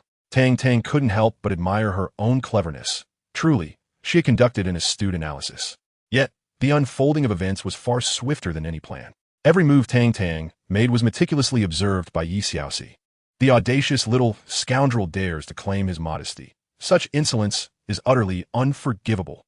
Yi Xiaoxi's beautiful eyes shimmered with intent as she prepared to impart an unforgettable lesson upon Tang Tang. An announcement resonated throughout the city. At coordinates 413, 629 in the mysterious city, a newcomer has arrived, and a citywide manhunt has been declared. Any who vanquish this individual shall be rewarded with a half-year of safety. This proclamation echoed through the skies, as large, vibrant banners were unfurled above the mysterious city and the mysterious canyon. With a mere glance upwards, one could behold the magnificent, multicolored banners. The once silent and desolate atmosphere of the mysterious canyon and city erupted into a fervor. Former adversaries, who had battled as fiercely as if avenging familial grievances, suddenly reconciled, smiling broadly as they embraced each other and made their way toward the designated coordinates. Observing the flickering figures in the distance, Tang Tang wore a bewildered expression. What is this all about? Why have so many people suddenly gathered? Raising her head to behold the enormous, multicolored banner in the sky, Tang Tang was filled with bewilderment. I want to notice. What is this? To Tang Tang's astonishment, he discovered a crimson arrow symbol hovering above his head, pointing directly to the spot where he stood. Taking a couple of steps forward, the arrow shifted in tandem with him. The connection to the enormous banner overhead caused his expression to change dramatically. It turned out that the target of this so-called bounty was none other than himself. Who the hell is behind this? Tang Tang couldn't help but curse. As he noticed shadows approaching from a distance, a bead of cold sweat trickled down his forehead. The odds were clearly stacked against him. He was but one man facing a multitude. Utilizing the ghostly shadow step, Tang Tang swiftly made his escape, cursing the ancestors of whoever orchestrated this debacle. Had he disturbed their ancestral grave? What grudge could warrant such relentless pursuit? Stop! Don't run! Shouted one of the assailants. I advise you to surrender. We can still leave you in one piece. One of the pursuers, admiring Tang Tang's graceful figure, exclaimed, Oh, how handsome. I want him to pick up the soap for me. Ugh, get lost, you wretched creep. A band of ruthless villains, their eyes gleaming with malice, chased after Tang Tang through the labyrinthine streets of the city. Meanwhile, the mastermind behind this entire affair, Yi Xiaoxi, was doubled over in laughter, gasping for breath. Chapter 110. 2 years in a secluded valley of the mysterious canyon, Tang Tang, breathless, leaned against a mountain wall, gazing up at the sky, feeling as though he had reached the pinnacle of life. He had experienced the exhilarating sensation of being pursued by fervent fans, an utterly chaotic affair. As he took refuge here, he noticed, inexplicably, that the red arrow marking above his head had temporarily vanished. To his dismay, upon recuperating, the red arrow reappeared once more. Before long, a throng of zealous fans followed closely behind him, their frustration mounting as they could not catch up. In a fit of anger, various objects, blades, stones, shoes, and even undergarments, were hurled in his direction. Fortunately, the distance was sufficient enough that most of these items missed their mark. However, the stones, small yet heavy, proved to be a different story. Tang Tang was struck multiple times, wincing in pain. Just wait until the bounty is lifted. I shall deal with you then. Little did he expect that this waiting period would last a full 2 years. The vast skies above the mysterious canyon and mysterious city slowly faded from the presence of the enormous rainbow banners. This signified that, from that very moment, Tang Tang's bounty had officially been rescinded. Throughout these 2 years, apart from brief moments of rest and meals, he had spent the majority of his time evading relentless pursuers. While he had not felt any significant changes, his physical prowess had improved dramatically compared to 2 years prior, his stamina exceeding that of his former self by a factor of 10. Of course, the journey had not been devoid of challenges. There were numerous occasions when he found himself encircled, fighting until he was utterly exhausted, unable to even grip his weapon. It was only when Yi Xiaoxi intervened, dispersing those wielding knives, that he was saved. Hiding in that secluded valley, Tang Tang longed to release a triumphant howl to the heavens. 2 long years, each day spent fleeing from a horde of burly men, had nearly driven him to his wits' end. Thankfully, with the bounty lifted, such days were now behind him. In this span of time, the number of lives claimed by Tang Tang had reached no fewer than 800, qualifying him for the heavenly rankings challenge long ago. Yet, the constant threat of pursuit had left him no opportunity to seize that chance. Now, with the bounty rescinded, he finally found respite. After indulging in a delightful slumber and a hearty meal, Tang Tang prepared to hunt down the formidable figures of the heavenly rankings. You little rascal, your vitality is quite tenacious. Yi Xiaoxi's radiant figure suddenly appeared at the other end of the valley, her charming smile directed at Tang Tang. It's you. Even after the passage of 2 years, Tang Tang still vividly remembers her. What of it? You, a scoundrel, a vile rogue, a lecherous wretch, a base miscreant. Let us see if you dare to offend me again. Yi Xiaoxi held her head high, resembling a proud peacock. You wretched soul, I shall not back down. Tang Tang was furious. 2 years. A full 2 years. Each day shadowed by relentless pursuit, she could scarcely find peace and sleep. Constantly fearing that a burly brute would emerge from the shadows, knife in hand, ready to strike her down. This grudge must be avenged. Tang Tang had long since resolved to take action. Should she discover the identity of the miscreant, she would ensure that the punishment was so severe that even their mother would be unable to recognize them. Now, with her foe before her, Tang Tang could hardly contain herself. With a swift leap, she tackled Yi Xiaoxi to the ground. Gazing upon her striking features, Tang Tang found herself momentarily at a loss for how to proceed. Should she poke her nostrils? Dig out her eyes? Wouldn't that be excessively cruel toward the girl? What are you doing? Yi Xiaoxi was bewildered, her mind blank, having forgotten that she was a formidable warrior of a caliber far surpassing that of the current Tang Tang. What do you mean, what am I doing? Tang Tang retorted with a fierce expression, pinching Yi Xiaoxi's face and manipulating it in various ways. That hurts. You insufferable scoundrel. Let go of me. Yi Xiaoxi protested, struggling against her captor. Flipping Yi Xiaoxi over, Tang Tang's gaze fell upon her pert backside, and she raised her hand to deliver a resounding slap. The sound echoed throughout the valley. You wretch, cease this at once. Feeling a tingling sensation on her rear, a mist of tears welled in Yi Xiaoxi's wide eyes. This is merely a small retribution for the mischief you've caused me, Tang Tang declared, rising to her feet and turning to leave. With much of the chaotic realm still left unaddressed, she knew her actions must be swift. The deadline for the assessment loomed. Less than a year away. In the valley, as she watched Tang Tang's retreating figure, Yi Xiaoxi stood up, clutching her backside, her cheeks flushed with embarrassment. This scoundrel. Once you step outside, just wait and see how I shall deal with you. Just now. Tang Tang acted with such swiftness and surprise that Yi Xiaoxi found herself utterly unprepared, her mind a blank, completely forgetting to resist. Although within the confines of the mysterious canyon, Yi Xiaoxi is bound by the rules that prevent her from taking action, only able to issue a bounty or some other task. Her own cultivation remains unfettered. She was simply too flustered by the sudden turn of events. The heavenly ranking boasts only 10 slots, each a symbol of formidable power. Within the mysterious canyon, they each command their own territory, and few would dare to provoke them. Should anyone wish to challenge them, venturing into their domain would surely yield results. Tang Tang intends to commence her efforts with the individual ranked 10th. The 10th on the heavenly ranking, Mo Feng, possesses an unclear strength. The scant records of his actions indicate he only engaged when challenging the former holder of that rank, and it is likely that all witnesses to his other exploits have met their demise. Before a rather charming little villa, Tang Tang knocked vigorously on the door. This is the residence of Mo Feng. In a world rife with slaughter, the ability to safeguard such a dwelling through sheer strength speaks volumes of one's formidable prowess. Creaking, the door opened from within. The first thing that caught Tang Tang's eye was a rather pleasant visage, though not as striking as Yi Xiaoxi. She could undoubtedly be considered a beauty within the enigmatic Misty Canyon and Misty City. Are you Mo Feng? Tang Tang inquired, astonished as he regarded her. As a man determined to become the dream lover of millions of girls, he found himself in a quandary. He had never laid a hand on a woman, though he had recently made an exception in a rather different context. I am not. You must be here to challenge me.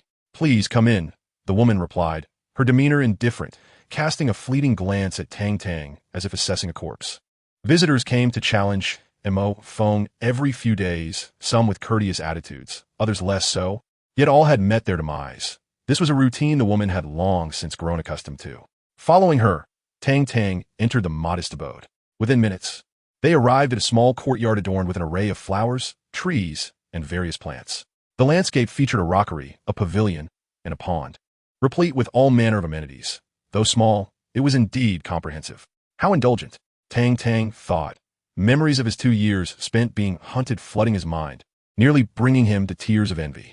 Why was there such a vast chasm between individuals? A sense of injustice welled within him. Tang Tang's irritation grew. The consequences could be severe. In Chapter 111, titled Men Are Creatures of Duplicity, Mo Feng appeared as a refined middle-aged gentleman, seated in the pavilion savoring tea. Upon spotting Tang Tang, his expression remained unchanged. Unless one of the top 10 figures from the heavenly rankings were to arrive, he would hardly feel a tremor of anxiety. As for others, they were, in his eyes, mere refuse easily disposed of. "You are Mo Feng?" Tang Tang queried. "I am indeed Mo Feng," he replied, glancing at Tang Tang before returning to his tea. Tang Tang narrowed his eyes. It was evident that Mo Feng regarded him with utter disdain. Now that he had found the man himself, Tang Tang had little more to say. With a swift motion, he drew 2 daggers, their blades glinting ominously. These were standard issue, forged from tempered steel, acquired from a slain adversary during his pursuits. "Very well, let us play," Mo Feng said, setting down his teacup and rising gracefully. He casually picked up a folding fan from the table and approached Tang Tang. "Make your move. Be swift, for I have yet to finish my tea." Montag Feng lazily beckoned. Seeking death, Tang Tang let out a cold huff, and an intense aura of menace instantly emanated from his being. With swirling violet energy in his eyes and his feet dancing like shadows, Tang Tang's figure vanished from Mo Feng's sight in an instant. "This is bad." Mo Feng's heart raced with alarm, realizing he had underestimated his opponent. Yet before he could react, Tang Tang's dagger had already swept across his throat. A surge of searing blood gushed forth, and Mo Feng's face contorted in agony and disbelief. How could the illustrious 10th on the heavenly rankings be so swiftly vanquished? Even the top contender would likely find it a formidable challenge. A brilliant white light ascended from Mo Feng, merging into Tang Tang's being. 1/3 of the source of destruction was collected. Indeed, the essence of destruction emanating from a heavenly ranking expert is abundant. Merely a 10th-ranked individual possessed a full 10th of such power. Simultaneously, atop the heavenly rankings stone tower in Misty City, a dazzling golden light erupted. The former 10th-ranked individual, numbered 100-1010, had their name replaced by that of 100-8611, leaving the name field conspicuously blank. The notorious figures surrounding the tower gasped in shock, each hastily leveraging their connections to glean more about the enigmatic 100-8611, lest they unwittingly provoke a deadly confrontation. The news spread swiftly. The monumental event of a ranking change after many years reverberated throughout Misty City and the Misty Grand Canyon. Everyone was astounded. The city and canyon, which had fallen into silence following the revocation of Tang Tang's bounty, buzzed with activity once more, stirred by his audacious actions. However, the events were far from over. That very afternoon, the heavenly ranking stone tower radiated yet another brilliant golden light. The individual previously ranked 9th saw their name dim, only to be supplanted by Tang Tang of number 100-8611. A wave of astonishment swept through the misty Grand Canyon. Within the span of a single day, he had successfully challenged and defeated both the 10th and 9th ranks. The populace clamored to uncover the identity of this remarkable individual, whose prowess seemed utterly unfathomable. Ignoring the tumult outside, Tang Tang, the architect of this upheaval, sat contentedly in the abode of the former 9th rank, indulging in a lavish feast. Surrounding him were a dozen elegantly attired and strikingly beautiful women, cautiously observing him. They were the consorts of the former 9th rank, now deceased, and Tang Tang found himself at a loss regarding how to handle their presence. What does it matter? Let us first satisfy our hunger. As a gust swept through, Tang Tang patted his belly, reclining in his chair with a satisfied belch. Since arriving in Misty City, he had not enjoyed a meal so delightful in quite some time. A strikingly attractive woman cautiously called out, appearing to be the eldest among the group of ladies. "You need not be so fearful. I shall not harm you." Tang Tang waved her hand reassuringly. These women were originally the 9th on the celestial ranking, abducted through various means. However, due to the comfort of their surroundings and the absence of the constant fear of death, they did not attempt to escape. "Please, kind sir, take us in," one of the women pleaded softly, wiping away her tears. No, no, I never intended to settle here, Tang Tang replied, shaking his head vigorously. What I ist. He was determined to leave within half a year, and bringing along this group of women was utterly absurd. Moreover, these women were merely the remnants of that former ninth-ranked celestial lady, who held no allure for Tang Tang. As a man of discernment and taste, only the perfect goddess, Qianren Xue, occupied his aspirations. As for the women before him, their affections were of no consequence to him. Though we sisters may not aid you in battle, we can offer warmth and solace, even warming your bed before sleep. We hope you do not disdain us, one woman said, her face etched with sorrow. If you refuse to take us in, we shall surely meet a tragic end. In that case, you might as well kill us now. Stop right there. I already have someone I care for, Tang Tang interjected, shaking his head once more. In his heart, love was both sacred and selfish. One lifetime was sufficient for a single beloved. Who would have thought you, a little lecher, could be so devoted? The stunning figure of Yi Xiaoxi suddenly appeared in the room. It's you. What do you want? Wasn't he the lesson from last time enough?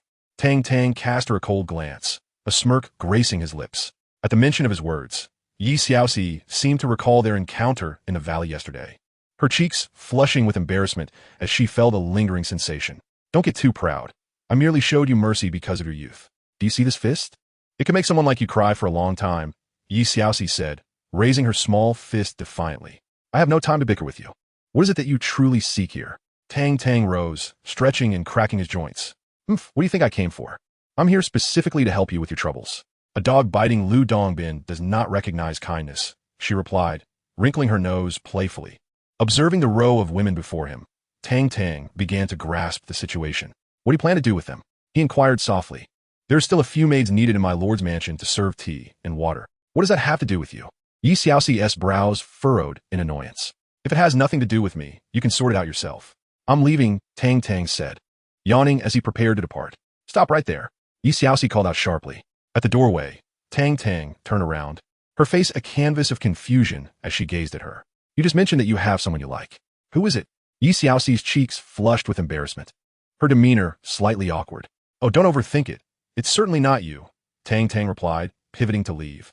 Watching Tang Tang's retreating figure, Yi Xiaoxi huffed softly, shaking her small fist at her back. Still in denial, just as my mother said. Men are indeed creatures of contradiction. What clumsy oaf. Due to certain irresistible circumstances, the book title may be altered in the near future, so please do not be alarmed. Rest assured to continue following the story. Chapter 112. Acquaintance. First update. After advancing to the 9th position on the heavenly rankings, Tang Tang took a week off.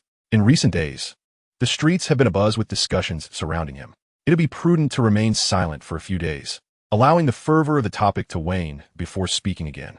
A week later, Tang Tang set out once more. Indeed, after a week of tranquility, the chatter about Tang Tang had significantly diminished. As he wandered through the bustling streets of Misty City, he occasionally encountered pairs of individuals engaged in conversations about women and food. Suddenly, while advancing briskly, Tang Tang came to an abrupt halt, blinking in surprise. He thought he recognized two familiar figures. Taking a few steps back, he was met with the unexpected sight of two young men. Were those not the golden generation of the Spirit Hall, Xiaoyu and Yin? Tang Tang called out loudly. Spirit Hall, where are the people from the Spirit Hall? Where are they? In an instant, a throng of individuals emerged, most of whom had been driven to this place by the Spirit Hall, harboring an intense animosity toward it. At the mere mention of the Spirit Hall, they nearly went mad, their eyes ablaze with fury. Xiaoyu, upon catching sight of Tang Tang, turned pale with fear. Is this person a devil? Why does he persistently haunt me? Even after being cast into the mysterious canyon, I still encounter him. What are your intentions? Yin wore a face of vigilance. This fellow is certainly not a good person. It would be wise to keep your distance and refrain from any familiarity with him. Oh, come now. We are all old acquaintances. Let us not stand on ceremony. Tang Tang exclaimed with enthusiasm. If there is nothing pressing, we shall take our leave. Xiaoyu had no desire to linger any longer. Wait, who gave you permission to leave? Tang Tang sneered coldly. In this misty city, our soul powers are suppressed. We have nothing to fear from you. Xiaoyu replied with an air of indifference. Tell me, what do you think would happen if I were to shout that you are from the Spirit Hall?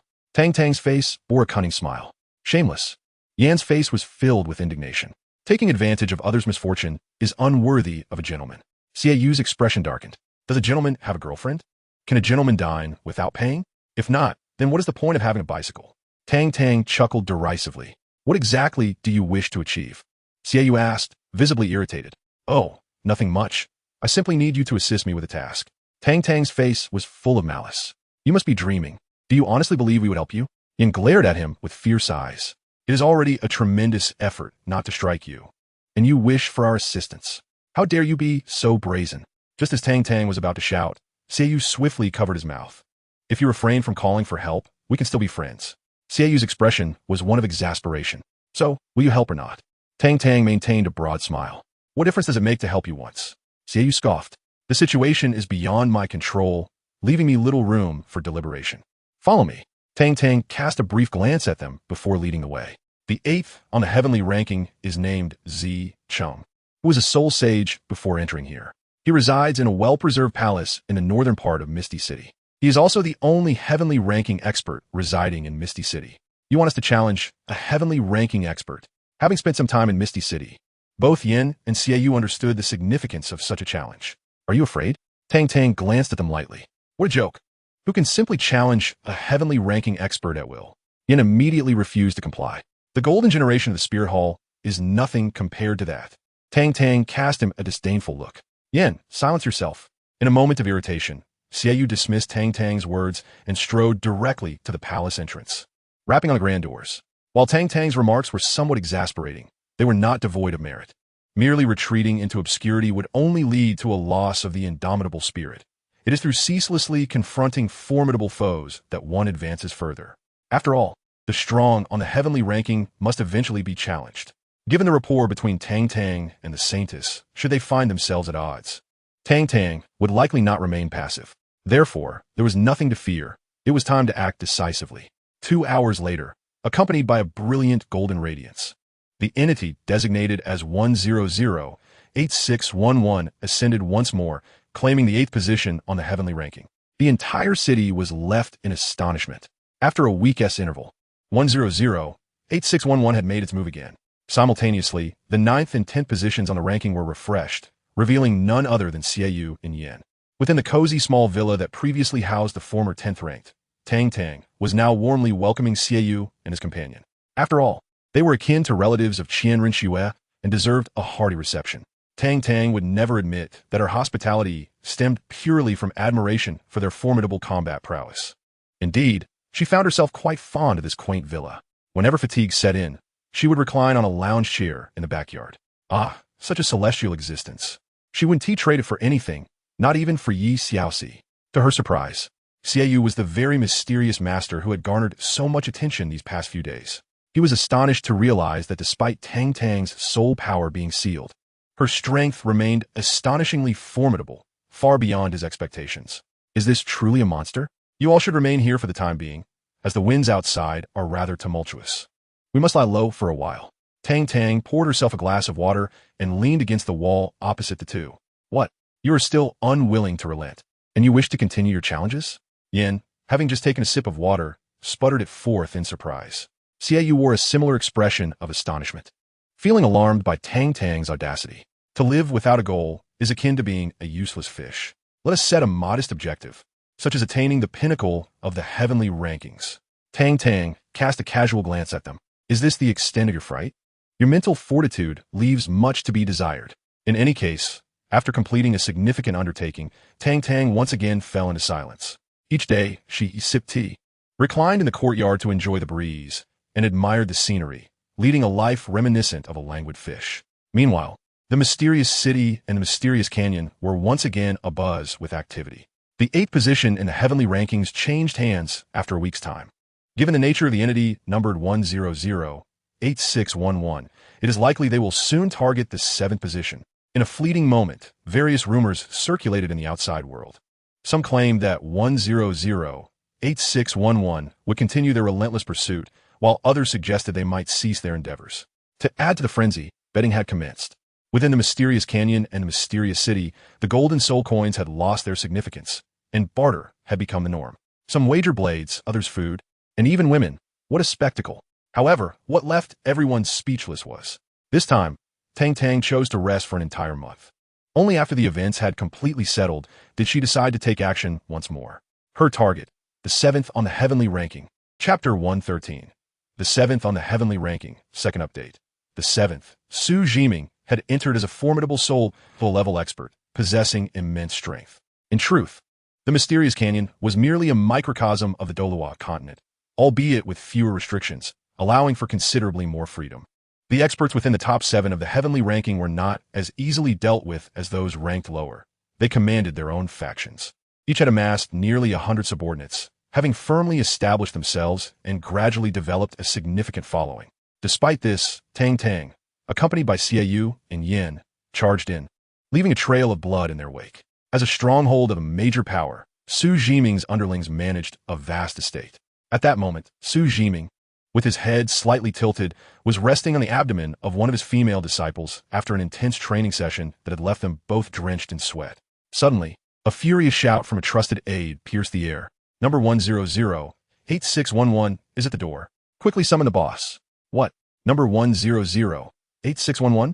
The mysterious powerhouse who has consecutively challenged those ranked 10th, 9th, and 8th on the heavenly ranking. This is bad. Hurry and summon the boss. Close the door. Close the door quickly. My goodness, how did this freak find us? Su Jiming and his subordinates were thrown into a frenzy, clearly intimidated by Tang Tang's fearsome reputation. The sound of heavy knocks resonated against the door. The tremendous force caused the door to tremble. Open the door, it's time for a check. Is anyone there? Hurry up and open the door. Tang Tang's voice, slightly husky, rang out from beyond the entrance. Open the door for me. It's just someone ranked 8th on the heavenly ranking. Look at how frightened you all are, a bunch of useless fools. Su Jiming emerged, his words laced with irritation, clearly not one to suffer fools gladly. Upon hearing this, his subordinates glanced towards the inner room, their eyes widening at the sight of a stunning figure in pure white, leaving the single men among them utterly entranced. No wonder the boss was so furious. Anyone in his position would be incensed. With a creaking sound, the door swung open, and Tang Tang entered alongside Xiaoyu and Yin. Today, Tang Tang had deliberately donned a pristine white outfit, a remnant from the former 10th on the heavenly rankings, which fit her splendidly. Without the luxury of a spatial ring, she had to make do with what she wore. With her hands clasped behind her back, she exuded the demeanor of a master as she strolled in leisurely. The raucous subordinates who had been shouting moments ago now turned pale with fear, cowering behind Su Jiming, trembling uncontrollably. Despite the youthful appearance of the individual designated as 100-8611, he was reputed for his exceptionally cruel methods, having ruthlessly slain the formidable warriors ranked 10th, 9th, and 8th on the heavenly rankings, making him a truly formidable presence. 100-8611. What exactly do you intend to do? How audacious! This is not a place where you can act recklessly. Have you taken leave of your senses to dare confront us here? The elite warriors under Su Jiming rebuked him vehemently.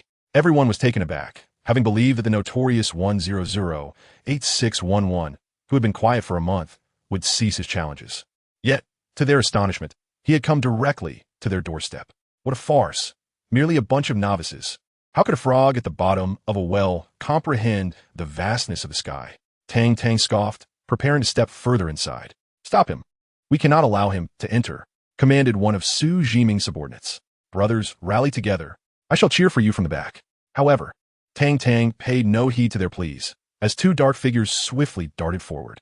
A staff swung towards them, but Yin swiftly countered with a twist of his left hand, delivering a powerful punch that sent one subordinate crashing to the ground. Two blades flashed as two more subordinates charged at Xiaoyu from either side.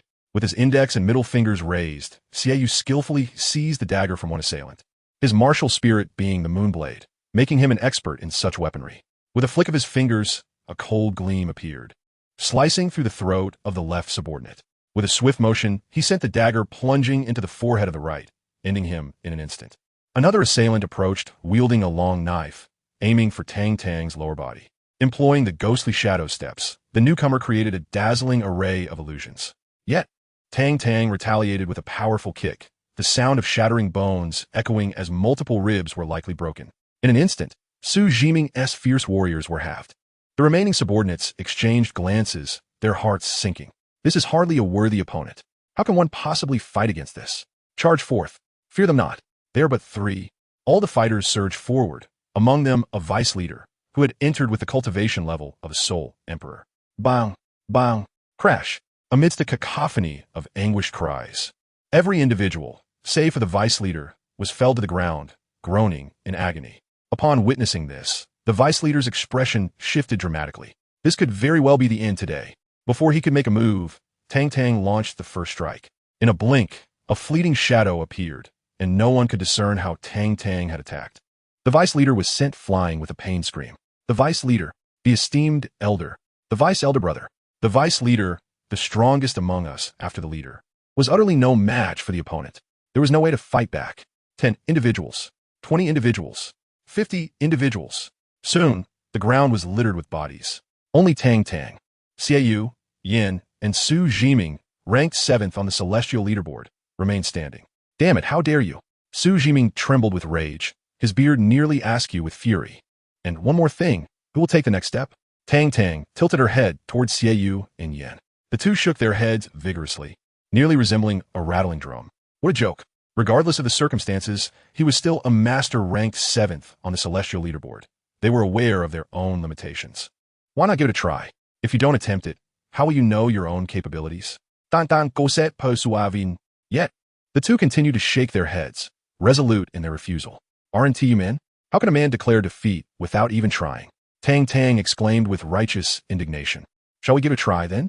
Xiaoyu looked at Yin. Let's give it a try. Yin gritted his teeth, his expression fierce. That's right. A man cannot claim he cannot do it. Go on, I will support you from behind. Tang Tang urged enthusiastically. Go. Xiaoyu's eyes gleamed as he charged directly at Su Jiming. Ignorant youth, you are overstepping. Su Jiming roared with fury, preparing to deliver an unforgettable lesson to these youngsters. Having made his decision, Xiaoyu did not hold back, unleashing a full-force punch at incredible speed. Just as Su Jiming intended to counterattack, Xiaoyu's fist reached him. With a resounding thud, accompanied by a few blood-streaked teeth, Su Jiming was sent flying, his aged visage swollen. Oh, have I truly become this strong? Xiaoyu was taken aback, excitement evident on his face. Unbeknownst to him, he had effortlessly defeated a formidable opponent ranked 7th on the celestial leaderboard. Had I known this weakling was so feeble, I would have taken action myself. Tang Tang lamentet inzet. Xiaoyu, Yin. So, you were hesitant and urged us to take action, were you? Believing in your deceit, you wretched old man. You are truly malevolent. Chapter 114. Distinctions of Life and Death, Part 3. With a flick of dust from his garments, under the furious gazes of Su Jiming's subordinates, Tang Tang crushed him underfoot. A rich, white essence of destruction surged forth, merging into Tang Tang's being, bringing her one step closer to perfection. With a swift turn and a measured step, Tang Tang sauntered away alongside Xiaoyu and Yin. Entering the domain of the 7th strongest on the heavenly rankings felt like stepping into a realm unopposed, her arrogance provoking ire. Within the city of misty trails, a radiant golden light ascended once more from the stone tower of the heavenly rankings, even more resplendent and dazzling than before. The entire city was in an uproar. After a month's hiatus, number 1008611 had re-emerged. This time, the annihilation of the 7th rank on the heavenly list is incomparable to the previous 9th, 8th, or 10th ranks. In an instant, a myriad of rumors surged forth like a flood. Some claimed that the entity designated as 1008611 possessed 3 heads, 6 arms, and 8 eyes, a monstrous hybrid of a human-faced demon spider. Others asserted that 1008611 was a manifestation of a demonic deity, a future divinity merely biding its time in shallow waters. Various versions of Tang Tang's identity circulated wildly through the streets, alleys, mountains, and rivers. Wherever there were people, discussions ensued. At this moment, Tang Tang had undoubtedly become the annual topic of intrigue in Misty City and the Misty Grand Canyon. Following his acquisition of the 7th rank, Tang Tang once again retreated into silence. This had seemingly become his customary practice. Yet, the discourse surrounding him within Misty City and the Grand Canyon continued to proliferate, showing no signs of abating. A month later, fervent discussions regarding whether the entity 1008611 would challenge further began to spread rapidly throughout the entire Misty Grand Canyon. In a certain location, amidst towering mountains that pierced the clouds, stood a magnificent peak. Its imposing presence was matched by the 3 characters Tian, Lu Feng, clumsily carved into a massive stone at its base. The calligraphy, a unique treasure, flowed like a dragon dancing across the azure rock, resembling the scrawls of a 3-year-old child. Had it not been for Tang Tang's faint understanding of cursive script, he might have failed to recognize the inscription. Sunlight filtered through the clouds, illuminating the mountainside and casting endless hues of brilliance, resembling a celestial paradise. Several thatched cottages adorned the mountainside, where a group of middle-aged individuals passionately voiced their grievances. Their words were fervent and their expressions animated, akin to a wife betrayed. As one approached, it became apparent that their ire was directed at Tang Tang. The entity designated as 1008611 was simply outrageous, truly lawless. He had brazenly invaded the territory of the 7th rank and crushed its champion underfoot, displaying utter disregard. The 7th rank stronghold was home to many skilled warriors. Did they not resist? And if they did, what could they achieve? No one could match his prowess. The entity 1008611 was clearly provoking them, openly challenging the entire heavenly list. What was the response from the 1st and 2nd ranks? As indifferent as ever, they continued their indulgences, looking down upon all forces below the 5th rank. Perhaps the actions of 1008611 aligned perfectly with their sentiments. Fortunately, our 6th rank is situated in a remote area, inaccessible to most. Indeed, even if he were to come, we have several formidable warriors like Lorma here, leaving us with nothing to fear. With a few extra ounces of courage, he wouldn't dare to stir trouble in our 6th rank. As a few individuals engaged in conversation, a rhythmic knock echoed from the entrance, a sound both deliberate and peculiar, soft yet distinct, imbued with an odd cadence. The group paused, taken aback. Who could it be at this early hour? There had been no prior word of visitors. Could it possibly be someone from Tianyi?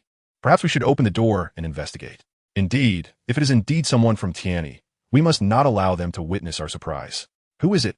They called out despite their earlier resolve. A young man's voice resonated from outside, rich and composed. Open the door, I bring warmth. The brevity of his words was striking. Warmth? What warmth are you speaking of? It is summer, after all. Are you from the Xuantian Society? No, that couldn't be right. The Xuantian Society was notorious for its female clientele, devoid of any men. The group, frequent patrons of the establishment, visited at least 3 to 5 times each week and were quite familiar with its nature. Despite their confusion, they opened the door. Before it could fully swing open, Tang Tang, accompanied by Xiaoyu and Yin, strode in confidently. Hey, what are you doing? A young man raised a hand to block Tang Tang's path. I am Tianbong's 7th ranked, here to seek guidance from the 6th ranked of Tianlu Peak, renowned for his exceptional prowess. Tang Tang declared, her lips curling into a sly smile. Upon hearing this, the members of Tianlu Peak turned pale. No way. Number 1008611 has truly arrived. How can he be so young? Quickly, summon the esteemed ones of Tianlu. We are under siege. The atmosphere shifted to chaos as the reality of the situation dawned upon them. Just moments ago, they had been discussing number 1008611, and now he stood before them. The middle-aged men, who had previously been engaged in conversation, were now visibly shaken. Has this mouth been consecrated? So effective? Soon, the formidable 6th-ranked warrior of the heavenly rankings, Zhang Tianfeng of Tianlu Peak, approached amidst a throng of his followers. Tianchi, we have had no grievances in the past, nor any enmity in recent times. What brings you to my Tianlu Peak? Zhang Tianfeng inquired, standing imposingly from his elevated position. Casting a condescending gaze upon Tang Tang, Zhang Tianfeng, seemingly a frail old man in his 50s or 60s, with his hair turned mostly gray and a couple of front teeth missing, nevertheless exuded an undeniable aura of authority. Having heard tales of the elder's exceptional prowess, the young lad approached him, eager to engage in a contest that would determine both skill and fate. Tang Tang wore an expression of indifference. Get lost. I am barely 40, Zhang Tianfeng exclaimed, his anger palpable. What kind of look is that? Can't you see I am my prime? A burst of laughter erupted from Xiaoyu and Yin, who stared in disbelief at Zhang Tianfeng. What nonsense is this? You claim to be 40? You must be jesting. Your appearance suggests you are at least 80. Observing his unsteady gait, trembling legs, and the pallor of his face adorned with dark circles, Tang Tang remarked in astonishment. It seems you have been engaging in quite the strenuous activities at night. Enough with the chatter. Although I have indeed been discussing profound matters of life with the leader of the Xuantian Society during the past few nights, I could easily handle a mere child like you. Zhang Tianfeng boasted with an air of superiority, his hands clasped behind his back, embodying the essence of solitary master. Invincible in his own right. Wow, Master Tianlu is truly impressive. To converse with the leader of the Xuantian Society for several nights. Now that's remarkable. But isn't that a bit redundant? I too had the fortune of a brief encounter with the leader once, but alas, I was defeated within 3 minutes. Tang Tang Zipli, admiration shining in her eyes. With a sudden, forceful kick, she struck Zhang Tianfeng on the forehead, sending him sprawling to the ground. Huh, with such a feeble physique. How dare you pretend to be a formidable opponent? Chapter 115. A misstep in the gutter, how dare you ambush me? You shameless scoundrel. Brothers, attack. Let's teach him a lesson. Zhang Tianfeng's followers, for elite fighters, exchanged glances. One, known for his fiery temperament, charged straight at Tang Tang. The other three, resigned and chuckling helplessly, followed suit, bracing themselves for the confrontation as they surrounded her. Though each of these 4 individuals, when assessed independently, may not surpass the formidable prowess of the 6 heavens in their prime, their collective strength renders them a force to be reckoned with, capable of overwhelming even 2 of the 6 heavens. Engaging a masterful opponent, one capable of swiftly incapacitating a member of the 6 heavens with a single strike. The 4 do not feel a sense of shame in their alliance, despite it contravening the principles of the martial world. Tang Tang, while grappling with them, directs her focus towards Zhang Tianfeng, contemplating how to deliver a decisive blow and then make her graceful exit. The 4 assailants, witnessing her divided attention, are consumed by rage. How dare she divert her focus amidst their confrontation? They bellow in unison. Onward! Unite against her. Surround her. With their shared indignation, they cast aside their lingering biases and join forces. After a flurry of 200 exchanges, all 4 find themselves sprawled on the ground, while Tang Tang remains composed and unperturbed. As she strides towards Zhang Tianfeng, a blend of astonishment and fury washes over the fallen 4. Stop! How dare you?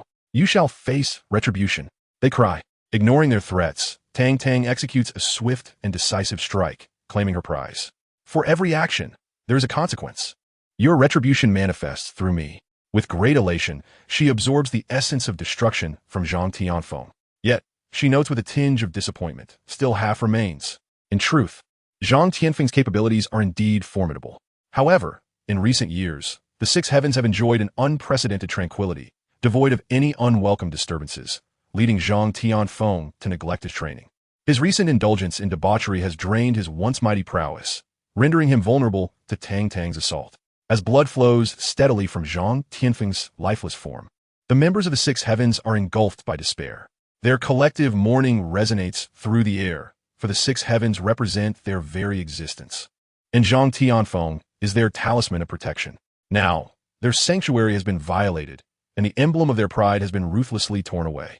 This is akin to casting them from paradise directly into hell. Designation 1008611. I, Tang Tang, will not rest until I have exacted my vengeance upon the 6 peaks. This grudge shall remain unavenged. I swear I shall not be human. The members of the 6 peaks shouted hoarsely in unison.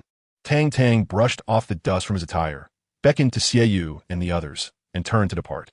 I currently reside in the place once occupied by Mo Feng. Should you wish to seek revenge, I shall welcome your arrival at any moment. As Tang Tang reached the door, he paused momentarily, leaving behind a final remark before striding away. Upon hearing this, the members of the 6 peaks nearly spat out a mouthful of blood. Indeed, he stands right here, and collectively, they are no match for him. If one were to confront him alone, it would certainly be akin to a meat bun thrown to a dog. There would be no return. A sense of despair enveloped the crowd. The most lamentable aspect of life is knowing who your enemy is, watching them flaunt their presence before you with arrogance, while you remain utterly powerless to retaliate. This matter cannot simply be left unresolved. Yes, it cannot be allowed to pass. We shall seek the aid of the 5 peaks.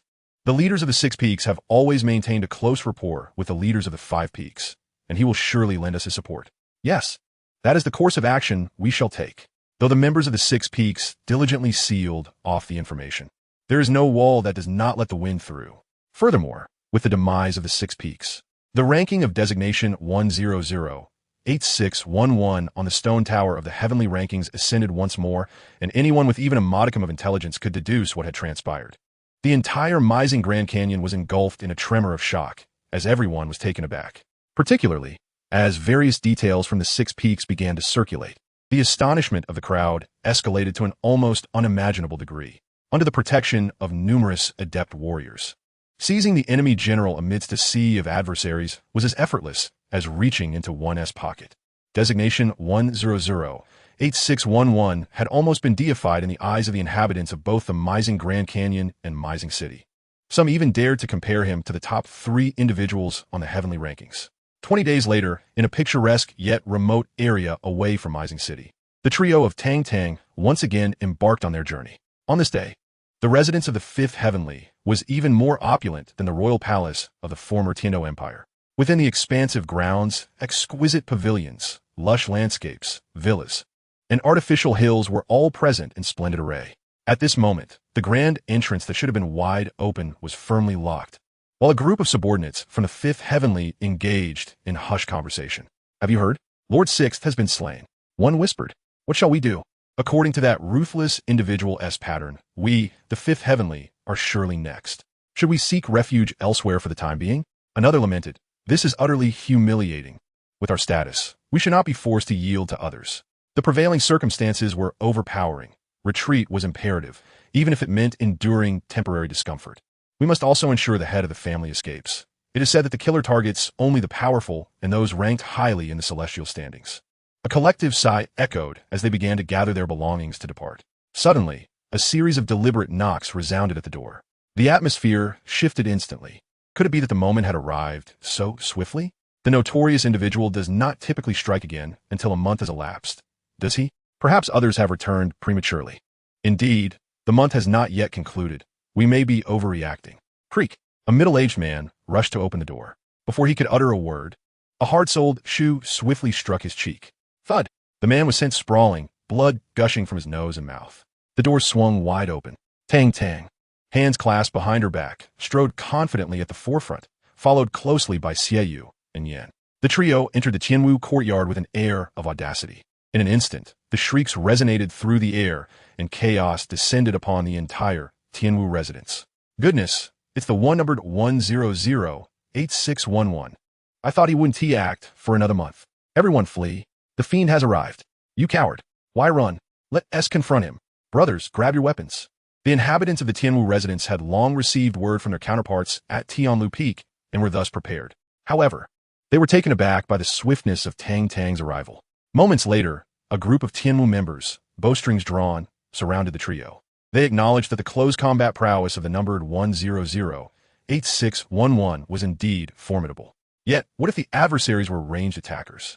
Under the chilling gaze of hundreds of glimmering arrows, beads of cold sweat trickled down Xie and Yan's foreheads. As previously noted, range combat is a bane to close combat. Xie and Yan turned to survey their surroundings, freezing in place as they beheld the multitude of arrows aimed at them, shimmering ominously. They dared not move a muscle, fearing that even the slightest twitch might provoke a volley of arrows. In this exposed arena, they would undoubtedly be turned into a veritable sieve. Chapter 116, second on the heavenly rankings, 5th update. Number 100-8611 has repeatedly slain our formidable members. Do they think there is no one left on our heavenly rankings? Tianwu, a rotund figure weighing at least 200 to 300 pounds, trembled the ground with each step. Tang Tang paid him no heed, whispering with Xie beside her. "Hey, I'm speaking to you. Did you not hear me?" Tianwu bellowed angrily. Xie was on the verge of tears. "Brother, can we please stop this? We need to think of a solution, or we'll soon become a sieve." Tianwu took a deep breath and issued a direct command to release the arrows. In an instant, a cacophony of intense buzzing filled the air. Dark arrows, glimmering like distant cold stars, shot forth at incredible speed. Xie and Yan's expressions shifted dramatically, their faces a portrait of despair. "It's over, it's really over. I have yet to sleep with Nana, to marry her, and to have a brood of little Linus." Yan lamented, his countenance clouded with regret. Xie, upon hearing this, erupted in anger. "I regarded you as a brother, and yet you dare to harbor such thoughts about my sister." Tang Tang was at a loss for words. These two were utterly ridiculous. Was this truly the moment to discuss such matters amidst impending doom? With a swift kick, she expelled the two from the encirclement. Then, under the astonished gaze of all present, Tang Tang commenced her own dazzling performance. Whoosh! An arrow hurtled toward her. With a thud, it struck the ground behind Tang Tang, missing its mark entirely. Unfazed, she remained still, even as another arrow flew by. Utilizing her ghostly shadow step, Tang Tang's form wavered slightly. The arrow missed, grazing her scalp and taking a few strands of blue hair with it, embedding itself forcefully into the door behind her. The sheer power of the shot caused the arrow to tremble and hum. Remarkably, she evaded that. Shoot, shoot, strike her down. A chorus of fury erupted as the crowd bent their bows and unleashed a barrage toward Tang Tang, whose movements flowed like water. As the sky darkened with arrows, her available escape routes diminished. Activating her purple extreme demon eye, she slowed the movement of all objects within her sight to a crawl, fully engaging her ghostly shadow step. To the onlookers, Tang Tang appeared as a dancer amidst a tempest of arrows. With a graceful lift of her arm, a flicker of her form, and a twist of her waist, she conjured countless illusions, exuding an inexplicable beauty. Swish, swish, swish, hundreds, even thousands of arrows struck the ground, densely peppering the earth surrounding Tang Tang, yet none found their target. The spectators were left in stunned silence. Tianwu was dumbfounded, and even Xiaoyu and Yin were left speechless. They could scarcely believe their eyes. How could this be? Why was this happening? Faced with such a deluge of arrows, this individual numbered 1008611 emerged unscathed. Not only that, but the rosy hue on his face suggested he had hardly expended any energy at all. Meanwhile, observing his subordinates, exhausted and panting like dogs, Tianwu felt his temper near the brink of explosion. This group of inept individuals, with a swift motion, Tianwu seized a bow and arrow from the hands of a nearby companion. Drawing the bowstring with remarkable finesse, he unleashed the arrow accompanied by a resonant hum. Akin to a wild stallion breaking free, the arrow traced an elegant arc through the air, emitting a piercing whistle that sliced through the atmosphere as it hurtled towards Tang Tang's head. A distinct, muted thud resonated as it found its mark with precision. Upon hearing this sound, Tianwu's expression brightened with delight. Is this the end? Suddenly, the phantom that remained in place flickered and vanished. A trembling arrow, its tail quivering, caught the eye of Tianwu. The arrow had indeed struck a person, but it was not Tang Tang. It was one of Tianwu's own subordinates. Is this even human? Tianwu couldn't help but curse vehemently. At such a close distance, with the arrow flying so swiftly, he found it incomprehensible how the individual numbered 1008611 had managed to evade it. Of course, Tang Tang would not divulge the secret. With the violet extreme demon eye, she could clearly see all arrows aimed at her, and with the ghostly shadow stealthy steps, she could swiftly evade and maneuver over short distances. Armed with these two formidable skills, the so-called arrow formation set by Tianwu was utterly ineffective against her. It is over. The somewhat magnetic voice of Tang Tang rang in his ears, and Tianwu's expression changed drastically. Before he could react, the dagger in Tang Tang's hand flashed like lightning, gliding past the underside of Tianwu's neck. Blood sprayed forth. The white essence of destruction surged, merging into Tang Tang's body, further amplifying her destructive power. The master is dead. He is dead. Everyone stared blankly at this scene, their minds momentarily bewildered. Number 1008611, we shall not rest until we have avenged this. A chorus of voices roared in anger. Don't say I haven't given you a chance. I now reside in the same place once occupied by Mo Phone. If you seek vengeance for Tianwu, come find me. Tang Tang clapped her hands and glanced at the dazed Xiaoyu and Yin beside her. What are you still dawdling for? Let us go. With a turn and a graceful stride, she departed. As they watched her retreating figure, everyone present felt their eyes redden. Yet, upon recalling Tang Tang's terrifying strength, despair washed over them. There was simply no way to defeat her. So predictable. In a month. It should be Tian C's turn, right? One person mumbled absent-mindedly. Perhaps we won't even make it to a month. Another chimed in. What do you mean? Suddenly, everyone pondered the same troubling thought.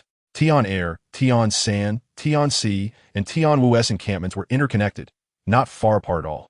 Even if number 1008611 were immensely powerful, could they truly challenge so many at once? The crowd was stunned by this notion. Who knows? An hour later, at the encampment of Tian C, the long-closed gates were being knocked upon from the outside. Bang, bang, bang. Open the door and send your blessings. Bang, bang, bang. Is anyone there? Please open the door. 2 hours later, at the location of Tian San's forces. Hurry, hurry, let us go. Number 1008611 is coming. The esteemed figures of Tianwu and Tian C have been eliminated. Quickly gather your belongings and summon Tian San. We shall exit through the back door and traverse the rear mountain. At that very moment, a series of resounding knocks echoed from outside. Is anyone there? Open the door to offer warmth. After a considerable interval, outside the residence of Tian Air, Tang Tang, accompanied by Xiaoyu and Yin, once again approached the door. Raising her hand, she knocked lightly and shouted with gusto, Is anyone home? Your package has arrived. Please come out to receive it.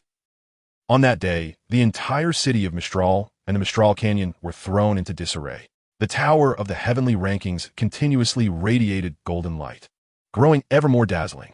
The individual known as number 1008611 experienced a meteoric rise in rank, only pausing when he reached second place. Everyone was astounded. Within a single day, he had challenged and defeated the formidable contenders ranked 5th, 4th, 3rd, and 2nd. Such achievements would be beyond even the top-ranked contender, Heavenly One. Upon returning to the quaint villa, Tang Tang and her companions were utterly famished. Due to the restrictions on spatial equipment, their provisions were limited and had a short shelf life. Their meager rations had long been consumed. As they approached the door, Tang Tang was greeted by a tantalizing aroma wafting through the air. Upon entering, they were met with a table laden with an abundance of sumptuous dishes. Hearing the commotion, Yi Xiaoxi, who was busy in the kitchen, peeked out and exclaimed, "You're all back? You must be starving. Please have a seat. I just have 2 more dishes to finish." Wiping the sweat from her brow, Yi Xiaoxi beamed with a radiant smile. "Did you make all of this?" Tang Tang asked in astonishment. "Oh my, this tomboy can cook. Don't underestimate me. Nearly half of this feast was prepared by yours truly," Yi Xiaoxi replied proudly. "I must savor this delicacy," Tang Tang declared as she pulled out a chair and picked up her chopsticks to begin feasting. "Let me try this first. Quite good." She sampled another dish. "Not bad at all." Suddenly, Tang Tang picked up a slice of meat, closed her eyes, and chewed thoughtfully. "How is it?" "This dish took me a full half-hour to prepare," Yi Xiaoxi asked eagerly. Swallowing hard, Tang Tang felt a pang of hesitation, given Yi Xiaoxi's enthusiasm. She felt reluctant to dampen her spirits. With determination, she swallowed it down, tears welling in her eyes. "This is rather salty. So is it delicious?" Yi Xiaoxi inquired again, noticing Tang Tang's silence. "Delicious? It's truly exquisite," Tang Tang exclaimed, tears streaming down her face. "Is it really that good?" Xiaoyu and Yin exchanged glances, astonished. Could be that exaggerated? With their stomachs already growling in protest, they could no longer hold back, and each grabbed a stool, eagerly reaching for the same plate of meat Tang Tang had just devoured. "It looks quite appealing," Xiaoyu remarked approvingly. They popped it into their mouths and swallowed it down. Rich and flavorful. "Wow, so how is it?" "Not bad at all." Yi Xiaoxi wore a beaming smile. "Ahem, not bad." Xiaoyu's lips twitched slightly. Yin looked at the two of them with a puzzled expression, questioning their sincerity. Regardless, he decided to give it a try. He picked up a piece of meat, rolled it on his tongue, and chewed a couple of times. "How is it? Is it delicious?" Tang Tang and Xiaoyu exchanged sinister smiles. "Good things are meant to be shared." Uffed. Yin spat it out, his face twisted in despair. "This is truly inedible." The once cheerful expression on Yi Xiaoxi's face turned as dark as ink, a chilling aura swiftly enveloping the entire room. There's a murderous intent. Yin shivered involuntarily. With a delicate, fair leg poised on the stool, Yi Xiaoxi placed her hands on her hips, her beautiful eyes glimmering with a cold light as she gazed at Yin. "You dare say the dishes made by your aunt are unappetizing? I didn't tell you I'm not. Don't spout nonsense." Yin shook his head vigorously, denying it repeatedly. With a swift motion, she brought over several dishes and placed them with a thud in front of Yin, her expression icy. "Eat this." Yin's face stiffened. If he consumed this, would he be certain not to suffer a fatal poisoning? 2 yellow, 2 purple, and 4 black soul rings rose, as Yi Xiaoxi threatened Yin with a fierce gaze. "Will you eat today or not?" Swallowing hard, Yin broke into a cold sweat. Wasn't he, it said, that once everyone entered the mysterious city, their soul power would be suppressed? But what was the situation with this woman? He glanced at the dishes before him, his eyes pleading as he looked towards Xiaoyu and Tang Tang. After hastily finishing several dishes, Tang Tang rubbed her belly, feigning ignorance of Yin's desperate gaze. "I'm done. What about you, Xiaoyu?" "I'm finished as well," Xiaoyu replied expressionlessly, wiping her mouth. "Shall we head to the backyard for a rest?" Tang Tang suggested. "Let us go." The two of them promptly abandoned Yin. "Yin, what do you mean? I want to hear your answer. Will you eat or not?" Seeing him remain immobile for too long, Yi Xiaoxi grew furious and slapped her palm against the nearby wall. Boom! Dust billowed as a load-bearing wall, about half a meter wide, was effortlessly toppled by Yi Xiaoxi's strike. "I will eat! I will eat! Is that not enough?" Yin cried out, taking a deep breath. Within a minute, he devoured all the dishes before him. In the backyard, Xiaoyu and Tang Tang reclined in the rocking chairs, looking utterly content. Hearing the sound of the wall collapsing from within the house, Xiaoyu felt a twinge of worry. After all, he was still family. "Yin, he won't be in any trouble, will he? Perhaps you should go check on him?" Tang Tang glanced at him subtly. Let us not." Xiaoyu shook his head, prioritizing his life. A month later, Having tidied up everything in the small house, Tang Tang, accompanied by Yin and Xiaoyu, set off towards the residence of the individual ranked first on the celestial leaderboard. This marks the final battle for Tang Tang. Once she vanquishes Tian Yi and acquires the essence of destruction within him, her realm of chaos will be unleashed, completing the fourth trial. Before departing, Yi Xiaoxi prepared a meal once more. After a month of honing her culinary skills, Yi Xiaoxi had significantly improved. No longer the novice who mistook salt for sugar or substituted vinegar for soy sauce. Today is the day of the ultimate confrontation, so please exercise utmost caution. Yi Xiaoxi urged repeatedly, resembling a concerned mother. Tang Tang began to question whether Yi Xiaoxi had undergone a transformation. Where was the spirited, forthright woman she once knew? Rest assured, I guarantee there will be no issues. Tang Tang replied with unwavering confidence. Sighing, Yi Xiaoxi gazed at his handsome visage, hesitating to voice her thoughts. With a resigned breath, she ultimately remained silent. In the Maze Canyon, atop the Misty Mountain, a resplendent palace of golden purple stood majestically, exuding grandeur and formidable presence. A winding path led directly to the mountain's base, alongside which a massive stone bore the inscription, Misty City Lord's Mansion. Surprisingly, the mansion of the City Lord was not located within Misty City itself, but was constructed upon Misty Mountain, leaving one in awe. It is said that Tian Yi, the first on the heavenly rankings, resides within this Lord's Mansion. Unlike others, Tian Yi had no subordinates or followers. The entirety of Misty Mountain was enveloped in silence. As Tang Tang and her companions approached, they initially suspected an ambush, cautiously advancing. Upon reaching the summit, they were astonished to discover that the unfolding events diverged vastly from their expectations. A few women were diligently sweeping the grounds before the Lord's Mansion, their expressions grave and focused. Upon closer inspection, they bore a striking resemblance to individuals they knew. These women are the ones that Tang Tang eliminated after taking down Tianjiu, and now Yi Xiao, she has taken them in. You have arrived. A gentle voice echoed as a graceful figure stood quietly at the entrance of the City Lord's Mansion, her expression serene. What brings you here? Both Xiaoyu and Yin looked on in astonishment. The first on the heaven ranking, the City Lord of the City of Mysterious Shadows, Yi Xiaoxi, has awaited your presence for quite some time. Yi Xiaoxi maintained a calm demeanor. I have a few matters to attend to today, thus the delay in updates. I apologize. The next update may not arrive until after midnight. I have work tomorrow, so you should wash up and rest. Chapter 118. I must report, someone is cheating. So you're Tian Yi, Tang Tang smiled. Upon seeing the few women sweeping at the entrance, Tang Tang had her suspicions, and this was merely a confirmation. Not a surprise. I am both Tian Yi and the City Lord of Mysterious Shadows, Yi Xiaoxi. Defeat me, and you shall obtain the complete realm of chaos. Yi Xiaoxi stated with indifference. Must it be this way? Tang Tang's spirits were somewhat dampened. Rules are rules. I would prefer not to fight you, but we have no alternative. Yi Xiaoxi shook her head, choosing not to elaborate further, and gestured for Tang Tang to proceed. I never strike a woman, Tang Tang said with a proud turn. Recalling the slap Tang Tang had given her that day, Yi Xiaoxi's cheeks flushed. What do you mean by not striking women? You slapped me that day. Has this little thief forgotten? Xiaoyu, in this fight, whose side should we take? Yin gently prodded Xiaoyu's side, inquiring quietly. Can we possibly contend with that freak, Tang Tang? Xiaoyu retorted. Considering Tang Tang's terrifying speed and her formidable agility in short bursts, Yin shook his head, convinced they stood no chance. That woman, Yi Xiaoxi, can wield soul power. For her, fighting us would be as simple as crushing an ant. Did you not see that even Tang Tang hesitated to make a move? Xiaoyu analyzed. Yin looked at Xiaoyu with admiration, appreciating the astuteness of her analysis. So, whose side are we to assist? Yin blinked curiously.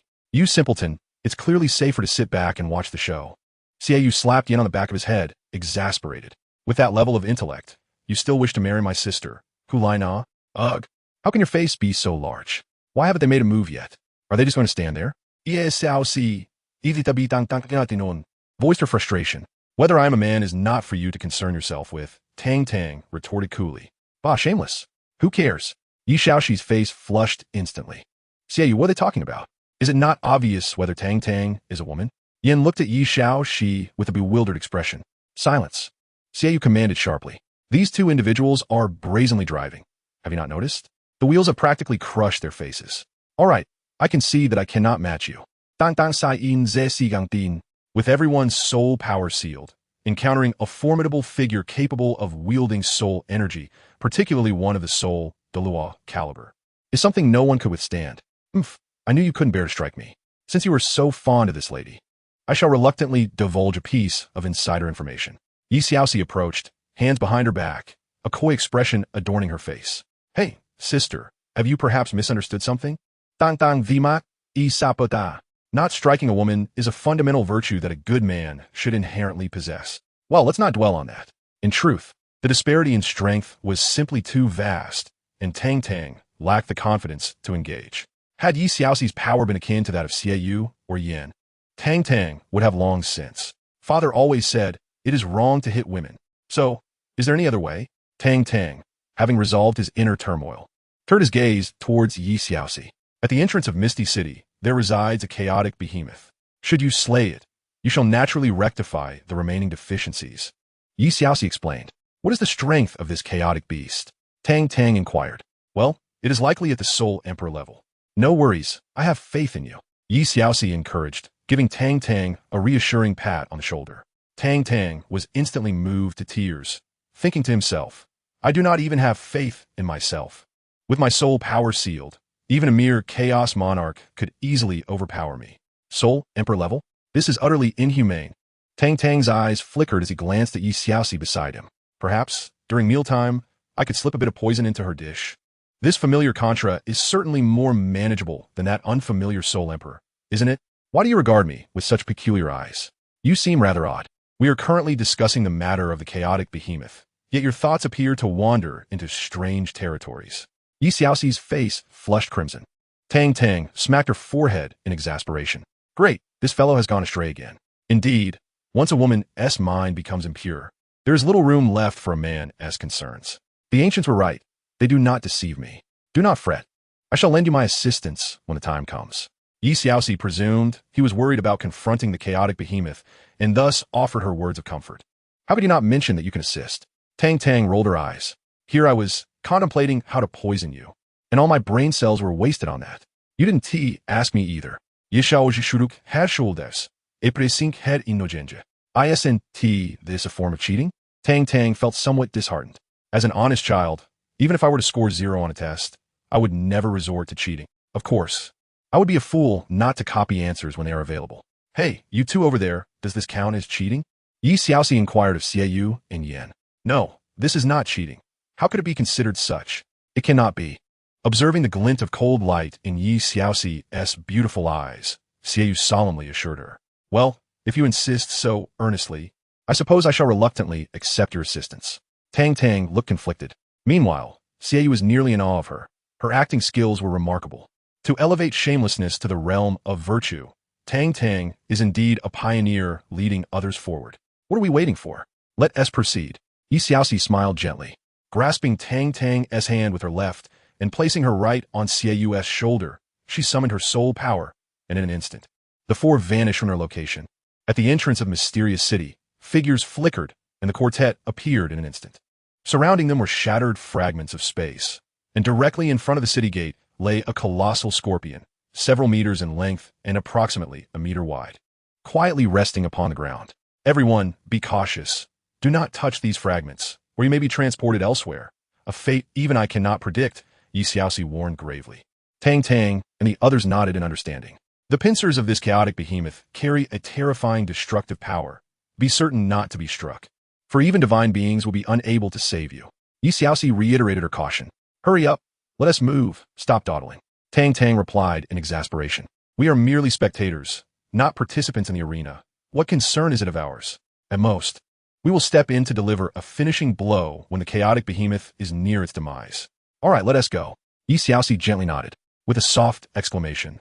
2 yellow, 2 purple, and 4 black soul rings spiraled upward. With a light step of her left foot upon the ground, Yi Xiaoxi propelled herself like an arrow released from a bow, dashing swiftly towards the slumbering, chaotic beast. In midair, the first and second soul rings illuminated brilliantly. The first soul ring technique, Invisible True Energy. The second soul ring technique, Vital Energy Shield. She boldly unleashed her power. After updating, should she code through the night? Never mind. Life is precious. It's time for sleep. Chapter 119. The fifth test accompanied by the chaotic beast's anguished roars. Tang Tang swiftly ended its life with a decisive strike. A dense essence of destruction flowed into Tang Tang's body, surpassing the total sum of all the essences she had previously acquired. A spark of inspiration flickered in Tang Tang's mind, as if something within her was breaking free. An indescribable sensation enveloping her heart. At that moment, in the external world, within a radius of 100 meters, a grayish-purple aura suddenly expanded, centered around Tang Tang's form. The realm of chaos was unleashed, and within this domain, Xiaoyu, Yin, and Yi Xiaoxi felt an overwhelming surge of pressure. Their mental strength, as time passed, began to diminish continuously. This is the effect of the realm of chaos. Prolonged exposure to such a tumultuous domain gradually depletes one's mental fortitude, and over time, it can lead to utter madness. As the realm of chaos dissipated, Tang exhaled slowly, her eyes suddenly sparkling with brilliance. With the enhancement of the realm of chaos, the consumption of energy during the next use of her destruction soul technique will be significantly reduced. Moreover, she could even store some of the essence of destruction in advance. As long as the soul techniques were not employed excessively, there would be no need to deplete her own life essence. A radiant beam of golden light descended from above, and the divine mark hidden beneath Tang Tang's forehead instantly emerged. The soul power confinement rules within the City of Illusions were now ineffective against her. The starshine staff materialized, and amidst the 9 luminescent stars at its pinnacle, a deep purple orb suddenly appeared, adorned with an intricate relief resembling a scorpion. It unmistakably depicted the form of the chaos behemoth. The brilliant golden light continued to condense until it transformed into a golden staff identical to the starshine staff in Tang Tang's grasp. Unbeknownst to her, the sinister moon, Yin, and Yi Xiaoxi had vanished from her side. All that remained in the vicinity was a sea of golden chaos and the golden staff hovering before Tang Tang. System notification. Congratulations, host, on completing the 4th trial of the Divine Level 18 trials. Within 3 years, you have passed the assessment of the Maze Canyon, attaining the realm of chaos and receiving a divine bestowed soul ring. The lifespan of all soul rings has been increased by 5,000 years. And your affinity with the goddess of life and the god of destruction has risen by 10%, along with a 5-fold increase in level. The soul power that flowed calmly within her body surged tumultuously in an instant. Tang Tang's fair skin gradually took on a rosy hue, and a twinge of pain coursed through her meridians. Damn, am I going to explode? Tang Tang exclaimed in shock. Isn't the level of this reward supposed to directly enhance one's cultivation? How could it be like this? Not daring to be negligent, Tang Tang promptly settled into a meditative position, his hands forming the necessary mudras, and the Xuantian technique began to operate at an accelerated pace. However, to Tang Tang's astonishment, as the technique continued its operation, the painful sensations in his meridians did not subside. Rather, they intensified, enveloping him in a dense aura of energy. As the technique activated, it stirred the flow of soul power within him, causing a torrent of external energy to rush in, filling his meridians to the brim once more. Goodness! Tang Tang was taken aback and immediately ceased his cultivation. Observing the swirling golden energy in the chaotic space around him, he blinked in realization. The reward level from the assessment had now been credited. As for the soul power that was now overflowing within him, it likely had a connection to the space he currently occupied and the soul power that had been sealed for nearly 3 years, which had suddenly been unbound. It is akin to a man, parched for several years, suddenly being bestowed by the heavens with a stunning maiden, adorned with alabaster skin and long, graceful legs, who is entirely unclad. Who can possibly endure this? Naturally, it becomes uncontrollable, ceasing the operation of the technique. He forces all the energy within his body to converge into his internal organs and throughout his entire being. Utilizing this surplus energy, he refines his physique. A formidable soul master, regardless of whether they belong to the battle, support, or defense categories, derives their strength fundamentally from a powerful physical form. When two equally matched assault-type combatants engage, with similar levels and comparable martial spirits, soul rings, and soul bones, the one with superior physical strength will prevail, exhibiting greater stamina and power, thus securing victory for the stronger side. The same principle applies to support-type soul masters. In summary, the advantages of a robust physique are manifold. Half a year later, as Tang Tang's body emanates a faint golden radiance, the overflowing energy within him has finally been nearly exhausted. The exact level of his enhancement remains unclear to him. However, he is certain that his current soul power is undoubtedly no less than level 60. System prompt. Congratulations to the host for achieving the divine level examination, the 5th trial of the 18 tests. Fusion of the divine artifact. The Destruction Starshine, staff of the Life Goddess, has failed. Assessment revoked. Martial spirit retracted. Success. All soul ring ages increased by 50 years. 1 divine soul ring awarded. An affinity for the Life Goddess of Destruction enhanced by 20%. There isn't even a manual. How am I to merge? Gazing at the golden scepter hovering before her, Tang Tang was filled with confusion. As her martial spirit was summoned and placed beside the golden scepter, she took 2 steps back and suddenly released her grip. With a soft thud, the golden scepter remained suspended in the void, while Tang Tang's martial spirit tumbled to the ground. How on earth am I supposed to proceed with this? Tang Tang was furious. Sitting on the ground, she pondered deeply, feeling that something was amiss. It was impossible for them to present her with an entirely unachievable task. There must be some hidden intricacies involved. Merging with an artifact, could it require blood sacrifice? In novels, artifacts usually recognize their master through bloodletting. Could this be the case as well? Regardless, I shall give it a try. Tang Tang retrieved a dagger from her spatial ring and examined her fingertip. Gritting her teeth, she made a decisive cut, only to find that she hadn't even broken the skin. Tang Tang was astonished. Had her defenses become so formidable? Discarding the dagger, she rummaged through her spatial ring once more and produced a large cleaver. Heaven knows why such an item resided within her spatial ring. With her palm flat against the ground, Tang Tang swung down with force.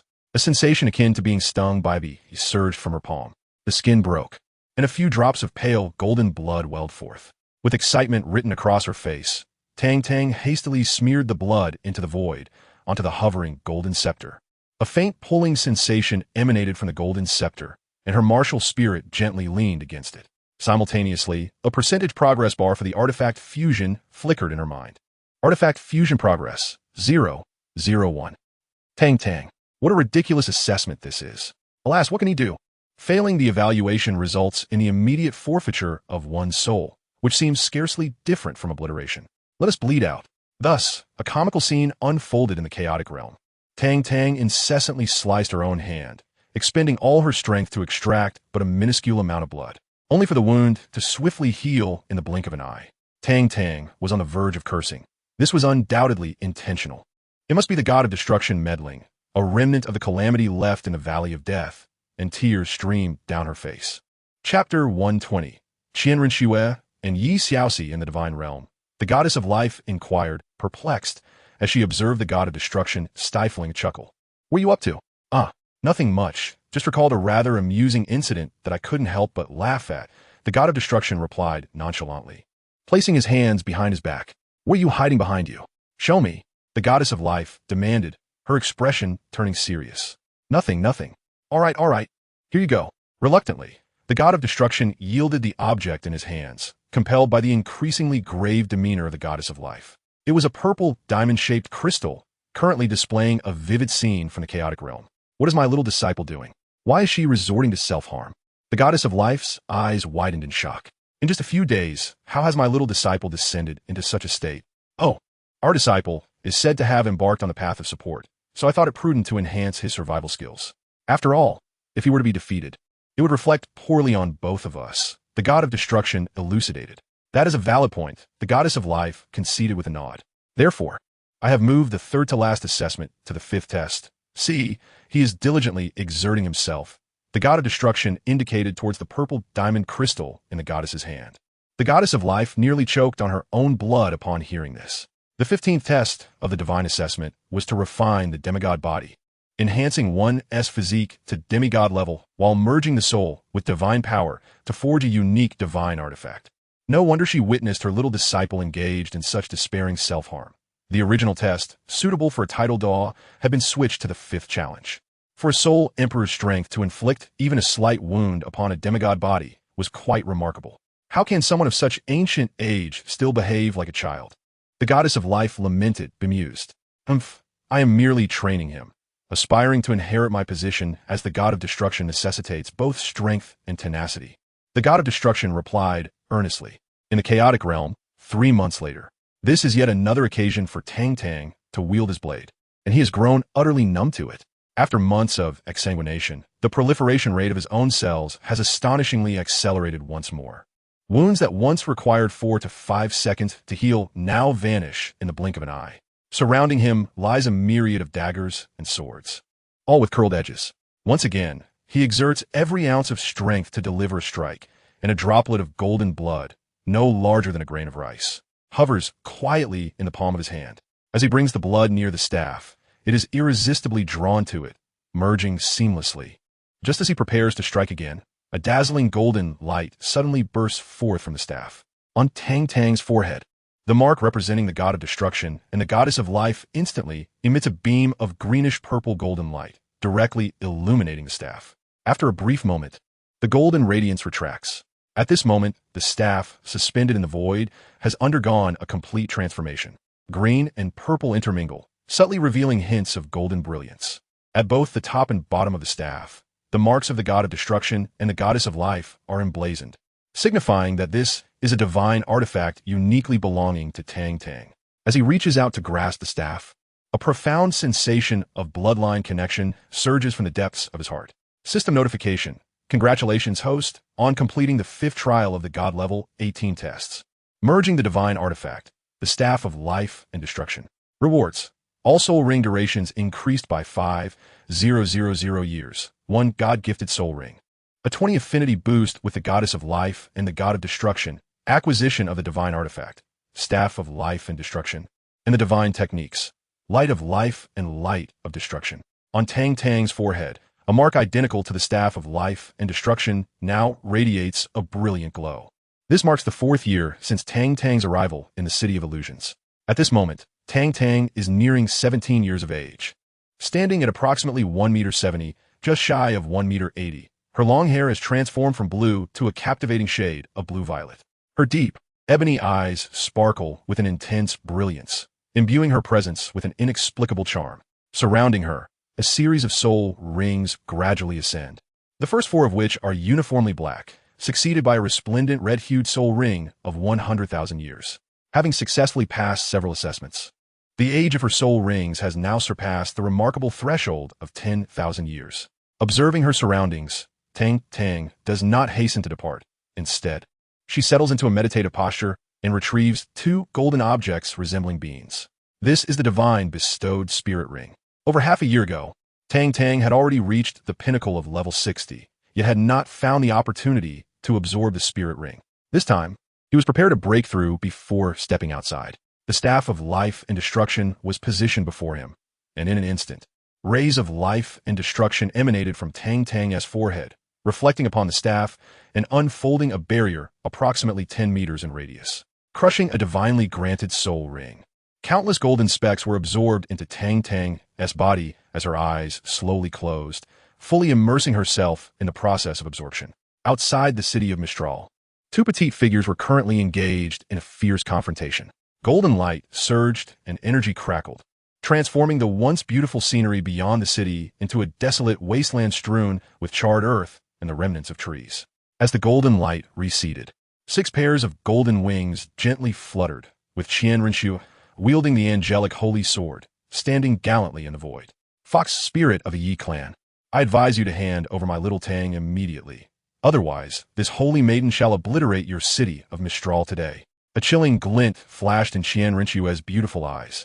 Her slender form was adorned with 4 purple and 3 black soul rings, continuously swirling and undulating. After more than 4 years apart, her cultivation had ascended to the soul sage level, and her soul rings had also aged considerably. It was evident that she had made substantial progress in her angelic 9 trials. Such arrogance.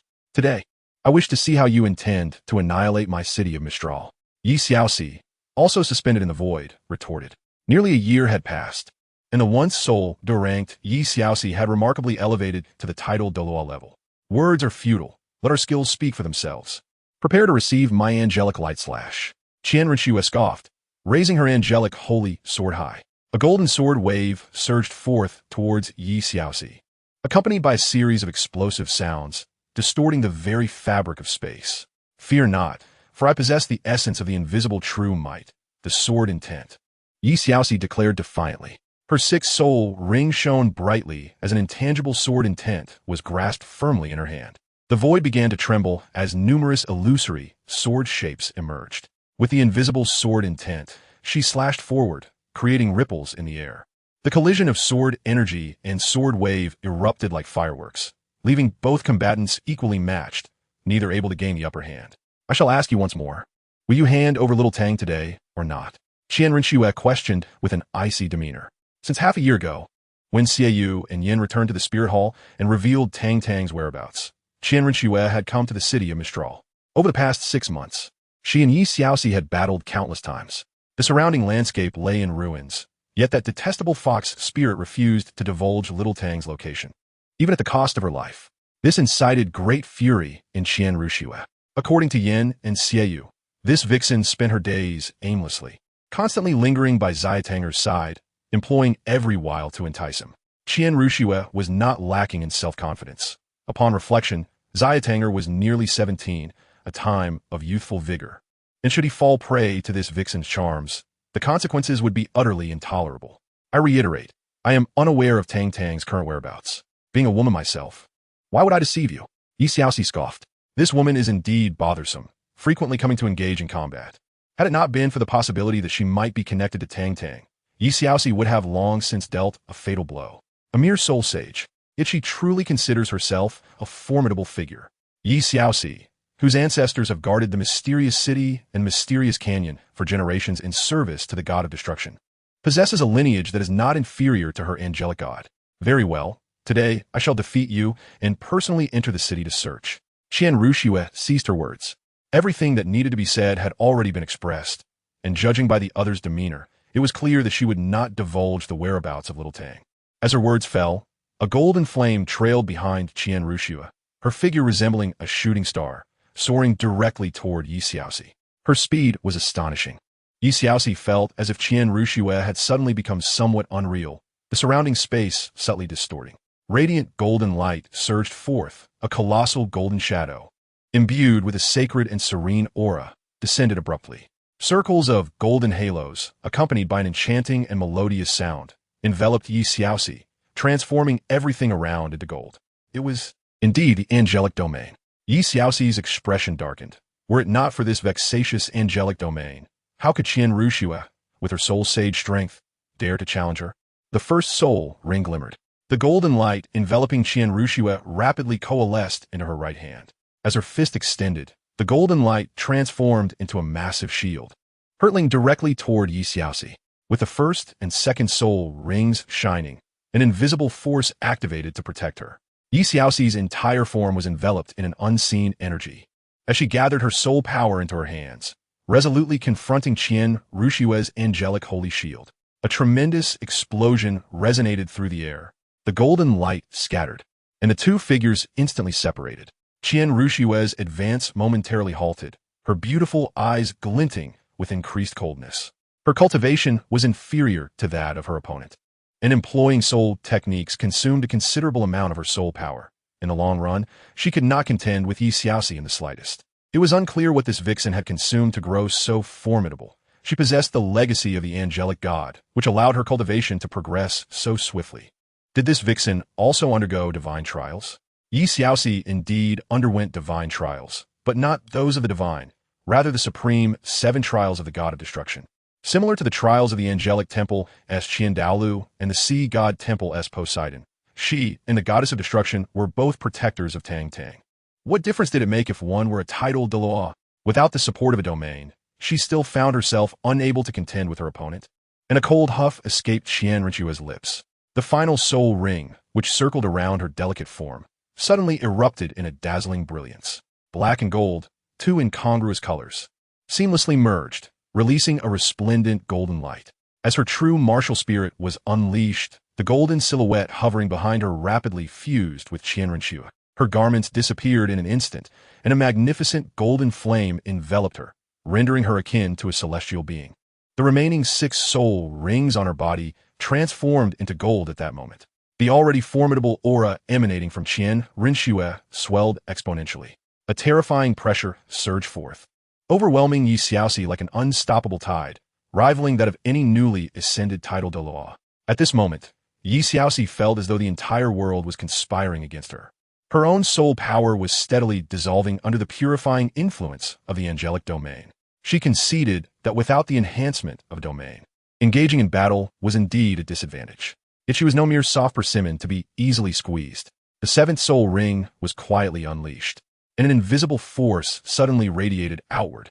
Yi Xiaoxi's martial spirit, known as the Heavenly Gang True Force, manifested as an intangible energy. Under her true martial spirit, she became transparent, leaving behind countless terrifying energies that rapidly dispersed. A surge of energy grazed Qian Rinchue's waist and exploded with a thunderous crack. The golden flames enveloping Qian Rinchue's delicate form dimmed momentarily. The scattered energies, akin to cats catching the scent of fish, surged toward Qian Rinchue with great intensity. Her expression shifted, and she summoned the angelic holy sword once more. The long sword, entirely forged from golden flames, radiated a heart-pounding energy fluctuation. A series of metallic clinks echoed as the weapon, though composed of energy, possessed a hardness akin to fine iron. Under the collision with Yi Xiaoxi's invisible force, sparks flew in every direction. As she retreated, Qian Rinchue's expression soured at the sight of Yi Xiaoxi reassembling in the distance.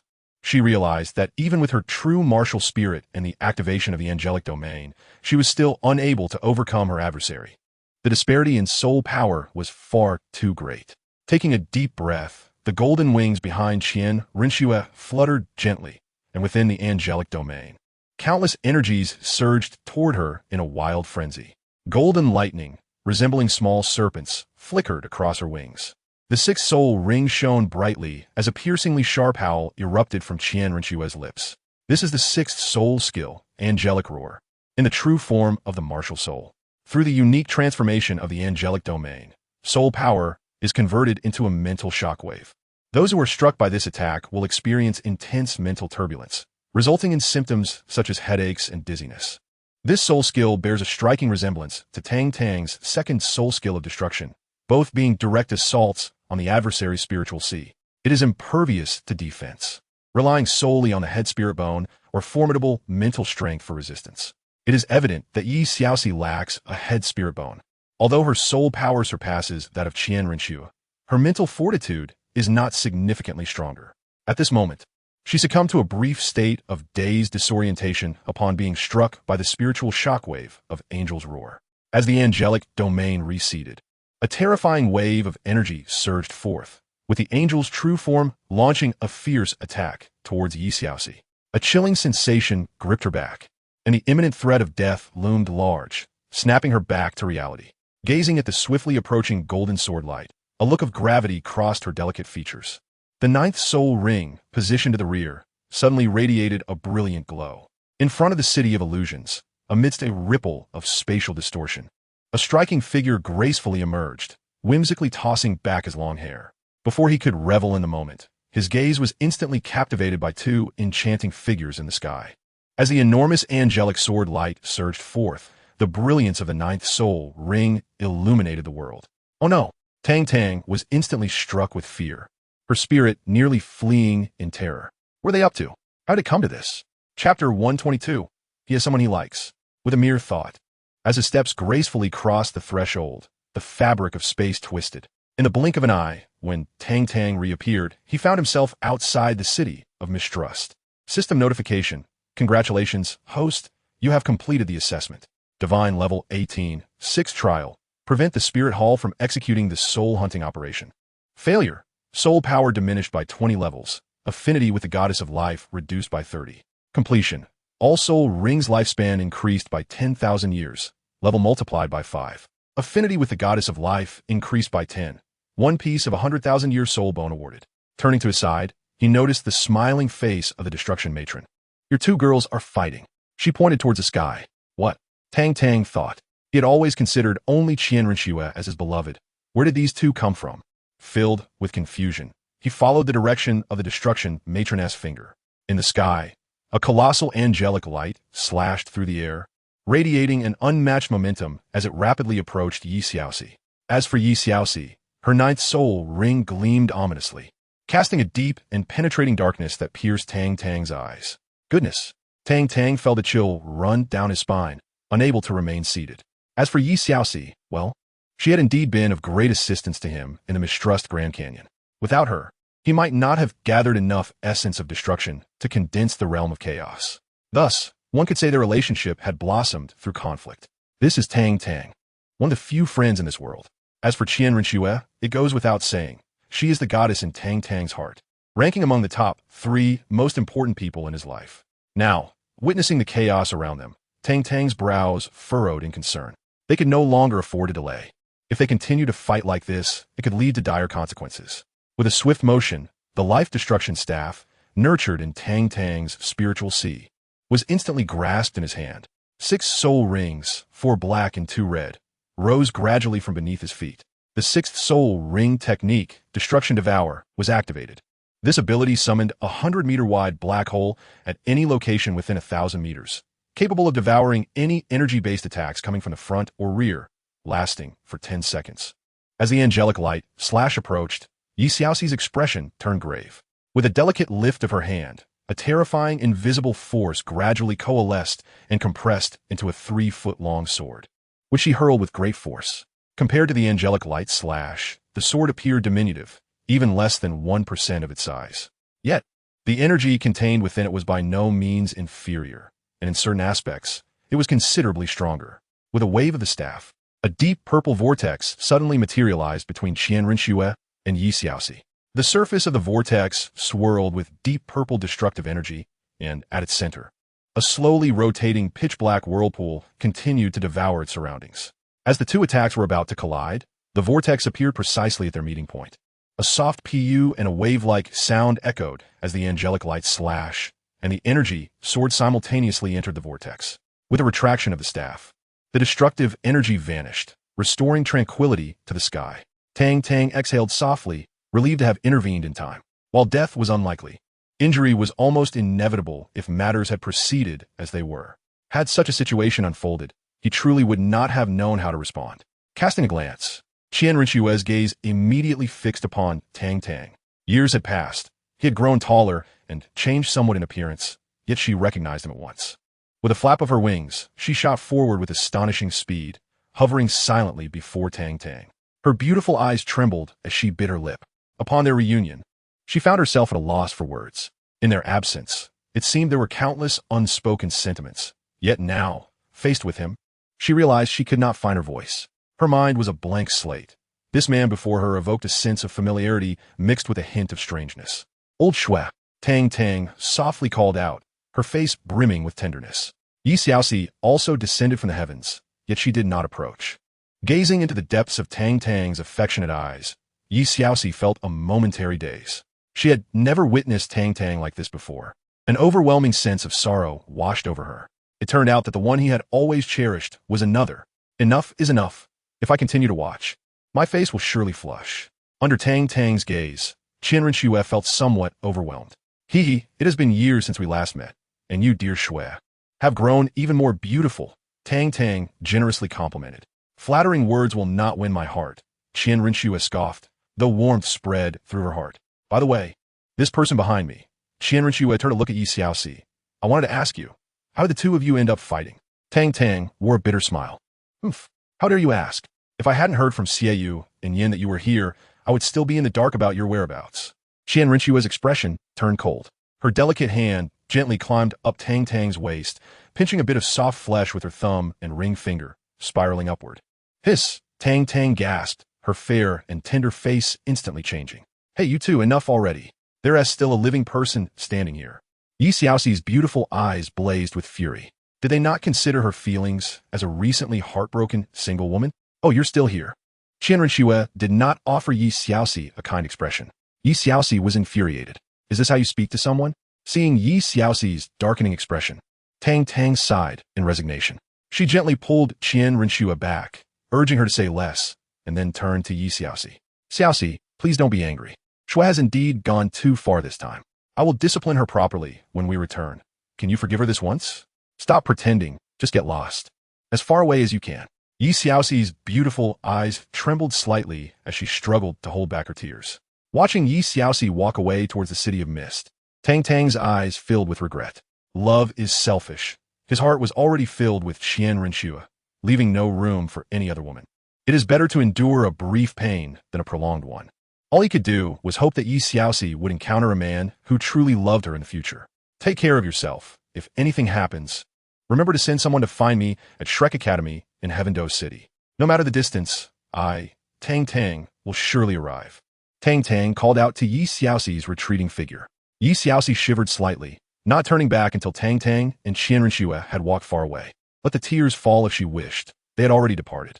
The destruction matriarch approached slowly, tears streaming down her face like an uncontrollable flood. Yi Xiaoxi embraced the destruction matriarch tightly, resting her head gently against her bosom, weeping like a flower drenched by rain. Grandma, he already has someone he cares for. As she tenderly stroked Yi Xiaoxi's head, the destruction matriarch's gaze suddenly grew distant. Forget him. There can be no resolution between you two. Woo, I cannot do that. Alas. This passage has undergone several revisions. Indeed, writing about emotional disputes proves to be quite challenging. Chapter 123. Tang Tang's blind date upon returning from the mysterious canyon. Tang Tang and Qianrenxue spent nearly a month together. They shared meals, admired the rising and setting sun, and engaged in delightful conversations. After a month, Qianrenxue returned to the Hall of Offerings, as her angelic trials remained incomplete, necessitating her return to the angelic sanctuary to fulfill the assessments. Tang Tang visited Shrek Academy, where she briefly met with the members of the Poison Milk Squad before swiftly returning to Yuxian. Qianrenxue, disguised as Prince Xueqinghe, was being pursued by the entire Dou Empire. Thus, Tang Tang, having been closely associated with Qianrenxue, had to exercise caution. During these days, he has been residing at the Moon Pavilion under the alias Tang Run. He spends most of his time in his room, engrossed in cultivation, rarely venturing outside. Consequently, Tang Yuehua has been quite troubled. As a young man, how can he possibly remain cooped up at home all day? What on earth is happening? The Tang family's lineage is scarce. The eldest brother, Tang Xiao, has remained unmarried throughout his life, and she, Tang Yuehua, has no offspring.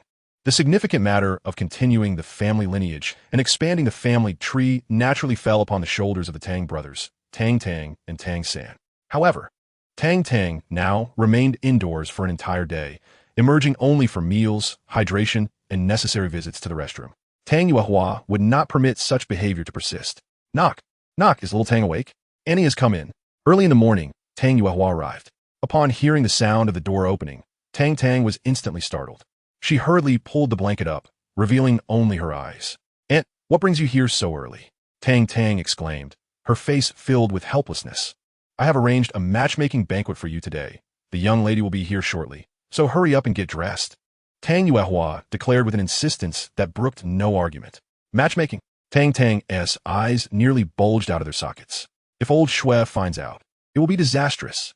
You're nearly 17. It's about time. When your grandfather was 17, your uncle was almost born. Tang Yuehua shot back. Tang Tang nearly choked. Is there really such a secret in the Xuantian Sect? I'm not going, so you can stop worrying, Tang Tang retorted, pulling the blanket over her head. Then don't go. I mean it. Tang Yuehua threatened, feigning to lift the blanket. Aunt, I'm grown up now. Tang Tang hotet din shop. Grown up? What is there to fear? I've seen every inch of you. I even wiped your bottom when you were a child, Tang Yuehua declared, rolling up her sleeves and preparing to take action. Stop. Tang Tang raised her hand in defense. What are you doing? Tang Yuehua looked at her, unfazed. I'll get up soon. Just wait outside for a moment, Tang Tang said, attempting to appease her. Very well. I will wait for you for a cup of tea's time. If you're not up by then, beware of my feather duster. Tang Yuehua waved her hand, her face full of mock menace. At 9 o'clock in the morning, at the Moonlight Pavilion, Tang Tang, still half asleep, sat beside Tang Yuehua.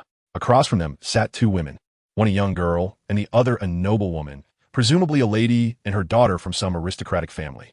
Yuehua, is this your nephew? He is quite handsome. I think this match is perfect, the noble woman said, beaming with delight. The more she looked at Tang Tang, the more satisfied she became. Just look at that chiseled face. Those eyes, that nose, those lips, truly the handiwork of nature. So handsome. Hello, I'm Pao Xiaoyu, nicknamed Little Fish who blows bubbles. Just call me Little Fish. The girl said shyly, glancing at Tang Tang, her cheeks flushed. Tang Tang rolled his eyes. She had a nickname too. He ignored her, yawning with disinterest. And the atmosphere grew awkward. The child, Tang Yuehua, found herself in a state of resignation. My nephew, Tang Tang, named for the sweetness of candy, often remained indoors, seldom venturing outside. Observing that he had reached a suitable age, I contemplated finding him a bride. Tang Yuehua subtly hinted to the esteemed lady, implying that my dear Tang Tang, with his modest circumstances, was perhaps beneath the worthiness of her daughter.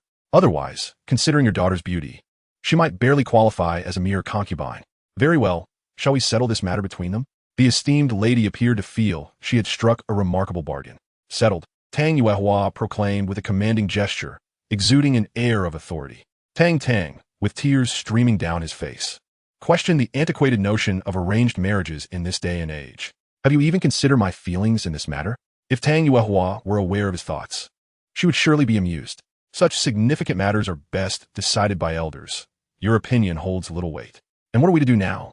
Should we allow the two children some private time together? The esteemed lady inquired, casting a glance at Tang Yuehua. That seems reasonable. I have matters to attend to downstairs. Allowing them to spend some time together to foster their feelings would be beneficial. Tang Yuehua nodded in agreement, watching their departing figures. It was as if a weight had been lifted from the young boy's shoulders. Here and there, exploring with unrestrained joy, one person reveled in their solitude.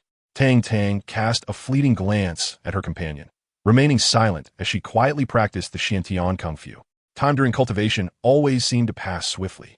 As noon approached, signaling mealtime, Tang Tang instinctively ceased her practice. Exhaling a breath of impure air, she gradually opened her eyes. Before her lay an adorable visage, close at hand, with a hint of baby fat that rendered it charmingly plump. A pair of sparkling, curious eyes gazed back at her. What are you doing? Tang Tang instinctively leaned back, creating some distance between them. Why do you, a little man, look so handsome? Xiao Yuer inquired with genuine curiosity. How would I know? It's just natural. Tang Tang replied, rolling her eyes. Why is this girl so carefree? You're on the brink of being sold by your mother, yet you remain so oblivious. Oh, my mother mentioned that you will be my fiancé from now on. We shall sleep, dine, and bathe together each day. Little Yuer counting on her fingers. Stop right there. Abandon that thought. It is simply impossible for us. Tang Tang rubbed her forehead. Oh, my head aches. Do you not harbor feelings for me? Little Yuer blinked innocently. I already have someone I care for. Tang Tang gazed at her with indifference. Oh, I too have someone I admire. In my dreams, he tells me that one day, he will come riding a white horse amidst a rainbow cloud to marry me. Little Yuer stated with utmost seriousness. Do you think you are Zixia? Tang Tang Shalip Dwight. Ah, I cannot endure this any longer. I am on the verge of madness. Who will save me? Just as little Yuer was about to speak, Tang Tang shot her a fierce glare. Silence.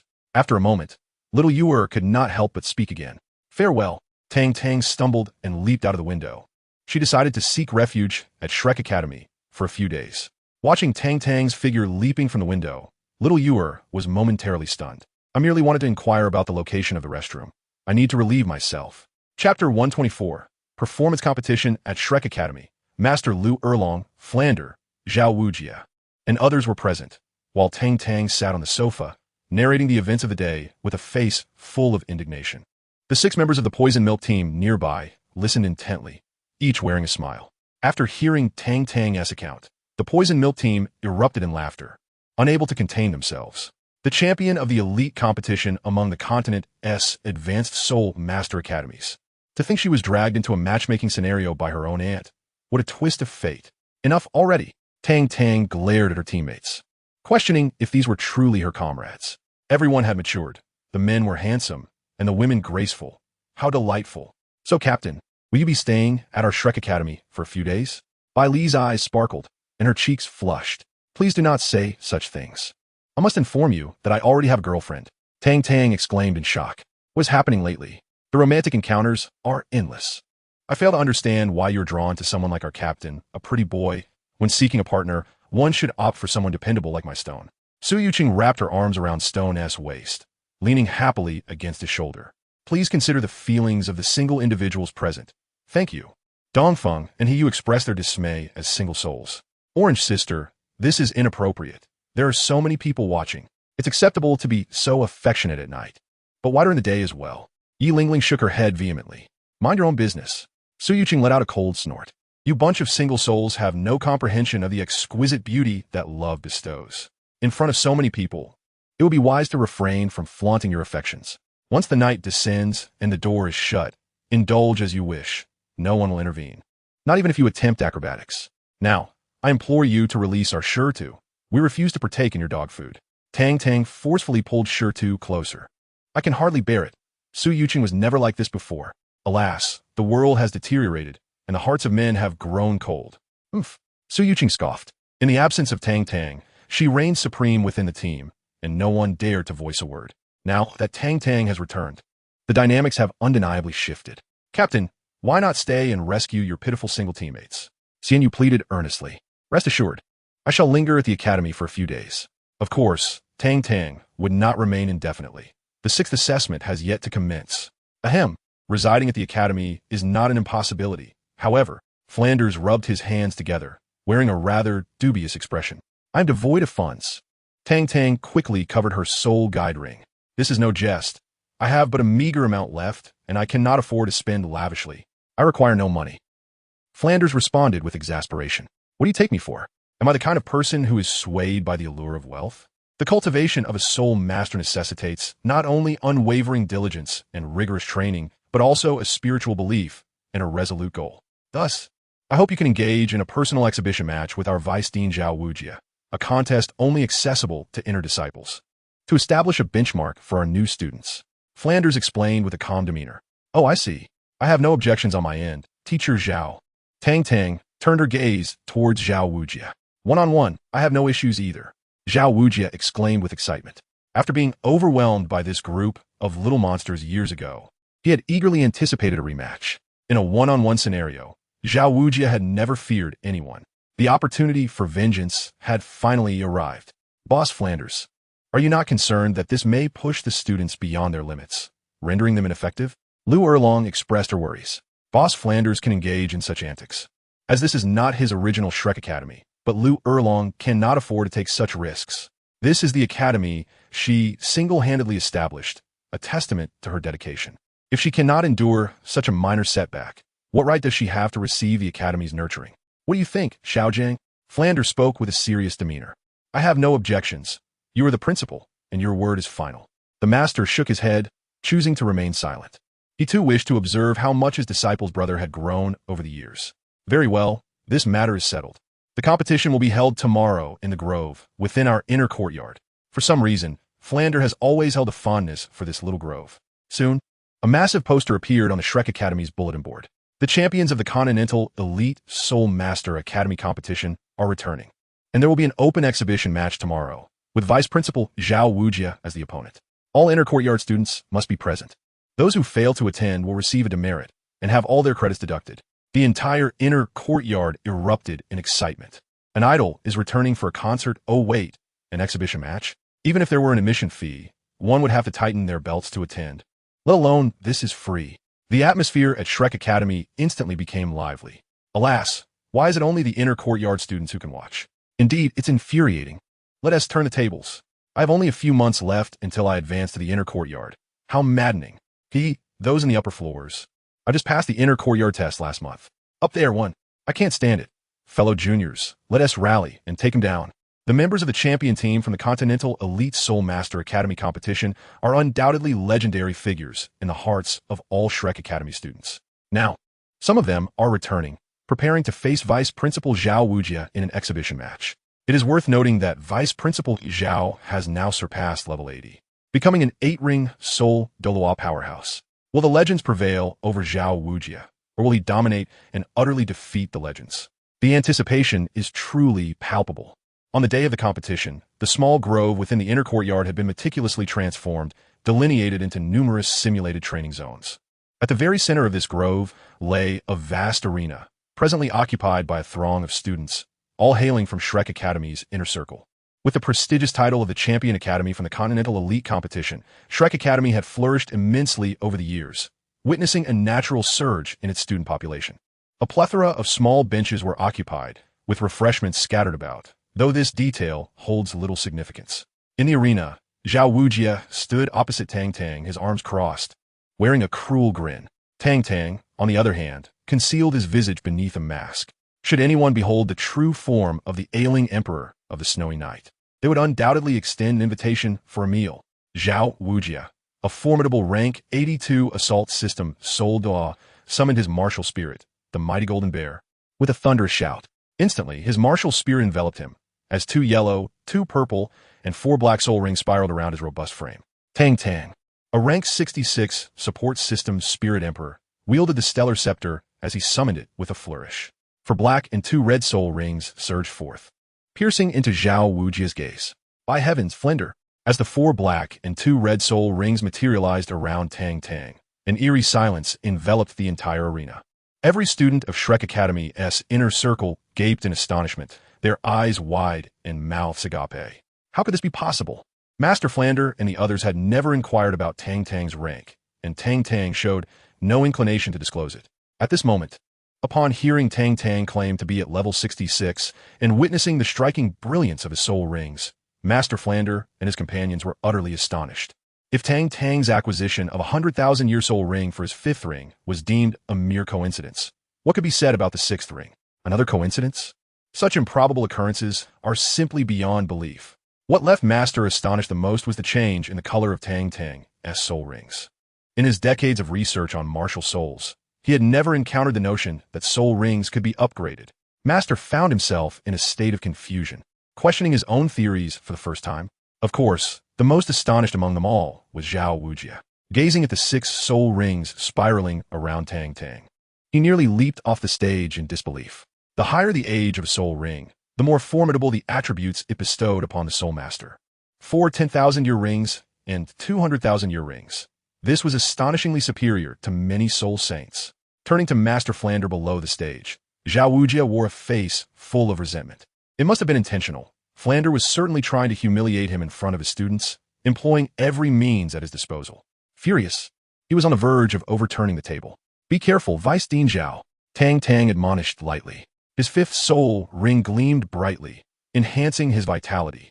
Zhao Waoqi's expression turned slightly grave as he let out a thunderous roar, charging forth like a mighty golden bear.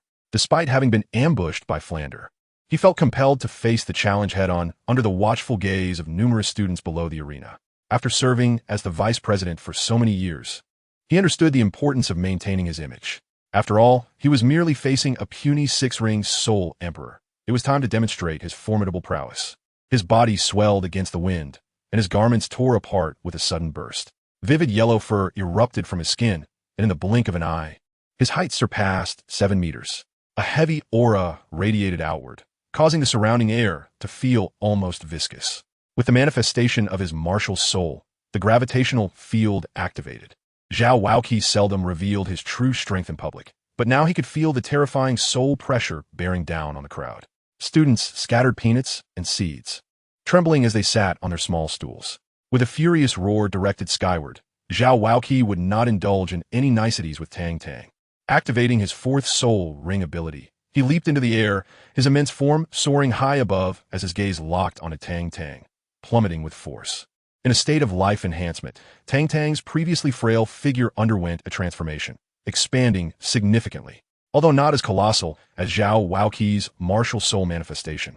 She now stood over 2 meters tall. As Zhao Waoqi descended rapidly, Tang Tang gripped the top of her staff, delivering a powerful upward strike aimed at his body.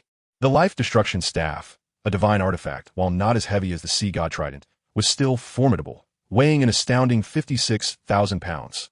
Forged from Tang Tang's own blood, the staff felt light in her hands. Yet upon striking Zhao Waoqi, he felt a jarring impact. A beam of life light erupted from her forehead, illuminating the staff and multiplying its weight tenfold to a staggering 560,000 pounds. A wave of tremendous force surged through the staff, causing Zhao Waoqi's descending form to momentarily pause. In an instant, he was sent flying by Tang Tang's strike, hurtling over 20 meters before finally coming to rest at the edge of the arena. The area where he was struck now showed signs of swelling, and Zhao Waoqi grimaced as he rubbed his waist, exclaiming inwardly how painful it was. Below, the students erupted in astonishment. This is none other than Zhao Wuji, the immovable King Zhao Wuji. A formidable powerhouse of Contra level has been abruptly sent flying. Could it be that a soul ring of 100,000 years possesses such overwhelming strength? The group of students below exchanged glances, their hearts ablaze with excitement. Such soul rings I shall have too, or perhaps a dozen, thank you. Zhao Wuji grinned menacingly. Do you truly believe that I, Zhao Wuji, am made of mere clay? The 1st, 2nd, 3rd, and the 4th soul rings simultaneously gleamed with brilliance. The unmoved King's body, gravity compression, enhanced gravity, and the mighty Vajrapalm were unleashed in unison. Enveloped in a golden aura, an overwhelming wave of soul power emanated from Zhao Wuji, resembling a formidable war chariot. He strode forward, his robust legs thundering towards Tang Tang. At that moment, Tang Tang felt an immense gravitational force bearing down upon her, intensifying with the release of Zhao Wuji's soul skills, relentlessly pressing in on her. Yet, in the face of Zhao Wuji's counterattack, Tang Tang remained unflustered. She placed her staff aside, and her sixth soul ring, a 100,000-year ring, instantly radiated a brilliant crimson light. The sixth soul ring's ability, Genesis, allowed time to revert to the past, restoring the affected individual state from 1 to 10 years prior, lasting for 1 minute. As Zhao Wuji charged forward, he suddenly sensed an oppressive weight. His soul power rapidly diminished, and his physical prowess waned, as if he had reverted to a few years prior. Shortly after ascending to Soul Sage, the 8 soul rings encircling his massive form revealed that the black soul ring in the 8th position had transformed into a gray hue. Sealed away. Though surprised, Zhao Wuji, a seasoned warrior, paid little heed to this predicament and continued his advance towards Tang Tang. The mighty Vajra palm, imbued with unmatched might and fierce winds, surged towards Tang Tang's chest. Tang Tang lao get. Though Zhao Wuji was of Soul Douluo caliber, engaging him in direct combat would surely spell defeat for her. However, as a soul sage, Zhao Wuji might not surpass her, thanks to her demigod physique. The first soul ring's ability shone brightly, activating the life tribute, significantly enhancing her attributes once more. Meanwhile, Zhao Wuji felt his body grow heavier, weakened yet again. Damn it, is this never-ending? Zhao Wuji fumed with rage. Before the battle had even commenced, one felt as if they were on the verge of being reduced to mere insignificance. At last, Zhao Wuji stood before Tang Tang. With a hand as large as a fan, he struck towards her, his palm radiating with a dazzling golden light. Unfazed, Tang Tang unleashed her Xuantian hand, delivering a powerful counterstrike of her own. The two palms collided with a resounding thud, causing the very air around them to shimmer and warp. The arena beneath their feet cracked instantaneously, trembling violently in response to the force of their confrontation. This strike proved to be evenly matched. Whether it was the students watching from below the arena, the esteemed Master Flandra Lu Erlong observing nearby, or Zhao Wujia, who was currently engaged in combat with Tang Tang, all were taken aback. No matter how one might argue, Zhao Wujia was undeniably a formidable soul Douluo. Even if he were to be significantly weakened, he should still be incomparable to a mere soul emperor. Gratitude is owed to Brother Wushang for the countless rewards as the long summer draws to a close, and to those who find love amidst hardship, such as Mu Xiao. Rain, winter, and the divine moments in life, where even a simple breakup feels like a fleeting illusion. Chapter 126. The beginning of the end. How could a distinguished soul Douluo, like Zhao Wujia, find himself in a stalemate with a mere soul emperor? The embarrassment was palpable on his face. After exchanging numerous blows with Tang Tang and realizing he could not gain the upper hand, Zhao Wujia retreated 2 steps. At that moment, the minute of debilitation from the Genesis had just elapsed, and the 8th soul ring on Zhao Wujia's body regained its former brilliance. Without a moment's hesitation, as the soul ring revitalized, it suddenly erupted in a dazzling black light. A colossal, bear-shaped phantom materialized behind him. A surge of intense golden radiance emanated from within Zhao Wujia's being, causing the surrounding air to feel as though it had solidified. With enormous iron fists crossed over his chest, brilliant golden light burst forth. A golden sphere, approximately 1 meter in diameter, appeared on Zhao Wujia's chest, releasing a terrifying aura in an instant. The observing students below felt an overwhelming sense of suffocating pressure emanating from the arena. The entire Shrek Academy seemed to tremble in response to the power unleashed by Zhao Wujia's 8th soul ring ability. Could this reckless soul truly intend to bring ruin to the academy? Lu Erlong was incensed. In a mere public exhibition match, how dare he utilize his 8th soul ring ability? Is he out of his mind? Feeling the overwhelming pressure emanating from Zhao Wuji, Tang Tang's expression grew gravely serious. The 6th rank of the 100,000-year soul ring shimmered once more. The soul skill, the beginning of the end, extended time into the future, propelling the victim state forward to a time frame ranging from 1 to 10 years, lasting for a duration of 10 seconds. This singular soul ring possessed 2 diametrically opposed soul skills, both intricately tied to the concept of time. An extraordinary radiance suddenly surged from Tang Tang, elevating her stature noticeably. The 6 soul rings that had previously coiled around her transformed instantaneously into 9 blood-red rings radiating an eerie crimson glow, each a 100,000-year soul ring. An indescribable aura erupted from her, rendering the entire space seemingly frozen. With an endless violet light flickering in her eyes, Tang Tang extended her finger, gently tapping into the void. A ripple delicately spread outward, reaching Zhao Wuji's vicinity. The golden light vanished abruptly, and Zhao Wuji's martial soul manifestation dissolved in an instant, leaving him feeling as though he had plummeted into an icy abyss. The ripple solidified, causing all imagery to dissipate, and Tang Tang's 9 blood-red soul rings reverted back to 6, as the 10-second limit had elapsed. Meanwhile, within the 7-treasure glazed tile sect, Ning Fengji, Sword Douluo, and Bon Douluo were engrossed in enthusiastic discussions regarding the future developments of the 9-treasure glazed tile sect. Suddenly, Sword Douluo vanished in a flash, appearing outside the building. He gazed towards the direction of Shrek Academy, his aged face etched with shock. Bon Douluo quickly followed, his expression laden with gravity and horror as he turned to look towards Shrek Academy. What is happening? Ning Fengji inquired, puzzled. His cultivation level was insufficient to perceive the terrifying aura, yet he could discern the seriousness of the situation from the astonished faces of Sword Douluo and Bon Douluo. A formidable presence, Bon Douluo murmured, painfully articulating the words. A peerless Douluo. Sword Douluo's brow furrowed deeply. How can this be possible? Ning Fengji exclaimed in alarm. How many years had it been since a peerless Douluo had appeared on Douluo continent? Many speculated that Qian Daolu from the Spirit Hall might have touched the fringes of such power. In this era devoid of divine beings, the emergence of a peerless Dao signified but 2 words: invincibility. In the royal palace of the Heaven Dou Empire, within the chambers of Emperor Shui, the emperor was currently consuming medicine. The tonic prescribed by the divine physician Ke Huamiao was a restorative elixir for the ailing Emperor Shui.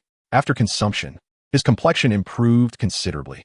As the national protector of the Heaven Dou Empire, Ji Tian stood vigilantly by his side. Suddenly, a peculiar wave of energy surged forth, causing Ji Tian's eyes to widen in shock, his entire being trembling. What is happening? The peculiarities surrounding Ji Tian did not escape the discerning gaze of the Snow Knight Emperor. A formidable presence had emerged. There was a tremor in Ji Tian's voice, revealing his unease. Just how powerful could this be? It was the first time the Snow Knight Emperor had witnessed Ji Tian in such a state, leaving him utterly astonished. Stronger than I, and certainly more formidable than Jianshun. After a brief moment of silence, Ji Tian's gaze shifted towards the direction of Shrek Academy, and he spoke softly. How is this possible? The Snow Knight Emperor's expression changed instantaneously. As a sovereign, he possessed an overwhelming desire for control, and he would not permit anyone beyond his dominion to exist unrestrained. Within the inner courtyard of Shrek Academy, Tang Tang exhaled softly, wiping the sweat from his brow, his face as pale as parchment. In a mere span of 10 seconds, his garments were drenched in perspiration, as if he had just emerged from the depths of water. His soul power had been completely depleted, leaving him feeling unsteady, as though his legs could give way at any moment. Opposite him, Zhao Wuji was equally soaked in cold sweat. It had been so many years that he could scarcely recall. Since embarking on the journey of founding Shrek Academy alongside Flender, he had not come so close to death. Yet just moments ago, he had felt it acutely. That profound sense of helplessness, even the soul power coursing through his veins at over 80 levels of Soul Douluo, failed to provide him any semblance of safety. Terrifying. What transpired? What just happened in the blink of an eye? Below the arena, a group of students exchanged bewildered glances, utterly lost as to what had unfolded. They felt an oppressive weight descend upon them, a fleeting sense of terror, and when they turned their attention back to the arena, they were met with the current spectacle. Zhao Wuji, the vice dean, truly is formidable. I concede. Tang Tang offered a weak smile, despite his exhaustion. He had intended to test his newly acquired 10,000-year soul ring ability, only to narrowly escape being drained of his essence. Had it not been for his body being tempered into a semi-divine state, he likely would not have endured. No, you did not lose, nor did I win. Let's consider it a draw. Zhao Wuji shook his head, knowing full well that Tang Tang had held back. Otherwise, he would not merely be standing on the arena now. Very well. Tang Tang grinned. The competition for today concludes here. Regarding the events of this exhibition match, no one is permitted to speak of it or discuss it outside. Violators will face immediate expulsion from the academy. At this moment, Flanders stepped forward, fully aware of the gravity of the situation, and issued a gag order. Although the students harbored some doubts, they refrained from probing further. One by one, they gazed with fervent admiration at Tang Tang on the arena. Despite the mask obscuring her face, it did nothing to diminish their adoration for her. A legend is indeed a legend, for she with merely a cultivation level exceeding 60, managed to draw even with Vice Dean Zhao Wuji, a powerhouse of the Soul Master Realm. The younger female students looked at Tang Tang with eyes brimming with infatuation. Had it not been for Lu Erlong standing in their way, they would have rushed onto the stage. Only a man of such legendary stature deserves to be their Prince Charming. With a voice so melodious, he must be quite handsome, and his remarkable cultivation level and extraordinary strength render him nothing short of a perfect idol. Chapter 127. Aunt, you cannot wrong the good. Several days later, Tang Tang returned to Xuantian from Shrek Academy. She had initially intended to enjoy a few carefree days at Shrek Academy, but instead found herself in quite a predicament, filled with a sense of helplessness. Not long after, Tang Tang returned to Yuxian. His soul energy had fully recovered. Yet the life essence he had gathered over half a month had been entirely depleted, causing him considerable distress. Upon his return, Tang Yuehua paid him no mind, displaying a certain disdain. After all, who would abandon a young lady during an arranged meeting and flee on their own? Indeed, Tang Tang was much like his second brother, Tang Hao, a true oaf. Noting her demeanor, Tang Tang found solace in his own leisure, greeting Tang Yuehua briefly before retreating to his room for cultivation. Half a year later, one morning, after completing his daily training with the purple extreme demon eyes, Tang Tang leaned against the window, idly observing the bustling crowd below. Suddenly, his attention was drawn to two familiar figures standing at the entrance of Yuxian. One was a middle-aged man and the other a young man, both appearing somewhat travel-worn. The middle-aged man was disheveled, sporting an unkempt beard that seemed to have gone unattended for quite some time, and his hair was a chaotic mess resembling a bird's nest. In contrast, the young man had flowing blue hair cascading over his shoulders and a tall, slender physique. Upon closer inspection, Tang Tang noticed an uncanny resemblance between their faces. He bore a striking resemblance to Tang Tang, nearly 7 parts alike. The two individuals who emerged were none other than Tang Hao and Tang San, returning from the City of Carnage. Despite the passage of over 10 days, an aura of chilling detachment emanated from Tang San, compelling others to instinctively distance themselves. Brother, old man, what brings you back? Tang Tang exclaimed, leaping through the window with palpable excitement as she greeted the duo. You've certainly caused your aunt no small amount of trouble over the years, have you? Tang Hao retorted, narrowing his eyes. Am I, the foremost among the 10 outstanding youths of the Douluo continent, truly perceived as a troublemaker? Tang Tang replied, feigning shock. Is this how you see me? Tang Hao suckled. You're not. Does that imply I am? Little Tang, it's been a while. A faint smile flickered across Tang San's icy countenance. Have you two eaten yet? Coming over this early, you must be hungry. Without waiting for a response, Tang Tang grabbed Tang San and ushered him inside. Tang Hao, glancing at the plaque of Yuxian Pavilion, felt a wave of nostalgia wash over him as he followed in their wake. Who is Tang Tang? In Yuxian Pavilion, there is not a soul unfamiliar with the second young master of the proprietress's family. As she led Tang San forward, the young guard merely cast a cursory glance and said nothing. However, when it came to Tang Hao, the guard barred his path. Apologies, but Yuxian does not accommodate those who are improperly attired, the young man stated coolly. Upon hearing this, Tang Hao cast a mild glance at him, remaining silent but inwardly scoffing. Young man, your path has grown perilous. The commotion prompted Tang San to turn his head, his expression instantly turning frigid. An invisible killing intent poised to erupt, only to be restrained by Tang Tang. With narrowed eyes, Tang Tang shouted, You insolent wretch, who are you calling improperly dressed? The guard, upon witnessing her fierce demeanor, broke into a cold sweat. Initially, he had assumed the trio was not together, given the distance. Second young master, the guard murmured apprehensively. Do you know who this is? This is my father, Tang Tang stated calmly, pointing at Tang Hao. At this revelation, the guard nearly fainted. The father of the second young master? That would make him the brother of the proprietress. Realizing his blunder in obstructing the brother of the proprietress, he felt as though he had courted disaster. Forgive me, second master. I failed to recognize your esteemed presence and have shown you disrespect. Please, do not hold it against me. The guard's demeanor shifted to one of earnestness as he bowed in apology. Tang Hao waved his hand dismissively and strode inside. What was his identity? The Xuantian law. There is no need to clash with a mere gatekeeper. In truth, the young man is quite unjustly treated. He is merely adhering to the established protocols. Madame Tang Yuehua indeed has 2 brothers. The elder, Tang Xiao, occasionally pays a visit, and they are familiar with each other. However, the second brother, Tang Hao, has not graced them with his presence for over a decade, which is why the young man failed to recognize him. Naturally, the happenings at the entrance could not escape Tang Yuehua's notice. as Tang Hao and his companions entered. Tang Yuehua's figure appeared gracefully at the top of the staircase on the second floor.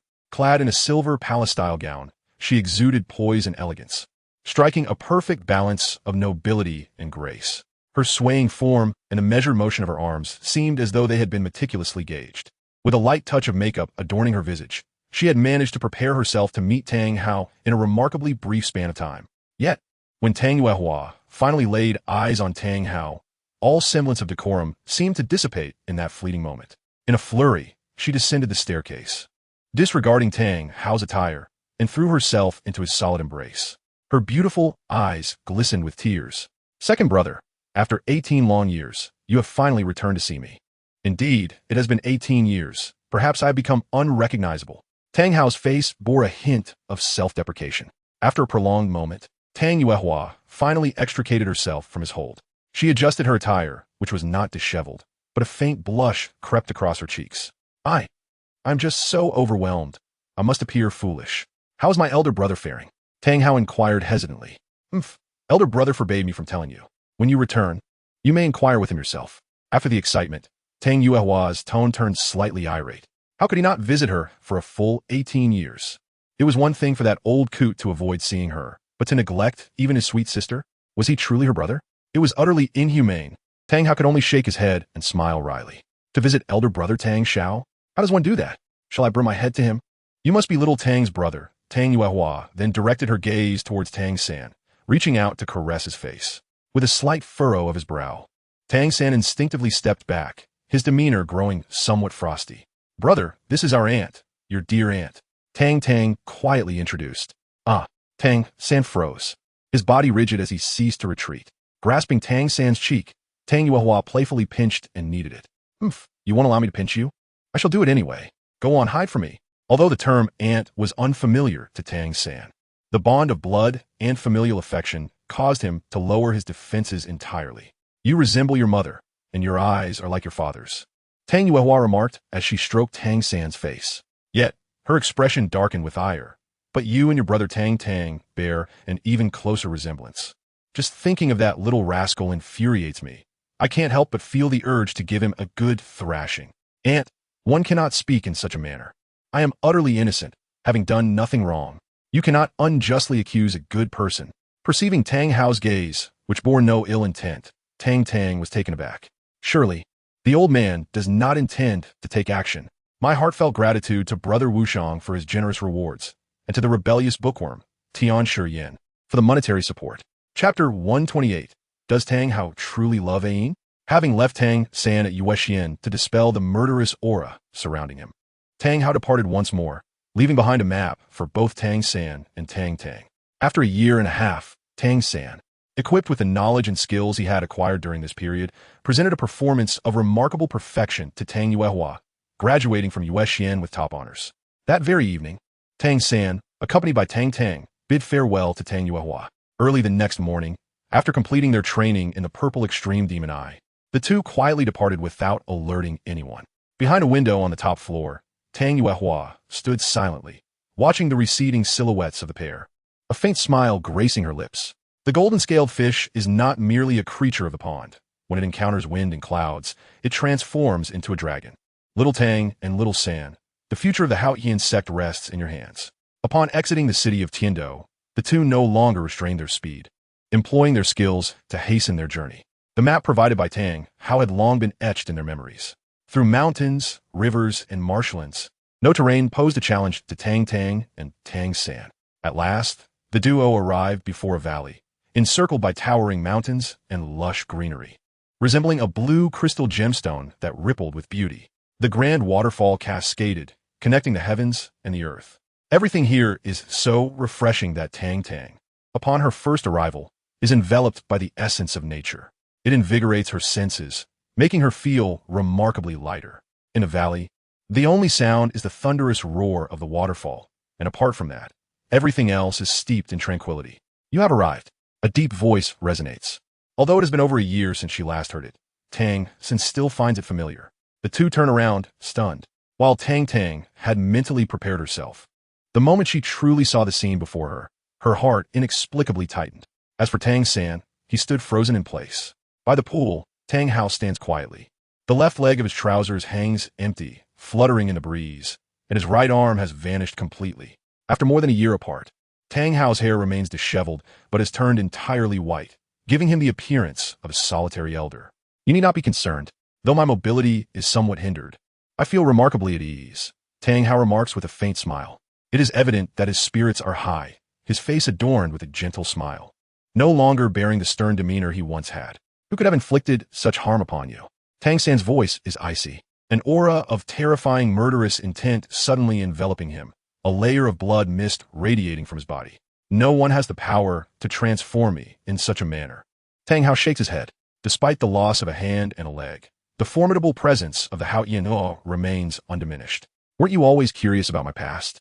Behind the waterfall lies part of the answer, Tang Hao says with a smile. Tang San, puzzled, recalls that he has been practicing the chaotic wind hammer technique here for years and has seen nothing behind the waterfall. Stepping forward, Tang Tang's hand glimmers with purple light as the staff of life and destruction materializes in her grasp. 7 soul rings, 4 black and 3 red, immediately encircle her body. Spiraling upwards, over the past year and a half, Tang Tang has ascended 4 levels in soul power, rising from a rank 66 soul emperor to a rank 70 soul saint. Just a month ago, she had absorbed the divine soul ring from her 5th examination reward, and now her soul power stands at level 72. At 19 years of age, level 72, even accustomed to Tang San's extraordinary talents, Tang Hao cannot help but be awestruck upon witnessing the soul rings adorning Tang Tang. Setting aside the matter of her character, her cultivation talent is unparalleled across the entire Douluo continent. Infusing his soul power into the staff, he gently waved it forward. A surge of deep purple annihilative energy swiftly soared into the sky above the waterfall, instantly severing the cascading waters. As the flow encountered the destructive energy, it was promptly obliterated. Glancing at Tang Tang, Tang Hao felt somewhat speechless. Were it not for witnessing the boy's birth and noting his striking resemblance to Tang San, he would have questioned whether this child was indeed his own flesh and blood. Without further contemplation, Tang Hao leaped gracefully, ascending rapidly. Upon reaching halfway to the waterfall, he pressed his left hand against the stone wall, and suddenly, a cave-like entrance appeared before him. With a flicker, he vanished inside. Meanwhile, Tang San unleashed the 8 spider lances, which shot forth with remarkable speed. Upon arriving at the entrance, the lances retracted, allowing him to swiftly enter the cave. Tang Tang stood dumbfounded, lacking the soul power of Tang Hao and the 8 spider lances like Tang San, and without a soul bone that possessed flight capabilities. He found himself in a predicament. "Brother, pull me up," he shouted helplessly. In response, a strand of blue-silver grass swiftly coiled around his waist. The grass tightened abruptly, propelling Tang Tang upward. Showy yet ineffectual, Tang Hao remarked with merciless mockery as he watched Tang Tang land inside the cave. Previously, the boy had often provoked him. Now, he had finally found an opportunity for revenge. Tang Tang, with a darkened expression, thought to himself, "Is it my fault that I can't fly? The stone wall has been eroded by the waterfall for years, rendering it exceedingly smooth, devoid of any footholds. What can I do? I am equally despondent." This is a cave approximately 3 meters in depth, illuminated by a golden gem adorning its ceiling. Within the cave lies a man-made stone chamber, roughly 10 square meters in area. The interior is devoid of any furnishings, echoing with emptiness. At the very center of the stone chamber, there exists a small mound of earth, upon which a slender blue-silver grass quietly takes root at this moment. The leaves of this blue-silver grass appear more slender than those of the ordinary variety, adorned with delicate golden veins that underscore its inherent nobility and distinction. "Xiao San, come in and kneel." Tang Hao gestured towards the nearby blue-silver grass, gradually bending his legs to sit beside it. Kneeling before the blue-silver grass, Tang Tang wore an expression of bewilderment. "Is this truly my mother, Ain?" Observing the surroundings, it was evident that the stone chamber had been meticulously carved by human hands. If it were indeed inhabited, there would be no cause for concern. However, the predicament lies in the fact that Ain has now transformed into a plant. Have you ever encountered blue-silver grass growing indoors? Tang Tang's expression darkened. No wonder. After so many years, Yin's original form remained but a diminutive plant. "Ain, I brought our son to see you." Tang Hao gently caressed the leaves of the blue-silver grass. "Wait a moment," Tang Tang suddenly interjected. "What is it?" Tang Hao glared. "Can't you see I'm trying to connect with your mother? Adults are speaking. Children should not interrupt." I have a question. Tang Tang's face turned serious. Spit it out then. If you have something to say, just say it. Tang Hao was exasperated. Old man, have you truly loved my mother deeply all this time? Tang Tang asked earnestly. That's a redundant question. Tang Hao replied, speechless. If you genuinely love my mother, then do you know what environment is most suitable for blue-silver grass to thrive? Tang Tang pressed, his tone resolute. Tang San surveyed the stone chamber, contemplating the theories imparted by his mentor, and his lips twitched. Chapter 129. Have you gotten involved with the daughter of Qian Xuanji? Upon hearing Tang Tang's words, Tang Hao was momentarily struck dumb. After a yin sacrifice, she had transformed into the blue-silver emperor, yet in Tang Hao's heart, Yin had always been human, and he had taken care of this blue-silver emperor as one would a person. However, he had neglected the fact that a plant's growth hinges on sunlight, air, soil, and water. In this stone chamber, there was naturally no water, sunlight could not penetrate, and the soil was but a meager clump. Although there was an abundance of air, what use was that? Thankfully, the outside was a waterfall, providing a decent level of humidity. Otherwise, even a robust and adaptable blue-silver emperor could have perished under Tang Hao's neglect. With a resounding slap, Tang Hao struck himself, reflecting on how Yin had struggled for years to extract moisture from the air, and tears welled up in his eyes. This was indeed a grave mistake. One could be careless in many matters, but not in this. Quickly, transplant your mother outside, so she can bask in some sunlight. Tang Hao suddenly regained his composure, realizing that he must prioritize the matter at hand. Together, Tang Tang and Tang San carefully relocated a yin's essence to a small hill behind them. As sunlight cascaded down, droplets of water gradually appeared on the leaves of the blue-silver emperor, and the once translucent golden threads began to multiply.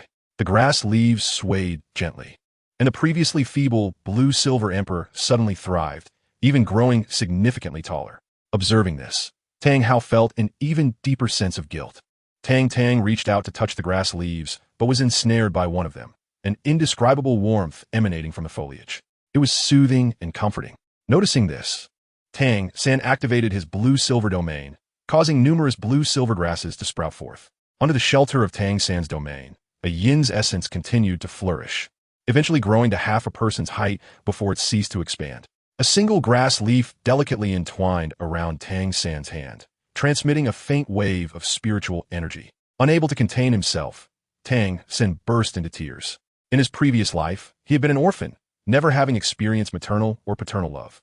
In this life, he cherished this hard-won familial bond immensely. Witnessing this scene, Tang Hao's self-reproach deepened. Nearby, the blue-silver emperor gently swayed, seemingly resigned.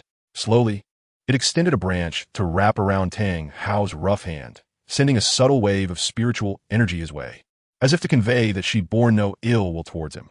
After all, the man she cherished was indeed rather careless and inattentive. Gazing at the grass leaf that enveloped his palm, a trace of happiness graced Tang Hao's face as he reminisced about the moments spent with Yin. When I was young, I too was remarkably gifted, standing out among all the disciples of the Xuantian Sect, ranking at the top. In our generation, my elder brother Tang Xiao and I were considered the strongest, known collectively as the Xuantian Twin Stars. Your uncle is 15 years my senior, and his care and protection were nothing short of meticulous. I can truly say that I was raised by him. In terms of talent, I surpassed your uncle slightly. By the age of 20, I had already become the foremost among the young generation across the continent, and that very year, I received my first soul bone reward. The soul bones passed down within the sect are only granted to those disciples with outstanding talent. Your uncle received his first soul bone award at the age of 30. Your grandfather's health had always been poor, and, as it deteriorated day by day, he specifically instructed me and your uncle to descend the mountain for 10 years of training. Whoever first attained the title of Douluo would inherit the position of sect master. Due to my being 15 years younger than your uncle, your grandfather granted me a second soul bone to ensure fairness. With the immense power of the Xuantian hammer and a soul force no less than that of a soul emperor, we swiftly carved out a niche for ourselves in the realm of soul masters, achieving remarkable renown. In the 5th year, we encountered your mother, named Yin. From the very first meeting, both your uncle and I were captivated by her beauty, utterly enchanted. At that time, she radiated an ethereal charm, exuding a refreshing aura, her character pure and unblemished, akin to a celestial being descended from the heavens. The three of us decided to journey together, and after enduring a harrowing ordeal that tested our lives, we formed a bond of brotherhood, with her being the third and youngest among us. Sweet-tongued as if she had indulged in sugar, trailing behind us every day, affectionately calling us elder brother and second brother, which also inspired your names. In the subsequent years, we traversed nearly the entirety of the continent, witnessing all manner of breathtaking landscapes. If only time could have paused during those years.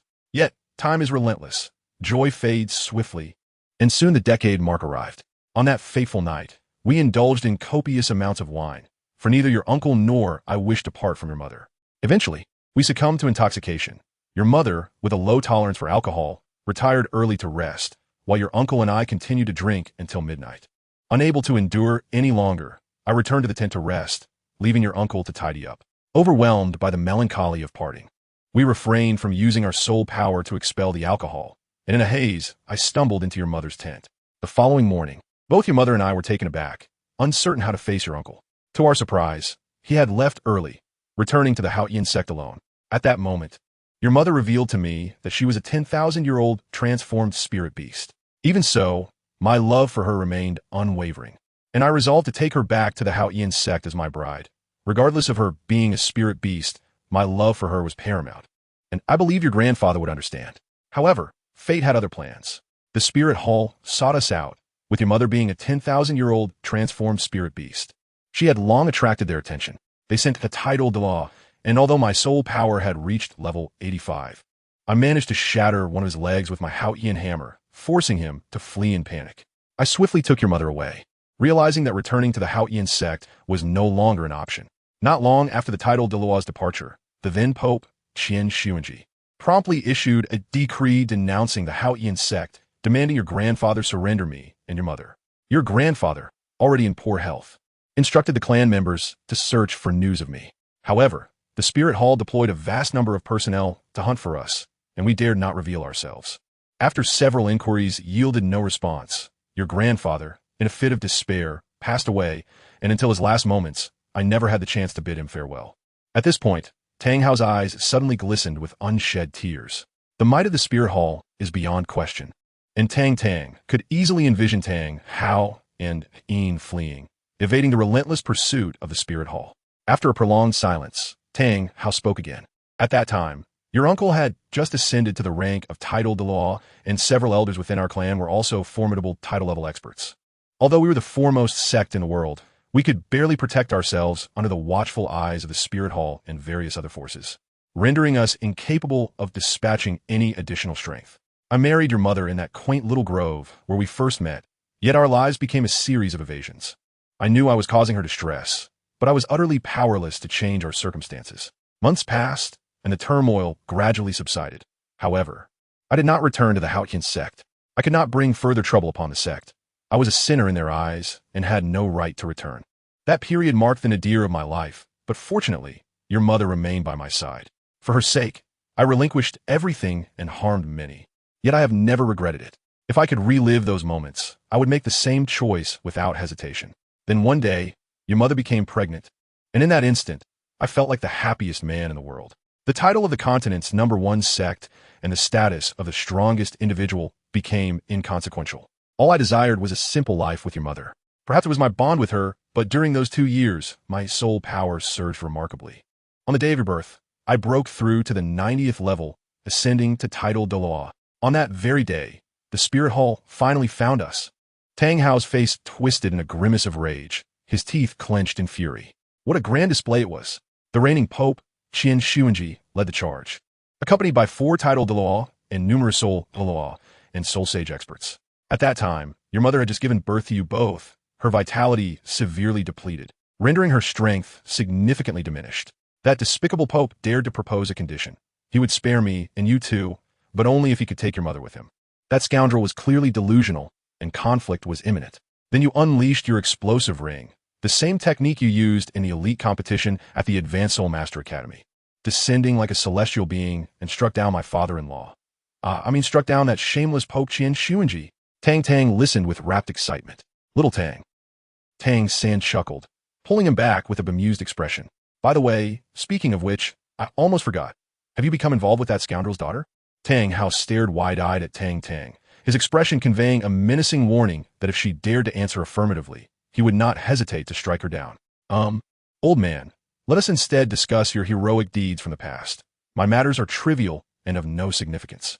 In an instant, Tang Tang felt a pang of guilt. A grand chapter of 3,000 words.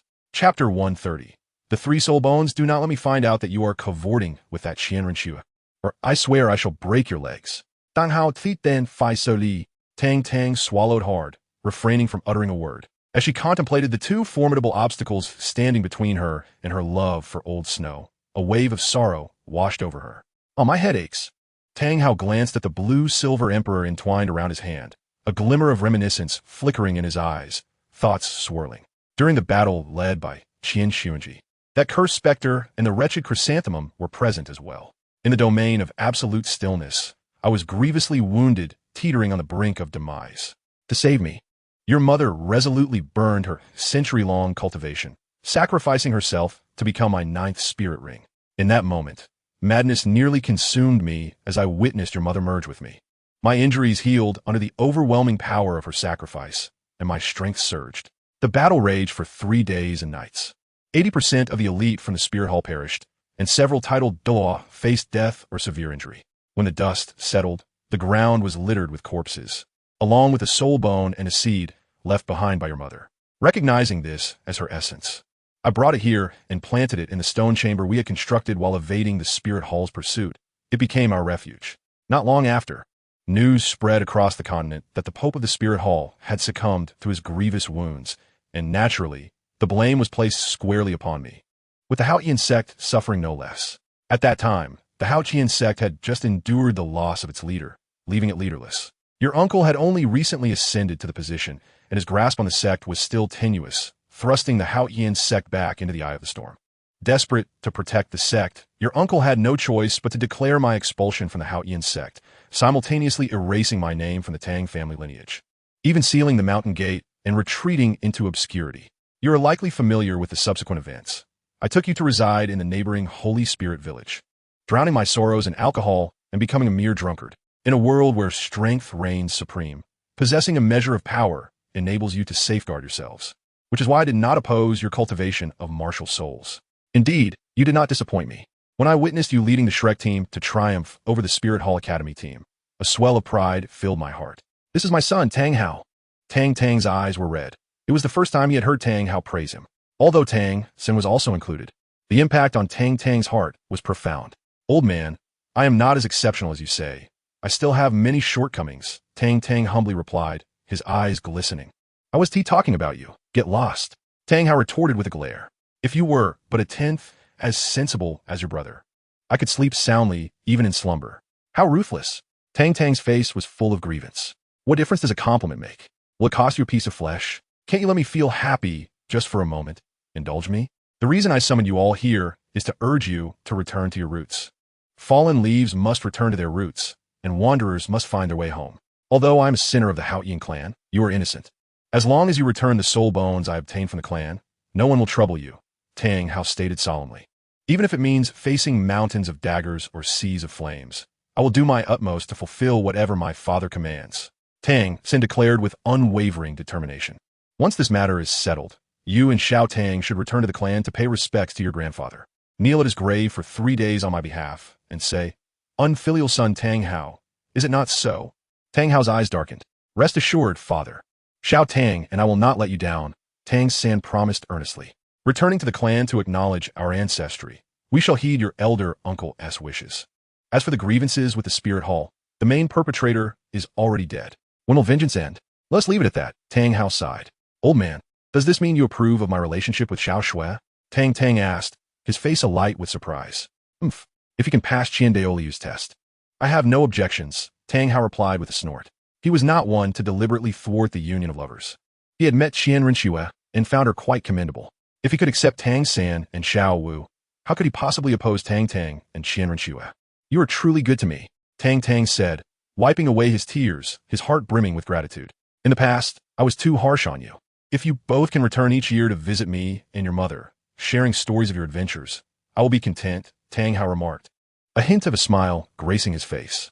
I do know of a place where plants can grow 100-fold. Perhaps it could even revive Mother. However, I have never encountered a plant-type soul beast there, so I'm unsure if it would be effective for her, Tang San spoke hesitantly. 100-fold. Is there truly such a place? Tang Hao's face instantly lit up with joy. Douluo's medicinal garden, the ice and fire yin yang eye. Tang Tang softly mentioned. What are we waiting for? Let us depart at once. Tang Hao's lifelong guilt stemmed from a yin's sacrifice. Hearing of a method that could expedite a yin's recovery made him feel an urgent need to act. By the way, with your interruption, I almost forgot the main matter at hand. Tang Hao lightly tapped his forehead, feeling a surge of excitement from earlier. With a swift motion, he struck the adjacent stone wall, causing a small, dark box to tumble down.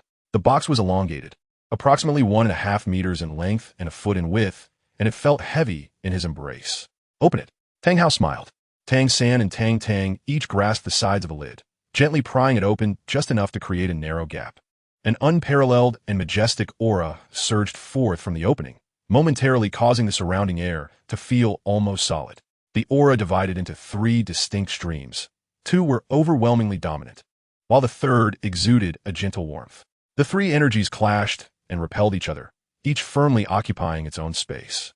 As the box was fully opened, Tang San and Tang Tang beheld 3 soul bones radiating a mesmerizing glow. On the far left lay a right arm bone, its black surface shimmering with a subtle luster, emanating powerful energy waves that hinted at its extraordinary nature. To the right was a left leg bone, its dark green hue equally potent, representing the pinnacle of soul bones. However, the most striking of all was the central piece, which glimmered with a blue-golden light, akin to stars twinkling within. A rich aura of life emanated from it, enveloping them instantly. This soul bone was left by your mother. You two must decide who will absorb it. The other 2 soul bones are treasured artifacts passed down through our Xuantian Sect for generations, originally entrusted to me by your grandfather. When you return to the sect, take them back to Xuantian Sect and present them to your uncle. Tang Hao sighed, seemingly lost in thoughts of the former sect master, his expression darkening momentarily. Little Tang, you are still young. This soul bone should go to you, Tang San declared without hesitation, handing the soul bone to Tang Tang. Your blue-silver Emperor Martial Soul combined with our Mother-S Soul Bone will maximize its power. It's best if you absorb it, brother, Tang Tang declined. He had only reached the 6th trial, and he was aware that more soul bones awaited him, so this particular bone would not greatly enhance his abilities. You are right. Your Mother-S essence is the blue-silver Emperor. Only you, possessing the blue-silver Emperor Martial Soul, can fully utilize the soul bone she left behind. Tang Hao concurred with Tang Tang, feeling a swell of pride for his son's disposition. Instead of coveting the soul bone, Tang Tang had selflessly offered it to Tang San without a hint of hesitation. Tang Hao couldn't help but regard his younger son with newfound admiration. Truly, he is my son, embodying such noble character. After heeding the words of his younger brother and father, Tang San relinquished his inner turmoil and cautiously extracted the soul bone, adhering it to his right leg. 10 days later, within the sunset forest at the Eye of Ice and Fire, he felt the immense and pure energy emanating from this mystical place, observing the lush vegetation flourishing beside the ice spring and sun spring. Tang Hao recognized he had not erred in coming to this sacred site. Gazing at the blue-silver emperor in his arms, her leaves swaying gently, he sensed her exhilaration. Father, entrust mother to me. I shall cultivate her, he murmured. Having resided in the Eye of Ice and Fire for an extended period, Tang San was intimately familiar with the locale and instinctively understood where Ain would thrive best. He delicately transplanted Ain at the confluence of the 2 springs. Ain, brimming with excitement, swiftly took root in this nurturing environment. Brother, please step aside and allow me, Tang Tang softly implored. Tang San nodded, gradually shifting his body to reveal a yin's essence. Although uncertain of Tang Tang's intentions, both Tang San and Tang Hao were assured that her actions would yield no ill consequence. The staff of life materialized, adorned with 4 black and 3 red soul rings, radiating a brilliant luminescence. The domain of life unfurled, a verdant emerald light erupting from Tang Tang's forehead. Activate the light of life. The emerald light illuminated the staff of life's destruction, unveiling a vast domain of vitality that enveloped the entire Eye of Ice and Fire. Threads of life's essence flowed from Tang Tang through this realm, reaching the waiting Aline. This essence epitomizes the very pinnacle of life, representing the core principles governed by the goddess of life. Even the tiniest fraction can bestow immense benefits upon various flora and fauna, enabling them to transcend their current state and evolve to a higher tier. The entirety of the Eye of Ice and Fire was nourished by the power of this life essence, causing the myriad plants and celestial herbs within to flourish wildly. For 3 consecutive days, Tang Tang transferred all the life essence accumulated during this period to Aline. The consequence of this act was that the Eye of Ice and Fire became a haven for towering plants. What was once a mere palm-sized blade of grass now towered higher than trees, lush and vibrant with life. What thrilled Tang Hao the most was the transformation of Al Yin's original form. The majestic blue-silver emperor occupied several dozen square meters within the Eye of Ice and Fire. Each blade of grass stretched 2 feet wide, adorned with intricate golden patterns that shimmered brilliantly under the sun's rays. Visually, the immense blue-silver emperor seemed to be the epicenter of this space. The rightful sovereign of this realm. A blue-gold radiance slowly emanated from each blade, gradually coalescing into a faint silhouette. Appearing to be in her 30s, she was strikingly beautiful, quietly floating in the void, exuding an ethereal charm. As Tang Tang retracted the domain of life, Al Yin's previously closed eyes gently opened. "Aline," Tang Hao exclaimed, overwhelmed with emotion, tears streaming down his face.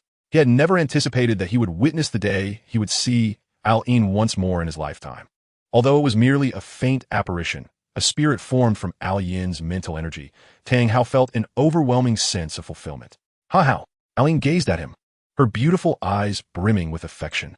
"Ahem, Mom and Dad. While this scene is quite heartwarming, you should be mindful of your surroundings. There are still 2 single souls present. Cherish life, protect animals, and refrain from displaying excessive affection." Tang Tang expressed her indignation. "You rascal." Tang Hao laughed heartily, clearly delighted. "Little San, little Tang. Come here, so Mommy can take a good look at you," Al Yin said excitedly, descending gracefully to stand before Tang Tang and Tang San. She surveyed them from head to toe, her beautiful eyes misting with emotion. "You resemble your father in his youth. It's uncanny," Al Yin said, her voice trembling with warmth. "No, the children take after you. If they resembled me, that would be unfortunate," Tang Hao replied, waving his hand. Well aware of his own shortcomings in that regard. "What is wrong with resembling you?" "I think it's quite splendid," Tang Tang retorted. Aine let out a cold snort, expressing her disagreement with Tang Hao's remarks. "Enough of the show. I'm getting goosebumps. Brother, let us return to the Xuantian Sect first, so as not to disturb our parents in nurturing their affections." Tang Tang gently touched her arm and turned to speak to Tang San. "Very well," Tang San replied, his face brimming with joy. Although Aine had not truly returned to life, she was not far from it. Given time, she would surely regain her human form. Tang Hao had consumed a pill crafted from Tang San's blood, which served as a potent elixir, ensuring his safety within the Eye of Ice and Fire. With the protective poison array of Douluo outside, I was exceedingly secure, allowing Tang San to rest easy, knowing that neither Tang Hao nor Aine would face any peril. "Mother and father, Tang Tang and I shall return to the Xuantian Sect to acknowledge our ancestry. Is there anything you require?" "I shall prepare for you at once," Tang San said as he turned to Tang Hao and Aine. "Nothing at all. With your mother by my side, that is sufficient." Tang Hao waved his hand, signaling that they could depart. "Little San, little Tang, remember to behave yourselves during this visit. Do you understand? After all, this is your father's family." Aine hurriedly reminded her son. Her son represented her own being. It was their first visit, and they must not lose face. There is no need for excessive formalities. If anyone crosses you, feel free to retaliate. Do not worry about sparing my feelings," Tang Hao said nonchalantly as he sat down on the ground. Today marked the happiest day of his life in nearly 2 decades. His son had matured, and his wife was on the brink of revival. The only thing left to anticipate was the joy of grandchildren. These 2 young lads are rather commendable.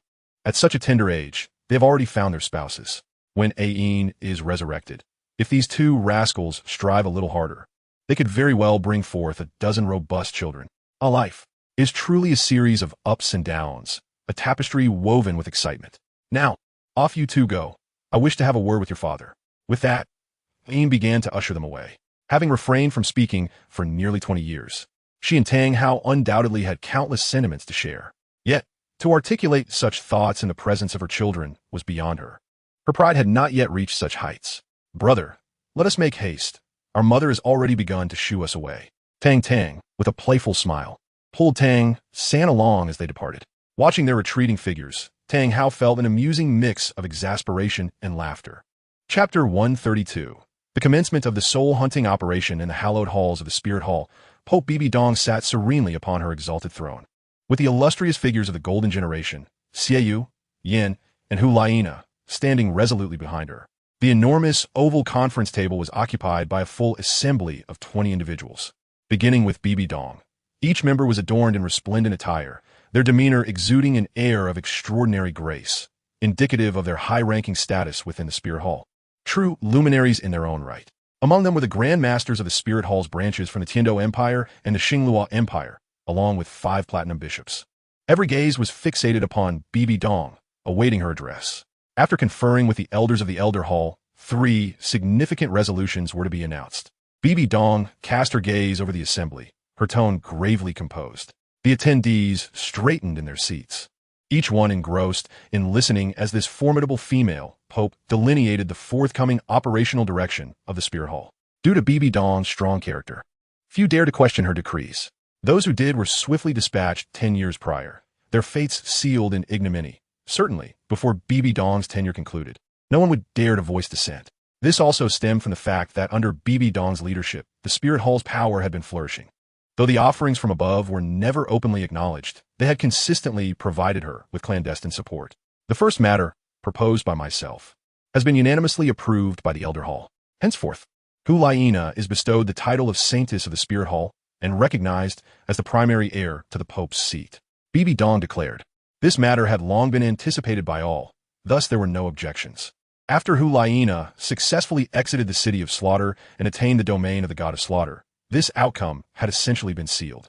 As a standout among the golden generation, Hulayina has now surpassed level 60, her strength exceeding that of her contemporaries, Yan and Xiaoyu. Coupled with her age of under 26 and the acquisition of the god of slaughter domain, she is more than qualified to ascend to the position of Saintess. The second matter pertains to the whereabouts of the 100,000-year soul beast that had emerged during the elite competition of advanced soul master academies across the continent 6 years ago. Recently, one of our search teams spotted her in the core area of the Stardew Forest. A 100,000-year soul beast is a rare find, and this particular one, being in her transformation phase, has significantly diminished strength. This time, under the leadership of the Chrysanthemum Douluo and the Ghost Douluo, accompanied by 20 red-clad bishops of level 70 and above, Hulayina, Xiaoyu, and Yin shall jointly venture into the Stardew Forest for the hunt. This time, failure is not an option. We must capture her alive to present her for my handling. The previous failure 6 years ago was due to the intervention of the Xuantian Skill, and this time, Bibi Dong does not believe that fortune will favor them again. Yu Guan and Gue Mei nodded in understanding. With the 2 matters addressed, the high-ranking officials furrowed their brows slightly. The senior members of the Wuhuan Temple had numerous affairs to attend to, so why was such a fuss being made over these 2 trivial matters? A simple decree could have sufficed. Observing the crowd, Bibi Dong calmly announced the 3rd resolution. As time progresses, the strength of our Wuhuan Temple continues to grow, with outstanding juniors joining our ranks daily, while formidable elders fall. Although we are the most powerful soul master organization on the continent, we are not the only one. Many disregard our Wuhuan Temple. Some even openly disdain and resist us. To remedy this situation and unify soul masters across the continent, I propose, with the approval of 2/3 of the Elder Hall, to initiate the long-buried soul hunting operation. For those who show us disrespect, we shall not show leniency. On this continent, a single ruler is sufficient. We shall commence our reckoning with the most obstinate of them all, the Blue Lightning Tyrant Dragon Clan and the 7 Treasures Glazed Tile School. As Bibi Dong's words echoed, the entire conference room erupted in commotion.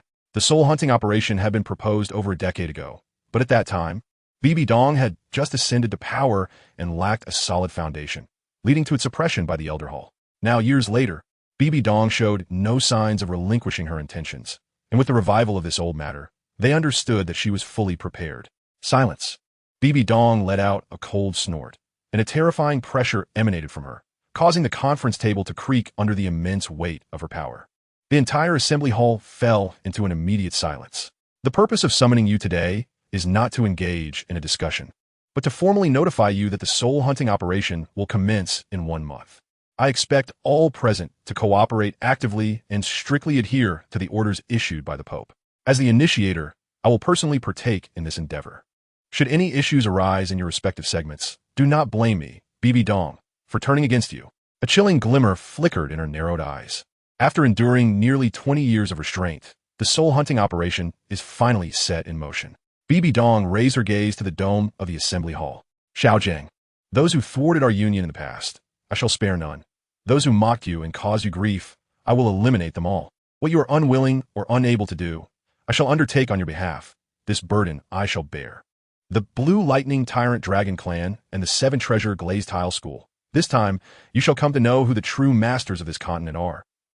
300 miles east of the capital city of Tiando, at the entrance of a small village, Tang Tang and Tang San stood quietly. Here lies a village, seemingly akin in size to the illustrious Holy Soul Village, enveloped by majestic mountains in the backdrop. Wisps of smoke gracefully ascend from the rooftops, signaling the onset of evening as the villagers commence their evening meals. At the village entrance, a handful of children frolic together, while in the fields, laborers are diligently gathering their tools, preparing to return home for supper. Unfurling the map in his hands, Tang San meticulously verifies the details once more. Indeed, there is no mistake. The map distinctly indicates this very village. How has the esteemed Xuantian Sect, once the foremost sect in the realm, fallen to such a state? This map was provided by Tang Yuehua, and it seems unlikely to be erroneous. Might there be secrets within that remain unknown to others? Who are you? Just as Tang San was contemplating whether to consult Tang Tang about inquiring the villagers, a villager, who had just finished plowing, approached. Oh, we seem to have lost our way home. Tang Tang gestured helplessly. Please leave quickly. We do not welcome outsiders here. A robust, middle-aged man slowly stepped forward. Tang San raised his left hand, and dark energy surged forth, revealing the Xuantian hammer, devoid of any soul rings. We merely wish to return home. We are lost. Chapter 133, Xuantian Sect, Part 1, Xuantian Hammer. It truly is the Xuantian hammer. It appears that they are indeed disciples of the sect. At that moment, several individuals returning home from work gathered around. Upon noticing the Xuantian hammer gripped in Tang San's hand, the atmosphere shifted significantly. The gazes directed at him transforming into expressions of respect. May I inquire which esteemed family you belong to? It seems I have never encountered you before, asked a middle-aged man who had spoken first. My aunt is Tang Yuehua. Tang Tang replied candidly, mindful not to disclose his identity as the son of Tang Hao. Considering the current plight of the Xuantian sect juxtaposed with the reputation of the foremost sect in the realm, one could discern the profound grievances harbored by its members. Should he reveal himself as Tang Hao's son, the likelihood of returning to the Xuantian sect was uncertain, but he would undoubtedly face a severe beating first. Upon hearing this, the crowd showed immediate deference, ushering Tang Tang and Tang San into the village. What was Tang Yuehua's status? She was the younger sister of Tang Shao, the sect leader of the Xuantian sect, holding the highest position after him, and was also the most beloved figure within the sect. Her graceful demeanor and polite manner of speaking earned her universal admiration among all members of the Xuantian sect. Once it became known that Tang Tang and his companion were her nephews, the crowd, whether believing it or not, was eager to invite them inside. This quaint village serves as the eyes and ears of the Xuantian sect, inhabited by former affiliated factions of the sect. The true Xuantian sect does not reside here. After escorting Tang San and Tang Tang to an empty house for repose, a villager promptly went to inform the members of the Xuantian sect. Despite Tang San revealing his Xuantian hammer martial soul, their trust was not wholly given, and two individuals were stationed at the door. They claimed it was for the safety of Tang San and Tang Tang, but in reality, it was a veiled form of surveillance. Unperturbed by this, Tang San and Tang Tang quietly awaited in the room. Approximately an hour later, visitors arrived. 3 men clad in gray robes appeared. 2 stood guard at the entrance while a man in his 30s entered the room. His broad shoulders and features were neither handsome nor unattractive, complemented by a short crop of hair. The muscles concealed beneath his gray attire were distinctly defined, presenting him as a beast poised to strike, ready to unleash a lethal blow upon any adversary. Are you Tang San and Tang Tang? He inquired, scrutinizing them with curious yet somewhat hostile eyes. Indeed, Tang San affirmed with a nod. This individual was unfamiliar with both Tang San and Tang Tang. However, the latter seemed to possess knowledge of their names, implying a connection to the Xuantian sect. Very well, come with us. Without a self-introduction or excessive pleasantries, he turned abruptly and walked away, exhibiting a clear disdain for the two. Although their demeanor was somewhat discourteous, Tang San and Tang Tang paid little heed to it. The events involving Tang Hao and Ain had implicated the Xuantian sect, and while it is difficult to assign blame, it is undeniable that the origins of the matter lay with Tang Hao. Their visit was not solely for the purpose of ancestral acknowledgement, but also to atone for past transgressions, seeking to redeem Tang Hao. The individuals present possess formidable strength, particularly the one who has just entered whose cultivation has already surpassed the 60th level. Without a moment's delay, they swiftly proceeded towards the cliff behind the village. Although they did not employ their martial souls, their soul power had reached the level of a soul emperor, allowing them to achieve an astonishing speed even with mere enhancements of their soul energy. Tang Tang and Tang San exchanged a knowing glance and smiled at one another. As they activated their ghostly shadow steps, their figures became ethereal. Despite the rapid pace of the others, Tang Tang and Tang San surpassed them, leisurely following as if they were travelers enjoying a scenic excursion.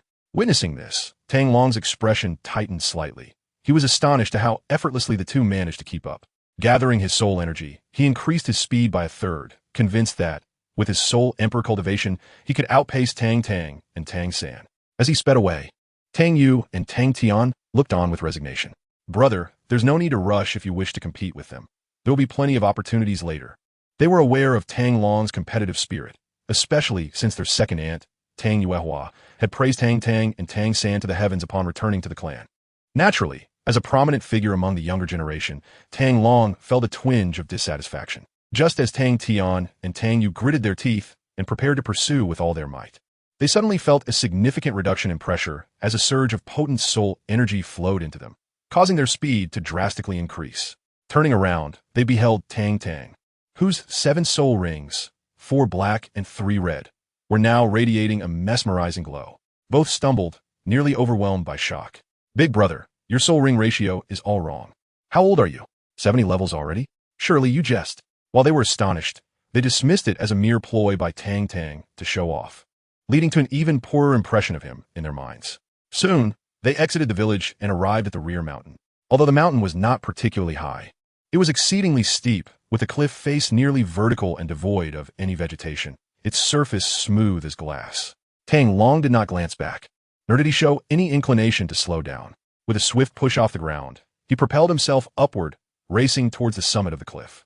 Brother. Tang Tang retracted his soul rings and turned his gaze towards Tang San. Understanding the unspoken message, Tang San smiled slightly. Without releasing his own soul rings, he allowed the blue-silver emperor to entwine around Tang Tang, Tang Yu, and Tang Tian's waists. Under the bewildered gazes of Tang Yu and Tang Tian, Tang San suddenly activated the skill of his 100,000-year blue-silver emperor soul bone, flight. Tang San's body suddenly soared into the air, effortlessly lifting Tang Tang and the others with a speed surpassing even that of Tang Long, as they ascended to the mountaintop. By the time Tang Long reached the summit, the four had already awaited his arrival. Gritting his teeth in frustration, Tang Long cast a fierce glare at Tang Tian and Tang Yu, the traitors. Without uttering a word, he stepped forward and leapt down the mountain. What was he attempting to do? Tang San was taken aback. Although the peak was not exceedingly high, it still loomed several hundred meters above the ground. Jumping from such a height was tantamount to courting death unless one possessed the strength of a tidal Douluo. Tang Tian and Tang Yu merely pointed beneath their feet and exchanged knowing smiles, then followed Tang Long's lead in leaping down. It turned out that just below the mountain's summit, several iron cables, as thick as a man's arm, connected to the distant peak. Due to the elevated position, clouds and mist swirled around, obscuring the view, making it difficult to discern without careful observation. There were no wooden planks, only the solitary iron cables. However, for Tang San and Tang Tang, it felt no different for solid ground. With light footfalls, they closely followed Tang Long and the others. The distance between the two peaks was nearly 1,000 meters. Despite the cables being robust and heavy, they swayed considerably in the mountain wind. Especially when they reached the midpoint of the cables, the lateral movement exceeded 10 meters. Even with Tang San's cultivation, traversing without the aid of his blue-silver Emperor Spirit Bone skill posed a challenge. Only Tang Tang, whose cultivation had reached the Soul Sage level, remained unfazed, as if treading upon solid earth. The mountain range consisted of 5 peaks. The first 4 were crossed with little peril. Upon reaching the 5th peak, Tang Long paused momentarily. Due to the cold, air, and humidity, a thick layer of ice had formed on the iron cables, making progress significantly more treacherous. He retrieved a set of ropes from his possession, securing one into his waist and the other to the cable for absolute safety. Then, casting a glance at Tang Tang and Tang San, he tossed them 2 sets of ropes. Given Tang Tang's prowess, such assistance was unnecessary. As for Tang San, he could easily soar through the air with the blue-silver Emperor's leg bone. Nevertheless, since the ropes had been offered, it would seem impolite to refuse. Thus, Both followed Tang Long's example and bound the ropes around themselves. The path ahead was fraught with difficulty, even with ropes secured around them. Tang Long and Tang Yu, accompanied by another, proceeded with utmost caution. After advancing a mere 10 meters, they required a brief respite before resuming their journey. With a considerable distance of 50 meters separating each of them. Though the path was arduous, Tang Long had traversed it more than once or twice. Although his pace was slow, he managed to proceed with remarkable ease. When it was Tang Yu and Tang Tian's turn to pass, a sudden gust of wind whipped up beside them, and a colossal monstrous bird abruptly emerged from a mist. With a cacophonous squawk, it set its sights directly on Tang Yu and Tang Tian. The birds capable of surviving in such a treacherous environment were undoubtedly formidable beings, possessing both immense physical strength and prowess. Tang Tian and Tang Yu, balancing precariously on the iron chain, had already exerted all their energy, leaving no reserve to fend off the bird's assault. "Watch out!" Tang San shouted fiercely, his eyes radiating a brilliant purple light that struck the monstrous bird's head with tremendous force. Although Tang Tang's purple magic eyes were not as potent as Tang San's, she finally discerned the creature's trajectory, her expression tightening in alarm. The bird's head burst apart as if struck by an immense force, akin to a watermelon shattered under a mighty blow. Despite its demise, the creature's body continued its relentless charge towards Tang Tian and Tang Yu, undeterred. The iron chain, though massive, had become exceedingly fragile after enduring years of exposure to wind and snow. In that instant, when a monstrous bird collided with it, the chain snapped in two. Suddenly, the ground vanished beneath their feet, and the individuals plummeted like weights from a great height, hurtling towards the base of the mountain below, in a state of freefall. Even though Tang Tang possessed a semi-divine body, death was inevitable. The Staff of Destruction was summoned in an instant, and with all her strength. She executed the first soul ring technique, Star Radiance, directed downwards. The explosion of star radiance unleashed a surge of energy that propelled Tang Tang once more into the heights of the sky. The ghost shadow step unfolded, her toes lightly tapping in the void, and her body swiftly descended to the side of Tang Long. Exhaling a breath, she found herself unscathed. A rich blue-golden light emanated from Tang San's right leg as he activated the 10,000-year Blue-Silver Emperor's Soul Bone skill, Flight.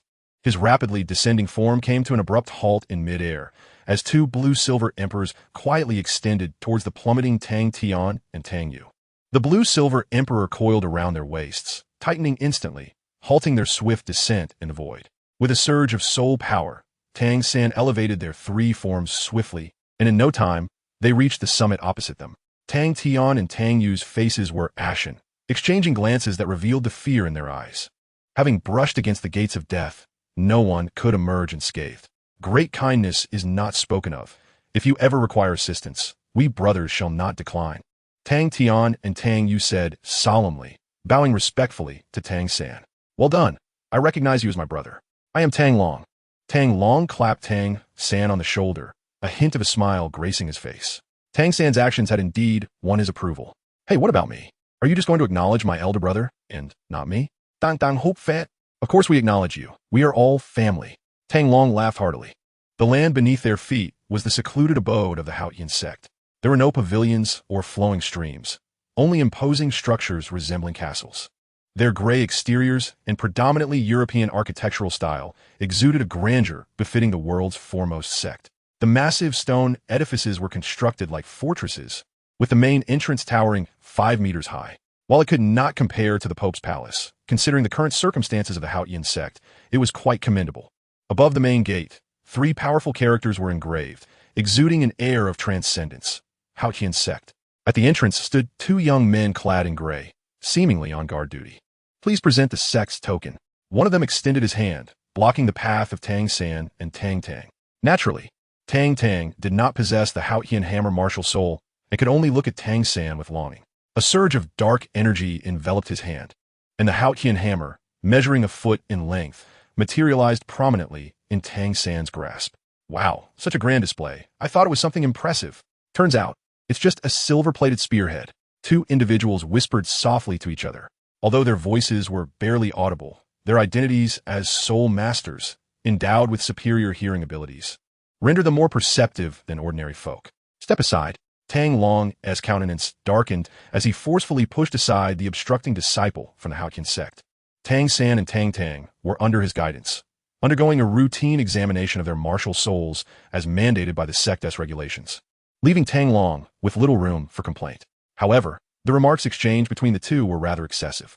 Regardless of their status, Tang San and Tang Tang were, after all, brought in by him. Thus, he felt entitled to a measure of respect. Their mockery of Tang San in his presence was a blatant disregard for his dignity, a direct affront to him. The two disciples obediently stepped back a few paces. Tang San and Tang Tang, as outsiders, were free to jest and tease. Yet, for Tang Long, a distinguished member of the younger generation within the Xuantian Sect, provoking him would yield no benefit for them. Upon entering the grand entrance, they found themselves in a spacious courtyard, surrounded by various stone structures that appeared quite commendable. The sect had 4 generations of direct descendants, with the current generation being the largest.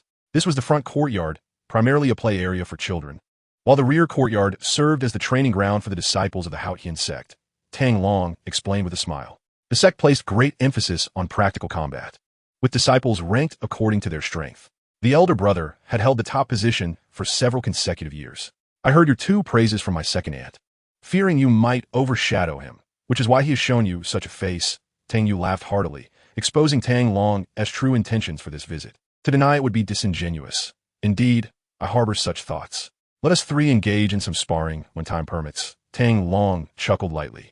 We shall discuss this matter later, Tang San said with a wry smile. He had not come here to compete. Very well. Let us proceed swiftly to meet the sect master. I suspect he is already growing impatient, Tang Long declared, leading the 2 brothers, Tang San and Tang Tang, directly towards the Master's Hall. The architecture of the Xuantian Sect exuded no trace of extravagance. Its most striking feature was its simplicity. The Master's Hall resembled a castle, possessing an ancient yet imposing grandeur. Currently, the sect master, Tang Xiao, was not present in the hall, but was instead in his study. Ascending the staircase from the discussion hall to the 2nd floor, Tang Long guided Tang San and Tang Tang to a grand arched door at the innermost part of the upper level and paused. Master, I have brought Tang San and Tang Tang. He gently knocked on the door. Come in. A deep, resonant voice echoed from within the room. The 3 of them then pushed the door open and entered. This is a study spanning over 100 square meters, adorned with remarkably simple furnishings. A desk, 2 bookshelves, and 2 sofas. This constitutes the entirety of the room. At this moment, Tang Yuehua was present, elegantly seated on one of the sofas, exuding a myriad of graceful postures and a striking allure. Upon noticing Tang Tang and Tang San's entrance, a radiant smile instantly illuminated her exquisite face. Just as Tang Tang was about to speak, she was gently silenced by Tang Yuehua's raised hand, who pointed towards the back of the room where Tang Xiao stood, and waved her hand lightly. Tang Long, you may return now. Tang Xiao turned around. Yes, Sect Master.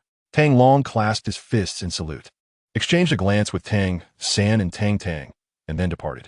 Only then did Tang Tang direct her attention to her esteemed uncle. Standing nearly 2 meters tall, broad-shouldered and robust, his imposing figure resembled that of a mighty mountain. The majority of his wrinkled face bore an austere expression, and his hair had turned predominantly white, draped in a simple gray robe that concealed his form. In comparison to Tang Hao, Tang Xiao appeared significantly younger, his piercing eyes, sharp as an eagle's, swiftly fixed upon Tang San and Tang Tang. An overwhelming sense of pressure descended upon them without any forewarning, vast and formidable, akin to a deluge. At this moment, it seemed as though even heaven and earth had forsaken Tang San and Tang Tang, mercilessly casting them aside. However, to Tang Xiao's astonishment, in the face of the overwhelming pressure he had unleashed, the 2 nephews remained utterly unfazed. Little Tang, kneel. Tang San's voice resonated with gravity.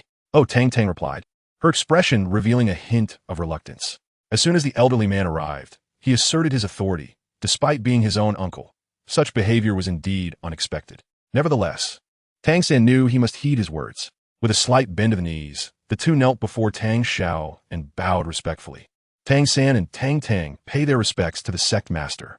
The overwhelming pressure continued to bear down upon them. Yet Tang San had already released his blue-silver domain and the killing god domain. As for Tang Tang, her chaos domain and life domain were also activated. The 4 domains intertwined, significantly alleviating the burden they felt. Tang Xiao regarded them with deep admiration, his imposing aura dissipating in an instant. Rise, he spoke softly. Tang San did not immediately stand. Instead, he performed 3 loud bows before finally getting up. I accept your 3 bows. For I understand they are in honor of your father, and I am deserving of them, Tang Xiao replied, casting a calm glance at him. A son must repay his father's debts. The losses incurred by your father for the Xuantian Sect will be shouldered by Tang Tang and me. We shall exert all our strength to restore the Xuantian Sect to its rightful place atop the Douluo continent, Tang San declared with steady resolve. Suddenly, Tang Xiao's composure shattered. He slammed his palm onto the table, which instantly crumbled into dust. You will bear the burden? What do you possess to undertake such a responsibility? Are you truly capable of shouldering it? Tang Xiao exclaimed, furious. Tang Hao, having erred, not only refrains from shouldering his responsibilities, but also compels 2 children to repay his debts. Tang San remained silent, and Tang Tang, shedding her usual vivacious demeanor, stood quietly alongside him. Of course, Tang Tang's silence was not merely a consequence of being in the presence of the formidable Xuantian clan, where many strong individuals resided. Was he truly well? After a prolonged pause, Tang Xiao finally spoke again, his eyes swirling with thoughts.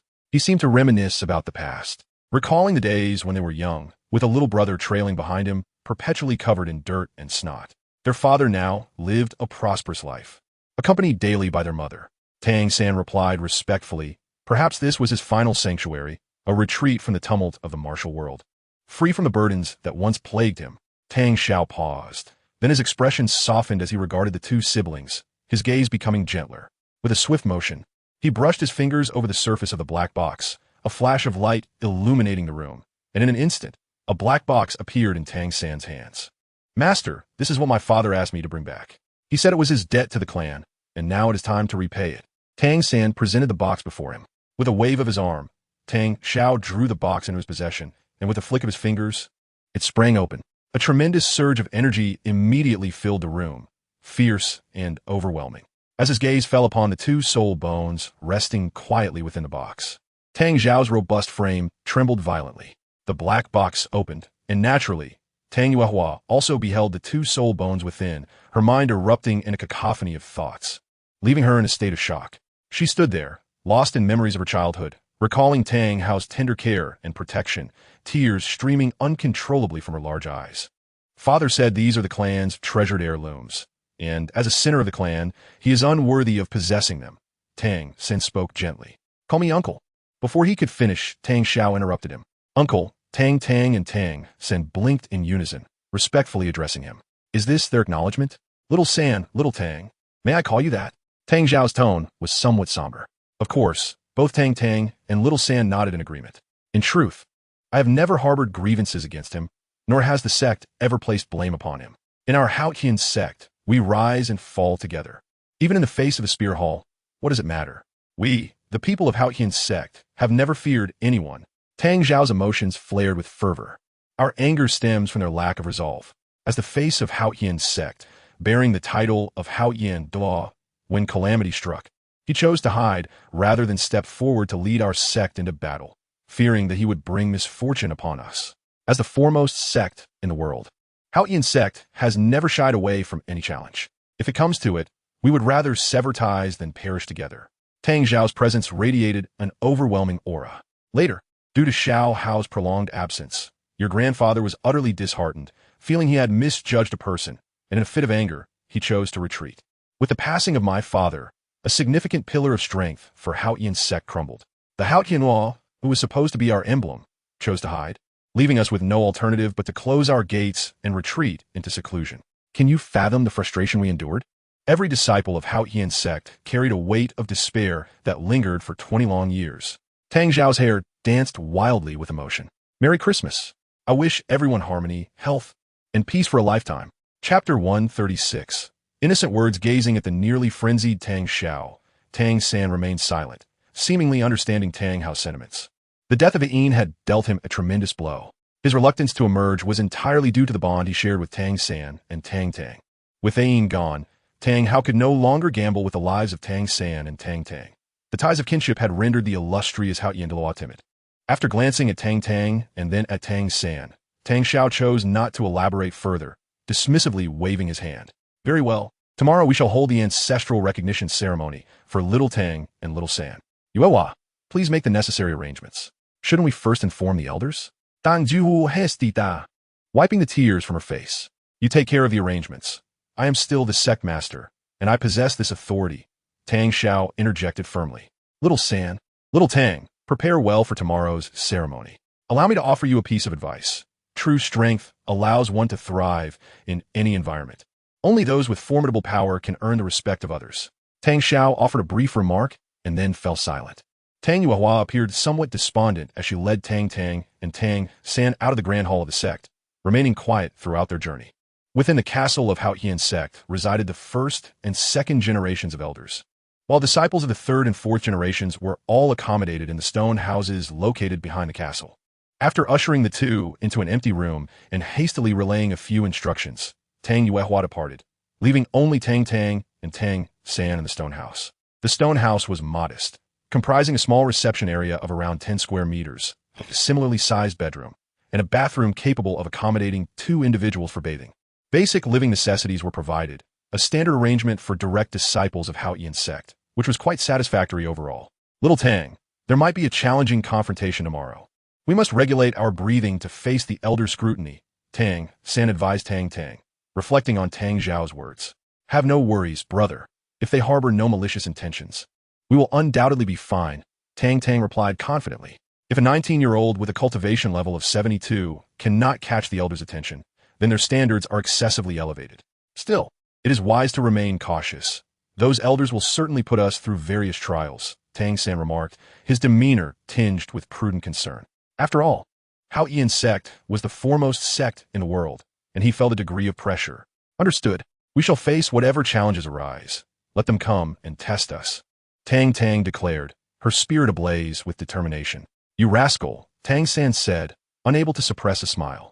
As evening fell, a gentle knock echoed through the room. Come in, Tang San responded, slowly opening his eyes from his meditation. He glanced to the side, where Tang Tang was still soundly asleep beneath the covers. The young lad, Tang San, shook his head in resignation. The door was forcefully pushed open from the outside, and a small head adorned with 2 little braids cautiously peeked inside. A charming little girl, no more than 5 or 6 years of age, possessed an enchanting beauty, her large, expressive eyes shimmering with a captivating glimmer, endearing her to all. Excuse me, is this the residence of Uncle San and Uncle Si? A melodious voice echoed, a delightful sound that was truly enchanting. Who is it? Tang Tang stirred awake, rubbing her drowsy eyes. Wow, you are so beautiful. When I grow up, I want to be as lovely as you. The little girl's gaze was instantly captivated by Tang Tang. With her petite frame emerging from behind the door, she clutched a basket filled with several dishes. Tang Tang blinked, observing the adorable girl standing at the threshold, her forehead suddenly adorned with a few strands of black lines. Whose little girl is this, so unappealing? Who has grown beautiful? I am handsome. Do you understand? Little girl, who are you? Tang San smiled gently and inquired. You have yet to inform me if this is indeed the room of my third uncle and fourth uncle. The little girl, holding a basket with both hands and tilting her head, replied, If you have come to deliver a meal to Tang San, then you are indeed in the right place. Tang San smiled faintly. Third uncle, you are so handsome, and fourth uncle is quite lovely as well. Are you two a couple? The little girl giggled as she approached. But Tang Tang coughed up a mouthful of old blood, staring in astonishment at the little girl before him. Whose child is this? Such a uniquely whimsical thought process. Are your parents aware of this? Goodness gracious, what a peculiar uncle and a peculiar couple. Oh, by the way, my name is Tang Indian, and my father is Tang, who, the 4th generation chief disciple of the Xuantian Sect. The little girl exhibited an expression of immense pride. Isn't the 4th generation chief Tang Long? Tang Tang was rendered speechless. You have just arrived at the Xuantian Sect. What do you know? The 4th generation chief is my father, not Uncle Tang Long. My father often says that Uncle Tang Long is no match for him. The reasons for his defeats lie not only in luck, but also in climatic and geographical factors. Tang Dian placed her basket on the ground, glaring at Tang Tang with discontent evident in her large eyes. For instance, Tang Tang chuckled, deciding to tease his young niece. For example, that day was too hot, and my father didn't perform well, or on a certain day it was too cold, and my father's hands were frozen stiff.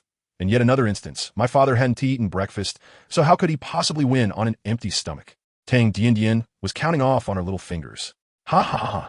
Tang Tang nearly doubled over with laughter. Too hot, too cold, not enough to eat. These excuses rival those of certain unscrupulous novelists from my previous life for their abrupt cessation of updates. Uncle, you mustn't laugh. The little girl was indignant. What is there to laugh about? These are merely facts. All right, I shall refrain from laughter. Tang Tang kept her lips sealed, her face flushed crimson, and her entire body trembled. I too wished to suppress my mirth, yet I found it utterly irresistible. Fourth uncle, I'm ignoring you now. The little girl huffed, crossing her arms and turning her head away, embodying a visage of indignation. Enough, enough, I will not laugh any longer. Let us eat, for I am quite famished. Tang Tang's expression shifted, and she gravely changed the subject. The dinner was splendid, featuring a dish of beef, a roasted chicken, a plate of stir-fried vegetables, a small pot of egg soup, and a bowl of rice. Although the little girl was young, she had already awakened her martial spirit, boasting an innate soul power of level 8, a prodigious talent indeed. Had it been another child of her age, they would scarcely have been able to handle such a feast. This indeed underscores the renowned prestige of the world's foremost sect. Have you eaten, little girl? If not, shall we dine together?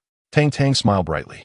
With longing eyes fixed on the beef and roasted chicken, Tang Dian swallowed hard and shook her head, responding, "No, my parents are waiting for me at home for dinner. Take this, little girl. As you're still growing, you must eat a little more." Tang Tang tore off a chicken leg from the roasted bird. "Thank you, fourth uncle. But I shall return home now." Tang Dian covered the chicken leg with her hands and scurried away, fearing Tang Tang might ask for it back. "Fourth uncle, you and third uncle are truly a match. May you both enjoy a long and harmonious union and bear children soon." Upon reaching the door, Tang Dian seemed to recall something, turning back to look at Tang Tang, offering her earnest blessings.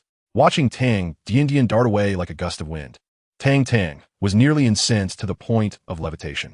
What the devil is this about a long and harmonious union and early offspring? Tang Dian, come back here. I promise I won't harm you.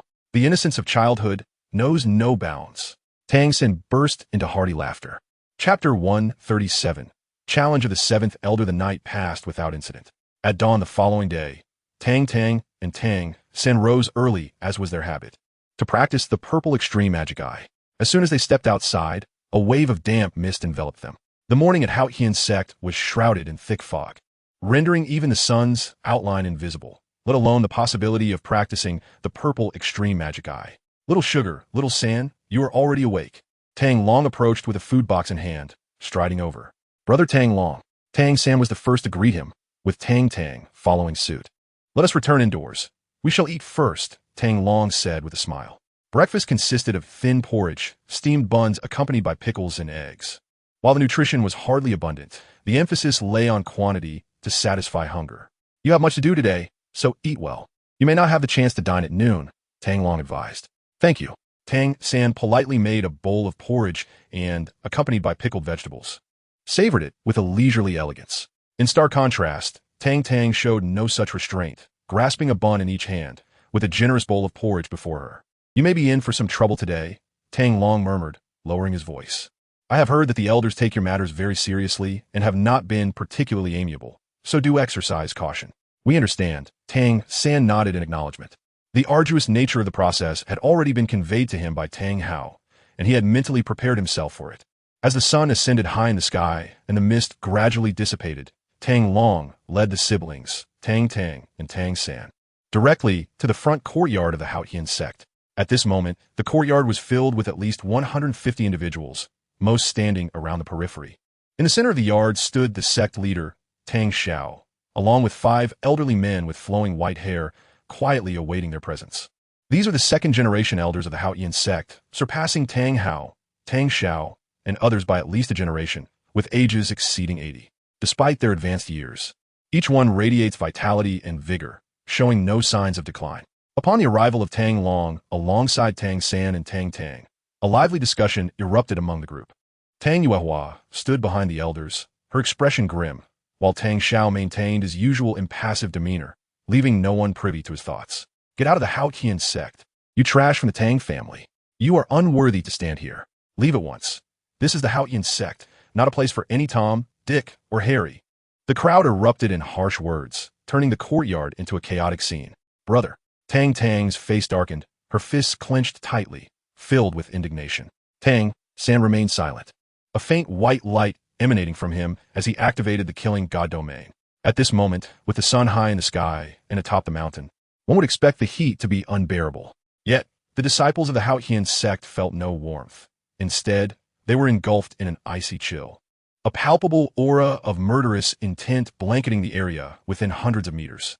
Seeing this, Tang Tang activated her own chaos domain. Unlike the killing god domain, within the chaos domain, all individuals, regardless of their cultivation level, were rendered equivalent to ordinary people. Every minute, approximately 0.01 of spiritual power dissipated, inflicting pure percentage-based spiritual damage. The combination of the two domains multiplied their power. Before the elders, one must not be unreasonable. Tang Xiao bellowed. As the domains receded, Tang San pulled Tang Tang back, and the two bowed simultaneously before the elders and Tang Xiao. Greetings, sect master and esteemed elders. The killing god domain? It appears you have inherited that wretched talent from Tang Hao, remarked an elder with long white eyebrows. As for Tang Tang's chaos domain, its brief activation went unnoticed by them.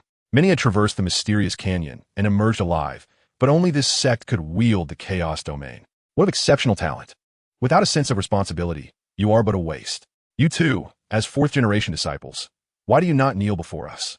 Questioned a slender elder, his voice cold and accusatory. In my life, I have knelt to heaven, earth, and my parents. Pray tell, who are you?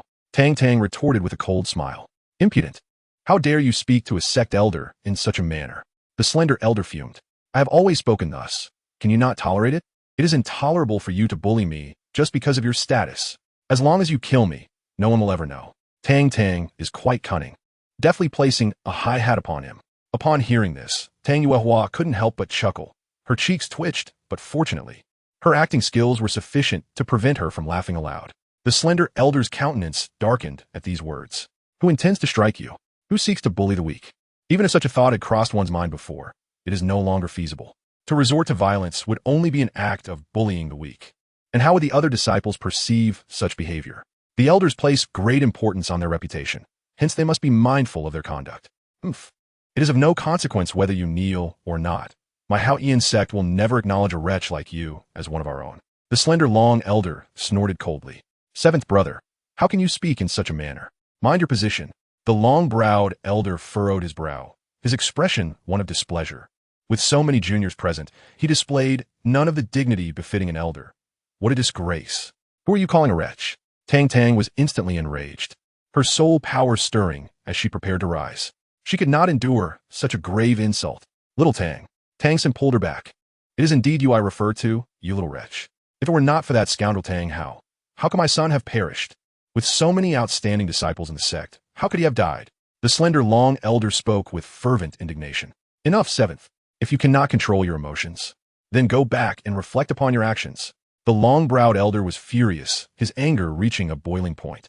To openly defy his authority was madness. If what you say is true, then I pity you. Your true enemies are the Spirit Hall and Bibi Dong, not the three of us. Tang San's expression was sincere and calm. Nonsense. If it were not for that scoundrel Tang Hao, would the Spirit Hall dare to target my Xuantian Sect? If he had even a shred of conscience, he would return to the Xuantian Sect and kneel before the grave of the old sect master, taking his own life to atone. The seventh elder sneered. Do you believe that without my father, the Spirit Hall would spare the Xuantian Sect? The Spirit Hall's intention to unify the continent has long been exposed. Do you think Bibi Dong would allow a force that threatens her authority to exist? Tang Tang's face was filled with sarcasm. How could that be possible? The Spirit Hall would never dare. That's impossible. A chorus of voices around them echoed disbelief in Tang Tang's words. How could it not be possible? The Spirit Hall boasts numerous titled Douluo in the Elder Hall, with several elders of level 95 or above in the Worship Hall, and then there's the unparalleled 99 level Douluo. Do you think you can withstand such might? Tang Tang scoffed. Had it not been for Tang San achieving dual divine powers, the entire Douluo continent would have long been unified by the Spirit Hall. Setting that aside, you, elder with the donkey face, you insulted me and my brother first, and then my dear father afterward. I hereby formally challenge you. Do you dare accept? Tang Tang pointed forward defiantly. Happy Christmas to everyone. Thanks to Xuantian Hua, Love and Growth, and others for their contributions. The atmosphere shifted as laughter erupted among those present after Tang Tang's declaration. You, a fourth-generation junior, who gave you the audacity to challenge a second-generation elder. Did I hear you correctly? You dare challenge me? The seventh elder was so enraged that he could not help but laugh. Who exactly did he think he was? 92nd ranked title Douluo in the entirety of the Douluo continent. Such a figure commands respect as a formidable powerhouse. Now, An inexperienced child, barely out of his infancy, audaciously declares his intention to challenge him, which is nothing short of laughable and infuriating. Elder 7 perceives Tang Tang's words as a direct affront to his authority, warranting a memorable lesson for the impudent youth. What is the matter? Are you afraid of defeat and unwilling to accept the challenge? Tang Tang's expression is one of blatant provocation. Ha ha ha, who? A mere junior, dare not accuse me of bullying. I shall suppress my soul power to match your level. Should you emerge victorious, I would permit your return to your ancestral roots, and moreover, your wayward father, Tang Hao, would be allowed to rejoin the sect. Elder 7 stands proudly amidst the crowd, arms crossed, exuding an air of calm superiority. Is that really so? Tang Tang squin su pcioli. Indeed, Elder 7 nods affirmatively. Do you truly possess the authority to make such decisions? Tang Tang regards him with skepticism, observing the elderly man's bewildered demeanor. It seems he lacks the power to back his words. His boastful claims are clearly empty, unable to extricate himself from the situation. He stubbornly persists down this path of hubris. How can I not have the authority? Elder 7 retorts, bristling with indignation. I am, after all, one of the 7 elders of the Xuantian Sect. Do I not possess even this modicum of power? Indeed, you do not. Elder 7 discreetly glances at the silent elder with long brows who has remained quiet thus far. While youthful pride is commendable, excessive confidence can morph into arrogance. You have never returned to the sect. I shall not mete out punishment upon you. Where is Tang Hu? The long-browed elder calls out in a measured tone. Second uncle, a robust man in his 40s, suddenly steps forth from the throng. The third and fourth generation disciples part ways, for within the Xuantian sect, strength reigns supreme, thus indicating this man's formidable prowess. Engage in a spar with him, but remember, keep it within limits, and do not tarnish the name of the Xuantian sect. The long-browed elder states with a stoic demeanor. Clearly, this elder does not regard Tang Tang as one of their own. A test, is it? Tang Tang smit gon li. If I win, will I have the right to challenge the elder with the donkey face? Tang Tang's gaze is fixed on a long-browed elder. You may. The elder casts a fleeting glance at him. Tang Hu, should you lose, I shall confine you for a year, forbidding you from stepping outside the Xuantian sect for that duration. Elder 7 snorts derisively, addressing Tang Hu. Remaining silent, Tang Hu stands resolutely, his expression as calm as a placid lake. The surrounding crowd gradually disperses, clearing the space for the impending duel. Meanwhile, Tang Tang sizes up his opponent, who happens to be the father of the little girl, Tang Dian. Being singled out by the long-browed elder indicates Tang Hu's formidable strength. Tang Hu, a 64th level assault system battle soul emperor. Tang Hu proclaimed his soul power level loudly. How could his cultivation have advanced so swiftly? Indeed, the last time they witnessed him in action, he had just attained the 60th level. Remarkably, in less than 2 years, he had already reached level 64. The surrounding disciples from the Xuantian sect, belonging to the 3rd and 4th generations, were astounded, expressing their shock. At merely 38 years of age, Tang Hu had ascended to the rank of a level 64 soul emperor. Given time, his advancement to the title Douluo seemed almost certain. The crowd gazed at him with envy. Title Douluo. Tang Tang, a level 72 auxiliary system soul saint, spoke softly. Her quiet voice resonated like thunder, leaving everyone present, except for Tang San, utterly astonished. What did you say your level was? 72. My goodness. Tang Tang, at barely 19 years of age, has already reached the formidable rank of 72. One might wonder if she has been nourished by compressed soul power. The 3rd and 4th generation disciples erupted in astonishment, and even elders 7 and Changmei wore expressions of disbelief. When the youngest titled Douluo, Tang Hao, ascended to the rank of soul sage, he was merely in his 20s or 30s. Yet here stands Tang Tang at just 19. The elders exchanged glances, finding her talent utterly astonishing. As for Tang Hu, who stood opposite Tang Tang, the corners of his mouth twitched, almost compelled to turn and flee. Why indeed he feigned a stomach ache to avoid this? Well, it seems that arrogance has backfired. Although Tang Yuehua has often boasted about the Tang brothers, this is rather exaggerated. It appears that they were indeed modest in their claims. Let's begin. Elder Changmei gestured with a wave of his hand. Soul power does not equate to everything. Moreover, as Tang Tang mentioned, he is merely a support type. Taking a deep breath, Tang Hu found himself in a predicament and could only grit his teeth and press on. A dark light shimmered, and his aura suddenly became dense and formidable. Amidst the rich black glow, the Xuantian hammer, with a handle measuring 3 meters and a hammerhead as large as a barrel, materialized in Tang Hu's right hand. 6 soul rings, 2 yellow, 2 purple, and 2 black, were arranged in an orderly fashion upon the immense hammer. As he gripped the Xuantian hammer, Tang Hu's entire presence transformed instantaneously. A powerful and overwhelming aura enveloped the arena. Truly formidable. This is Tang Tang's assessment of Tang Hu. Yet, he remained utterly unfazed, extending his hand in a flourish as the magnificent staff of life and destruction suddenly materialized. 4 black and 3 red soul rings gradually ascended from beneath Tang Tang's feet. What on earth? Elder 7 exclaimed. This is impossible. How do you achieve this? My heavens, is he even human? Is this a dream from which I have yet to awaken? While the crowd could somewhat accept the notion of Tang Tang's soul power level, their disbelief shattered upon witnessing the soul rings adorning him. The sheer weight of 100,000-year soul ring upon the body is something they could neither fathom nor wish to comprehend. Yet many had experienced the agonies of absorbing a 10,000-year soul ring. The first soul ring was already at the 10,000-year mark, and from the 5th soul ring onward, all were of the 100,000-year caliber. What a monstrous being this is! Observing the shock etched on the faces around him, Tang Tang's lips curled into a smirk. Surprised. Are we? Stunned, perhaps? Unable to comprehend, I presume? Allow me to enlighten you. As a demigod, I can effortlessly absorb countless soul rings spanning tens of thousands of years. Beware. Tang Tang issued a warning. His first soul ring shimmered, augmenting all attributes by a staggering 120%. Grasping the apex of the staff of life and destruction, he wielded it like a mere club. Before Tang Hu could react, Tang Tang struck him with the staff. Strike first, and the later will suffer. Seizing an advantage is never a loss. The staff collided with Tang Hu's waist, delivering the weight of tens of thousands of pounds, compounded by Tang Tang's own formidable strength. In this moment, the annihilation scepter of life proved to be far more terrifying than the renowned Xuantian hammer, the foremost weapon spirit in the realm. With no means of resistance, Tang Hu was unceremoniously sent flying, landing at the edge of the courtyard, right at the feet of the onlookers. An immediate silence enveloped the scene. Soon after, everyone turned their furious gazes towards Tang Tang. Shameless, despicable, utterly brazen. To launch a sneak attack is not the conduct of a gentleman. A chorus of indignation erupted from the crowd, expressing their disdain for such a lack of decorum. Coughing, Tang Hu clutched his waist, unsteadily rising to his feet, grimacing in pain. This blow had truly wounded him. He could feel a sharp pain even in his breathing. Damn it, silence. In a life-and-death struggle, would the enemy grant you the luxury of preparation? Tang Tang scoffed. The crowd fell into an instant hush. Indeed, if this were a battle for survival, the adversary would not afford you a moment's respite. Yet, this was merely a contest among kin. Yes.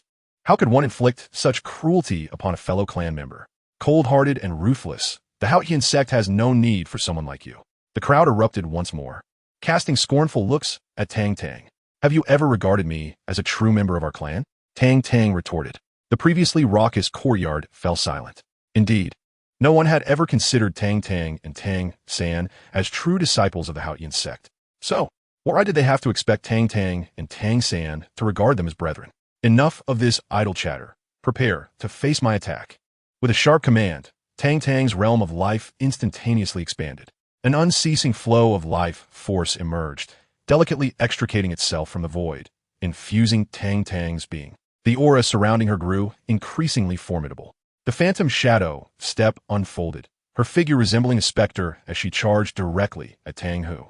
The life destruction staff in her hand swept through the air, exuding an overwhelming pressure that left Tang Hu gasping for breath. The staff, adorned in hues of purple and gold, seemed to carry an essence capable of crushing all in its path. Taking a deep breath, allowing the air to circulate within his lungs, Tang Hu's 5th soul ring suddenly glimmered with brilliance. The immense Xuantian hammer he wielded radiated a dazzling light, deep purple patterns unfurling across its head, a formidable aura gradually coalescing around him. With a surge of power from his calves, he propelled his spine, executing the chaotic hammer technique. The Xuantian hammer in Tang Hu's grasp seemed to come alive, an intense black light erupting from his body as its epicenter. A crisp sound of metal clashing resounded. The black gold and purple gold brilliance soared skyward. A terrifying shockwave emanating from the point of collision between the Xuantian hammer and the life destruction staff. Tang Tang staggered, retreating several steps and accelerated pace. The life destruction staff planted firmly on the ground, her complexion slightly pale. This strike unexpectedly inflicted upon him a slight injury. Opposite him, Tang, who leveraged the rebound force, propelling his body directly into the void. The Xuantian hammer, guiding his form, spun violently in the air before swiftly hurtling towards Tang Tang once more. With a formidable strike, even more potent and forceful than the previous blow, the realm of life was suddenly retracted. A brilliant green-golden radiance illuminated the life-destroying staff clutched in Tang Tang's grasp. The divine light of life amplified the gravity tenfold. With a gentle forward sweep of her hand, a vacuum zone erupted before her. The Xuantian hammer wielded by Tang, who collided once more with Tang Tang's staff of life destruction. A thunderous explosion reverberated through the air. Tang Tang remained steadfast, her grip on the staff unwavering, her countenance betraying no hint of emotion. In stark contrast, Tang, who was sent hurtling through the air, the Xuantian hammer in his possession dissolving into streaks of black light. A spurt of fresh blood erupted from his mouth, and before his body even touched the ground, he had already succumbed to unconsciousness. The terrifying shockwave had shattered every muscle in his body, and even his bones bore the brunt of the impact, leaving him gravely injured. Silence enveloped the front courtyard of the Xuantian Sect. Between Tang Tang and Tang Hu, only 2 exchanges had taken place. From beginning to end, Tang Tang had merely unleashed the power of her first soul ring. Yet, as a distinguished disciple of the 4th generation of Xuantian Sect, Tang Hu exhibited no semblance of resistance, falling unconscious without a fight. Astonishment reigned, even though Tang Tang's cultivation surpassed that of Tang Hu. The disparity between them should not have been this vast. This scarcely qualifies as a mere crushing defeat. It is in essence a one-sided thrashing. Woe is me. My uncle is a villain. He has struck my father. Tang Dian, with her petite legs, rushed over, wiping her tears, her little feet pattering against the ground. She flung herself onto Tang Tang, her small fists raining down upon Tang Tang's waist and abdomen like raindrops upon banana leaves. Dian, come back. Tang Long bellowed, swiftly approaching to carry her away. Woe is me, uncle, release me. I must vanquish my uncle to avenge my father. Dian struggled incessantly in Tang Long's embrace. The realm of life expanded once more. Strands of primordial vitality were filtered by Tang Tang and, through the life domain, infused into Tang Hu's body. This is indeed a rare treasure that even a soul beast of 100,000 years would long for. This time, Tang Hu could be said to have turned misfortune into fortune. If in the past his cultivation could only reach the level of a title Douluo, then it is not impossible for him to elevate to the rank of a super Douluo beyond level 95 in the future. Under the healing of the essence of life, Tang Hu quickly regained consciousness. Upon sensing the changes within himself, he looked at Tang Tang in astonishment. Thank you, Tang Hu said earnestly, cupping his hands in gratitude. No need for thanks. After all, you have given birth to a wonderful daughter, which is quite endearing, Tang Tang replied with a smile. You know, Didi is still young. She's just a child, Tang Hu exclaimed, filled with anguish. You are overthinking it, Tang Tang said, rubbing her forehead. Regardless of how twisted I may be, I would never lay a hand on a child. Moreover, she's my own niece. Should old Shuel learn of this, by this time next year, the grass on his grave would likely be half a person tall. I wonder if I am now qualified to challenge the elder with the donkey face? Tang Tang cast a faint glance at Elder 7. At 19 years of age, he stood as a soul sage at level 72, adorned with 3 soul rings of 100,000 years each. The term genius falls woefully short of encapsulating Tang Tang's current prowess. Perhaps monstrous talent would be more fitting. Despite the elder's lingering biases against Tang Hao, they could not help but admire Tang Tang's extraordinary gifts. A young prodigy, he exuded remarkable talent and skill.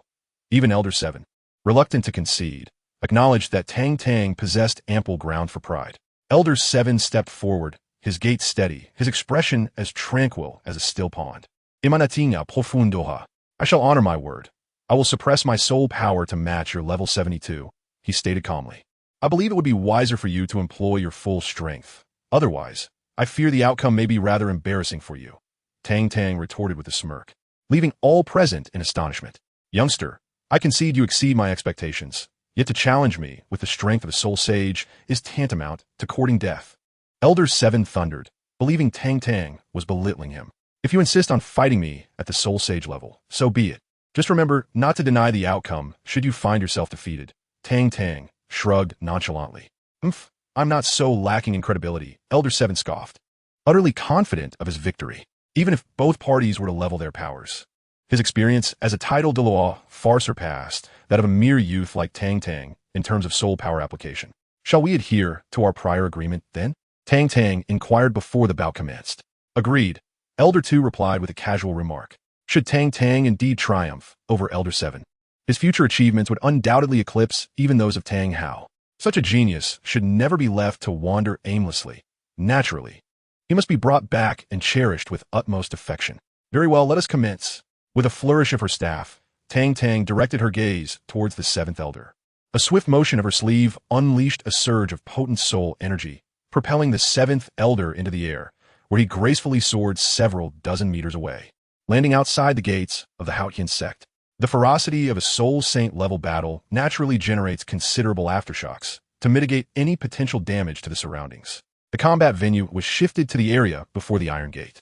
With his hands clasped behind his back and the misty cliffs looming behind him, the 7th elder appeared ethereal, almost divine. The contest commenced with the stipulation that anyone who fell from the cliff or conceded automatically lost. The 2nd elder assumed the role of the referee. The 7th elder remained silent, raising his right hand to summon a colossal Xuantian hammer, the size of a water vat, which materialized instantly in his grasp. The surface of the Xuantian hammer gleamed with an immaculate sheen, devoid of the peculiar patterns found on the hammers of Tang San or Tang Hu. 9 soul rings, yellow, yellow, purple, purple, black, black, black, black, black, rose majestically from beneath the 7th elder's feet. Curiously, unlike the dynamic swirling of soul rings seen with others, his remained still, perched upon the Xuantian hammer, emanating a faint luminescence. The 7th elder, ranked 7th among the 9 grand elders of the Xuantian Sect, bore the title of Blazing Sunday. His voice was resonant yet somber. Tang Tang, a level 72 auxiliary soul saint, codename Poisonous Milk. As she approached with measured steps, Tang Tang raised her life destruction staff high. A radiant beam of green-gold light burst forth from her forehead, illuminating the life destruction staff in its brilliance. At that moment, the staff transformed entirely into a vibrant greenish-gold hue, emanating a rich aura of life from Tang Tang. Black, black, black, black, red, red, red. 7 soul rings materialized before them. The many disciples of the Xuantian Sect, who were observing from a distance, could not conceal their astonishment, regardless of how many times they had witnessed it. The soul rings adorning Tang Tang remained profoundly awe-inspiring. A faint green light radiated outward from Tang Tang's form, swiftly expanding. The domain of life was awakened. Tang Tang refrained from employing the realm of chaos or the powers of the god of destruction. The essence of destruction was not easily replenished. Each usage required a significant duration for recovery, serving as Tang Tang's ultimate trump card for self-preservation. Meanwhile, Elder 7, wielding the Xuantian hammer, directed it forward, enveloped in a dense cloak of black light. Observing Tang Tang's every movement with quiet intensity, he chose not to strike first. In his mind, engaging with Tang Tang suggested an unfair advantage, even if he were to suppress his own cultivation to match hers. As a titled Douluo, he harbored a sense of pride that made him disdainful of initiating an attack. Be careful, Tang Tang shouted.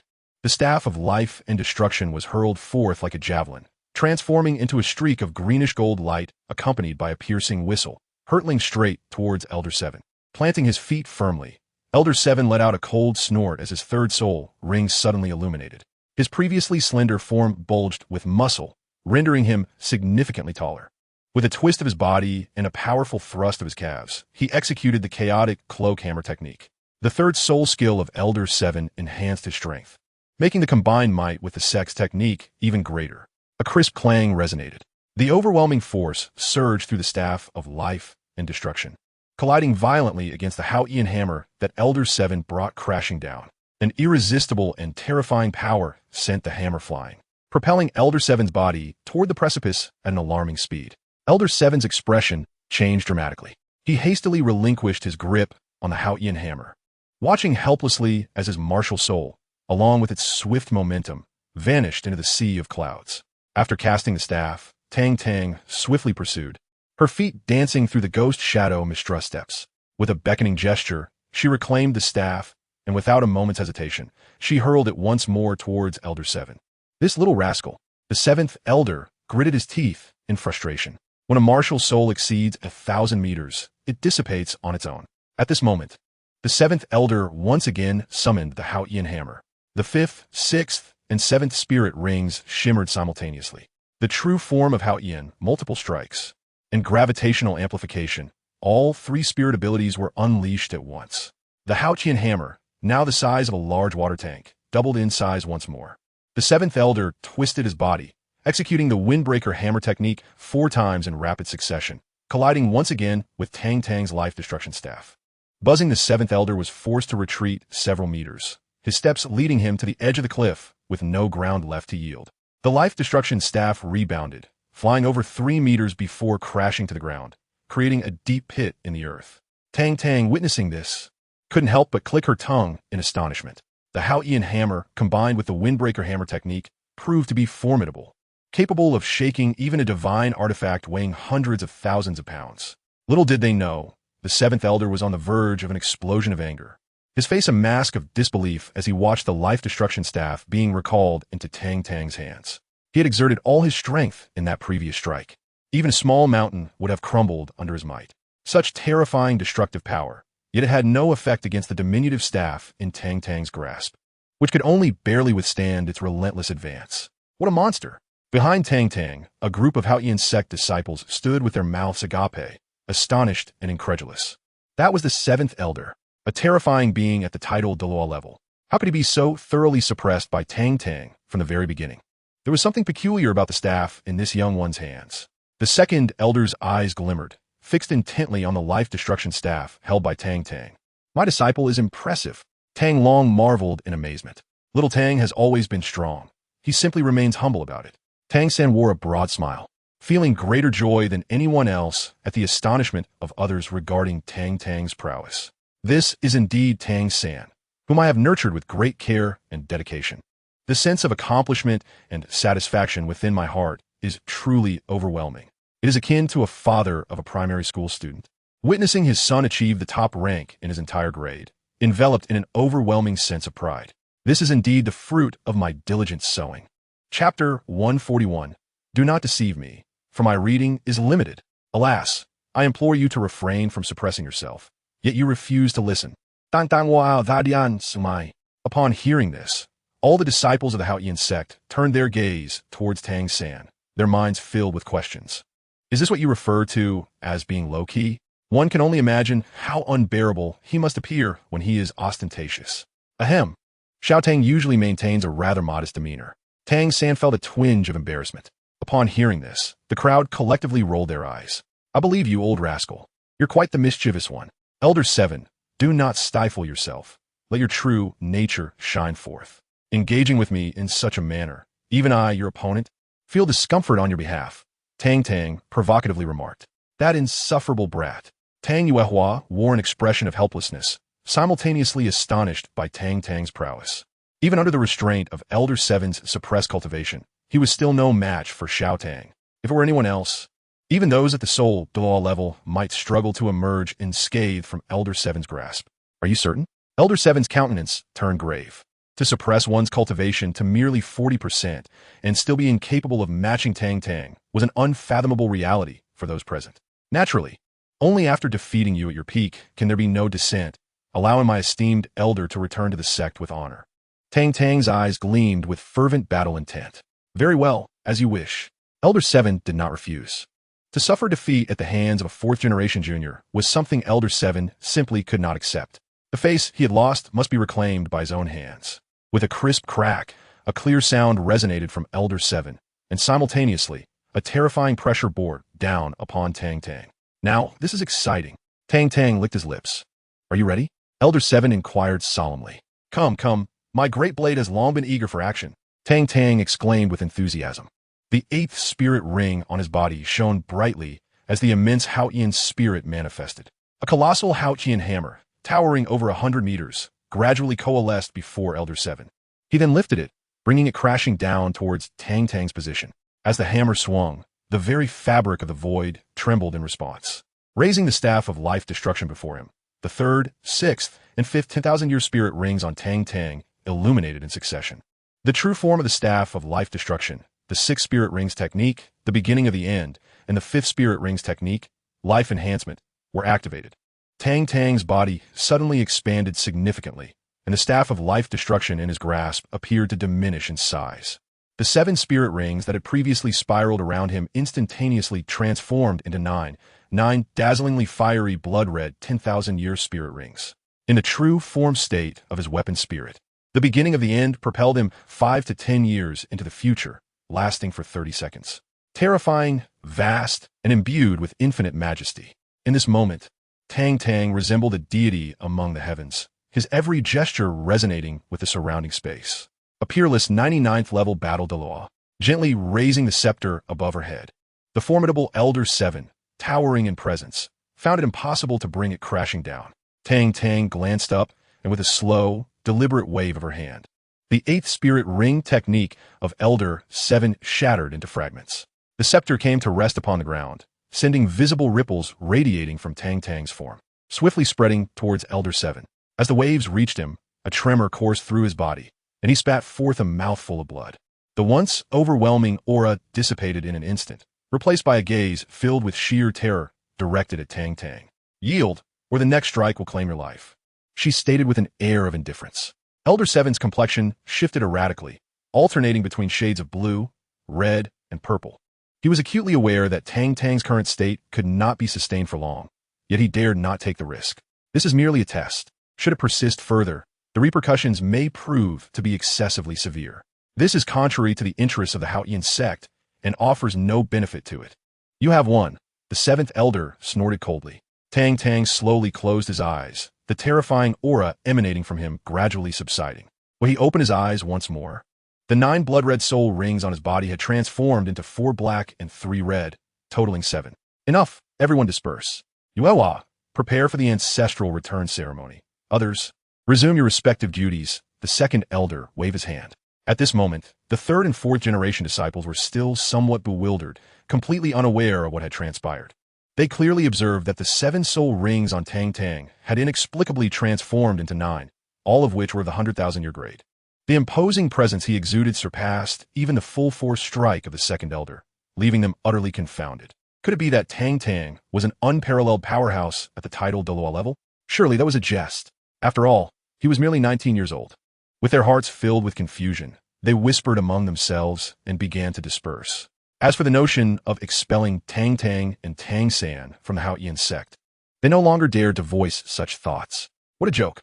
He was a freak that even the 7th Elder could not defeat. Not worth the trouble. Not worth the trouble. Thank you, esteemed elders, for your support. This meant that her brother, Tang Hao, could return. It is not us who have facilitated this. Rather, it is the strength this young man has demonstrated that has conquered us and everyone within the sect.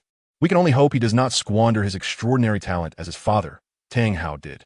The 2nd Elder shook his head slowly. The 2nd Elder, having reached the 96th level in cultivation, could naturally sense the discrepancies in the flow of time surrounding Tang Tang when he utilized his soul skills.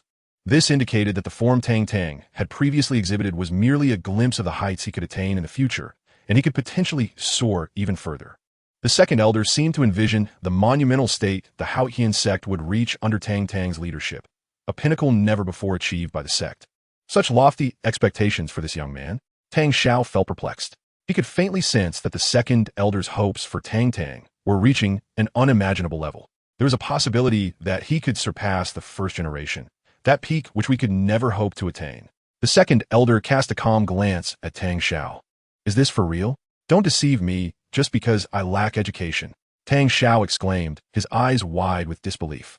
Can this young man truly surpass his ancestor, Tang Chun? It seems utterly implausible. Why is the Spirit Hall so formidable, drawing the attention of countless soul masters across the continent? The 2nd Elder inquired softly.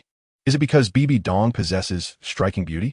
Tang Xiao recalled that in their youth, Bibi Dong was considered the goddess of the majority of young soul masters on the entire continent. How lamentable it is at such an age to still be so unaccomplished. The 2nd Elder playfully rapped Tang Xiao on the head. After all, she has been single for over 50 years. It is entirely natural to feel lonely. Tang Xiao Zito, who does not have physiological needs. Ain has already married Tang Hao, making her his sister-in-law, so he cannot indulge in fantasies. But Bibi Dong is a different story. Let us not digress. The Spirit Hall has become a sanctuary in the hearts of soul masters due to the legend of an angelic deity enshrined there. The second elder cast a profound glance at Tang Xiao. Are you suggesting? Tang Xiao gasped in astonishment. Chapter 142, Soul Hunting, Part 1, 1 month later.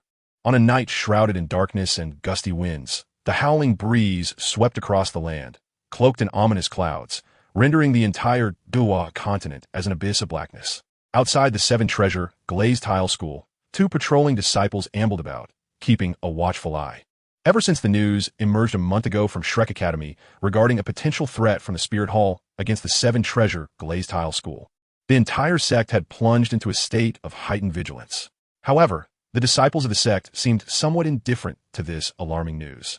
A month had elapsed without any sign of the Spirit Hall, and only their leader, Ning Fengji, took the warnings from Shrek Academy to heart. With the closure of the Xuantian Sect's gates, the Seven Treasure glazed tile school naturally ascended to the pinnacle among the seven great sections. Its already exalted status, coupled with its wealth, meant that even the Spirit Hall would need to tread cautiously should they consider a strike. Consequently, the patrolling disciples exhibited a lackadaisical demeanor, perhaps even a hint of arrogance. Hey, Xiao, why does it feel particularly cold tonight? One disciple remarked to the other. Are you coming down with something? Xiao Yi replied, straining to widen his eyes. The prolonged training during the day had drained him of energy, and a wave of drowsiness began to wash over him. Impossible. Our immunity as spirit masters is robust. Even in the depths of winter, we would never fall ill. Xiao Jia vehemently denied. Perhaps you stayed up too late last night. Your body can't handle it. Xiao Yi teased with a sly grin. What nonsense. Am I that kind of person? You must be blind. Xiao Jia retorted angrily. Who else could it be? Xiao Yi thought to himself, filled with disdain. Suddenly, Xiao Yi's ears perked up, detecting an unusual sound. As a patrolling disciple with only modest strength, barely at the three-ring level, his innate abilities significantly heightened during the night. His martial soul, the owl, was exceptionally suited for nocturnal activities, with acute vision and hearing, especially under the cover of darkness. A faint rustle of footsteps reached Xiao Yi's ears, clear and distinct despite the carefulness of the footsteps' owner. His gaze flickered, and a shadow darted past him in the blink of an eye. The memory of the warning from Shrek Academy surged to the forefront of his mind, and Xiao Yi's expression shifted dramatically. The Spirit Hall? They truly dared to approach. Enemy attack. With nearly every ounce of his strength, Xiao Yi let out a piercing shout. His roar resonated through the stillness of the night, crystal clear. Beside him, Xiao Jia had just begun to utter a word when a cold, sharp blade, glistening with an endless edge, plunged directly into his heart. Looking down at his chest, he saw the tip of the sword protruding ominously, blood staining his garments, his body suddenly turning icy. Do not kill me, do not kill me. Xiao Yi's pupils constricted as he murmured incessantly. The merciless weapon ruthlessly slashed through Xiao Yi's throat, a torrent of blood gushing forth.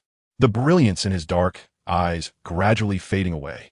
Not far away, another patrol team, alerted by Xiao Yi's cries, rushed over, swiftly deploying their signal flare. A brilliant red light, accompanied by a piercing shriek, shot into the sky, bursting into a dazzling firework display. What is happening? How could you let this occur? A powerful voice bellowed from the shadows. Thousands of cloaked figures surged forth like a relentless tide, with the leader, adorned with 2 yellow, 2 purple, and 5 black spirit rings, standing out conspicuously as a titled Douluo-level powerhouse.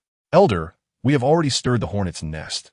The Seven Treasure glazed tile school is undoubtedly prepared. Perhaps we should withdraw for now, suggested a cloaked figure nearby.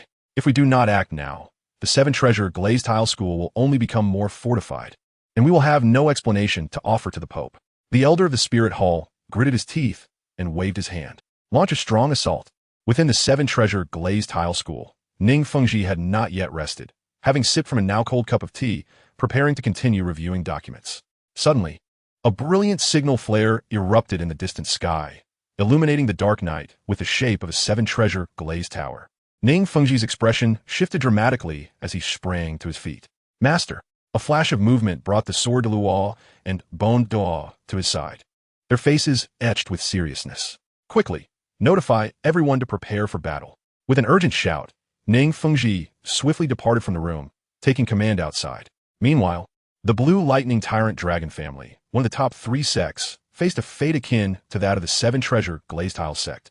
However, the assault on the Seven Treasure glazed tile sect was led by an elder from the Elder Hall, while the attack on the Blue Lightning Tyrant Dragon family was spearheaded by the Pope, Bibi Dong. In the vast expanse of the Star Doe Forest, where verdant trees abound, lies a moderately sized lake in the heart of this renowned forest on Douluo continent. The water is exceptionally clear, radiating vibrant life, and the surface resembles a mirror, reflecting the surrounding trees in harmonious clusters. Beside the lake, a young girl clad in a flowing white dress sits quietly, her arms wrapped around her knees, gazing dreamily at the lake, lost in her thoughts. Her long, silky hair cascades over her shoulders, and her exquisite features, particularly her eyes, seem capable of capturing the essence of water itself. She appears ethereal, as if she has stepped out of a painting, her stunning form blending seamlessly with the enchanting environment of the Douluo forest. Adjacent to her, a colossal gorilla squats motionlessly, its massive frame akin to a mountain. This is none other than the king of the forest, the titan great ape, Deming. After returning to the Douluo forest for over 5 years, Xiaowu has spent her days not only in rigorous training, but also sitting by the lakeside, lost in contemplation. Suddenly, with a splash, the lake's surface ripples, and a gigantic bull's head abruptly emerges from the water, shattering the tranquility.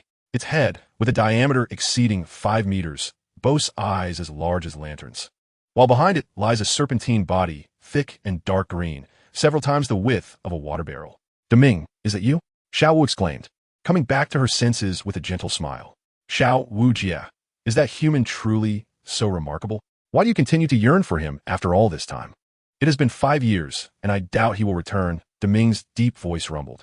It could no longer bear to see Xiaowu's vacant expression. Her daily stupor was heart-wrenching. The once bright and vivacious Xiaowu had changed drastically since returning to the Douluo forest 5 years ago. No, you wouldn't understand. Falling in love with someone is truly a wondrous experience, Xiaowu replied, shaking her head. Even after such a long separation, the memories of their time together still filled her with happiness and warmth. With a smile gracing her lips, Xiaowu seemed to have been reminded of Tang San once more. Chapter 143, The Soul Hunt, Part 2. After spending a week at the Xuantian Sect, Tang Tang and Tang San returned to Heaven Do City. Notably, the 5-year agreement had come to fruition and the Shrek 7 monsters reunited, filling the entire Shrek Academy with jubilation. More than half a month later, Tang Tang and Tang San set out for the Douluo forest, determined to search for Xiaowu. Over the course of 5 years, Tang San's soul power had ascended to level 60, and he believed he was now capable of safeguarding Xiaowu. Dai Mu Bai, Zhu Zhuqing, and the others chose to remain at Shrek Academy, eagerly longing for Xiaowu after 5 years apart.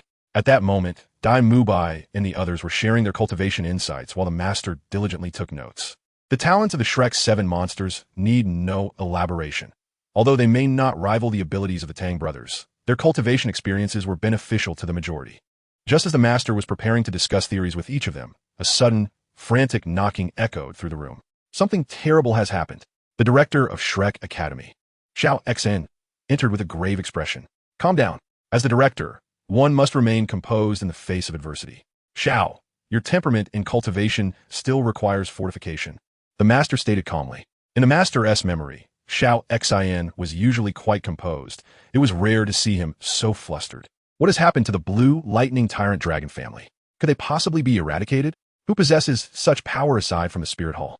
The master cast a subtle glance at Xiao Xin. Impetuousness, still too impetuous. The blue lightning tyrant dragon family has been annihilated. Xiao Xion's lips quivered. The master nearly stumbled, barely keeping his footing. What did you say? Repeat that. His eyes widened in disbelief. It is the blue lightning tyrant dragon family, one of the top 3 sects. How could they be destroyed without a whisper of warning?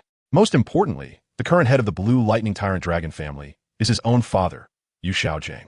The blue lightning tyrant dragon family was obliterated by the Spirit Hall, led personally by the Pope, Bibi Dong.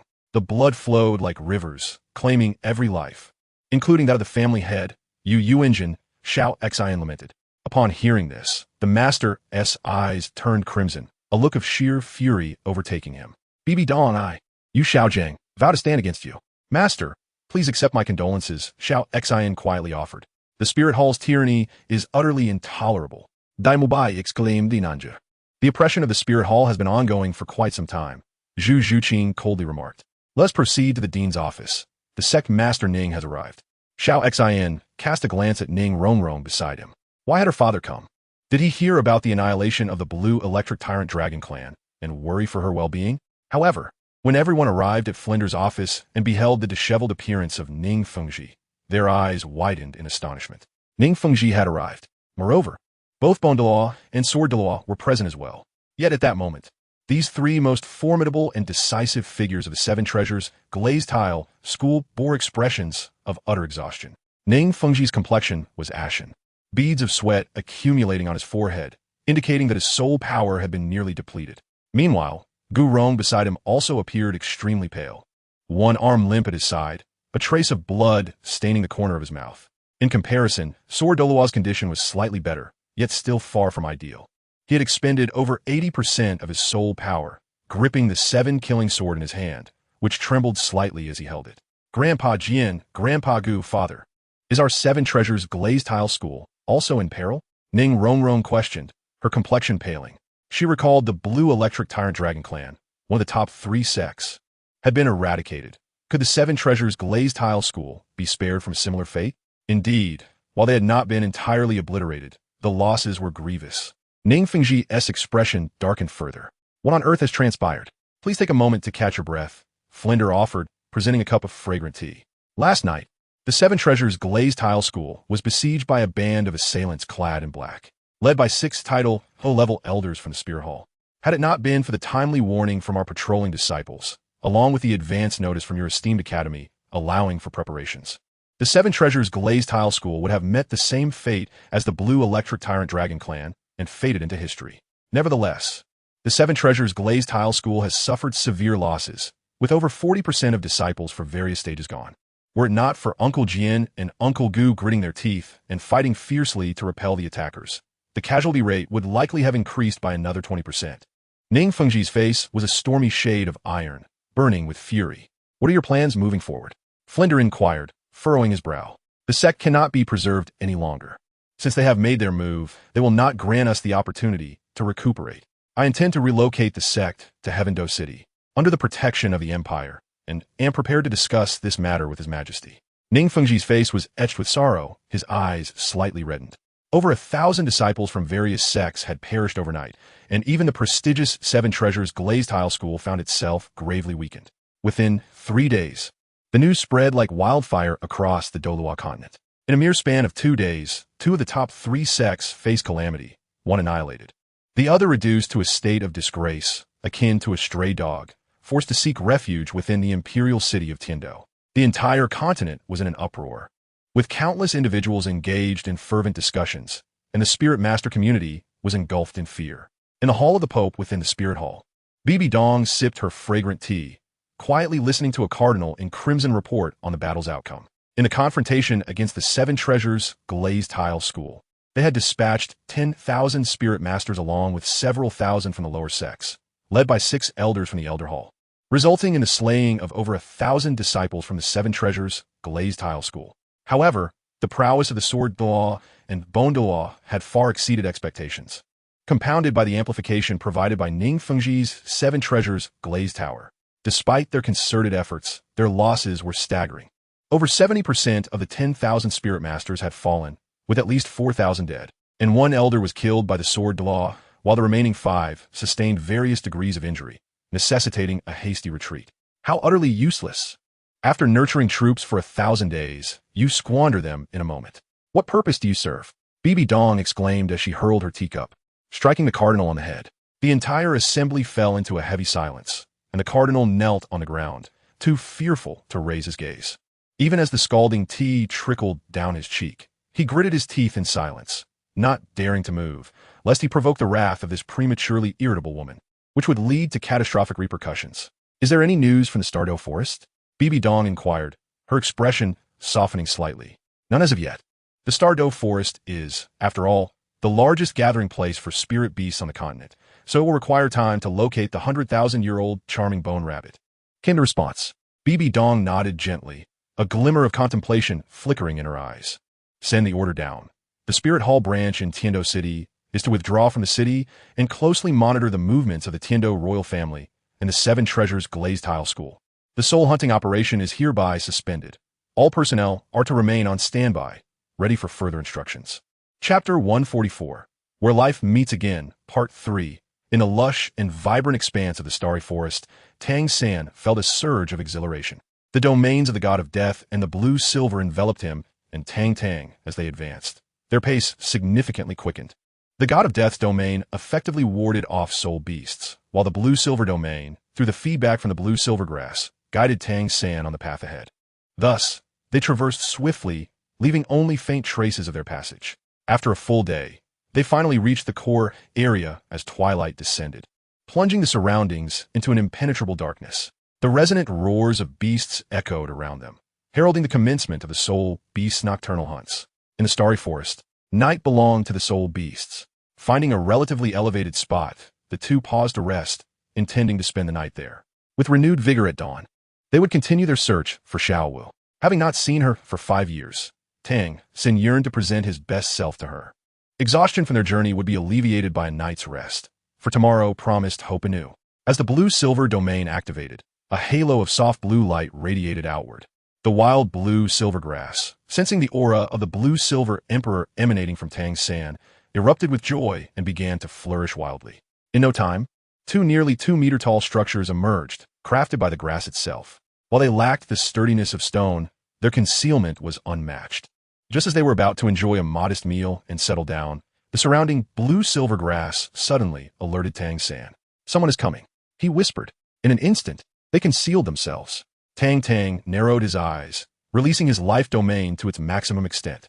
Every rustle and whisper within a radius of 1,000 meters became vividly clear in his mind. This epitomizes the universality of life. Wherever there exists vitality, it becomes Tang Tang's domain. Be it humans, soul beasts, flora, or microorganisms, any entity imbued with the breath of life can furnish Tang Tang with vital information. In a fleeting moment, a vivid scene materialized in Tang Tang's mind.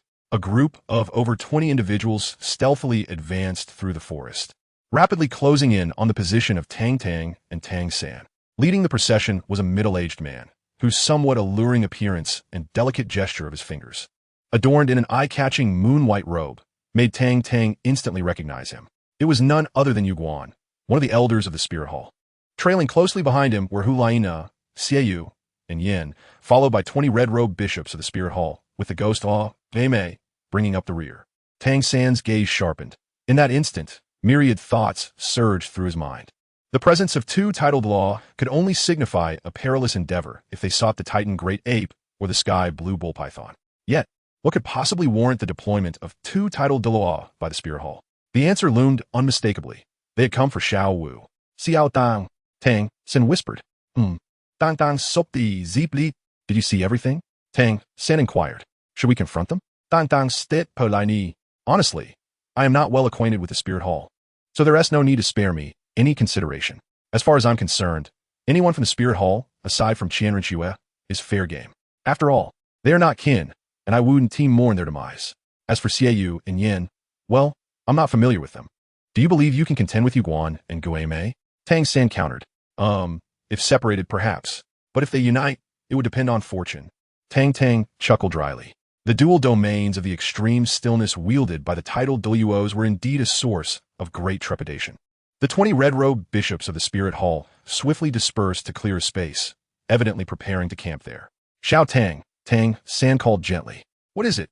Tang Tang turned to see Tang San stepping out, no longer concealing his presence. Let us approach. Tang San boldly made his way toward the Spirit Hall's encampment. Are you serious? Just like that? Are you not courting death? Tang Tang exclaimed, alarmed. Yuguan was a formidable opponent.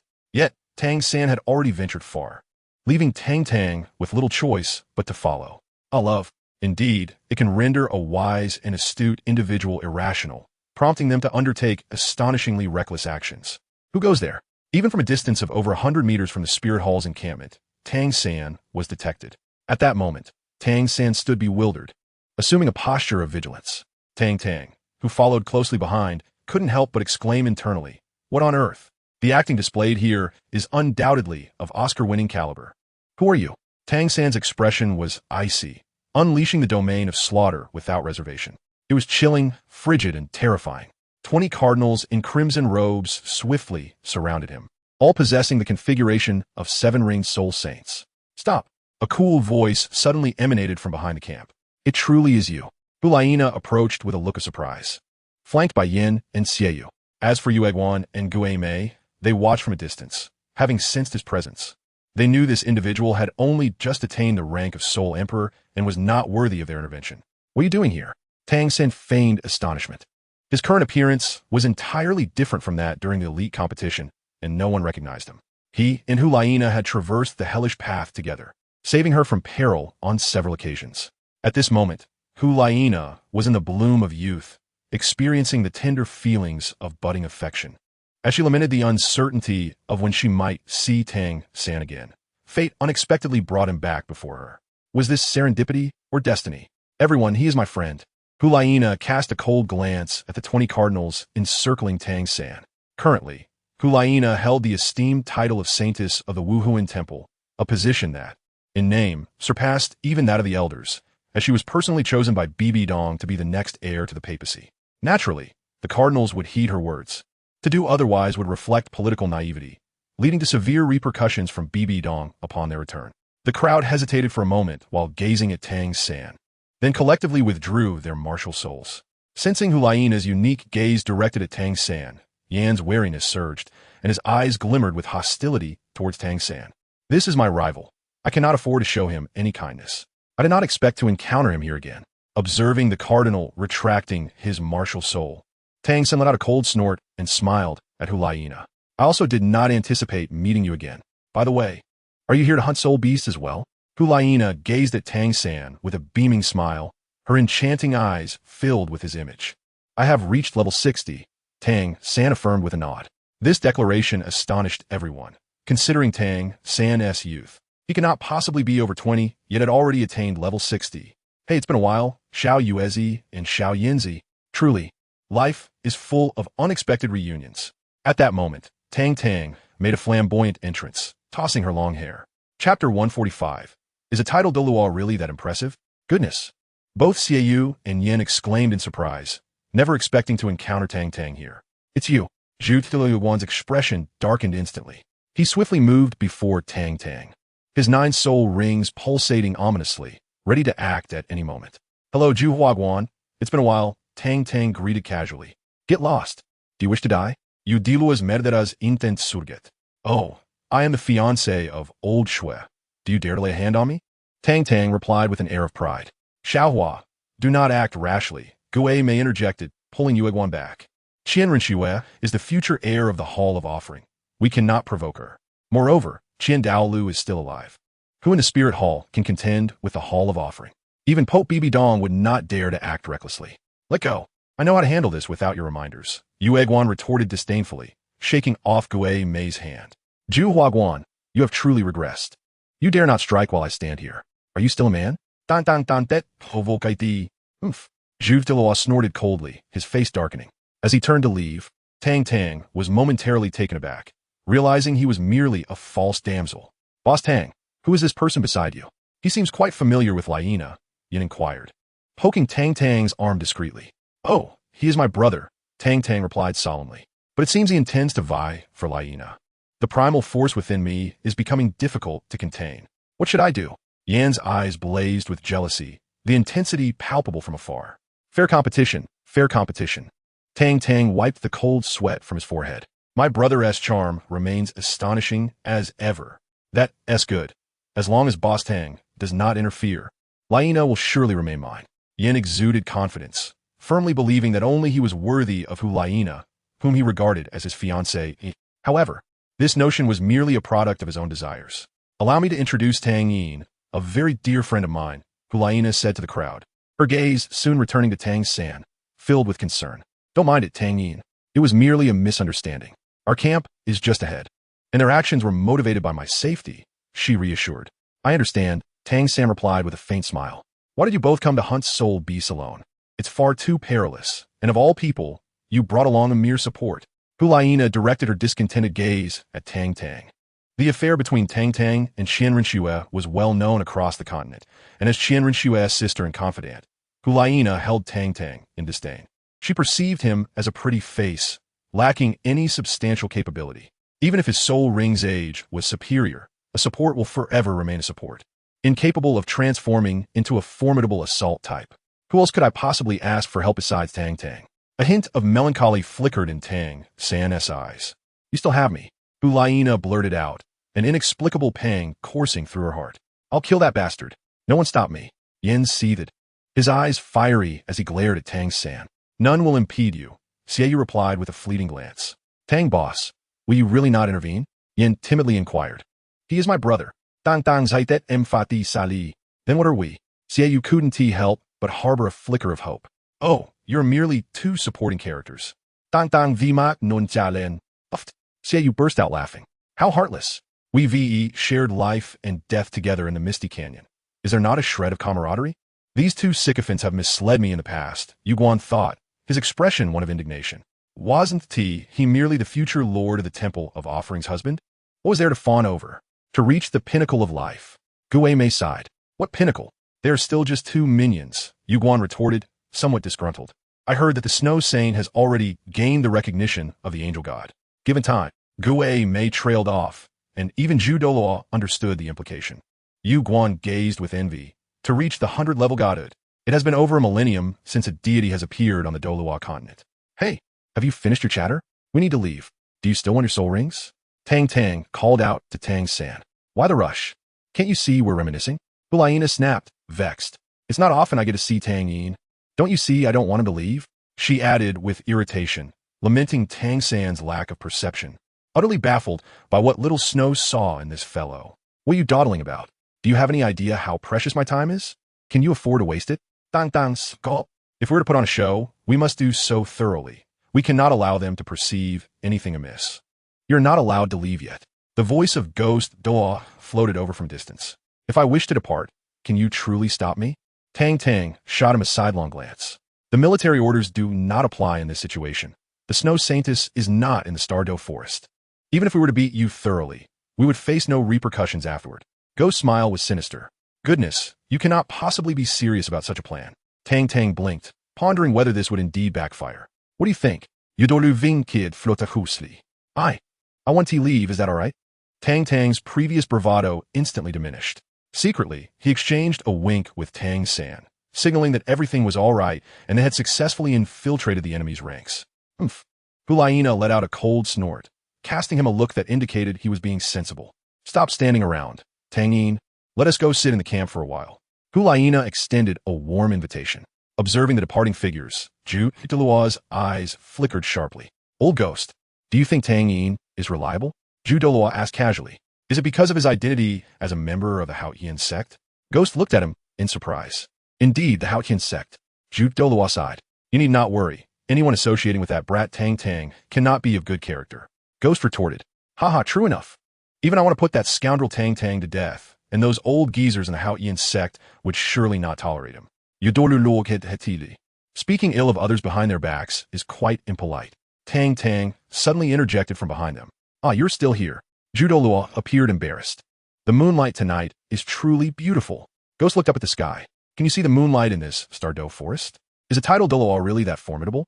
Tang Tang glared, angrily chasing after Tang San. Is a tidal Douluo really that powerful? Zhu Douluo echoed his question to Ghost. Glancing up at the treetops that blocked even a sliver of moonlight, Ghost twitched his mouth. A tidal Douluo is indeed that powerful. What of it? Do you dare challenge me? Chapter 146. Farewell to Xiao Wu. After a long while, the three figures in the rear finally returned, and everyone looked on with curiosity. What are these three up to? Their furtive behavior suggests they are certainly not engaged in anything virtuous. Observing the satisfied smile gracing the lips of Zhu Douluo, Hulaina felt a shiver run down her spine. Could it be? The night had deepened. It was time to retire to rest.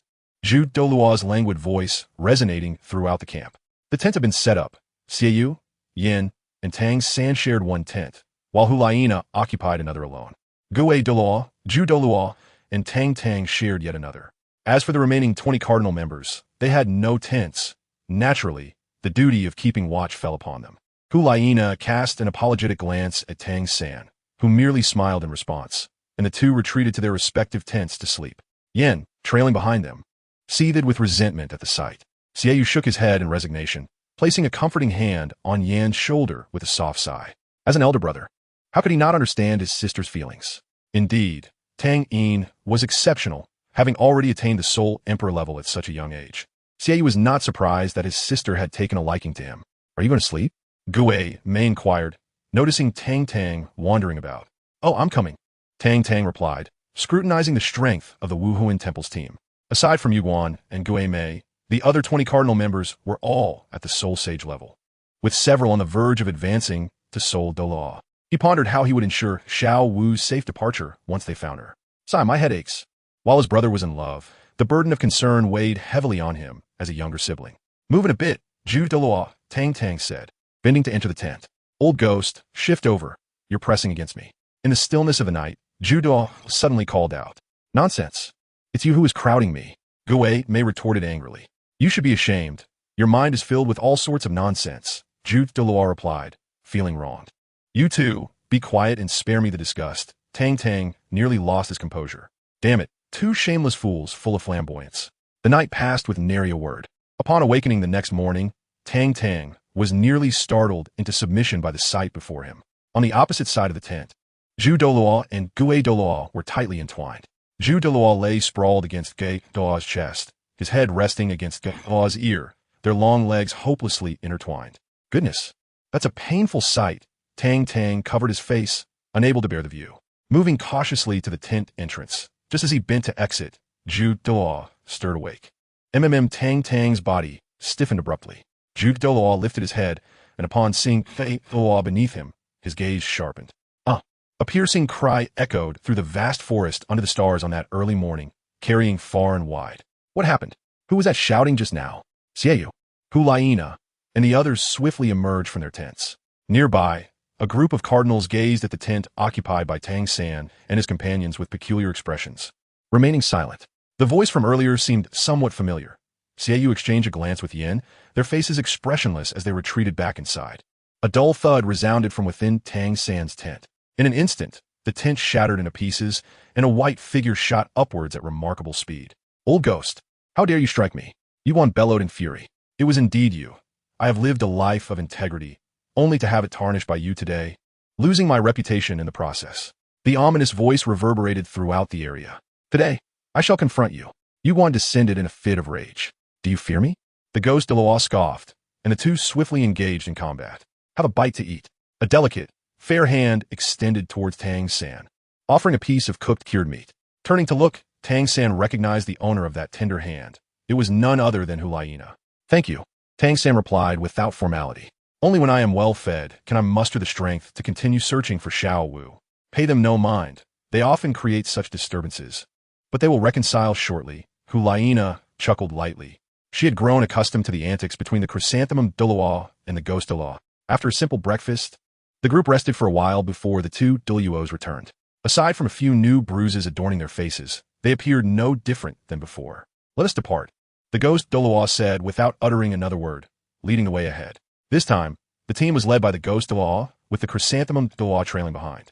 Hulaina and Tang San walked closely behind ghost Douluo, followed closely by Xiaoyu, Yin, and Tang Tang, with the numerous cardinal bishops and chrysanthemum Douluo bringing up the rear. Yan's gaze was fixed intently on Tang San's back, vowing that if Tang San dared to lay a hand on Hulaina, he would charge forward to confront him. To Yan's disappointment, throughout the journey, Tang San maintained an impeccable demeanor, his hands resting at his sides. Be cautious. We have entered the territory of the Forest King, a whispering voice echoed in everyone's ears. Tang Tang felt a stir of anticipation. Were they nearing their destination?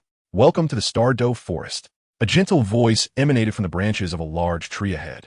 The entire group came to a sudden halt, their expressions reflecting vigilance as they gazed forward.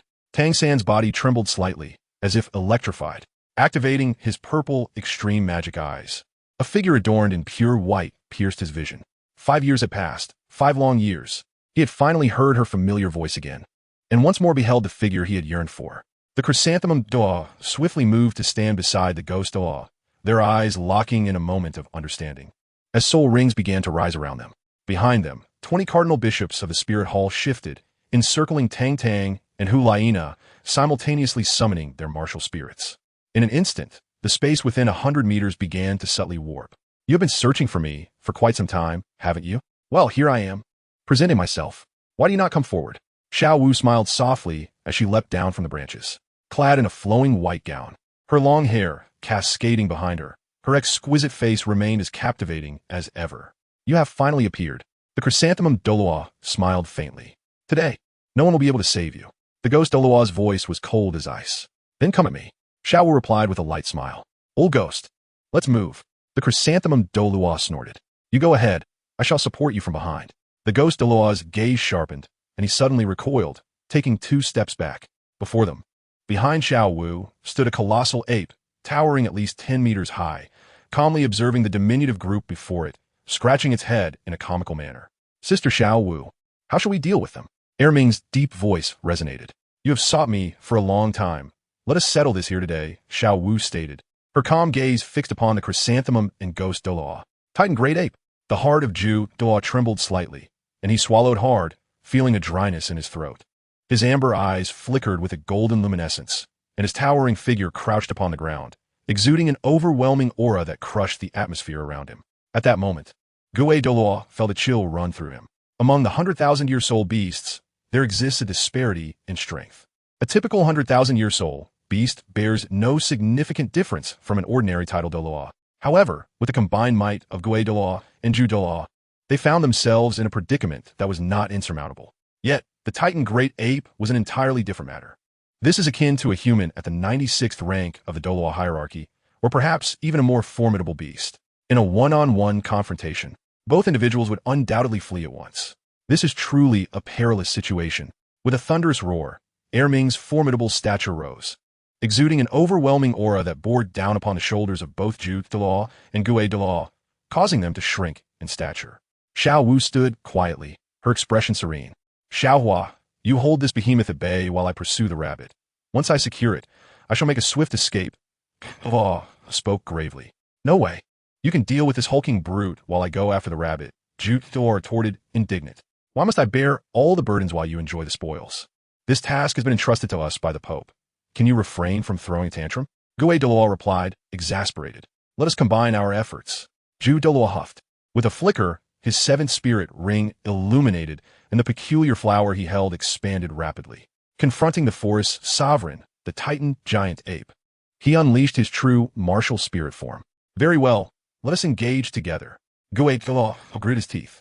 The enormous golden chrysanthemum, now exceeding 5 meters in size, erupted spectacularly. Gue Douluo transformed into a phantom, charging directly at Erming. Ju Douluo levitated, his hands clasping forcefully as the resplendent golden petals reformed into the shape of a chrysanthemum. In Erming's bright yellow eyes, a flicker of disdain appeared. As the 2 titled Douluos charged forward, Erming shrugged his shoulders and barreled towards the ground-bound Gue Douluo with astonishing speed. Simple and direct, devoid of reason. Gue Douluo sensed, at that moment, the weight of the world around him intensifying as the Titan giant ape surged forward. Even the air suspended in space seemed to thicken, and his own body felt as though it were encumbered by leaden weights. His speed plummeted, the very fabric of space warping around him. This was the innate domain of Erming, gravity control. As a speed-oriented title Douluo, Gue Douluo excelled in swiftness and assassination. Yet, Erming's innate domain was his natural nemesis. Gue Douluo halted abruptly, his eyes now wide with terror and disbelief. With blinding speed, Erming thrust his fist towards Gue Douluo. The power of the earth element converged upon Erming's fist, radiating a brilliant yellow glow. The oppressive atmosphere weighed heavily upon Gue Douluo, who was suddenly gripped by a heart-stopping sense of dread. Without a moment's hesitation, Gue Douluo activated his 7th spirit ring. The obsidian ring shimmered with a profound darkness, his martial spirit manifesting, rendering him almost ethereal, his form becoming nearly transparent. Gue Douluo's true martial spirit allowed him to become incorporeal, enabling him to penetrate through and become immune to all physical attacks directed at him. Boom! A terrifying blast of air resonated, and the translucent figure of Ghost Douluo suddenly shot backward at an almost imperceptible speed. He was violently expelled from a state of nothingness, spewing forth a mouthful of blood, his formidable aura plummeting drastically. Clutching his chest, Ghost Douluo's gaze fell upon the colossal silhouette of Erming, his eyes brimming with astonishment. At the moment Erming's fist descended, an unimaginable force disrupted the void, penetrating through layers of spatial barriers to directly impact Ghost Douluo. Although the potency had diminished by over 90%, Ghost Douluo still regarded Erming with an expression of reverence, as if gazing upon a deity. This is truly terrifying. As the specter was sent flying by a single punch, Ju Douluo shifted his focus to Xiao Wu. The Titan giant ape was overwhelmingly powerful. The only viable option was to bypass it and directly target the little rabbit. With a swift turn of his form, Douluo soared through the air, a golden chrysanthemum blossoming several meters behind him. A flash of azure light surged forward, propelling Douluo back. The chrysanthemum behind him was abruptly scattered, petals cascading down like confetti. His body collided with the recently recuperated Douluo, and the two tumbled together, rolling until they came to a halt at the feet of Hulayina and the others. With a sheepish expression, Douluo rose, brushing off the dust from his attire. "Thanks, old ghost," he remarked, addressing Douluo. In the span of a single day, he had been pinned down by a faux delicate maiden twice. What more could he say? Turning his gaze, he noticed the sudden appearance of a blue figure behind Xiao Wu. Shimmering blue scales radiated an ethereal glow, and the massive bull head bore a pair of piercing azure eyes filled with ferocity. The Forest Emperor, the sky blue bull python, Deming. Anyone who dares to lay a hand on my Xiao Wu, second brother, eliminate them without mercy. Deming's cold gaze pierced through the air like a blade, fixating on the gathered crowd. Within a radius of several thousand meters, everything except the people present vanished, replaced by a realm of azure, including Tang Tang and Tang San. Everyone felt their bodies suddenly grow sluggish, their movement speed, attack speed, and even cognitive processing slowed by over 30%. Undoubtedly, this was yet another innate domain, the sky blue bull python's azure dullness domain.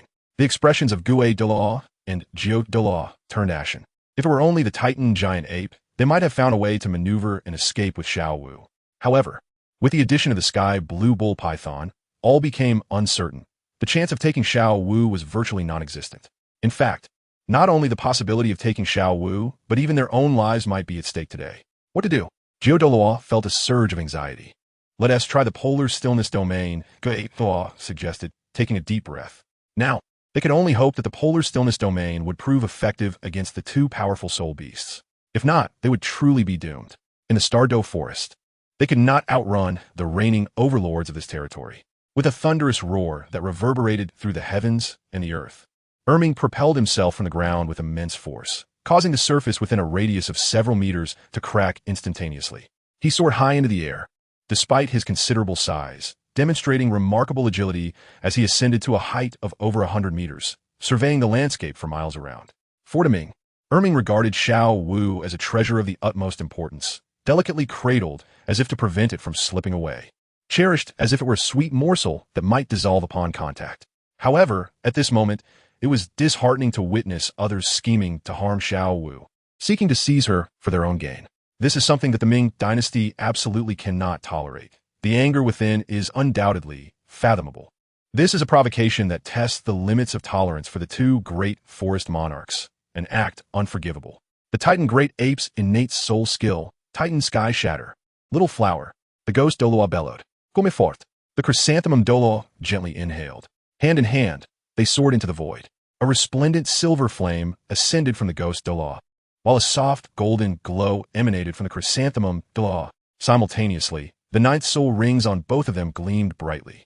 The flames enveloping them blazed with increasing fervor. The 18 soul rings adorning their forms suddenly merged into one, transforming into a colossal halo of intertwined gold and silver. In that fleeting moment, the very heavens and earth underwent a transformation. The entire expanse seemed to be engulfed solely in hues of gold and silver, the brilliance of silver dazzling, and the radiance of gold blinding. Within a radius of 100 meters, whether it be the flora, the air, or the formidable sky blue bull python alongside the soaring Titan giant ape, everything became suspended in the void. The formidable duo of Douluo and Douluo exerted their utmost, invoking the complete version of the polar stillness domain. We can only restrain them for a brief moment. Seize the opportunity to catch that rabbit. Douluo's slightly urgent voice resonated amongst the members of the spirit hall. In a flash of light, the scene reverted to its original state. The Titan giant ape remained leaping high in the air, while the sky blue bull python steadfastly guarded beside Xiao Wu. What was different now was that both creatures were enveloped in a shimmering aura of gold and silver, rendered immobile. Though Douluo and Douluo possessed relatively modest individual strength, outclassed by the majority of elders in the hall, why then did they garner such scrutiny? It was precisely due to their martial spirit fusion skill. As long as they were not facing a peerless Douluo of the 90th rank, they could effectively seal them. Even the unlikely duo of the sky blue bull python and the titan giant ape, caught off guard and with a hint of disdain, fell victim to this strategy. As Douluo's words faded, the first to take action was not anyone from the spirit hall, but the brothers Tang San and Tang Tang, who had long been preparing in the shadows. The blue-silver emperor, adorned with golden threads, suddenly materialized in Tang San's grasp as he activated his fourth soul skill. The blue-silver cage. Coupled with the blue-silver domain, the restraining power of the blue-silver cage received an unprecedented enhancement. In an instant, the majority of the personnel from the spirit hall found themselves immobilized. You two lackeys should take a break. Your meager strength, yet so eager to meddle. Do you cherish your lives so little? Tang Tang remarked, delivering a swift strike to the back of the heads of Xiaoyu and Yan. They let out a soft grunt, their bodies collapsing like marionettes with severed strings, rendered unconscious. With a swift motion of his right hand at his waist, two gleaming mother and son soul-devouring darts appeared in Tang San's grasp. Channeling all his strength, he hurled them backward. With a resounding explosion, a thick cloud of toxic smoke enveloped everyone, and countless petite poison needles pierced through the ranks of the forward-positioned cardinals, leaving them riddled with holes. The mother and son soul-devouring darts, ranked 5th among Tang Sect's mechanical dark weapons, contained hundreds of bone transformation needles specifically designed to breach protective auras, laced with lethal poison, sealing the throat upon contact. With a series of thuds, 8 out of 20 cardinals collapsed instantly. This is a concoction derived from the lethal essence of the Grim Reaper, and once one is pricked by the needle, they will instantaneously succumb to a watery demise, beyond even the aid of divine beings. What are you doing? Hulaina was utterly astounded, gazing incredulously at Tang San, the man she admired. With a flick of the blue-silver emperor, it coiled around Tang San's waist, activating the flight soul bone technique. The two of them soared through the air like shooting stars, racing towards Xiao Wu on the opposite side. All of this transpired in the blink of an eye. By the time the members of the Spirit Hall registered what was unfolding, 10 out of the 23 had already succumbed. I knew it. The rogues of the Xuantian Sect are utterly untrustworthy. That wretched Tang Tang is untrustworthy as well. Capture them and avenge our fallen brothers. The crimson-robed cardinals of the Spirit Hall were incensed. They had not anticipated that, just as they were on the verge of fulfilling the Pope's directives, with the prized, millennia-old heir within their grasp, those two disciples of the Xuantian Sect would manage to escape. How infuriating! Ghost Douluo ground his teeth in rage.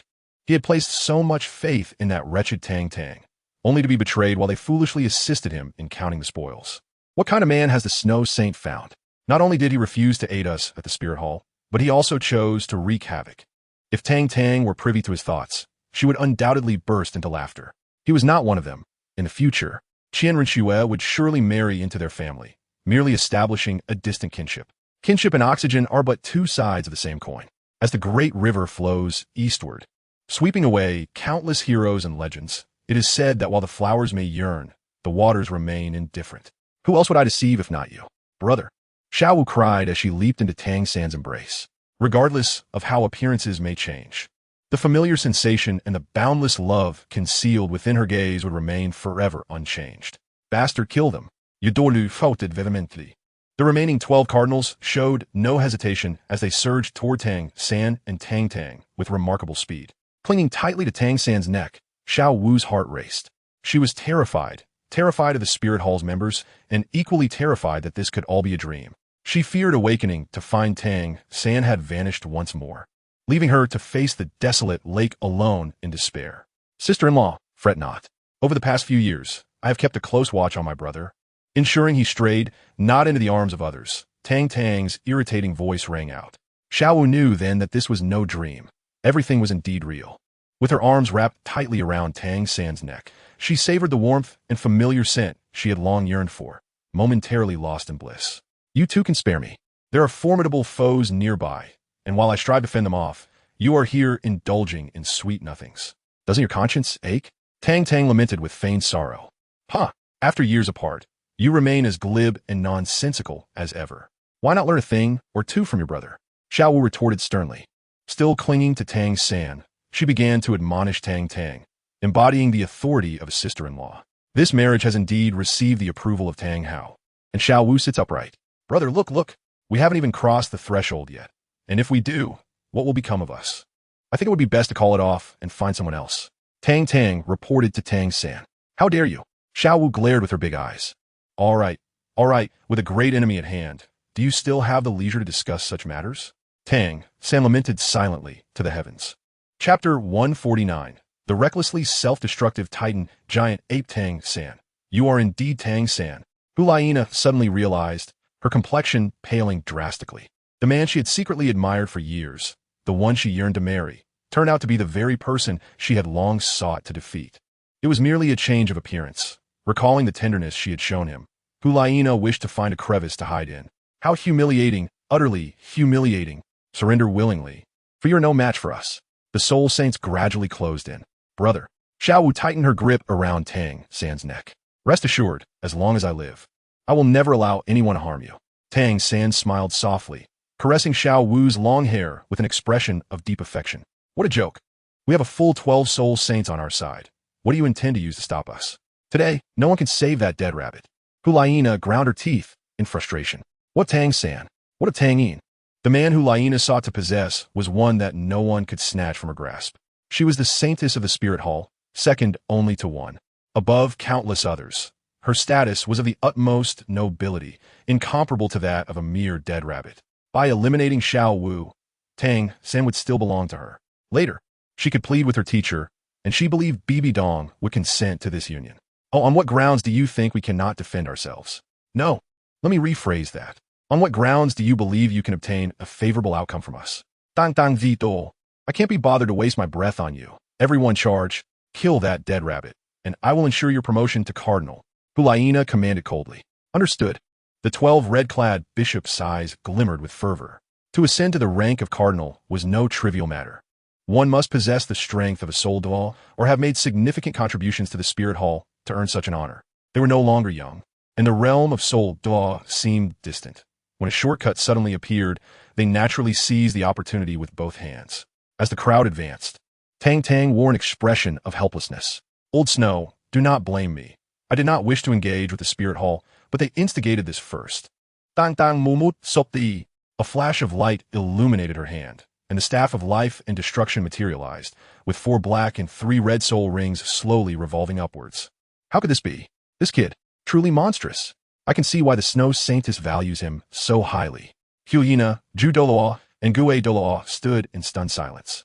After traversing the continent for so many years, they had never witnessed such a spectacle. As for the 12 red-robed bishops of the Spirit Hall, they were completely paralyzed, their vision engulfed by shades of black and red. Sigh. Never mind, I shall refrain from taking action. It would be rather difficult to explain to Old Snow if he were to inquire, Tang Tang thought, a look of conflict etched upon her face. Glancing at the immobile Titan great ape, Deming, in the sky, Tang Tang's eyes flickered with determination. Without hesitation, she activated her 5th spirit ring, and a dazzling crimson light suddenly illuminated the entire arena. What is this lad planning to do? A sense of foreboding gripped Gue Douluo. Old Gue, I believe it would be prudent for us to retreat swiftly. This young one seems formidable, Ju Douluo remarked, a tremor of apprehension in his heart. That freak, Tang Hao, already posed a monumental threat with a 100,000-year spirit ring. Now, with Tang Tang at level 70 possessing 3, the heavens themselves might be torn asunder. Let us observe for now, Gue reassured himself, remaining calm amidst the turmoil. The young lad, at best, served merely as an auxiliary presence, posing little threat to them. The realm of life unfolded, and invoking the 5th spirit ring technique after 10,000 years, the life's gift was activated. A radiant green light suddenly ascended from the scepter held by Tang Tang, soaring straight into the body of the Titan giant ape, Ming. In an instant, the entire world fell silent. The golden Douluo looked on in astonishment. The ghost Douluo nearly had his heart leap from his chest. High above, Ming's colossal form stirred. The golden and silver hues enveloping him appeared to crack, resembling a thin fissure developing in a sheet of ice. Thundering heartbeats resonated powerfully from Ming's chest, akin to the resounding beat of war drums. The green light fully melded into his being. Remarkably, Ming's already immense physique swelled further, expanding over threefold, reaching a staggering height of several dozen meters. The golden and silver auras that had confined him shattered under this newfound power. The 2 polar stasis field crumbled.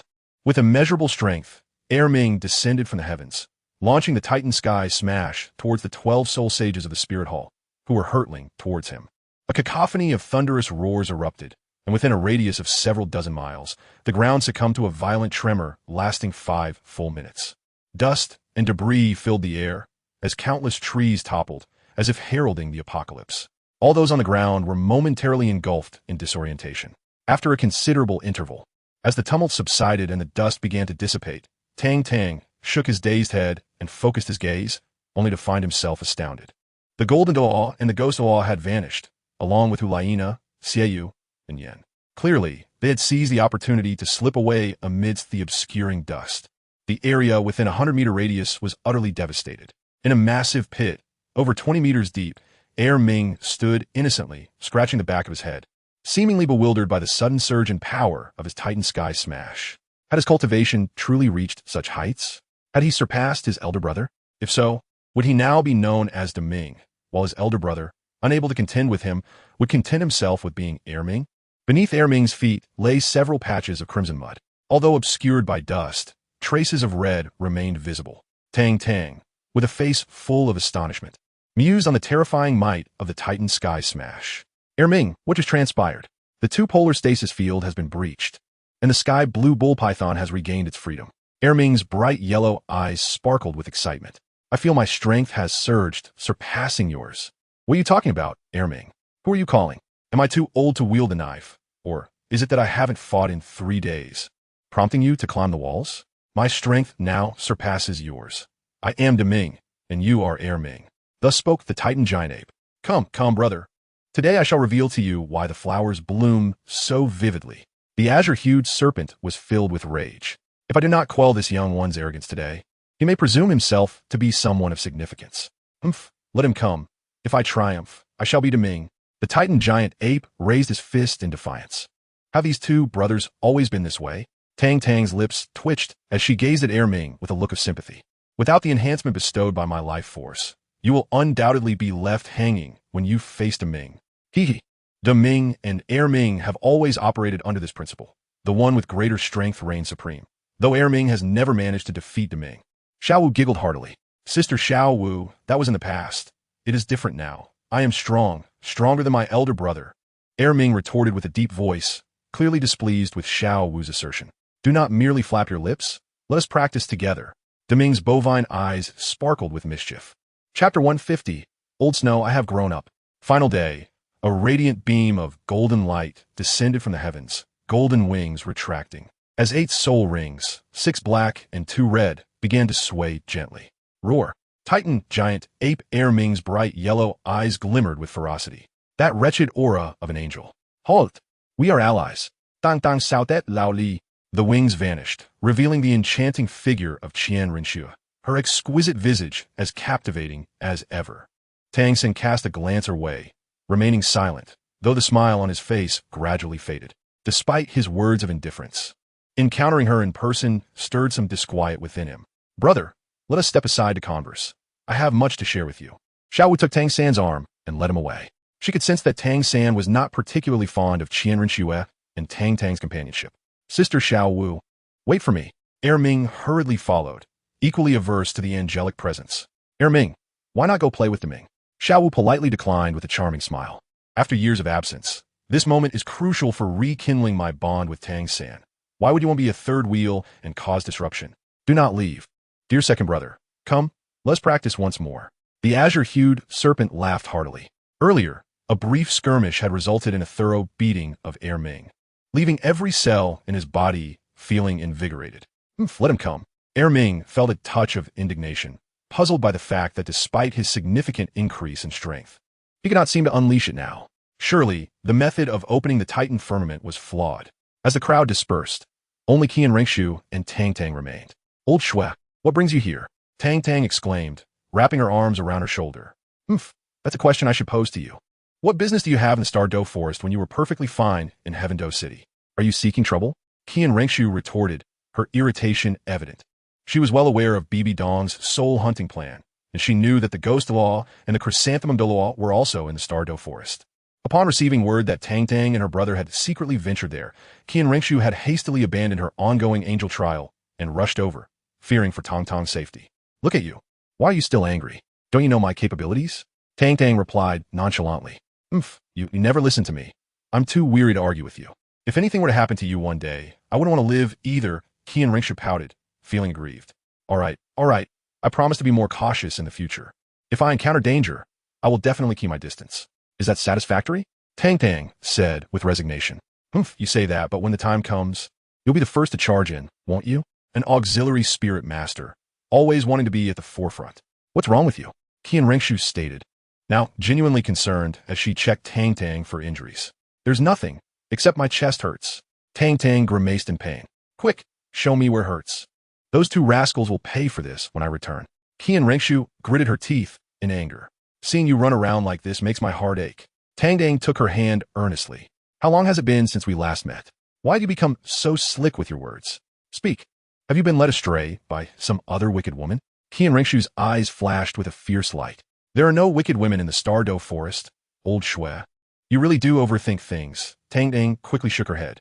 Even if there were, it's not something that can be discussed lightly. It's a matter of life and death. Well, if you're fine, I can finally breathe easy. Let's head back. Qian Rengshu's tone softened. Leaving already? Tang Tang's face showed reluctance. What else do you expect?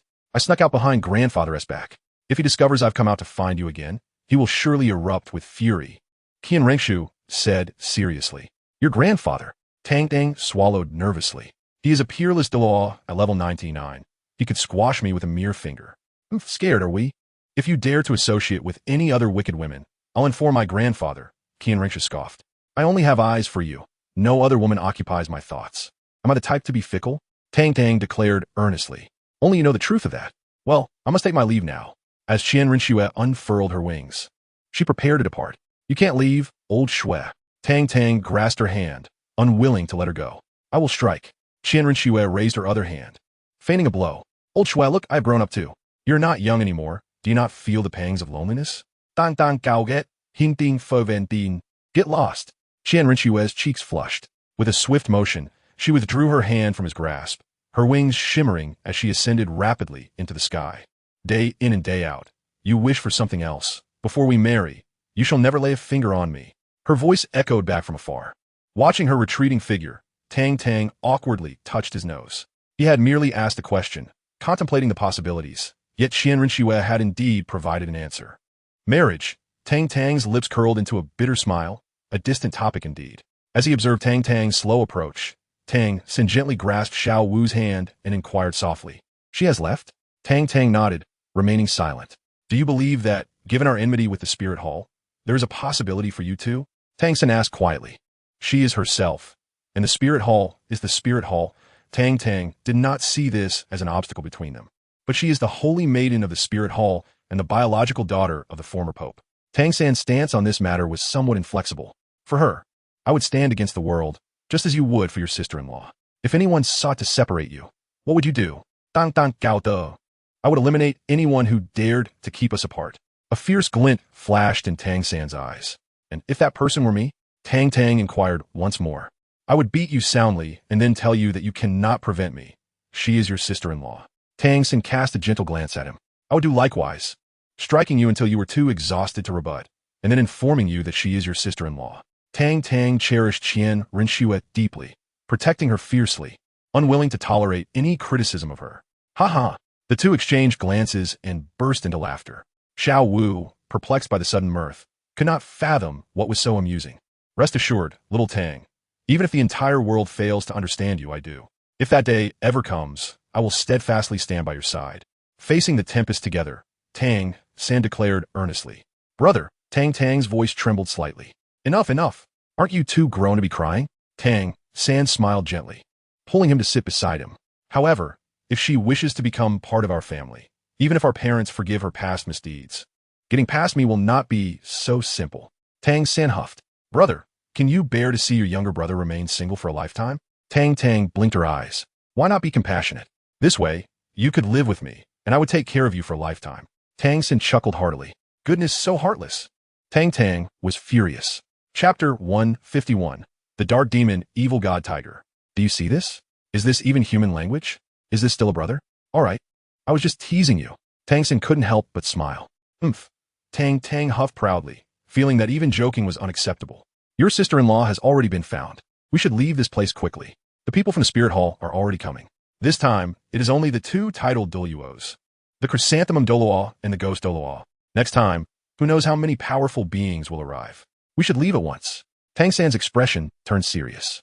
Are we really leaving? Xiao Wu felt a bit downcast. This is unavoidable. Although Deming and Ming are strong, as you have seen, they cannot protect you.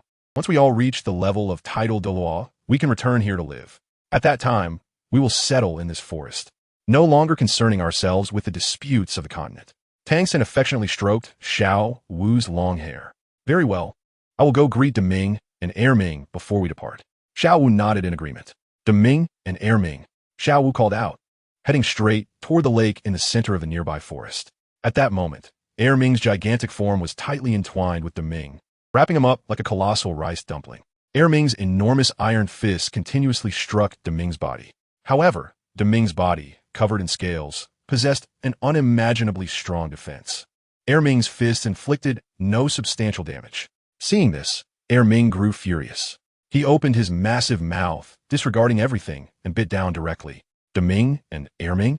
At that moment, the enchanting figure of Xiao Wu slowly emerged from the shadows of the forest. Xiao Wu Jia, Ming stammered, trembling all over, as his enormous mouth withdrew from Deming, leaving behind a row of deep bite marks. Ming, how could you truly go so far? You show no regard for our brotherhood, Deming exclaimed, his expression filled with indignation. Admit defeat. I'm the eldest brother now. Ming continued to cling to the notion of his newfound status. Deming, I must take my leave, Xiao Wu said, her hands clasped behind her back, gazing up at the two formidable figures before her, hesitating for a moment. The atmosphere grew silent, with no one daring to utter a word. Tianqing Niupong shifted its massive form, descending from atop the titan giant ape. Diao, Duiye, go forth and seek your own happiness. Ming and I will remain here.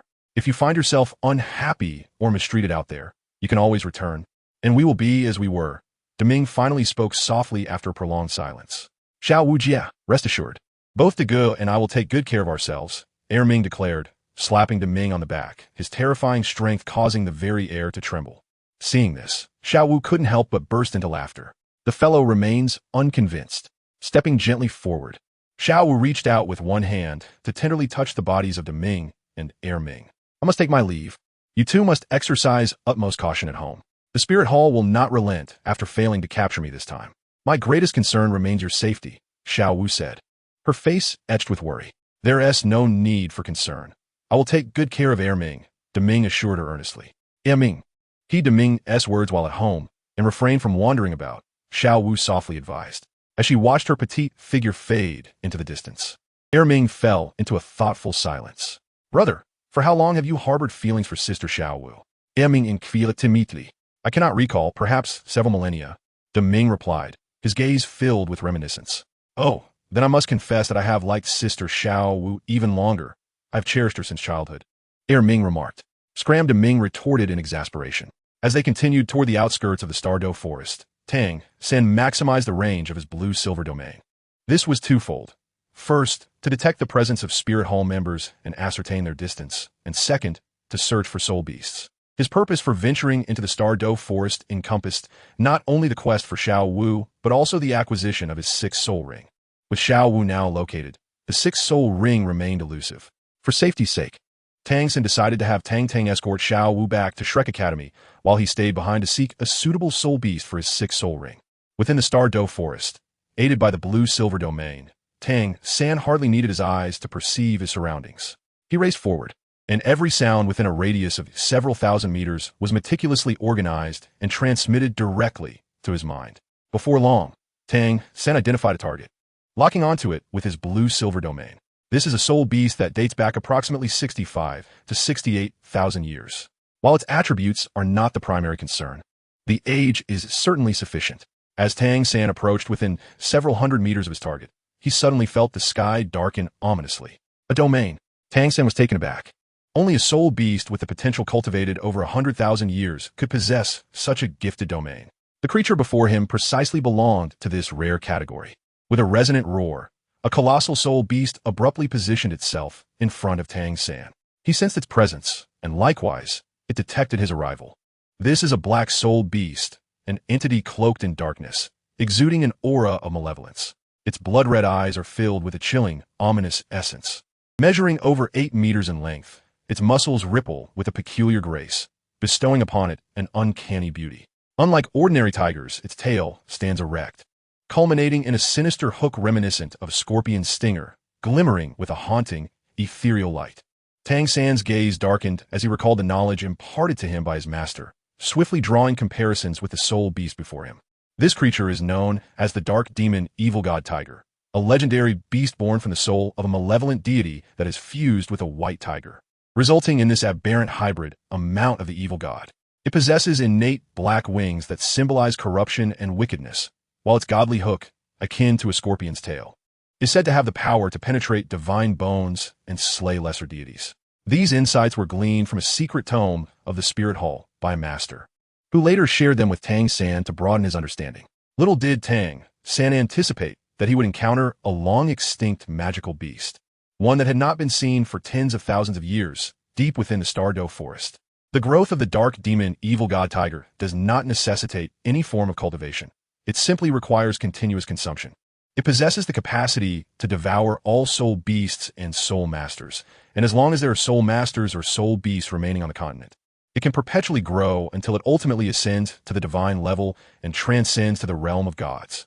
Tang San's expression turned grave. Such a profoundly malevolent beast, particularly one with an age exceeding 60,000 years, possesses strength comparable to that of a 100,000-year ferocious beast.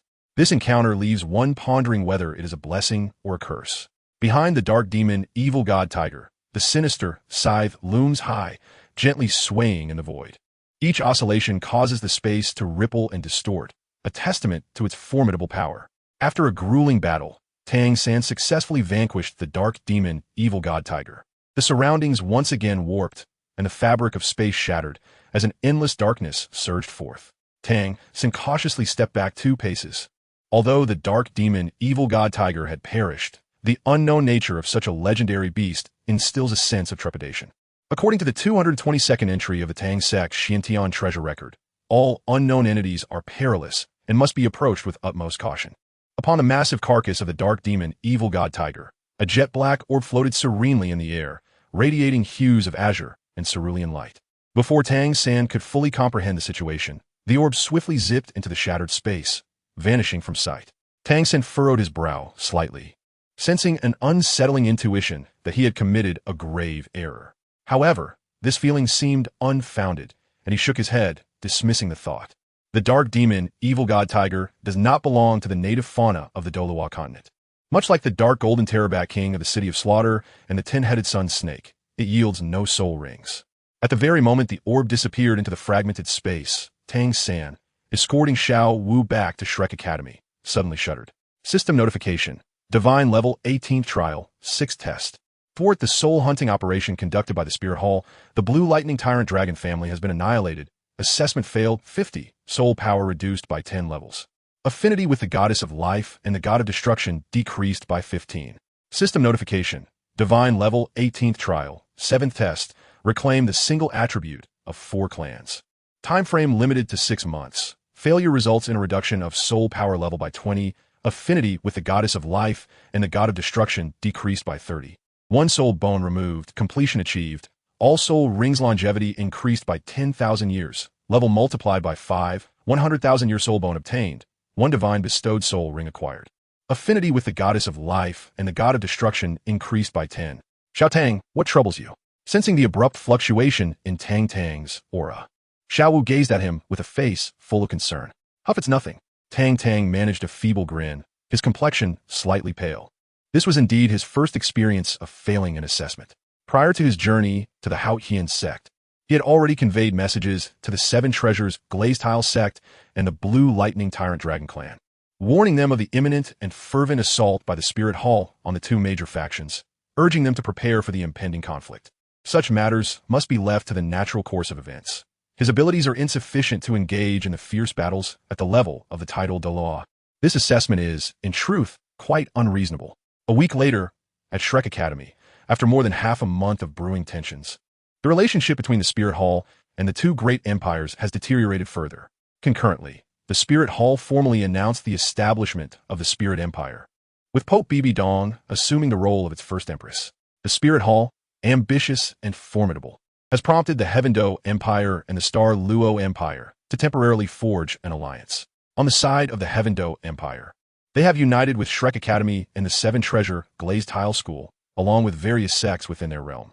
In the Douluo continent, the conflict between the two nations clearly transcends mere competition of foundational forces. The greater the number of strong individuals on one side, the more pronounced the advantage in battle becomes. Following the annihilation of the Blue Lightning Tyrant Dragon clan, the master vowed to eradicate the Spirit Hall and is currently training Soul Master troops for the Heaven Do Empire. Presently, the only remaining faculty at Shrek Academy consists of Flander and Zhao Wujia. At last, you have returned. The Spirit Hall has aggressively eliminated the Blue Lightning Tyrant Dragon clan, inflicted wounds upon the Seven Treasure Glazed Tile School, rendering the top 3 sects nearly defunct, with only the Xuantian School remaining intact. The intention of the Snow Knight Emperor is to see if you can persuade the Xuantian School to emerge from seclusion, Flander stated directly, cutting to the chase. Don't even think about it. Those stubborn old men will not act without a vested interest, Tang Tang retorted with a cold snort. How wasn't he asking you? Flander shot back, glaring. The young man seems to be at a loss. After venturing outside, his soul power not only failed to increase, but actually diminished. Flander couldn't be bothered to comment further. Tang San wore a wry smile. Indeed, as Xiao Tang had pointed out, persuading the Xuantian sect to emerge from seclusion appeared to be an unrealistic endeavor. However, on the continent, the only force capable of confronting the Spirit Hall head-on was the reclusive Xuantian sect. Flander's expression was one of anxiety. It is futile. At least for the next few years, the Xuantian sect will remain in seclusion. Tang San shook his head. Tang Xiao had already stated that only when Tang Tang's cultivation reached the title Douluo level could the Xuantian sect consider re-establishing itself. What can we do? Without the formidable support of the Xuantian sect, we would be utterly incapable of resisting the invasion of the Spirit Empire. Flander expressed his disappointment. His focus had shifted to the entire continent, rather than merely concerning himself with Shrek Academy. In a world where the nest is overturned, no egg remains intact. If the Tindo Empire were to fall, Shrek Academy would certainly not be able to stand alone. Yet, it is not as dire as it seems. If the Spirit Empire truly intends to engage in war with the two major empires, it must first gather strength, and we still have time to prepare. Daimubai spoke Academy. As a prince of the Star Luo Empire, his understanding of warfare was evidently greater than that of most present. A siege is not solely reliant on brute force. Human resources, financial backing, and various supplies and equipment are equally crucial. The Spirit Empire has only just been established, and in many respects, it remains lacking. To initiate a war, at least 4 to 7 years of preparation would be necessary, Dai Mubai elaborated. Mubai is correct. Following the annihilation of the Blue Lightning Tyrant Dragon clan by the Spirit Hall, our nerves have been frayed.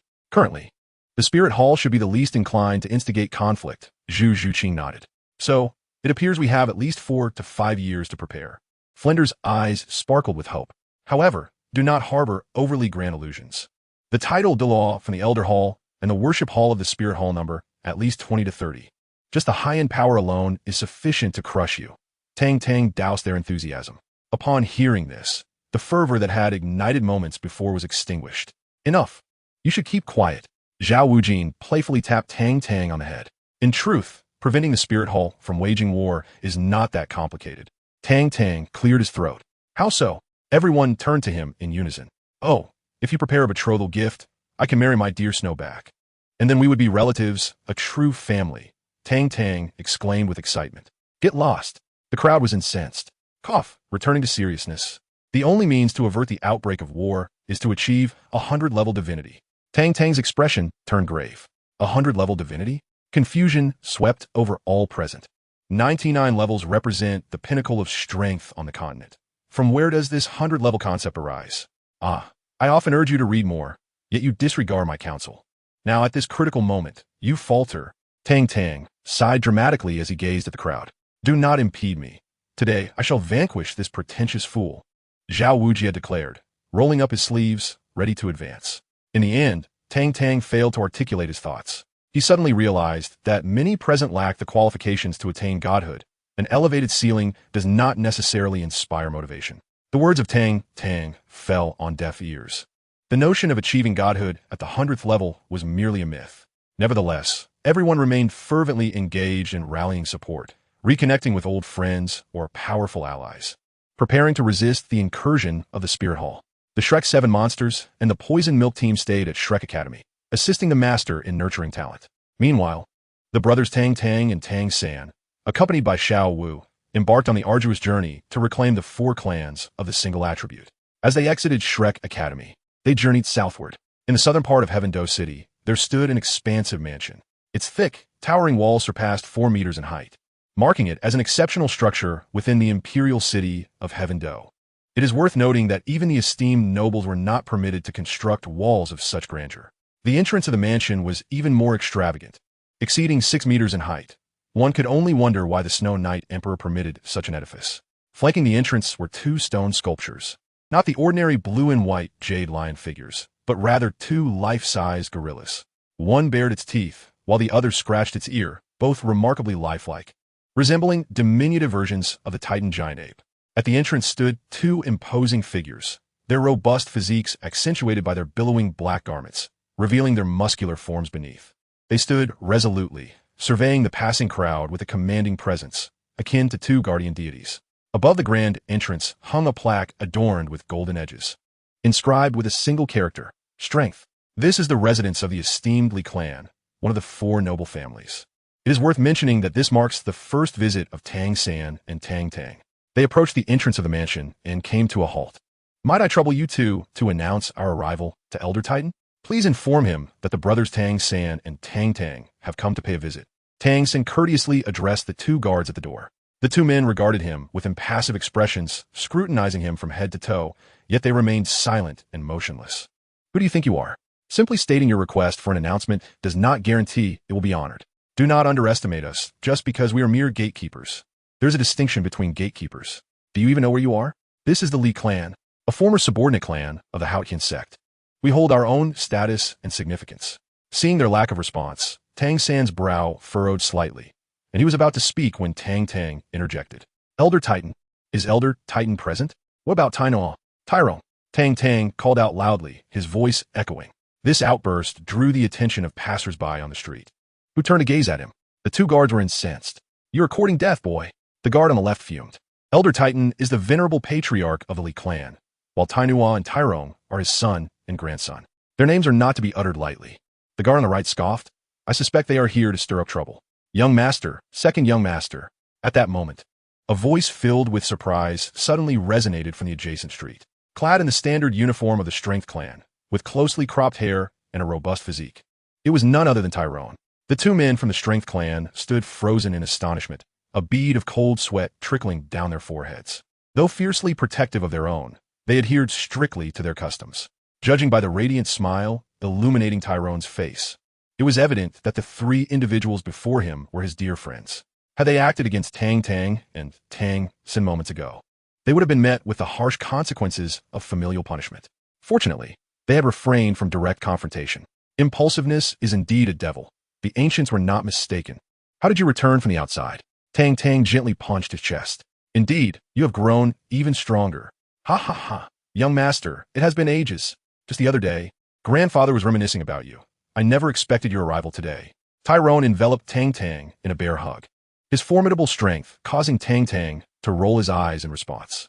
This young fellow, can't he just lighten up a bit? Cool me. I shall take you to meet my grandfather. Tyrone was filled with joy. Earlier this morning, old Titan had been reminiscing, expressing his longing for the past few years without seeing Tang San and Tang Tang, wondering how the 2 young masters were faring.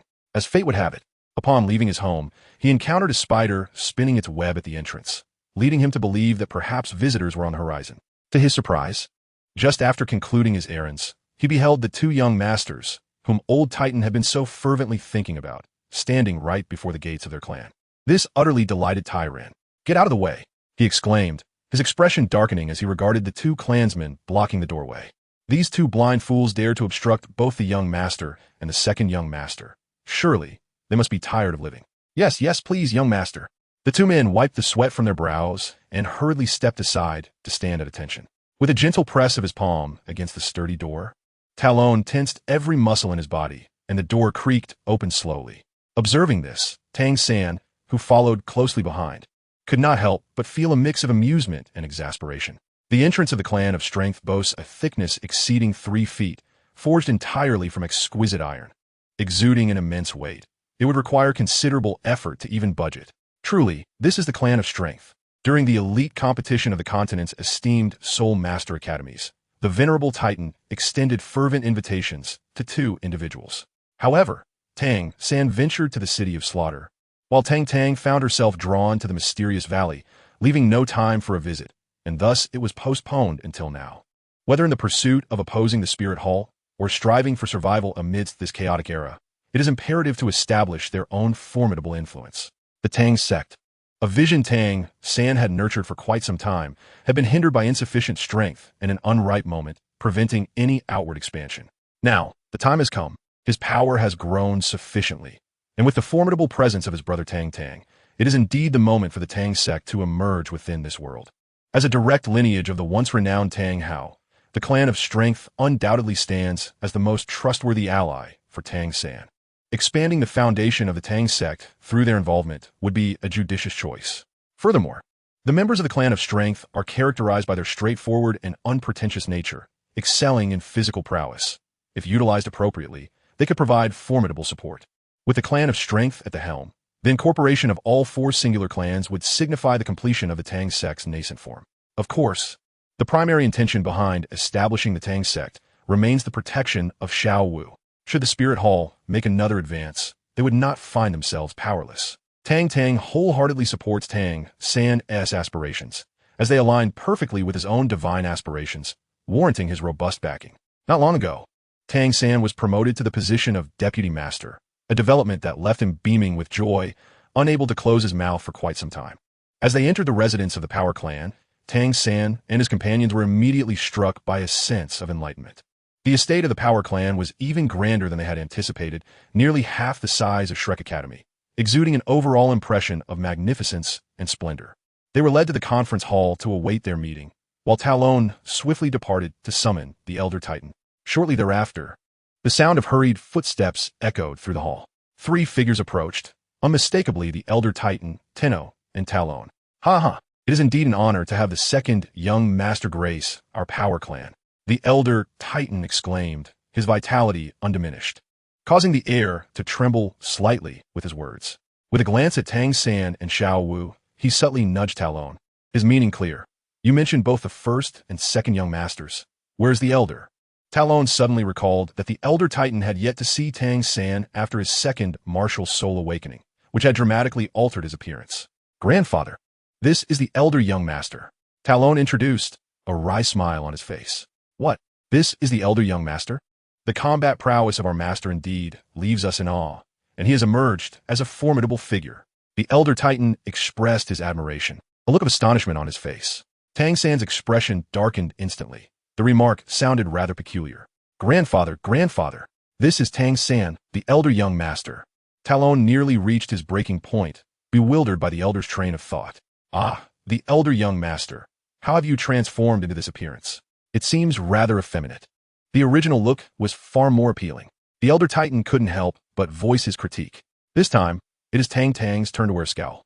What does this mean? It implies that the young master resembles a mere pretty boy, doesn't it? Grandfather, Talon is on the verge of tears. With such emotional intelligence, it is indeed a miracle that the Li clan has yet to be eradicated. How on earth have they managed to survive? Ahem, all right, I understand. The old Titan chuckled and waved his hand. The Elder Titan of Li clan, I have the honor of meeting the young master and the second young master. The old Titan bowed respectfully to the 2. No, that is unnecessary. Tang San quickly supported him. As for Tang Tang, she simply sidestepped to avoid it. He is indeed a distinguished contributor who fought alongside Tang Hao, and in terms of seniority, they should refer to each other as Grandfather Titan. It has been a long time since we last met, Senior Titan and Senior Tenuo, Tang San said with a smile gracing his lips. You have undergone quite a transformation. Young master, I can scarcely recognize you. Old Titan remarked with a hint of nostalgia. Brother, Grandfather Titan is subtly reminding you of your long absence from his visits. Tang Tang chimed in with a playful grin. Oh, not at all. Old Titan retorted, waving his hand dismissively. Very well, I shall make amends to Grandfather Titan shortly. Tang San nodded in acknowledgement. Enough of the flattery. You are here for a reason, are you not? Old Titan's eyes gleamed with curiosity. Indeed, there is a matter to discuss, Tang San affirmed without hesitation. Is it related to the Spirit Hall? Forgive my candor, but if the Spirit Hall truly intends to wage war against the Heaven Do Empire, even if our clan were to mobilize entirely, it would be futile. Old Titan spoke softly. You are mistaken, Grandfather Titan. We are not here for the Heaven Do Empire, Tang Tang countered. Is that so? I am intrigued to learn the true purpose of your visit, Old Titan said, his interest piqued. Recently, the Heaven Do Empire has been actively courting soul masters, offering substantial rewards and promises of generous compensation. The Li clan, being among the strongest factions, is undoubtedly a prime target for the recruitment efforts of the Snow Knight Emperor. Numerous envoys have been sent, yet they have all been turned away by Old Titan. He is simple-minded, but not foolish. Serving as a vanguard for the Heaven Do Empire raises concerns not only about the fulfillment of those rewards, but even about the possibility of survival in battle. This time, Tang San and Tang Tang arrived at the doorstep, under the impression that the Snow Knight Emperor had sent them as emissaries. We have recently established a sect called the Tang Sect, and, as chaos looms, it is an opportune moment for the sect to flourish and achieve everlasting renown. Alas, our numbers are insufficient, which is why we have come seeking your esteemed assistance, Grandfather Titan. Tang Tang, without a hint of embarrassment, referred to him as Grandfather Titan repeatedly. Ah, the Tang Sect, I am familiar with it, as you have previously mentioned, Old Titan acknowledged with a nod. Is the Xuantian Sect preparing to re-enter the world? He pondered, lost in thought. No, the Tang Sect is distinct from the Xuantian Sect. They cannot be conflated, Tang San clarified, shaking his head. Forgive my candor, but establishing a sect is not as straightforward as it may seem. As the sect leader, one's capabilities must reflect the stature of the entire sect, Old Titan remarked. Although he did not decline outright, he showed no inclination to join. Grandfather Titan, are you considering joining our ranks? Very well, let us make this decision delightful. I shall take the lead, and from now on, you shall be our esteemed elder, second only to my brother and me, Tang Tang exclaimed, her face aglow with excitement. Old Titan retorted, why would I join your Tang Sect? An esteemed elder indeed. I'm older than you both. Why should I abandon my position as the leader of the Li family to become an elder in your Tang Sect? Tang San, bemused, interjected, eldest young master. Second young master, it's not that I doubt the prospects of the Tang Sect, but you are still young and can afford to be audacious. My family, however, cannot endure any more turmoil. Old Titan wore a bittersweet smile. If this were 20 years ago, he would have wholeheartedly agreed. However, now he had to consider the well-being of his family. Just as Tang San was about to speak, Old Titan continued, eldest young master, second young master, may I inquire as to your current soul power levels? He took a delicate sip of tea. Tang Tang, 72 level support type, Soul Saint. Tang San, 64 level control type, Soul Emperor. They both announced in unison. Oh, one at 72 and the other at 64. How impressive. Old Titan remarked with a faint smile. Behind him, his son Tai Nuo and grandson Tai Long gaped in astonishment. Wait, what did you just say? What levels are you? Old Titan asked, disbelievingly, as he rubbed his ears. 7 soul rings, for black and 3 red, rose from Tang Tang, with the 7th blood red ring dimming slightly. Yet undeniably, there were indeed 7 rings. Meanwhile, Tang San displayed 2 yellow, 1 purple, and 3 black rings. Though less striking than Tang Tang's, they were still formidable. A collective gasp filled the air. Even your master, at your age, did not possess such formidable soul power. The Old Titan was utterly astonished, particularly when his gaze fell upon Tang Tang, causing his entire body to tremble. 4 black, eternal soul rings and 3 red 100,000-year soul rings. This was unprecedented throughout the annals of Douluo continent. Even Bibi Dong, known as the most gifted individual in a millennium, could not boast such a dazzling soul ring configuration as Tang Tang's. Chapter 156, 2 Matters Young Master. You mentioned the establishment of a new sect, the Tang Sect, yet the old fogies of the Xuantian Sect have barred you and the second young master from entering? Old Titan's expression turned solemn. No, Tang and I have already acknowledged our heritage, and we are now considered part of the Xuantian Sect. However, with the Spirit Hall establishing an empire, chaos is imminent. To secure our existence in these tumultuous times, we must possess our own influence, Tang San stated earnestly. Since both young masters have so graciously extended their invitation, it would be remiss of me to decline. I have no objections. After all, our Li family swore allegiance to our master long ago, and our intent has never wavered. Having lain dormant for so many years, it is indeed time to emerge. Old Titan replied with a cheerful demeanor. Upon hearing this, Tang Tang could not help but roll her eyes. You weren't saying that just now. Surely, seeing my exceptional talent and the bright future that lies ahead, this old fox would not have agreed so readily. Observing Old Titan's ambitious expression, Tang San chuckled softly. Although he had anticipated the Li family would join his Tang Sect, The actual confirmation still filled him with a sense of quiet joy. Grandfather Titan, since you have decided to join the Tang Sect, you shall henceforth be our chief elder. I trust you have no objections? Tang Tang said, her face beaming with delight as she rubbed her hands together.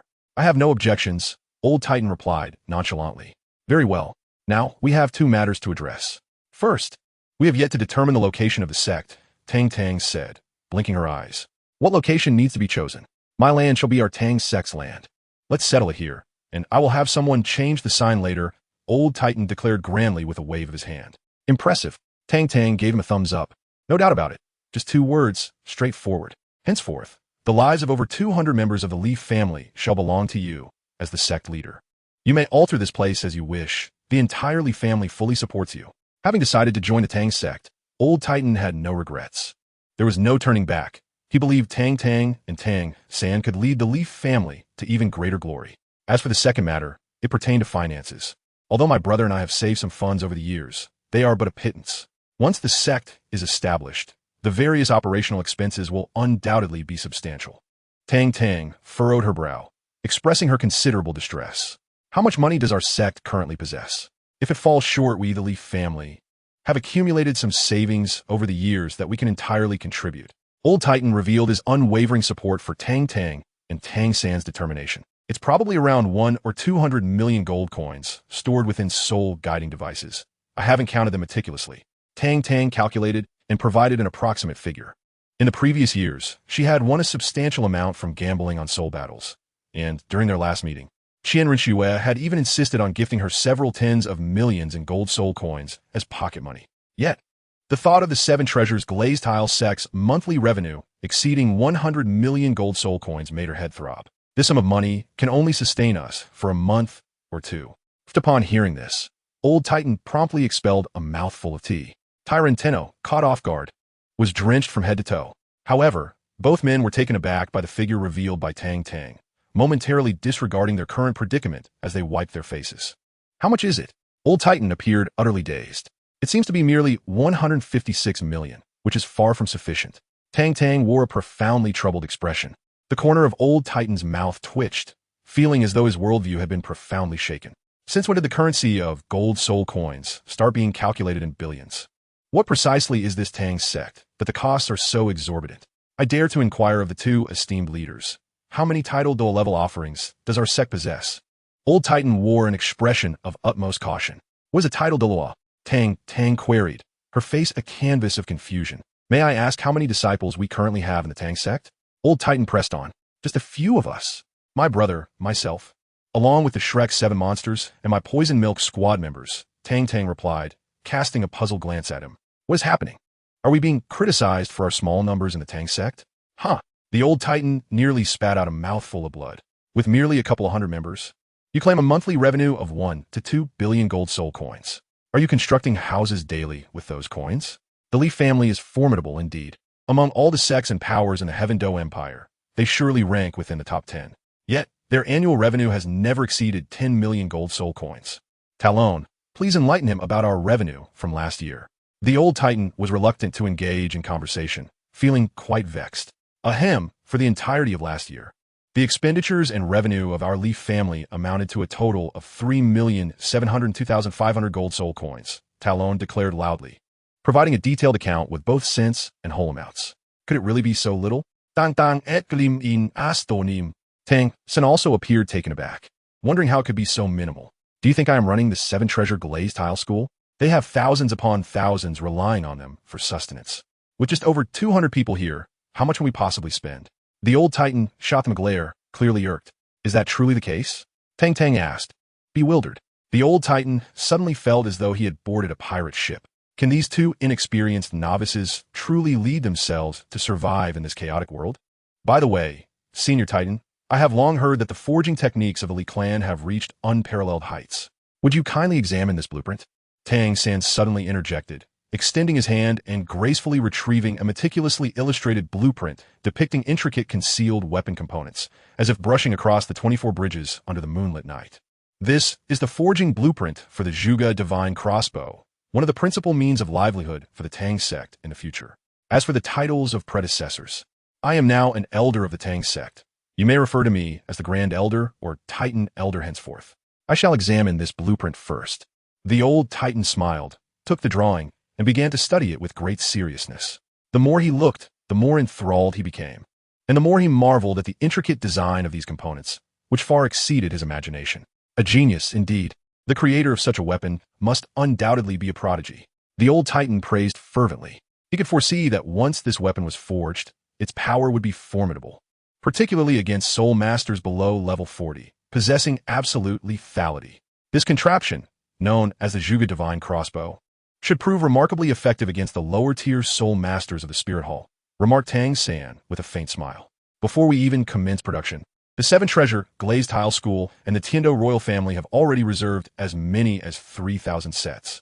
This is also the reason why Tang Tang and Tang San were so eager to join the Li family. A battle with the Spirit Hall could erupt at any moment, and such lethal weapons, which even ordinary people could wield, were naturally highly esteemed by Ning Fengji and the Snow Knight Emperor. Chapter 156. The Gathering of the Four Clans. How marvelous! Even if our number of Spirit Masters cannot match that of the Spirit Hall, by leveraging the convenience of these weapons, we might bridge the gap in strength and stand a chance against them. Old Titan's eyes sparkled with realization. I share the same sentiment. My visit to you all is indeed for this matter, Tang San remarked with a slight smile. Young master, if we could mass-produce such weapons, our sect would not only avoid losses, but would indeed reap substantial profits, exclaimed Tainan, his face alight with excitement. He could already envision a future where countless gold soul coins would flow toward him. How can one speak to the sect leader so casually? Old Titan shot him a stern glance. If previously his support for the Tang clan was largely influenced by Tang Hao, now he genuinely supported Tang San and Tang Tang. As the saying goes, money can make the world go round. With ample wealth as a solid backing, how could the Tang clan not thrive and prosper? This matter must be conducted in secrecy. Not a single blueprint can be leaked, Tang San stated with seriousness. Although no one else could assemble the Zhuge Divine Crossbow, it is always prudent to exercise caution. Should the Spirit Hall learn of the existence of such a hidden weapon, they would undoubtedly thwart its production, likely dispatching personnel to interfere. At that point, it could provoke the intervention of a titled Douluo, and the Tang clan, still in its infancy, could not withstand such turmoil. Rest assured, sect leader, not a single blueprint will be leaked. Should any slip through, I, Old Titan, will present myself to bear the consequences. Old Titan assured with a grave expression. Grandpa Titan, you exaggerate. In truth, even if any were to leak, they would still need to be able to assemble them. Tang Tang Skill. Little Tang is correct. If they truly were to circulate, it would merely result in some added complications. Please retract your earlier statement, Elder Titan. Tang San shook his head. Even if others were to construct the Zhuge Divine Crossbow, he still possessed more powerful mechanisms, such as the Peacock Feather, the Rainstorm Pear Blossom Needle, and the Buddha's Wrath Tang Lotus. Yet, Old Titan was unique, an apex Old Douluo at levels 89, on the brink of ascending to Title Douluo. This is precisely what the Tang Sect currently lacks. Rest assured, esteemed leader, I shall not betray your trust. The Old Titan nodded. As for the materials, there is no need for concern. The Tiando royal family and the Seven Treasure Glazed Tile School will gather them for us. We merely need to pay 2/3 of the cost for the creation of the hidden weapons. Tang San nodded in agreement. He chuckled. There is no need for such formality. My esteemed friends, I also hold another title as the Vice President of the Continental Blacksmith Association. Acquiring various materials and rare metals will pose no issue. It will simply require some time. The Old Titan smiled proudly. What is this Blacksmith Association? If given the chance, I would like to pay a visit. Tang San's eyes sparkled with enthusiasm. The most exquisite hidden weapons of the Tang Sect, the Rainstorm Pear Flower Needles, the Peacock Plume, and the Buddha's Fury Tang Lotus, demand rare ores such as Xian Steel, Deep Sea Silver, and Deep Sea Silver Mother. With such materials in hand, Tang San was confident that he could recreate the Tang Sect's finest hidden weapons in this world. The leader is welcome to visit at any time, but presently it is not feasible. I am about to embark on a long journey, and your arrival is most timely. If you were to come tomorrow, I fear you would miss me, the Old Titan said, stroking his beard with a smile. Oh, esteemed elder, where are you headed? Tang Tang's heart stirred with curiosity. Is it not time to meet the other 3 great clans of the 4 singular lineages? In truth, there is little to be done. In the past, under the command of our master, aside from our own clan, the Power Clan, there were the Royal Clan, the Agile Clan, and the Destruction Clan. The 4 of us have always stood united, supporting one another. When the Xuantian Sect sealed its gates, we dispersed, gathering only once every 2 years. The next gathering is fast approaching, and I am eager to make my way there. Old Titan sighed softly, a flicker of nostalgia glimmering in his eyes. He reminisced about the days when he followed Tang Hao, feeling a twinge of sadness at the memories of the formidable presence of the 4 singular lineages. Since that is the case, Tang San began to speak, but Tang Tang interrupted him. Brother, you and sister should remain in Heaven-Do City to prepare for the sect matters. I will accompany Grandfather Titan to meet them. Tang Tang's face was alight with excitement. If the esteemed Titan does not mind. Tang San's gaze turned to Old Titan. Young master, it is no trouble for you to accompany me. However, the leaders of the other 3 clans harbor deep resentment towards the Xuantian Sect and the master, and they are not the type to heed counsel. I understand your intentions, but gaining their support seems unlikely, Old Titan remarked with a bitter smile. Not merely resentment, indeed. The Destruction clan suffered greatly due to the Xuantian Sect, and they have yet to recover, Tainua interjected. Tang San sighed softly, aware that the Xuantian Sect had indeed erred, and Tang Hao bore undeniable responsibility. Despite the various extenuating circumstances, they had undeniably incurred a significant debt to the 4 singular lineages. Circumstances are shaped by human effort. If we do not try, how will we ever know the outcome? Tang Tang declared with a carefree demeanor. Senior, please allow Tang Tang to accompany you. Ultimately, grievances must be resolved. Even if they do not return, we shall do our utmost to alleviate the wounds they have suffered over the years, Tang San earnestly implored. Just as he expressed upon returning to the Xuantian Sect, the burdens wrought by Tang Hao must be borne by himself and Tang Tang.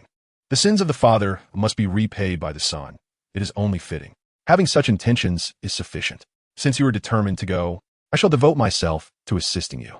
However, young master, it would be wise to temper your expectations. Old Titan's gaze softened as he looked at the 2. Then it is decided. I shall return to Shrek Academy first and discuss the specifics of crafting hidden weapons with Master Ning. Senior, you and Tang Tang will attend the gathering of the 4 singular lineages, Tang San decisively stated. Let it be so. Old Titan nodded in agreement. Watching Tang San and Xiao Wu depart, Old Titan felt a profound sense of contentment. A tiger father does not rear a dog son. Although their meeting was brief, Tang San left an indelible impression, particularly with his display of maturity and composure. Second young master, you still have much to learn from the eldest young master. Old Titan cast a glance at Tang Tang beside him. Though this young man possesses remarkable talent, his capricious nature renders him unsuitable for leadership. He resembles the foolish son of a landlord, or rather, the mischievous child of a wealthy family.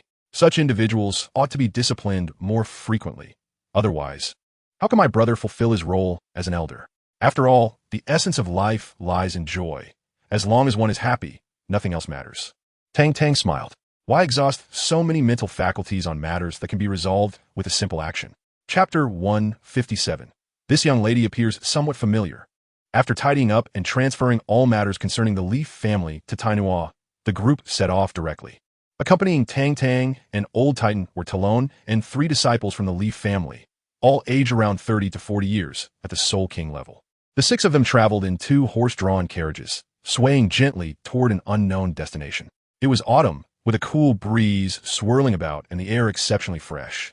Sitting atop the carriage, sipping a modest drink, admiring the scenic views along the way, and feeling the invigorating wind, one could not help but feel an indescribable sense of ease and contentment. This journey was lengthy, requiring passage through a significant portion of the Tiando Empire. The specific destination was a small town located at the border of the Qingdou Empire, known as Longxing City, which serves as the ancestral home of the Yu family. This gathering was also initiated by the Yu family. It is worth mentioning that the Yu family has fared relatively well among the 4 major clans.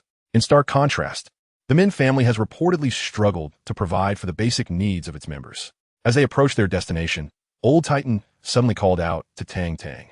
Young master, should the Xuantian Sect reopen its doors in the future and the Tang Sect merge with it, I must respectfully inform you that I will lead the members of the Leaf family away, Old Titan stated calmly. Though it was but a single sentence, Tang Tang could sense the sorrow concealed within his words. This is a manifestation of profound hurt. It is worth contemplating that, during their most perilous moments, the Xuantian Sect unhesitatingly abandoned them, opting for self-preservation. This incident has inflicted tremendous losses upon the 4 clans, for once bitten by a snake. One becomes wary of ropes in the future. Who can predict whether the Xuantian Sect would act similarly should they encounter such circumstances again? Experiencing such an event once is more than sufficient. They can no longer endure such a blow. Rest assured, the Tang clan remains the Tang clan, and the Xuantian Sect remains the Xuantian Sect.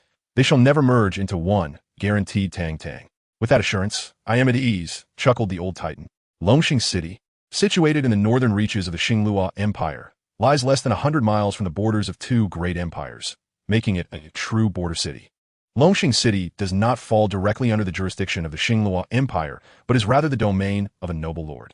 Due to its border location, many regulations are rendered ineffective here, and taxes are relatively low. Thus, the city's vibrancy surpasses that of many second-tier cities. A steady stream of merchants passes through, and numerous traders favor this locale for their commerce. Unlike most places that fall into a state of neglect, Longxing City stands as an exception. This is a city covertly supported by the Spirit Hall, and its lively atmosphere is indeed related to them. After a brief inspection, Tang Tang and her companions successfully entered Longxing City. Grandpa Titan, what shall we do next? Tang Tang inquired softly, observing the bustling crowd that flowed through the streets. We shall proceed directly to the residence of the Yu family. This gathering is hosted by them, and naturally, they will handle the arrangements, replied Old Titan with an air of composure. Guiding the group through winding paths, they soon arrived at the entrance of a grand estate. The courtyard bore a striking resemblance to the residence of the Li family, distinguished only by an imperial character inscribed on the plaque at its entrance. Two majestic rhinos, crafted from azure silk and white jade, stood sentinel, their gaze unwavering. The abode of the Li family had been designed with the assistance of the Yu family. Hence the similarity was quite apparent. Old Titan chuckled. Indeed, Tang Tang nodded gently. As they entered the courtyard, two members of the Yu family rushed over. Compared to the Li family members, they were slightly shorter, yet possessed a more robust build, exuding a palpable sense of security. Greetings, esteemed Elder Titan. We warmly welcome the Li family to our clan. The two Yu family members bowed respectfully. Come now. Why the formality with an old man like me? Where's that old rhino? Has he no respect for me? Old Titan waved his hand with a hearty laugh. The two Yu family members exchanged glances, their bodies shuddering slightly, unable to suppress their mirth. They thought to themselves that only he would dare to address their clan leader with such a nickname. The clan leader is quite occupied. You see, it's a gathering, and it would be remiss not to honor your presence. One of them replied with a smile. Just as the words left his lips, a deep voice resonated from within the residence. Ah, you old gorilla. Before you even arrive, you start with the pleasantries. How much do you detest me? From behind the wide-open door emerged a gray-haired elder, striding forward. He was slightly shorter than Old Titan, but possessed large, piercing eyes and broad shoulders, his physique extraordinarily formidable. If Old Titan resembled a mountain standing tall, this elder was a barrier stretching across the heavens and the earth. Upon their meeting, the two embraced fiercely, their laughter echoing in the air. Ahem, you'll get used to it. Among the four clans, ours shares the closest bond with the Yu family. My grandfather and Old Bull have been friends since childhood, having traversed life as early trials together, Talon whispered to Tang Tang, observing the prominent veins bulging on their arms. Tang Tang's lips twitched. Surely, this embrace was no simple act of camaraderie. Well, you old gorilla, after 2 years apart, you still retain such strength. Impressive. Old Bull lightly thumped Old Titan's chest. Your physique is still quite sturdy as well. Talon, come here and greet your Grandpa Bull properly. Where's your sense of decorum? What have I taught you? Old Titan chided playfully. Hello, Grandpa Bull. Talon stepped forward, bowing respectfully. Ah, we are all family here. Why the formalities? Old gorilla, are you still eyeing one of my granddaughters? Old Bull's words suddenly shifted, and he regarded Old Titan with a wary expression. This old fellow. The last time he was so proper, deceive his own daughter into becoming his daughter-in-law. Once again, their intentions are undoubtedly nefarious. Am I truly the sort of person to be underestimated? The old Titan seethed with rage, indignantly questioning who dared to belittle him. Oh, indeed? You are precisely that kind of person, came the retort. Last time, if memory serves, you shamelessly deceived me into losing my cherished daughter, whom I had painstakingly raised for over 2 decades. I shall remember this betrayal for a lifetime. Niogao chuckled derisively. That incident occurred over 20 years ago. It has long been consigned to the past. The old Titan refused to acknowledge the passage of time. I can hardly be bothered to engage with you. Just take a look at your son, Tino. I wonder if he has mistreated my daughter. Niogao wore a countenance of profound melancholy. At this point, Tang Tang could contain herself no longer and burst into laughter. Tino's father, Tino, with his robust physique, could hardly be associated with the notion of a frail frame. This is utterly incongruous. Oh, this young lady seems somewhat familiar. At that moment, Niu Gao's gaze was irresistibly drawn to Tang Tang. The atmosphere in Chapter 158, a dire situation, shifted abruptly as Tang Tang's expression darkened. You are the girl. Your entire family is comprised of girls. The old rhinoceros, sensing the tension, quickly interjected. Why are we still standing outside? Are you expecting us to endure the cold winds of the northwest here? The old rhinoceros seems to be misdirected. We are here to celebrate. Yet your gaze is incessantly fixed upon the second young master. Is it not because this young lady possesses an unexpectedly delicate beauty, reminiscent of someone from the past? There is no need to rush. There will be ample food for you. Niu Gao snorted coldly, although he found Tang Tang somewhat familiar. He could not recall where he had seen her before, and with old Titan urging him on, Niu Gao had no choice but to relent. Let's return first. I have prepared your favorite spirits long ago. This evening, we shall not leave until we are intoxicated. Whoever succumbs first shall be deemed a coward. Niu Gao led the way confidently. Am I afraid of you? When has it ever been the case that you were not the first to fall under the influence? Old Titan chuckled as he followed. Tang Tang, Talon, and several disciples of the Force clan trailed closely behind the two men. By the way, had the other two old fellows arrived yet? Old Titan had not forgotten the purpose of Tang Tang's visit and was eager to assist. Not yet. You're always the most enthusiastic at gatherings, but there are still a few days until the agreed time, Niu Gao replied, shaking his head. Then let us disregard them and bring forth the finest wines. I intend to indulge myself. Old Titan laughed heartily. As Old Titan had mentioned, the architecture of the Yu clan was nearly identical to that of the Force clan, a wave of familiarity washing over them. Upon arriving at the hall, Old Titan and Niu Gao took seats at the head, engaging in conversation. Tang Tang occupied a guest seat, with Talon seated beside him, while several disciples of the Force clan stood behind them. The hall, already sparsely populated, drew Niu Gao's attention immediately. I say, old gorilla, who is this flower-like maiden? She seems quite familiar to me. Niu Gao could no longer contain his curiosity and turned to Old Titan. He could hardly believe that Tang Tang belonged to the Force clan. How could a rough fellow like Old Titan possibly have a delicate-skinned young lady like her? Was this some kind of jest? Oh, she is a classmate of my grandson, a recent graduate from the academy. She simply wished to see the world, so I brought her along. Old Titan replied nonchalantly upon hearing Niu Gao's inquiry. A graduate from the academy, and you say you just brought her along? Niu Gao was skeptical. It should be noted that gatherings of the four clans only permit members of the clans themselves. Outsiders are not allowed. Even if this person were brought by Old Titan, it would not suffice. Old gorilla, how do you treat your brothers? Are you still hiding things from me? Niu Gao glared, questioning whether he was still regarded as a brother. Grandpa Niu, please do not press my grandfather. Let me introduce her. This is Tang Tang, the second young master of the Tang family, Talon interjected. Must you speak so much? The Old Titan glared fiercely. Tyran managed a reluctant smile, refraining from uttering a word. Observing this, Tang Tang realized that she could no longer remain silent. Greetings, Grandfather Niu Gao. I am Tang Tang, she said, rising and offering a slight bow towards Niu Gao. Oh, the surname Tang, Niu Gao exclaimed in surprise. My father is Tang Hao. Tang Tang spoke softly. What? Niu Gao gasped in shock, his expression swiftly transforming from one of amiability to one of deep anger. He stood abruptly from his seat, the warmth of his demeanor vanishing in an instant. Tang Hao, of the Xuantian Sect.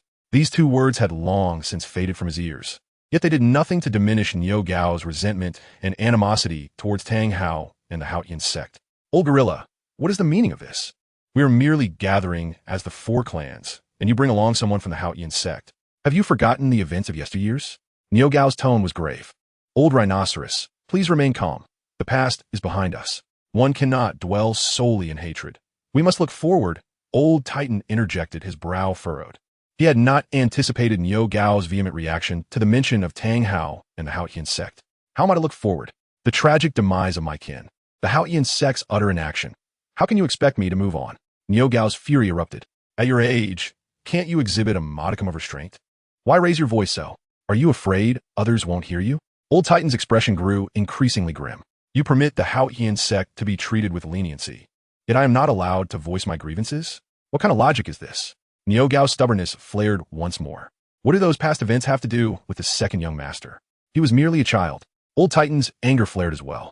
Hearing this, Niu Gao cast a fleeting glance at Tang Tang, momentarily silenced. Yet the tension on his face eased somewhat. Old Titan's argument was not without merit. Indeed, the past incident had little to do with Tang Tang. After a while, Niu Gao seemed to regain some composure. I addressed the matter, not the individual, old gorilla. The fact that I have refrained from violence today is a concession to you. Kindly have him leave at once. This place is too humble to accommodate such a revered figure from the Xuantian Sect, Niu Gao stated brusquely. Very well, you grant me not even this small courtesy?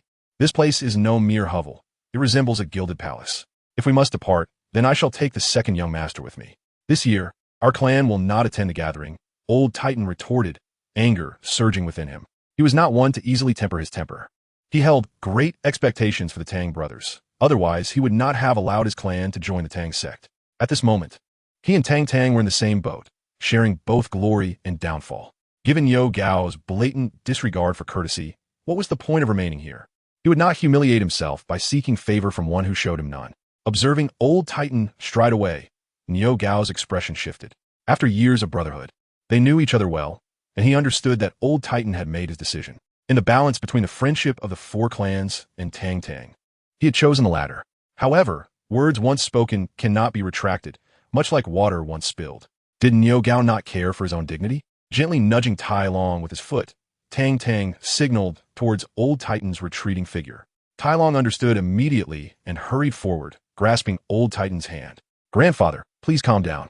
Grandfather Niu did not mean it that way. You know his temperament. Please, let us all temper our anger. Tyrone wore a bitter smile. Had he known things would turn out this way, he would have preferred to remain at home, indulging in peaceful slumber.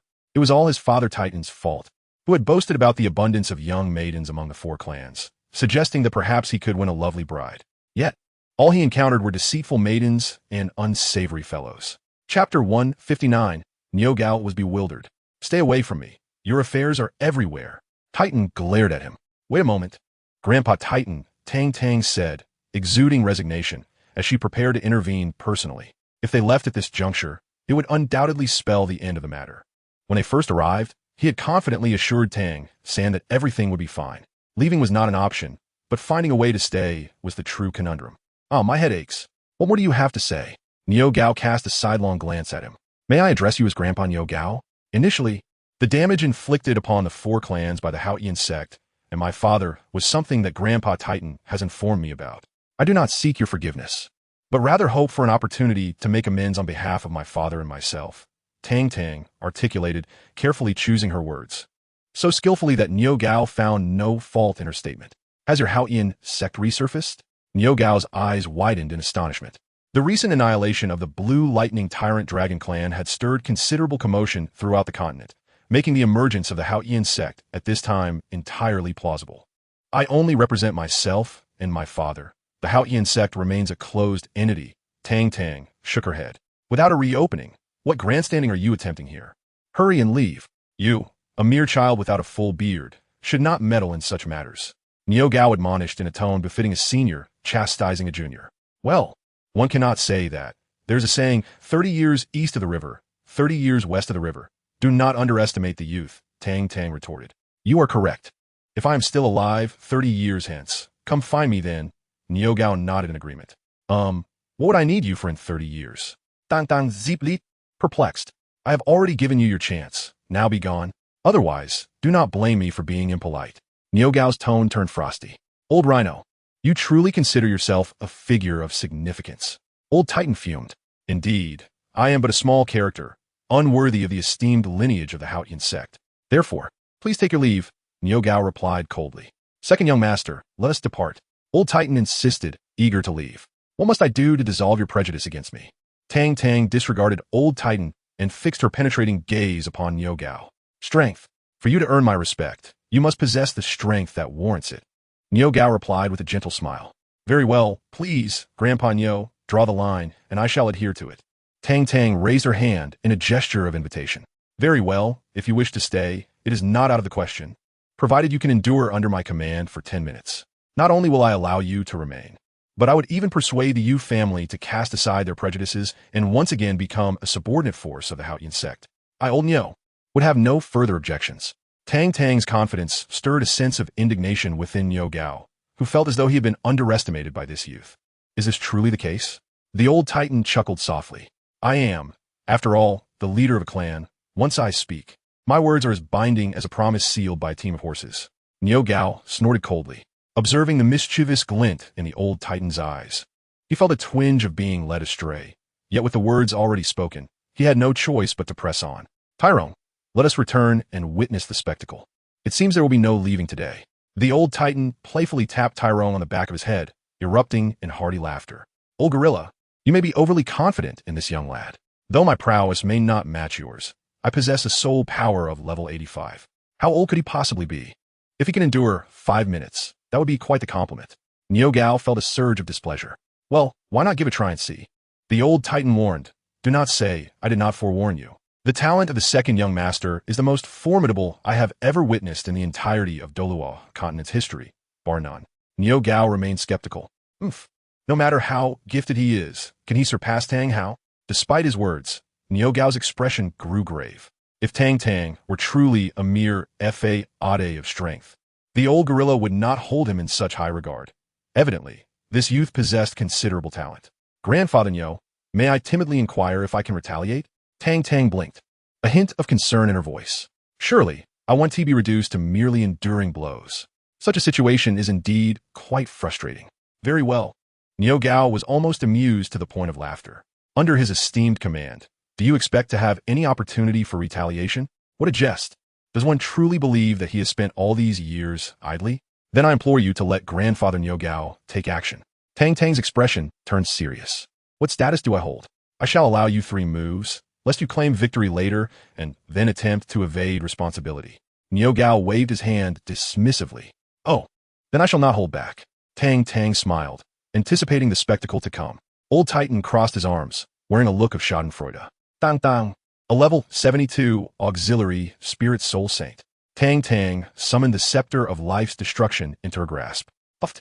Upon hearing this, Niu Gao spat in disbelief, staring wide-eyed at Tang Tang. Wait a moment. How many levels did you just say you were? Niu Gao expressed his skepticism. This lad certainly possesses a gift for grandiloquence. Even Tang Hao and Tang Ritian were not as formidable in their prime. Level 72.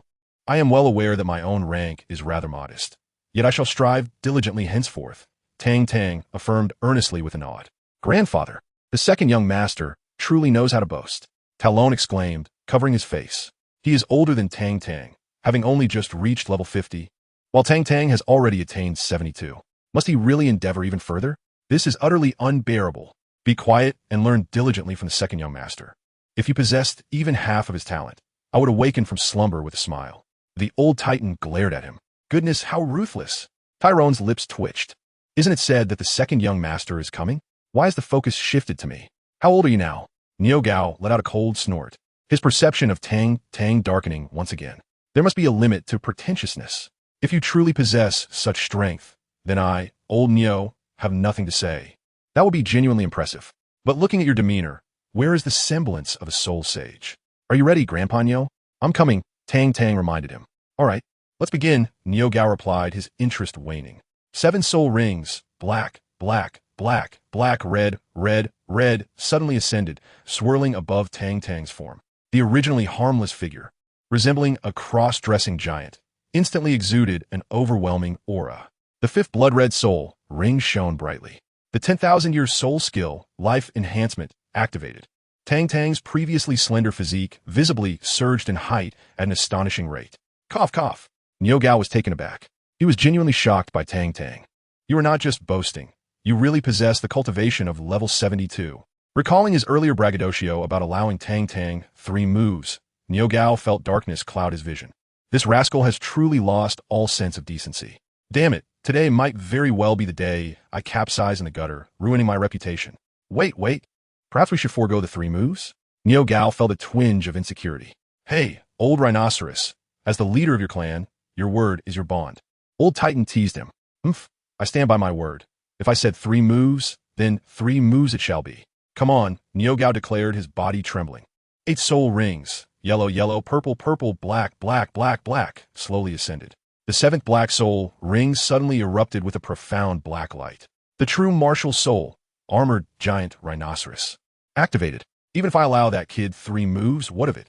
The defensive prowess of my armored giant rhinoceros is unparalleled. rivaling any defensive martial soul on the continent. Although the soul ring of this young man appears astonishing, it is merely an auxiliary feature. The ghostly shadow steps unfurl, and with a flick of the Xianyu hand, Tang Tang's figure flickers momentarily. In the blink of an eye, she stands directly before Niu Gao. Before he can react, Tang Tang's fist has already landed upon Niu Gao's broad chest. With a swift motion, she retreats to her original position. Tai Long merely observes a slight movement from Tang Tang, and then all is still. What is the second young master up to? Old Titan, seated beside him, suddenly grins. Niu Gao, standing in the arena, begins to wear an increasingly perplexed expression. Suddenly, his countenance shifts, and he stumbles back 3 steps. The blue-black stone slabs beneath him shatter from the force of his retreat. What a remarkable young man! Niu Gao exclaims in surprise. Tang Tang's hand appears soft and delicate, akin to a flower-embroidered fist, leading him to believe it wielded little power. However, he was caught off guard by the first strike. Again, Niu Gao, still unconvinced, activates his 3rd and 4th soul rings, causing a peculiar, protective layer to form around his body, enhancing his defense. Unfazed, Tang Tang's 1st and 6th soul rings illuminate. 2 beams of green light descend upon Tang Tang and Niu Gao respectively. Tang Tang experiences a 120 enhancement in all attributes, while Niu Gao faces a 60 reduction. Unlike destructive soul techniques, life soul skills do not possess absolute efficacy, likely diminishing Niu Gao's attributes by approximately 30 to 40%. The 6th soul ring technique Rebirth causes Niu Gao's own vitality to regress by 10 years, significantly diminishing his strength. As their respective powers fluctuate, the disparity between the two vanishes into thin air. Niu Gao senses the loss of strength within him, and before he can fully comprehend the situation, Tang Tang's life destruction staff strikes his solid form.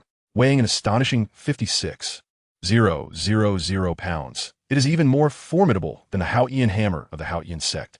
Caught unawares, Niu Gao is propelled away, his body crashing into the wall behind him with unrelenting momentum, breaking through it entirely. With a series of resounding impacts, a sudden thud is heard as something falls to the ground.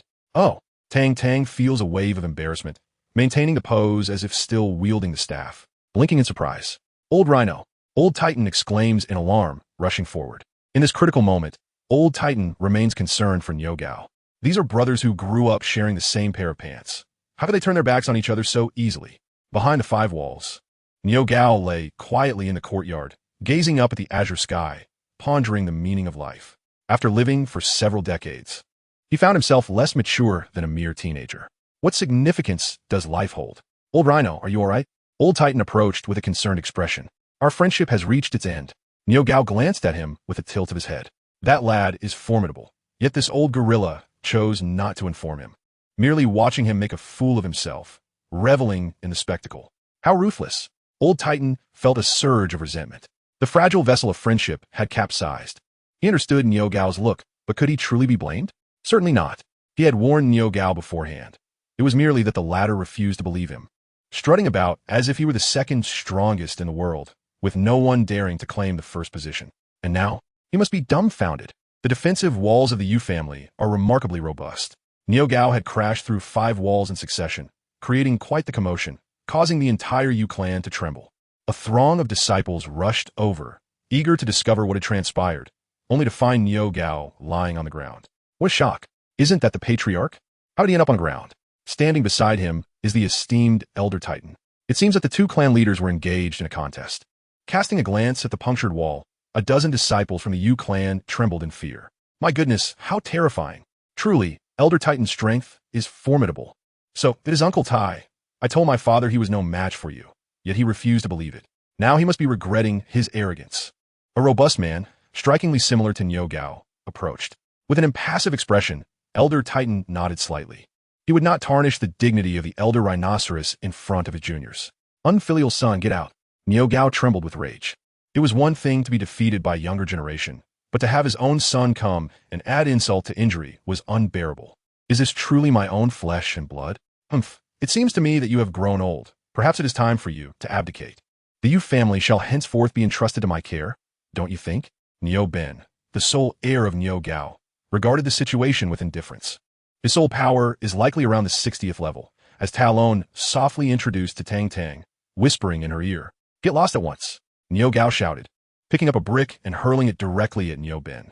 As Niu Gao, dust-covered and disheveled, rose to his feet, the members of the Yu family stared in disbelief. Their expressions a peculiar mix of amusement and restraint. They were torn between laughter and decorum, their faces flushed and bodies trembling. It was the first time they had witnessed Niu Gao in such a disheveled state before them. "Uncle Titan, you have erred. A guest should not be treated with such hostility," Niu Ben exclaimed, his face turning purple from restraint. He had often been on the receiving end of Niu Gao's hefty reprimands, and seeing him in such a state was rather gratifying. After all, this stubborn old bull insisted on competing. No worries, let it be. Everyone return. Old Titan chuckled heartily. "Rascal, is there no semblance of decorum left? All of you, get out," Niu Gao shouted in exasperation. Having been the patriarch of the Yu family for decades, he had never felt such humiliation as he did today. Observing the Yu family members departing with laughter, Tang Tang gradually stepped forward. "Well, my grandfather Niu Gao, shall our contest continue? You still owe me one more move," she stated calmly. "Compete? What is there left to compete?" "I concede," Niu Gao replied, brushing off the dust from his attire. He was quite straightforward. Losing was losing. It was no grand matter. After all, to surpass the son of Tang Hao, one must indeed be more formidable than Tang Hao himself. "Didn't you mention earlier?" "Tang Tang bowling get?" "What did I say?" Niu Gao inquired. Tang Tang was taken aback. "One cannot be so shameless. You clearly made a promise. Who was it that insisted a word once spoken is as binding as a team of horses? How could I have believed your deceit?" As Niu Ben and the Yu family members departed, Old Titan expressed his admiration. "Niu Ben, that lad is truly a remarkable talent, far superior to my own son. Most importantly, he possesses a fine temperament, quite to my liking." Old Titan laughed heartily. "What nonsense are you spouting?" Niu Gao retorted angrily. He stepped up to Tang Tang, snorting coldly. "Young one, you have triumphed, and I am not one to go back on my word. From this day forth, the Yu family shall follow the lead of the Xuantian Sect." As he observed Niu Gao tilting his head, exhibiting an expression of clenched teeth, Tang Tang smiled, aware that a flicker of discontent resided within him. The grievances of yesteryears could not simply be erased by a mere contest. "There is no need for you to feel this way, Grandfather Niu Gao. I have also harbored a certain disdain for those stubborn old-timers of the Xuantian Sect for quite some time," Tang Tang remarked. "You too find those old fossils displeasing?" Niu Gao inquired, casting a puzzled glance at him.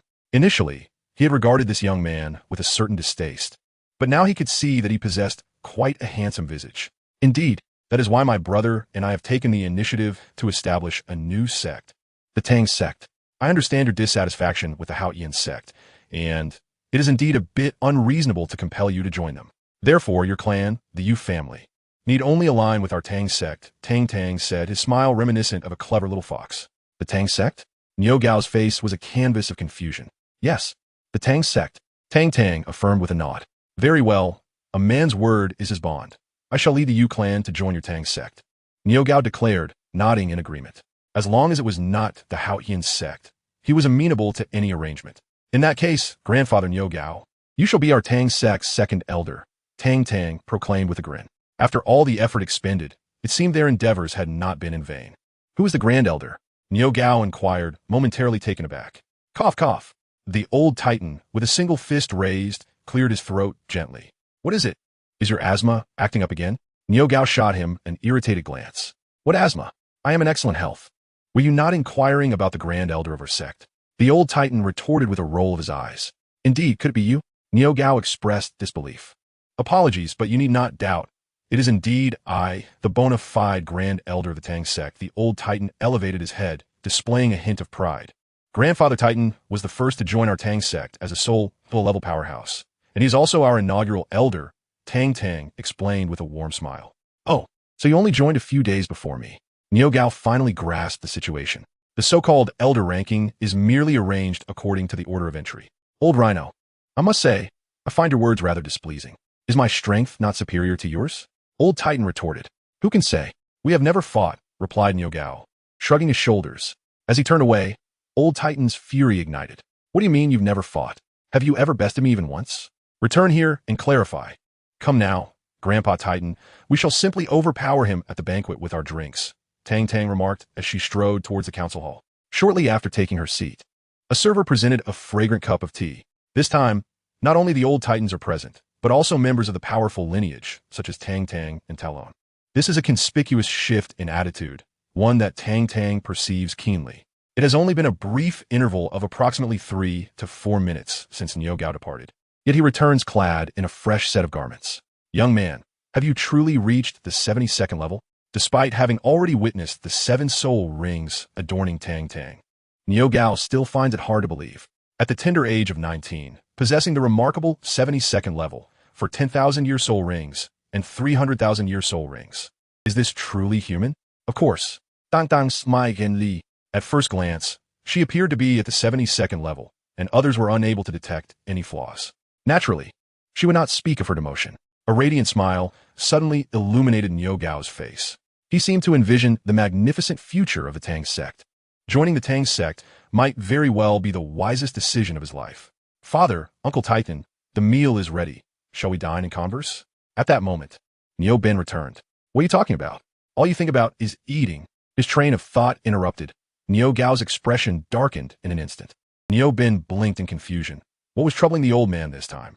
At the age of 40 or 50, he had been at the beck and call of Niu Gao, yet he displayed no signs of displeasure. Within the entire Yu family, Niu Gao was the undisputed authority. No one dared to contradict his words. This is also the reason why everyone couldn't help but chuckle at the sight of Niu Gao's disheveled demeanor. Old Rhino, I must say, why are you quarreling with the child? Old Titan's expression was grave. As the two conversed, Niu Ben stood respectfully to the side, behaving like a small child. What are you staring at? Eat. Niu Gao shot a glare at Niu Ben and took the lead, walking ahead. Niu Ben forced a smile, rubbed his nose, and followed suit.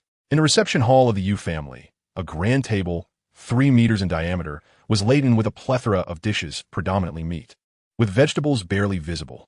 Each seat was adorned with a large wine jar, capable of holding at least several kilograms.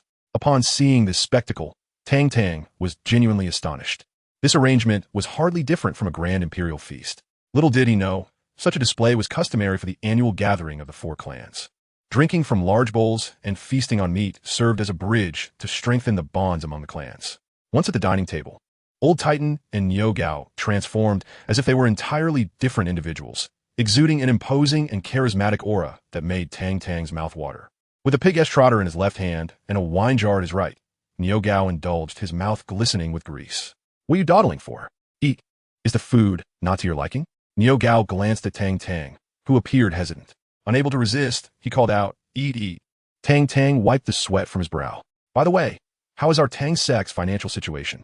What do we rely on for sustenance? Niu Gao inquired nonchalantly. Having decided to join the Tang Sect, he knew that one could not be careless. Finances are the lifeblood of any sect. All operations require financial management, and one cannot function without money. Oh, our Tang Sect does not have much in the treasury. It's best not to mention it to avoid embarrassment. Old Titan shook his head, feigning sorrow while secretly reveling in delight. After all, Tang Tang had flaunted himself numerous times along the journey, and now it was his turn to experience a taste of humility. How little is not much? Niu Gao asked, taken aback. If the Tang Sect truly finds itself in financial distress, it would certainly warrant contemplation regarding whether joining the sect was indeed the right decision. Although Tang Tang possesses an extraordinary talent seldom seen throughout the ages, one must acknowledge that financial constraints can thwart even the most valiant of heroes. Without funds, one finds oneself utterly powerless. The amount in question is merely a few 100 million gold soul coins, as lightly remarked by Old Titan. Is that all? Lu Gao exclaimed, spitting out his drink in disbelief. Not much, just a little. Old Titan sighed softly. Get lost. Lu Gao thought about sitting on him in frustration. A mere 600 million. What a staggering sum. It is worth noting that his entire Yu family, engaged in architectural design, manufacturing, and drafting, only nets a few 100 gold soul coins monthly after expenses. What is our main source of income? Lu Gao asked, his face lighting up with excitement. With money, everything becomes negotiable. Through this, Tang Tang revealed a small black box from her spatial ring. What on earth is this? Lu Gao inquired, bewildered. Could this black iron artifact truly be marketable? He harbored deep skepticism. This device, known as the Zhuge crossbow, has the capacity to load 32 bolts and can unleash 16 projectiles in a single shot. As for its potency, any soul master below level 40 would certainly meet their demise or sustain severe injuries upon impact. Even those between levels 40 and 50, without the protection of soul power, would suffer substantial losses. Tang Tang elucidated. Is that truly the case? I am not well read, so do not deceive me. Niu Gao exclaimed, his face a mask of disbelief. This palm-sized contraption can truly contend with a soul sovereign? Surely you jest. What then is the purpose of our arduous training as soul masters? Old Nyo, seeing is believing. Why not put to the test yourself? Old Titan replied with a smile. He had personally experienced the Zhuge crossbow's might, and it was indeed formidable. Nyo Gao pondered for a moment. Why indulge in unfounded suspicions when he could simply ascertain the truth through experience? With a flourish, he released his martial soul, and the first, second, and third soul rings blazed to life simultaneously. An armor, as resilient as steel, enveloped his body, shielding all but his head. Here I come. My defensive power is now comparable to that of a soul master around level 50, Nyo Gao proclaimed, confidence radiating from him as he patted his chest. I'm ready. Tang Tang said softly, pressing the launch button. The distance between them was but 2 meters. With a series of mechanical clicks, countless sparks erupted from Nyo Gao's chest. In the blink of an eye, the arrows from the Zhuge crossbow struck him. All eyes turned to Nyo Gao. At that moment, he grimaced, revealing 16 shallow depressions, each about half an inch deep, etched into his chest. The hide of the old rhino remained as robust as ever. Old Titan looked on with a mix of envy and admiration. If he possessed such defensive prowess, he would dare to confront even the most cowardly of foes. It stings a bit. You are not exaggerating. A soul master below level 40 would undoubtedly be unable to withstand this, Nyo Gao conceded. Such an astonishing weapon. One cannot help but wonder which fool conceived it. It is truly outrageous. After years of diligent cultivation, a person can find themselves defeated before they even have a chance to unleash their martial soul, vanquished by an ordinary individual wielding the Zhuge divine crossbow. Is it frustrating? Undoubtedly. Is it infuriating? Absolutely. Therefore, how many of these little contraptions do you possess? Sell me a few hundred sets, so I can equip each member of the Yu family. Nyo Gao is envious. The Yu family boasts formidable defense, yet their offensive capabilities pale in comparison to those purely attack-oriented soul masters. This Zhuge divine crossbow perfectly compensates for their shortcomings in offense. Very well, let me calculate this for you. A set of Zhuge divine crossbows costs 60 gold soul coins for 100 sets. Old Titan was counting on his fingers when he was abruptly interrupted by Nyo Gao. Wait a moment. How much does one of these little gadgets cost? Nyo Gao fished at his ears, suspecting he had misheard. A set costs 60 gold soul coins. What of it? Old Titan glanced at him. Why don't you just go and rob someone? Nyo Gao thundered in anger. The Yu family earns only a few hundred gold soul coins monthly. With a set costing 60 coins, that would consume an entire year's income without even providing a single set for each member of the Yu family. What? Do you find it too expensive? If you think it's pricey, then don't buy it. I assure you, 60 gold soul coins is a fair price. I've even given you a discount of 40% as a courtesy. Old Titan was displeased. Such weapons, accessible to the common folk, are deemed priceless no matter how many are sold. Once introduced to the market, they would certainly be in high demand yet scarce. Consider the vast population of the Douluo continent, which numbers in the billions. Yet, how many soul masters exist? Less than 10 million. Allow me to elaborate.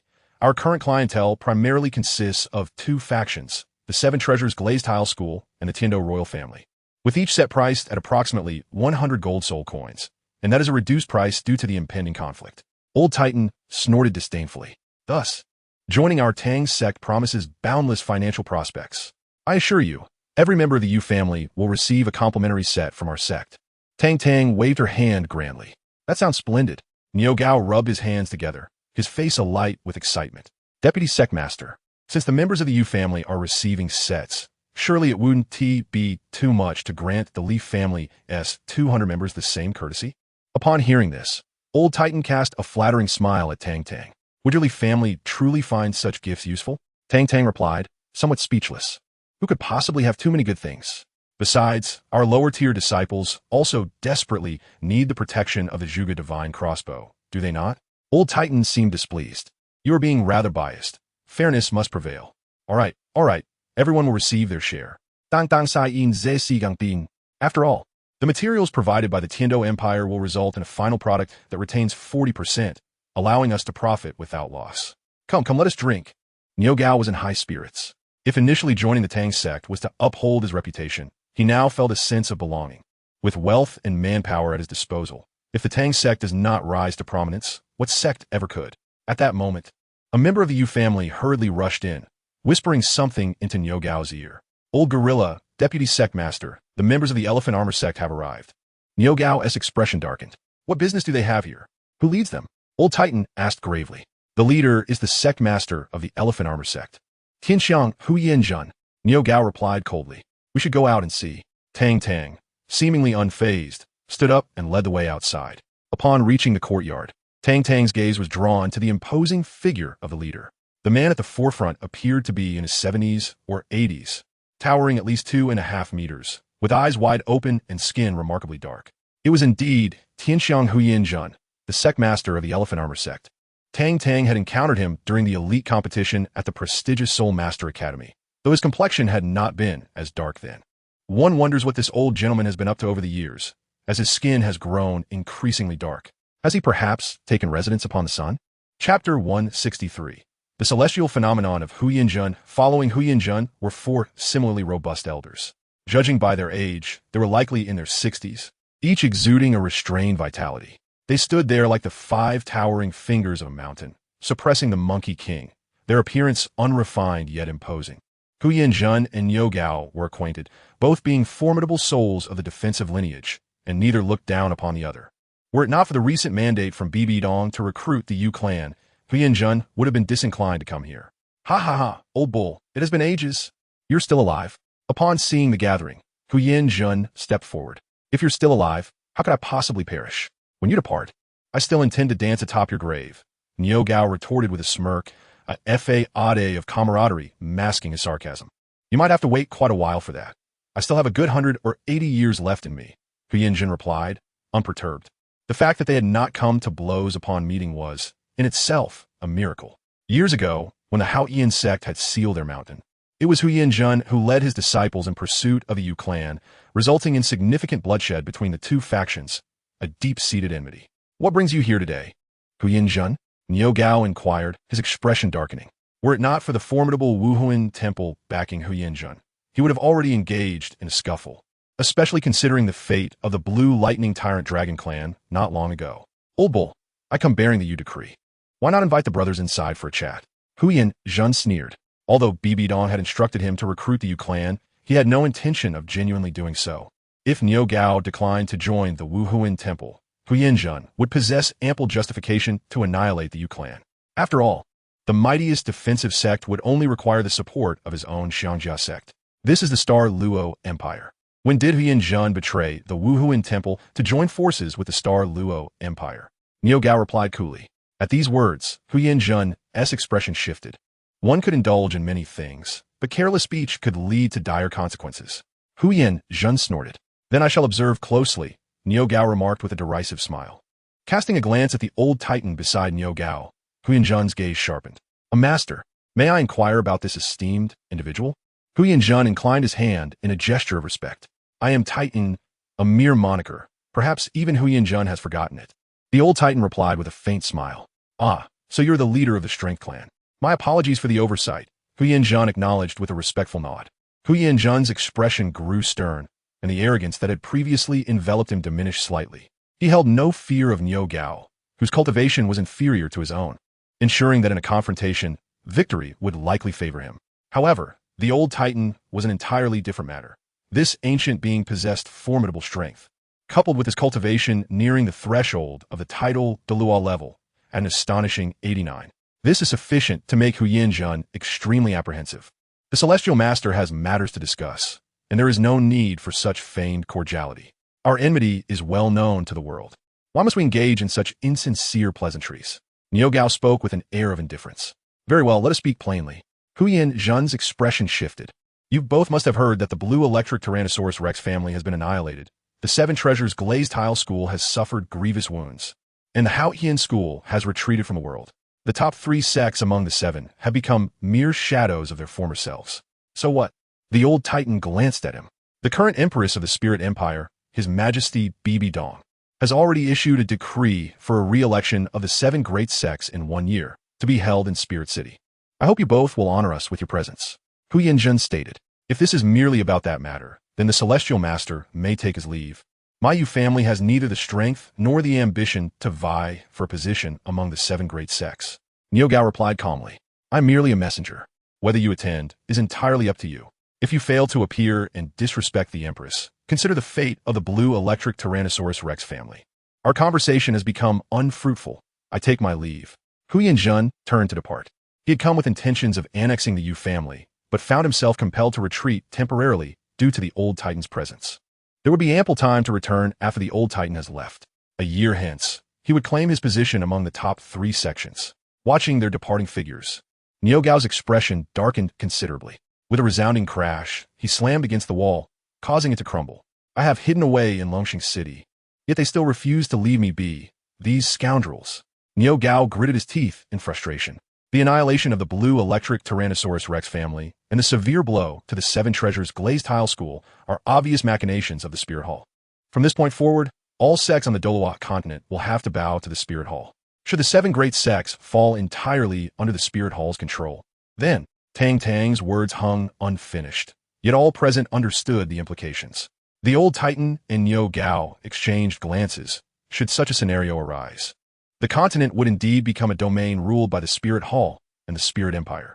Thus, war seems inevitable. The Spirit Hall boasts many powerful figures, while the 2 great empires find themselves in dire straits. The old Titan's expression was fraught with concern.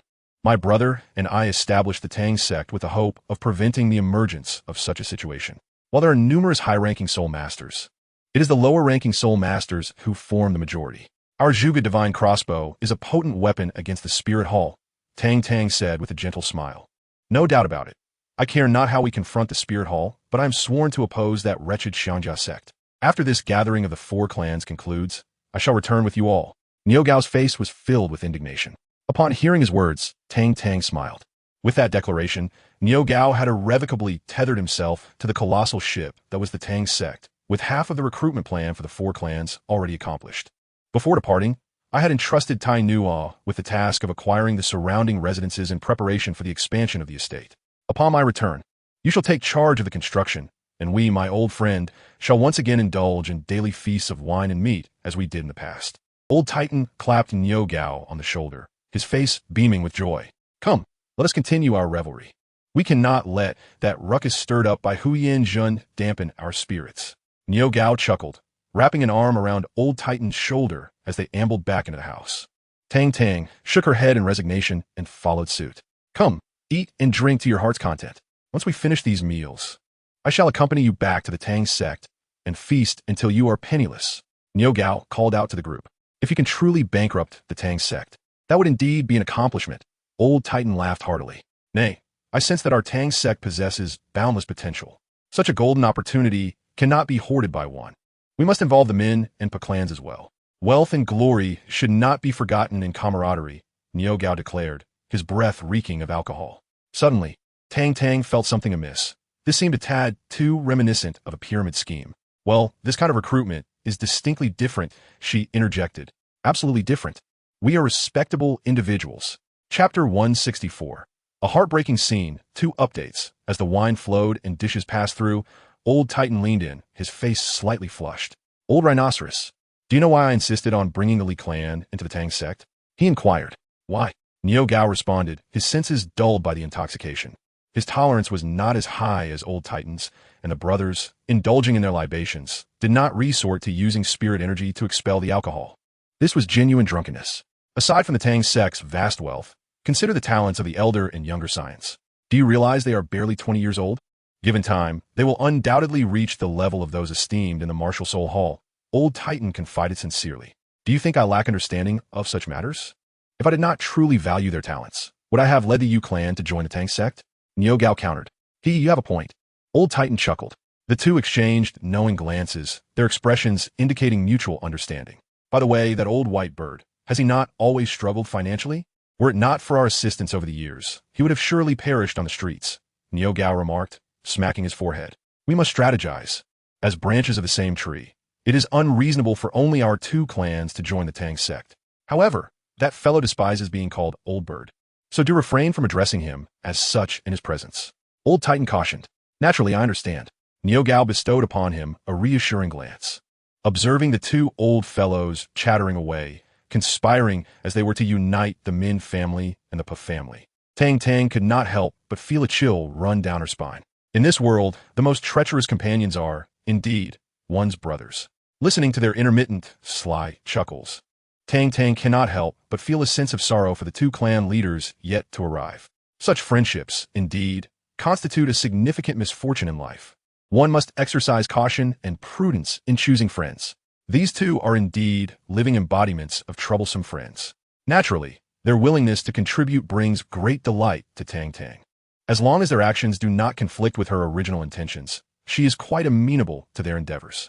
The following evening, with only one day remaining until the appointed gathering of the four clans, Tang Tang anxiously awaited the arrival of the Min clan.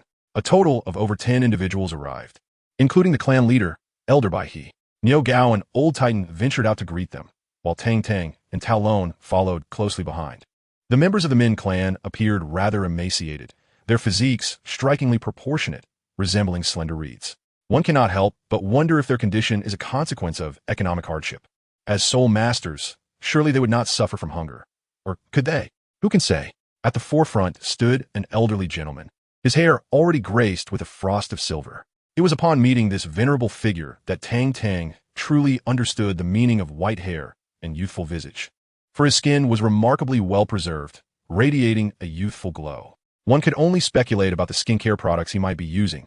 It seems I have digressed. This is the elder White Crane, slightly younger than the venerable Titan and Niu Gao, possessing a soul power estimated to be around level 81 or 82. The martial soul of the Crane lineage is known as the Sharp-tailed Swift, with a flight speed that can surpass the sound barrier, although its offensive capabilities are rather modest. Accompanying the White Crane is a young maiden, seemingly a year or two younger than Tang Tang.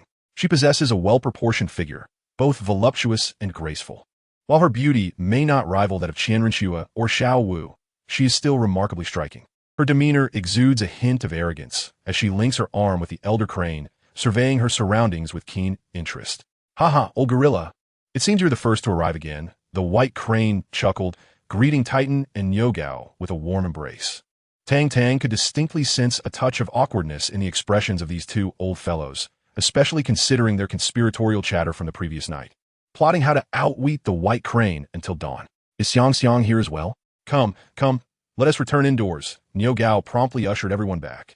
The other members of the Min clan were naturally attended to by the Yu clan. Serve the tea. Niu Gao called out loudly as he watched Bai Qinxiang and the White Crane take their seats. Once they entered the room, Niu Gao's smile vanished, replaced by an expression of grave seriousness. The elder Titan beside him mirrored this, wearing a furrowed brow and remaining silent. What's the matter with you two old geezers? You look as if you've just lost your parents. Have you sprouted a field of green grass on your heads? The White Crane inquired, his brow furrowed in concern. Could you not wish for us to have a bit of good fortune?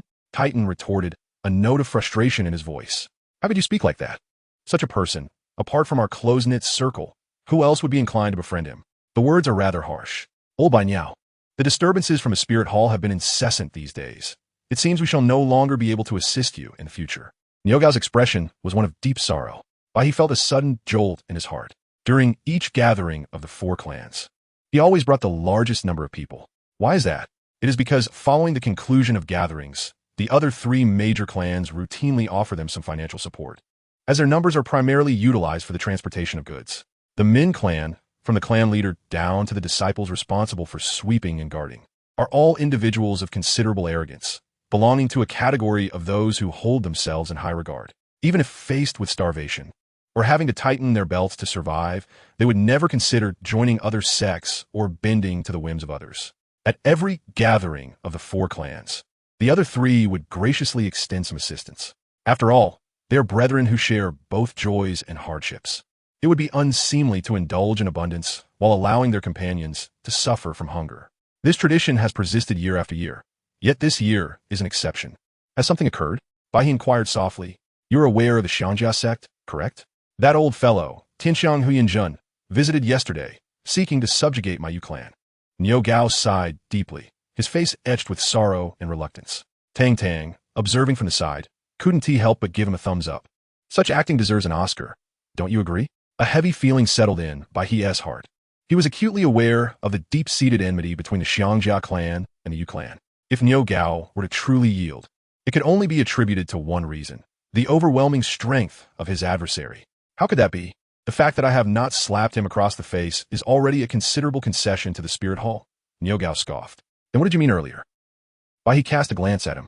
The old fellow likely has no intention of paying, does he? I have rejected him this time, and it is certain that the spirit hall will seek revenge. Therefore, I have resolved that after this gathering, we shall migrate en masse to Heavendo City to seek refuge with the old gorilla.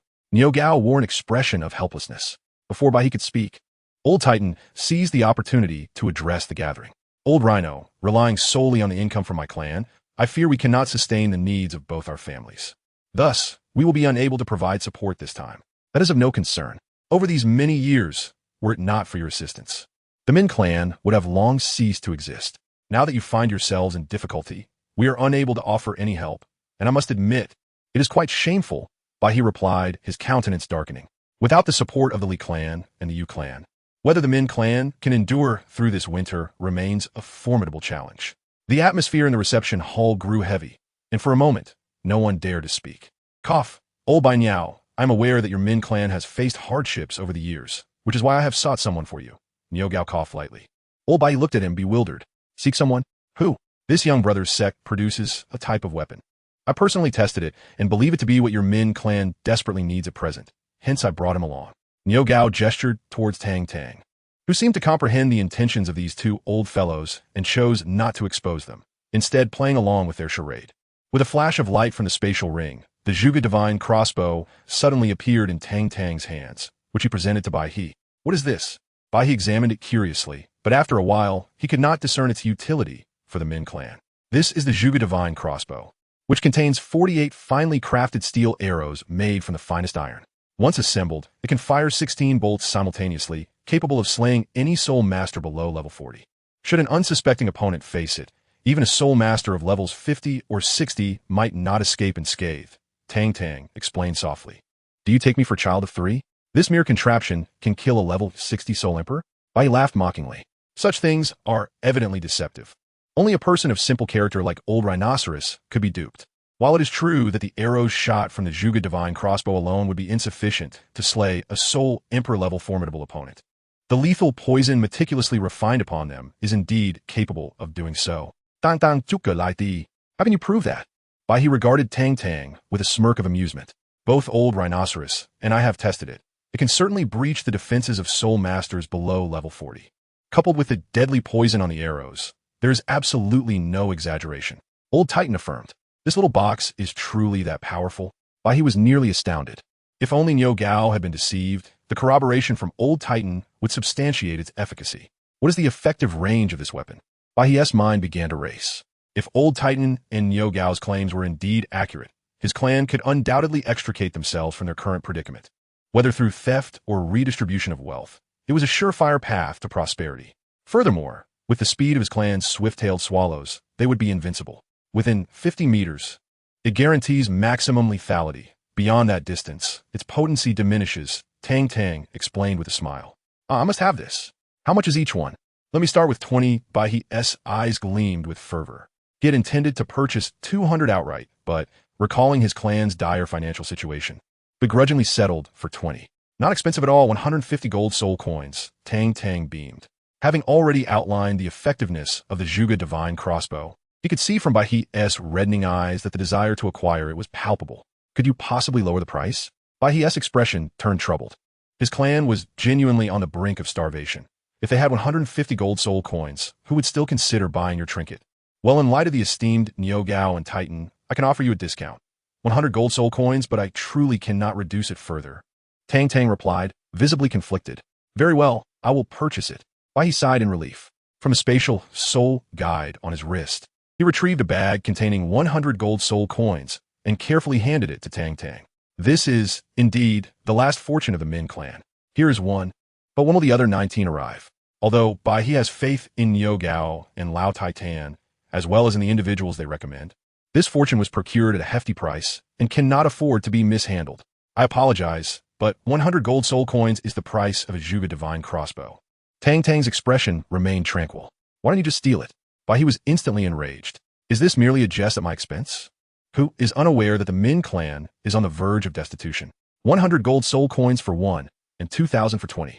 Reflecting on his previous mention of 200 units, Bai He's face flushed with embarrassment. Even if he were to sell himself, he could not afford 200 units. Bai He, to my knowledge, the price of the Zhuge divine crossbow is actually around 200 gold soul coins.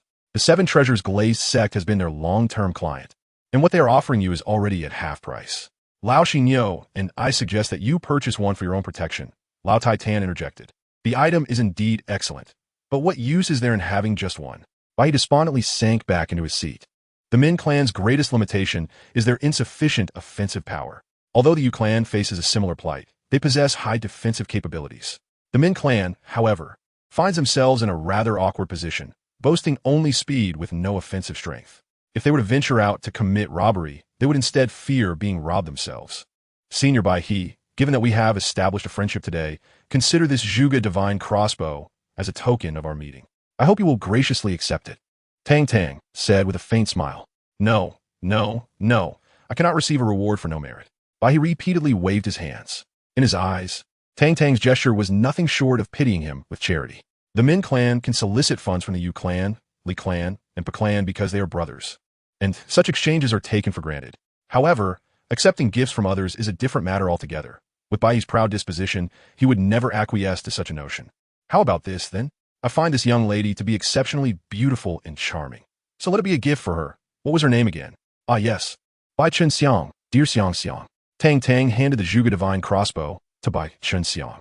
I did not want her item. Bai Chen Xiang haughtily lifted her chin. Upon hearing this, Bai He could not help but pound his chest in frustration. Are you foolish? This is a splendid item worth over 100 gold soul coins. The giver is generous and foolish to bestow it upon you. How can you refuse? The only reason old Bai He declines is due to his inability to lower his proud head. But Bai Chen Xiang is different. This Tang Tang felt a wave of awkwardness wash over her in the act of presenting gifts. It is indeed perplexing to encounter a day when such offerings cannot be bestowed. Alas, dear sister Xiang Xiang, as the second young master extends his gifts to you, it would be prudent to graciously accept them, for we are all akin to one family. Observing this, Talon could no longer contain himself. He seized the Zhuge crossbow from Tang Tang's hands and forcefully placed it into Bai Chen Xiang's grasp. At this, Tang Tang covered her face with her hands, feeling a sense of dread. Oh no! Old Titan was visibly agitated, his expression a mix of irritation and disbelief. What folly was this? Complicating matters at such a crucial moment. Niugao's countenance darkened considerably. After expending so much effort in persuasion, success was finally within reach, only to be disrupted by this young fool's ill-timed remarks. Second young master. What's second young master? Old gorilla and old Titan. You must clarify this for me. Bai He immediately inquired, his tone sharp. Chapter 166. The Joining of Old Bai He. Part 4. Old Gorilla and Old Rhinoceros. Do enlighten me on this matter. Bai He demanded, his expression grim. To ascend as a clan leader, Bai He, despite possessing his own flaws, was by no means foolish. With but a moment's reflection, he could grasp the essence of the situation. What incensed Bai He was the realization that Old Titan and Niugao had conspired to deceive him for the sake of an outsider. Though the four clans were bound by a shared lineage, and while the clan leaders were not blood brothers, they were closer than kin. Yet, now two brothers had joined forces to mislead him. Bai He could not help but wonder, did they not feel a pang of conscience? Very well. We can see that we have deceived you, Niugao stated bluntly. Now that you are aware, let it be known that our intentions were noble. You. Bai He clutched his chest, a visage of indignation and despair. I regarded you as brothers, yet you plotted to siphon money from my pockets. Allow me to speak. Old Titan interjected, clearing his throat. The truth is, driven by necessity, our clan, the Li clan, along with the Yu clan, joined a sect known as the Tang Sect. Upon experiencing the sect's bountiful conditions and envisioning its promising future, we flourished in our lives and naturally did not forget our old brother. However, understanding your temperament, we feared that a direct approach would meet with rejection. Thus we orchestrated this ruse. Is this truly the case? Bai He cast a discerning glance at them. Indeed, Elder Bai He, it is as such, Tang Tang replied with a wry smile. Who would have thought this old Bai bird would see through our charade? Wasting my old Nio's expression, Niu Gao snorted coldly. If you have something to say, just say it. We have been brothers for many years. Even if I choose not to join, I would still give it careful consideration. Bai He found himself in a state of bemusement and laughter. They even deceived him into believing they were seeking refuge in Tiando City, causing him unnecessary worry. Well then, since Elder Bai He possesses such keen insight, let's be forthright.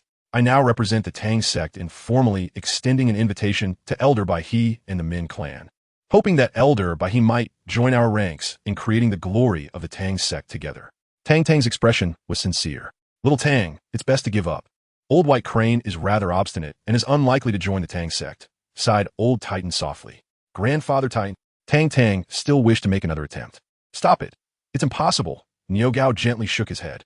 Observing the banter among the group, White Crane couldn't help but chuckle in disbelief. How do you know I wouldn't join this so-called Tang Sect? Ah, Tang Tang, Old Titan, and Niu Gao all looked at him in astonishment. After years of wandering, I too have grown weary. Witnessing the men, family endure hardships alongside me weighs heavily on my conscience. I cannot allow my own obstinacy to result in my entire clan suffering from hunger, White Crane said, a self-deprecating smile crossing his face. Grandfather, please don't say that. Bai Qinxiang tightened her grip on Old White Crane's arm. In fact, my purpose in coming here was also to lead the Min family to seek refuge with you. Since you all have joined the Tang Sect, it seems to be a worthy organization. I shall place my trust in you once more, White Crane remarked with a smile. Old White Crane, are you implying? Old Titan's face lit up with joy. Since you all so fervently recommend it, I shall join you as well. White Crane replied with a smile. This is truly splendid. The three of us old fellows can once again enjoy our drinking and feasting together, Niu Gao exclaimed with delight. Of course, it would be even better if that broken gun barrel could join us as well. Yet, the mere thought of Yang Wudi's prejudice against the Xuantian Sect dimmed Niu Gao's expression. This is an almost impossible scenario. The arrival of the White Crane into the Tang Sect is undoubtedly a joyous occasion. The reunion of three old brothers, after a long separation, naturally calls for a celebratory drink. They indulged in libations throughout the night, only parting ways as dawn began to break. As morning light graced the horizon, Tang Tang's lifestyle had subtly transformed since his recent period of cultivation alongside Tang San. When the first light of day painted the sky with a pale hue, his internal clock instinctively roused him from slumber. With nimble steps, he practiced the ghost shadow misty steps, gracefully ascending to the rooftop. Here, he commenced his daily regimen, honing the purple extreme demon eye. His mental prowess had already attained the third stage of the purple extreme demon eye, but the benefits gained from daily practice were minimal. However, as Tang San often remarked, even the relentless drip of water can penetrate stone. With diligent effort, he would surely break through to the fourth stage one day. Success is never guaranteed.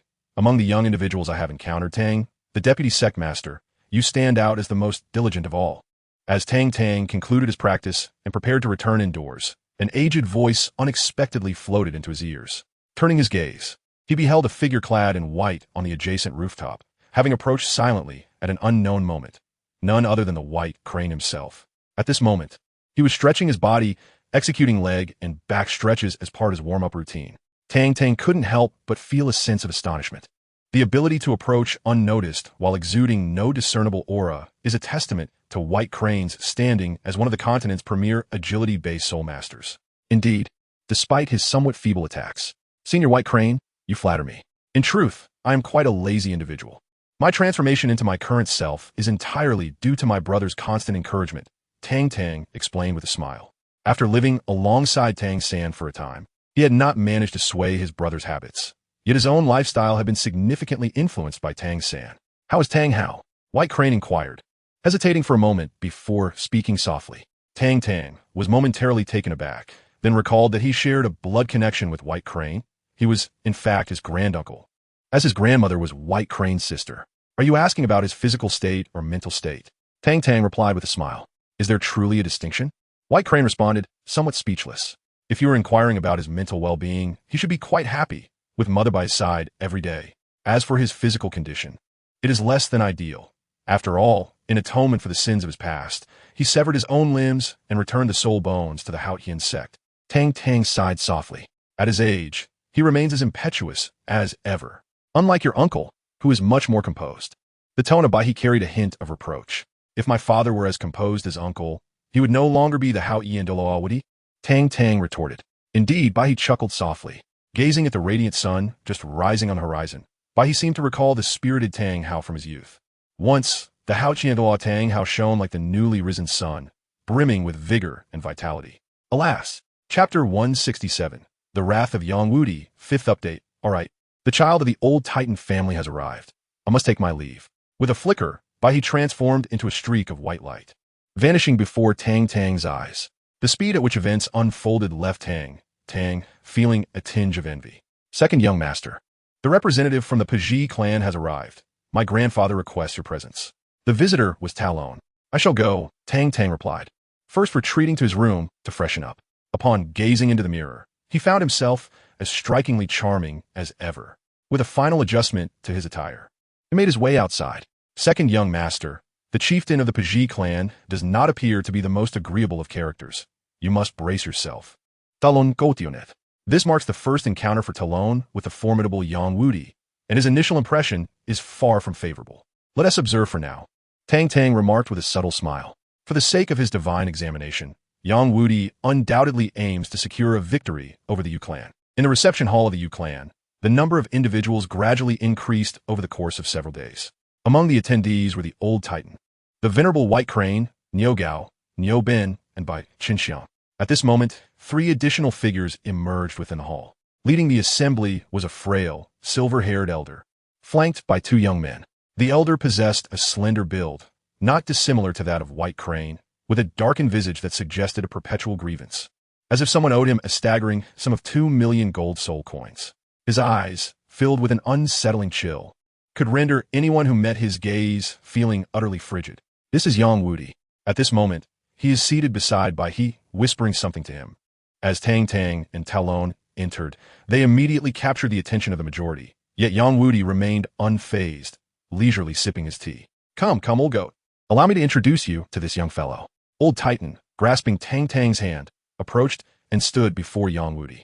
Not interested, Yang Wudi replied calmly. Old Titan remained unperturbed. He was well aware of Yang's nature, one who could not produce even a modest response. I must tell you, this young lad is quite remarkable. Do not underestimate him. Old Titan continued his pitch to Yang Wudi. I know, he is the son of Tang Hao, so he is naturally not ordinary. Yang Wudi responded with a casual glance. Everyone present was taken aback. You knew? What did you find out? How did you know? They exclaimed. All right, I did not come here today to discuss Tang Hao. I have matters to discuss with you, Yang Wudi said, his tone tinged with impatience. The crowd exchanged glances in confusion. This is not correct. This defies logic. The once renowned clan of Yang Wudi suffered a significant loss when the Xuantian Sect sealed its gates. Now, upon encountering Tang Tang and recognizing her identity, there is no reason for them to remain so composed. Could it be that they have approached this matter incorrectly? Or perhaps they have entered through the wrong door? Old goat, have you taken the wrong medicine? Niu Gao blurted out candidly. You are the one who has taken medication. Your entire family has. Yang Wudi retorted furiously. Then why do you wear such a grim expression, akin to a charpot bottom? Moreover, since you are aware of the second young master's identity, why maintain such a calm demeanor? Old Titan queried, perplexed. Should I then display overt anger? Or perhaps give him a thorough beating? You expect an old man to engage in a brawl with a child? I still have some dignity. And I have long since moved past the events of yesteryears. Yang Wudi replied nonchalantly. Then why the long face? We owe you nothing. Old Bai rolled his eyes. It is precisely because of those scoundrels at the Spirit Hall who not only annihilated the Blue Lightning Tyrant Dragon clan, but also approached my clan, demanding our allegiance under threat of obliteration. Yang Wudi seethed with rage. These wretched dogs truly believe I am afraid of them. If it comes to that, I have nothing to lose. Old Gorilla, Old Rhino, Old Bai He, I have a bold proposition, and I wonder if you would be willing to embark on this perilous adventure with me. The 3 clan leaders, taken aback by Yang Wudi's fierce countenance, were rendered speechless. In their minds, Yang Wudi had always been a taciturn figure, and now he appeared as an entirely different being. This is truly a volatile situation, akin to a powder keg. Who dares to ignite the fuse? What audacious thoughts cross your mind? Ultimately, it was the Old Titan who responded. We must unite. The Spirit Hall boasts great power, does it not? They intend to annihilate my humble clan, correct? Very well, let them attempt it. My clan is not a mere soft persimmon to be squeezed at will. Yang Wudi appeared on the verge of exploding with rage. Such outrageous arrogance, such insufferable hubris. The Old Titans exchanged glances, perplexed by this sudden surge of animosity towards the Spirit Hall from their elder. In the past, when the Spirit Hall decimated much of his family, he never exhibited such a passionate response. Old goat, do tell me, have you suffered grievance? Those who know Yang Wudi best are undoubtedly his old comrades. The moment he shifts in his seat, they can discern his intentions. Yang Wudi's martial soul, known as the Soul Destruction Spear, is most susceptible to impulsiveness and rage. Only with a tranquil mind and unified thoughts can its true power be unleashed. Suffer a grievance? How dare you? That foppish scoundrel from Chrysanthemum Pass had the audacity to threaten me, stating that if I do not submit to the Spirit Hall within half a month, He would take me as his consort. Do I not have any dignity as the esteemed leader of my clan? Yang Wudi was infuriated. The laughter erupted among the crowd. Consort. The might of Yang Wudi's soul destruction spear is indisputable. It occupies a prestigious position among the continent's foremost martial souls. A single chrysanthemum, a singular soul destruction spear, and the atmosphere of this scene feels somewhat off, imbued with an air of flamboyance. Old goat, we await your arrival to establish our sect. The time for delay has passed. We have already established our sect, located in the city of Tiando. Old rhinoceros, old white crane, and I have conferred, and once this gathering concludes, we shall migrate there, explained Old Titan with a beaming smile. Your clan, the Leaf family, is based in Tiando City, is it not? While it is not impossible for us to join you, the sheer number of us arriving at once may impose a significant economic burden on you. I fear that the income from your clan alone will not suffice to sustain all members of the 4 great clans, Yang Wudi remarked with a frown. Do not fret about financial matters. Our sect is known as the Tang Sect, and allow me to introduce our vice sect leader, Tang Tang, a prodigious talent brimming with potential. I was just about to present him to you, yet you seem disinterested, Old Titan said, pulling Tang Tang closer with an arm around his shoulder. The Tang family? A mere inexperienced youth? Yang Wudi's brows furrowed deeply. Is this a jest? Or are you merely toying with him? How can such matters be treated so frivolously, akin to a child's play? Yang Wudi found himself perplexed. Ordinarily, these 3 old fellows were astute and cunning, yet now they appear to have transformed into fools. Had they succumbed to the fog of senility? Perhaps. After all, they were all in their 70s and 80s. It was not unusual for one to lose their way in thought at such an age. It was imperative for him to exert effort to help them navigate through the chaos and return to the right path. In that instant, Yang Wudi felt the weight of responsibility heavily upon his shoulders. Chapter 168. The bet of 10 million gold soul coins, kid. Do not think for a moment that I hold you in esteem. Someone like you would have me crying for a long time after a single punch, Yang Wudi declared, clenching his fist and gesturing toward Tang Tang. This young lad appears rather decent at first glance. However, the notion of leading his 4 clans to survive in this chaotic world is utterly implausible. Senior, Tang Tang called out hesitantly. Who is your senior? Do not presume familiarity with me. I'm not your elder, Yang Wudi retorted dismissively. His blatant disregard and exceedingly rude demeanor caused Tang Tang's previously radiant smile to darken instantly. Had his attitude been more amiable, or his tone less abrasive, even if he had feigned indifference, Tang Tang would have remained unperturbed. After all, courtesy should be reciprocal. If I extend you respect, you ought to reciprocate. Yet, to Tang Tang's astonishment, Yang Wudi seemed to have lost his senses, launching into a tirade without cause. Today, if I do not quell this tempestuous wind, I shall be left wondering why the flowers bloom so vividly. I address you as senior out of respect for your age, but do not presume to take advantage of my courtesy. Tang Tang's tone turned frosty. Very well, how amusing. It has been ages since I ventured out, and now even a mere child dares to speak to me in such a manner. Yang Wudi's fury morphed into a mocking smile. You are the son of Tang Hao, not Tang Hao himself. If it were Tang Hao here, perhaps I would grant him some regard. But a mere child, yet so brazen? It is as if I am invisible to you. Old Bai he observed the scene with growing concern. He had never witnessed Tang Tang in action and was unaware of his capabilities. However, given Tang Tang's age, it was likely that his soul power did not exceed that of Bai Qinxiang by much. Old goat, grant me a modicum of respect. This is my nephew. Bai implored softly. I am well aware he is your nephew. Thus, you ought to discipline him properly. Today, he is fortunate to have encountered me. Were it the spirit hall he faced, he would not find me so accommodating, Yang Wudi replied, dismissing the suggestion. He was inherently obstinate, more so than the other 3 clan leaders, and was not one to heed counsel. Words would yield no fruit. Then let us allow strength to speak. Tang Tang snorted disdainfully, as he and Yang Wudi simultaneously unleashed their soul power. Old Bai's expression shifted dramatically. What a splendid nephew. If anything were to befall him at the hands of the invincible Yang, what a predicament we would find ourselves in. Go ahead, strike.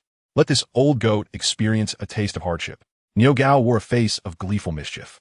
In such dire times, how can you still utter such flippant remarks? The old white crane could not help but feel a surge of exasperation. Is this truly a matter concerning our own venerable elder? The deputy sect master is engaging in a brawl, with the disparity in strength between the 2 parties as vast as the chasm of heaven. While you may choose not to intervene, it is rather audacious of you to stand by and revel in the spectacle. Fear not, there is no cause for concern. The broad and gentle palm of Old Titan rested lightly upon the shoulder of Old White Crane. White Crane found himself momentarily taken aback. If it were merely Niu Gao acting thus, it could be excused.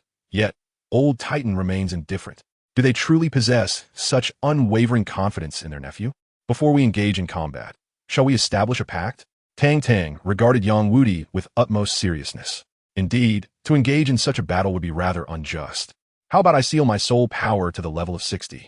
Although Yang Wudi is obstinate, he is not devoid of reason. He would not stoop to bullying a mere child. No. What I mean is that we should first set a condition. If I emerge victorious, you shall lead the entire Piji clan to join our Tang Sect, henceforth pledging unwavering allegiance to us. Tang Tang spoke with calm assurance. You dare to propose conditions to me? Yang Wudi scoffet derisifly et Tang Tang. A mere child, how amusing it is. If you win, you may join our Tang Sect. If you lose, I shall compensate your Piji clan with 10 million gold soul coins as recompense. Tang Tang's words left both Yang Wudi and White Crane momentarily startled. 10 million gold soul coins. Can you even produce such an amount? Yang Wudi laughed coldly. Even at the height of its power, the Xuantian Sect would find it burdensome to produce such a sum all at once. Do you think your family operates a treasury? In the Douluo continent, aside from the two great empires, the Seven Treasure Glazed Tile Sect and the Spirit Hall, no sect can readily dispense such a fortune. Dear nephew, money is not so easily squandered. If you truly find yourself unable to spend it, you may offer it to your uncle. Old White Crane chimed in, thumping his chest in exasperation. Look at your lack of ambition. This is mere pocket change. Do you not understand? Old Titan gazed upon them with contempt. Observe your naivety. Old White Crane, you must always be mindful of your station. Our Tang Sect is not some trivial, lowly sect. As an elder of our sect, how could you utter such unworthy words over a paltry sum of 10 million gold soul coins? Niu Gao admonished earnestly. Begone. You are like a well-fed man ignorant of the hunger of the starving. You speak so eloquently, yet can you produce 10 million gold soul coins for me to see?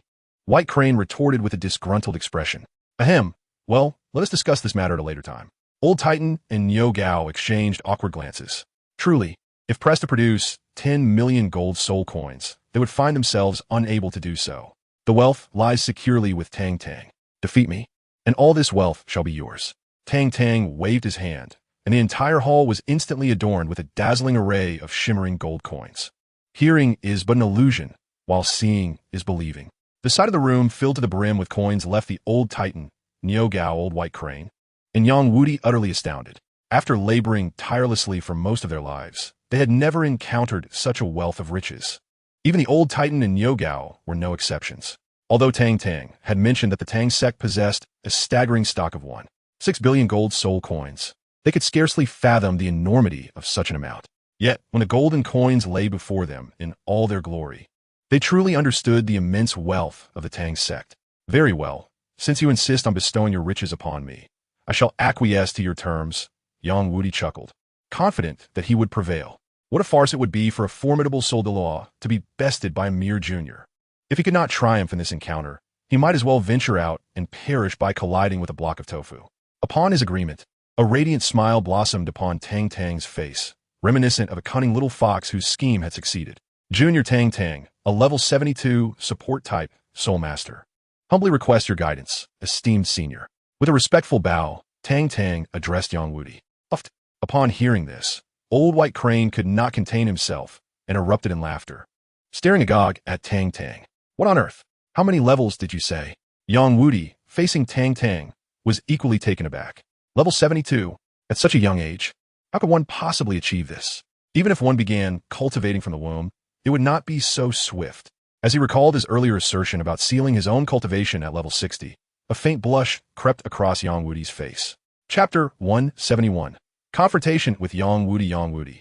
An 82nd level assault type, Soul Douluo, though surprised, held steadfast in his resolve.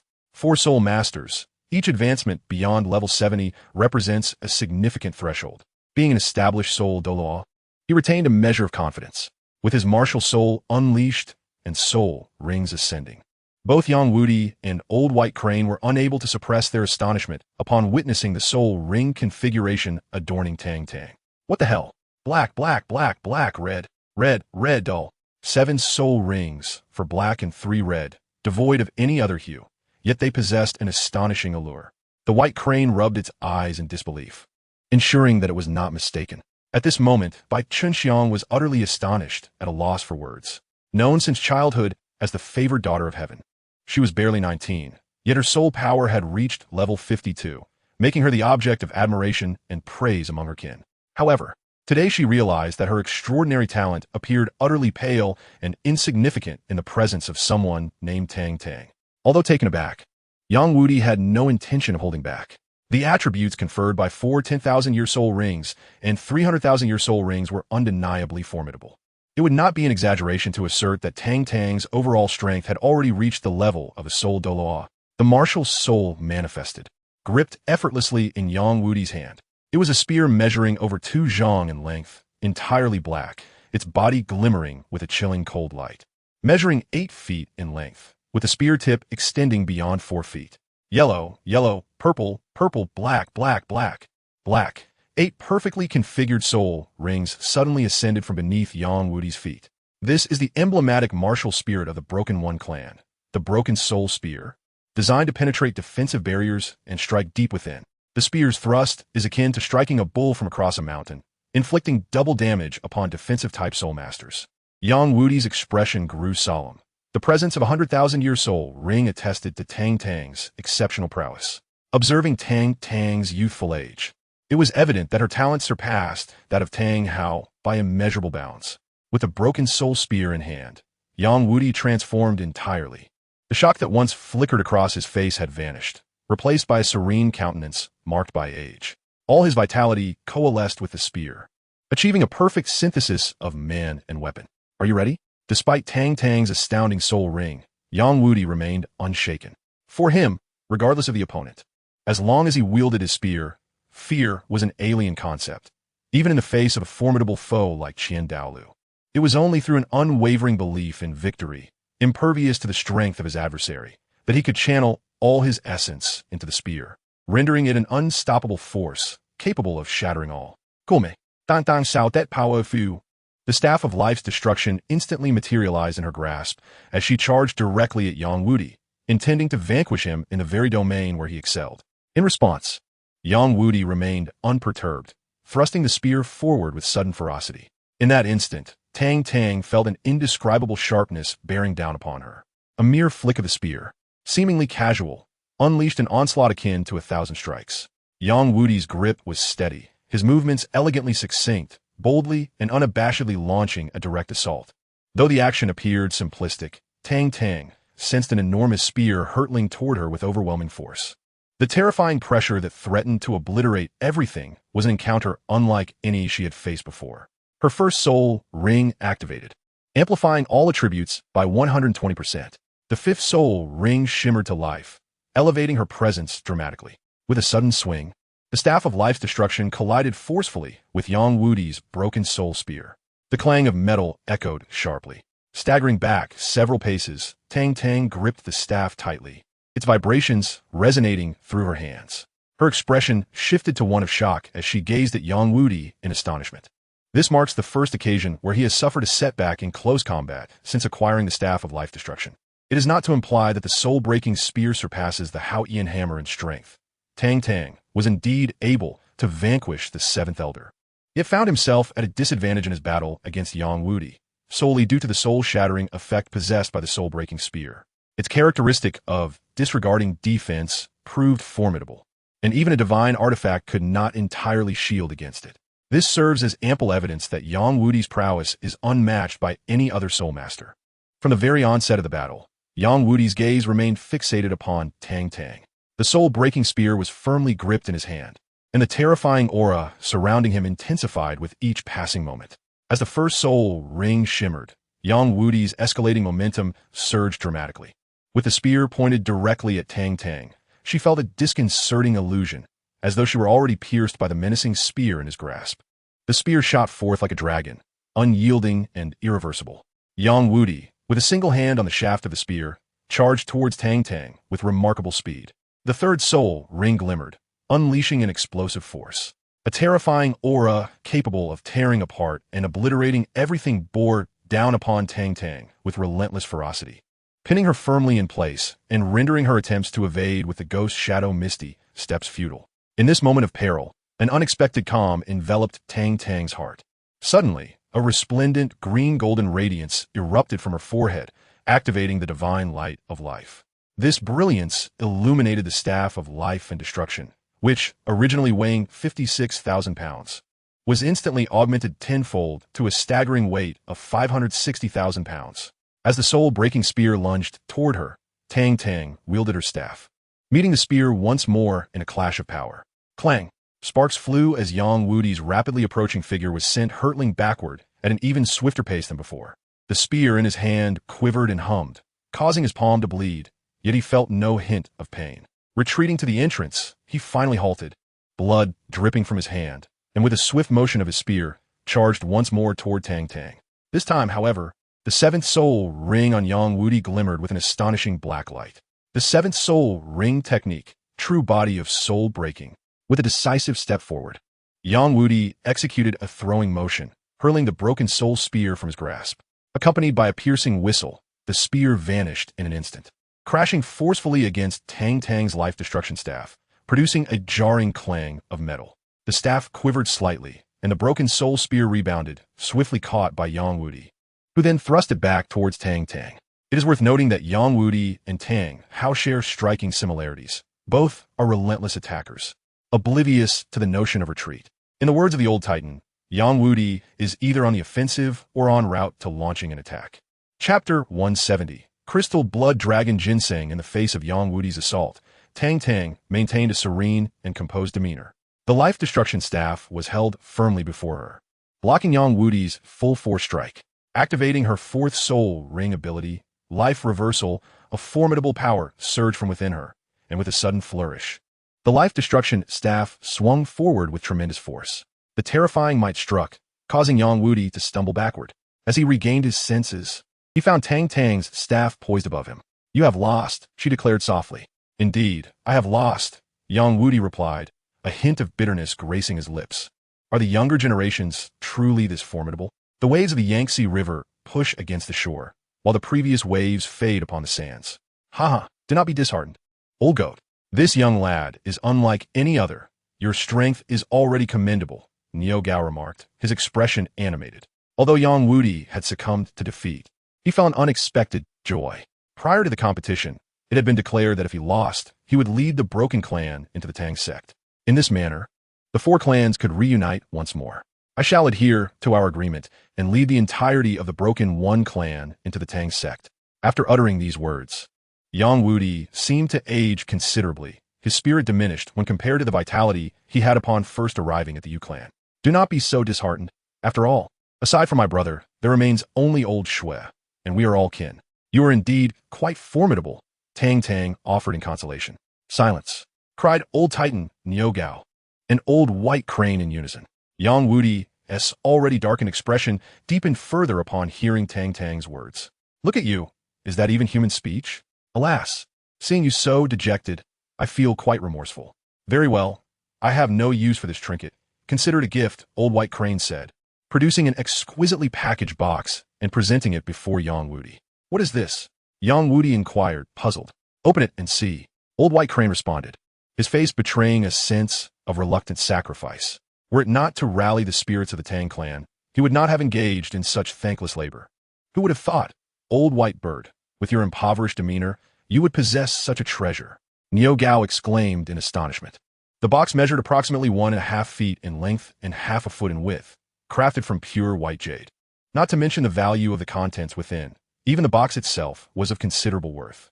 "Get lost," old white crane retorted angrily. "You're the one who is impoverished. Your entire family bears that wretched mark." Yang Wudi cast a glance at him and gently opened the jade box. Instantly, a refreshing fragrance wafted through the air.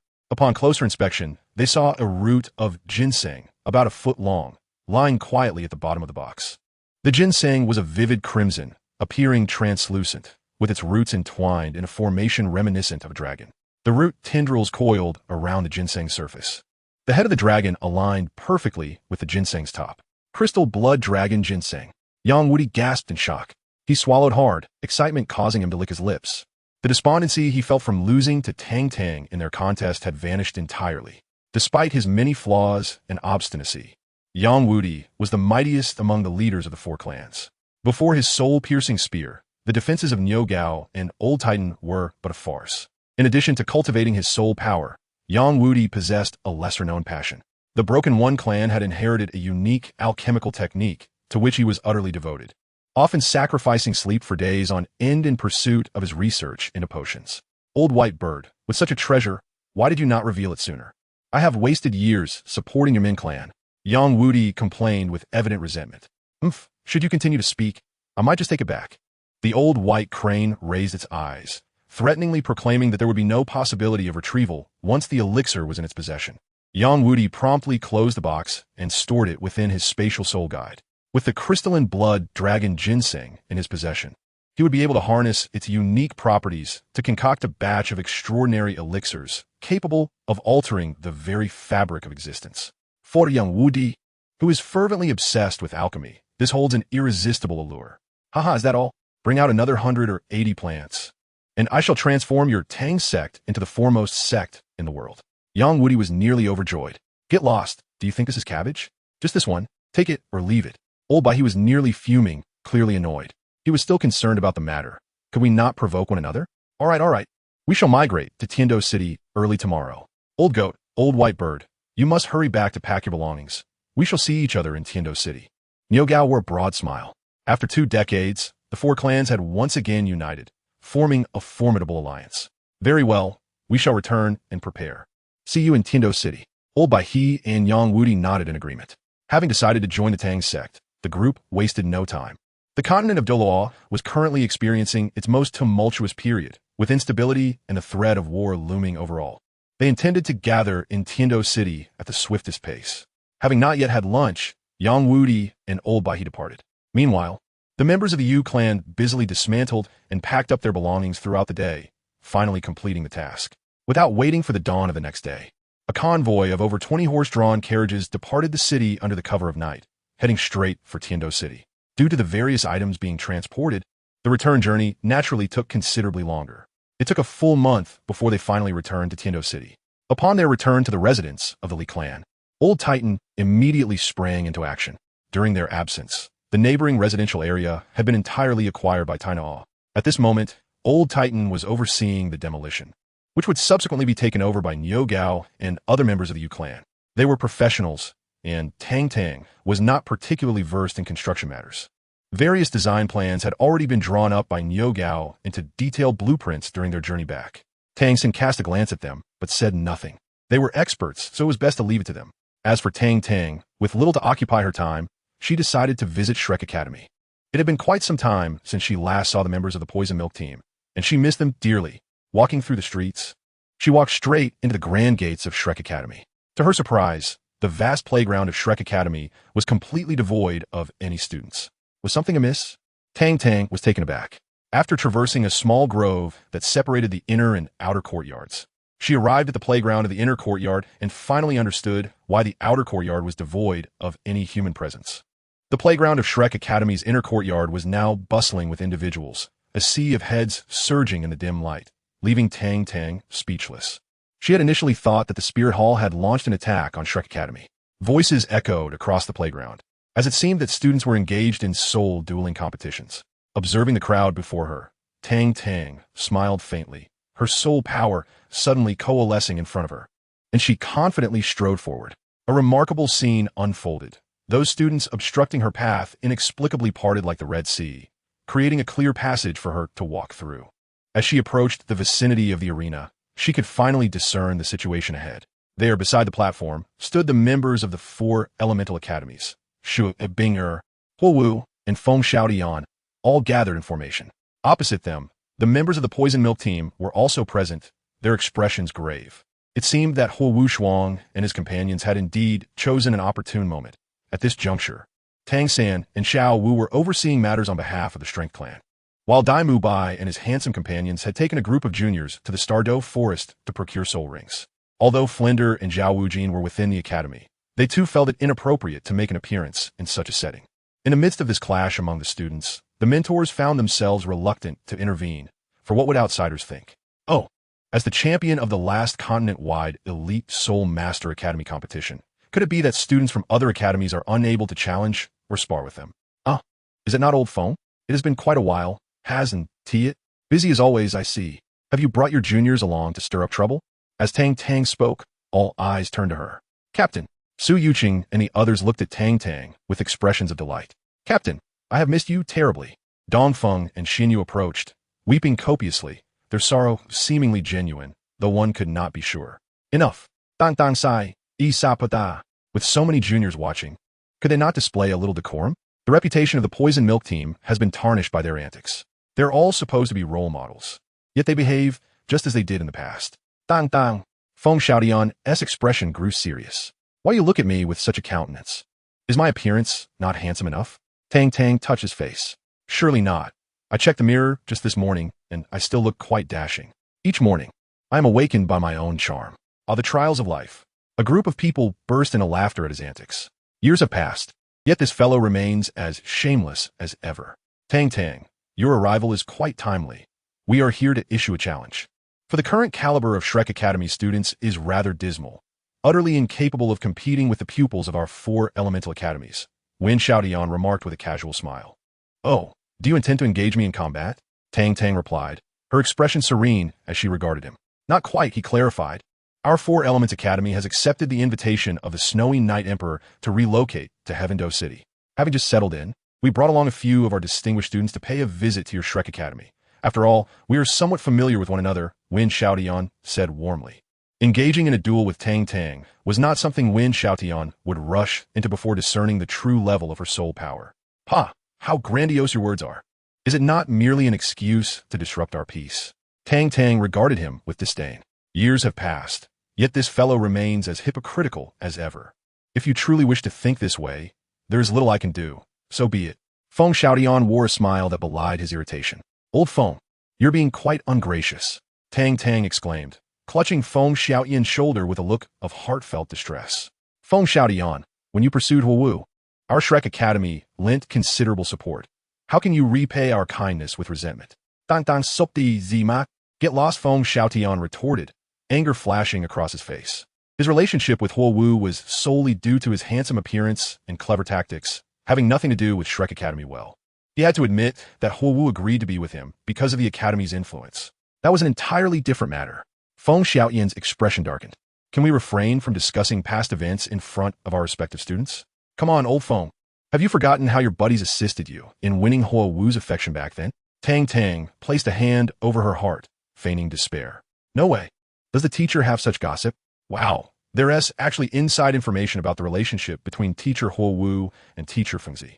The young students from the Xuantian Academy exchanged excited whispers, their faces alight with enthusiasm, their curiosity piqued. Silence. Huowu's commanding voice rang out, her beautiful eyes gleaming with authority.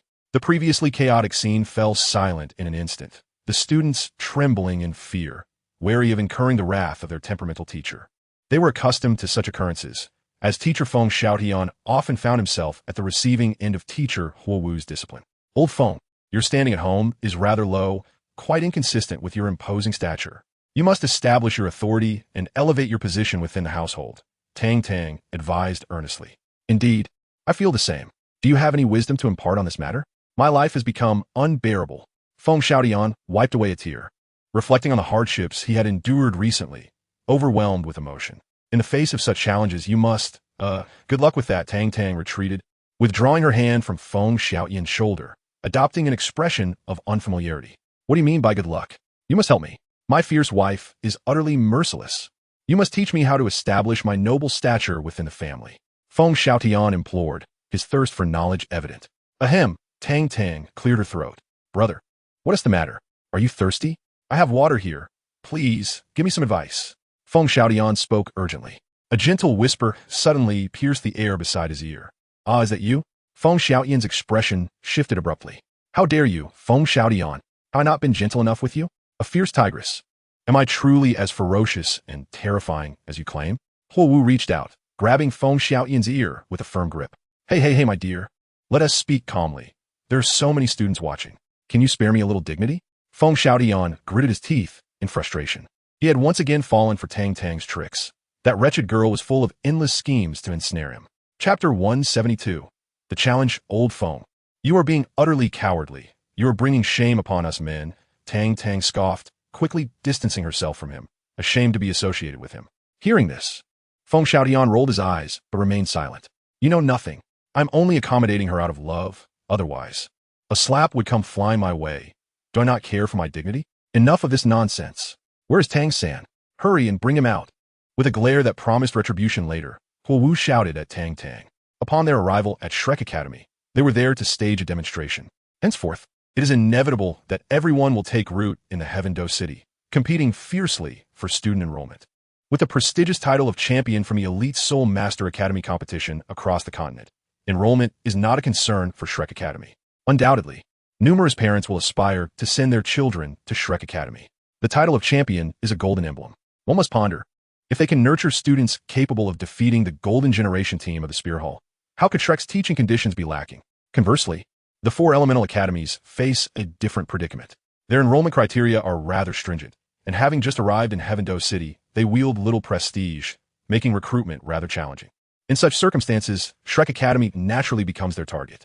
Should their students manage to defeat those from Shrek Academy, they could leverage this as a promotional tactic, incorporating it into their marketing materials. If their students were to triumph over those from Shrek Academy, such a comparison would entice many to visit their academy. Even if they do not enroll, once the foot traffic increases, who would fear a lack of new students? Hey, what's the deal with your girlfriend? Isn't she already with you? Why is she still thinking about my brother? Tang Tang, leave. I am here for revenge. Huowu retorted furiously. Does Huowu strike you as the kind of woman who would be promiscuous? I acknowledge that Tang San is exceptional, but my family, Feng Xiaotian, is no less impressive. Oh, seeking revenge, are we? My apologies, but my brother is quite busy at the moment. You may not be able to see him. However, debts are repaid between siblings. So if there's anything you need, feel free to approach me, Tang Tang replied nonchalantly. Huowu. Feng Xiaotian called out to Huowu, shaking his head gravely. He could sense that Tang Tang had evolved into a formidable force far beyond her capabilities during the elite competition. Since we are all here together, if trouble is to be sought, we must not be absent. Shui Binger smiled as she approached. Years have passed, and the once budding members of the Heavenly Water Team have now fully blossomed into enchanting beauties. Each one radiates exquisite charm, captivating the assembly of students below. Well then, since you wish to engage in battle, let us have a 7 versus 17 match. We happen to have 7 on our side as well. Tang Tang stated with a calm demeanor. Agreed. The Dance of Fire holds no objections. After all, there is little distinction between battling Tang San's brother and confronting Tang San himself. The members of the Four Elements Academy engaged in a brief discussion, and soon, the lineups for the duel were determined. On the side of the Four Elements Academy, the combatants included the couple Feng Xiaotian and Huowu Shuang, the sisters Shui Bing and Shui Yu Shui Wu, and Yu Tianxin. Meanwhile, the Shrek Academy featured the entire 7-member Poisonous Milk team, Captain Tang Tang, Vice Captain Su Yuqing, and team members Yi Lingling, Shi Tu, Dongfeng, Xian Yu, and Bai Li. The central platform of the playground served as the battleground. With a total of 14 individuals strategically positioned on either side, the students accompanying Feng Xiaotian and those from Shrek Academy formed an impenetrable crowd around the arena, creating layers of spectators.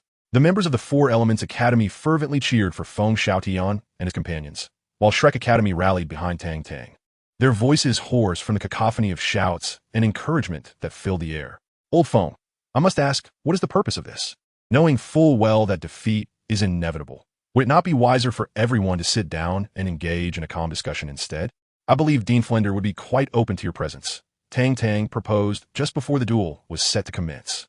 Her words left the members of the Four Elements Academy speechless for quite some time. To attempt to annex the Four Elements Academy is nothing short of a fanciful delusion. The fiery temper of Huowu flared up once again, rekindling the flames of her anger that had only just been subdued. Years have passed, and I too wish to see how much you have truly progressed. Words are futile. Let us engage in battle, Feng Xiaotian declared with a grave expression. Ah, old Feng, I've noticed you possess quite the authority in conversation. The lady from the Heavenly Water Academy has yet to voice her thoughts, Tang Tang remarked in surprise. Could it be that this fellow has become the son-in-law of Fire Dance? Fire Dance's grandfather is the esteemed dean of the Blaze Academy, and Feng Xiaotian hails from the Divine Wind Academy. This chap certainly boasts a remarkable background. Our Four Elements Academy has already merged, and Feng Xiaotian, with his extraordinary talent and exceptional abilities, is now one of the few vice deans remaining. Shui Bing Ashbolkazoftli. Goodness, old Feng, you've truly ascended to the pinnacle of life as a devoted admirer. Tang Tang's face was filled with envy. The students of the Water Academy are all stunning beauties. Just a glance at them can significantly lift one's spirits, can it? Feng Xiaoyan's forehead throbbed with veins, despite his generally good temperament. He felt an overwhelming urge to retaliate after hearing Tang Tang's words. What do you mean by devoted admirer? What do you mean I've reached the pinnacle of life?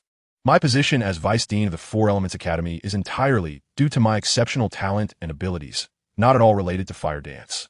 Let us make a wager. I will face all of you alone. If I lose, you may freely promote your academy and recruit students at Shrek Academy. If you lose, then you shall merge with our Shrek Academy. Tang Tang suddenly proposed with a boldness that astonished everyone. Captain, are you out of your mind?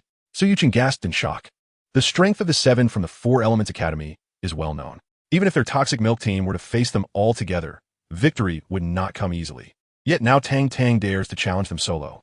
Captain, Dongfeng and He Xianyu exchanged incredulous glances, as if regarding a fool. Surely this person before them is merely an impersonator sent by the Four Elements Academy. Arrogance. Fire Dance was seething with indignation. Who do you think you are belittling? While we acknowledge your strength, this is sheer hubris. Shui Binger shook her head in disappointment. Years ago, the members of Shrek Academy indeed left a remarkable impression on them. But now, their demeanor is so haughty. Have they become arrogant after winning the championship of the elite competition among the continent's advanced Soul Master Academies? Very well. Since you are so eager, we shall accept this wager. Feng Xiaotian was also somewhat enraged. The Four Elements Academy is no longer the same as it once was. After years of hard work, they have become exponentially stronger. He intends to teach Tang Tang a painful lesson about the consequences of arrogance. Chapter 173, 1 against 7, Part 1. Let us begin. Tang Tang's expression was as calm as still water. Feng Xiaotian let out a booming shout, and a faint azure halo suddenly emanated from his body, pulsating with vibrant blue light. His bones cracked audibly as his physique visibly expanded, while his long, jet-black hair transformed into a deep azure hue. A menacing wolf's head abruptly sprouted from his left shoulder, signifying the embodiment of the Gale Demon Wolf. 6 soul rings, 2 yellow, 2 purple, and 2 black, slowly ascended. After years of absence, Feng Xiaotian had astonishingly reached the rank of Soul Emperor, which explained why the Four Elements Academy had nominated him as Vice Dean. Such talent could easily rival the illustrious Golden Generation of the Spirit Hall. At the same time, Huo Wu Shuang, Shui Binger, Shui Yuer, Shui Wu, and Yu Qianxin each unleashed their respective martial spirits. Their configuration consisted of 2 yellow, 2 purple, and 1 black soul ring, the optimal arrangement for a Soul King. A powerful surge of soul power suddenly erupted from the arena of the Four Elements Academy. An icy chill and a searing heat, 2 distinctly contrasting auras, relentlessly pressed toward Tang Tang. Captain, Su Yuqing exclaimed anxiously, gazing at Tang Tang. You all go down and wait for me, Tang Tang replied, taking a gentle breath. Orange, listen to the captain, Shurtu urged, firmly pulling Su Yuqing down. Among the Poison Milk team, Shurtu was the most obedient to Tang Tang, as he watched the members of the Poison Milk team gradually leave the stage. Feng Xiaotian offered a slight smile and a respectful gesture toward Tang Tang. Feng Xiaotian, a level 61 agile attack type, Soul Emperor, stood proudly. Huo Wu, a level 54 control type Soul King, lifted her head with pride. Feng Xiaotian was her man. The more exceptional he became, the more it affirmed her choice, proving him to be a person worthy of her lifelong commitment. The others were similarly around level 55, and as they beheld the numerous soul rings rising from the arena, the onlookers could not help but gasp in astonishment. Such Soul King-level battles were a rare spectacle. You can still concede now. Huo Wu smiled, her expression bright. The bounty placed on Tang Tang by the Tiando Empire had yet to be lifted, meaning he remained a wanted fugitive. The Tang Sect had begun its preparations, and as the deputy sect leader, Tang Tang could not remain hidden. Since exposure was inevitable, he chose today to reveal himself. Tang Tang esalet sokti, raising his hand to summon the staff of life and destruction, which suddenly appeared in his grasp. 7 soul rings, 4 black and 3 red. The latter dimmed, slowly rose from beneath his feet. Tang Tang, a level 72 support type Soul Saint, exuded an overwhelming presence. My heavens! How is this even possible? Those soul rings. Goodness, The moment Tang Tang's soul rings manifested, both the members of Shrek Academy and those from the 4 elemental academies erupted in astonishment. During the earlier competition between Tang Tang and Zhao Wujing, only the inner courtyard disciples were permitted to witness the battle, and only a select few were privy to the configuration of Tang Tang soul rings. Now, the vast majority were engulfed in shock. Meanwhile, on the platform, Huowu was equally taken aback, gazing at the 7 soul rings spiraling around Tang Tang. Her expression was one of sheer disbelief. Even though Tang Tang's soul rings have been extraordinary in the past, they paled in comparison to the sheer terror of the current display. Is this truly a soul ring that a human soul master can possess? The dazzling hues of purple and gold intertwine, while the profound black and glaring crimson vie for attention. At this moment, Tang Tang, adorned with layers of radiant rings, resembles a deity. Feng Xiaotian is momentarily blinded by the resplendent glow of Tang Tang's soul rings. The other members of the 4 Elements Academy, who initially harbored some dissent, have now fallen utterly silent. If they were to consider the situation from a different perspective, they would likely exhibit tenfold the arrogance of Tang Tang if they were to possess such soul rings. One could easily contend with 7 of them, or even 100, and still feel it insufficient. 4 rings of 10,000 years and 3 of 100,000 years. What on earth is this extraordinary configuration of soul rings? This is impossible. The first words that Fire Dance uttered upon regaining her senses were filled with skepticism. No one can absorb 3 100,000-year soul rings without perishing. The human body simply cannot withstand the immense energy that accompanies multiple soul rings of such magnitude. Nothing is truly impossible. While you strive, I too am exerting my utmost effort. Tang Tang spoke with an air of calmness. Over the years, he has indeed transformed significantly. In the past, his practice was akin to fishing for 3 days and sunbathing for 7. Now, however, cultivation has seamlessly integrated into the fabric of his existence. From the enigmatic Misty Valley to the esteemed Xuantian Sect, and subsequently reclaiming the 4 clans of the Dan family, the journey appears deceptively straightforward. Yet, the trials he has endured are known solely to Tang Tang himself. Everything he has achieved today is a result of his relentless efforts, albeit with some assistance from divine insights. Yet, this world is inherently unjust, and the relationship between gain and effort often lacks proportionality. Tang Tang raised her hand, making an inviting gesture. Taking a deep breath, she quelled the shock within her heart as Feng Xiaotian, with a sudden stamp of his foot, charged directly towards her. His speed was astonishing, trailing behind him a long, azure shadow. The first soul ring shimmered brightly. His hands transformed into wolf claws, and dozens of sharp winged blades swirled above them, which he forcefully hurled forward. After years apart, Feng Xiaotian's strength had grown incomparably. The same first soul ring technique now displayed a geometric increase in power. The wind blades multiplied and expanded in size. In response to Feng Xiaotian's probing attack, Tang Tang remained remarkably calm, merely waving her staff. With a series of metallic clangs, all the wind blades aimed at her were deflected. Wu Shuang bellowed, and in an instant, a fiery dragon enveloped him as he strode boldly towards Tang Tang. Huo Wu remained silent, her gaze fixed on Feng Xiaotian, lost in thought. Yu Tianxin, embodying the blue lightning tyrant dragon, unleashed his 5th soul skill, the blue lightning dragon's rush. He transformed into a dazzling bolt of blue lightning, racing toward Tang Tang with incredible speed. Meanwhile, Shui Binger, Shui Yuer, and Shui Wu were shrouded in a mist of icy blue light, a terrifying aura brewing within them, as they initiated a martial soul fusion skill. Amidst the onslaught, Tang Tang exhibited remarkable tranquility. The first to reach her was not Feng Xiaotian, but Yu Tianxin, who had activated the blue lightning dragon's rush. With the simultaneous application of the Thunderclap Dragon Claw and 3 soul skills enhancing his capabilities, his attack speed and power were magnified significantly. As he unleashed the first soul ring technique of life, all his attributes surged dramatically. Tang Tang lifted her staff to meet Yu Tianxin's Thunderclap Dragon Claw, striking decisively. The collision sparked a shower of electricity. Though the Life Destruction Staff was a divine artifact, it was not an insulator. The moment the staff made contact with the Thunderclap Dragon Claw, Tang Tang trembled momentarily. Yu Tianxin, as if struck by lightning, stumbled backward, his blue-purple dragon scales fracturing with each retreat. Due to the temporary paralysis caused by the lightning, Tang Tang did not pursue the advantage. A fiery figure darted past Yu Tianxin. Huo Wushuang shouted, and with his martial soul activated, his attack power, speed, and mobility were all significantly enhanced. The highly compressed soul power coursed through him, and brilliant flames coalesced around his clenched fist.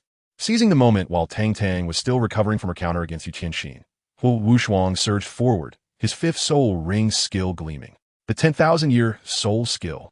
Fire Dragon's Roar manifested as a massive, menacing dragon head of flames, which he propelled towards Tang Tang, its fiery maw gaping wide. Tang Tang's expression remained unperturbed. Suddenly, a purple-gold radiance burst forth from her forehead, illuminating the life-destruction staff in her grasp, transforming it into a resplendent hue. As the fiery dragon head lunged closer, Tang Tang raised her staff high and elegantly swept it across her front. In a miraculous turn of events, Huo Wuxuang's fifth soul ring technique was inexplicably erased from existence alongside the movement of her staff, as though it had been wiped away from the very air, akin to erasing pencil notes with an eraser.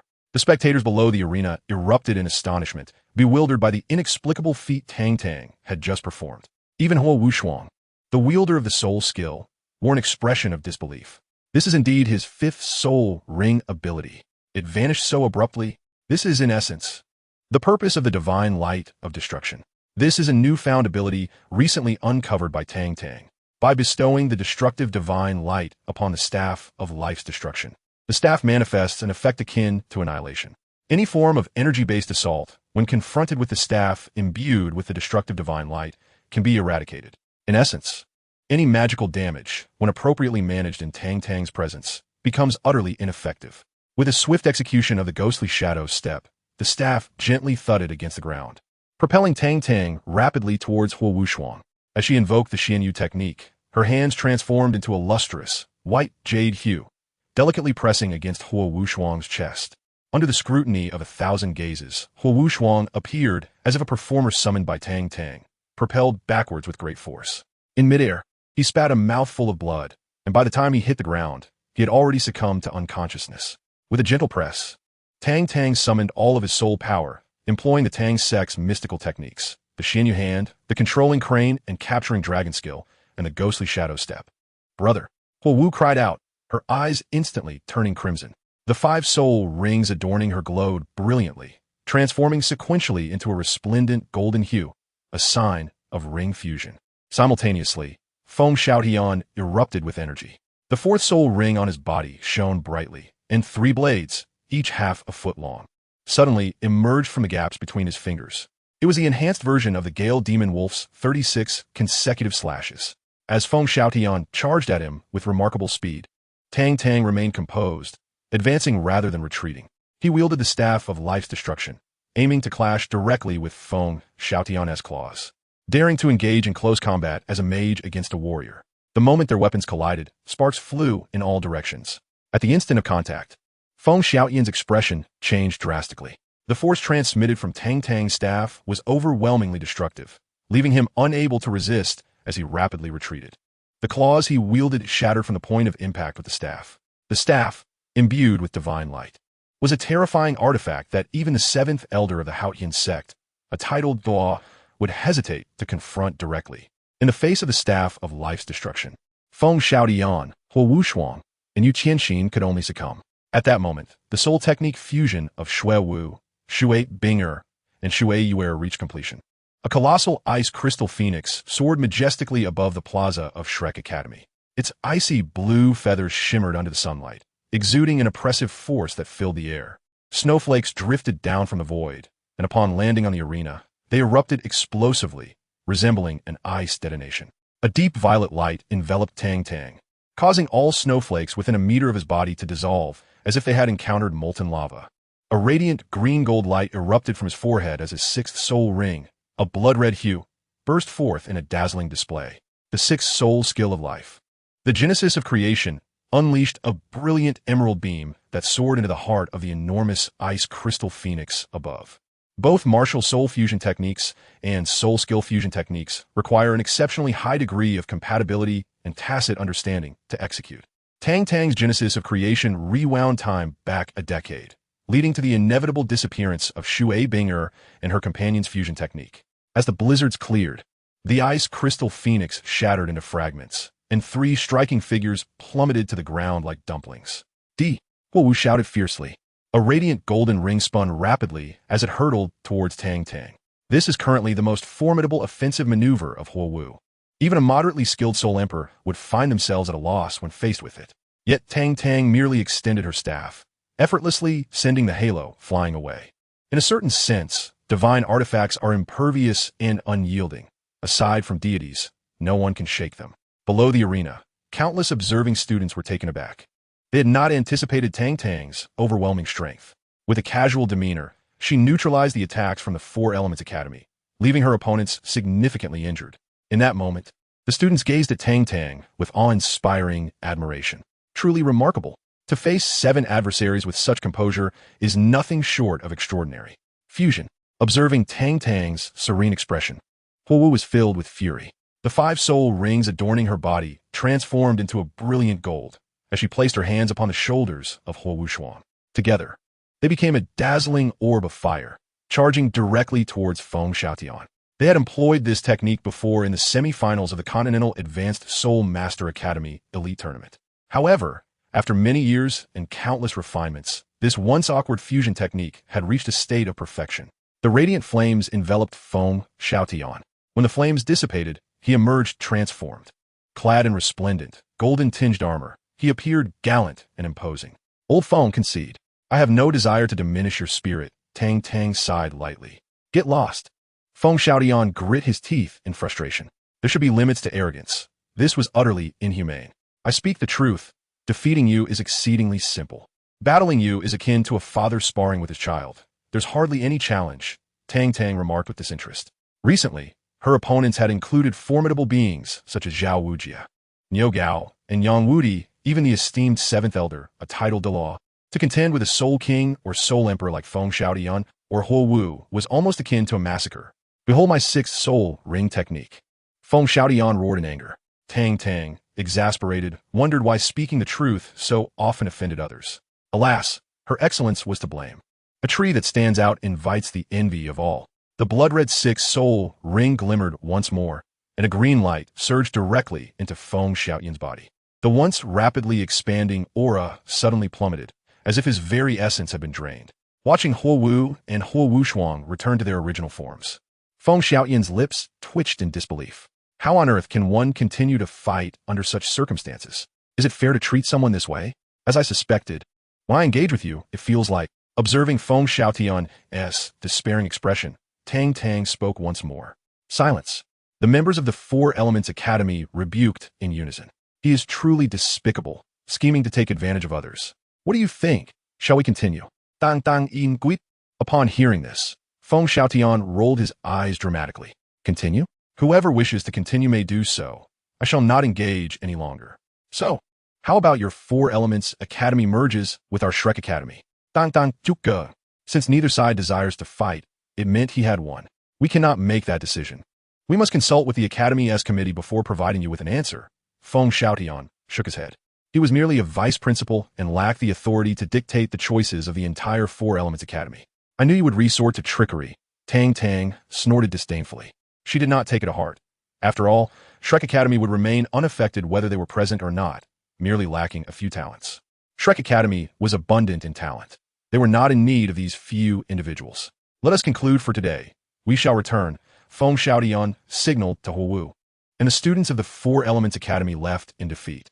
Initially believing that the absence of the Shrek 7 monsters meant that Flandra would not intervene, they had boldly come to Shrek Academy to expand their influence and attract new students. Little did they expect at the crucial moment Tang Tang would have returned, and her power was simply astonishing. With effortless ease, she defeated 7 opponents without breaking a sweat. Had he known this peculiar girl would return, Feng Xiaotian would never have brought his people to Shrek Academy so ostentatiously. Now they faced the consequences, having failed in their scheme. Upon returning, he would have to explain to the Academy's committee. Just the thought of it gave him a headache. Shrek! Shrek! Shrek! Shrek! As they watched the defeated members of the Four Elements Academy depart, the inner square of Shrek erupted in exuberant cheers. Once the figures of Feng Xiaotian and his companions had completely vanished, Flandra made a discreet appearance. He first praised Tang Tang's formidable strength, then offered words of encouragement to the students of Shrek Academy. Thanks to Tang Tang, the entire Shrek Academy once again plunged into a fervor of training. A week later, Tang Tang, Talon, and Old Titan set forth on their journey once more. Their destination this time is Gongxin City, the headquarters of the Continental Blacksmith Association. The situation across the continent grows increasingly perilous, making the production of the peacock feather and the storm pear blossom needle imperative. Without the rare metals, Xian steel and deep-sea silver, Tang San cannot commence the crafting of these two premier concealed weapons from the Tang Sect.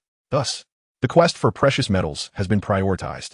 Sitting upon the coach, Old Titan took a swig from his wine gourd, savoring the taste and relishing the moment. With the presence of Old Rhinoceros and Old White Bird, all the chaotic matters of construction were entrusted to them. The memory of Niu Gao's gaze, reminiscent of a young wife lamenting in her boudoir before departure, made Old Titan unable to suppress his laughter. Major decisions were left to Tang San, while minor issues would be handled by Niu Gao, by he, and Yang Wudi, allowing him to focus solely on traveling to the metal capital to procure all the rare metals. This is the essence of life. The construction of the Tang Sect's main base has already commenced, and Tang Tang has reviewed the design plans. However, upon glancing at them, she discarded the blueprints, overwhelmed by the dense array of specialized terminology that she could not comprehend. The core elements of the Tang Sect are all built underground, with the entire subterranean expanse of the Leaf family having been hollowed out. The security level rivals that of the vaults from Tang Tang's previous life. Gongxin City, located within the boundaries of the Xingluo Empire, stands in stark contrast to Longxing City, one to the east and the other to the west. After an arduous journey lasting over a month, the trio finally arrived. As one of the principal cities of the Xingluo Empire, Gongxin City does not exude the same vibrancy as Longxing City. The overall economic level of this city is rather mediocre when compared to the entire continent. The Douluo continent is a realm inhabited by soul masters, where blacksmiths are often overlooked. Aside from the weapons and armaments utilized by soldiers, the only other instances where metal is employed are in the agricultural tools used by the common folk. In the battles fought by soul masters, they predominantly rely on their soul abilities, rendering metallic weapons largely unnecessary. Consequently, the Blacksmith Association wields little influence in this world, and it would not be an exaggeration to say that their status is quite lowly. The walls of Gongxin City are entirely enveloped in a steely gray hue, exuding a palpable metallic essence. When it comes to fortifications across the Douluo continent, this city undeniably ranks among the foremost. The reason is simple. Gongxin City has been entirely forged for metal. Although blacksmiths occupy a humble position on the continent, within this city, they are held in esteem akin to that of soul masters. In Gongxin City, blacksmith shops are virtually ubiquitous, with the total number likely exceeding 1,000. Most of these establishments are run by blacksmiths who could not thrive elsewhere, drawn here by the city's favorable treatment of their craft. This city, for the blacksmith, is akin to a paradise beyond the mortal realm. Come, let's first visit Liu Gao. It has been many years since we last met, and I am uncertain whether he still breathes. Old Titan chuckled softly. Though he spoke lightly, Tang Tang could perceive a glimmer of anticipation in his eyes. I forgot to mention, Liu Gao is the president of the Blacksmith Association, the strongest among the 3 divine blacksmiths in the world today. His craftsmanship has reached a level where he can transform the mundane into the extraordinary. Old Titan remarked with a faint smile. Is he truly that powerful? Talon inquired, his face a mask of confusion. His own strength surpasses mine only by a slight margin. He belongs to that elite cadre of the most formidable within the realm of soul masters. However, the weapons and armors forged by his hands can rival the attribute enhancements provided by soul bones to soul masters. Old Titan expressed his admiration openly. It was evident that he held Liu Gao in the highest regard. Chapter 176. A misunderstanding. Do not miss this opportunity. The extraordinary masterpiece crafted by the disciple of the divine blacksmith Liu Gao, the resplendent silver armor, is not priced at 998 or 888, but merely 98 gold soul coins. Take this magnificent armor home, where you can not only admire it, but also engage in. As they made their way to the headquarters of the Blacksmith Association, a particularly striking hawker's cry drew the attention of many. Tang Tang glanced at Old Titan with an expressionless face. Is this what you call esteemed status? I find that hard to believe. The works of the divine blacksmith's disciple are being sold openly, yet no one seems inclined to purchase them. Ahem, perhaps they are counterfeit. In these times, there are many who deceive under the guise of being a divine blacksmith's disciple. Old Titan awkwardly stroked his beard. Indeed, there are many who seek to defraud the gullible. Tang Tang nodded. Let's take a look. Old Titan led the way, eager to discover who dared to exploit Liu Gao's name for deceit. In a small corner by the street, A ragged cloth lay on the ground, displaying a suit of armor. A middle-aged man, appearing to be in his 30s or 40s, sat there nonchalantly. Beside him stood a robust man with his upper body bared. It was this man whose shouts had attracted Tang Tang and the others. The armor, although visually striking with its gleaming silver hue and radiant brilliance, revealed itself upon closer inspection. Each scale of the armor seemed meticulously crafted. Embedded in the chest was a large diamond-shaped crystal, elevating the armor's elegance significantly. Old Titan merely cast a cursory glance, instantly discerning its true nature. A trace of disdain flickered across his aged visage. Such trash dares to boast of being forged by Lu Gao. If Lu Gao were to discover this, it would surely infuriate him. Even Tang Tang, who was not well versed in the art of forging, shook her head gently after a brief observation of the armor. This falls far short of the armor described by the ancient Titan, which could rival the soul bones. The comparison is utterly unfathomable. This is merely a set of armor intended for display. While its appearance is commendable, its practicality is scarcely superior to that of ordinary armor. At best, it is merely more ornate than the armor worn by common soldiers. What do you think, Elder Titan? Tang Tang inquired with a beaming smile. Utter rubbish. The Elder Titan retorted without reservation. Towering in stature, his voice naturally carried a considerable weight and compounded by the actions of the individual before him, which tarnished the esteemed reputation of the tower. He felt a surge of indignation. As soon as the words left his mouth, a considerable number of people on the street turned their heads to listen. The burly man standing nearby, who had been wearing a cheerful expression, instantly darkened at the sound of those words. What on earth is wrong with this old fellow? Is he here to disrupt the proceedings? How dare he speak in such a manner? The middle-aged man, seated before the armored figure, could no longer remain composed. I have always spoken my mind like this. Even if the building were to reach great heights, I would still boldly declare to his face that this suit of armor is nothing but a heap of refuse. The ancient Titan, unperturbed by his audacity, would naturally show no fear. Upon uttering these words, the atmosphere became charged with astonishment. Where's this place? Gongxin City. The status of Lord Lu Gao here is as exalted as that of Tang Hao in the hearts of soul masters throughout the Douluo continent. While the old Titan may dismiss this armor as worthless, others would hardly take his words to heart. However, when he mentioned the esteemed craftsman Lu Gao, the crowd was less than pleased. How dare this old man speak so? Has Lord Lu Gao offended you in any way? We do not welcome you in Gongxin City. Be gone at once. The old Titan's remark instantly provoked the ire of the crowd. Observing the situation, a middle-aged man couldn't help but chuckle. You claim that the goods I sell are counterfeit, and now look at the consequences. Serves you right. Elder Titan, it would be wise to exercise restraint. Tang Tang wiped the cold sweat from her forehead. They had come to Gongxin City with a mission, and provoking the spirit hall could lead to complications. I declare it trash. If you disagree, feel free to debate with me. The old Titan huffed defiantly, his stubbornness flaring up once more. He stomped his right foot forcefully on the ground, causing the earth within a radius of several meters to crack instantly, sending tremors through much of the street. The onlookers fell silent, utterly astonished by the display of power from the old Titan. This is a world where strength reigns supreme, and the might of one's fist dictates the validity of one's arguments. At this moment, to offend a formidable being of at least the sole emperor rank would be sheer folly. The onlookers are not foolish, and they would certainly refrain from such actions. Who dares to cause a disturbance here? Just then, a resounding voice suddenly emerged from the back of the crowd. This is a patrol unit of the Starry Empire, and the one who spoke is the captain of this patrol team. Brother-in-law, you must help me. Upon seeing the patrol captain, the middle-aged man burst into tears, his grief palpable. To an unknowing observer, his sorrow could easily deceive. Tang Tang couldn't help but admire the performance. Truly, he was an actor of exceptional caliber. The patrol captain, witnessing his brother-in-law's state, could surmise the situation with a mere thought, feeling a mix of helplessness. Yet, he could not allow his brother-in-law to suffer. The last thing he wanted was for his wife to hear complaints upon returning home, jeopardizing the harmony of their lives. What is going on? The patrol captain inquired sternly. Brother-in-law, I was here, honestly selling my wares, when this old man came to disrupt me, claiming my goods were trash. Isn't he trying to ruin my livelihood? The middle-aged man exclaimed, filled with indignation.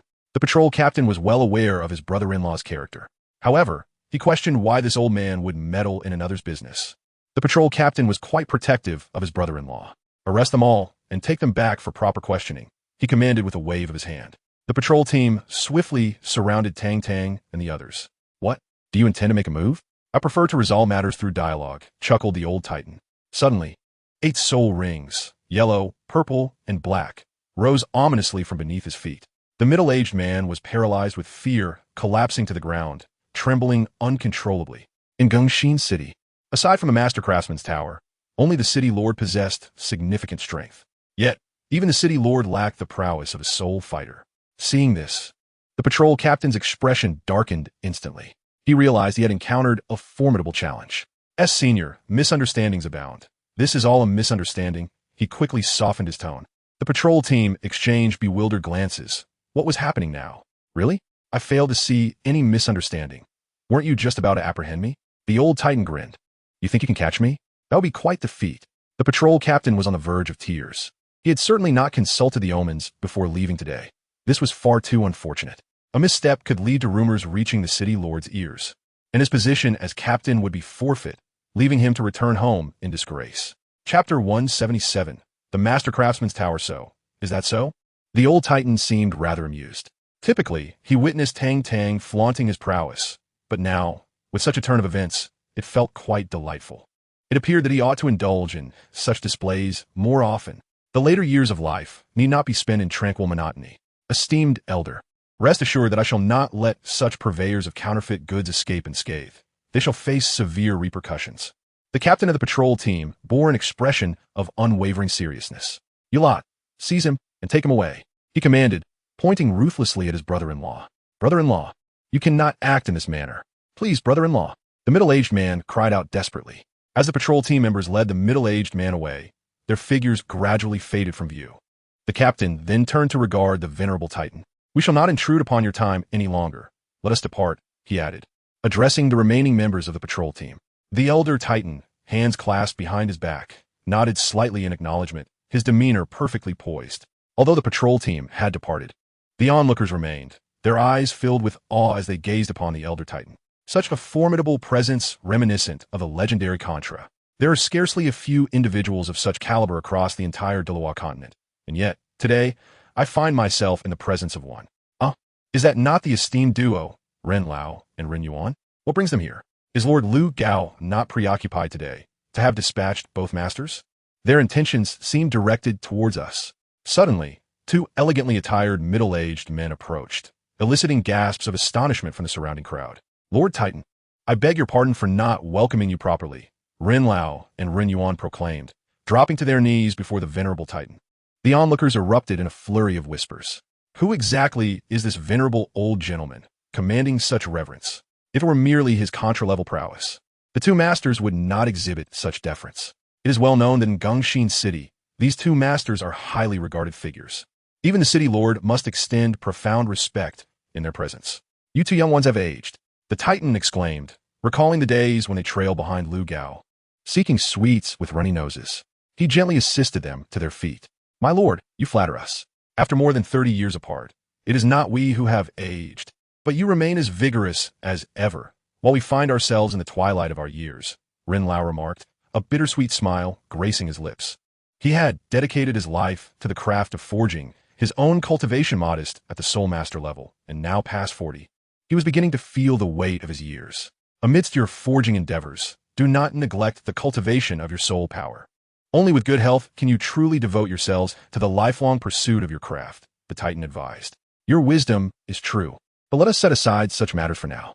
We are eager to see Master, who has been in high spirits since your letter arrived, Ren Yuan said, leading the way. As they walked, the Titan followed with a beaming smile. Ahem, Tang Tang softly cleared her throat. Please, Deputy Sect Master, after you. The Titan's demeanor shifted instantly to one of solemnity as he gestured for Tang Tang to proceed. Talon stifled a laugh nearby. The headquarters of the Blacksmith Association was not far from here, merely 2 streets away. This is a colossal edifice, approximately 30 meters in height, sprawling over an extensive area. At first glance, it bears a resemblance to the Royal Soul Arena of Tiando. In the forefront of the structure stands a grand archway, adorned with a plaque that bears no inscription, save for the emblem of 2 crossed hammers. Here lies the headquarters of the Blacksmith Association, exuding a certain antiquity. Curiously, there are no guards visible at the entrance, yet a steady stream of passers-by keeps flowing. 3 grand gates stand wide open, with individuals rushing in and out, each seemingly pressed for time. This is the epicenter of the Blacksmith Association, the most frequented locale for blacksmiths across the continent. The first floor serves as a marketplace, where blacksmiths conduct their trades. The second floor is similar, albeit with items of significantly greater value. The third floor is designated for the registration of blacksmiths and their advancement assessments, while the fourth floor is an auction area, where exquisite forged items and rare metals are sold to the highest bidder. The fifth floor is reserved for the operational quarters of the Blacksmith Association. Old Titan briefly elucidated these details to Tang Tang. It had been many years since he last visited the Blacksmith Association, and everything seemed unchanged, retaining its original charm and essence. Old Titan guided Tang Tang and Talon directly to the fifth floor, maneuvering effortlessly through various checkpoints. Thanks to the diligent nature of the two, each level is guarded, and only those possessing the requisite identity tokens may ascend further. Although the Blacksmith Association may not wield immense influence, it is governed by numerous regulations. Indeed, no order can exist without rules. Upon reaching the fifth floor, even the diligent duo found their access limited. Old Titan retrieved a golden token from his spatial equipment, which granted them passage to the fifth level. Here, one could say they had entered the very heart of the Blacksmith Association. The sound of clanging hammers filled the air as robust men, bare-chested and glistening with sweat, diligently forged iron blocks in their hands. As they proceeded deeper, a disheveled forging room suddenly came into view at the end of the corridor. Though the door to the forging room stood ajar, two guards stood resolutely at the entrance, their auras revealing them as formidable experts. Vice President Titan. It has been a long time, remarked the guard on the left with a chuckle. See long. See, what brings you to this post? Old Titan exclaimed, visibly irritated. That old rascal, Lu Gao, clearly does not value talent. It was infuriating for him that two demigods of the soul, saint rank, were relegated to guarding duties. A gross misallocation of talent. If you have no use for them, you could send them my way. Our Tang Sect has just been established and is in dire need of such capable individuals. Uncle Titan, you misunderstand the master. He has recently acquired a precious little artifact and is wary of it being coveted, which is why he assigned us to stand guard here. Long replied with a slight smile. Is that old Titan fellow here? A resonant voice suddenly emanated from within the forging room. Knowing I have arrived, why do you not come forth to greet me? The old Titan erupted into hearty laughter. Behind the door emerged a short, portly old man, sporting a pair of reading glasses. Standing at approximately 1.60 meters, he was rotund, with squinty eyes that barely revealed any pupils, and a disheveled mass of hair that resembled a bird's nest. His robe, seemingly unwashed for many days, carried a distinct odor of fermentation. Hey, you old rascal, you're still alive? Lu Gao remarked, adjusting his glasses. Haha, your physique has become even more robust. The old Titan paid no heed to Lu Gao's words, opening his arms as the two embraced warmly. You arrived just in time. Come, I have something extraordinary that I've been studying for several days. The craftsmanship is truly unparalleled. Without hesitation, Lu Gao grasped the old Titan's hand and led him toward the forge. Tang Tang, observing from the side, wore an expression of bewilderment as she watched the two. What on earth is going on? Upon entering the towering forge room, the scene within deviated somewhat from Tang Tang's expectations. Although Lu Gao himself was rather unkempt, the forge room was immaculately organized. The entire space spanned over 500 square meters, with two enormous racks standing against the walls, laden with an assortment of metallic ores. At the very center of the forge room lay a pitch-black anvil, connected to a bellows. Currently, several small artifacts were displayed atop the anvil. As Lu Gao smugly showcased his collection to Old Titan, Tang Tang cast a glance in that direction, raising her brow in silence. The items Lu Gao was examining were none other than the concealed weapons that Tang San had equipped for the 7-treasure glazed tile school, a complete set. Silent wrist crossbows, hidden projectiles, Zhuge divine crossbows, all were present. Among them, the Zhuge divine crossbow had been disassembled into various components. Old Gorilla, the era of our blacksmiths is about to dawn. With these treasures, the day when our profession can stand shoulder to shoulder with soul masters is not far off. Lu Gao exclaimed with enthusiasm. I know. Old Titan replied with a gentle cough. You know? What do you know? Allow me to explain it to you in detail, and you will understand, Lu Gao remarked, casting a sidelong glance at him. Old Titan's impassive expression led Lu Gao to conclude that he was unaware of the true power of these concealed weapons. You need not elaborate. I'm more familiar with these items than you are, Old Titan stated nonchalantly. Lu Gao's expression turned to one of confusion. You're more familiar than I? Surely. You yist. This contraption was acquired at a considerable expense from the Spirit Hall, and Old Titan, being the rough sort he is, likely hasn't even laid eyes upon it. He must be too proud to admit his ignorance, spouting nonsense to boast. I tell you, this world is replete with geniuses, many of whom surpass both you and me. There is absolutely no need for you to. Just as Lu Gao was about to address Titan, he observed the latter retrieving item after item from his spatial equipment. Lu Gao was utterly stunned, comparing one of Titan's items to the ones on his own forging table. He found them to be indistinguishable in craftsmanship and precision. It turns out you are quite familiar with this. Lu Gao exclaimed in astonishment. Isn't that stating the obvious? These items are all produced by my Tang Sect. How can I not be well acquainted? Old Titan replied, exasperated. You created this. Lu Gao gazed at Titan in shock. Utterly awestruck. Ahem, it was crafted by my sect master, Titan said somewhat awkwardly. Goodness, that's impressive. We must. No, we must go right now. You must introduce me to your sect master. A talent like that is someone I must befriend. Lu Gao insisted, pulling Titan along. I have matters to attend to here. Your affairs can wait until I finish mine, Titan replied, remaining firmly in place. What nonsense. I've spent an entire month here, and I cannot return empty-handed without acquiring the rare metals. Would I not care for my reputation? Before coming, I confidently assured I could procure the materials for Tang San's peacock feather and storm pear blossom needle. Those who know Lu Gao are well aware of his impatient nature. Now that he learned that the genius behind these hidden weapons is none other than the sect master of the Tang Sect, how could he possibly remain still? Titan, tell me, how has your brother treated you all this time? Lu Gao's expression turned serious. Undoubtedly, it has been exemplary, Titan replied earnestly. Then take me to meet this Tang Sect master. Will you go or not? Lu Gao pressed further. Naturally, I will go, but I must conclude my current tasks first. Titan chuckled. Humph, all those years of caring for you have been in vain. You ungrateful wretch, Lu Gao huffed, appearing somewhat displeased. You rotund fool, my reluctance to take you along is due to being burdened with a task assigned by the sect. However, if you wish to learn the secrets of these hidden weapons, that is entirely out of the question. The methods of crafting Tang Sect's hidden weapons are strictly forbidden from being disclosed to anyone outside the core disciples. Titan's expression turned solemn. After decades of camaraderie between us, can't we make an exception? Lu Gao asked begrudgingly. Absolutely not. The old Titan shook his head. Regarding the secrets of the Tang clan, as an elder, he must lead by example. Do not let envy consume you. These items are merely ordinary concealed weapons. The truly formidable ones remain uncreated due to the scarcity of materials. With a single statement, the old Titan left Lu Gao in a state of bewilderment. Are there even more powerful weapons? Lu Gao thought to himself in astonishment. When he initially acquired this item, it was still functional, possessing a power so formidable that it could easily overwhelm soul masters below the 40th rank. Surely, anything even more potent could potentially vanquish both soul kings and soul emperors? Lu Gao's spirit soared with excitement. Could there truly be such an extraordinary weapon? What are we waiting for? If you require any materials, just let me know. In my blacksmith association, while there may be a scarcity of various items, when it comes to metals, I can procure even deep-sea silver mother for you. Surely, you're not lacking deep-sea silver mother, are you? Lu Gao was momentarily taken aback. Damn it, he nearly fell for this old fellow's trickery.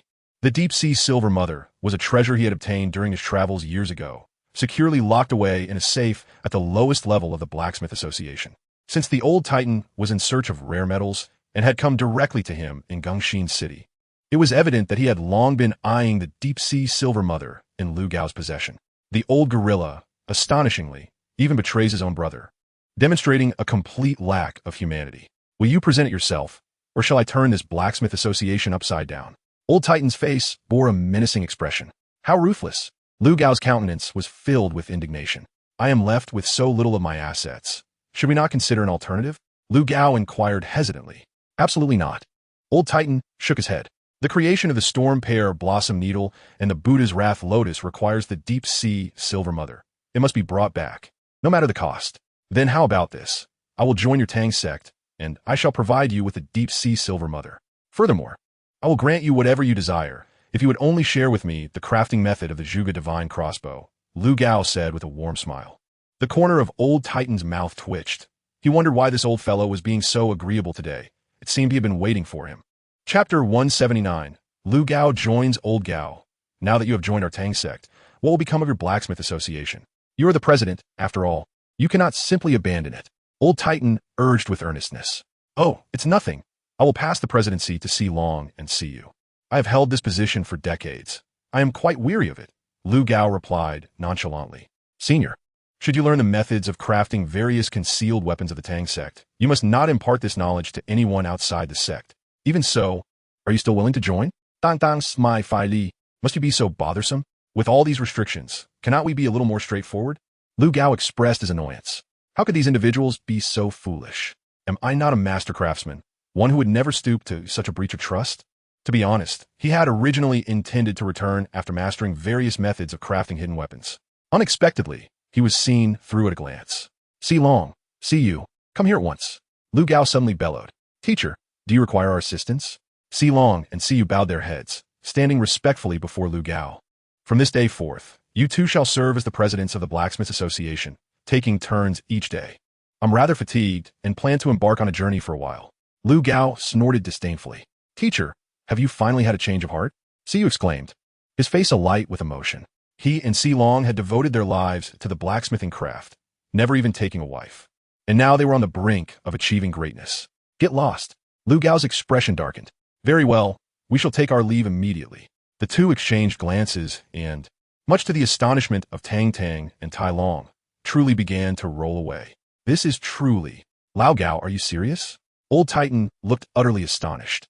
How could there be any doubt? Lu Gao cast a fleeting glance at him, eager to discover the weapon that this old gorilla claimed was even more formidable than the Zhuge divine crossbow. Very well, since the elder was so insistent on joining our Tang Sect, the deputy sect master reluctantly accepted him. Tang Tang smacked her lips. Upon hearing this, Lu Gao erupted in laughter. What do you mean by claiming that I was crying and begging to join the Tang Sect? Damn it. In order to learn the secrets of crafting super hidden weapons, I've endured quite a bit. Enough with the trivialities. First, enlighten me on how the Zhuge divine crossbow is constructed. Lu Gao was beginning to lose his composure. Old Titan and his companions intended to linger in Gangxin City for a few more days. How would they spend this time? They could only delve into the study of the Zhuge divine crossbow. As an esteemed master craftsman, such mundane tasks should be entrusted to your disciples. However, if you insist on studying it yourself, I shall provide you with some preliminary drafts. Tang Tang retrieved a stack of blueprints from her spatial ring. These are the original hand-copied manuscripts personally crafted by Tang San. Although only a portion is present, it is undeniably exquisite. Lu Gao merely glanced at the drawings and was immediately captivated by their contents. After thoroughly examining the sample, an expression of uncontainable admiration adorned Lu Gao's face. A genius. The individual capable of creating such a masterpiece is undoubtedly a prodigy. Well, aren't you all supposed to procure rare metals? Si Long and Si Yu will accompany you. Do hurry along and refrain from disturbing me. With the blueprints in hand, Lu Gao began to usher people away. Take your time to ponder, senior. When we finish our procurement and return to the sect, we shall summon you. Tang Tang affirmed with a nod. Oh, by the way, there will be an auction in a couple of days, which should feature many remarkable items. After stating this, Lu Gao disregarded them entirely, seeking a magnifying glass to meticulously scrutinize the sample of the peacock feather. Aren't you concerned he might take the manuscript and deny it? The old Titan murmured to Tang Tang as they departed. Oh, this is merely 1/3 of the sample. There is no need for concern. Tang Tang replied with a gentle smile. As one of the 3 most formidable mechanical contraptions of the Tang Sect, the creation of the peacock feather is exceedingly intricate. How could mere 1/3 of a sample suffice for comprehensive study? Even with relentless contemplation, it is unlikely that any significant insights would emerge. Vice President Titan, should you require any specific metals, please inform me, and Si Yu and I will prepare them for you. Upon reaching the Grand Hall on the lowest level, Si Long respectfully addressed the old Titan. Here, prepare a quantity according to this list. The old Titan handed him a piece of paper filled with the names of various precious and rare metals. Upon glancing at the list, Si Long gasped in disbelief. The first row read, iron essence, 10 tons. The second line, pure silver, 5 tons. The third line, one glance revealed an extensive list, densely packed with entries measured in tons. Vice President Titan, are you certain you require this much? Si Long swallowed hard. How much could this possibly cost? Just go ahead and collect it. Money is no object, the old Titan declared with a grand gesture. Having spent considerable time with Tang Tang, he naturally exuded an air of confidence and swagger. Very well then, the quantity on your order is precisely what we have in stock here in Gangxin City. You certainly wouldn't find such a supply elsewhere. Si Long nodded in agreement. Gathering such a volume would take approximately 3 days, coinciding perfectly with an auction taking place on the 4th day. I shall deliver it to you on the morning of that day. Si Yu chimed in with a smile. I hope it is not too much trouble, Tang Tang said, feeling a tad embarrassed. After all, they were not her own people. Had it been the Shrek 7 monsters, the Poison Milk Team, or even Qian Renxue, she would have been far less reserved. Not at all. It is no trouble. You are esteemed guests of the teacher, and Vice President Titan is a venerable elder of the association, so it is only right, CU replied with a shake of her head. This procurement involves a substantial quantity of metals, including rare elements such as tungsten steel, dark iron, and which are unattainable elsewhere. Only in Gongxin City can one find such commodities. Moreover, the inventory is limited, rendering them scarce items. Observing the departing figures of Silong and Cu, the old Titan gazed upon them with envy. If only my father could be like them, I would have no worries, he remarked to Talon. My father says that those exceptional individuals are merely the children of others, Talon replied. Did your father ever mention that mischievous children deserve a good beating? The old Titan's expression darkened. Please, Grandfather Titan, do not frighten Talon. Let's find a hotel to stay in, as nightfall is imminent, Tang Tang suggested. Glancing at the sky, as the Vice Sect Master, your word is final, the old Titan nodded in agreement. They casually sought a relatively luxurious hotel adjacent to the Blacksmith Association and entered without hesitation. We would like 3 of your finest rooms, Tang Tang declared, her commanding presence immediately evident.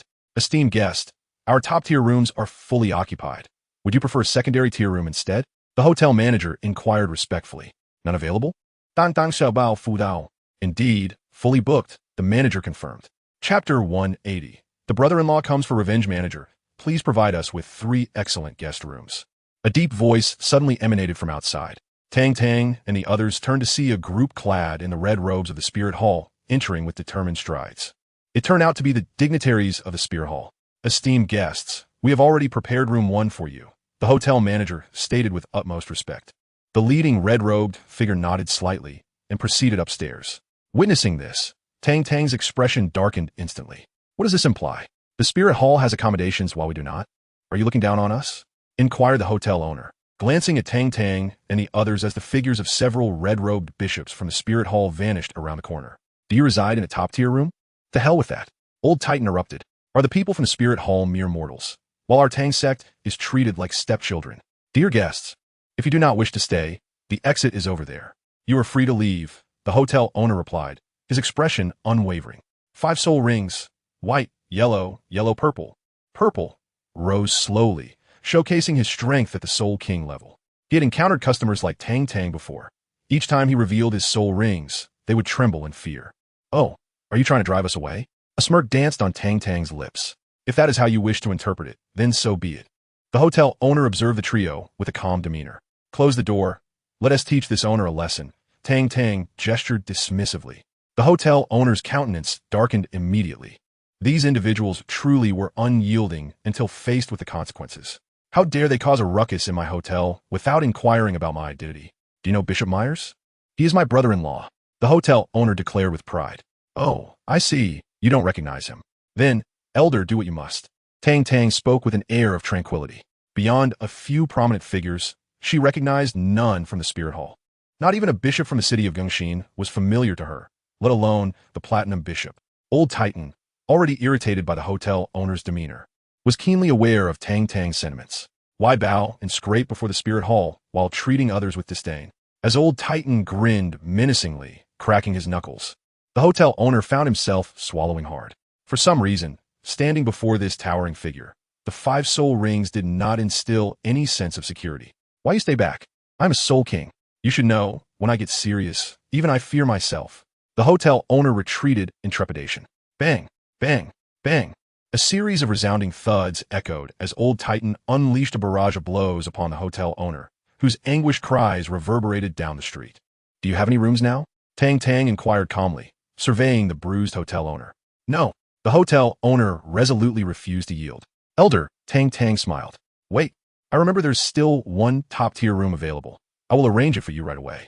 The hotel owner's voice trembled as he saw Old Titan raise his massive fist once more. Wouldn't it have been better to do this from the start? Must you endure a dose of societal justice before you learn to submit? Don't you think you deserve it? Tang Tang regarded him with a sympathetic expression. The hotel owner gritted his teeth in silence, hastily completing the check-in procedures for the trio. The remaining heavenly suite was a long-term residence of his brother-in-law, Bishop Myers. These individuals truly did not know the gravity of their actions, daring to encroach upon his brother-in-law's quarters. As he watched Tang Tang and her companions vanish beyond the horizon of his sight, the hotel owner gingerly touched the wounds on his face, grimacing in pain.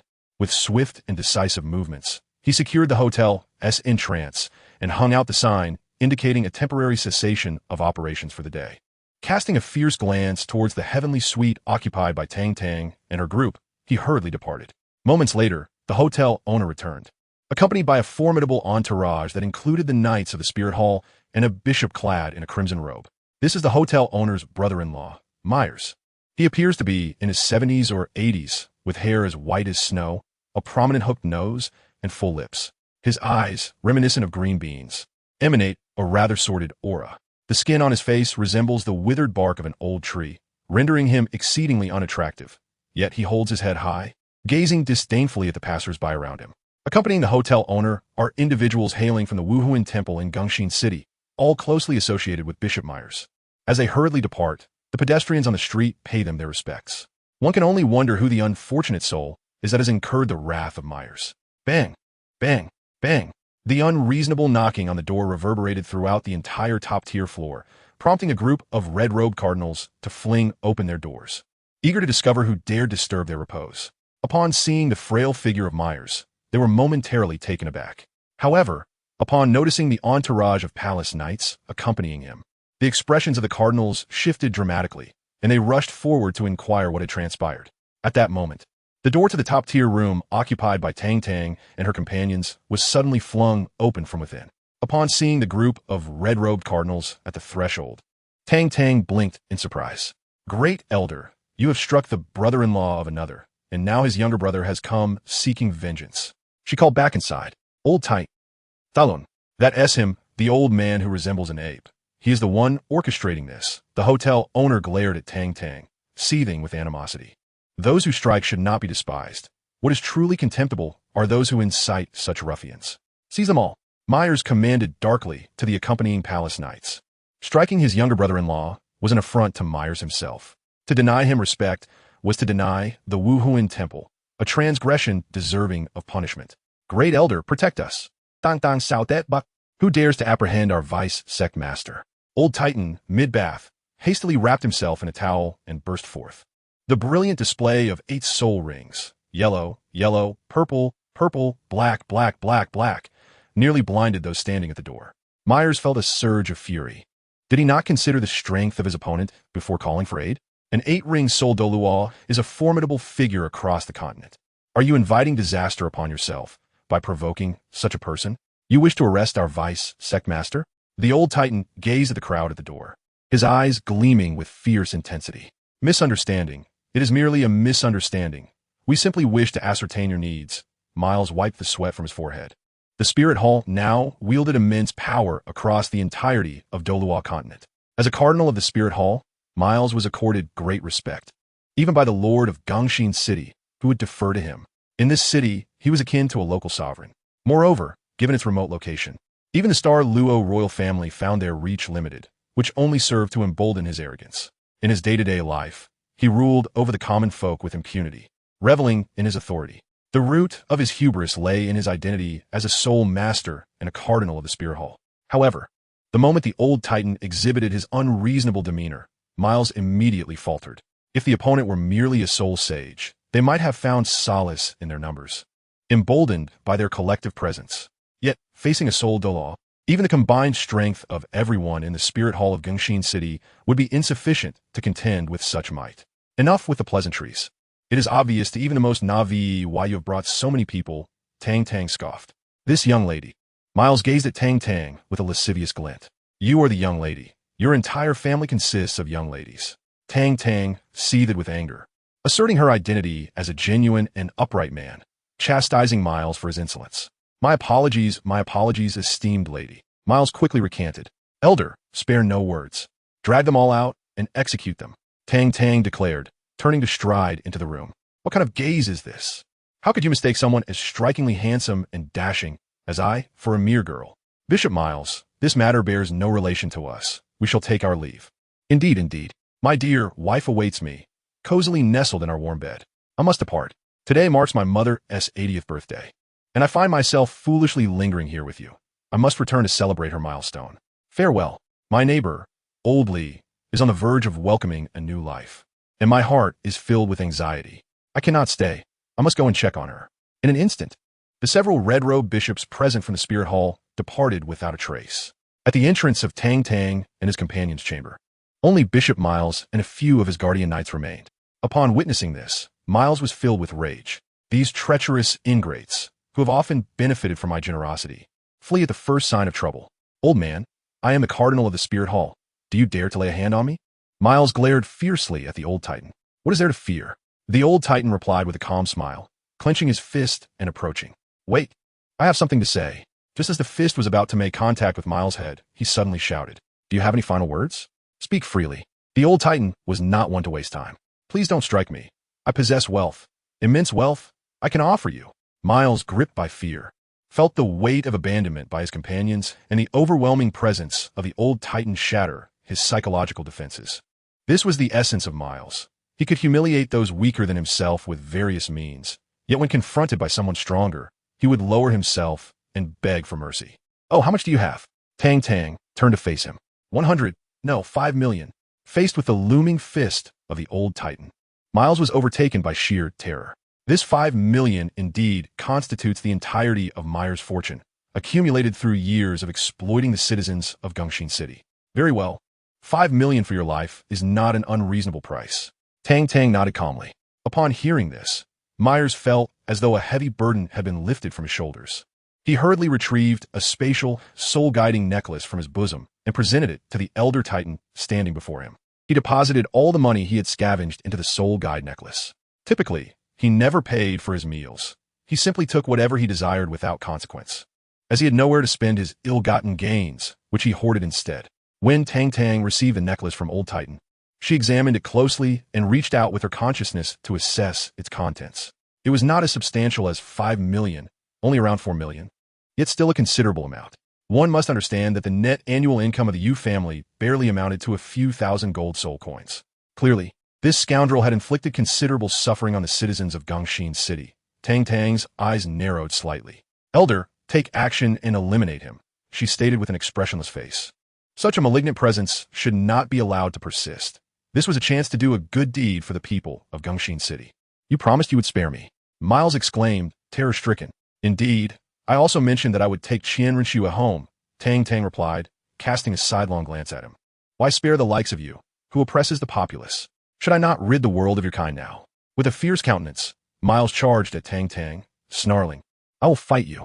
Even a cornered rabbit bites back. What more could be expected from him? A cardinal of the spirit hall? Observing this, Old Titan let out a cold snort, unleashing a terrifying wave of soul power. How dare he attempt to ambush the young master in Old Titan's presence?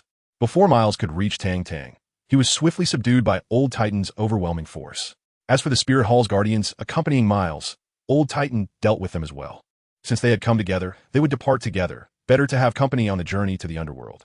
Looking at the heap of bodies strewn across the floor, Tang Tang sighed. It seemed they could no longer stay at this hotel.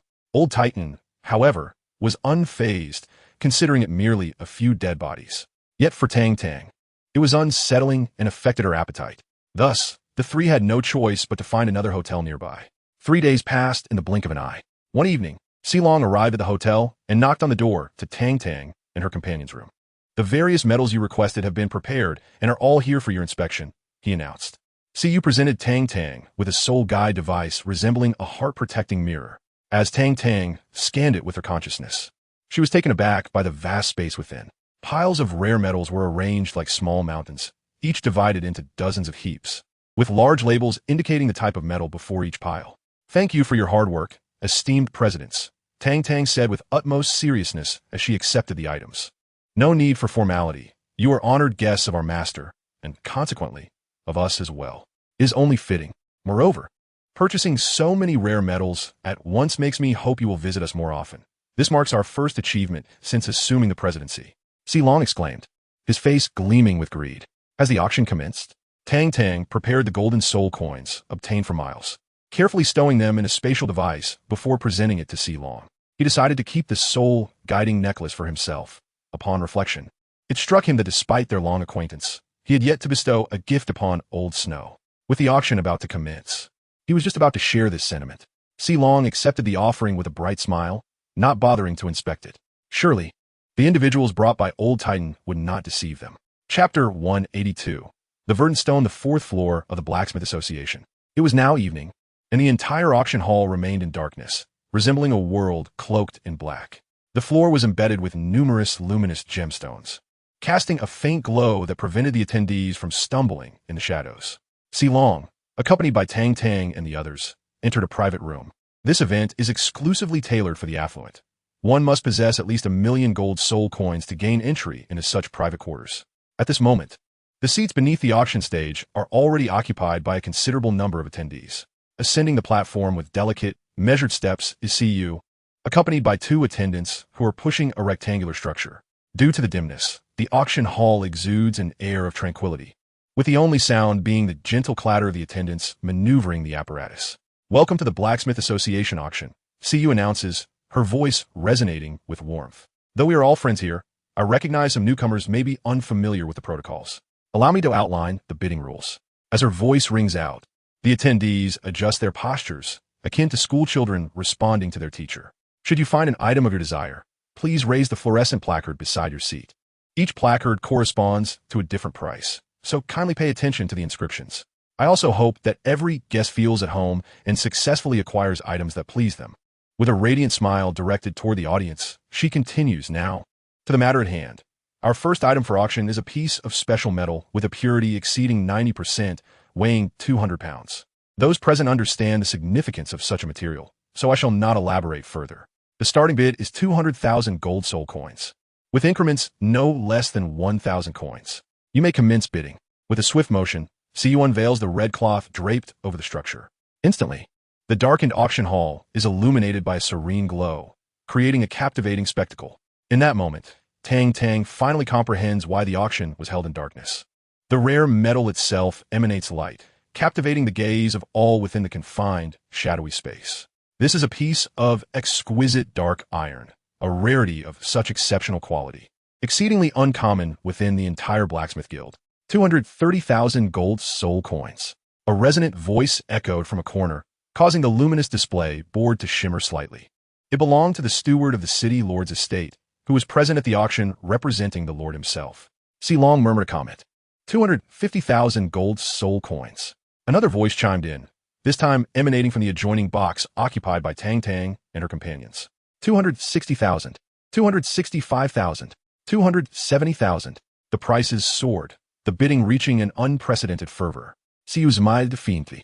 This piece of dark iron was among the most coveted of all the auctioned items.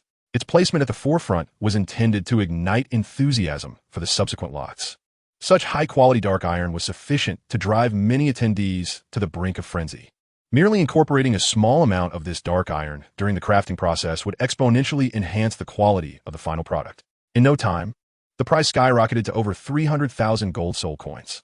What was initially a vibrant scene abruptly turned subdued, while dark iron was undeniably precious.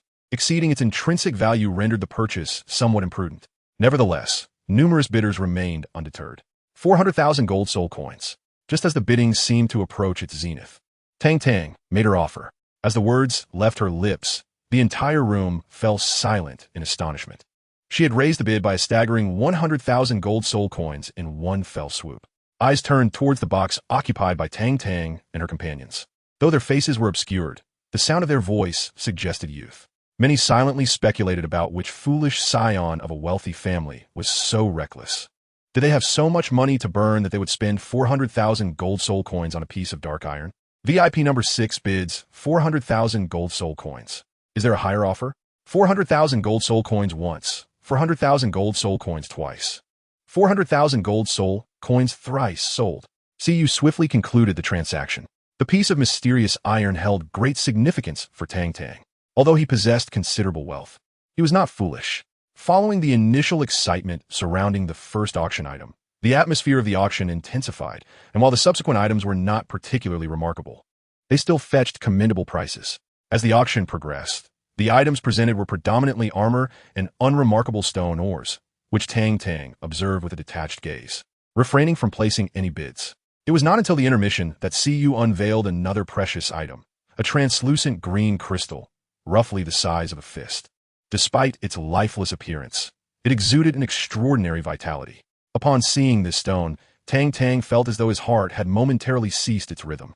This was the very stone he had discovered in the Stardow forest when he first acquired his soul ring. Without further ado, Siyu declared the starting price at 500,000 gold soul coins, with increments of no less than 5,000. 600,000 gold soul coins. Tang Tang blurted out without hesitation. What is going on? Long inquired, his face a mask of confusion. He could not comprehend why Tang Tang was so fixated on what he deemed merely an ordinary stone, beautiful perhaps, but devoid of any substantial utility. Its fragile composition rendered it unsuitable for forging. Tang Tang remained silent, his gaze firmly fixed on the stone, his heart racing. 650,000 gold soul coins. A bid came from a nearby booth. 700,000. Tang Tang countered without a moment's pause. 750,000 gold soul coins. The adjacent booth seemed to be in direct competition with him. 800,000. Tang Tang added. 850,000 gold soul coins. A familiar voice echoed from next door, sounding somewhat recognizable. 1,500,000. Tang Tang was determined to acquire this stone. What is there to compete over? You can have it. A melodious voice suddenly reached Tang Tang's ears. Tang Tang blinked in surprise. Could it be? Second young master, what's wrong? Lao Titan looked at him quizzically. Oh, it's nothing. Once the auction concludes, you all may return to the hotel. I need to meet an old friend. Tang Tang replied softly. Second young master, are you planning to go out for some mischief? I was unaware you had friends in Gongxin City. Lao Titan expressed disbelief. Had it not been for his guidance, Tang Tang might have struggled to find Gongxin City at all. How could he possibly have friends here? Surely, he was simply lonely after being single for so long. Elder, do you truly perceive me as such a person? Tang Tang lamented, feigning heartache. What about the most basic trust between individuals? Lao Titan said nothing, casting a sidelong glance at him. Do you really think you are a good person? Chapter 183. An intriguing auction item at long last. After an intense 3-hour bidding war, the final item was revealed. It was yet another small cart, draped in crimson fabric, but it lacked the distinctive aura typically emanating from rare metals, leaving many in attendance perplexed. The Blacksmith Association's auction, if held, was not one to falter at the finish line. The anticipation of everyone present had been piqued. As the last item approached, Siyu took a deep breath, aware that this would be the final auction piece of the day. Its value was beyond dispute, for it was a concealed treasure crafted by my mentor, the president of the Blacksmith Association, the renowned master craftsman, Lu Gao. In the dimly lit auction hall, Siyu's voice stirred waves of excitement. It was well known that Lu Gao had not auctioned his works for quite some time, especially in his later years. Historically, each of his creations had sent ripples through the entirety of Gongxin City upon their unveiling, and this occasion promised to be no exception. Master Siyu, what is this piece created by the master craftsman? Let's unveil it, came the eager calls from the crowd. Indeed, let us humble folk have a chance to behold the craftsman's work.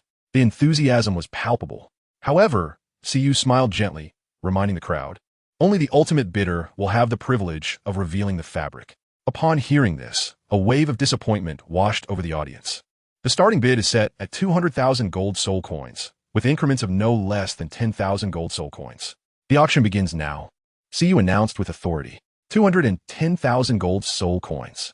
I bid 220,000, 230,000, 300,000 gold soul coins. The price soared as the bids continued to escalate. Although the exact nature of the item remained unknown, one could be certain that anything crafted by the master would be of the highest quality. Observing this, Shilong's face revealed a peculiar expression, a mix of discomfort and sympathy. Why that expression? Tang Tang inquired, her gaze fixed on him, puzzled. Ahem, it's nothing. Shilong quickly corrected his demeanor. You're lying. Speak, or I'll have Lu Gao withdraw you from the auction, Tang Tang threatened, her demeanor serious. Shilong then recalled that Lu Gao had joined the Tang clan, and Tang Tang was the deputy leader. Indeed, Lu Gao would have to heed her. All right, I shall disclose it. But you must promise not to reveal that it was I who told you, Shilong conceded, prioritizing his own future over loyalty. Quickly, tell me. Tang Tang wore an expression of sheer excitement. Gossip was, after all, his greatest delight. The final item up for bid was, in fact, a set of garments belonging to my venerable master. Xilong leaned closer to Tang Tang, whispering softly in his ear. The garments crafted by Lu Gao are undoubtedly masterpieces that will endure through the ages. For instance, there is that exquisite 8 treasures Rui soft armor, and the resplendent bright silver armor, both of which can bestow immense attribute enhancements upon soul masters. It appears there is nothing amiss. Ahem, this is an authentic set of garments once worn by my master. Silong felt somewhat embarrassed. Just then, Old Titan, having just sipped his tea, spat it out in surprise. Hearing the bids below, which had already reached 5 to 600,000 gold soul coins, Old Titan could not help but exclaim in disbelief. How could a worn, unwashed outfit be auctioned off by these ignorant individuals for such a staggering sum? He, from the Leaf family, had diligently worked as a bodyguard for decades, earning barely 5 to 600,000 gold soul coins in net income. Old Titan couldn't help but lament the abundance of wealth in the world. Wasn't Elder Lu worried about tarnishing the reputation of the Blacksmith Association with such actions? Tang Tang was equally taken aback, completely bewildered by Elder Lu's remarkable maneuver. Second young master, he is now a member of our Tang clan. Talon subtly tugged at Tang Tang's sleeve. What? Tang Tang exclaimed in astonishment. Indeed, it appears that Lu Gao has now become associated with the Tang clan, seemingly devoid of any connection to the Blacksmith Association. At most, he merely bears the title of former president of the Blacksmith Association upon his brow. Ultimately, Lu Gao's Pi assistance was auctioned off for a staggering sum of 660,000 gold soul coins, claimed by the steward of the Lord's Mansion in Gongxin City.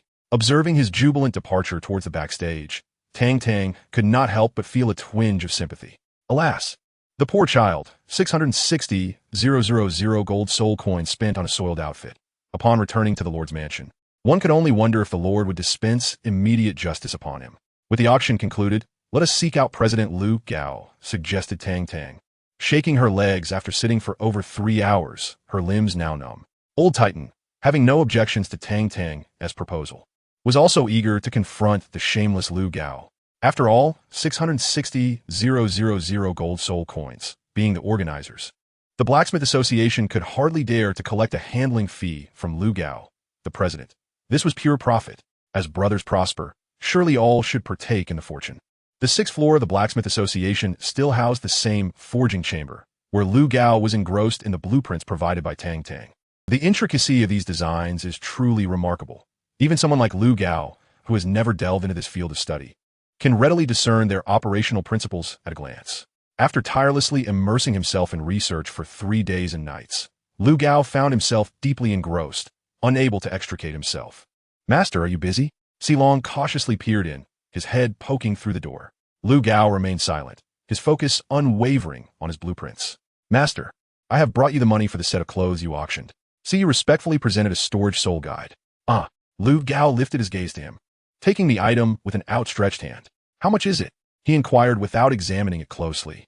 660,000 gold soul coins, all accounted for. C replied with reverence. Not bad, 660. What? How much did you say? Lu Gao's eyes widened in disbelief. Ahem, 660,000 gold soul coins, Silong quietly interjected. Wow, had you not mentioned it, I would never have realized that a mere set of worn clothes could be worth so much. Poverty has indeed constrained my imagination, Lu Gao exclaimed, taken aback by the astonishing value. Indeed, the world is still filled with the affluent who whimsically indulge in their whims. Enough of the trivialities, let's share the spoils, dividing them equally among those present. The venerable Titan strode in with an air of confidence. Do not even think about it. This is the reward for my own moral compromise, he remarked as he shoved the soul guide given to him by Siyu against his chest. Senior Lu Gao. Tang Tang entered, her demeanor radiating respect. Regardless of the circumstances, Lu Gao was indeed a rare talent, deserving of the requisite reverence. Grandfather Lu Gao. Tyren greeted him with a respectful bow. See you, Silong. Have you prepared my attire? Lu Gao inquired, a hint of impatience creeping into his voice. Did we not agree to depart tomorrow? Silong responded, a look of confusion evident on his face. What nonsense is this? Selling an outfit for 660,000 gold soul coins means I must make my escape swiftly. Lu Gao shot a disdainful glance at Silong. Have you lost your wits?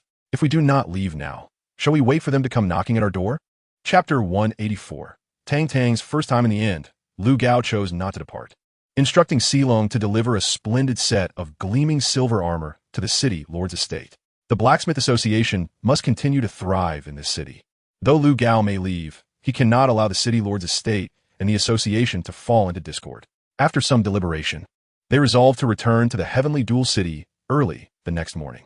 On their way back to the hotel, Tang Tang stealthily slipped away, observing her vanish from sight. The old titan wore a knowing expression. At the martial soul hall of Gongxin City, Tang Tang stood quietly outside the grand entrance, gazing up at the tallest structure in the city, her eyes shimmering with excitement. Halt! The martial soul hall is of great importance. No idle persons may enter. 2 vigilant knights stationed at the entrance blocked her path. Let her in.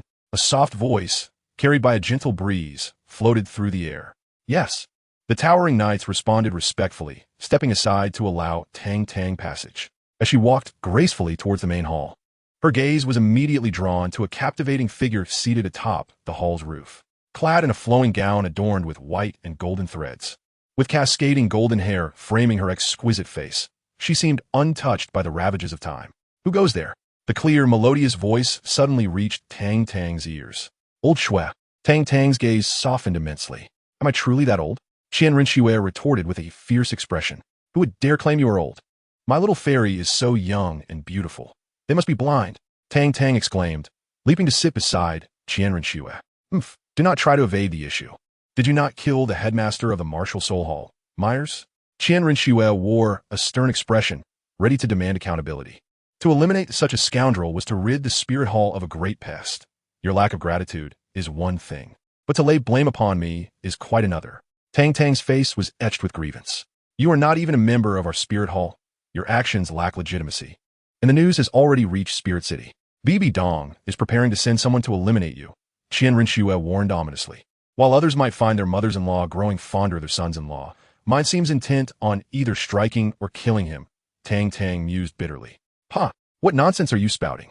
Who agreed to marry you? Xuantian's cheeks flushed a rosy hue. Resting her head gently on Tang Tang's shoulder, she narrowed her eyes slightly, relishing this rare moment together. The night was splendid, with a bright moon and sparse stars. The cool moonlight cascaded down upon them, draping their forms in a delicate veil of lunar silk. From afar, they appeared as a pair of celestial beings. After a while, Tang Tang shifted his shoulder, feeling the ache in his arm. He was about to speak when he noticed that Xuantian had already succumbed to slumber against him. One could only wonder what delightful dreams occupied her mind. As the corners of her lips curled slightly, suggesting a hint of joy, Tang Tang gazed quietly at her face, having never observed her so closely before. Her exquisite earlobes, smooth forehead, petite nose, and tightly pressed lips, all were manifestations of perfection. Watching her eyelashes flutter in her sleep, he found himself momentarily entranced. His gaze landed upon her lips, vivid and alluring, and he leaned down impulsively, yearning to steal a kiss. Suddenly, he sensed a pair of piercing eyes fixed intently upon him, prompting him to look up and meet Xuantian's compelling gaze. What are you trying to do? Her red lips parted slightly. You're still awake. Tang Tang's face flushed with embarrassment, truly feeling awkward, as though he were caught in the act of mischief. You little lecher, so young yet with such bold desires. Xuantian scoffed. We're like an old married couple now. What is wrong with sharing a kiss? It's not illegal, Tang Tang replied, undeterred, his focus unwavering on Xuantian's lips. Today, he was determined to kiss her, and without hesitation, he leaned in and pressed his lips against hers. The force was so intense that he even split his lip. Xuantian felt her mind go blank, her entire body trembling as if electrified for a brief moment. Then, her anger ignited. With a swift motion, she seized Tang Tang's collar and hurled him from the rooftop. He descended gracefully, fists clenched, as he rained down a barrage of blows upon him. The air was filled with his pitiful cries. After a considerable time, the cries finally subsided. 3 days without punishment would lead to a roof being torn off. Now tell me, will you dare again? Xuantian's expression was frigid. I dare not. I dare not.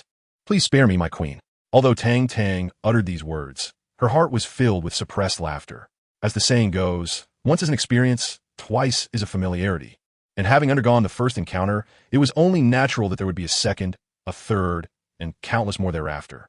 Despite having endured a thorough beating, she felt no loss. With this momentum, how far could she be from that which she desired? The following morning, after finishing breakfast at Xuantian's place, Tang Tang leisurely made her way back to the hotel. The sun had just begun its ascent, casting a gentle light on the world. She lightly tapped on the door of the old titan Talon. Who is it? It's early in the morning. Can't a person get some sleep? The door swung open to reveal Talon, who rubbed his sleepy face, displaying visible displeasure. Good heavens! Upon seeing Tang Tang standing at the door, all traces of drowsiness vanished from his body. Second young master, what on earth happened to you? Talon hastily ushered her inside. Tang Tang's lips twitched. Was it merely a few more bruises on her face? Why the fuss? Talon, it's just a little discoloration on my face. Good heavens! Second young master, what have you been up to? How did you end up like this? Old Titan approached, carrying breakfast, and was equally taken aback upon seeing Tang Tang. At that moment, Tang Tang's appearance was far from graceful. Her face bore an array of bruises, and her eyes resembled those of a raccoon. Nevertheless, she remained cheerful. 19. No, wait, after over 30 years, I finally surrendered my first kiss. This is a day worthy of commemoration and celebration. It is nothing much, merely an encounter with an old friend at the auction last night. Isn't that simply a visit to see a friend? Tang Tang, with an expression of serene composure, waved his hand dismissively. May I inquire, second young master, is this friend of yours a woman? Old Titan asked with a curious look. What is it? Tang Tang was taken aback. What alternative terms exist for male and female friends? Upon observing Tang Tang's expression, Old Titan immediately comprehended the situation. A profound smile emerged on his weathered visage, and he conveyed to Tang Tang a knowing glance that only men would understand. Who would have imagined that this seemingly respectable young man harbored such inclinations? Grandfather, what are you discussing? Tyron inquired, scratching his head in confusion. You are still young. You'll understand once you marry, Old Titan replied. Is Tyron still considered young? Tang Tang interjected. He was considerably older than the young master. So how could one possibly regard him as youthful? Chapter 185. The Tang clan. A month later, in the city of Tiando, a carriage carrying Tang Tang, Old Titan, Lu Gao, and Tyron made its way directly to the entrance of the Li clan. At that moment, the sign bearing the name of the Li clan had been replaced with a plaque that belonged exclusively to the Tang clan. As soon as the carriage halted, Old Bai He, Niu Gao, and others came forth to greet them. They embraced Old Titan before turning their attention to Lu Gao. Ha! I have long heard of the renowned master craftsman. Upon seeing you today, I must say, well, it seems that rumors can indeed be misleading. Is this truly the appearance of the legendary master craftsman Lu Gao? Niu Gao remarked, bewildered. Isn't it said that legendary craftsmen possess 3 heads, 6 arms, and 8 legs, with faces as fearsome as demons, capable of scaring children into silence? Ah, that description seems to fit a notorious villain instead. Nevertheless, the legendary master craftsman is indeed impressive, and such details are inconsequential. Is my appearance so unsightly that I cannot be seen in public? Lu Gao shot a sidelong glance at him. Let us not stoop to his level. Clearly, this fellow has issues, Old Bai He said, pulling Lu Gao inside. What do you mean by that, Old Bai He? Clarify yourself. Who has issues? Niu Gao retorted, feeling offended. Though he could be a bit stubborn, he was not foolish and did not appreciate baseless insults. Deputy Sect Master, you must arbitrate. They're being excessively rude, Niu Gao implored, noticing that no one was paying attention to him, and turning instead to Tang Tang. Yes, I understand, Tang Tang replied solemnly nodding. And then, there were no further developments. Master craftsman Lu Gao had been specially invited to forge the peacock feathers and the rainfall pear blossom needle. So what was the point of this frivolity? Upon entering the Tang Sect, a refreshing sensation immediately enveloped Tang Tang's mind. Outside, the building still resembled an indomitable fortress, yet within, it had undergone a complete transformation. The artificial hills, flowing water, and serene lakes created a picturesque scene that was utterly delightful. Tang Tang found himself momentarily stunned. Ah, does it not seem as though the prestige of our sect has suddenly escalated significantly? Old Bai He crossed his arms and chuckled beside him. Who is the architect behind this design? Tang Tang inquired, his face etched with astonishment. He could hardly believe that this was conceived by the coarse individuals from the Niu family. It was clearly the handiwork of the sect master himself. Old Bai He replied with a smile. Upon hearing this, Tang Tang was momentarily taken aback. If this truly was designed by Tang San, it would undoubtedly possess depths beyond mere aesthetics, likely replicating the architectural style of the former Tang Sect from his past life. What secrets might lie within? Tang Tang Guetstein. Old Bai He, why are you silent? Tang Tang glanced at him. Indeed, as the sect master had mentioned, the mechanisms and hidden weaponry he designed are not easily concealed from you. Old Bai chuckled wryly. Approaching a large tree, he deftly manipulated it, and with a series of clicking sounds, the once tranquil courtyard was instantly shrouded in an ominous atmosphere. Hidden mechanisms were triggered, unleashing a barrage of arrows, spears, and lethal projectiles, all poised for action. Such brilliance! The individual who devised this defensive apparatus must be a true genius. Lu Gao's eyes sparkled with fervor. By the way, where's my brother? I have yet to see him. Tang Tang suddenly inquired with a puzzled expression. Upon returning from the Metal City, it was uncharacteristic of Tang San not to come out and greet him. Given Tang San's fondness for him, such an absence was inexplicable, unless he had other matters to attend to. The Sect Master and the Shrek 7 monsters have gone to Sea God Island and will not return in the near future. For now, the affairs of the sect are being managed by us old fellows. Fortunately, with you back, Deputy Sect Master, we can enjoy a brief respite. Old Bai stretched, weary from the recent weeks' tribulations. He had been overwhelmed with the myriad of sect matters requiring his attention. Old Titan had gone to the Metal City, and Niu Gao was utterly incapable of handling these issues, while Yang Wudi spent his days engrossed in concocting potions with his crystal blood dragon ginseng, leaving all responsibilities squarely on Old Bai's shoulders. In just over a week, his hair had turned significantly grayer. Where did they go to see God Island? Tang Tang asked. Approximately 8 days ago. The Martial Soul Empire is growing increasingly powerful, without a force that surpasses all others joining the fray.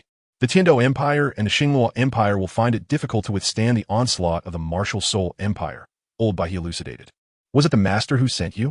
Tang Tang expressed her understanding, acting on the decree of the Snow Knight Emperor. The Tiando royal family has already been informed of your position as the deputy leader of our Tang Sect.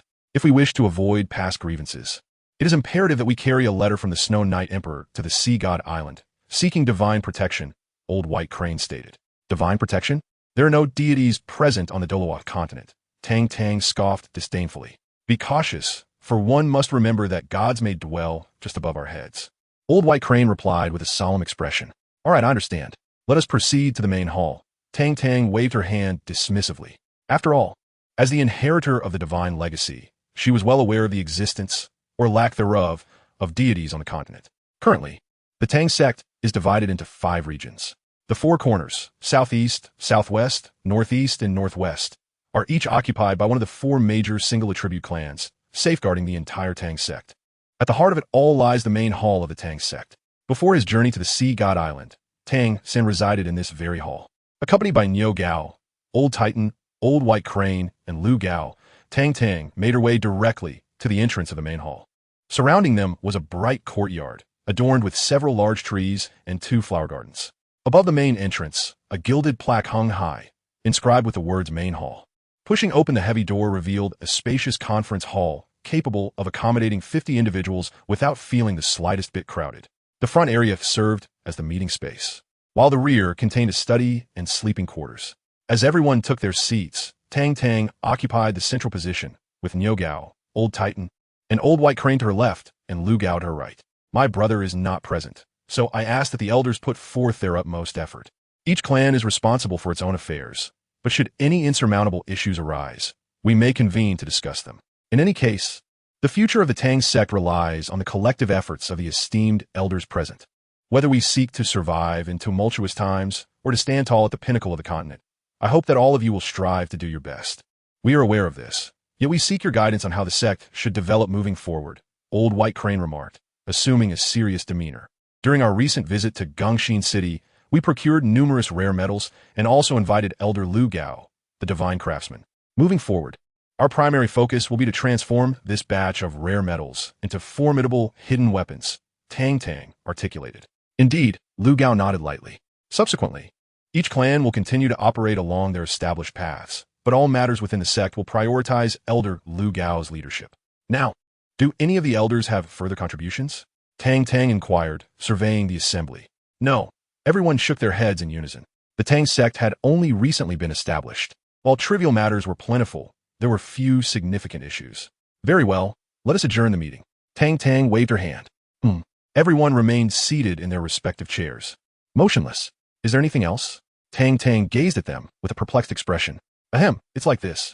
The Tang Sect has recently been established, and we require financial support in various aspects. During this period, we have exhausted all the savings of the Li and Yu clans.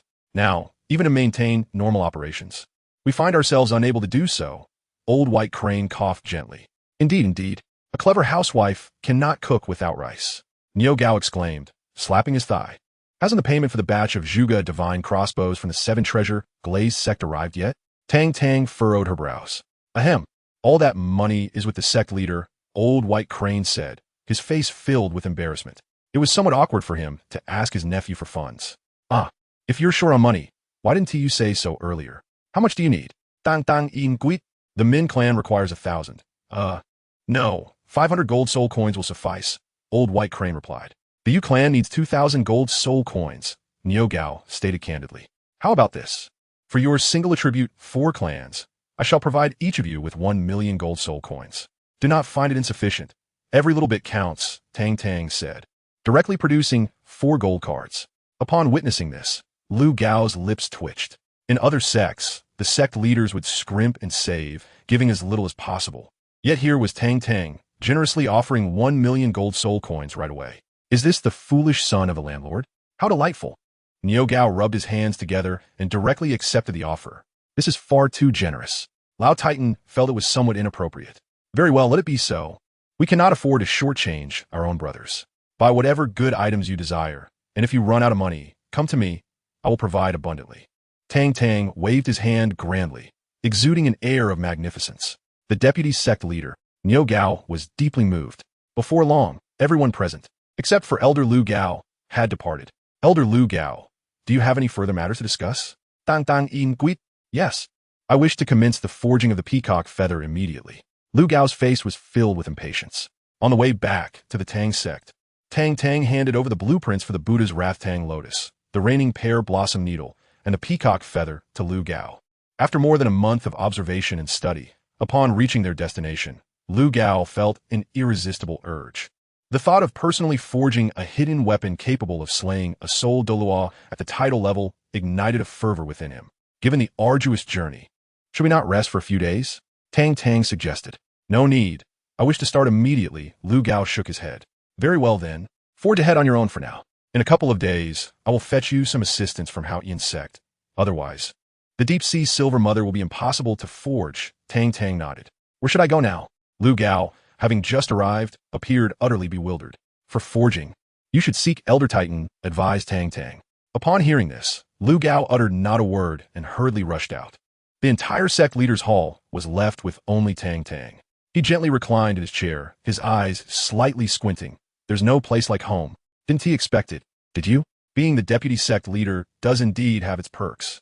A teasing laugh suddenly floated into Tang Tang's ears. Upon opening his eyes, a striking figure clad in snow white appeared before him. Dressed in a palace gown adorned with golden threads, Qian Rinxue stood gracefully atop the table before Tang Tang. Old Shui, was surprised to see you, Tang Tang exclaimed in astonishment. At this moment, Tang Tang lay back in a chair while Qian Rinxue, dressed in her long palace dress, stood on the table, her long, snow-white legs fully exposed before him. The sight of her delicate form made Tang Tang's heart race, igniting a fervent warmth within him. What are you staring at? Following his gaze, Qian Rinxue seemed to have discovered something and promptly seated herself on the table in front of Tang Tang. Old Shui, you are truly beautiful, Tang Tang sincerely praised. Now you recognize my worth? Qian Rinxue haughtily tilted her head. By the way, why haven't you returned to the Spear Hall? Tang Tang inquired with a hint of confusion. Qian Rinxue had yet to complete her Angel's 9 trials. After parting ways in Gongxin City, Tang Tang had assumed she had returned to the Spirit Hall. Little did she know that Qian Rinxue had secretly followed her to Heaven-Do City. How could Qian Douluo possibly allow her to leave unfinished with the trials? I miss you simply wouldn't suffice. Qian Rinxue leapt down from the table. Is that true? Tang Tang exclaimed, her face alight with excitement. False. Qian Rinxue could not help but roll her eyes. I have reached the final trial of my Angel's 9 trials. Yet the 9th trial requires my grandfather to make a sacrifice. I am in turmoil, which is why I sought you out. Qian Rinxue elucidated. Wait, so the last time you hit me was because you were in a bad mood? Tang Tang's eyes widened in shock. If you dare to act without my consent and attempt anything indecent again, I will still strike you. Qian Rinxue threatened, raising her fist towards Tang Tang. Goodness, how ruthless. Tang Tang exclaimed in astonished. Such matters, are they not naturally governed by the intensity of one's feelings? Is this something that can be controlled by mere mortals? Observe your actions. If you perform well, rewards will inevitably follow, remarked Qian Rinxue. Old Shui, are you thirsty? Tang Tang blinked her eyes. Now that you mention it, I do feel a bit parched, Qian Rinxue replied. Here, freshly brewed Westlake Longjing tea, just prepared. Tang Tang deftly poured a cup of water. My shoulders feel a bit sore. Qianrenchu gently massaged her arm. Sit down. Allow me to demonstrate a traditional massage technique passed down through generations. It will surely relieve your fatigue and rejuvenate your spirit, Tang Tang insisted, guiding Qianrenchu into the chair she had previously occupied. The pressure is quite acceptable. With her hands resting on Qianrenchu's shoulders, Tang Tang began to knead gently. Quite good. Qianrenchu nodded in approval. An hour later, all right, you can rest now. After your massage, I feel much lighter, Xuantian affirmed Tang Tang skills. Indeed, not bad at all, Tang Tang replied, shaking her slightly sore hands. Yes, commendable. Keep up the good work, Qianrenchu encouraged. So, a reward. Tang Tang's gaze fixated intently on Qianrenchu's lips. As for rewards, I possess a pair of fists. Would you like them? Qianrenchu raised her clenched fists. How about this? When you surpass me in cultivation, I shall grant you the privilege of sleeping with me. You may indulge in whatever manner you wish, Qianrenchu teased. Really? Tang Tang's face lit up with joy. Well, I am currently at level 99, so you better work hard, Qianrenchu motivated. You go, Tang Tang retorted, realizing he had only just returned to level 70. A long way from 99. The following morning, Tang Tang set off for Xuantian Sect. Initially, he intended to invite Tang Xiao out, for the deep-sea silver mother required continuous, high-intensity forging to be refined. To craft the Buddha's Wrath and the Storm Pear Blossom Needle, the power of the Xuantian Hammer was essential. Unexpectedly, while he could not summon Tang Xiao, he did manage to bring forth the seventh elder of Xuantian Sect. In the elder's own words, he wished to see what could possibly pose a threat to a title Douluo, although Tang Xiao was not present. Having summoned the seventh elder was a significant achievement in itself. Tang Tang is not picky when it comes to food. After nearly a year of relentless effort, the master craftsman Lu Gao successfully forged the peacock feather. However, he found himself unable to replicate the effects that Tang Tang had described regarding the Buddha's fury and the storm pear blossom needle. The most formidable storm pear blossom needle crafted by Lu Gao only surpassed the peacock feather in power by a marginal degree, which clearly indicated something was amiss. Lu Gao was a man of rigid thinking, perhaps a reflection of the stubbornness often found in geniuses. Through continuous experimentation and analysis, Lu Gao seemed to grasp a pivotal truth. A weapon capable of slaying a tidal Duo or a soul Duo deserved to be referred to as a divine artifact. Naturally, such a divine artifact requires a sharp edge. On that day, Lu Gao, wearing a serene expression, arrived at the main hall of the Tang Sect. Elder Lu Gao, is there something you wish to discuss? Over the course of the year, Tang Tang had grown considerably more composed, managing a plethora of affairs within and outside the Tang Sect, shedding some of his previous restlessness. Deputy Sect Leader, I comprehend why the power of the Stormy Pear Blossom Needle and the Buddha's Wrath Lotus has diminished significantly, Lu Gao stated calmly. Oh, Tang Tang glanced at him lightly. It is because these are offensive artifacts, instruments of malevolence. Lacking sharpness, their potency cannot be unleashed, Lu Gao elucidated. Indeed, Tang Tang nodded, signaling him to continue. Thus, I have come to bid you farewell, Lu Gao pronounced. Tang Tang gazed at him in confusion. This will be my final attempt at forging the Buddha's Wrath Lotus and the Stormy Pear Blossom Needle. In order to allow these artifacts to attain their sharpness, I intend to immerse myself in the forging furnace at the moment of their completion, offering my blood as a sacrifice to awaken their potential, Lu Gao spoke softly. Elder Lu Gao. Tang Tang was about to voice his thoughts, but was interrupted by Lu Gao. There is no need for you to dissuade me. My mind is made up. To forge the true Buddha's Wrath Lotus and the Stormy Pear Blossom Needle is my greatest honor and pride in this lifetime, Lu Gao declared resolutely. Is it truly necessary to perform a blood sacrifice? Tang Tang inquired. Indeed, without the blood sacrifice, the sharpness cannot be awakened, Lu Gao affirmed. In this realm, he is the true expert. His judgment is infallible. Must the blood sacrifice be from a human? Tang Tang inquired. Lu Gao was momentarily taken aback. Would chicken or duck blood suffice? If not, black dog blood would do as well. In dire straits, one could even resort to the blood of soul beasts. Why resort to such foolish actions as jumping into the furnace? Tang Tang expressed her bewilderment. By heavens, Lu Gao exclaimed, slapping his thigh. Indeed, how did I not consider that? The blood of soul beasts is far superior to that of humans. Their essence carries soul power, and the blood sacrifice generates a malevolent aura potent enough to elevate the might of the Buddha's wrathful lotus and the stormy pear blossom needle to unprecedented heights. Deputy Sect Leader, though you often prove unreliable in critical moments, we must depend on you. Lu Gao reflected with a sense of awe. This issue has troubled him for several days, and he has deliberated with the old Titan numerous times. When he finally resolved to seek out Tang Tang, he was informed by her that there existed another method of blood sacrifice. Upon hearing this, Tang Tang felt a sense of elation. This is indeed the culmination of thousands of years of wisdom from the great land of China. After the legendary swordsmith Gan Jiang and his wife Mo, he sacrificed themselves in the furnace. Did anyone else follow suit? No, for it was discovered that using animals in place of humans yielded identical results. Wait, come back. What do you mean by extremely unreliable on ordinary days? Please elucidate. When Tang Tang regained her composure, she finally recognized the grammatical errors in Lu Gao's statements, realizing she no longer needed to jump into the furnace.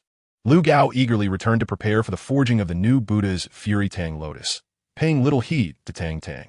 3 days later, as a wave of overwhelming bloodlust permeated the air, Lu Gao successfully forged the 3 supreme mechanical secret weapons of the Tang Sect, the Buddha's Fury Tang Lotus, the Rainstorm Pear Blossom Needles, and the Peacock Feathers. Once the secret weapons were completed, they were promptly delivered to Tang Tang's desk. Observing the 3 exquisitely crafted hidden weapons nestled in the box, Tang Tang's expression was one of excitement. The Buddha's Fury Tang Lotus shimmered in a striking golden hue, with a faint crimson glow dancing across its surface. The Rainstorm Pear Blossom Needles and the Peacock Feathers each possessed their unique characteristics, yet all exuded a menacing aura with their blood-red sheen. Delivering these items was by Xuantian, who had not been seen for quite some time and had grown even more beautiful. Xuantian, your clan is known for its swift movements but lacks offensive power. These items are a gift for your protection, Tang Tang said with a smile. That might not be appropriate, Bai Qinxiang replied, somewhat embarrassed. This artifact, crafted with considerable effort by the esteemed elder Lu Gao, is indeed remarkable. Being bestowed upon oneself at its first completion would surely invite a lecture from Old White Crane. Should he ever find out, I am aware that you are currently involved with Brother Fatty, whose martial soul is that of a phoenix and possesses formidable strength. Should he ever impose upon you, it is likely you would find it difficult to resist. Hence, allow me to offer you these small trinkets for your protection. If he dares to bully you in the future, simply hurl one of these at him. Our family may lack in notable resources, but you are free to utilize these to your heart's content, as Tang Tang explained. The memory of Ma Hongjuan's mischievous antics and a sly grin caused by Qinxiang to grit her teeth in irritation. Well, I suppose I should thank you, second brother, Bai Qinxiang said, carefully stowing the items away. Ah, we are family. No need for formality. Do remember to come back for more when you run out. Tang Tang replied with a mischievous grin. If there is nothing else, I shall take my leave now, Bai Qinxiang stated. Yes, be on your way, came the response. Tang Tang waved her hand, watching Bai Qinxiang's departing figure, and couldn't help but let out a peculiar chuckle. The journey towards the goal of sleeping the old snow was arduous, and Tang Tang certainly could not bear the solitude alone. Imagining the moment when Ma Hongjun returned from Sea God Island, just as he was about to engage with Bai Qinxiang, she suddenly recalled the moment Bai Qinxiang pulled out a Buddha's Wrath Tang Lotus, which made her suppress a laugh. Chapter 188. Zamas in the Stardow Forest. Nearly 2 to 3 years had elapsed since Tang San defeated the dark demon Evil God Tiger. Today, a thick layer of dark clouds unexpectedly obscured the sky above the Stardow Forest, evoking a sense of impending storm. Previously, the dark demon Evil God Tiger's inner core shattered, allowing it to escape into the void. Surrounding the void, a powerful force seemed to have shattered the space itself. A deep purple, dark malevolent aura surged forth from the ruptured realm. All flora and fauna that came into contact with this demonic energy withered away in a fleeting moment. Some plants, however, instead of wilting like the others, thrived even more vigorously, willingly embracing the dark energy. Those tainted by this aura became fiercely aggressive, launching attacks against the untainted flora. In merely half an hour, within a 1-mile radius, all creatures, animals, plants, and even soul beasts had transformed drastically. Some mutated plants even killed century-old soul beasts, incorporating them into the soil as nourishment for their growth. Meanwhile, at the Tang Sect, after finishing her daily duties, Tang Tang was conversing with Qian Rinxue in the rear chamber. Suddenly, an inexplicable sense of urgency surged into Tang Tang's mind. An instinctive awareness naturally directed her consciousness towards the Stardow Forest. Old Snow. Tang Tang's expression turned grave. Did you sense it too? Qian Rinxue's demeanor was exceedingly serious. Yes, it seems something significant is about to occur, Tang Tang responded. I shall take a look. With a flap of her angelic wings, Qian Rinxue had declared. I will accompany you. Tang Tang took her hand. All right. Qian Rinxue glanced at him, said nothing further, and turned to walk outside. In the Stardow forest, the Titan Great Ape and the Sky Blue Bull Python had arrived at the area tainted by the malevolent energy. As the kings of the forest, any disturbance within the Stardow forest would not escape their notice. Here, an aura of malevolence pervades, and the spirit beasts face a dire existence. As the most formidable beings of the Stardow forest, they naturally felt compelled to come and observe. This is their territory. They do not permit anyone to stir up trouble within their domain. At this moment, an hour has passed since the malevolent aura began to spread. The very heart of the area has long been overtaken by a sinister, inky darkness. The malevolent energy churns incessantly, forming a slowly rotating black vortex, seemingly a portal to other realms. Brother, Erming's large, yellow eyes are now filled with gravity. From the depths of that dark, swirling magic, it senses an indescribable, terrifying pressure, one that it has never encountered even in the presence of Daming. Yes, I see it. Daming curled his tail, his bovine eyes widening. What shall we do? Perhaps we should first evacuate the nearby citizens, Erming suggested in a solemn tone. You go disperse the citizens. I will remain here. If any monsters appear, I can hold them off for a while, Daming replied. Brother, no matter what happens, you must survive, Erming said earnestly. Rest assured, you know your elder brother's capabilities well, Daming said with a smile. I need you to promise me. Erming shook his head. Though somewhat simple-minded, it was not foolish. This enemy was far beyond anything they had faced before, likely insurmountable. With Xiao Wu having followed the humans, Daming was its only brother left, and it did not wish to live alone in solitude thereafter. Very well, I promise you. Daming nodded, as he watched Erming depart. A hint of reluctance flickered in Daming's azure eyes. Given the current concentration of the malevolent energy, he had no means to withstand it, except to fight to the death. Suddenly, the vortex at the heart of the malevolent energy surged, and a knight on a tall steed abruptly emerged from it. To Daming's astonishment, this knight radiated a sickly green plague light, and his head had been severed. The majestic steed beneath him was nothing but a skeletal horse devoid of flesh. It trod upon several green, ghostly flames, its form emanating the plague virus, with soul fire flickering in its eyes. The headless knight, Zamas, the foremost vanguard of the evil god. Daming was perplexed. How could this being speak without a head? Was it employing the fabled art of ventriloquism? Who are you, daring to invade my starry forest? You possess quite the audacity, Daming exclaimed. Zamas encounters his first opponent, a cow. No, wait, a snake. No matter what you are, for daring to slay my lord's steed, I shall ensure that all beings of your realm accompany you to the grave, Zamas declared. What a bold claim. Daming scoffed. Surrender now, and you might spare yourself some suffering. Zamas held a bone spear of the undead, pointed directly at Daming. Daming remained silent and hurled a celestial azure annihilation thunderbolt toward Zamas. A bolt of brilliant azure lightning descended from the heavens, imbued with an aura of annihilation, striking directly at Zamas. Zamas, still mid-sentence, was taken aback by the audacity of the creature before him, which resembled neither a bull nor a serpent, as it launched an unprovoked attack without any warning. The thunder, inherently purifying, struck Zamas, instantly enveloping him in a plume of black smoke, leaving him charred yet tender from the celestial azure annihilation thunderbolt. I, Zamas, pledge my soul as a knight to the dark god. Grant me boundless power, he declared, raising the bone spear before him in a gesture akin to a ritual. A surge of pitch-black demonic energy flowed from the vortex behind him, directly entering his body. The aura, previously modest, surged exponentially, eclipsing even that of the seventh elder of Xuantian Sect.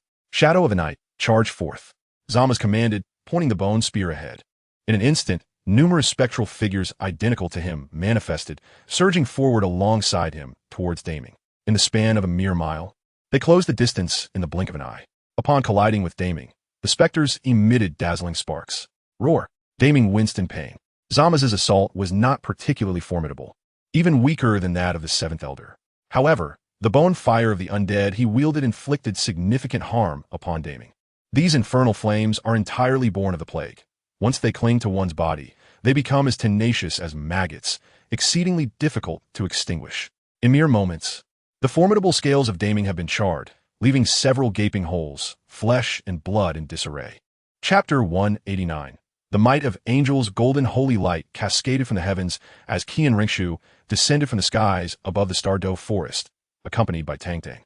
From above, The core of the Douluo forest was entirely engulfed by a sinister purple-black aura. Once a figure of great majesty, Daming now found itself impaled upon the tip of Zama's spear, its scales wholly eroded by the venom of the plague, teetering on the brink of death.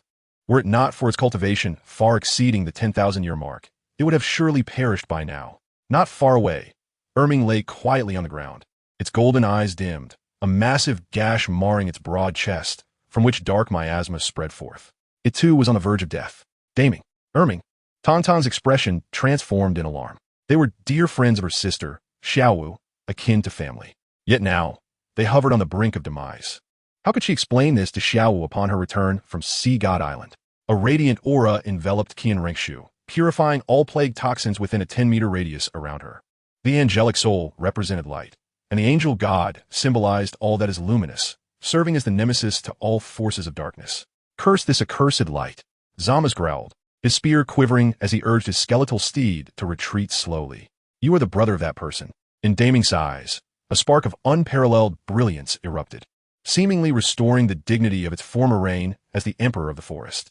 Indeed, Tang Tang inhaled gently, aware that Daming was on the threshold of death, merely experiencing a fleeting moment of lucidity. Even if a high immortal were to arrive, they would find themselves powerless in the face of this fate. Our time is limited. Daming cast a glance at Tang Tang. I understand, Tang Tang replied. Truth be told, even now, I still harbor a disdain for your kind. Yet, I cannot fathom why Xiaowu chose your brother. We have lived together for millennia, sharing a profound bond, and thus, regardless of her choices, Erming and I will support her unconditionally. Daming spoke with solemnity. Erming and I wish for Xiaowu to live joyfully. Her happiness is paramount. As for us, it matters not. Relay this message to Tang San. Consider this a transaction, and we shall willingly offer you our soul rings and bones. Very well. Tang Tang agreed without hesitation. You could have refused. Even if you had, you would still be able to obtain our soul rings and bones. Daming's swift agreement to Tang Tang's request left him feeling rather astonished. It is important to note that once a soul beast reaches the age of 100,000 years and perishes, it inevitably gives rise to a corresponding 100,000-year soul ring and soul bone. This is a pact among men. Entrust Sister Xiaowu to my brother. And you need not worry. Should my brother ever commit any act of wrongdoing against Sister Xiaowu, I will be the first to stand against him. Tang Tang wore a grave expression. I hope you can uphold your promise. Daming cast a deep glance at Tang Tang. Suddenly, two earth-shattering roars reverberated from the heart of the Douluo forest. Two blazing red lights began to rise slowly from the colossal forms of Daming and Erming, akin to flames raging fiercely. The crimson glow enveloped Tang Tang's body, and the vast space from Daming to Erming, and then to Tang Tang, was instantly shrouded in an overwhelming force of regulation. The sacrificial rite commenced, and no one could interrupt it. Qian Renxue observed from the sidelines, feeling compelled to take action. Since the two forest kings had chosen to sacrifice themselves for Tang Tang, regardless of their agreements, it was clear that Tang Tang was the one benefiting. Her gaze fell upon the retreating Zamas, and she raised her angelic holy sword. If that is the case, then let us vanquish this fiend and avenge them. Black, black, black, black, black, black, red, red, red. 9 soul rings, 6 black and 3 red, rose in circles from beneath Qian Renxue's feet, with a gentle flutter of her angelic wings. She launched herself like a swift arrow towards Zamas. Her second soul ring shimmered, activating the angelic purification. A dazzling, sacred light emanated from around Qian Renxue, purging all pestilential viruses in her wake. With the activation of her fourth soul ring, the angelic light was unleashed. A massive crescent-shaped golden sword light, originating from Qian Renxue's form, hurtled rapidly towards Zamas. The sight of such repugnant light, Zamas, in irritation, tugged at the reins. As he beheld the rushing golden sword light, he swept his bone spear forward, conjuring a pitch-black wave of energy in response. This is a renowned martial technique within the evil clan, known as sweeping across 1,000 armies.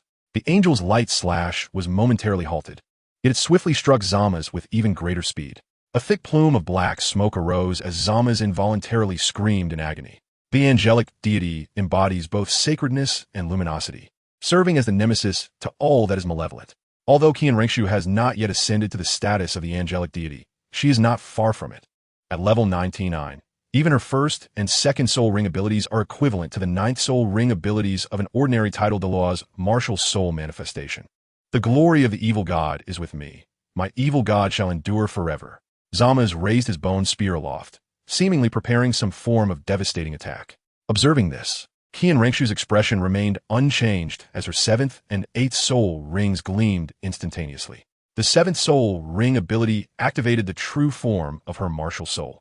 A colossal angelic apparition suddenly materialized in the sky, quietly hovering behind Qian Rengshu. The holy light radiated, causing all traces of malevolent energy to dissipate entirely. With the 8th soul ring ability, Solar Angel, she lifted her angelic holy sword above her head, and a radiant halo, as brilliant as the sun, emerged behind her. The dark clouds above were dispelled by the illuminating holy light, allowing sunshine to cascade down, merging with the Solar Angel to amplify her power. Before Zama's could unleash his ultimate skill, Qian Rengshu pointed her angelic holy sword forward. The dazzling halo surged toward Zama's with relentless force. A thunderous rumble echoed, shaking the very heavens and earth, shattering the space around them. After a brief pause, the energy subsided, restoring the scene to its former state. All traces of dark energy had vanished. The spot where Zama's once stood was now replaced by a massive crater, and Zama's himself was obliterated, reduced to mere remnants. However, Qian Rengshu was momentarily taken aback by the swirling, unknown spatial passage that remained open. Suddenly, a deep violet light surged from the direction of the martial soul city, hurtling toward her. Bibi Dong. As Qian Rengshu squinted into the distance, her teeth clenched upon recognizing the approaching figure. It's you. Bibi Dong's gaze fell upon Qian Rengshu. What are you doing here? Turning her attention to the ever-rotating passage leading to an unknown realm, Bibi Dong's exquisite brows furrowed slightly. That question should be directed at me. For I arrived here first, Qian Rengshu retorted coldly. I did not come here to quarrel with you. Bibi Dong responded with an impassive expression. Do you think I wish to converse with you? Qianren Shui coldly responded, and the scene fell into an eerie silence. The relationship between the mother and daughter had never been harmonious, not even for a fleeting moment. Bibi Dong stepped forward alone, approaching the nearby spatial corridor for a brief investigation, her heart inexplicably racing. The malevolent aura emanating from the opposite side evoked a tinge of reverence, even in her, the inheritor of the Rakshasa god.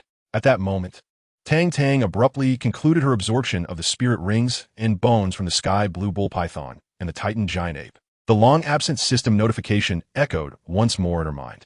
System notification, Divine Level 18 Trial, 7th Trial, recovery of the 4 singular clans completed, system malfunction, reward distribution delayed. All spirit ring ages increased by 10,000 years, level raised by 5, 1 piece of 100,000-year spirit bone, 1 divine spirit ring. An affinity with the goddess of life and the god of destruction increased by 10%, while 1 defective spirit bone was randomly eliminated for fusion. A dazzling golden light enveloped Tang Tang, as countless golden ethereal energies surrounded her. The spirit bone, which had fallen from the Pink Lady during her first acquisition, was mercilessly stripped away, labeled as a defective product. With her own cultivation at level 75, combined with the 10 levels of spirit power from the offerings of Deming and Air Ming, and the 5 levels from the system reward, her cultivation soared above level 90, truly becoming a title Douluo. Black, black, black, black, red, red, red, red, red. 9 spirit rings ascended sequentially from beneath Tang Tang's feet, a sight so breathtaking it was heart-stirring. System notification, Divine Level 18 Trial, 8th Trial. Eliminate 100,000 evil God Realm warriors. Reward all spirit ring ages increased by 30,000 years. Level raised by 5, 1 piece of 100,000-year spirit bone. Affinity with the goddess of life and the god of destruction increased by 5%, and 1 technique from either the goddess of life or the god of destruction. Little Tang. Qianren Shui gazed at Tang Tang with utter delight. Tang Tang gently nodded, her gaze falling upon Bibi Dong. Why is she here? Tang Tang in Guit? She likely sensed the anomaly here, just as we did, and came to investigate, Qianren Shui replied. Tang Tang nodded in understanding. After all, Bibi Dong was the inheritor of the Rakshasa god. It was quite normal for her to sense the invasion of their realm. Did she discover anything? Tang Tang asked. I'm not familiar with her, Qianren Shui replied indifferently. Tang Tang looked at her in bewilderment. But Bibi Dong is your biological mother. As the Douluo continent faced an unprecedented crisis, how could they still indulge in matters of affection? Return and inform the old man Shui Yi that the evil clan is about to invade. Under the overturned nest, not a single egg remains intact. Have him dispatch troops to secure the area north of the Stardow Forest. Bibi Dong soared over. After uttering those words, without waiting for Tang Tang's reply, She transformed into a streak of purple light, darting straight towards Wuhuan City. Old Shui, are you returning to inherit the angel god position? Tang Tang turned to gaze at Qian Renxue. I have yet to make a decision. Qian Renxue shook her head.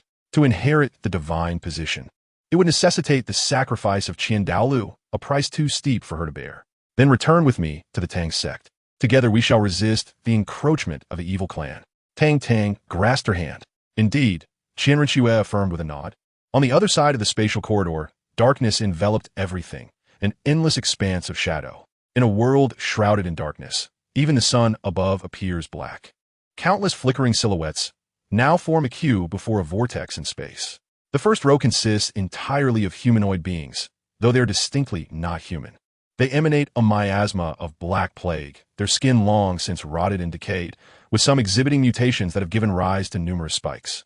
At the rear of these creatures looms a terrifying, immense shadow. He is the sovereign of this realm, the malevolent deity Poroshu. His true form is that of an extraordinarily colossal plague dragon, radiating a potent purple glow of pestilence. Report to the Lord of Evil. The soul light of Lord Zama's has extinguished, announced a guardian tasked with overseeing the soul lights of all-powerful beings under the Dark God's dominion. Poroshu responded with surprise. He was well aware of Zama's strength, which undoubtedly ranked within the top 100 in the entire realm of the Dark God. To think that he had barely entered the opposing realm before being vanquished. How intriguing. My lord, that wastrel Zama's, who spends his days indulging in wine and women, met his end on the other side, which is entirely expected. Perkins requests to engage in battle. A robust man with a mane of green hair stepped forward. He shared the same lineage as Poroshu, both being dragons, albeit he was of the green variety. Perkins, do you have confidence in returning alive? Poroshu regarded him with a calm gaze. Before determining whether the opposing realm was worth invading, Poroshu would not launch a full-scale assault. I will undoubtedly return alive, Perkins asserted with unwavering conviction. Very well, go forth, Poroshu replied indifferently. Just a distant relative from countless generations past. Displaying a modicum of strength here, he truly did not grasp the concept of mortality. Subsequently, Perkins, brimming with unparalleled confidence, traversed the spatial passage. Minutes later, the guardian of the soul lights approached once more. Report to the Lord of Evil. As you anticipated, that fool Perkins has perished. Yes, I am aware. You may leave. Poroshu spoke blandly. In the starlit great forest, Qian Renxue gazed in astonishment at Perkins, who had been effortlessly dispatched under Tang Tang's command. Devoid of any resistance. How has this fellow's strength become so formidable? Just moments ago, as Tang Tang and Qian Renxue were about to depart, the corridor behind them stirred once more. A man named Perkins, whose prowess was rather unimpressive, boasted with astonishing audacity, declaring his intent to annihilate all formidable beings on the Douluo continent. Freshly ascended to the rank of title Douluo, Tang Tang felt an irresistible urge to engage him in a duel. And then, there was nothing more to tell. Armed with two soul bone abilities, Titan Skybreak and Azure Dragon's transformation, Perkins was swiftly eliminated. Tang Tang found herself at a loss. Uncertain whether her current strength was indeed overwhelming or if her opponent was merely a hollow figure, superficially impressive yet fundamentally ineffectual. Synopsis: Tang Tang, third brother. Could you teach me your Xuantian skill? Tang San, I apologize, but the Tang Sect's techniques cannot be shared outside of its disciples. Observing Tang San turn away without a hint of hesitation, Tang Tang was filled with rage.